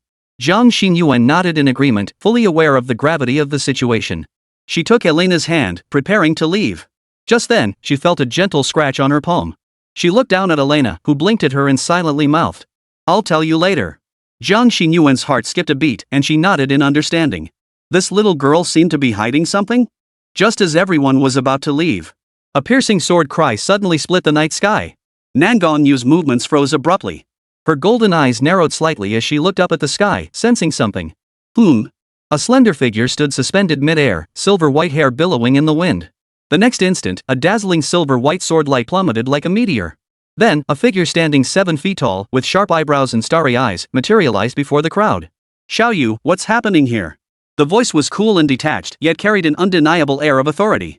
Upon recognizing the figure, a flash of delight crossed Nan Gonyu's eyes as she blurted out, "Big brother?" Jiang Xinyuan furrowed her brow. This was Nan Gonyu's elder brother? Seeing Jiang Xinyuan's puzzled expression, Nan Gongyu finally pointed at the man and introduced him. "Miss Jiang, this is my brother, Nan Gongxian. Rest assured, he's not part of the Black Crow gang." Hearing this, Jiang Xinyuan and Elena nodded in understanding. Nan Gongxian then noticed Elena.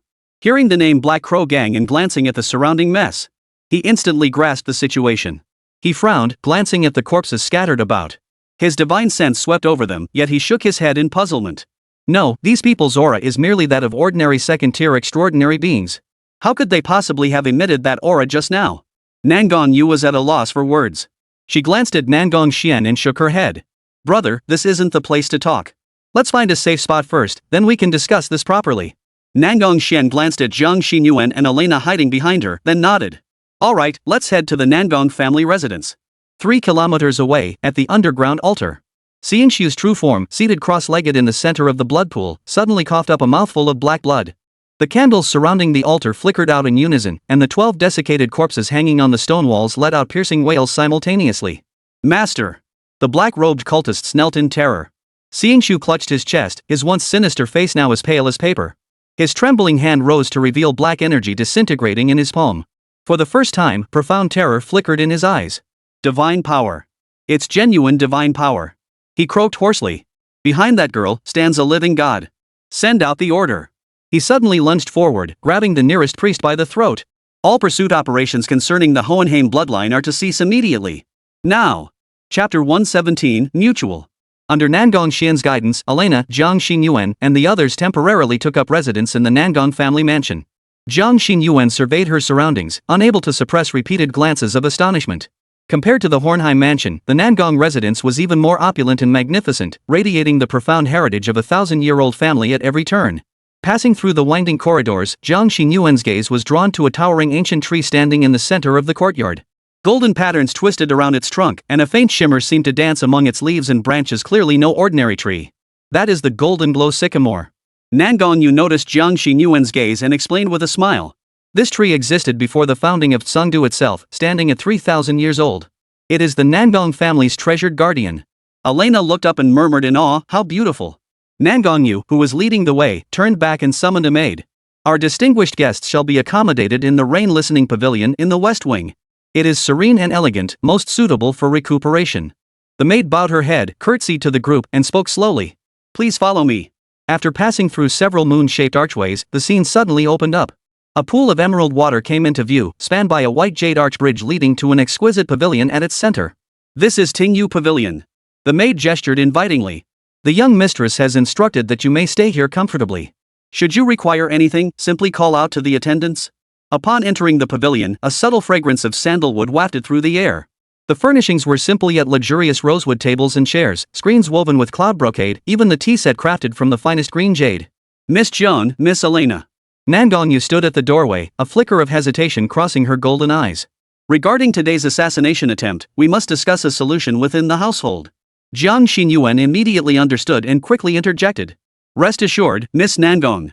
We shall not breathe a word of this to anyone." Only then did Nangong Yu smile and nod, bowing lightly. "Thank you both for your understanding. It's getting late, please rest well." Jiang Xinyuan returned the smile and nodded. "The same to you, Miss Nangong."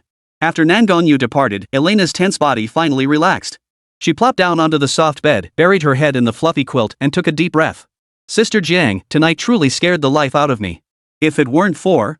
Elena was about to mention Wu Ming, but remembering the Nangong family maids outside the door, she feared being overheard and immediately stopped herself. Wu Ming stood before the screen, scanning the surroundings to ensure no one could overhear their conversation.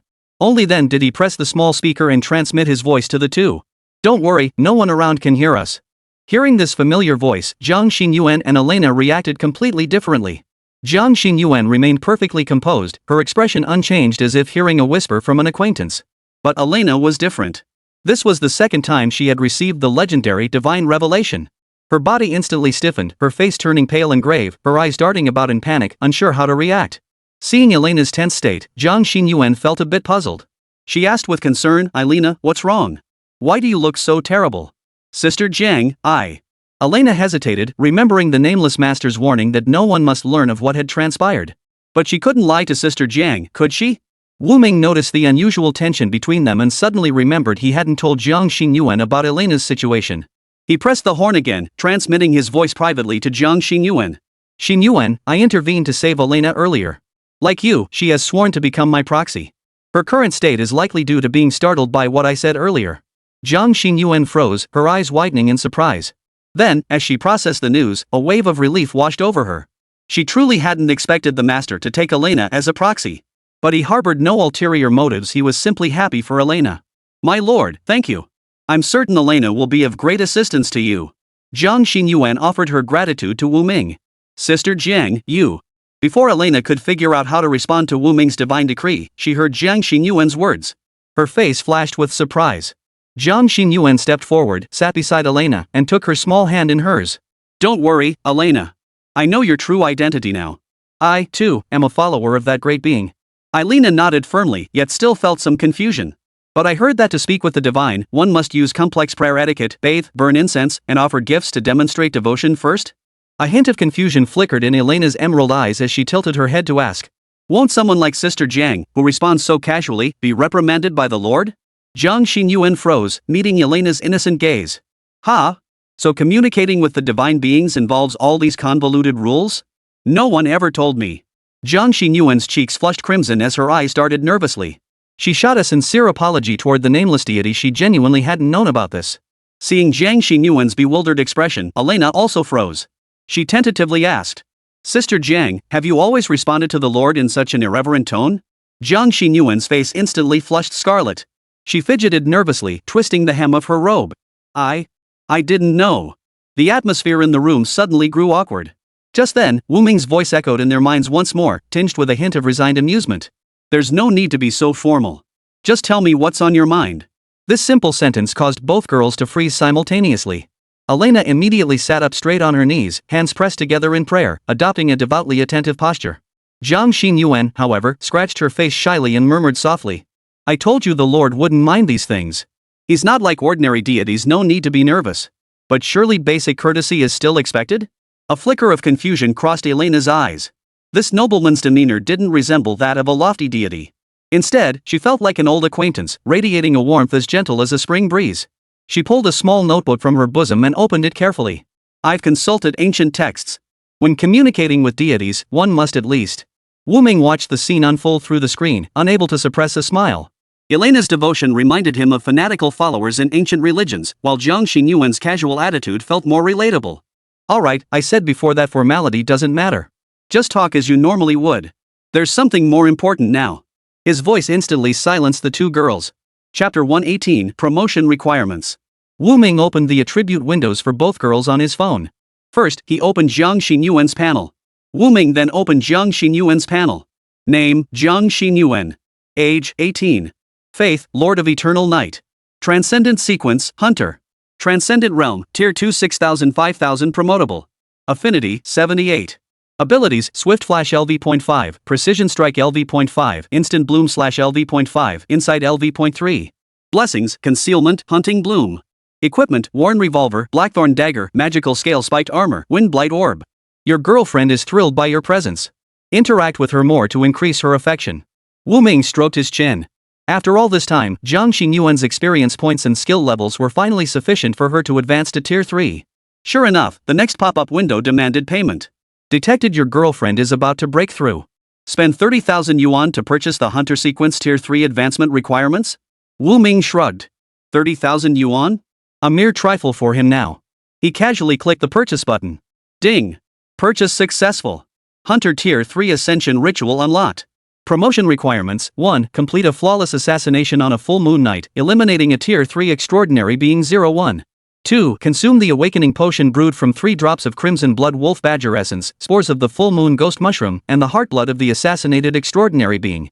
Wu Ming frowned as he studied the promotion requirements. He could confidently say the first requirement wasn't too difficult. With Jiang Xinyuan's concealment blessing, she could effortlessly approach the enemy and deliver a fatal strike at the crucial moment. That part posed no real challenge. But these materials, that's a bit of a hassle. Wu Ming rubbed his chin. Crimson blood wolves and full moon shadow mushrooms? He'd never even heard of such things. Is there no way to obtain these materials? As Wu Ming pondered, he suddenly recalled the Systems Points shop, where various bizarre materials could be exchanged. He clicked it open, and the game seemed to understand his intent. A window abruptly popped up. Special offer. 10 draw chance now available in Point Store. 100,000 points per draw. Buy 10 draws and get 20% off. Ha! Wu Ming was stunned. Wait, they're going all out this time? 100,000 for a single 10 pull opportunity? That meant 10,000 per pull. This wasn't just a money grab, it was like they wanted to take a sack and fill it straight from Wu Ming's wallet. What's worse, you had to buy 10 pulls at once to get the 20% discount. Meaning he could either spend 100,000 for one 10 pull chance, or shell out 800,000 for 100 pulls. Hey, bro, can we not buy this? Wu Ming grimaced as he opened the shop, pressing the search bar to check the materials needed for Jiang Xinyuan's advancement. Blood Essence of the Crimson Blood Wolf, 150,000 points per drop. Full Moon Ghost Mushroom Spores, 80,000 points per batch. Wu Ming stared at his meager 30,000 points, not even enough for a fraction of the cost. If he had to hunt weirdos to convert for points, who knew how long that would take? Wu Ming glanced at Jiang Xinyuan and the obediently seated Elena beside her, letting out a sigh. He closed Jiang Xinyuan's panel and opened Elena's instead. Name, Elena Hornheim. Age, 12. Faith, Lord of Eternal Night. Transcendent Sequence, Nun Awakening Path, Morningstar. Transcendent Realm, None. Affinity, 23. Abilities, none. Blessings, none. Equipment, none. Elena is deeply curious about your presence. Interact with her more to increase your affinity. The Morning Star Passage, huh? Wu Ming let out a couple of tsk sounds. He was also aware of the Hornheim family's situation. Their family's downfall stemmed from the fact that the raw materials for the promotion potion lay on the distant western continent. Wu Ming stared at Elena's profile, his fingers tapping lightly on the phone screen. Elena herself should know the awakening requirements for the Morning Star Path. He only needed to solve the issue of the awakening materials. He pressed the speaker button and addressed Elena. Elena, are you familiar with the advancement requirements for the Morning Star Path and the formula for the awakening potion? Caught off guard, Elena paused briefly before answering truthfully. Reporting to you, my lord, the materials required for the first stage awakening agent to advance the Morning Star Path are 10 G of star crystal powder, 1 night flower stamen, and 3 drops of dew from a moonless night. All 3 of these materials can only be found on the western continent. Elena paused, then continued after a moment's thought. The first stage promotion trial for the Morning Star path is relatively straightforward. One must remain awake for 3 consecutive nights, from the first twinkle of starlight at dusk until the last glimmer fades at dawn. Wu Ming pondered for a moment, then opened the game's calendar to check the date of the next full moon. Fortunately, the third night coincided with the full moon. Wu Ming's brow relaxed. As long as the awakening potion issue was resolved, both of them should be able to break through in 3 days. He nodded and transmitted the requirements for Zhang Xinyuan's third stage advancement trial into her mind. She froze, suddenly aware of new information filling her mind. Upon closer inspection, it was the requirements for the advancement trial. Zhang Xinyuan gasped in shock, immediately kneeling on the ground with hands pressed together in gratitude. Thank you, Your Excellency, for your blessing. I am eternally grateful. Wu Ming smiled and nodded, then spoke. The night 3 days hence will be the night of the full moon. Within that time, find a suitable target. Upon completing the task, you shall advance to the 3rd tier. Hearing this, Zhang Xinyuan's heart leapt with joy. She had been stuck at the peak of the 2nd tier for far too long. Now that she could finally break through, how could she not be thrilled? Turning to the bewildered Elena, Wu Ming continued. Elena, starting tomorrow night, you will follow the advancement requirements of the Morning Star path. Elena froze, her eyes widening as she stood there, not knowing where to put her small hands. Did the master mean to say he would help her enter the Morning Star path? A surge of excitement flashed through her mind, yet she still felt a twinge of worry. Sir, what about the awakening potion? Wu Ming shook his head. Don't worry. I'll take care of it. Hearing the adult's promise, Elena's eyes instantly welled up with tears. This was a promise from a deity. Since the Nameless One had spoken these words, it meant she could formally enter the Morning Star path. Recalling the hardships of these past years, the sacrifices her parents had made for the family's revival, Elena's voice choked with emotion. She had long since abandoned the extravagant hope of becoming an extraordinary being. Yet here was this lord, making her impossible dream come true. Elena drew a deep breath to steady herself, finally holding back her tears. Her voice trembled as she spoke softly. Thank you, Your Excellency. On behalf of the Hornheim family, I offer you our boundless gratitude. Chapter 119, The Nangong Family's Plans. Wu Ming chuckled softly, waved his hand, pressed the horn, and said, You are all my representatives. No need for such formality. Go rest now. Only then did Elena, her face flushed, thank Zhang Xinyuan and prepare to wash up. Night had fallen. After enduring so many events, Elena was clearly exhausted. No sooner had she changed into her nightgown than she fell into a deep sleep in Zhang Xinyuan's arms. Meanwhile, the Nangong residence was ablaze with lights, bustling with activity. In the grand hall, numerous Nangong family members dressed in splendid attire gathered together, their expressions grim. Nangongyu stood at the center of the hall, holding a projection stone as he explained the events that had just unfolded. That's the situation. This divine light is undoubtedly the work of a supreme being. After hearing Nangongyu's account, everyone present sucked in a sharp breath, their brows furrowing. Nangong Lai sat solemnly in the seat of honor, his voice deep and measured as he spoke. I have confirmed with Nangong Yi. This woman, her name, appearance, weapon, and abilities matches the acting representative in Huanqing perfectly. It cannot be an imposter. Nangong Xian frowned, a sense of foreboding creeping over him. We don't know why this proxy came to Tsangdu, but she's with the young lady of the Hornheim family. Could this mean something has changed at the Divine War ruins? A heavy silence fell over the assembly once more. Had Zhang Xinyuan arrived in Tsangdu on any other day, they might not have been able to fathom the intentions of the deity behind her. But she had saved the last bloodline of the Hornheim family, and their bond was profound. Combined with the impending expiration of Tsangdu's seal, the deity's intentions were now crystal clear. Most likely, this divine being had also set its sights on the treasures within the Divine War ruins, seeking to meddle in the affairs. A woman in a blue and white cheongsam, her features delicate and refined, furrowed her willow brows and murmured softly. The proxy's involvement in the sealing is now unavoidable. We must decide how the Nangong family will handle these two. All eyes turned to Nangong Qingli, the former head of the Nangong family and its youngest apostle.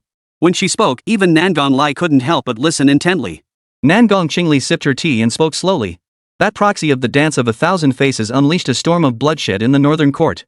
Many prominent families there have fallen, while others seized the opportunity to rise. Those major families that survived, without exception, either distanced themselves from the center of events early on or minimized their losses. A sharp gleam flashed in Nangong Qingli's eyes. Or they chose the right side. Therefore, our Nangong family must also make a choice. Nangong Qingli's voice was neither loud nor soft, yet it instantly froze the atmosphere in the entire hall. She set down her teacup, the porcelain meeting the wooden table with a crisp clink. Nangong Lai's brow furrowed deeply as his knuckles tapped the armrest unconsciously. Are you suggesting we shouldn't oppose that acting representative? Nangong Qingli gave a slight nod. The stand-up collar of her blue and white porcelain qipao accentuated her slender neck. Not only should we not oppose her, but we must stand firmly by her side. She rose, her skirt rippling like water as she walked slowly toward the center of the hall. The Divine War ruins are about to open, and all factions are eyeing it greedily.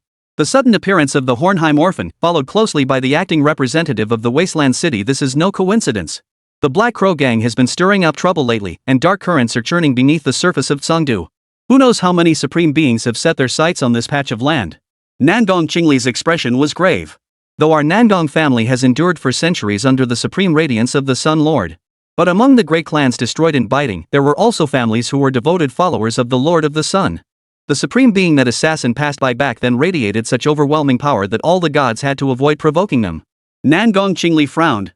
This unknown entity now is even more formidable, having thwarted the plans of both the Black Crow gang and the Blood Demon cult with just 2 interventions.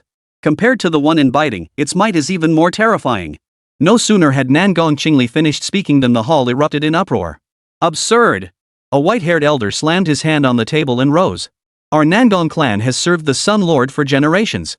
How could we casually switch allegiances? Lady Qingli, you are risking our family's 1,000-year legacy, another elder voiced his opposition in a grave tone. Nangong Lai raised his hand to silence the crowd, his gaze fixed intently on Nangong Qingli. Qingli, are you certain? Nangong Qingli smiled faintly, her fingertip lightly tapping the air. A golden light screen unfolded in the center of the hall. Within it appeared the figures of Jiang Xinyuan and Elena, shrouded in faint, black aura. Everyone, please observe, she said, pointing toward the dark mist. This is the mark left by that being. Its power far surpasses that of ordinary deities. She paused, lowering her voice. More importantly, the projection abruptly shifted, revealing the moment Elena activated the power of the Morningstar within the bell tower. The bloodline of Hornheim can actually channel the power of the Morningstar. Nangong Xian exclaimed in shock. How is that possible? A sharp gleam flashed in Nangong Qingli's eyes, because that being is most likely the Lord of Eternal Night. The moment those 4 words were spoken, the entire hall fell into a deathly silence. Nangong Lai's fingers clenched the armrest so tightly the wood groaned under the strain. The supreme deity of darkness and stars from legend? His voice was hoarse. But did he not perish in the divine war 1,000 years ago? Fallen? Nangong Qingli chuckled softly. How could a god perish so easily? He merely fell into slumber. She surveyed the assembled figures, her tone unwavering. And now, he has awakened. He has chosen the orphan of Hohenheim as his proxy. What this signifies, you all should understand. Nangong Xian's face paled. The ruins of the Divine War are the very site where the Lord of Eternal Night fell. Precisely. Nangong Qingli nodded. He seeks to reclaim his authority. Silence fell once more upon the hall, broken only by the flickering shadows of candlelight dancing upon the walls. After a long pause, Nangong Lai rose slowly. Transmit my orders. First, effective immediately, the Nangong family will fully support Jiang Xinyuan and Eilena's actions, but without drawing undue attention. Second, conduct a covert investigation into the movements of the Black Crow gang and the Blood Demon cult, particularly regarding intelligence on the Divine War ruins. Third. He looked at Nangong Yu. You are of similar age to those two. You will be responsible for establishing contact with them. Nangong Yu knelt on one knee. Yes, father. Nangong Lai turned to Nangong Qingli. As for you. Nangong Qingli curtsied gracefully. I will personally investigate the seal status of the Divine War ruins. After the meeting concluded, Nangong Qingli stood alone in the courtyard, gazing up at the golden-hued Polonia tree. Lord of Eternal Night. She murmured softly, this time, can you truly rewrite destiny? Meanwhile, within Tingyu Pavilion. The sleeping Elena suddenly furrowed her brow, the crescent moon mark on her forehead glowing faintly. In her dream, countless stars converged into a dazzling river. At its end, a colossal black throne floated silently. Chapter 120, Blessing. The altar was pitch black, its surface engraved with eerie blood-red runes. As it slowly rose, the entire sky above Tsangdu was dyed a deep crimson. Countless crows flew in from all directions, circling and cawing above the altar. The Blood Crow Altar. Nangong Qingli's pupils contracted sharply. The Black Crow gang has actually found the key to unlocking the ruins. Jiang Xinyuan clutched the gradually stabilizing light cocoon, her voice urgent. What about Elena now? Nangong Qingli swiftly formed a seal, enveloping the luminous cocoon in a golden light. The awakening process cannot be interrupted. I'll transfer her to the Nangong family's secret chamber. She turned to Jiang Xinyuan. As for you, I'm going to stop them. Jiang Xinyuan gripped her dagger, her eyes blazing with murderous intent. Nangong Qingli pondered for a moment before suddenly pulling a golden insignia from her bosom. Wear this. It will temporarily enhance your power. She paused. Remember, there's a crimson crystal at the altar's center. That's the key. The moment Jiang Xinyuan took the badge, a warm current surged through her body. She felt her blood boil and a system prompt immediately sounded.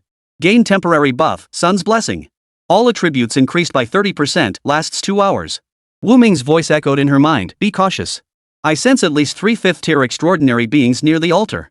Jiang Xinyuan nodded, her figure flickering as she vanished into the night. Chaos erupted in Songdu's central plaza. Around the altar, hundreds of Black Crow gang members slaughtered panicked civilians fleeing for their lives. Blood flowed through the altar's grooves, gradually activating the crimson runes. Jiang Xinyuan moved stealthily through the shadows, her blackthorn dagger claiming a life with every flash. But as she approached within 100 meters of the altar, an invisible barrier blocked her path.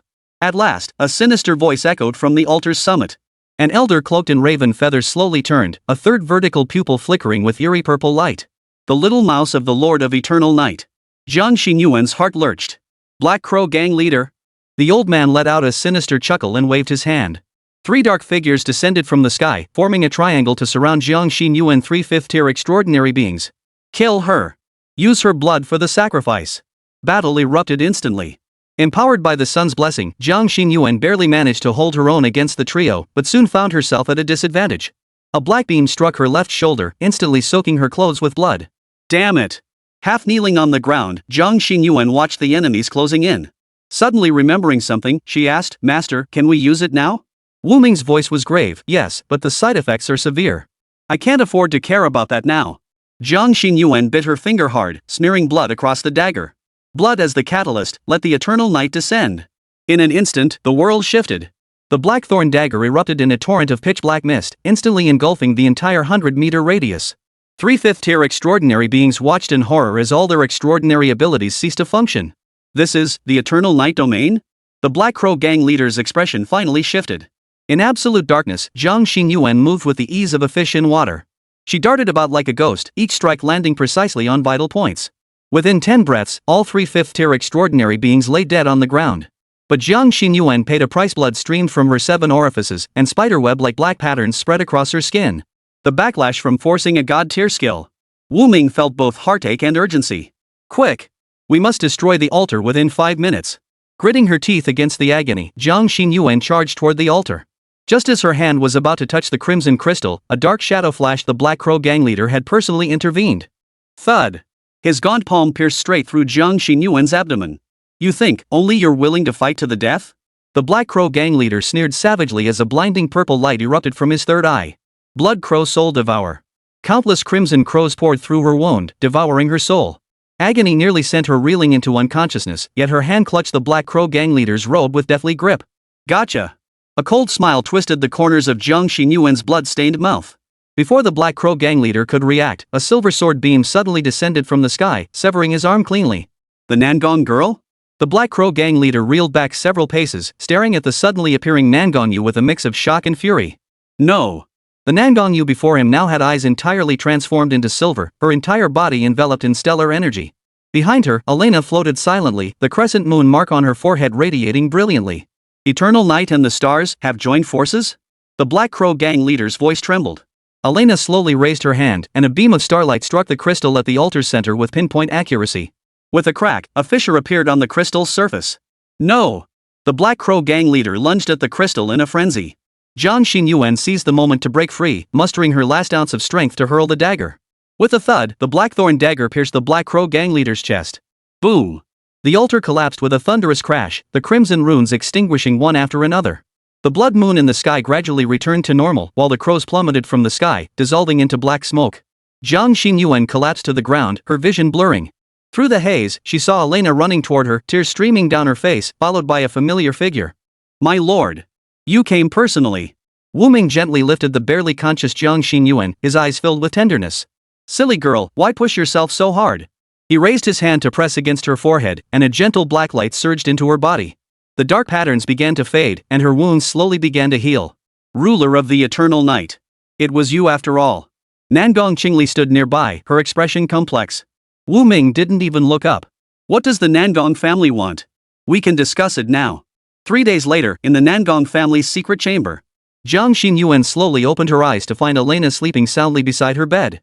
She tentatively wiggled her fingers, delighted to discover most of her injuries had healed. Awake? Wu Ming's voice came from beside her. Jiang Xinyuan turned her head to see Wu Ming seated in a chair, fingering the now shattered blood-red crystal. Sir, Don't speak. Look at this first. Wu Ming handed her a mirror. In the mirror, Jiang Xingyuan saw a faint black crescent-shaped mark between her eyebrows. What is this? The mark of eternal night, Wu Ming smiled. You are now officially my apostle. Before Jiang Xingyuan could process it, Elena threw herself into her arms. Sister Jiang. You scared me to death. Just as the three were enjoying their moment, Nangongyu knocked and entered. Excuse me, father requests your presence in the council chamber. She paused, regarding the divine war ruins. Wu Ming rose, a deep gleam flashing in his eyes. The show has only just begun. Upon the throne, a shadowy figure slowly raised its head. Those eyes resembled a black hole devouring everything, yet they also contained the light of countless stars. Elena Hornheim. A deep voice echoed through the cosmos. The time has come. Trembling in her dream, Elena gasped. Who are you? I am the source of your bloodline. The figure on the throne raised a hand, a star falling into its palm, and the end of your destiny. Countless starlight surged into Elena's body, causing her to curl up in agony. In reality, her body began to float, surrounded by shimmering silver-blue specks of light. Elena! Jiang Xingyuan awoke to the disturbance, but as she moved forward, an invisible force repelled her. Wu Ming's warning exploded in her mind. Don't touch her. This is the stellar inheritance. Jiang Xingyuan could only watch helplessly as starlight enveloped Elena, forming a luminous cocoon. Complex constellations emerged on its surface, each star slowly shifting. Chapter 121, Awakening. The silver-blue cocoon hovered at the chamber's center. As starlight swirled within, the entire Nangong residence began to tremble faintly. Runes on the floor ignited automatically, forming a protective barrier that sealed the energy fluctuations within. Nangong Qingli hurried in with several elders. Their expressions changed abruptly at the sight. Stellar resonance. This is the supreme inheritance of the Star Spirit clan. Wu Ming stood beside the luminous cocoon, his black robe fluttering without wind, his eyes reflecting countless starlights. It seems your Nangong family has concealed quite a few things. Nangong Qingli fell silent for a moment before sighing. Elena carries the bloodline of the Star Spirit Imperial clan. 300 years ago, before the last Star Spirit Empress fell, she sealed the inheritance within her bloodline descendants. Jiang Xingyuan clenched her fists, her nails digging deep into her palms. So you adopted Elena for this legacy? Not entirely. Nangong Qingli shook her head. We did want to protect her. But now it seems the Star Spirit clan's destiny cannot be evaded after all. The energy within the light cocoon grew increasingly intense, blurring Elena's form. Suddenly, a beam of starlight pierced the roof, shooting straight into the heavens. The night sky over the entire city of Chengdu was illuminated, and countless stars began moving in defiance of the laws of nature, gradually forming a vast celestial map. Wu Ming narrowed his eyes. The star tracks are shifting. Someone is summoning the Star Realm Gate. At that very moment, a crack suddenly split open on the surface of the light cocoon. A pale hand emerged, its fingertips shimmering with starlight. Instantly, the entire light cocoon shattered with a thunderous crash. Elena descended slowly to the ground, her silver hair now reaching her ankles. The crescent moon mark on her forehead had transformed into a complete constellation pattern. She opened her eyes, her pupils seeming to contain the entire Milky Way. Sister Jiang. Her voice was ethereal, almost inhuman, carrying a strange echo. Just as Jiang Xingyuan moved to approach, a gentle force pushed her back. Elena clutched her head in agony. No. He's coming. Before she could finish, the chamber's ceiling ripped open by an invisible force. The star chart in the night sky twisted and spun, forming a colossal vortex. From its center, a giant hand made of starlight slowly reached out, clawing toward Elena. Star Realm Apostle. Nangong Qingli roared, activate the clan protection array. The 12 towers of the Nangong family simultaneously blazed with golden light, weaving into a vast net that stretched beneath the vortex. Yet the starlight hand merely pressed lightly, and the golden net shattered inch by inch. Wu Ming snorted coldly as his black cloak suddenly billowed out. The power of eternal night coalesced into a black canopy that surged upward, colliding violently with the starlight hand. The instant the two forces clashed, the entire ground of Chengdu shook violently, shattering countless building windows. Take her away. Wu Ming's voice exploded in Jiang Xingyuan's mind. To the Temple of Eternal Night. Without hesitation, Jiang Xingyuan charged toward Elena. The instant her hand touched Elena, a silver teleportation array suddenly materialized beneath their feet. Amidst the intertwining starlight and black mist, their figures vanished in an instant. The colossal starlight hand abruptly halted, and a furious roar echoed from the vortex. Eternal Night, how dare you interfere with the destiny of the stars? Wu Ming's lips curled into a cold smile. Her destiny is hers alone to decide. With that, his form dissolved into black mist and vanished. When Jiang Xingyuan opened her eyes again, she found herself standing in the center of a black temple. Ancient reliefs carved into the temple walls depicted legends of night and stars intertwined. The dome was a flowing starry sky, with 12 black moons suspended within it. This is... Jiang Xingyuan began, only to be interrupted by Elena's gasp. I know this place. Elena pointed at a female figure in the relief. I've seen her in my dreams. She's Queen Lerna of the Starlight. The queen in the relief held a scepter, her feet trampling shattered stars. Facing her was none other than Wu Ming, except in the relief, he wore a crown of black moons, 6 pairs of wings unfurling behind him. Jiang Xinyuan's heart skipped a beat. The Lord. Welcome to the Temple of Eternal Night. Wu Ming's voice echoed from the temple's depths. He strode forward, now clad in a new ensemble, a black and gold robe, his forehead marked by a crimson vertical scar. Elena suddenly took 2 steps back, watching him warily. Are you the Lord of Eternal Night, or the King of the Starry Night? The temple fell into an eerie silence. Wu Ming raised his hand lightly. The starry sky on the dome shifted abruptly, revealing a fragment of memory. Amidst the vast sea of stars, the star spirit Empress Lerna stood confronting a man with 6 wings on his back. The Empress's scepter erupted with devastating starlight, yet the man merely raised his hand lightly, and all the starlight vanished as if swallowed by the sea. Lerna, cease this, sighed the man in the vision. The prophecy of the starfolk has been corrupted. Xingye, you traitor, the Empress roared. You betrayed the stars and sided with the eternal night. The man Wu Ming's former self shook his head. I never betrayed. I merely saw the truth. The prophecy that the stars shall devour the eternal night was nothing but that entity's conspiracy. The image suddenly distorted, revealing a blurred shadow of a throne amidst the starry sea. Merely a projection, it caused the entire scene to begin collapsing. The memory abruptly ended. Wu Ming looked at Elena. Do you understand now? What you've inherited isn't just the legacy of the star spirits, it's a chess game that's been played for millennia. Elena's face drained of color. The being upon that throne is the one who controls the fate of the stars? It calls itself the Star Realm Observer, but in essence, it is an alien entity that devoured the divine essence of the stars. Wu Ming walked toward the black crystal altar at the temple's center. 300 years ago, after Empress Lyrina discovered the truth, she used her final strength to seal the legacy, all to await a worthy heir, one who could shatter destiny. Jiang Xinyuan suddenly realized something, so Elena's awakening triggered the alarm. Wu Ming sneered coldly. The observer will not tolerate the existence of a star child beyond its control. As if to confirm his words, the temple suddenly shook violently. The starry sky on the dome began to warp, and the 12 black moons extinguished one after another. They're here sooner than expected. Wu Ming pressed his hand against the altar, causing the temple's relief carvings to glow simultaneously. Xinyuan, take Elena to the inner sanctuary. Whatever happens, do not come out. Just as Jiang Xinyuan moved to act, Elena wrenched her hand free. No. This time I will face it. The star-shaped mark on her forehead suddenly blazed brightly, flooding her mind with unfamiliar memories. The secret texts of the Star Spirit royal clan recorded, when the black moon and the stars shine together, the starry night mirror in the deepest recesses of the Temple of Eternal Night will reveal the truth. The starry night mirror. Elena looked at Wu Ming. Please let me use it. A flicker of surprise crossed Wu Ming's eyes before he nodded. You have indeed inherited Lyrina's memories. He swept his sleeve open a hidden door. Go. But remember, the truth within the mirror may alter everything about you. Chapter 122, The Battle. Beyond the hidden door lay a corridor paved with starlight, at its end suspended a silver mirror edged with crescent patterns. Its surface wasn't ordinary silver, it seemed to compress the entire starry sky within, countless nebulae swirling slowly within its depths. Elena took a deep breath and pressed her hand against the mirror's surface. In an instant, the stars within the mirror froze, then began to flow backward. Countless scenes flashed before her eyes. She witnessed the origin of the star spirits, once mere stargazers, until a light from beyond the astral plane granted some of their kind the power to command the stars. She witnessed the birth of the Star Night King, the once mightiest star spirit warrior who, upon discovering the corruption hidden within the power of the stars, chose to undergo the baptism of eternal night to preserve his sanity. Finally, she witnessed the most crucial truth: the so-called observers of the ether were actually a parasitic consciousness from beyond the cosmos. It had been corrupting the starfolk through generations of stellar inheritance, aiming to use the starfolk bloodline to open a gateway to this world at the opportune moment. Ah! Elena collapsed to her knees in agony, yet the mirror's vision persisted, revealing her own fate. If she followed the predetermined path, she would become the vessel for the observer's arrival after fully embracing the legacy. Suddenly, a line of blood-red characters appeared on the mirror's surface. Destiny is not unchangeable, the blood of the starry night can sever fate. At that very moment, a deafening explosion rocked the entire temple. A pillar of starlight pierced through the temple's dome, and the observer's voice echoed across the cosmos. Found you, rebellious child of the stars. The silver mirror began to violently tremble, the starlit sky within gradually coalescing into the shape of an eye. Elena felt a terrifying suction pull, as if it sought to drag her soul into the mirror. At the critical moment, Jiang Xinyuan's blackthorn dagger sliced through the air, plunging directly into the mirror's surface. The eye within the mirror emitted a silent scream, followed by spiderweb-like cracks spreading across the silver mirror's surface.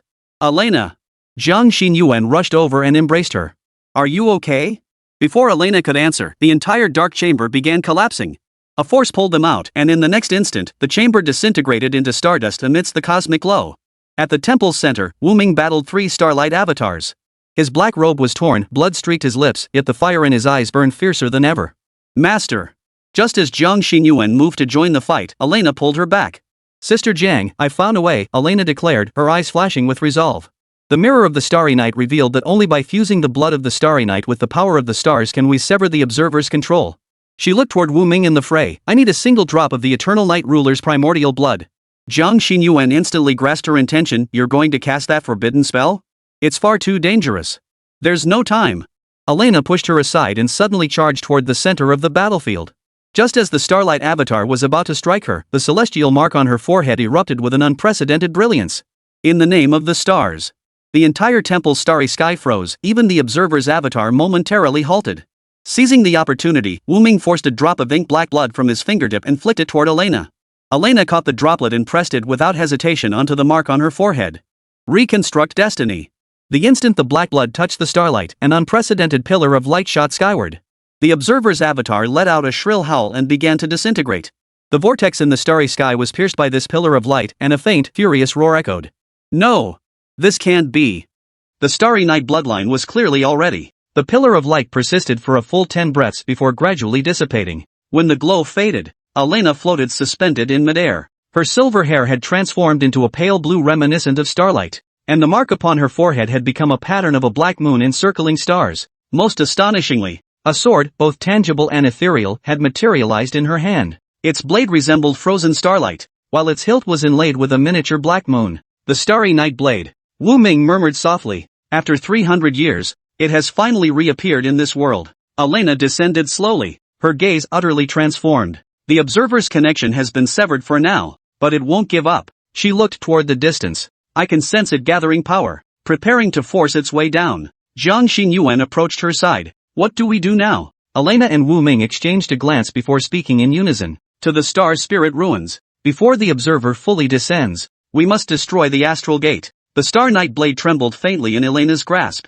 Starlight and the power of the black moon intertwined along its blade, radiating a heart-stopping aura. She lowered her head to gaze at this legendary artifact, sensing the vast power it contained. Where is the Star Spirit Ruins? Jiang Xinyuan asked, her fingers lightly tracing the edge of the blackthorn dagger, her eyes still burning with battle intent. Wu Ming swept his hand, and the floor in the temple's center cracked open, revealing a map traced by starlight. The outline of Songdu was clearly visible on the map, and deep within the mountains to its northwest, an ancient rune flickered with a faint glow. There, Wu Ming pointed at the rune, the final sanctuary of the star spirits, and also where the observer first descended. Elena closed her eyes, seemingly sensing something. Moments later, she opened them, her voice low. The seal on the ruins is weakening. The Watchers are forcibly opening the astral gate. Then we must depart immediately. Jiang Xinyuan gripped her dagger tightly and turned to Wu Ming. Sir, what about the Nangong family? Do they know of our actions? Wu Ming's lips curved slightly.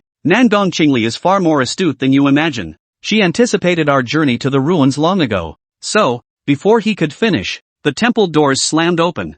Nangong Yu strode in, followed by several elite Nangong guards clad in silver armor. She held a golden talisman in her hand, her expression solemn. By the family head's command, the Nangong family will fully assist the Lord of Eternal Night and the Child of the Stars. She bowed slightly, her gaze unwavering. We have prepared a teleportation array that will take us directly to the ruins' outer perimeter. Jiang Xinyuan raised an eyebrow. You're so certain we'll go? Nangong Yu smiled lightly. After the Black Crow gang's downfall, the situation in Songdu has become clear. The observers won't let any opportunity slip. And you, she looked at Elena, won't sit idly by either. Elena nodded. Then let's go. The light of the teleportation array faded, and the group materialized in a barren valley. The surrounding landscape was devoid of vegetation. The ground cracked and scarred as if torn apart by some immense force. At the valley's center, a massive stone gate stood imposing, its surface engraved with celestial runes that now flickered with an unstable glow. That's the entrance to the Star Spirit Ruins, Nangong Yu murmured. But the seal is broken. We must be cautious. Wu Ming stepped forward and touched the stone gate. Instantly, the runes flared violently, sending out a repulsive force that tried to knock him back. Yet he stood firm, gathering black moon power in his palm to forcibly suppress the rune's agitation. The observer is interfering with the seal. He withdrew his hand, a cold gleam flashing in his eyes. It doesn't want us to enter. Elena raised the Starry Night blade, then we'll force our way through. She pressed the blade's tip against the stone door's center, unleashing both black moon and starlight energies simultaneously. The runes on the door began to shatter, cracks spreading until, with a thunderous crash, the stone door collapsed. As the dust settled, a deep, dark passageway revealed itself before them. At its far end, a massive altar loomed faintly, above which hung a twisted spatial fissure, the embryonic form of the astral portal. Go! Jiang Xinyuan charged in first, followed closely by Elena, while Wu Ming brought up the rear, alert to any movement around them. Yet the moment they stepped into the ruins, the ground erupted in violent tremors. Countless starlight sparks burst from the fissure, coalescing into humanoid forms that blocked their path. Star Spirit Guardians, Nangong Yu warned sharply. Be careful, they possess no consciousness, they only attack intruders. Dozens of warriors, formed entirely of starlight and wielding spears, silently charged toward the group. Jiang Xinyuan flickered forward, her blackthorn dagger tracing an arc of light that instantly sliced through two guardians. Yet more poured from the fissures, seemingly endless. This will never end. Jiang Xinyuan gritted her teeth. We must seal the fissure. Chapter 123, Death. Jiang Xinyuan knelt amidst the ruins, cradling the golden sun god tree seed in her hands, her knuckles white from the pressure. She stared intently at the faint glow rippling across its surface, as if one more glance might reveal Elena's shadow within. Wu Ming stood behind her, his black robe fluttering slightly in the morning breeze. His gaze fell upon the collapsed star spirit ruins in the distance, a rare gravity flickering in his eyes. The observer is not dead, he murmured. It has merely been temporarily expelled from this world. Nangong Qingli wiped the blood from her lips, her faltering body supported by the golden scepter. But Elena's sacrifice severed its connection to this world. At least for now, it can no longer intervene directly. Jiang Xinyuan rose slowly, clutching the seed tightly to her chest. Her voice was hoarse and cold. How do I bring her back? Wu Ming fell silent for a moment before finally speaking. The starry Nightblade is a creation of the Lord of Eternal Night, and Elena's soul has fused with the power of the Black Moon. If we can find a vessel with sufficient stellar power, it may be possible to reshape her body. The power of the stars. Jiang Xinyuan murmured, suddenly looking up. The Morning Star Church. Wu Ming nodded. The star core venerated by the Morning Star Church is a treasure left behind by the ancient star spirit race, containing the purest form of starlight power. Nangong Qingli frowned deeply. But the Star Church are followers of the observers. They won't part with the star core easily. Jiang Xinyuan sneered coldly. Then we'll take it by force. A cold, murderous intent burned in her eyes. The blackthorn dagger, seemingly sensing its master's emotion, vibrated slightly, emitting a faint hum. Wu Ming watched her, suddenly placing a hand on her shoulder. Don't let hatred consume you. Jiang Xinyuan violently shook off his hand. She did it to save us. I know. Wu Ming interrupted, his voice unusually gentle. But recklessness will only get you killed, and Elena wouldn't want to see you like that. Jiang Xinyuan clenched her jaw, her chest heaving violently. Finally,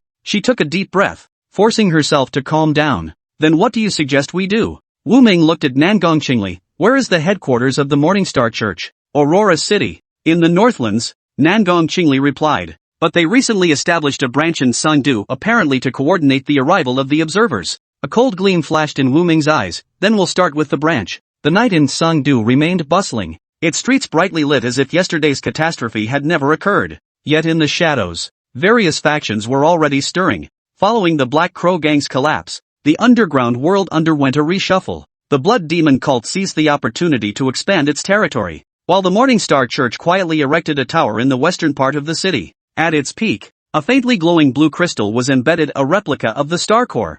Jiang Xinyuan stood in the shadows, her face concealed by the hood of her black robe. She watched the patrolling knights of the church at the tower's entrance with a cold gaze, her fingers lightly tracing the edge of her blackthorn dagger. The replica still holds sufficient stellar power. Wu Ming's voice echoed in her mind. Though it cannot match the true star core, it will suffice to awaken a portion of Elena's consciousness. Jiang Xinyuan nodded slightly. How do we get in? A direct assault would alert them. Wu Ming mused. Archbishop Alvis, the stellar speaker of the Morning Star Church, is a formidable opponent. He's likely already aware of our intentions. Just then, the tower's doors swung open. An elderly man clad in a silver-white robe stepped out slowly. His eyes shone like two stars, emitting a faint blue glow. Jiang Xinyuan stiffened. Alvis. Alvis stood on the steps, his gaze sweeping the street before settling on the shadows where Jiang Xinyuan hid. The proxy of the Lord of Eternal Night, his voice as cold as the starry sky. I knew you would come. Jiang Xinyuan gripped her dagger, ready to reveal herself.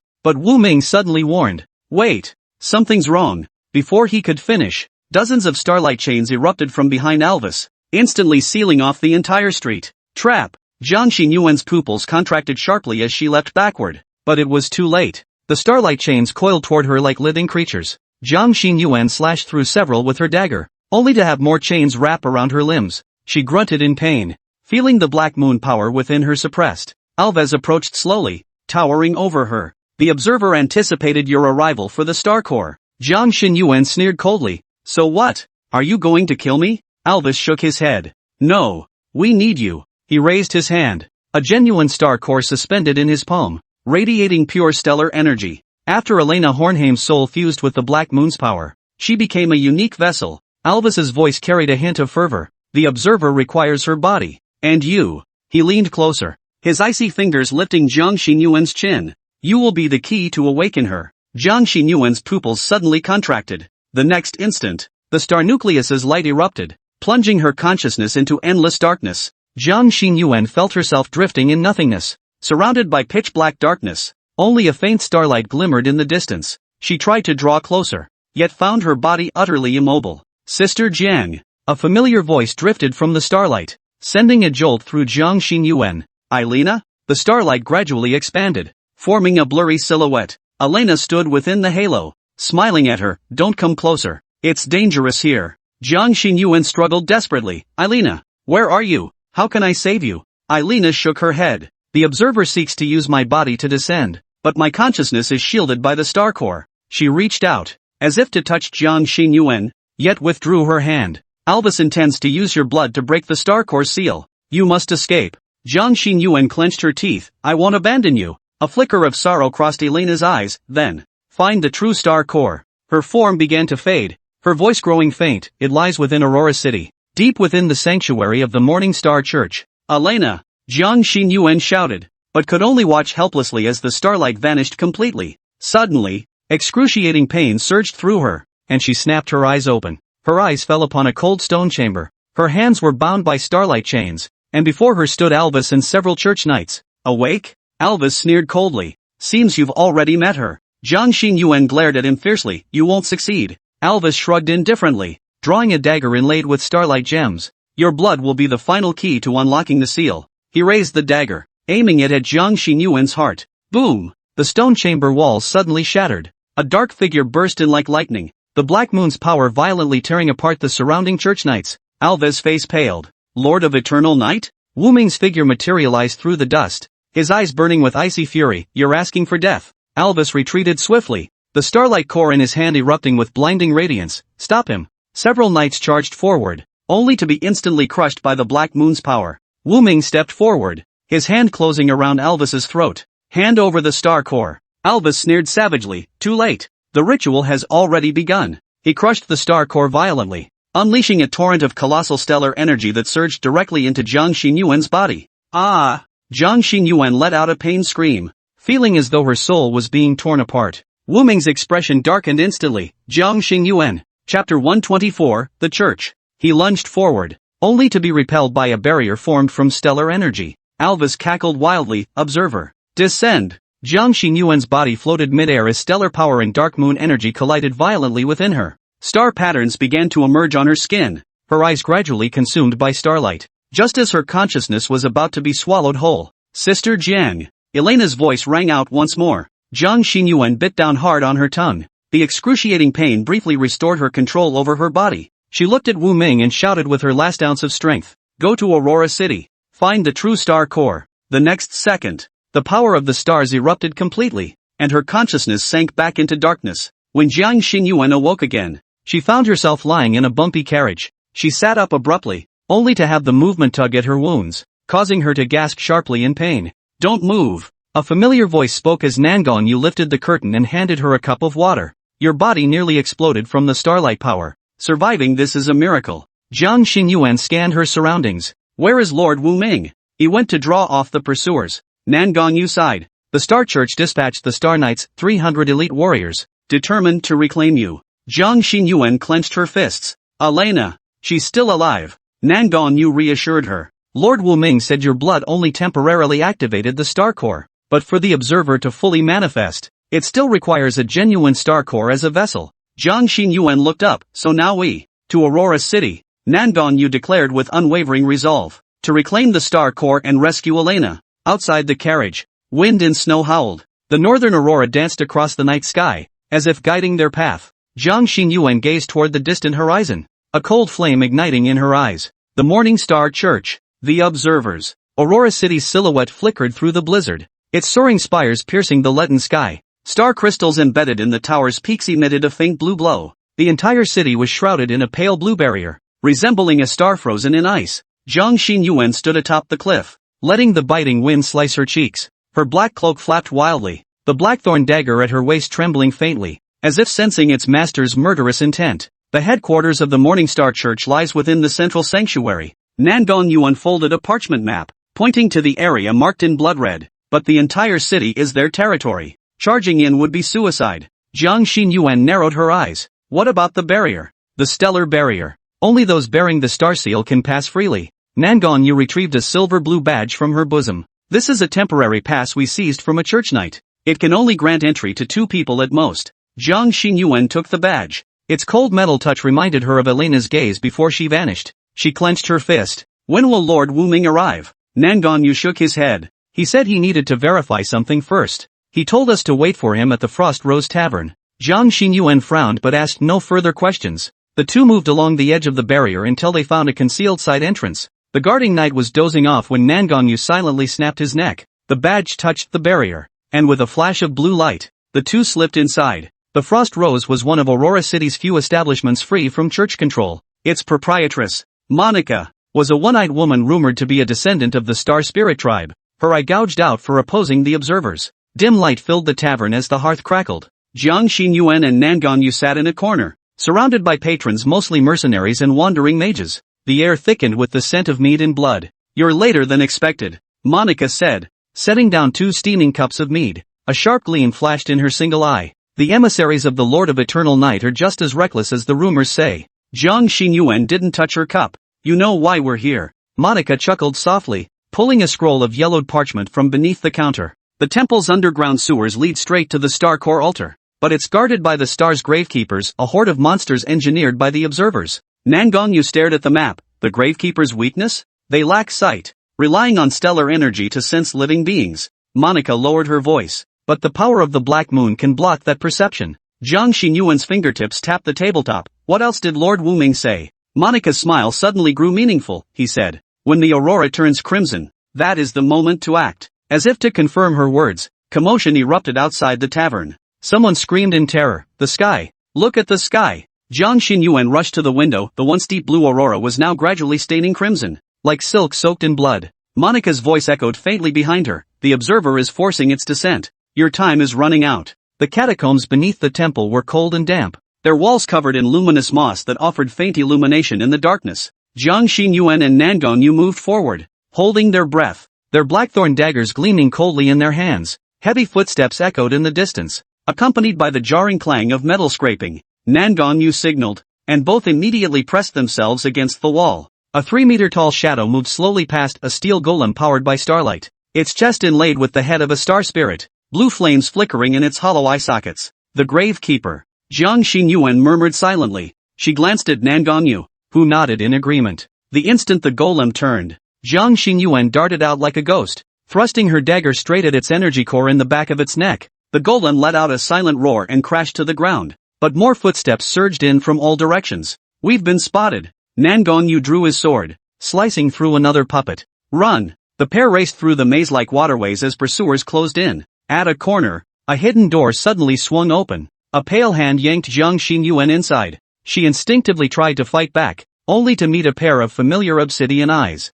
Shoo! Wuming raised a finger, his black robe scarred with searing marks from starlight energy. The altar is ahead, but Alvis has already begun the descent ritual. Outside the trapdoor, the gravedigger's footsteps faded into the distance. Jiang Xinyuan whispered, "Where's Elena?" Wuming paused briefly. Her consciousness is being consumed. We have only one chance. He pushed open the stone slab behind the hidden door, and blinding blue light flooded in. Upon the massive circular altar, Elena's body floated suspended in midair, bound by chains of starlight. The stellar nucleus hovered above her head, ceaselessly channeling cosmic energy into her being. Alva stood at the altar's edge, holding an ancient star chart tome as he chanted obscure incantations. More terrifying still, the crimson aurora above the altar twisted and distorted, gradually forming the outline of a colossal eye. The observer. was about to descend. Jiang Xinyuan's pupils suddenly contracted. What do we do now? Wu Ming slowly drew the black long sword from his waist, its blade flowing with moonlight like silver radiance.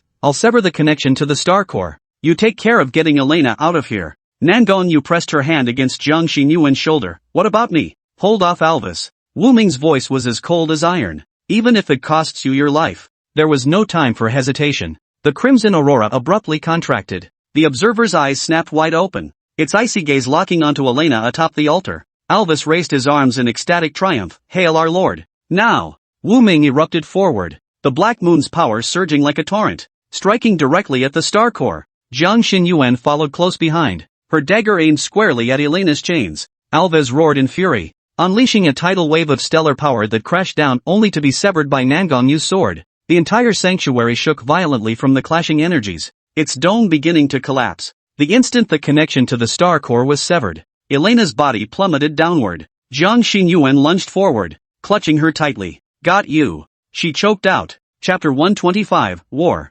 After the maid departed, silence returned to the attic. Jiang Xinyuan gathered a thread of spiritual energy at her fingertips, inscribing a soundproofing rune upon the door. Pale blue light rippled outward like waves, enveloping the entire room. The master was right. The Nangong family is indeed suspicious. Jiang Xinyuan murmured, pulling the shard of the teacup still bearing the listening spell from her sleeve. Elena leaned in to examine it, her emerald eyes reflecting the dark crimson pattern swirling across the talisman. What kind of spell is this? I've never seen it in the ancient texts of the Hornheim family. A blood curse. A deep voice suddenly echoed through the room. Wu Ming's phantom slowly materialized, his black robe fluttering without wind. A surveillance spell drawn with the caster's own blood essence, capable of evading most detection methods. Elena immediately knelt in a deep bow, her forehead nearly touching the floor. Forgive us, my lord. We failed to detect it. Rise. Wu Ming's phantom raised a hand, a gentle force lifting Elena up. Nangong Lai is more cautious than I anticipated.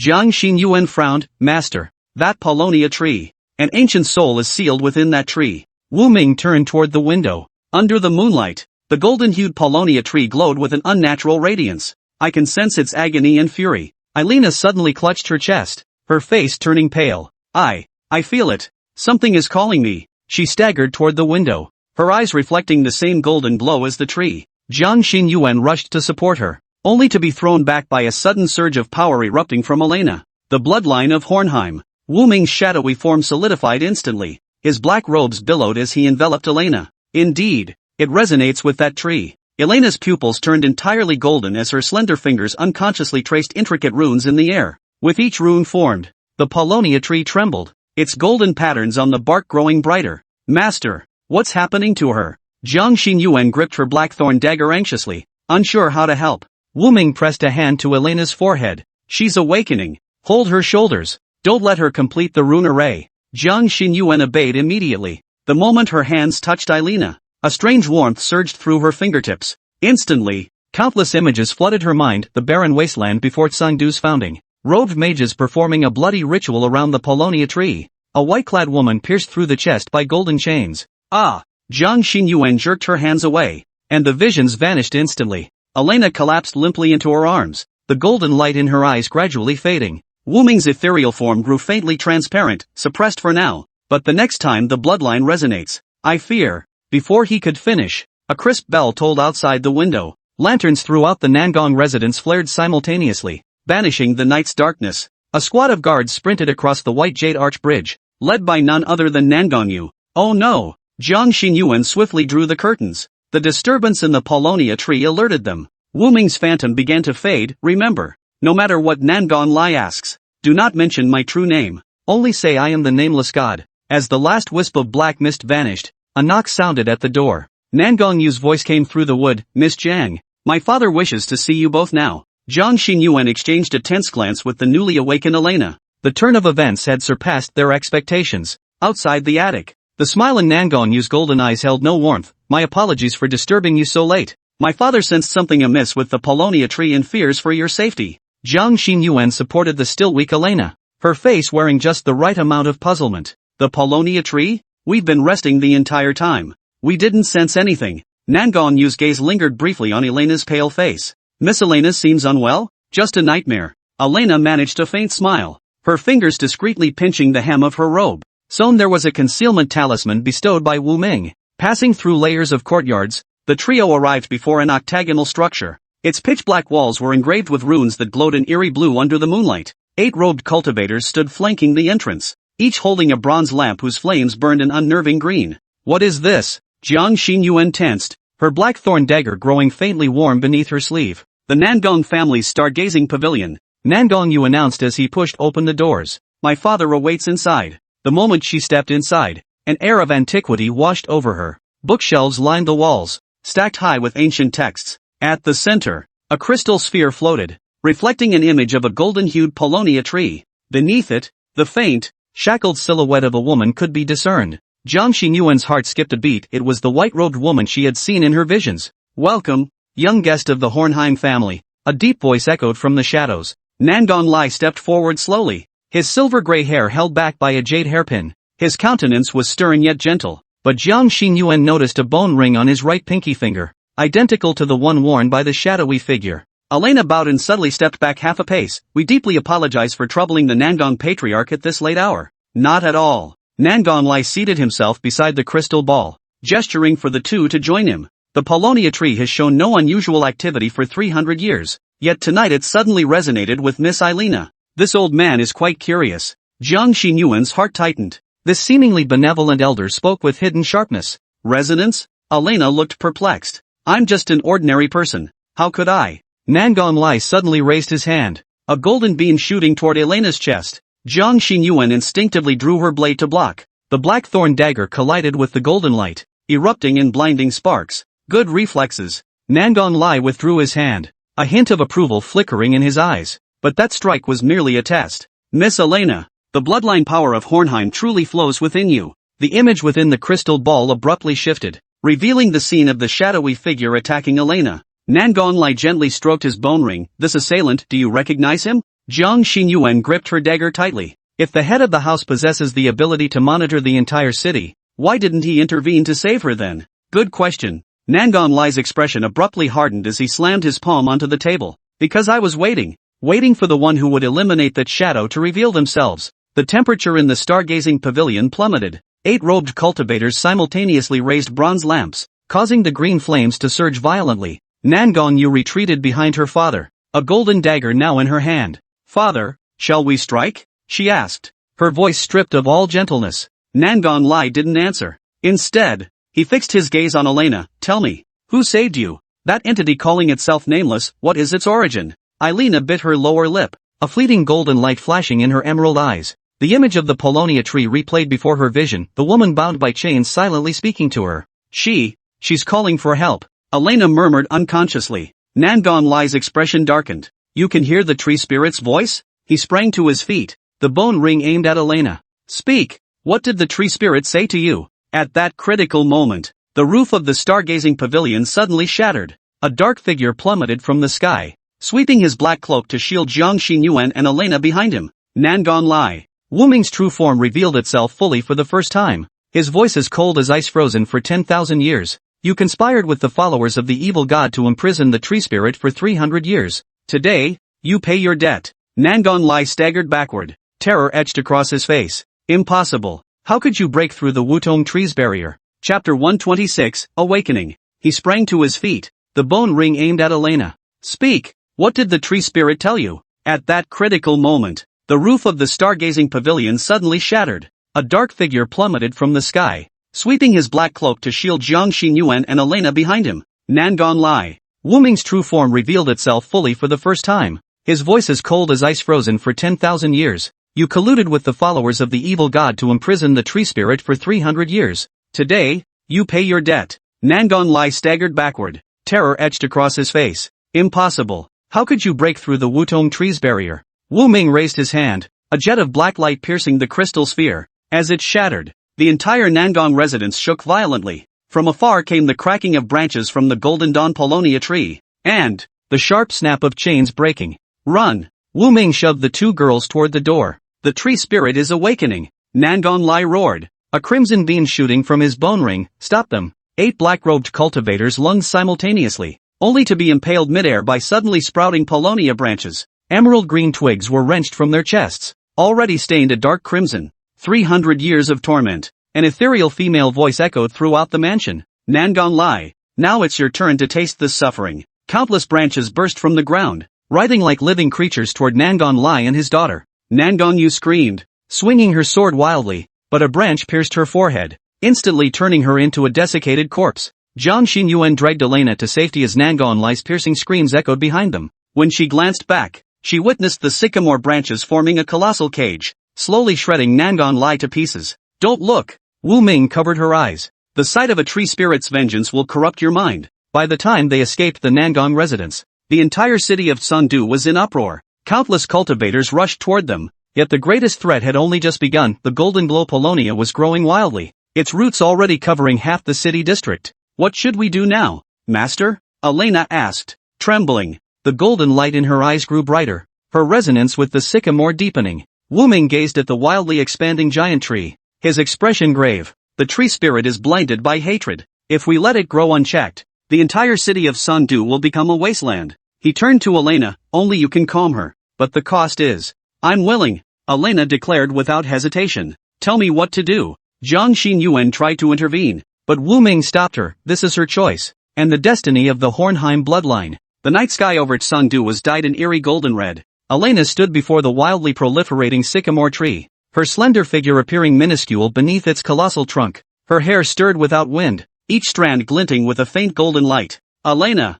Jiang Xinyuan tried to rush forward, but Wu Ming held her back. It's too late. Wu Ming's black robe billowed as he cast a barrier around them. The bloodline resonance has begun. The ground shook violently. The sycamore's roots surged upward like giant serpents, crushing buildings in their path. Distant cries of alarm rose from cultivators as dozens of swordlights streaked toward them. Elena slowly raised both hands, palms facing upward. She murmured ancient incantations she herself did not comprehend, each syllable intensifying the sycamore's tremors. Golden runes surfaced beneath her skin, moving like living creatures to her fingertips before drifting toward the sycamore trunk. The instant the first rune touched the bark, boom! A golden pillar of light shot skyward, enveloping both Elena and the ancient tree. Jiang Xinyuan was forced to close her eyes, the blinding radiance stinging tears from her eyes. My lady, could she be? Trust her. Wu Ming's voice carried a rare hint of tension. The bloodline of Hohenheim exists for this very moment. Within the pillar of light, Elena felt herself floating.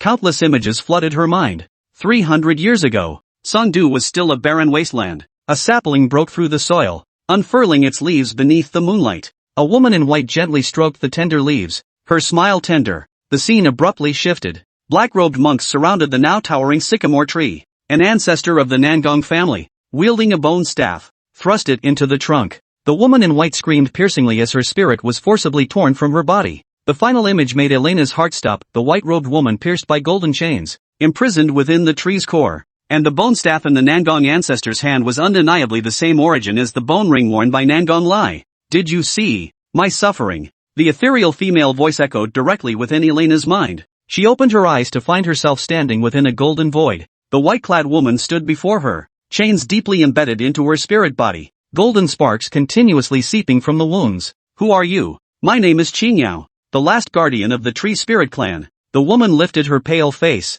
her eyes filled with endless sorrow. Child of the Hornheim family, why have you come? Elena suddenly understood. My family has a connection to you? Qingyao smiled, chains clanking softly. 300 years ago, it was your ancestors who planted me here, pledging to jointly guard the earth vein spirit eye. Pain flashed in her eyes. Alas, the Nangang family betrayed the pact. A violent tremor erupted from outside. Qingyao's expression darkened. No, they are awakening the being beneath the earth. A wave of dizziness washed over Elena as fragments of Qingyao's memories surged into her consciousness deep beneath the earth. A colossal entity was stirring. There's no time left. Qingyao seized Elena's hand. Child, you must choose. Either let me unleash my fury completely, destroying all of Sungdu in vengeance, or what? Bind yourself to me through a contract, sharing half my agony. Golden tears streamed from Qingyao's eyes, but it will tear your soul apart. Without hesitation, Elena declared, I choose the second path. Qingyao froze. You won't even ask what the consequences might be?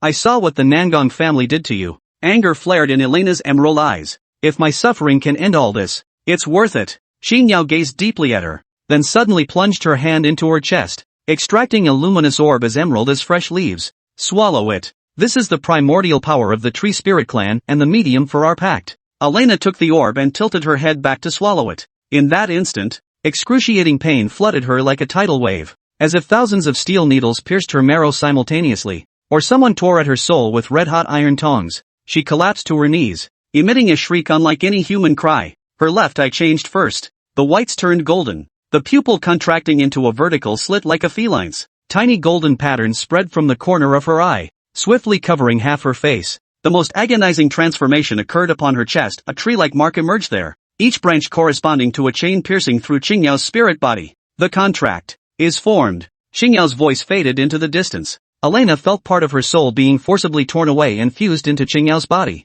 Simultaneously, the wildly growing sycamore trees outside suddenly froze, then began to slowly shrink. As the pillar of light dissipated, Jiang Xinyuan finally could see the scene before her. The Paulownia tree had returned to its normal size, its entire form now radiating a golden glow. Elena lay beneath it, her left eye completely transformed into gold, her face covered in strange patterns. Elena! Jiang Xinyuan rushed over and carefully helped her up, weakly opening her eyes. Elena's right eye remained emerald green, while her left eye flickered with an unearthly golden light. Xinyuan, I saw it. Something beneath the earth is about to awaken. Before she could finish, the ground shook violently once more. This time, the tremor seemed to originate from the city center. The distant roar of collapsing buildings echoed, and dust billowed skyward. Wu Ming suddenly looked up at the sky. Oh no!